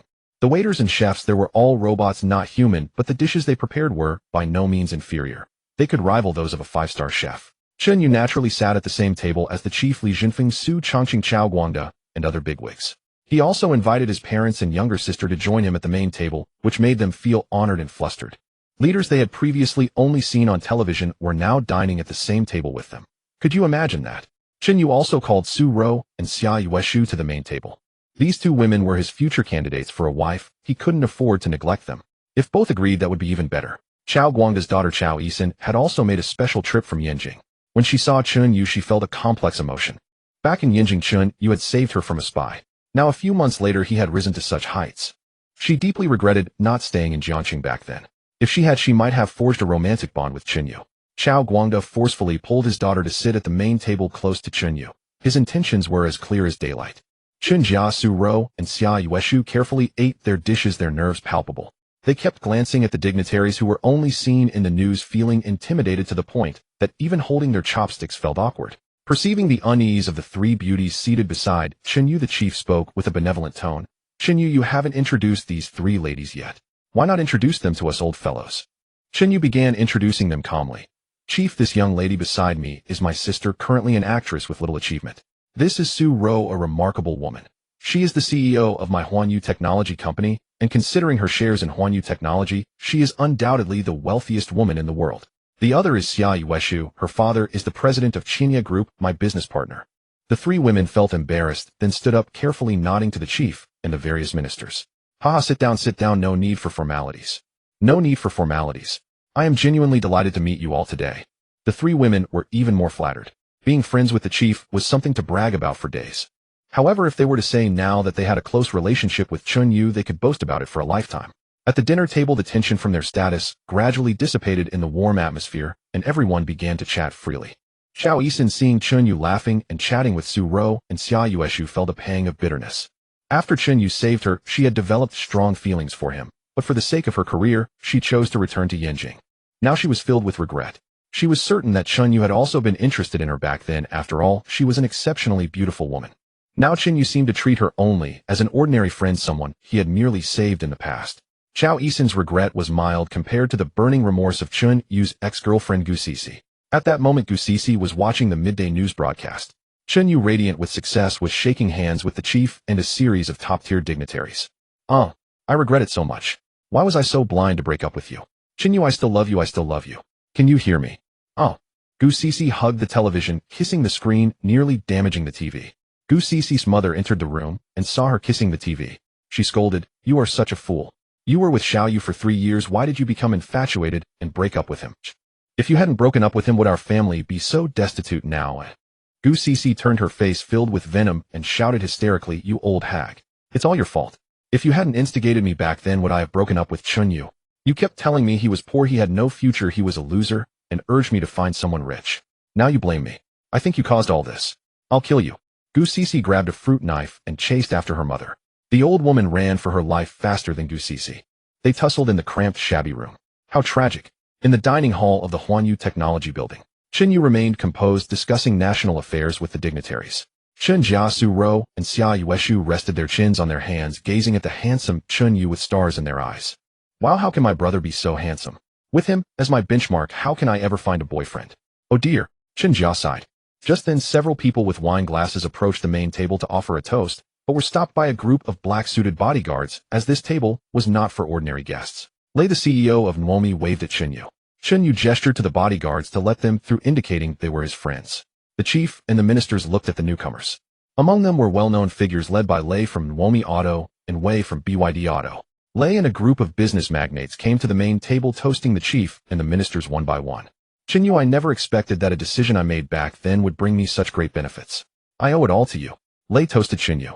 Haha, yes, Chen Yu. I also never imagined that following your lead to build a battery factory would keep my BYD Auto at the top in China. Wei also toasted. Chen Yu clinked glasses with them, drank, and said, I appreciate your support when Huanyu Auto was just starting. Otherwise, just obtaining the manufacturing qualification would have taken a long time. As they chatted and laughed, two people in the toasting crowd seemed hesitant, hiding behind others, nudging each other, afraid to step forward. Chen Yu recognized them. It was Wu Jiangwo, the mayor of Jiangxing, and Zhao Wenbin, the mayor of Donghai. They were once the big leaders competing for the establishment of his Huanyu Technology Park. But now they were insignificant. Anyone at the main table outranked them by several levels. Chen Yu raised his glass and waved at them. They were flattered. Chen Yu's position now might be no different from the chief's. 3 days later, on the North American continent, a new order had been established in the Huanyu colony. The new Huanyu colony court broadcasted live to the world trying war criminals Harrison Schneider, Rogers Soros, and others who used genetic weapons. According to the investigation, Rogers, as the Minister of Science and Technology, had a secret biochemical weapons laboratory that produced a genetic virus targeting specific populations. This violated international law. Harrison Schneider and others condoned and authorized the use of the genetic weapon. Deemed equally guilty, all involved in the genetic weapon incident were sentenced to death by hanging. Mr. Trump, watching the live broadcast, shook his golden flowing hair. His eyes narrowed into slits as he muttered to himself, I warned them. A bunch of idiots. As he spoke, an orange flame unconsciously ignited in his hand. Then his door opened, and a man in a black suit entered, saying respectfully, Mr. Trump, the lab has good news. The experts have found the final substitute element for the potion you need. Trump's face lit up with joy. Great. Given the current situation, this is undoubtedly the best news. Chen Yu saw off the leaders, and the Huanyuan Technology Park returned to its original tranquility. There were essentially no humans working here, only densely packed robots laboring day and night. The space elevator was in constant shuttle between the ground and outer space. From the Xingjiawan class, Starship, massive quantities of ore were being transported downward. To address this, Chen Yu commissioned a super-large refining facility. It could extract metals from the ore. Now North America was also Chen Yu's colony. It possessed abundant resources and natural wealth. The Americans had actually concealed so many mineral veins and deposits before. Now everything belonged to Chen Yu. Dozens of 100,000-ton massive vessels continuously transported resources and minerals from the Huanyuan colonies to Yanxia. Chen Yu did not hoard these resources for himself. He also allocated some to the official authorities who were constructing underground bases. With Earth now unified, Chen Yu had little concern about any nation attempting subversive schemes. Next came the time for him to execute his grand plans. At the Huanyuan Technology Park, a new shipbuilding factories began full-scale construction of regular interstellar warships, befitting a Level 3 civilization. The reason for building Level 3 civilization warships was that Chen Yu's authorization in the mothership No. 1 technology repository only reached Level 3 at the highest tier. To access higher-level technologies, he would need to find certain materials capable of repairing warp engines. Chen Yu pleaded with the AI brain, but to no avail. After all, the AI was merely a machine. No matter how intelligent it was, it would never violate its core principles. However, for Chen Yu, Level 3 civilization warships were already sufficient, as long as he could build enough ships before those Level 2 civilization vessels arrived. By constructing enough ships, they would certainly ensure those invaders never returned. Light years away, in the M36 stellar region of the Milky Way on the planet Mesilas, a massive alien spacecraft descended upon a futuristic city-state plaza.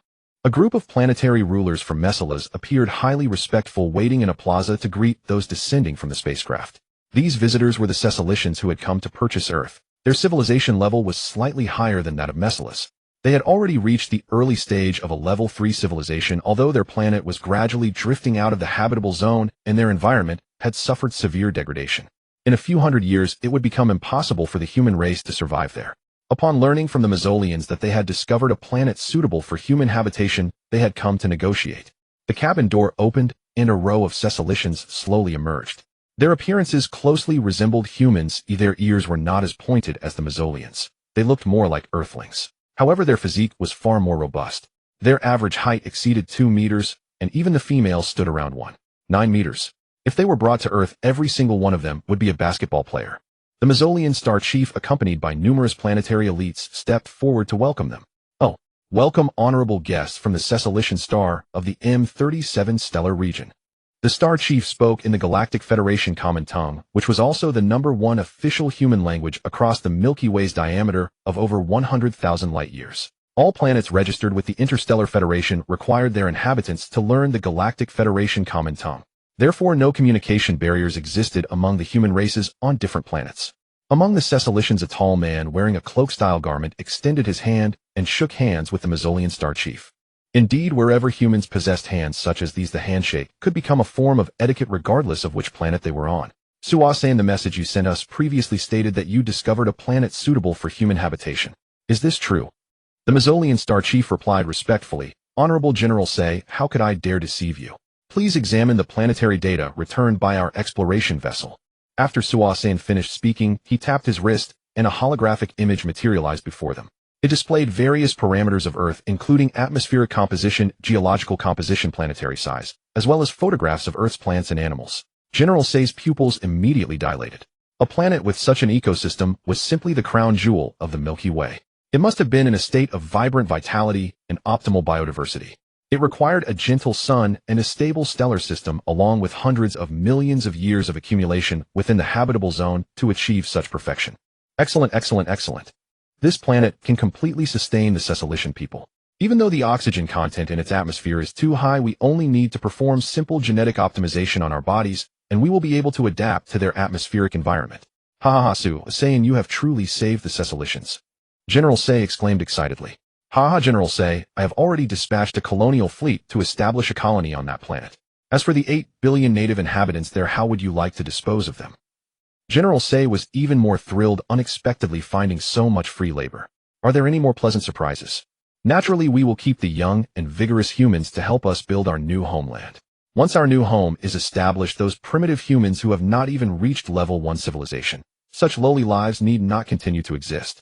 They merely waste the planet's resources and can be used as feed for the animals we plan to colonize onto our planet." Suasan invited all the Cecilicians to the planet's most prestigious reception palace. It was both magnificent and technologically advanced. Suasan entertained these guests from Cecilicia with Mesilas's finest cuisine. Each person held a bowl of something resembling mashed potatoes, which looked rather unappetizing. If Chen Yu were here, he would surely complain about how these civilizations seemed to decline in their culinary standards once they reached a certain level. It was far more comfortable to enjoy Earth's various delicacies. No wonder the humans of advanced civilizations ate such paste-like substances. They were smarter, their physical functions were stronger, their lifespans longer, and they required more diverse nutritional elements. Ultimately, alien scientists uniformly developed these pastes that could quickly replenish various elemental nutrients. They found the paste quite enjoyable. Fortunately, beside the paste, there were many bizarre fruits completely unlike anything on Earth. Some fruits even possessed heart-like organs that actually pulsed. A Cecilician picked up a crimson apple-like fruit and stuffed it into his mouth. Interestingly, the fruit emitted a sound resembling an infant's cry. The next moment, half of the red fruit was bitten away. Vivid red juice flowed out, but this fruit juice resembled blood more. Beneath the blood-like juice, there was a throbbing bloody object similar to a heart. Any earthling witnessing this would be frightened to death. It was disgusting just to look at, let alone eat. This fruit was the fruit of a unique plant species on Mesilas, existing somewhere between plants and animals. It possessed certain animal organs, but it predominantly exhibited plant characteristics. At least Earth had not yet evolved such disgusting creations. After General Say had eaten his fill, he turned to the most crucial aspect of this negotiation. "Mr. Suasan, let us discuss the real matter. At what price would you sell that planet to us?" Suasan was a cunning fellow too. After he sent the message to Saxilia's star, the other party rushed over immediately to negotiate. They must value this planet highly, and besides Sexilia's star could only survive for another 200 or 300 years at most. Now due to environmental degradation, the number of deaths on their planet increased every year. And within a few hundred light years, they had no suitable planets for colonization, mainly because the conditions for the emergence of life-bearing planets were extremely harsh. All the planets in the nearby star regions that could support human survival had already joined the Galactic Interstellar Federation. They could not colonize them, which gave Suasain the audacity to demand an exorbitant price. Suasain fully understood the art of price gouging. He held up 3 fingers. General Shisai, 30 billion galactic credits, and this planet larger than our manhwaedit star will be yours. General Saishi's expression instantly froze.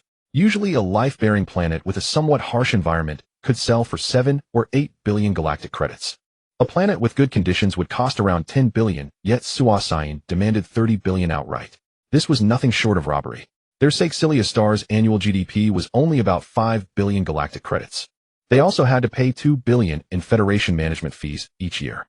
Plus, with the planet's deteriorating environment, they needed to purchase large quantities of supplies from other planets, leaving them with less than 1.5 billion galactic credits in savings annually. Buying this planet would cost the entire Sexilia star 20 years of income.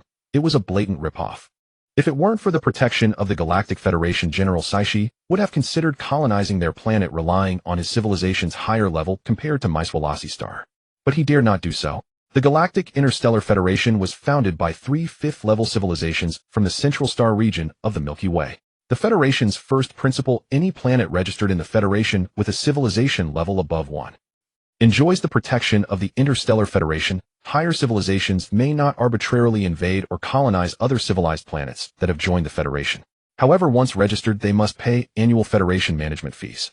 The amount was tied to the planet's civilization level and productivity, essentially a protection fee. Of course, joining the Federation also had benefits. It allowed interstellar trade with other Federation planets. Only by earning enough galactic credits could they afford the management fees. Once they failed to pay, they would be highly vulnerable to invasion and colonization by higher civilizations, facing the risk of extinction. Thus, all planets in the Galactic Interstellar Federation worked diligently, traded, and earned money, offering tribute to those 3 fifth-level civilizations. Sexilia star had been exploring deep space for habitable planets for years, but had found nothing. The Milky Way was too vast. There were 400 billion stars alone, and how many planets orbited those stars? Searching for a life-bearing planet was like looking for a needle in a haystack. Suasain, don't try to push my limits. Suasain was in no hurry. He was confident that this price would definitely sell. General Saishi, you saw it yourself. That planet called Earth is in the most vigorous period of life, perfectly suited for your third-level civilization's colonization. It will likely remain habitable for hundreds of millions of years. This price is not high. General Saishi trembled all over. Don't think that just because our Sexilia star's environment is deteriorating you can jack up the price. Suasain, I warn you, don't go too far. General Saishi, are you trying to threaten us with force? Saishi let out a cold sneer. Hey, even though we cannot invade your manhwaedit star, our Sexilia star is the closest third-level civilization to you. If we frequently harass you, the Interstellar Federation will only turn a blind eye. Suasain, do you want that? Suasain was momentarily speechless. General Saishi, your behavior is a bit too unsightly. If you proceed like this, I will appeal to the Galactic Interstellar Federation. We will no longer sell this planet to you. By the way, the third-level mid-stage civilization Nigel star in the M40 star region is also looking for a colony planet. If you can't afford the price, we will consider contacting them. Saishi frowned. Fine. Suasain, I will report back to our planetary leader. I hope you secure that planet quickly. Next time our planetary leader will come to negotiate in person. With that, General Saishi swept his sleeve and left. After seeing off the Sexilia people, Suasain gazed at the sky, revealing a triumphant smile. 30 billion galactic credits was equivalent to more than a decade of manhwaedit star's GDP.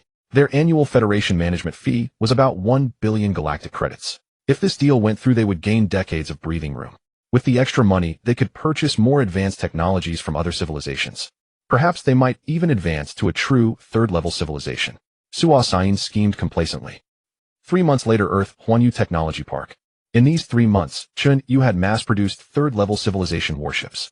The raw materials, hulls, etc., required some special elements that were extremely scarce on Earth and the planets of the solar system. Synthesizing those elements was far too slow, and many elements were beyond Chen Yu's synthesis permissions. So he substituted them with Earth's metallic materials.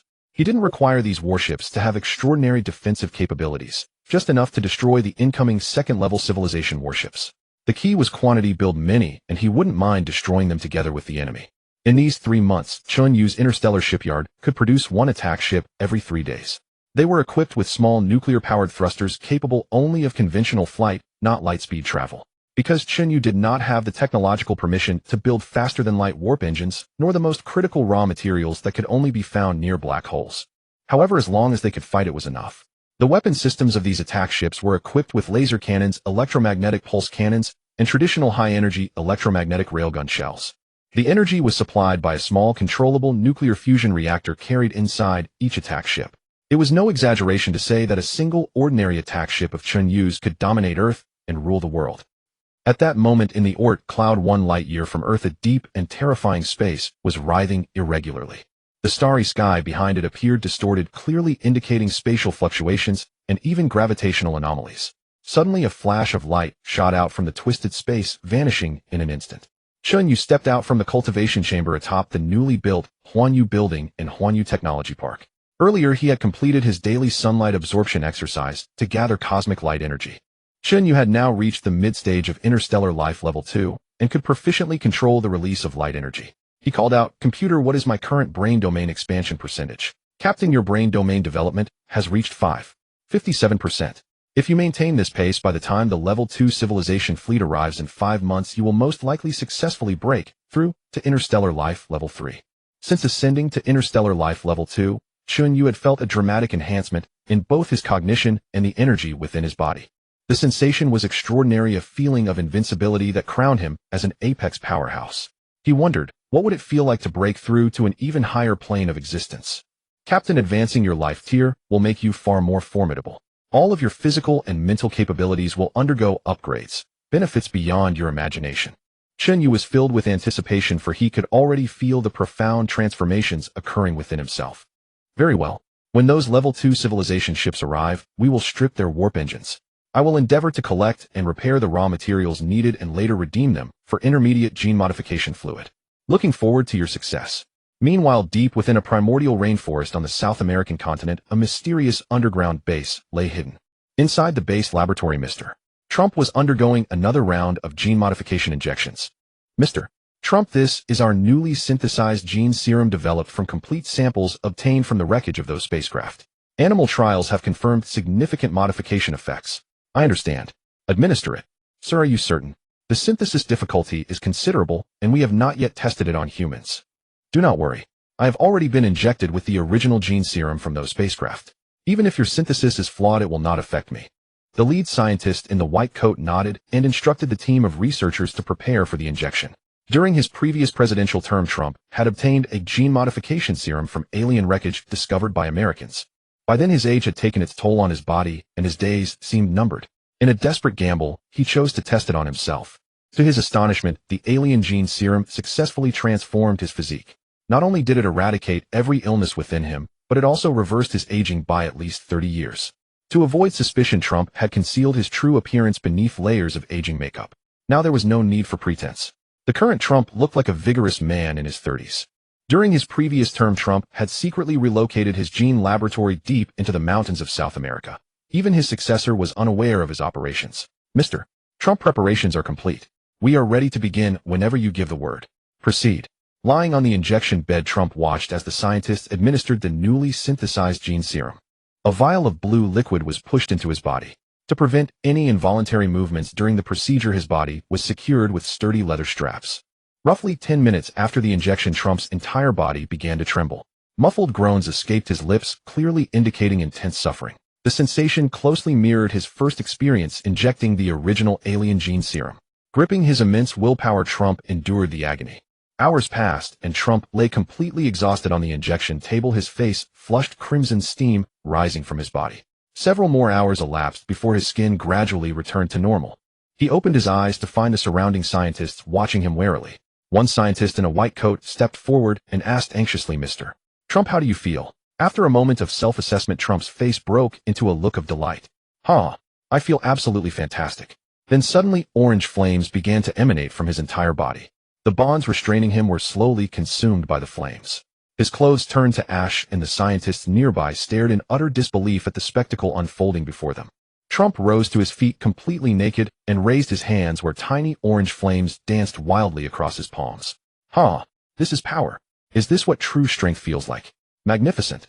We have succeeded. The scientists erupted in jubilation, dancing and cheering with unrestrained excitement. Since I have successfully undergone the modification, this proves the serum can be synthesized. Produce it in large quantities as quickly as possible. The current state of Earth demands that we grow strong enough to protect ourselves. The scientists moved with renewed vigor, fueled by the magnitude of the achievement, a miracle never before witnessed in the history of human gene modification. For months past, and with only 1 month remaining, the Level 2 civilization fleet was on the verge of arriving at Earth. At that moment, inside the Chen Yu Technology Park, robots continued their tireless construction work. The only difference was that the number of robots had multiplied from tens of thousands to hundreds of thousands. Construction efficiency had increased by several folds. Meanwhile, the massive underground shelter base beneath the Chen Yu Technology Park was nearing completion. Its underground area, spanning a full 100 square kilometers, exceeded that of the surface park. Inside the base, much like an underground city, living below ground felt nearly indistinguishable from living on the surface. The skies simulated daylight through controllable nuclear fusion technology, bathing everything in sunlight-like radiance. The buildings, forests, and rivers within were identical to those on the surface. If one were born in this underground city and never told the truth, they might live their entire lives without ever knowing they dwelled hundreds of meters beneath the earth. Chen Yu had designed an ecological circulation system within the underground city, allowing water sources to be continuously recycled and reused. The entire subterranean metropolis drew its power from controllable nuclear fusion technology. Once stocked with sufficient supplies, it could sustain 3 to 5 million people in a closed-loop existence for over a century. Even after 100 years, only minimal replenishment of foundational resources, such as petroleum and various production raw materials, would be needed to restart the internal cycle. This was the ultimate sanctuary against the apocalypse. Chen Yu had designed every structure of this underground shelter with a futuristic aesthetic surpassing the grandeur of even the most flourishing cities across the globe. Chen Yu had also consulted with the Yinxia High Command to construct interconnected tunnel networks linking all major shelter bases underground. Though the engineering workload was immense for Chen Yu's excavation robots, it was merely a matter of consuming electricity. Chen Yu believed that when the apocalypse truly arrived, his Chen Yu underground city would become the most technologically advanced and vibrant metropolis on Earth. With underground construction nearly finished, surface operations were no less active. Thanks to the boosted production capacity, Chen Yu had already built over 300 Level 3 civilization warships. They now floated in dense formations along the orbital lanes of the Chen Yu spaceport, resembling an era where Earth had already entered the stars. As Chen Yu pondered the future, a notification from his intelligence brain rang within his mind. Captain, another oil tanker transporting supplies from the Chen Yu colony has been seized. Chen Yu frowned. This was yet another incident in a string of attacks over the past month. He had personally investigated in the Pacific before, but found nothing. Any discoveries this time? We deployed surveillance satellites specifically for this case and captured footage of the event. Oh, play it for me. The video began projecting onto Chen Yu's retinal display. On screen, a 100,000-ton colossus sailed slowly across the Pacific waters. Suddenly, a colossal shadow emerged from the sea, larger even than the 100,000-ton vessel. It gradually broke the surface, resembling an enormous underwater submarine. Then hatches on the submarine's upper deck swung open and figures clad in black emerged. Each of these humans possessed superhuman capabilities, leaping dozens of meters into the air with a single bound. They stormed aboard the massive tanker and methodically slaughtered the crew armed with conventional firearms. Meanwhile, swarms of robots poured from the submarine and began loading the ship's supplies into the vessel. In merely a short span of time, every ounce of cargo from the 100,000-ton vessel was stripped clean. Finally, a single laser blast from the submarine sent the colossus slowly sinking beneath the waves. Chen Yu's brow furrowed even deeper after watching the footage. Those humans are clearly genetically enhanced, and the agility and load capacity of those transport robots, along with that gargantuan submarine, far exceed Earth's current technological capabilities. Could American secrets have leaked to other nations? Or are these simply remnants of American forces? It's becoming increasingly interesting. They dare to plunder my supplies. Intelligence brain, deploy more reconnaissance satellites to monitor our supply tankers. Upon detecting any abnormalities, immediately dispatch attack vessels to eliminate those remnants. Understood, Captain. Chen Yu couldn't explain it, but the moment he issued that order, the massive submarine simply vanished from all sensor coverage, as though it knew Chen Yu was hunting for it. Indeed, this enormous submarine was the colossal fortress built by Trump during his presidency, powered by extraterrestrial technology. He was a president plagued by paranoia, who had once fortified his own Trump Tower to impregnable strength. After ascending to the presidency, learning of alien technology ignited his ambition, and he set his plan in motion. Even after leaving office, he managed to extract America's most core alien technology secrets. Reflecting on it now, Trump had been remarkably shrewd. The reason he was raiding Chen Yu's supplies was simply because he had run short himself. Though he had seized millions of tons of cargo, it was enough to sustain him for a long while. He remained concealed, and Chen Yu could not locate him. Thus a month passed. The Level 2 civilization fleet was approaching. Chen Yu had already positioned hundreds of attack ships from the space station to encircle the entire planet.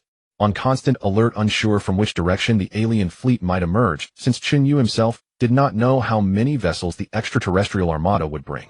If the enemy numbers were vast, a decisive battle was inevitable. Therefore, Chen Yu decided to broadcast live to all of humanity. Standing in the broadcast studio of the Huanyu Technology Park, he faced the camera and addressed the world. Chen Yu turned to the camera and addressed the world.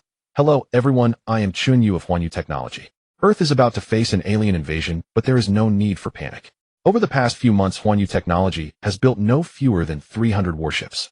You should be able to see their lights glowing in the night sky. The alien civilization arriving is a Type 2 civilization. Although Earth is merely a Type 0.68 civilization, Huanyu Technology possesses Type 3 civilization technology. Therefore, please stay indoors and remain calm. If you witness battles and flashes of fire in the sky, do not be afraid. I, Chen Yu, will protect Earth. Before televisions, computers, smartphones, tablets, and giant screens in shopping malls, people stood transfixed. They cried out Chen Yu's name as though he were their fervent deity. He was their protector in this era, the most powerful and authoritative person in the world. Deep within a base nestled in the mountains of South America, Trump watched the live broadcast on television, his expression grim. Is this really the arrival of aliens? Can we acquire their advanced technology? Might this alien landing on Earth be connected to those extraterrestrial spacecraft activated by Rogers and Harrison before? If so, could I perhaps cooperate with the aliens at that time? Trump muttered to himself, but deep within his mind, he was already calculating countless strategies. Inside the command room of the Missoula's Star Home-class spaceship, Captain Saha gazed at the warping interstellar space around him as they traveled at FTL. The entire Home-class mothership was engulfed within warp space. Thus the view of the outside world appeared as a first kind of distorted imagery. An aide entered the command room, bowed respectfully, and reported, Captain Saha, we have arrived at the M67 stellar region. According to orbital calculations, the ship will exit warp space and re-enter normal universe space in approximately 1 hour. Oh, we're finally arriving. How eagerly I've awaited this. A living planet even larger than our homeworld, still unclaimed, with a civilization below Type 1. This mission should prove remarkably straightforward. Captain, the most powerful weapons of such a primitive civilization rely on nuclear fusion to generate kinetic attacks. As long as we remain vigilant regarding this, we can easily subdue them.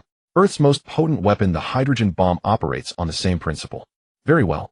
After we approach this planet, do not rush to attack them. After all, they too are a civilization with certain technological capabilities, and communication should be possible. Achieving our objective without losing a single soldier would be the finest outcome for this mission. Yes, Captain Saha. 1 hour later.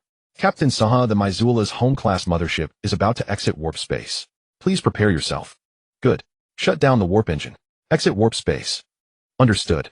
Warp engine shut down. The ship is now exiting warp space. Exit complete. The ship has entered conventional flight mode and is performing stellar region positioning. Positioning successful. Orbit normal. We have arrived at the target star system in the M67 region, 350 million kilometers from the third planet, Earth, orbiting that star. Good. Continue forward. Maximize conventional speed. Affirmative, Captain Saha. Maximum conventional speed achieved. We will reach the target planet in 3 days. Over the past few months, Chen Yu had deployed quantum communication detectors across all 8 major planets of the solar system. In essence, every planet within the solar system now served as his monitoring station. As the colossal Missoula's home-class spaceship entered the solar system, the detectors on Mars and Jupiter's orbit, the closest to the intruder, immediately scanned its movements. Chen Yu was in the cultivation chamber atop the Huanyu Technology building, absorbing cosmic energy, when the voice of his AI suddenly blared an alarm. Alert, alert, Captain. A massive alien vessel has appeared between Jupiter and Mars. Based on scanning data, this is a Type 2 peak home-class spaceship. Chen Yu opened his eyes, his gaze sharp and piercing. So you've finally come. Hell, I've waited 9 long months for you, and only now do you arrive. Very well, let me see the strength of your Type 2 civilization. After all, I possess warships of a Type 3 civilization, not to mention a Type 7 vessel. Captain, they are approaching from the vicinity of Jupiter and will arrive in approximately 2 days. We need to formulate a plan to minimize damage and capture their home-class spaceship. If we destroy their warp engine, acquiring another FTL drive will prove exceedingly difficult. Sai, they certainly won't surrender without a fight. How can we possibly seize control of their vessel? I believe after arriving at Earth they will first seek negotiations with our planet's rulers. After all, they likely only wish to possess Earth without destroying its ecosystem. We can exploit this very point. Chen Yu's eyes lit up with sudden inspiration. If these second-tier civilization aliens were to colonize a planet only after negotiations, Chen Yu had a brilliant idea. He could feign surrender, first concealing all his spaceships. After those second-tier civilization aliens let their guard down, he would strike with overwhelming force to annihilate them all. As for the specific method, he had yet to decide. Chen Yu had not yet formulated a plan, but he possessed absolute confidence in his ability to outwit the enemy. After all, his spaceships were of third-tier civilization technology. They were superior to those second-tier civilizations, even those at their peak. As long as Chen Yu executed his strategy, well, he could catch them off guard and seize their second-tier civilization vessels. Subsequently, Chen Yu deployed all the newly constructed 300-plus third-tier civilization attack ships to the far side of the moon, awaiting the order to strike at any moment. The third-tier civilization warships built by Chen Yu could return from the moon's far side to Earth within 10 minutes, enabling him to launch a surprise assault on those second-tier civilization aliens. 3 days later, the Messilas-class home ship of the Messilas star successfully arrived near Earth's orbit. Captain Suahi, we have reached the orbit of this planet.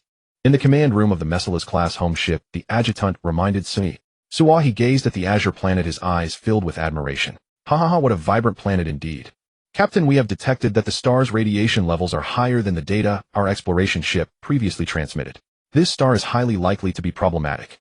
Oh. After we colonize this planet, we will infiltrate their network, retrieve their observations of their star, and compare the data to see what is happening. However, this amount of radiation is nothing to the Cecilia star people. Now deploy our fleet immediately. Yes, Captain Suai.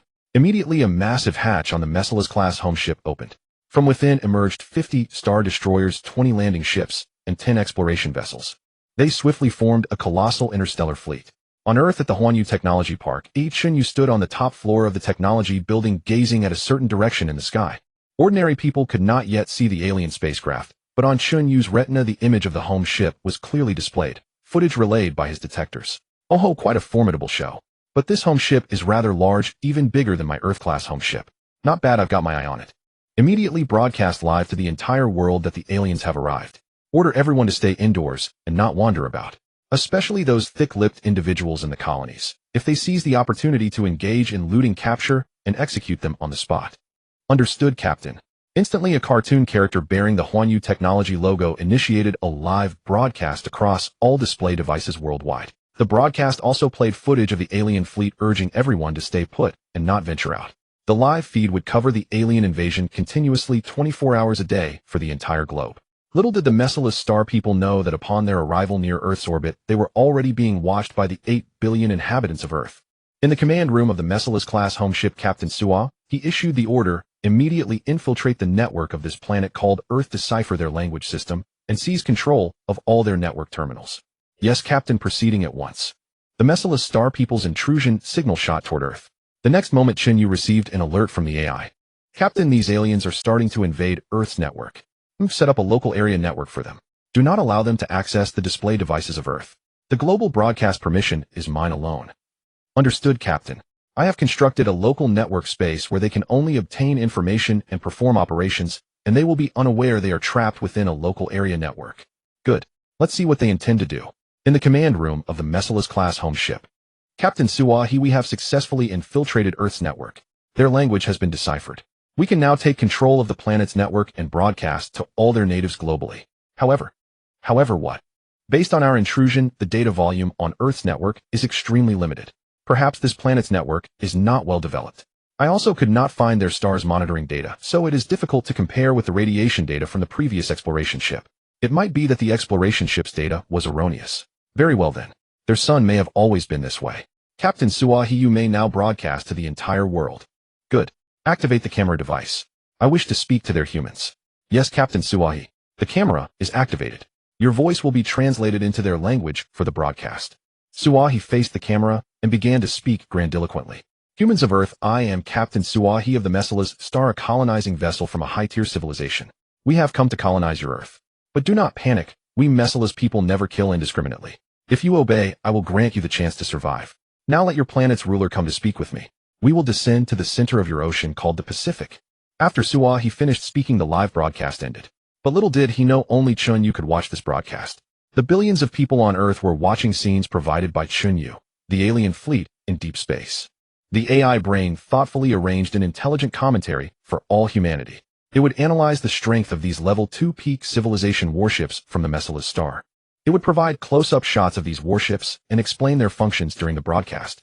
This was a laser cannon, this was an electromagnetic cannon, these were their engine systems, and so on. Earth's humanity surprisingly felt no fear of alien invasion. Like watching a science documentary, people watched the broadcast with great interest. If these Mesilas people knew that their arrival was being treated as entertainment for Earthlings, I wonder if they would die of anger. Chen Yu watched Captain Suahi's live broadcast, and a mocking expression appeared on his face. Oh, their planet is named Mesilas.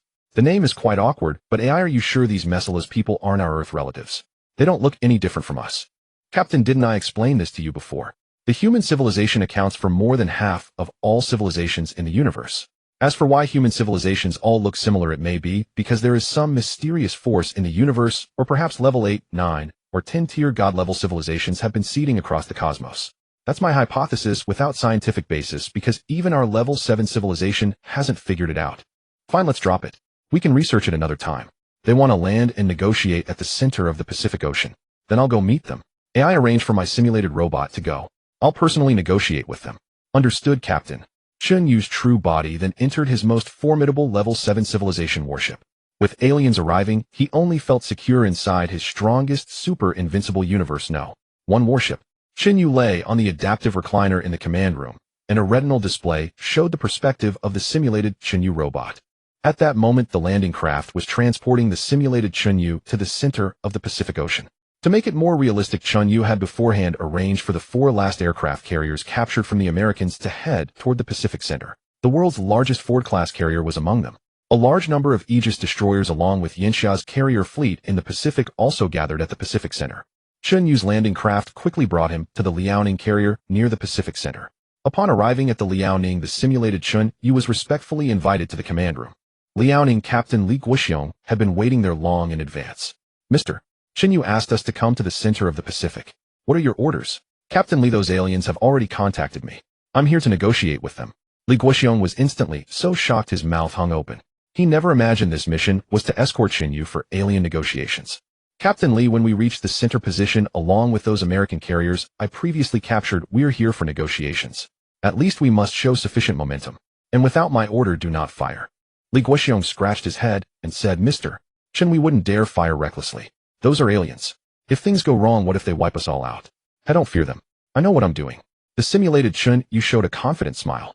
The simulated Chen Yu's expressions were almost identical to the real Chen Yu, since Chen Yu alone controlled everything. Soon the Yanxia Liaoning carrier group at the Pacific Center rendezvoused with the 4 American carriers now under the UNU colony. At the Pacific Center, they awaited the arrival of the Mesilas people. Chen Yu didn't wait long. A Mesilas landing craft accompanied by 10 star destroyers slowly entered Earth's atmosphere.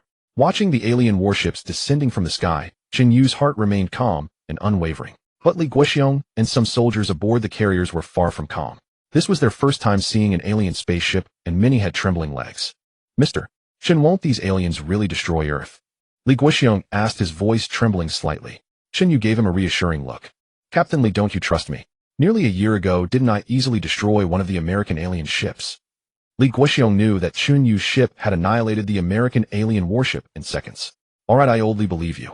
Hey, rest assured. I'd like to see what they want to discuss. The landing craft of Mesilas star drew closer and closer, eventually hovering above the deck of the Liaoning aircraft carrier. It seemed they had realized that the Liaoning, positioned at the forefront of all the warships, was Earth's representative.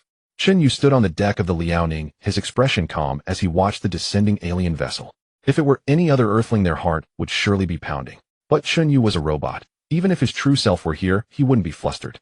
The hatch beneath the alien landing craft slowly opened, and a dazzling beam of light descended. Li Guoxiong and the few guards behind Chen Yu had to shield their eyes, unable to open them against the blinding light. Chen Yu, however, didn't blink. After all, what did a robot care about such things? As the light gradually faded, several Mesolasians clad in golden attire appeared. That golden clothing was likely their uniform, possibly bulletproof as well. Chen Yu looked calmly at the Mesolasians before him. These aliens bore a striking resemblance to Earthlings, though they seemed slightly taller on average. Their skin had a faint greenish tint, and their ears were pointed. They somewhat resembled the image of goblins on Earth, though they were more pleasing to the eye. What surprised Chen Yu the most was that among these Mesolasians, the one standing in the center was actually a female of their species. Like Earth women, she had all the necessary features. Her figure was impeccable, and she stood at least 1.8 meters tall, nearly matching Chen Yu, who had undergone genetic enhancement. Her face was like that of an angelic elf from an anime, exquisite and beautiful. Chen Yu couldn't help but have wicked thoughts. What if he captured a female alien and put his extensive skills to use? Interrogate her through torture. After all, it's not a crime against aliens, right? He. The Mesolasians too were sizing up Chen Yu, who stood at the front. Curiosity flickered in their eyes. Why did this Earth native show no fear of them? He as the supreme commander would certainly not personally negotiate with lowly Earthlings. Thus the ones who came were a few deputy officers. The leading female Mesolasian stepped forward and said, "Are you the ruler of this planet? You don't look like it because you appear very young." Chen Yu was not surprised that he could understand what she said. Chen Yu noticed a simple voice-emitting device on the female elf's neck. The sound had come from there, which explained why her lip movements didn't match the words. This device was likely a real-time translator. Chen Yu smiled and replied calmly, "Aren't you supposed to be a higher civilization?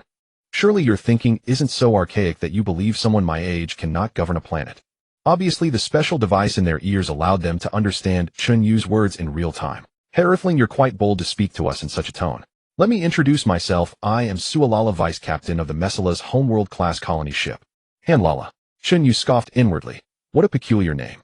Chen Yu spread his hands. "Greetings. I am Chen Yu, Supreme Ruler of Earth. Beautiful Miss Sualala of Messala's star, may I ask why you have traveled so far to Earth? What do you intend to do to us?" "Mr. Chen Yu, didn't our captain broadcast to the whole world earlier? We are here to colonize you, and we hope you will cooperate." Upon hearing Sualala's words, Li Guoxiong and the soldiers exchanged puzzled glances. They had no idea that these aliens had previously broadcast to the entire globe. Little did Li Guoxiong know that Chen Yu had restricted the aliens' live broadcast signal to the local area network created by the AI. What Earthlings were seeing now was a program arranged by the AI, a popular science show about alien spacecraft. In fact, the AI had even used the broadcast to advertise Chen Yu's sister's new movie Wandering Star 8 to the entire world. This was the only advertisement allowed in the broadcast. What's more, the AI had the audacity to enable a tipping feature. In just a few hours, it had received tips worth tens of billions of yuan, all of which would go to the Hope Project. Chen Yu gave a faint smile. "Miss Sualala, after you colonize Earth, what will you do with the 8 billion people on our planet?" Sualala did not hide anything. "We will carry out a new optimization of your population structure." "How do you plan to optimize?" "Mr. Chen Yu, let me put it this way. For our colonization, we need a large labor force. Robots alone cannot meet the complex construction needs, so we will require a lot of human labor. We will keep Earth's young and middle-aged population." Even though Chen Yu was currently a simulation robot, he couldn't help but shudder at this population optimization plan. In other words, it meant letting the old, weak, sick, and disabled die. On Earth, the young and middle-aged population aged 18 to 59 accounted for roughly 1/3 of the total. That meant more than 5 billion people would be optimized away immediately after colonization. "Miss Sualala, do you think I will agree? This is not a choice for you. Earth is merely a low-rank human civilization that hasn't even reached level 1.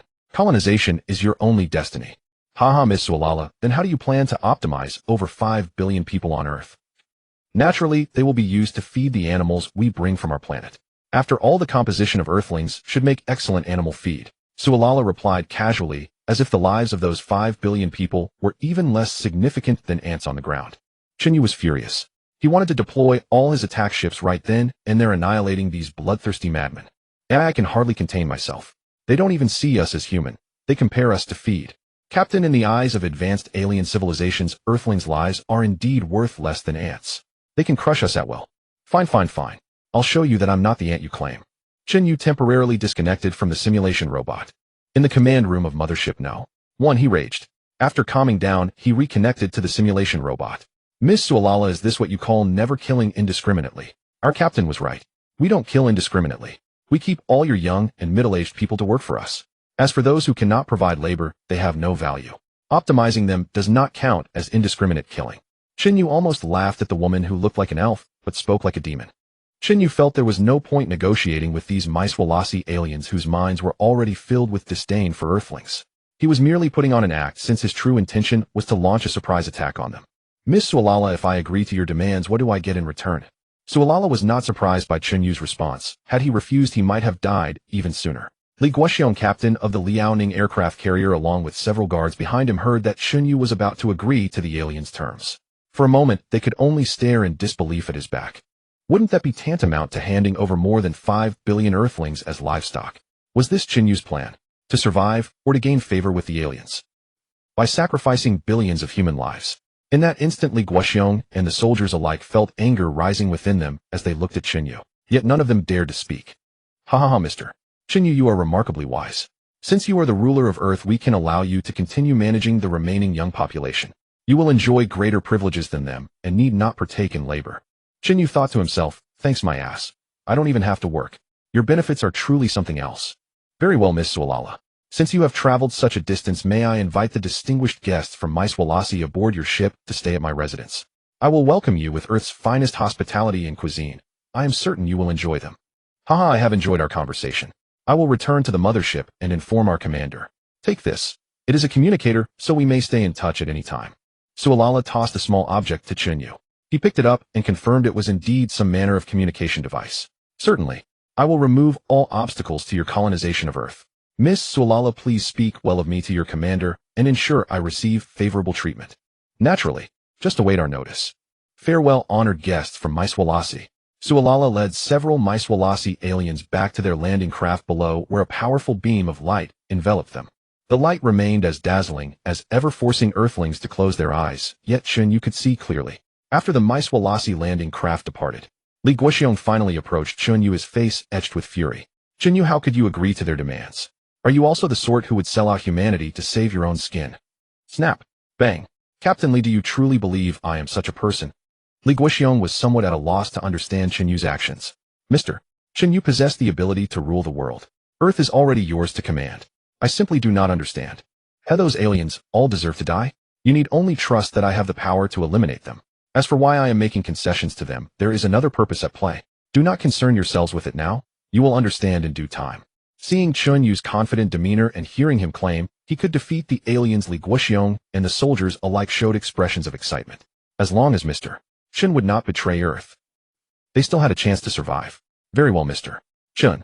I know you are a man of great wisdom and capability. Whatever you ask us to do, we will do. You need do nothing. I have my own plans. Chen Yu intended to invite these Maiswalasi aliens to Earth. In particular, he must seize their supreme commander. Through coercion and temptation, he might yet obtain their homeworld-class spacecraft. As for their star destroyers and other vessels, Chen Yu would capture them if possible, or destroy them outright if not. Only aboard their homeworld-class ship was the warp drive, which was what Chen Yu truly needed. After seeing off the Maiswalasi aliens, the simulated Chen Yu boarded his own small landing craft and headed straight for the Universal Colony on the North American continent, where he planned to host them. It would be ideal to annihilate them all there. If not, Chen Yu would have no choice but to resort to force. Back aboard the Maiswalasi homeworld-class ship, Sualala immediately reported the contents of her negotiations with Chen Yu to Captain Suha. In the command room, Suha asked, "That Earth ruler wishes to invite us to his planet and treat us with the highest honors." "Yes, Captain Suha. That Earth ruler hopes to gain certain privileges and benefits through this arrangement." Ha ha, lowly primitive humans. But he is surprisingly clever and pragmatic. To facilitate our colonization of this entire planet, it would not hurt to take a look. I wonder what their cuisine is like. I agree.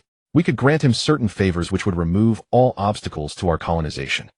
Very well. Inform him that we accept his invitation. Yes, Captain Suha. In the evening, Chen Yu's Meisua Lasixing communicator suddenly rang. Chen Yu fumbled for a moment to establish the connection, and a beam of light shot from the device, forming a holographic projection. Miss Swola La's elf-like face appeared on the screen. Mr. Chen Yu, I have already consulted with Captain Suha. He has agreed to accept your invitation, and we will arrive on Earth tomorrow. Then I shall greet you on Earth with the warmest hospitality and receive your esteemed Meisua Lasixing guests in the most fervent manner. Hee, Mr. Chen Yu, our Captain Suha will grant you a favorable reward provided you devote yourself to helping us colonize Earth. Ah, excellent, thank you, Miss Swolala. I have prepared a special gift just for you. You shall receive it tomorrow. Oh, is that so? I am looking forward to it. Chen Yu believed that every woman loves gifts, even an alien woman he intended to entice with temptation. As long as these people come, none will slip away. After ending the call with Swola, Chen Yu sent them a location. This would be the reception site, located at the Huanyu colony's capital, the former White House. Chen Yu worked through the night to deploy his plan, arranging thousands of androids armed with laser weapons to be ready. He also had 30 escort ships from Tier 7 civilization lying in wait around, and tomorrow they would ensure the aliens were kept deep beneath the sea inside a colossal nuclear submarine. A man with flowing blonde hair, Mr. Chuanpu was listening to a briefing from his subordinates. Mr. Chuanpu, today during the day our sonar system detected a gathering of warships and carriers at the center of the Pacific. I dispatched simulated whales at a distance to capture astonishing scenes. Now let me see. The subordinate opened a large screen showing footage of those alien spacecraft descending to Earth. That was the entire negotiation process with Chen Yu. After watching, Chuanpu frowned. Those ships are the very alien vessels from Yu Technologies livestream. They came to Earth surely to negotiate with Chen Yu. I wonder what they spoke of. Right, Mr. Chuanpu, our eyes on the mainland have transmitted a message using a special encryption device. Speak quickly. The message shows that the White House where you once worked is being prepared overnight, likely to receive some important figure. Chen Yu has appeared as well. Chuanpu's eyes brightened immediately. Haha, I understand now. Chen Yu intends to host those aliens in the United States. Clearly, he has formed some kind of cooperation with them. Or perhaps Mr. Chuanpu's wisdom is unmatched, able to conceive such things. Damn it, why should he form a cooperation with those aliens, when that should have been ours? Then what should we do? If Chen Yu becomes the aliens' representative, we will be that much harder to contend with. Chuanpu offered a meaningful smile. Since we cannot obtain it, we shall not let him have it easy either. We must prevent Chen Yu from allying with the aliens. Tomorrow we will dispatch a batch of high-grade soldiers injected with genetic modification serum to infiltrate secretly, obeying my orders. Very well, Mr. Chuanpu. Thousands at the White House worked through the night, finally arranging a grand and luxurious welcome scene. All to create the appearance that Chen Yu had spared no effort lowering the aliens' guard. At this moment, Chen Yu's true body had also arrived at the Yu colony. Yet he had remained inside the No. 1 mothership all along. The No. 1 mothership hovered in near-Earth orbit, relying on Tier 7 civilization's stealth technology. Mesua Lasixing's detection technology could not reveal it either. If Chen Yu wished, he could slip silently behind those Mesua Lasixing spacecraft. Let the No. 1 mothership unleash a laser volley at them. But Chen Yu needed this Mesua Lasixing home-class mothership. The next day finally drew near. Meanwhile, a squad of 30 elite genetic-modified soldiers secretly landed on the Yu colony's east coast. After landing, they avoided the crowds and headed straight for the former White House. These were the elite soldiers trained by Chuanpu using a new genetic modification agent. Of course, that is how the elite soldiers are described by Chuanpu. According to Chen Yu's tech databank, these elite soldiers are humans forcibly altered with Tier 3 civilization's mid-level genetic modification serum. Yet Tier 3 civilization's mid-level genetic modification serum sounds formidable, but compared to Chen Yu's Tier 7 civilization initial genetic modification serum, it is nothing. The Tier 3 mid-level gene modification serums in Chuanpu's hands were found at another alien ruin. They are not Mesua Lasixing technology. This is that kind of mid-level serum. They can elevate Earth's humans to mid to late stage, 2 interstellar life forms, and the enhanced power is largely illusory. Thus, the energy Chuanpu releases forms orange flames with temperatures around 1 to 2,000 degrees. By contrast, Chen Yu can conjure blue flames at will with temperatures approaching the sun's surface up to about 6,000 degrees.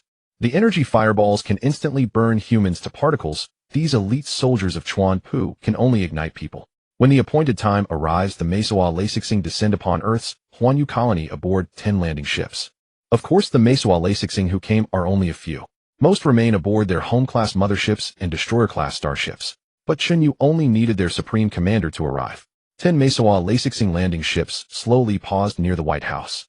One noticeably larger Mesua Lasixing landing ship hovered above the White House square, and a high-ranking figure seemed about to appear. Chen Yu was already waiting in the square as the landing craft's hatch slowly opened. Solara and several adjutants from the spacecraft followed behind a man of imposing presence. Chen Yu saw that standing at the front was none other than Captain Soar, who had previously broadcast to Earth and was only seen by Chen Yu alone. Chen Yu stepped forward, extending his hand in a gesture of warm welcome. You must be Captain Soar. I am Chen Yu, the supreme ruler of Earth. Soar did not extend his own hand. In his eyes, even if Chen Yu was the ruler of Earth, he was merely an ordinary human from a low-level civilization.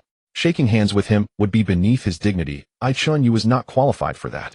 The hand of the simulated robot, Chen Yu, remained frozen in midair for a few seconds before awkwardly retreating. Throughout the entire time, Captain Soar did not even glance at Chen Yu. To these aliens, Chen Yu was merely a tool for colonizing Earth. When the time came, they would discard him with a single word. Chen Yu cursed inwardly. Let you jump around for now. Once I catch you all, we'll see if you can still laugh. Soar and the high-ranking officials of the spacecraft were led by Chen Yu into the White House. Every highest standard reception ceremony on Earth was performed. Captain Soar could also tell that this was a grand welcome for them. This was specially arranged by Chen Yu to lower their guard. Outside the White House, 30 of Chuanpu's elite warriors were awaiting Chuanpu's next instructions. The footage here was also transmitted via a unique encrypted channel back to the giant nuclear submarine in the deep sea. Chuanpu watched as 10 alien spacecraft landed near the White House. He was torn over whether to cause trouble now. Mainly Chuanpu was assessing the consequences of interference. What if the aliens became angry and launched an attack on Earth? But thinking that he was in the deep sea of Earth at least for a short, while he wouldn't be caught by the aliens. Chuanpu's heart was already stirring along with his assessment of Chen Yu's strength. If he could use the aliens' hands to eliminate Chen Yu's greatest threat, then he would send someone to communicate with the aliens saying that Chen Yu was not the true ruler of Earth. Then wouldn't he be the one cooperating with the aliens? At that moment, a subordinate holding a microcomputer reported to Mr. Chuanpu, "Sir, the captain of the elite warriors at the White House has sent back a message asking for our next move. He said those aliens have all entered the White House." Chuanpu squinted and pondered for a while, then ordered, "Tell them to stay alert and wait for my command." "Yes, Mr. Chuanpu." Inside the White House, Captain Sor, Vice Captain Solara, and a series of high-ranking officials from the Messala Star were led into a huge banquet hall. Among the aliens, there were also guard soldiers holding laser guns. The reason they dared to come so boldly was their contempt for Earth.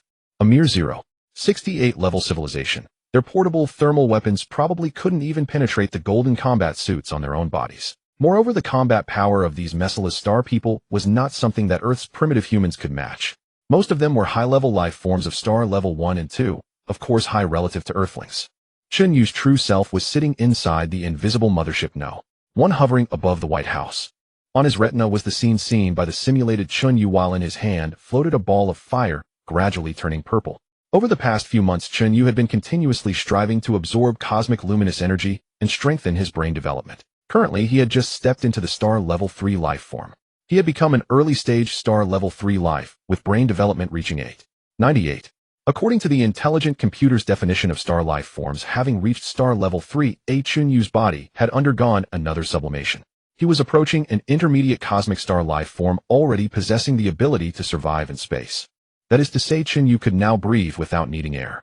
In outer space, the energy he required could be obtained by absorbing cosmic luminous energy. Moreover, his ability to release cosmic luminous energy had been further strengthened. The fireball condensed in Chen Yu's hand had changed from blue to purple. The temperature had exceeded 7,000 degrees Celsius, capable of instantly melting a human, leaving no ashes. All metals within the periodic table discovered by Earth scientists could be vaporized. As for alloys made by advanced civilizations, or metals produced under special conditions in the universe that are not on Earth's periodic table, that is a different matter. In the banquet hall of the White House, Chen Yu respectfully invited these aliens from Messala's star to the seats of honor. Then arranged waiters brought out plates of Earth's delicacies and fruits. As humans, they all have curiosity.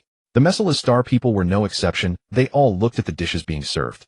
The dishes gathered from various regions of Earth, but the cuisine of Yinxia was the main focus.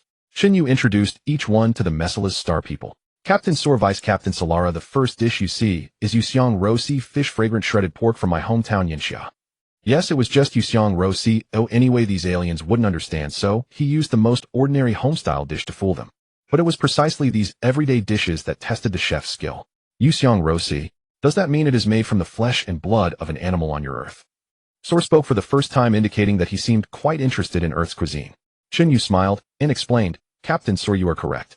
The main ingredients of this dish are lean meat from an animal we call pig on Earth, and a plant called scallion, combined with our secret sour seasoning, vinegar, and sugar, and other auxiliary ingredients stir-fried, to create a savory and refreshing taste that goes very well with rice. The bowl of white rice beside you, eaten together with this, is truly delightful." Sor looked at a bowl of white rice with great surprise. He used the analyzer on his wrist to inspect the composition of the Yuxiang Rosi and the bowl of rice. Instantly, a virtual screen lit up on his wrist. It displayed a list of various elemental ingredients and a summary of the taste that the intelligent system predicted based on the combination of these elements. The other Messala star people were also inspecting the dishes and rice in front of them. Chen Yu assumed that these aliens were afraid he might have drugged them to knock them out. Sor looked at the screen in front of him and nodded. At least these elements mixed together would not produce any toxins fatal to the Messala star people. However, the column for taste summary by the intelligent system was blank. That is to say, on their Messala's star there was nothing with a flavor similar to this. Suddenly, Sor became quite curious about what Earth's cuisine actually tasted like. He picked up the spoon beside him, scooped up a spoonful of Yuxiang Rosi, and then did not forget to put a mouthful of rice into his mouth. Sor chewed slowly, then suddenly his eyes widened. Suaha took a bite of Yuxiang shredded pork, and a look of surprise flashed across his face. Could this truly be food from Earth? It was extraordinarily delicious, the meat tender and succulent with a perfect balance of sweet and sour flavors. The pungent green onions paired splendidly with the dish. This was a flavor Suaha had never encountered on Messala's star. Suaha's eyes narrowed in contentment as a blissful smile spread across his face. Seeing this, the other Mesolastarians eagerly picked up their spoons to taste what they called earthly cuisine. Soon, every Mesolastarian present was stunned by the dish. Their staple foods back on Messala's star consisted mainly of a few kinds of paste-like elemental meals. The flavors were monotonous and offered no novelty whatsoever. Yet here they were savoring such primal and delectable food on Earth, leaving the Mesolastarians thoroughly astonished. Impressive. I never expected a primitive and lowly civilization like yours to have such culinary distinctions. When we colonize this world, you will provide several chefs to cook exclusively for me. Captain Suaha stated his demands. Chen Yu thought to himself that Suaha likely wouldn't have the fortune to enjoy them, yet outwardly he responded with feigned reverence. Haha, Captain Suaha, any request of yours shall be wholeheartedly fulfilled by our Earth. Next, Chen Yu introduced the remaining dishes to Suaha and Sualala's party. Twice-cooked pork, mapo tofu shredded pork with green peppers, tomato, and egg stir-fry, and other commonplace homestyle meals. Yet before these naive Mesolastarians, these ordinary dishes appeared as rare delicacies. As Chen Yu hosted them and worked to lower their guards, the moment drew near. Trump sensed the time had come. He could not allow Chen Yu to forge an alliance with the aliens. He issued orders to the elite genetic soldiers concealed near the White House. Their mission was to launch indiscriminate strikes against the alien ships and sabotage Chen Yu's negotiations. Meanwhile, Chen Yu continued hosting the Mesolastarians in the White House banquet hall. His own plan was simultaneously unfolding in secret. Inside the White House, over 1,000 fully armed synthetic robot warriors stirred with anticipation. Once lunch concluded, Chen Yu would invite Sualala and other Mesolastarian high command to discuss Earth's colonization separately. That would be the perfect moment to strike. Just as Chen Yu plotted his next move, a deafening explosion shattered the air outside. Instantly, every Mesolastarian in the White House banquet hall snapped to attention. Then Sualala's wrist communicator projected a holographic display showing their ship under attack outside the White House. The blast was caused by Trump's elite genetic soldiers deploying shockwave bombs, conventional weapons Trump had discovered in another alien wreck. These devices released instantaneous electromagnetic pulse energy to disperse shockwaves effective against large warships and aircraft carriers. Now his genetic soldiers wielded them against alien vessels. Sualala and Suaha remained unfazed, merely sneering at the holographic display. Chen Yu, have you lost your sense of proportion? You lured us to Earth and now dare strike at us. Sualala glared at Chen Yu with furrowed brows. Chen Yu himself was bewildered. He hadn't given the order to attack, yet explosions echoed from outside. Chen Yu mentally connected with his AI system. AI, what's happening? How were those explosions triggered? Captain, transmitting field footage to you now. The combat unfolding outside the White House materialized on Chen Yu's retinal display. A group in black-powered armor assaulting the alien vessel. Who are these people? That armor looks familiar. Could they be remnants of the old American forces? I've intercepted their communication signals, operating on a dedicated frequency isolated from Earth's networks. A frequency deliberately designed to evade our surveillance. These are undoubtedly remnants of the former American regime. If they continue receiving orders, I can trace the signal back to their commander. Understood. Monitor them closely. They dare interfere with my plans. Looks like I need to accelerate my own operations. In the banquet hall, Chen Yu spread his hands. Deputy Captain Sualala, would you believe me if I said those people outside aren't under my command? The Mesolastarians showed no sign of alarm, confident in their superior firepower against Chen Yu's tricks. At merely a Type 0.68 civilization, Earth posed little threat without nuclear weapons. Chen Yu still trying to wriggle out of this. With your Earth's technological level, attempting to counter our Messala's fleet is nothing but folly. Chen Yu offered a wry smile. Deputy Captain Sualala, Captain Suaha, I hadn't intended to move so swiftly, but those outside have forced my hand. You'll have to remain as our guests. Chen Yu transmitted the attack command to his AI. Instantly, waves of synthetic robot soldiers flooded the White House. Suaha burst into laughter at the sight. A lesser species like yours dares challenge a Type 2 apex civilization. Whether you're ignorant or fearless, I can't tell. The golden uniforms worn by Suaha's guard soldiers began to extend and reshape across their bodies, morphing into full-body combat armor. Chen Yu had anticipated their clothing would be extraordinary, but he wasn't concerned about their armor. His synthetic robots were armed with Type 3 civilization particle laser weapons. Chen Yu doubted their battle suits could withstand sustained fire from such weapons. Attack! Seize them all, he shouted. The robots charging into the banquet hall swarmed the Mesolastarians. Overconfident fools, Sualala sneered. From somewhere, likely her back, Sualala drew a whip woven from flexible metal plates resembling the scales along a crocodile's spine. A blue light flared in Sualala's hand, and the metal whip instantly hardened into a longsword. Enveloped in radiant blue energy, it resembled a lightsaber from legend. Chen Yu's eyes widened in quiet admiration at the spectacle. Combined with Sualala's formidable figure, she resembled a goddess of war. At that moment, the real Chen Yu, aboard the Mothership 1, received an urgent alert from his AI. Captain scanning indicates the target is a mid-tier 2 interstellar lifeform capable of channeling cosmic energy. Her weapon amplifies and releases this energy, significantly enhancing her destructive potential. Oh, fascinating. I didn't expect to encounter a true high-tier cosmic being with such weaponry. In the banquet hall, Sualala positioned herself protectively before Saha, while the Mesolasterian guards raised their laser weapons. Battle was imminent. Chen Yu's simulation robots surged forward in a swarm attempting to capture the enemy alive. The guard warriors from planet Mesalas raised their laser guns and opened fire. A mocking smirk spread across their faces. These lowly humans of an inferior civilization actually dared to fight their laser-armed soldiers with bare hands. Absolutely ridiculous, laughable. But then those Mesalas warriors fell into confusion. The simulation robots moved with remarkable agility, displaying reflexes and strength far beyond what ordinary Earthlings could possess. The alien warriors' laser guns struggled to hit the simulation robots at first. "What's so fast?" cried the Mesalas warriors. They dared not underestimate the situation and concentrated all their attention, which is when their lasers finally struck Chen Yu's robots. Expecting to reduce these humans to ashes, the Mesalas warriors instead found themselves stunned. Where the lasers struck, smoke billowed from the figures. Then the gleaming metallic frames beneath were revealed. "What, these are robots?" Sualala exclaimed. The Mesalas warriors began firing continuously. Chen Yu's simulation robots, though armored in special metal frames. But sustained laser fire would eventually melt through them. "It's time to show them your true power. Capture Saha and Sualala alive and eliminate all other aliens." The simulation robots' arms split open, deploying barrels of laser cannons. In an instant, beams of laser energy, matching the Mesalas warriors' firepower, rained down upon them. Boom, boom, boom. The struck alien warriors were sent flying, even if their golden battle armor wasn't pierced immediately. But as dense waves of laser fire continued to pummel them, they were torn apart where they stood. Suaha, who had maintained composure throughout, could barely conceal his astonishment. How could an inferior civilization like Earth possess such devastating laser weapons? Sualala erupted in fury. "Damn you, Chen Yu. You lowly Earthling, I'll kill you." Sualala raised her blue glowing longsword and slashed at the approaching simulation robots. A fan-shaped wave of condensed luminous energy shot from the blade. The robots in front were bisected instantly, and after carving a path through the enemy, Sualala charged toward Chen Yu, clearly intending to eliminate the leader first. Chen Yu himself was merely a simulation robot at this point. He raised his right hand, and a laser emitter emerged, unleashing a relentless barrage at Sualala. Sualala, a high-level life form at the mid-stage of interstellar cultivation, moved with ghostly speed. Her feet struck the ground so forcefully that they carved massive craters. In the blink of an eye, she closed the distance and stood before Chen Yu. Looking at Sualala up close, Chen Yu merely offered a calm smile. "You still dare to smile? I'll kill you."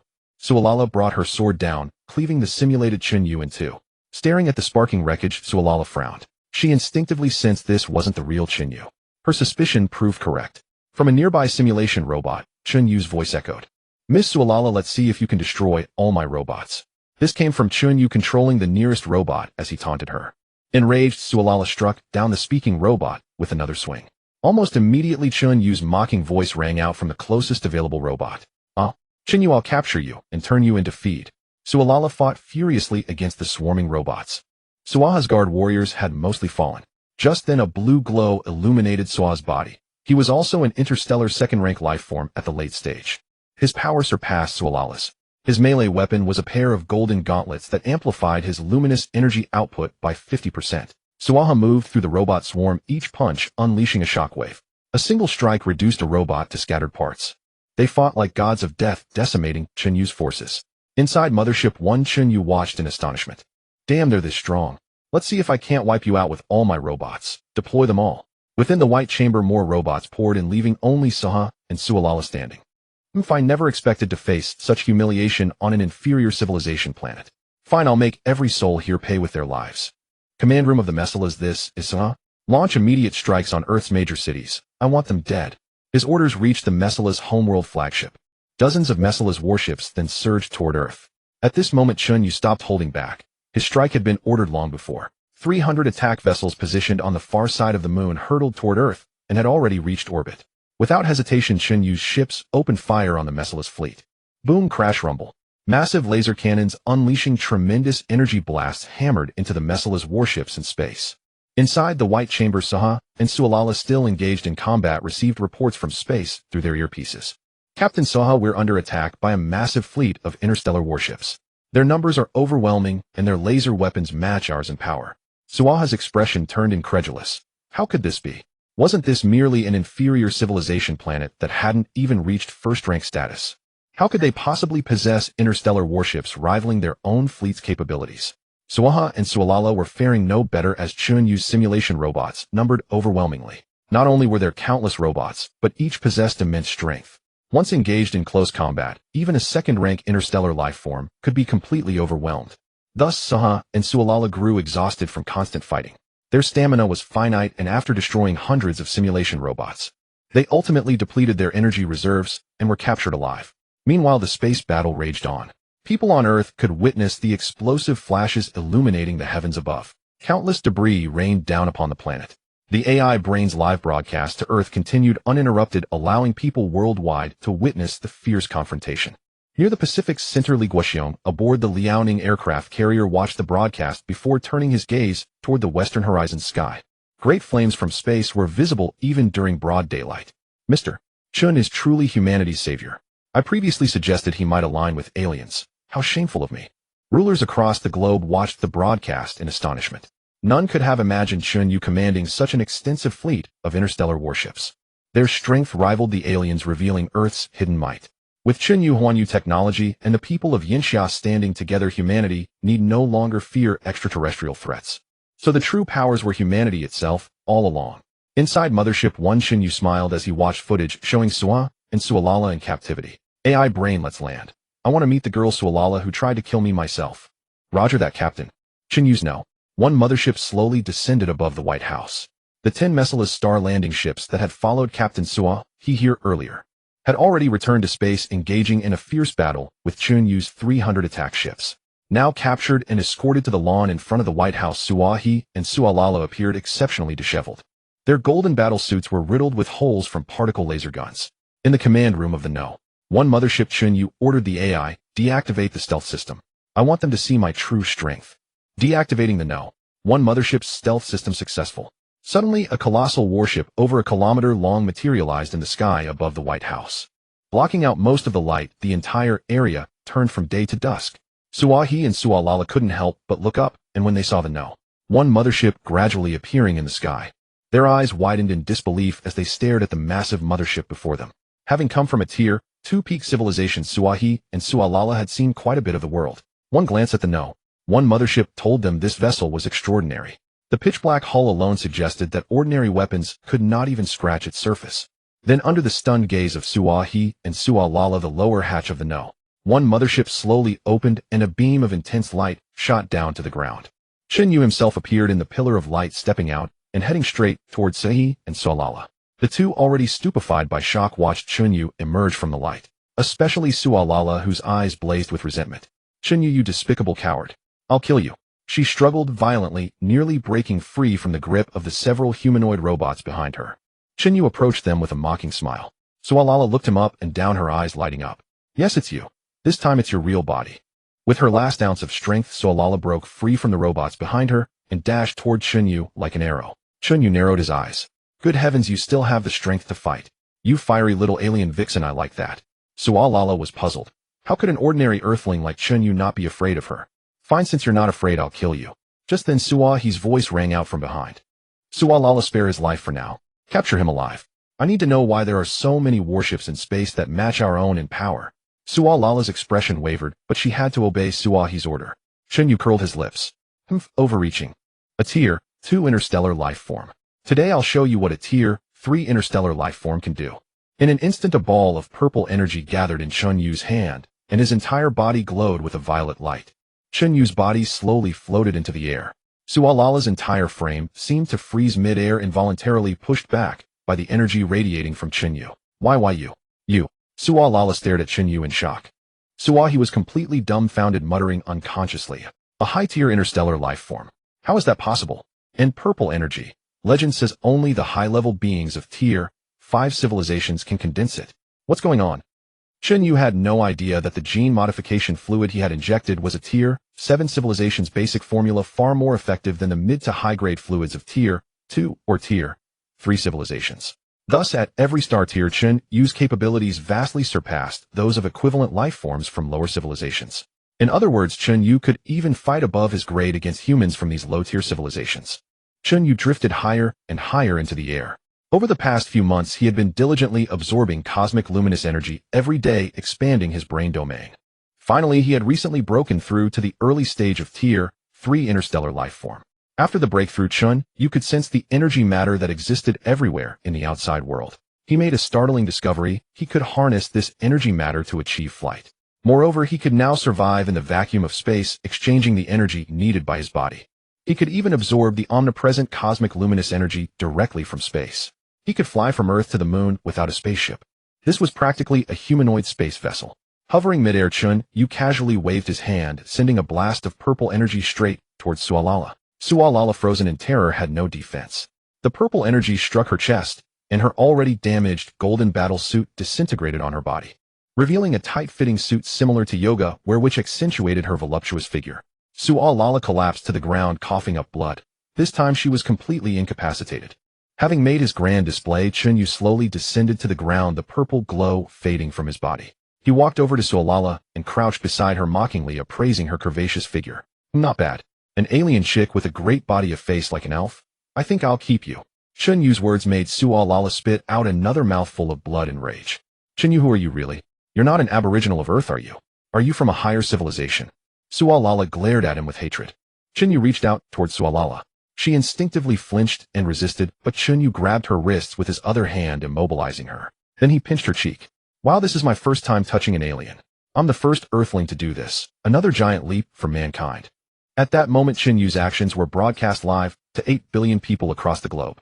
People cheered at their screens, TVs, phones, tablets, screaming their lungs out. Chen Yu, you're awesome. Chen Yu, you're awesome. Countless billions of bullet comments echoed this sentiment. Humanity had grown so powerful that they could now toy with a beautiful alien woman. Curious about Sualala's pointed ears, Chen Yu recalled an advertisement for a game on Earth featuring a silver-haired elf girl with a bow. He wondered what Sualala's ears felt like, so he reached for them. She shook her head and struggled, but Chen Yu's strength was immense, and he held her firmly with one hand. Finally, Chen Yu touched Sualala's ear. A soft cry escaped her lips. The sound was somewhat improper. Rubbing her ear, Chen Yu's eyes lit up at the warm, smooth, and supple sensation. Soft and tender, irresistible to the touch. But Sualala's reaction was intense. Her entire body went limp. Chen Yu was astonished. No way that's sensitive. This alien chick is surprisingly conservative. Or maybe ears are their weak spot. Once seized, they lose all compatibility. Like how Goku from Dragon Ball was paralyzed when his tail was grabbed. Chen Yu released Sualala's ear, though his mind lingered on the sensation. After a moment of recovery, Sualala glared at Chen Yu in fury, her words still defiant. Chen Yu, I will kill you. In truth, Chen Yu was unaware that on the manhwaedit star, a woman's ear could only be touched by her own husband. Their ears were adorned with tens of millions of nerve cells, making them extremely sensitive. If a male of manhwaedit forcibly touched a woman's ear, it was considered the same crime as rape on Earth. Just now, Chen Yu had essentially violated this elf-like alien. Sualala now harbored a deep-seated hatred for him. Watching the defiant Sualala, Chen Yu let out a cold smile. If you want to kill me, don't you? But unfortunately, you don't have the ability. Recalling the power Chen Yu had displayed, she knew it was far beyond her reach. Chen Yu released Sualala, and several simulation robots resecured her. He then approached Soha, who was his primary target. Suaha stared at Chen Yu warily, never expecting to be captured on a low-level civilized planet. If word of this reached his home planet, he would undoubtedly be laughed to death. Chen Yu, what do you want? You are no Earth human. Captain Suaha, I've taken you hostage today because I want something from you. Order your fleet to cease resistance immediately. Suaha glared at Chen Yu and roared, impossible. I will never give such an order. Do you have a choice? Aren't you afraid I'll kill you? Suaha hesitated visibly, but still insisted, impossible. Our fleet is powerful. Even if you've captured me through despicable means, it won't stop my fleet from annihilating your Earth humans. Ha, Captain Soha, do you truly think I'm afraid of you? Chen Yu waved his hand, and a colossal light screen descended from beneath the one mothership. It displayed the fierce battle in space. More than 300 of Chen Yu's attack ships were fighting against dozens of manhwaedit, star destroyers, landing ships, and exploration vessels. Now the landing ships and exploration vessels of manhwaedit, due to their weak combat capabilities, had been mostly wiped out. Only over 40 star destroyers remained. The manhwaedit star destroyers were their own designation. They were completely different from the 7th-level civilization star destroyers described by the AI. In the future, when Chen Yu built a 7th-level civilization star destroyer, a single ship would be enough to obliterate the entire manhwaedit star. Seeing his fleet rapidly dwindling, Suha trembled all over. However, he also noticed that Chen Yu's ships did not actively attack the largest home-class mothership. Instantly, Suha understood. Chen Yu, you want my manhwaedit home-class mothership? Haha, Captain Suha, you're very clever. If you cooperate with me, I'll spare your life. Suha trembled even more violently. You're delusional. Doing so would be equivalent to killing me, and I would be tried by the manhwaedit Interstellar Court. So you're refusing? I can't agree. Even if I did, I would die. Chen Yu asked the AI in his mind. AI, what are the chances of capturing that home-class mothership without damaging its warp drive? Captain, if we eliminate all other manhwaedit warships, and then focus our attack on their home-class mothership, there is a 70% probability of destroying it without harming the warp drive. Only 70. That means there's roughly a 1/3 chance of destroying the warp drive as well. Alas, the probability is too low. If we fail to obtain the warp drive this time, I don't know how many years we'll have to wait before we can voyage to the stars. Without interstellar travel, we won't be able to find those more complex elements, and I won't be able to unlock the higher tech library of the ship. Then when a fleet of a higher civilization arrives, Earth will truly be in danger. So, Captain, what do you intend to do? Let me talk to Suha again. Ending the connection with the AI, Chen Yu glared at Suha. I'll give you one last chance. If you give me this home-class ship, I'll spare your life. You can work for me and not return to your home planet, so you won't be tried. Suha fell into a dilemma, and Chen Yu watched him with a faint smile. Just as Chen Yu's attention wavered, Suha erupted with astonishing power. He shook off the robots restraining him. So close to Chen Yu, he was confident that before Chen Yu could react, he could kill him in one strike. Although Chen Yu was a high-level life form, it was hard to say, without any defense. Suha had no choice but to gamble. In the blink of an eye, Suha was in front of Chen Yu. Chen Yu cursed inwardly, damn traitor, still trying to drag me down with him, even at death's door. Chen Yu had indeed let his guard down, but the AI on the no. One mothership hovering above was constantly vigilant about its captain's safety. Just as Chen Yu was condensing purple energy in his hand, a beam of gray dark energy shot down from the base of the no. One mothership at the speed of light. When Suha was only half a meter away from Chen Yu, the beam struck him, enveloping his entire body. Instantly, without even a sound, Suha was pulled into the beam and vanished without a trace. Chen Yu watched Suha's body twist before his eyes, then disappear as if swallowed by a black hole. He stepped back, still shaken, and asked the AI, damn, what kind of light is that? So terrifying. Captain, when I detected you were in extreme danger, I used a dark energy laser. This beam neutralizes the target with dark energy, annihilating them directly in the universe. This weapon is normally beyond your current authority, but since your life was in danger, I made an exception and used it once. Chen Yu's eyes lit up. AI, a person's boundaries gradually lower. Since you can make an exception to use a weapon beyond my current authority, why not make an exception and give me access to the high-level ship technology library? Captain, you Earth humans are truly greedy. I cannot do that. Ooh, I am also bound by program restrictions. Chen Yu was speechless. Just then Sualala saw her captain reduced to nothingness, unable to even sense any remaining atoms of Suha. It was as if Suha, the manhwaedit star human, had never existed in this world. She trembled as she looked at Chen Yu, who seemed lost in thought, actually communicating with the AI. After finishing his conversation with the AI, Chen Yu turned to Sualala. Well, now Suha is dead. He brought it upon himself. I didn't intend to kill him, but he tried to kill me, and my ship's automatic defense system took him out. So you can't blame me. Sualala began to feel terrified. She didn't want to die either. The manhwaedit star people had a lifespan of several hundred years. With enough galactic credits, they could obtain higher-grade genetic modification agents and live even longer. Especially after seeing Suha die sucked into a twisted space out of thin air, she was frightened. Chen Yu, what do you want? Miss Sualala, now that Suha is dead, can you take control of that home-class mothership? Suha, he had overestimated himself and was directly eliminated by a dark energy ray fired from the #1 mothership. Now Chen Yu could only set his sights on Sualala. If he truly attacked that Homeland-class spaceship, should he accidentally destroy the warp engine as well, Chen Yu's ambition of interstellar voyage would be postponed indefinitely. He crouched beside Sualala, lifted her chin, and spoke each word deliberately. Sualala, you are, after all, the vice-captain. With your captain now dead, you should be able to order the soldiers on your Homeland-class spaceship to stand down, correct? Sualala's face was covered in terror, as if she had not yet recovered from the horror of watching Suha dissolve into nothingness. Chen Yu saw that Sualala was indeed frightened, and sighed before continuing. Sualala, I will not kill you. Do not be so afraid. Chen Yu offered a gentle smile. Perhaps sensing the killing intent around him diminish, Sualala gradually regained her composure. Chen Yu, I will never yield to you. Are you truly unafraid that I could kill you, leaving not even a speck of dust behind? You? You may as well kill me. Either way, if I follow your commands, I cannot escape the judgment of the Maizula's interstellar court. Chen Yu pressed his hand to his forehead in exasperation. Did I not already tell you? As long as you submit to me, I can spare your life. Your Maizula's star is civilization barely reaching level 3, how could you possibly capture someone in my hands? Chen Yu's confident words astonished Sualala. You do not even regard a level 3 civilization as a threat. Could it be that you come from a higher civilization? Chen Yu is now an early-stage level 3 interstellar life form, which in principle could be considered a high-level entity. So he played along and followed her train of thought, replying, indeed. Something like that. You just witnessed it yourself. I am a high-tier interstellar life form. And look at this spacecraft above us. It far surpasses anything your planet has built. Surely you can now believe that I am capable of protecting you. Sualala's eyes darted about, clearly wrestling with her decision. Chen Yu pressed his advantage. Think about it. You are already in my hands, dead either way. But if you side with me, I can take you across the stars and elevate you to a higher tier of interstellar life.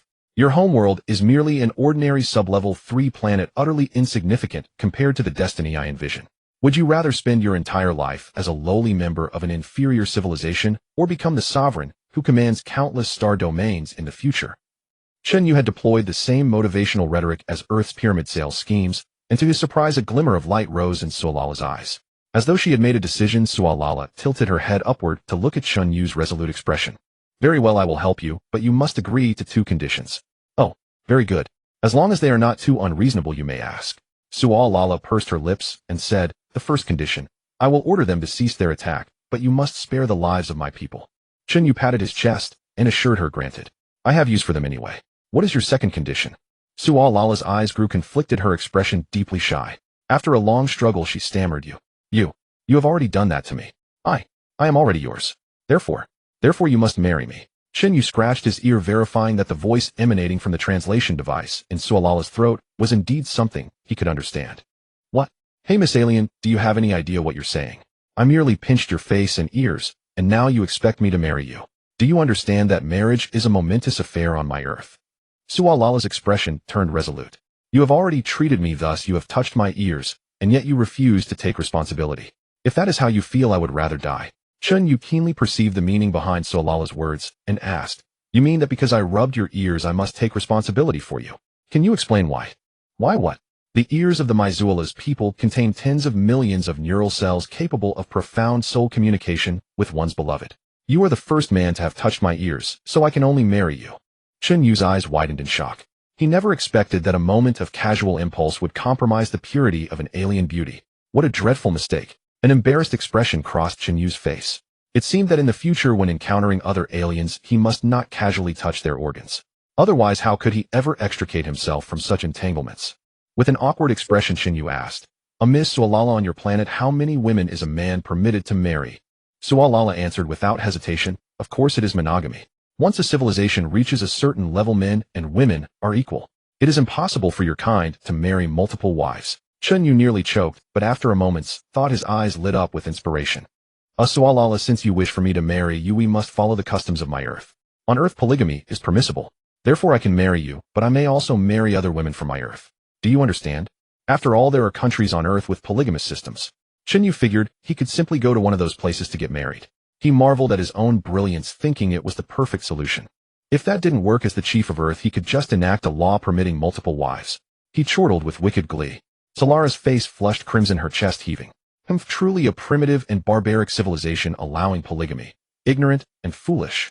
Chen Yu said, nothing, letting Solara digest his meaning. After a long pause, she sighed. Fine, I agree. Since it's your custom, I accept it. But you must promise never to abandon me.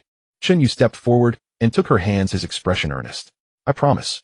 Solara was so beautiful that Chen Yu had rarely seen a woman on Earth who could rival her. The key was her figure, tall at 1.8 meters with curves that were breathtakingly alluring, making one's blood surge. Chen Yu had coveted her ever since he laid eyes on her. If he could become her husband, wouldn't they enjoy nights of endless passion? But a critical question crossed his mind. Solara was an alien. Was the way they engaged in intimate relations the same as humans? He planned to verify this later. Chen Yu reasoned that since they were both humanoid, their methods of intimacy should be similar. Solara, order your ships to cease fire. If this continues, your star destroyers will be annihilated. Solara looked at the massive holographic screen behind Chen Yu, where the brutal battle still raged, and took a deep breath. Making up her mind, she spoke into the communicator at her throat. Attention, all ships of the Maiswalasi fleet. Captain Suwa, he has fallen. I Vice Captain Sualala am assuming command. I order all Maiswalasi fleet vessels to cease fire immediately. Cease fire and await my further orders. While Solara contacted the Maiswalasi to arrange a ceasefire, Chen Yu silently instructed his AI to stop attacking. The remaining 200 attack ships of Chen Yu's fleet also withdrew to a safe position. Soon Solara's order took effect. The space station was no longer lit by explosions and lasers. Both sides retreated to a distance of tens of thousands of kilometers and faced off. There, I've done what you asked, Solara said. Chen Yu couldn't fully trust her, yet considering that moments ago she had been trying to kill him. Alright, I'll take you to my flagship to treat your wounds. Have the people on the Maiswalasi mothership open the core intelligent control permissions. My AI system will interface with your ship's control system. Restrained by several humanoid robots, Solara looked at Chen Yu with a serious gaze. Can I trust you? She asked hesitantly. Chen Yu stepped closer, closing the distance between them. He reached out and rubbed her ear again, causing her entire body to tremble. Didn't you say your ears have tens of millions of neuronal sensory cells? You should be able to feel my sincerity. As she quivered, Solara sensed Chen Yu's presence. She seemed to feel his goodwill toward her, as well as his masculine aura. Enough, I understand. Let go. You're embarrassing me in public. Chen Yu withdrew his hand, thinking that in their Maiswalasi culture this was akin to playing poker at night, not something to do in broad daylight. Chen Yu cleared his throat. Oh well, as long as you can feel that I want to be good to you. If you stay by my side, I won't let you regret it. Solara's gaze toward Chen Yu had already changed. Since this was her man, and it was already destined, she would no longer dwell on it. Chen Yu's masculine biological information had through the neuronal cells on her ears branded itself into the depths of Solara's soul, far more effective than losing one's virginity on Earth. Solara followed Chen Yu into the flagship. He led her to the medical bay. Seeing the interior of Chen Yu's flagship, Solara was utterly astonished. Technology that even their peak level 2 civilization didn't possess was everywhere here. Chen Yu, what level of civilization produced this ship? Chen Yu smiled faintly. Hey, you'll know in time. As long as you obediently stay by your husband's side, you'll have a good life. Solara didn't press further. This might be Chen Yu's secret, and perhaps she would learn it later. The reason Chen Yu didn't tell her now was that he still didn't fully trust her. It was enough to let her think he was immensely powerful. Chen Yu himself could only access part of the permissions on this level 7 civilization mothership. The technology and weapon libraries were still locked. He couldn't show off now. When Solara was brought to the medical bay and saw the futuristic medical platform, she was stunned. She had once seen a level 4 early civilization's medical bay, and their medical platform didn't look as advanced as this. Could Chen Yu's ship be a product of a level 4 mid, or even late-stage civilization? Solara didn't dare think about level 5 civilizations, as there were only 3 major level 5 civilizations in the entire Milky Way. Their power was beyond her wildest imagination. Once a civilization reached level 5, they could master technologies that were incomprehensible to others. Destroying a star system was a trivial matter for them. If Solara knew that Chen Yu's ship was a product of a level 7 civilization, she might have been terrified. Lie down on it. My medical bay should be able to heal your injuries. Solara excitedly lay down on the medical platform. A glass dome slowly descended, enclosing her. Chen Yu mentally commanded, AI perform a full scan on Solara, heal her injuries, and analyze her DNA sequence. Compare it with Earth humans to determine if there is any reproductive isolation between us. Okay, Captain, scanning Sualala, repairing her injuries, measuring DNA information, comparing, checking for reproductive isolation with Earth humans. Chen Yu looked curiously at Sualala inside the glass cover. Now it was filled with a milky white liquid, and Sualala was vaguely visible inside. She closed her eyes, appearing very calm, and her clothes had been completely removed by the machine tentacles. Now Sualala's perfect body was faintly visible in the special healing liquid, breathtakingly beautiful. Chen Yu couldn't help but stare, exclaiming, truly a model figure straight out of an anime. So exciting. Hee. After about an hour of repair, all the wounds on Sualala's body had healed, leaving not a single scar. Now she lay in the medical pod like a sleeping beauty. Captain, Miss Sualala's body has been fully repaired. Even the hidden injuries she had before have been completely healed, and her body has been restored to its peak. After a full body examination, her reproductive system is similar to Earth females, but they have more sensory organs, such as their ears. So is there reproductive isolation with Earth males? Captain, after measuring Miss Sualala's DNA, the similarity with Earth humans is only 95. The DNA similarity between humans and chimpanzees is 98. So you and Miss Sualala are both of the human race, but you cannot naturally conceive a child. Chen Yu frowned. The DNA difference was as high as 5, even greater than the difference between humans and chimpanzees. That was fucking ridiculous. Alas, it seems we are destined to have no children. Captain, I haven't finished yet. You can have offspring. Damn, why didn't you say that earlier? I was already feeling sorry for myself. Both you and Miss Sualala have a set of genes that appear after you ascend to interstellar level 2 life forms a genetic sublimation. As long as you both reach the mid-stage interstellar life form in the future, this gene will allow you to jointly conceive life. Chen Yu's eyes lit up. Wow, there's such a thing. Yes, actually in the universe, there are countless carbon-based human civilizations. Although they are all collectively called human race, the genetic differences between them are equivalent to two different species. However, through the leap of life, forms a high-level life gene will be generated in the body. As for where this gene comes from, even our level 7 civilization hasn't figured it out. Maybe it's the work of divine level civilizations like level 8 or 9 or 10, or perhaps only by continuously ascending life levels and increasing brain domain development can one reach the threshold of divine civilization. Chen Yu nodded, seemingly understanding the intelligent brain's words. To improve the civilization, level 1 must elevate one's own life level. For example, Earth humans. The whole world's technology has hit a bottleneck because the average brain domain development of Earth humans is only about 3. It's basically impossible to research more complex science and technology.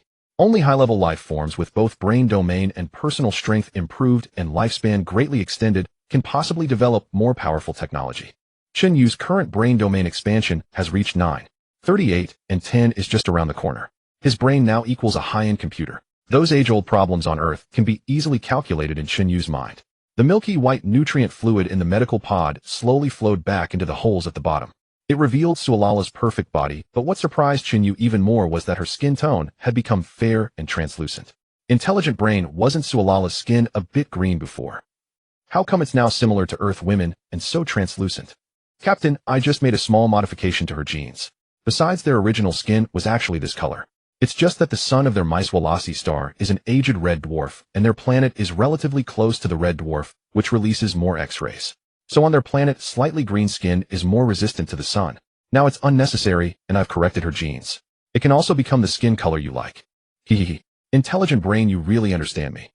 That's true. After all, the intelligent brain has studied the videos you watch while scrolling through short videos, the skin tones of those girls, and the action movie heroines on your computer. Alright, stop talking. I've told you before, don't browse the internet for no reason. Those are all garbage. By the way, next time don't look at my browser history. Okay, Captain, but the intelligent brain can't help it. Damn. The glass cover slowly opened, and Chen Yu stepped forward in surprise. A machine tentacle beside him skillfully attached a translator to Sualala's throat. Without this translation device, Chen Yu couldn't understand what Sualala was saying. Chen Yu planned to wait until the intelligent brain controlled the manhwaedit-class homeworld mothership, then hack into their central intelligent control system to obtain their language information. With Chen Yu's current brain domain development level, learning a language would only take a couple of days. Then he could communicate directly with Sualala without relying on the translator. Sualala slowly opened her eyes, then propped herself up. She raised her hands and looked at her own changes. My skin, how did it become this color? Isn't this the skin color that only the genes of our manhwaedit star royalty possess? Could it be? Could it be that I am a princess who has been lost for many years? Chen Yu almost burst out laughing and fell to the ground. This girl's imagination is really rich. You're awake, how do you feel? Sualala was still immersed in the joy of her skin color change. On their manhwaedit star, only the most revered royal members carried the genes for light-colored skin. Thus, on their planet, possessing light-colored skin was the dream of every manhwaedit woman.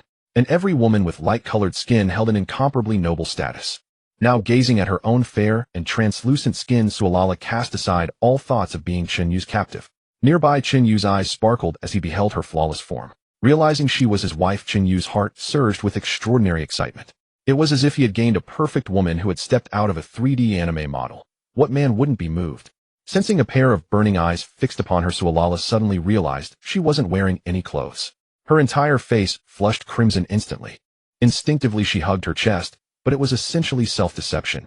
How could that possibly cover anything? Seeing Chen Yu's nose about to bleed, Sualala furrowed her delicate brows. What are you staring at? Give me clothes right now. Chen Yu sniffed, his blood rushing upward, leaving his nose dry. He quickly grabbed the tight-fitting suit that resembled a yoga outfit from beside him. Sualala took the clothes and swiftly pressed them against her chest, glaring at Chen Yu, and snapping, still looking. Turn around. Chen Yu rolled his eyes, and could only obey Sualala's words, turning around. Yet on his retina, the image of Sualala putting on her clothes played clearly. Damn fine. Back in the day, if I had a wife like this, others would probably be green with envy. Slurp. Chen Yu nearly drooled. After Sualala had put on the tight yoga suit, she called out, "You can turn around now." Chen Yu knew she was dressed, so he turned around and said somewhat reproachfully, "You're my wife now. Why aren't you even allowed to look at me?" Sualala was a bit shy. I'm not mentally prepared yet. Later. I'll give myself to you. Her voice faded to a whisper at the end, but Chen Yu heard every word clearly. Sualala stood up, and Chen Yu noted that the tight combat suit on her body was hardly different from being naked, fine as long as only he could see. I'll find you some clothes. Wearing this is no different from being naked. From now on at home, only I get to see. Sualala glanced at herself and said with irritation, my golden war armor was destroyed by you know. Do you have any idea how expensive that set was? Hey. Chen Yu scratched his head. Don't be so stingy. I'll craft you a better one later. By the way, you can give me the central AI control system permissions of the manhwaedit homeworld-class mothership. Sualala was still hesitant. Once she handed over those permissions, Chen Yu would essentially control the lives of her crew members. She asked with lingering doubt, Chen Yu, can I really trust you? You won't cross the river and burn the bridge, killing us all, will you? Chen Yu was speechless. He stepped forward directly and wrapped his arm around Sualala's swan-like fair and slender neck. Then he bit down on her elf-like ear. This time Sualala's entire body went rigid because she could sense deeper spiritual information through her ear. She could feel Chen Yu's fondness for her. He wouldn't hurt her, and in fact he wanted to cherish her. Sualala opened her arms and hugged Chen Yu, absorbing his aura with all her heart. This was a method used by women of manhwaedit to sense whether their husband truly loved them. Sualala's face had been anxious, but gradually it relaxed, turning into joy, because she could feel Chen Yu's emotions. After a while, Chen Yu released Sualala. Now can you sense my attitude toward you? Sualala's face was flushed, her chest heaving, her perfect figure like something out of an anime. Chen Yu, I trust you. I could feel your feelings for me just now. Good, then instruct your crew to open the ship's core control permissions and release the connection signal. Okay, I'll contact them right away. Sualala pressed the communicator on her throat and chattered away in the language of manhwaedit star. All right, the ship's control system permissions are open. What do you plan to do? Are we going to the manhwaedit now? Chen Yu smiled with relief. No need. Just do as I say, and I'll find a way to control the ship. Then Chen Yu immediately communicated with the AI brain in his mind. AI brain, the core operation permissions of the manhwaedit homeworld-class mothership are open. You can connect now. Affirmative, Captain. I am connecting to the mothership signal. Connection successful. Intruding into the core operating system. Intrusion successful. Acquiring ship control permissions. Acquisition in progress. Acquisition successful. Captain, I have fully taken control of the manhwaedit homeworld-class mothership. Well done, AI brain. We can finally embark on interstellar voyages. Captain, according to my comprehensive scan of this ship's systems, the warp drive of this Messilas-class home-level mothership can achieve 300 times the speed of light, reaching only the first cosmic velocity. Although it is very slow, it is already extremely valuable for us now. The first cosmic velocity here is not the 7.9 kilometers per second on Earth, but the universal 300 times the speed of light.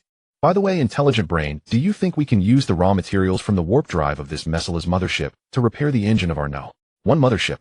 Captain, obviously not. Our level 7 civilization's warp drive can completely submerge the ship into a different dimension, achieving over 10 million times the speed of light.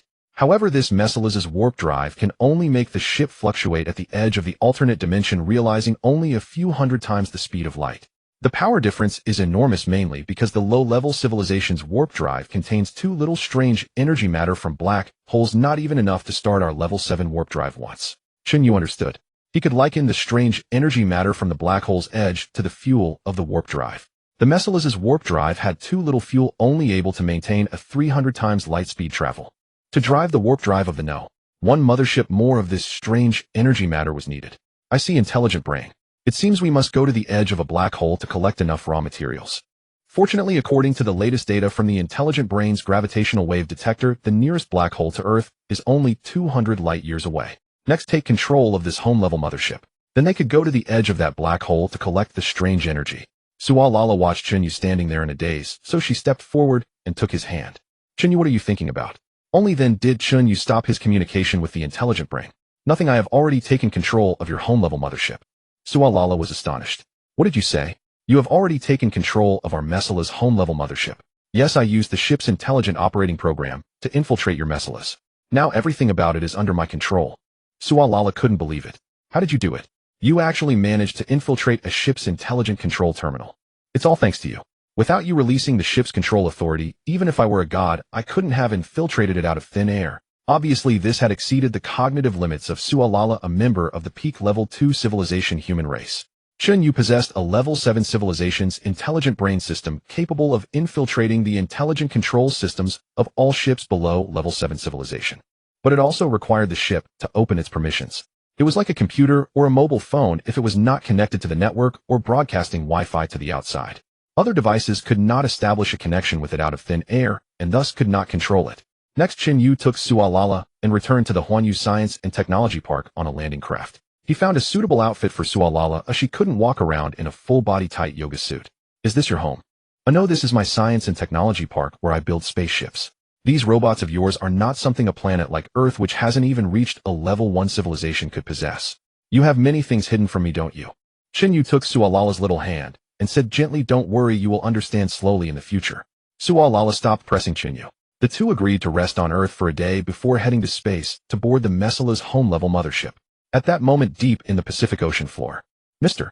Chuanpu was watching the global live broadcast of Huanyu technology. The interstellar battle in space had ceased, and the two-side ships were facing off tens of thousands of kilometers apart. It seemed the two sides had reached some kind of agreement.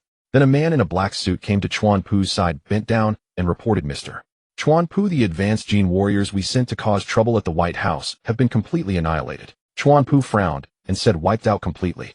My dear children, you are all heroes. Sir, most of our advanced warriors were killed by the ship's defense systems when attacking those alien ships, and some were killed by Chen Yu's robots. They completed their mission well. I will remember them. Sir, the captain of the advanced gene warriors sent back a video recording before his death. I think you should see it. Chuanpu raised an eyebrow. Play it quickly. The man in black inserted a storage device into the screen on the wall, and then started playing the video. The footage showed Chen Yu on the lawn in front of the White House fighting with Suhi and Sualala. Chuanpu watched the video intently, as if not wanting to miss a single frame. When he saw Sualala break free from several robots and rush toward Chen Yu determined to kill him, Chuanpu instinctively stood up and leaned toward the screen. He wanted to see clearly what would happen. When he saw a certain scene in the video, the red wine glass in Chuanpu's hand involuntarily fell to the ground. Chuanpu witnessed Chen Yu enveloped in a purple radiance levitating eerily into the air. Then a cluster of purple energy coalesced at his fingertips. When it struck Solara, the golden battle armor on her body was shattered. Chuanpu could sense the terrifying power of that blow. But what shocked him even more was that Chen Yu could fly. Yet he refused to believe it, attributing it to a wearable anti-gravity device. The energy Chen Yu unleashed had actually shattered the alien's golden armor. That was an extraterrestrial battle suit. How had Chen Yu managed such a feat? Moreover, the purple energy that gathered in Chen Yu's hand.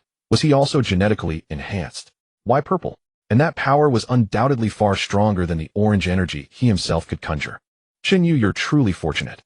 Acquiring an alien spacecraft and superior gene modification fluid. If I had obtained those, I would have done far better. Chuanpu watched the video with bitter envy. Sir, what should our next move be?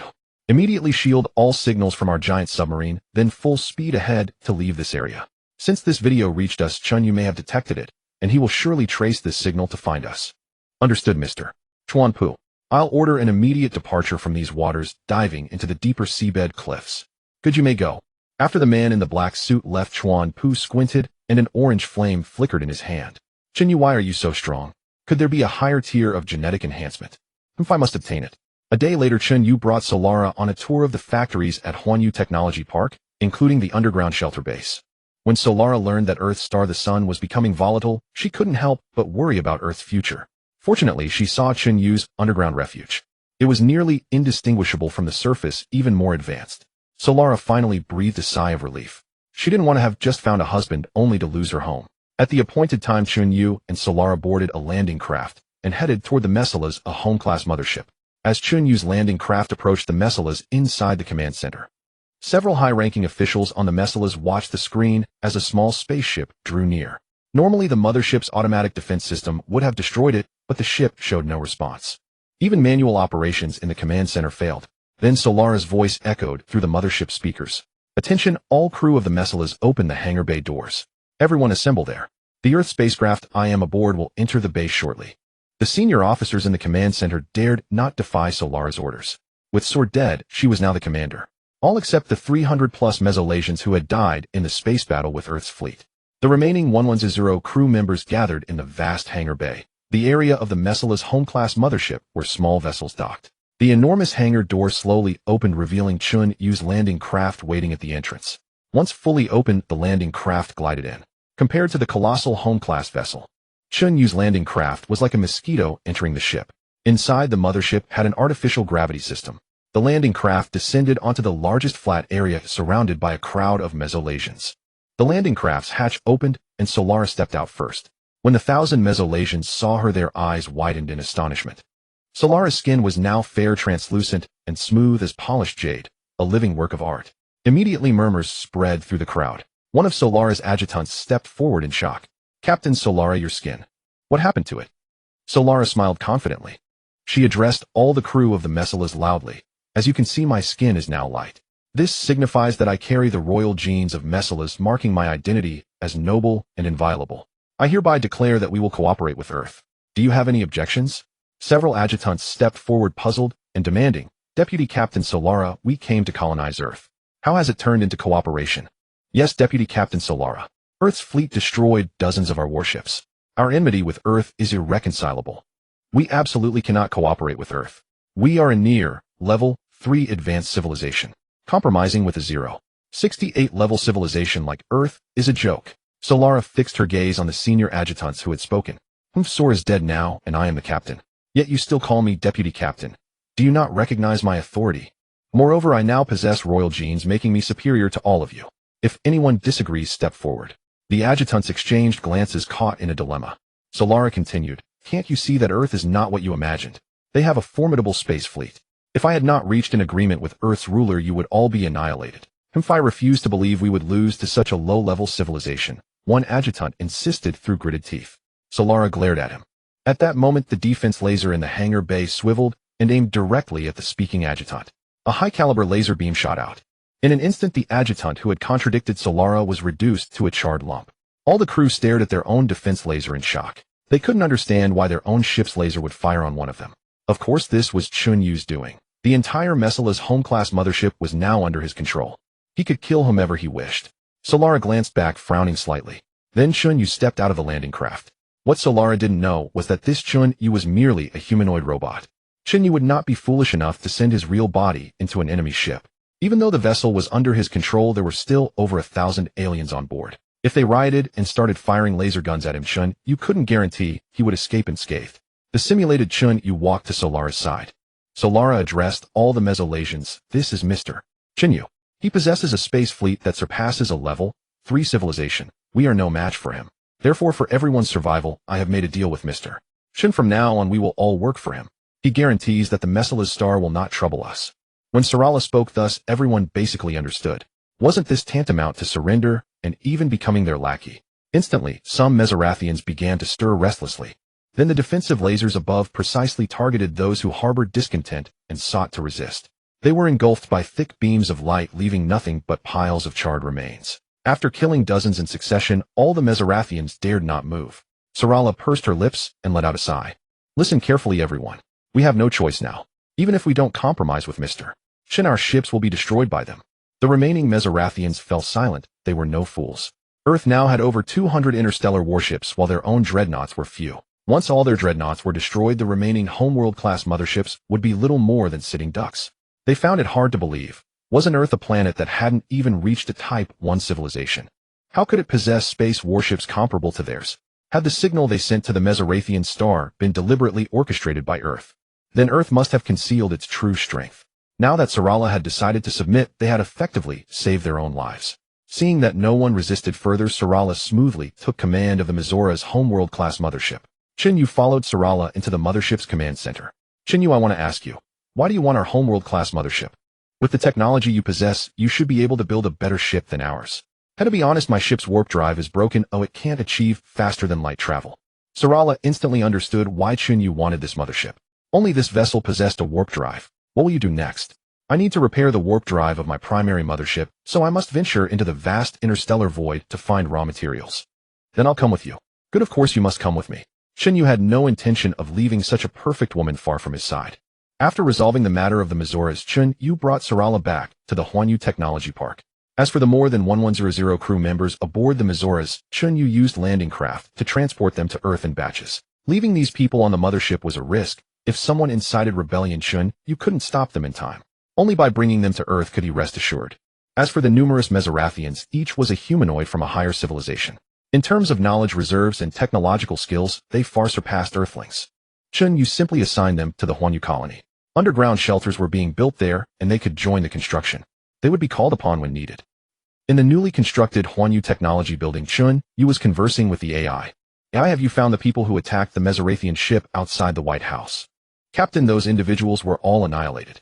After examining their bodies, I discovered they were genetically modified Earthlings. Furthermore, I found that they belonged to the same organization that attacked and robbed our cargo ships in the Pacific. Could it be the remnants of the former United States? By tracking the signal they sent back, I located the person who gave them orders, somewhere in the Pacific. I dispatched a frigate to investigate, but their signal suddenly vanished. Then there's no doubt, it's the remnants of the old U.S. Also, Captain, I must inform you that from the bodies of those who attacked the alien ship, I detected traces of gene modification agents different from the ones previously used by the U.S., but still not advanced. At best, they correspond to early Type 3 technology producing life forms that barely reach the mid to late stage I level. Their actual combat strength is inferior to yours at your early stage I. Oh, it seems the U.S. discovered more than one alien ruin. Deploy more reconnaissance ships to fully monitor the Pacific. That enormous submarine should be their lair. Captain, I have already arranged 3 frigates for continuous patrols in the Pacific. As soon as they transmit any signal, I can lock onto them. Good. By the way, how is our quantum communication base station construction progressing? I have sent all the equipment needed for the base station into space, and full assembly is underway. When complete, even if we travel far into the stars, we can maintain contact with Earth at any time. Good. Next, we will focus on building interstellar warships and an Earth defense fleet. When we leave Earth, this fleet must protect it. Especially now that we have captured the Mesorathian fleet, once they recover, they will certainly send another interstellar fleet. I will establish a massive Earth defense force. Then if they come again, taking Earth won't be so easy. Understood, Captain. From now on, half of Earth's resources will be used for building underground shelters, and the other half for constructing the Earth interstellar fleet. Chen Yu planned to build 1,000 Type 3 attack ships within a year. By then, unless the Mesorathians dispatched 3 homeworld-class motherships to attack Earth, they would be annihilated. After finalizing the plan with the AI, Chen Yu went to the room arranged for Sarala. Seeing Chen Yu enter, Sarala joyfully stepped forward and linked her arm with his. She had fully embraced her role now, identifying herself as Chen Yu's woman. Have you settled my people well? Rest assured, I have them building the underground shelters. I will treat them well. Then Chen Yu, thank you. That evening, Chen Yu brought Sarala back to his hometown. He no longer bothered to conceal his movements. His landing craft no longer needed stealth. The landing craft descended slowly into the garden of his parents' villa, and Chen Yu stepped out with Sarala. His parents were already waiting in the garden. Also present was his sister Chenjia, who had come home early after learning her brother was bringing an alien beauty. Seeing 2 tall figures descending from the spacecraft, Chenjia's eyes widened. When she saw Sarala, the entire family was astonished. Her figure proportions were simply perfect. Those incredibly long legs made Chenjia both envious and jealous. She ran over, grabbed Sarala's arm, and said happily, "So you're my brother's alien girlfriend. Welcome to our home." During the past few days, Sarala had systematically studied Earth's language. As a Stage 2 interstellar life form and a member of a nearly Type 3 civilization, her brain development reached 9.5, allowing her to learn a language in just 2 days. She had now removed her real-time translator and could communicate with Earthlings without barriers. Sarala hadn't expected Chen Yu's family to be so warm. She smiled and said, "You must be Chen Yu's sister Chenjia. Thank you for your hospitality." Chenjia was stunned. Sarala's natural voice was very pleasant, soft, and tingling. She could be a voice actor. "Wow, sister-in-law, you can speak our language." I just learned it these past 2 days." Chenjia and her parents were amazed. Chen Yu stepped forward to explain, "Don't be surprised. Sualala is an alien from a high-level civilization. Learning our language is a simple matter." Chen Yu's explanation only deepened his family's astonishment. However, Chen Mu Xiao Shuzhen was a bit worried. Leaning close to Chen Yu, she whispered, "Xiao Yu, this alien woman seems nice, but can she bear you children? Why not marry Xiao Ro and Xiao Shu from the last dinner? After all, Earth is under your control. You should quickly expand the Chen family line." Chen Yu rubbed his forehead. His mother was indeed thinking of this, wanting him to marry Su Ro and Xia Yueshu. Truly his own mother. Now that her son was exceptional, she still wanted him to take multiple wives. "Oh, Mom, what are you thinking? You're almost 26. I'm just worried about your marriage." "I know. Besides, Sualala is also human. I will have offspring with her, but not now. When the time is right, our descendants will directly become higher life forms."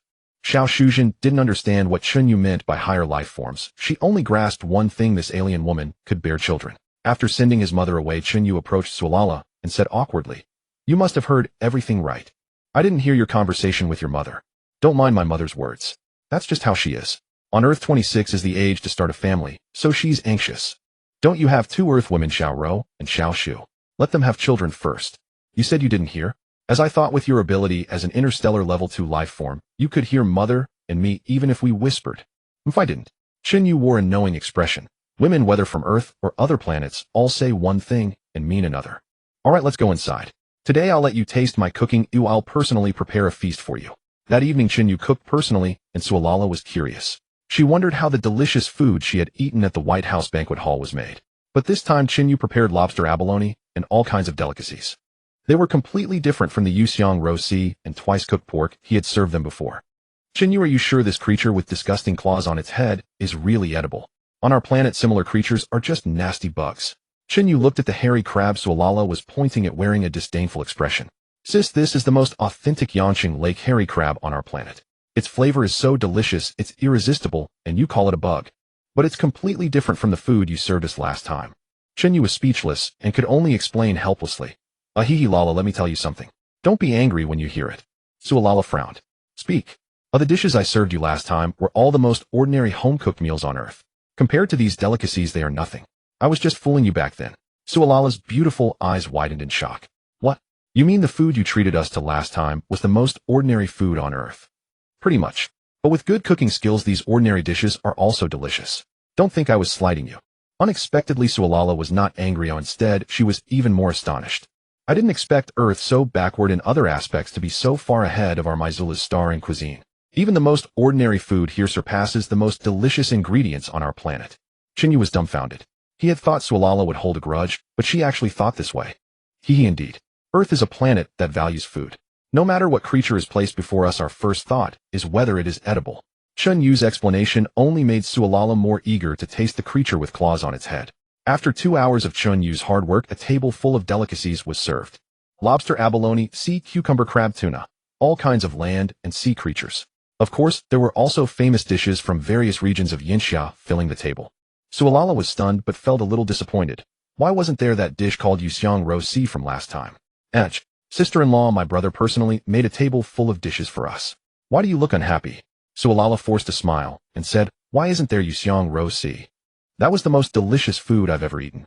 Why didn't your brother make it? Chen Jia looked bewildered. With so many delicacies, why was his sister-in-law fixated on a plate of yuxiang rosi? Chen Jia looked at Chen Yu in confusion. Could it be that his sister-in-law was plain and only liked home-cooked dishes?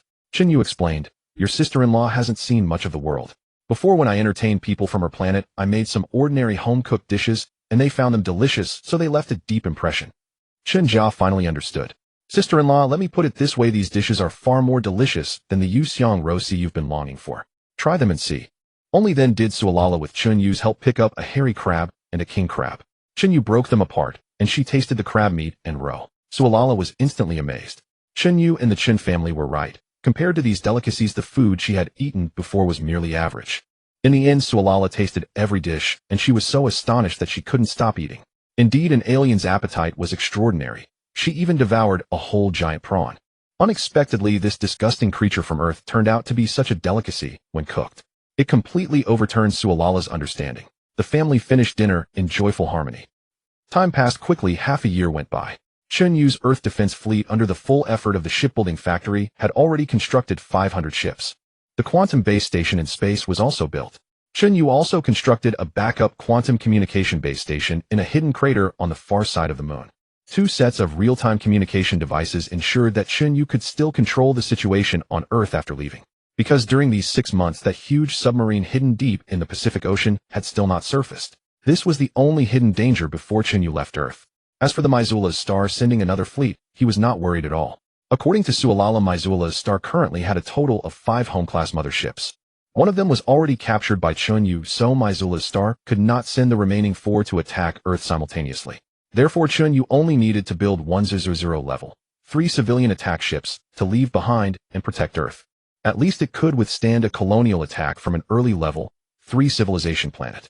As long as the enemy was not fully prepared, it was basically impossible for them to take down Earth in one go. Chen Yu was more worried about the remnants of the old Americans in the sea who understood Earth's environment better. They might use other methods to cause trouble on Earth. But Chen Yu had no time to deal with them.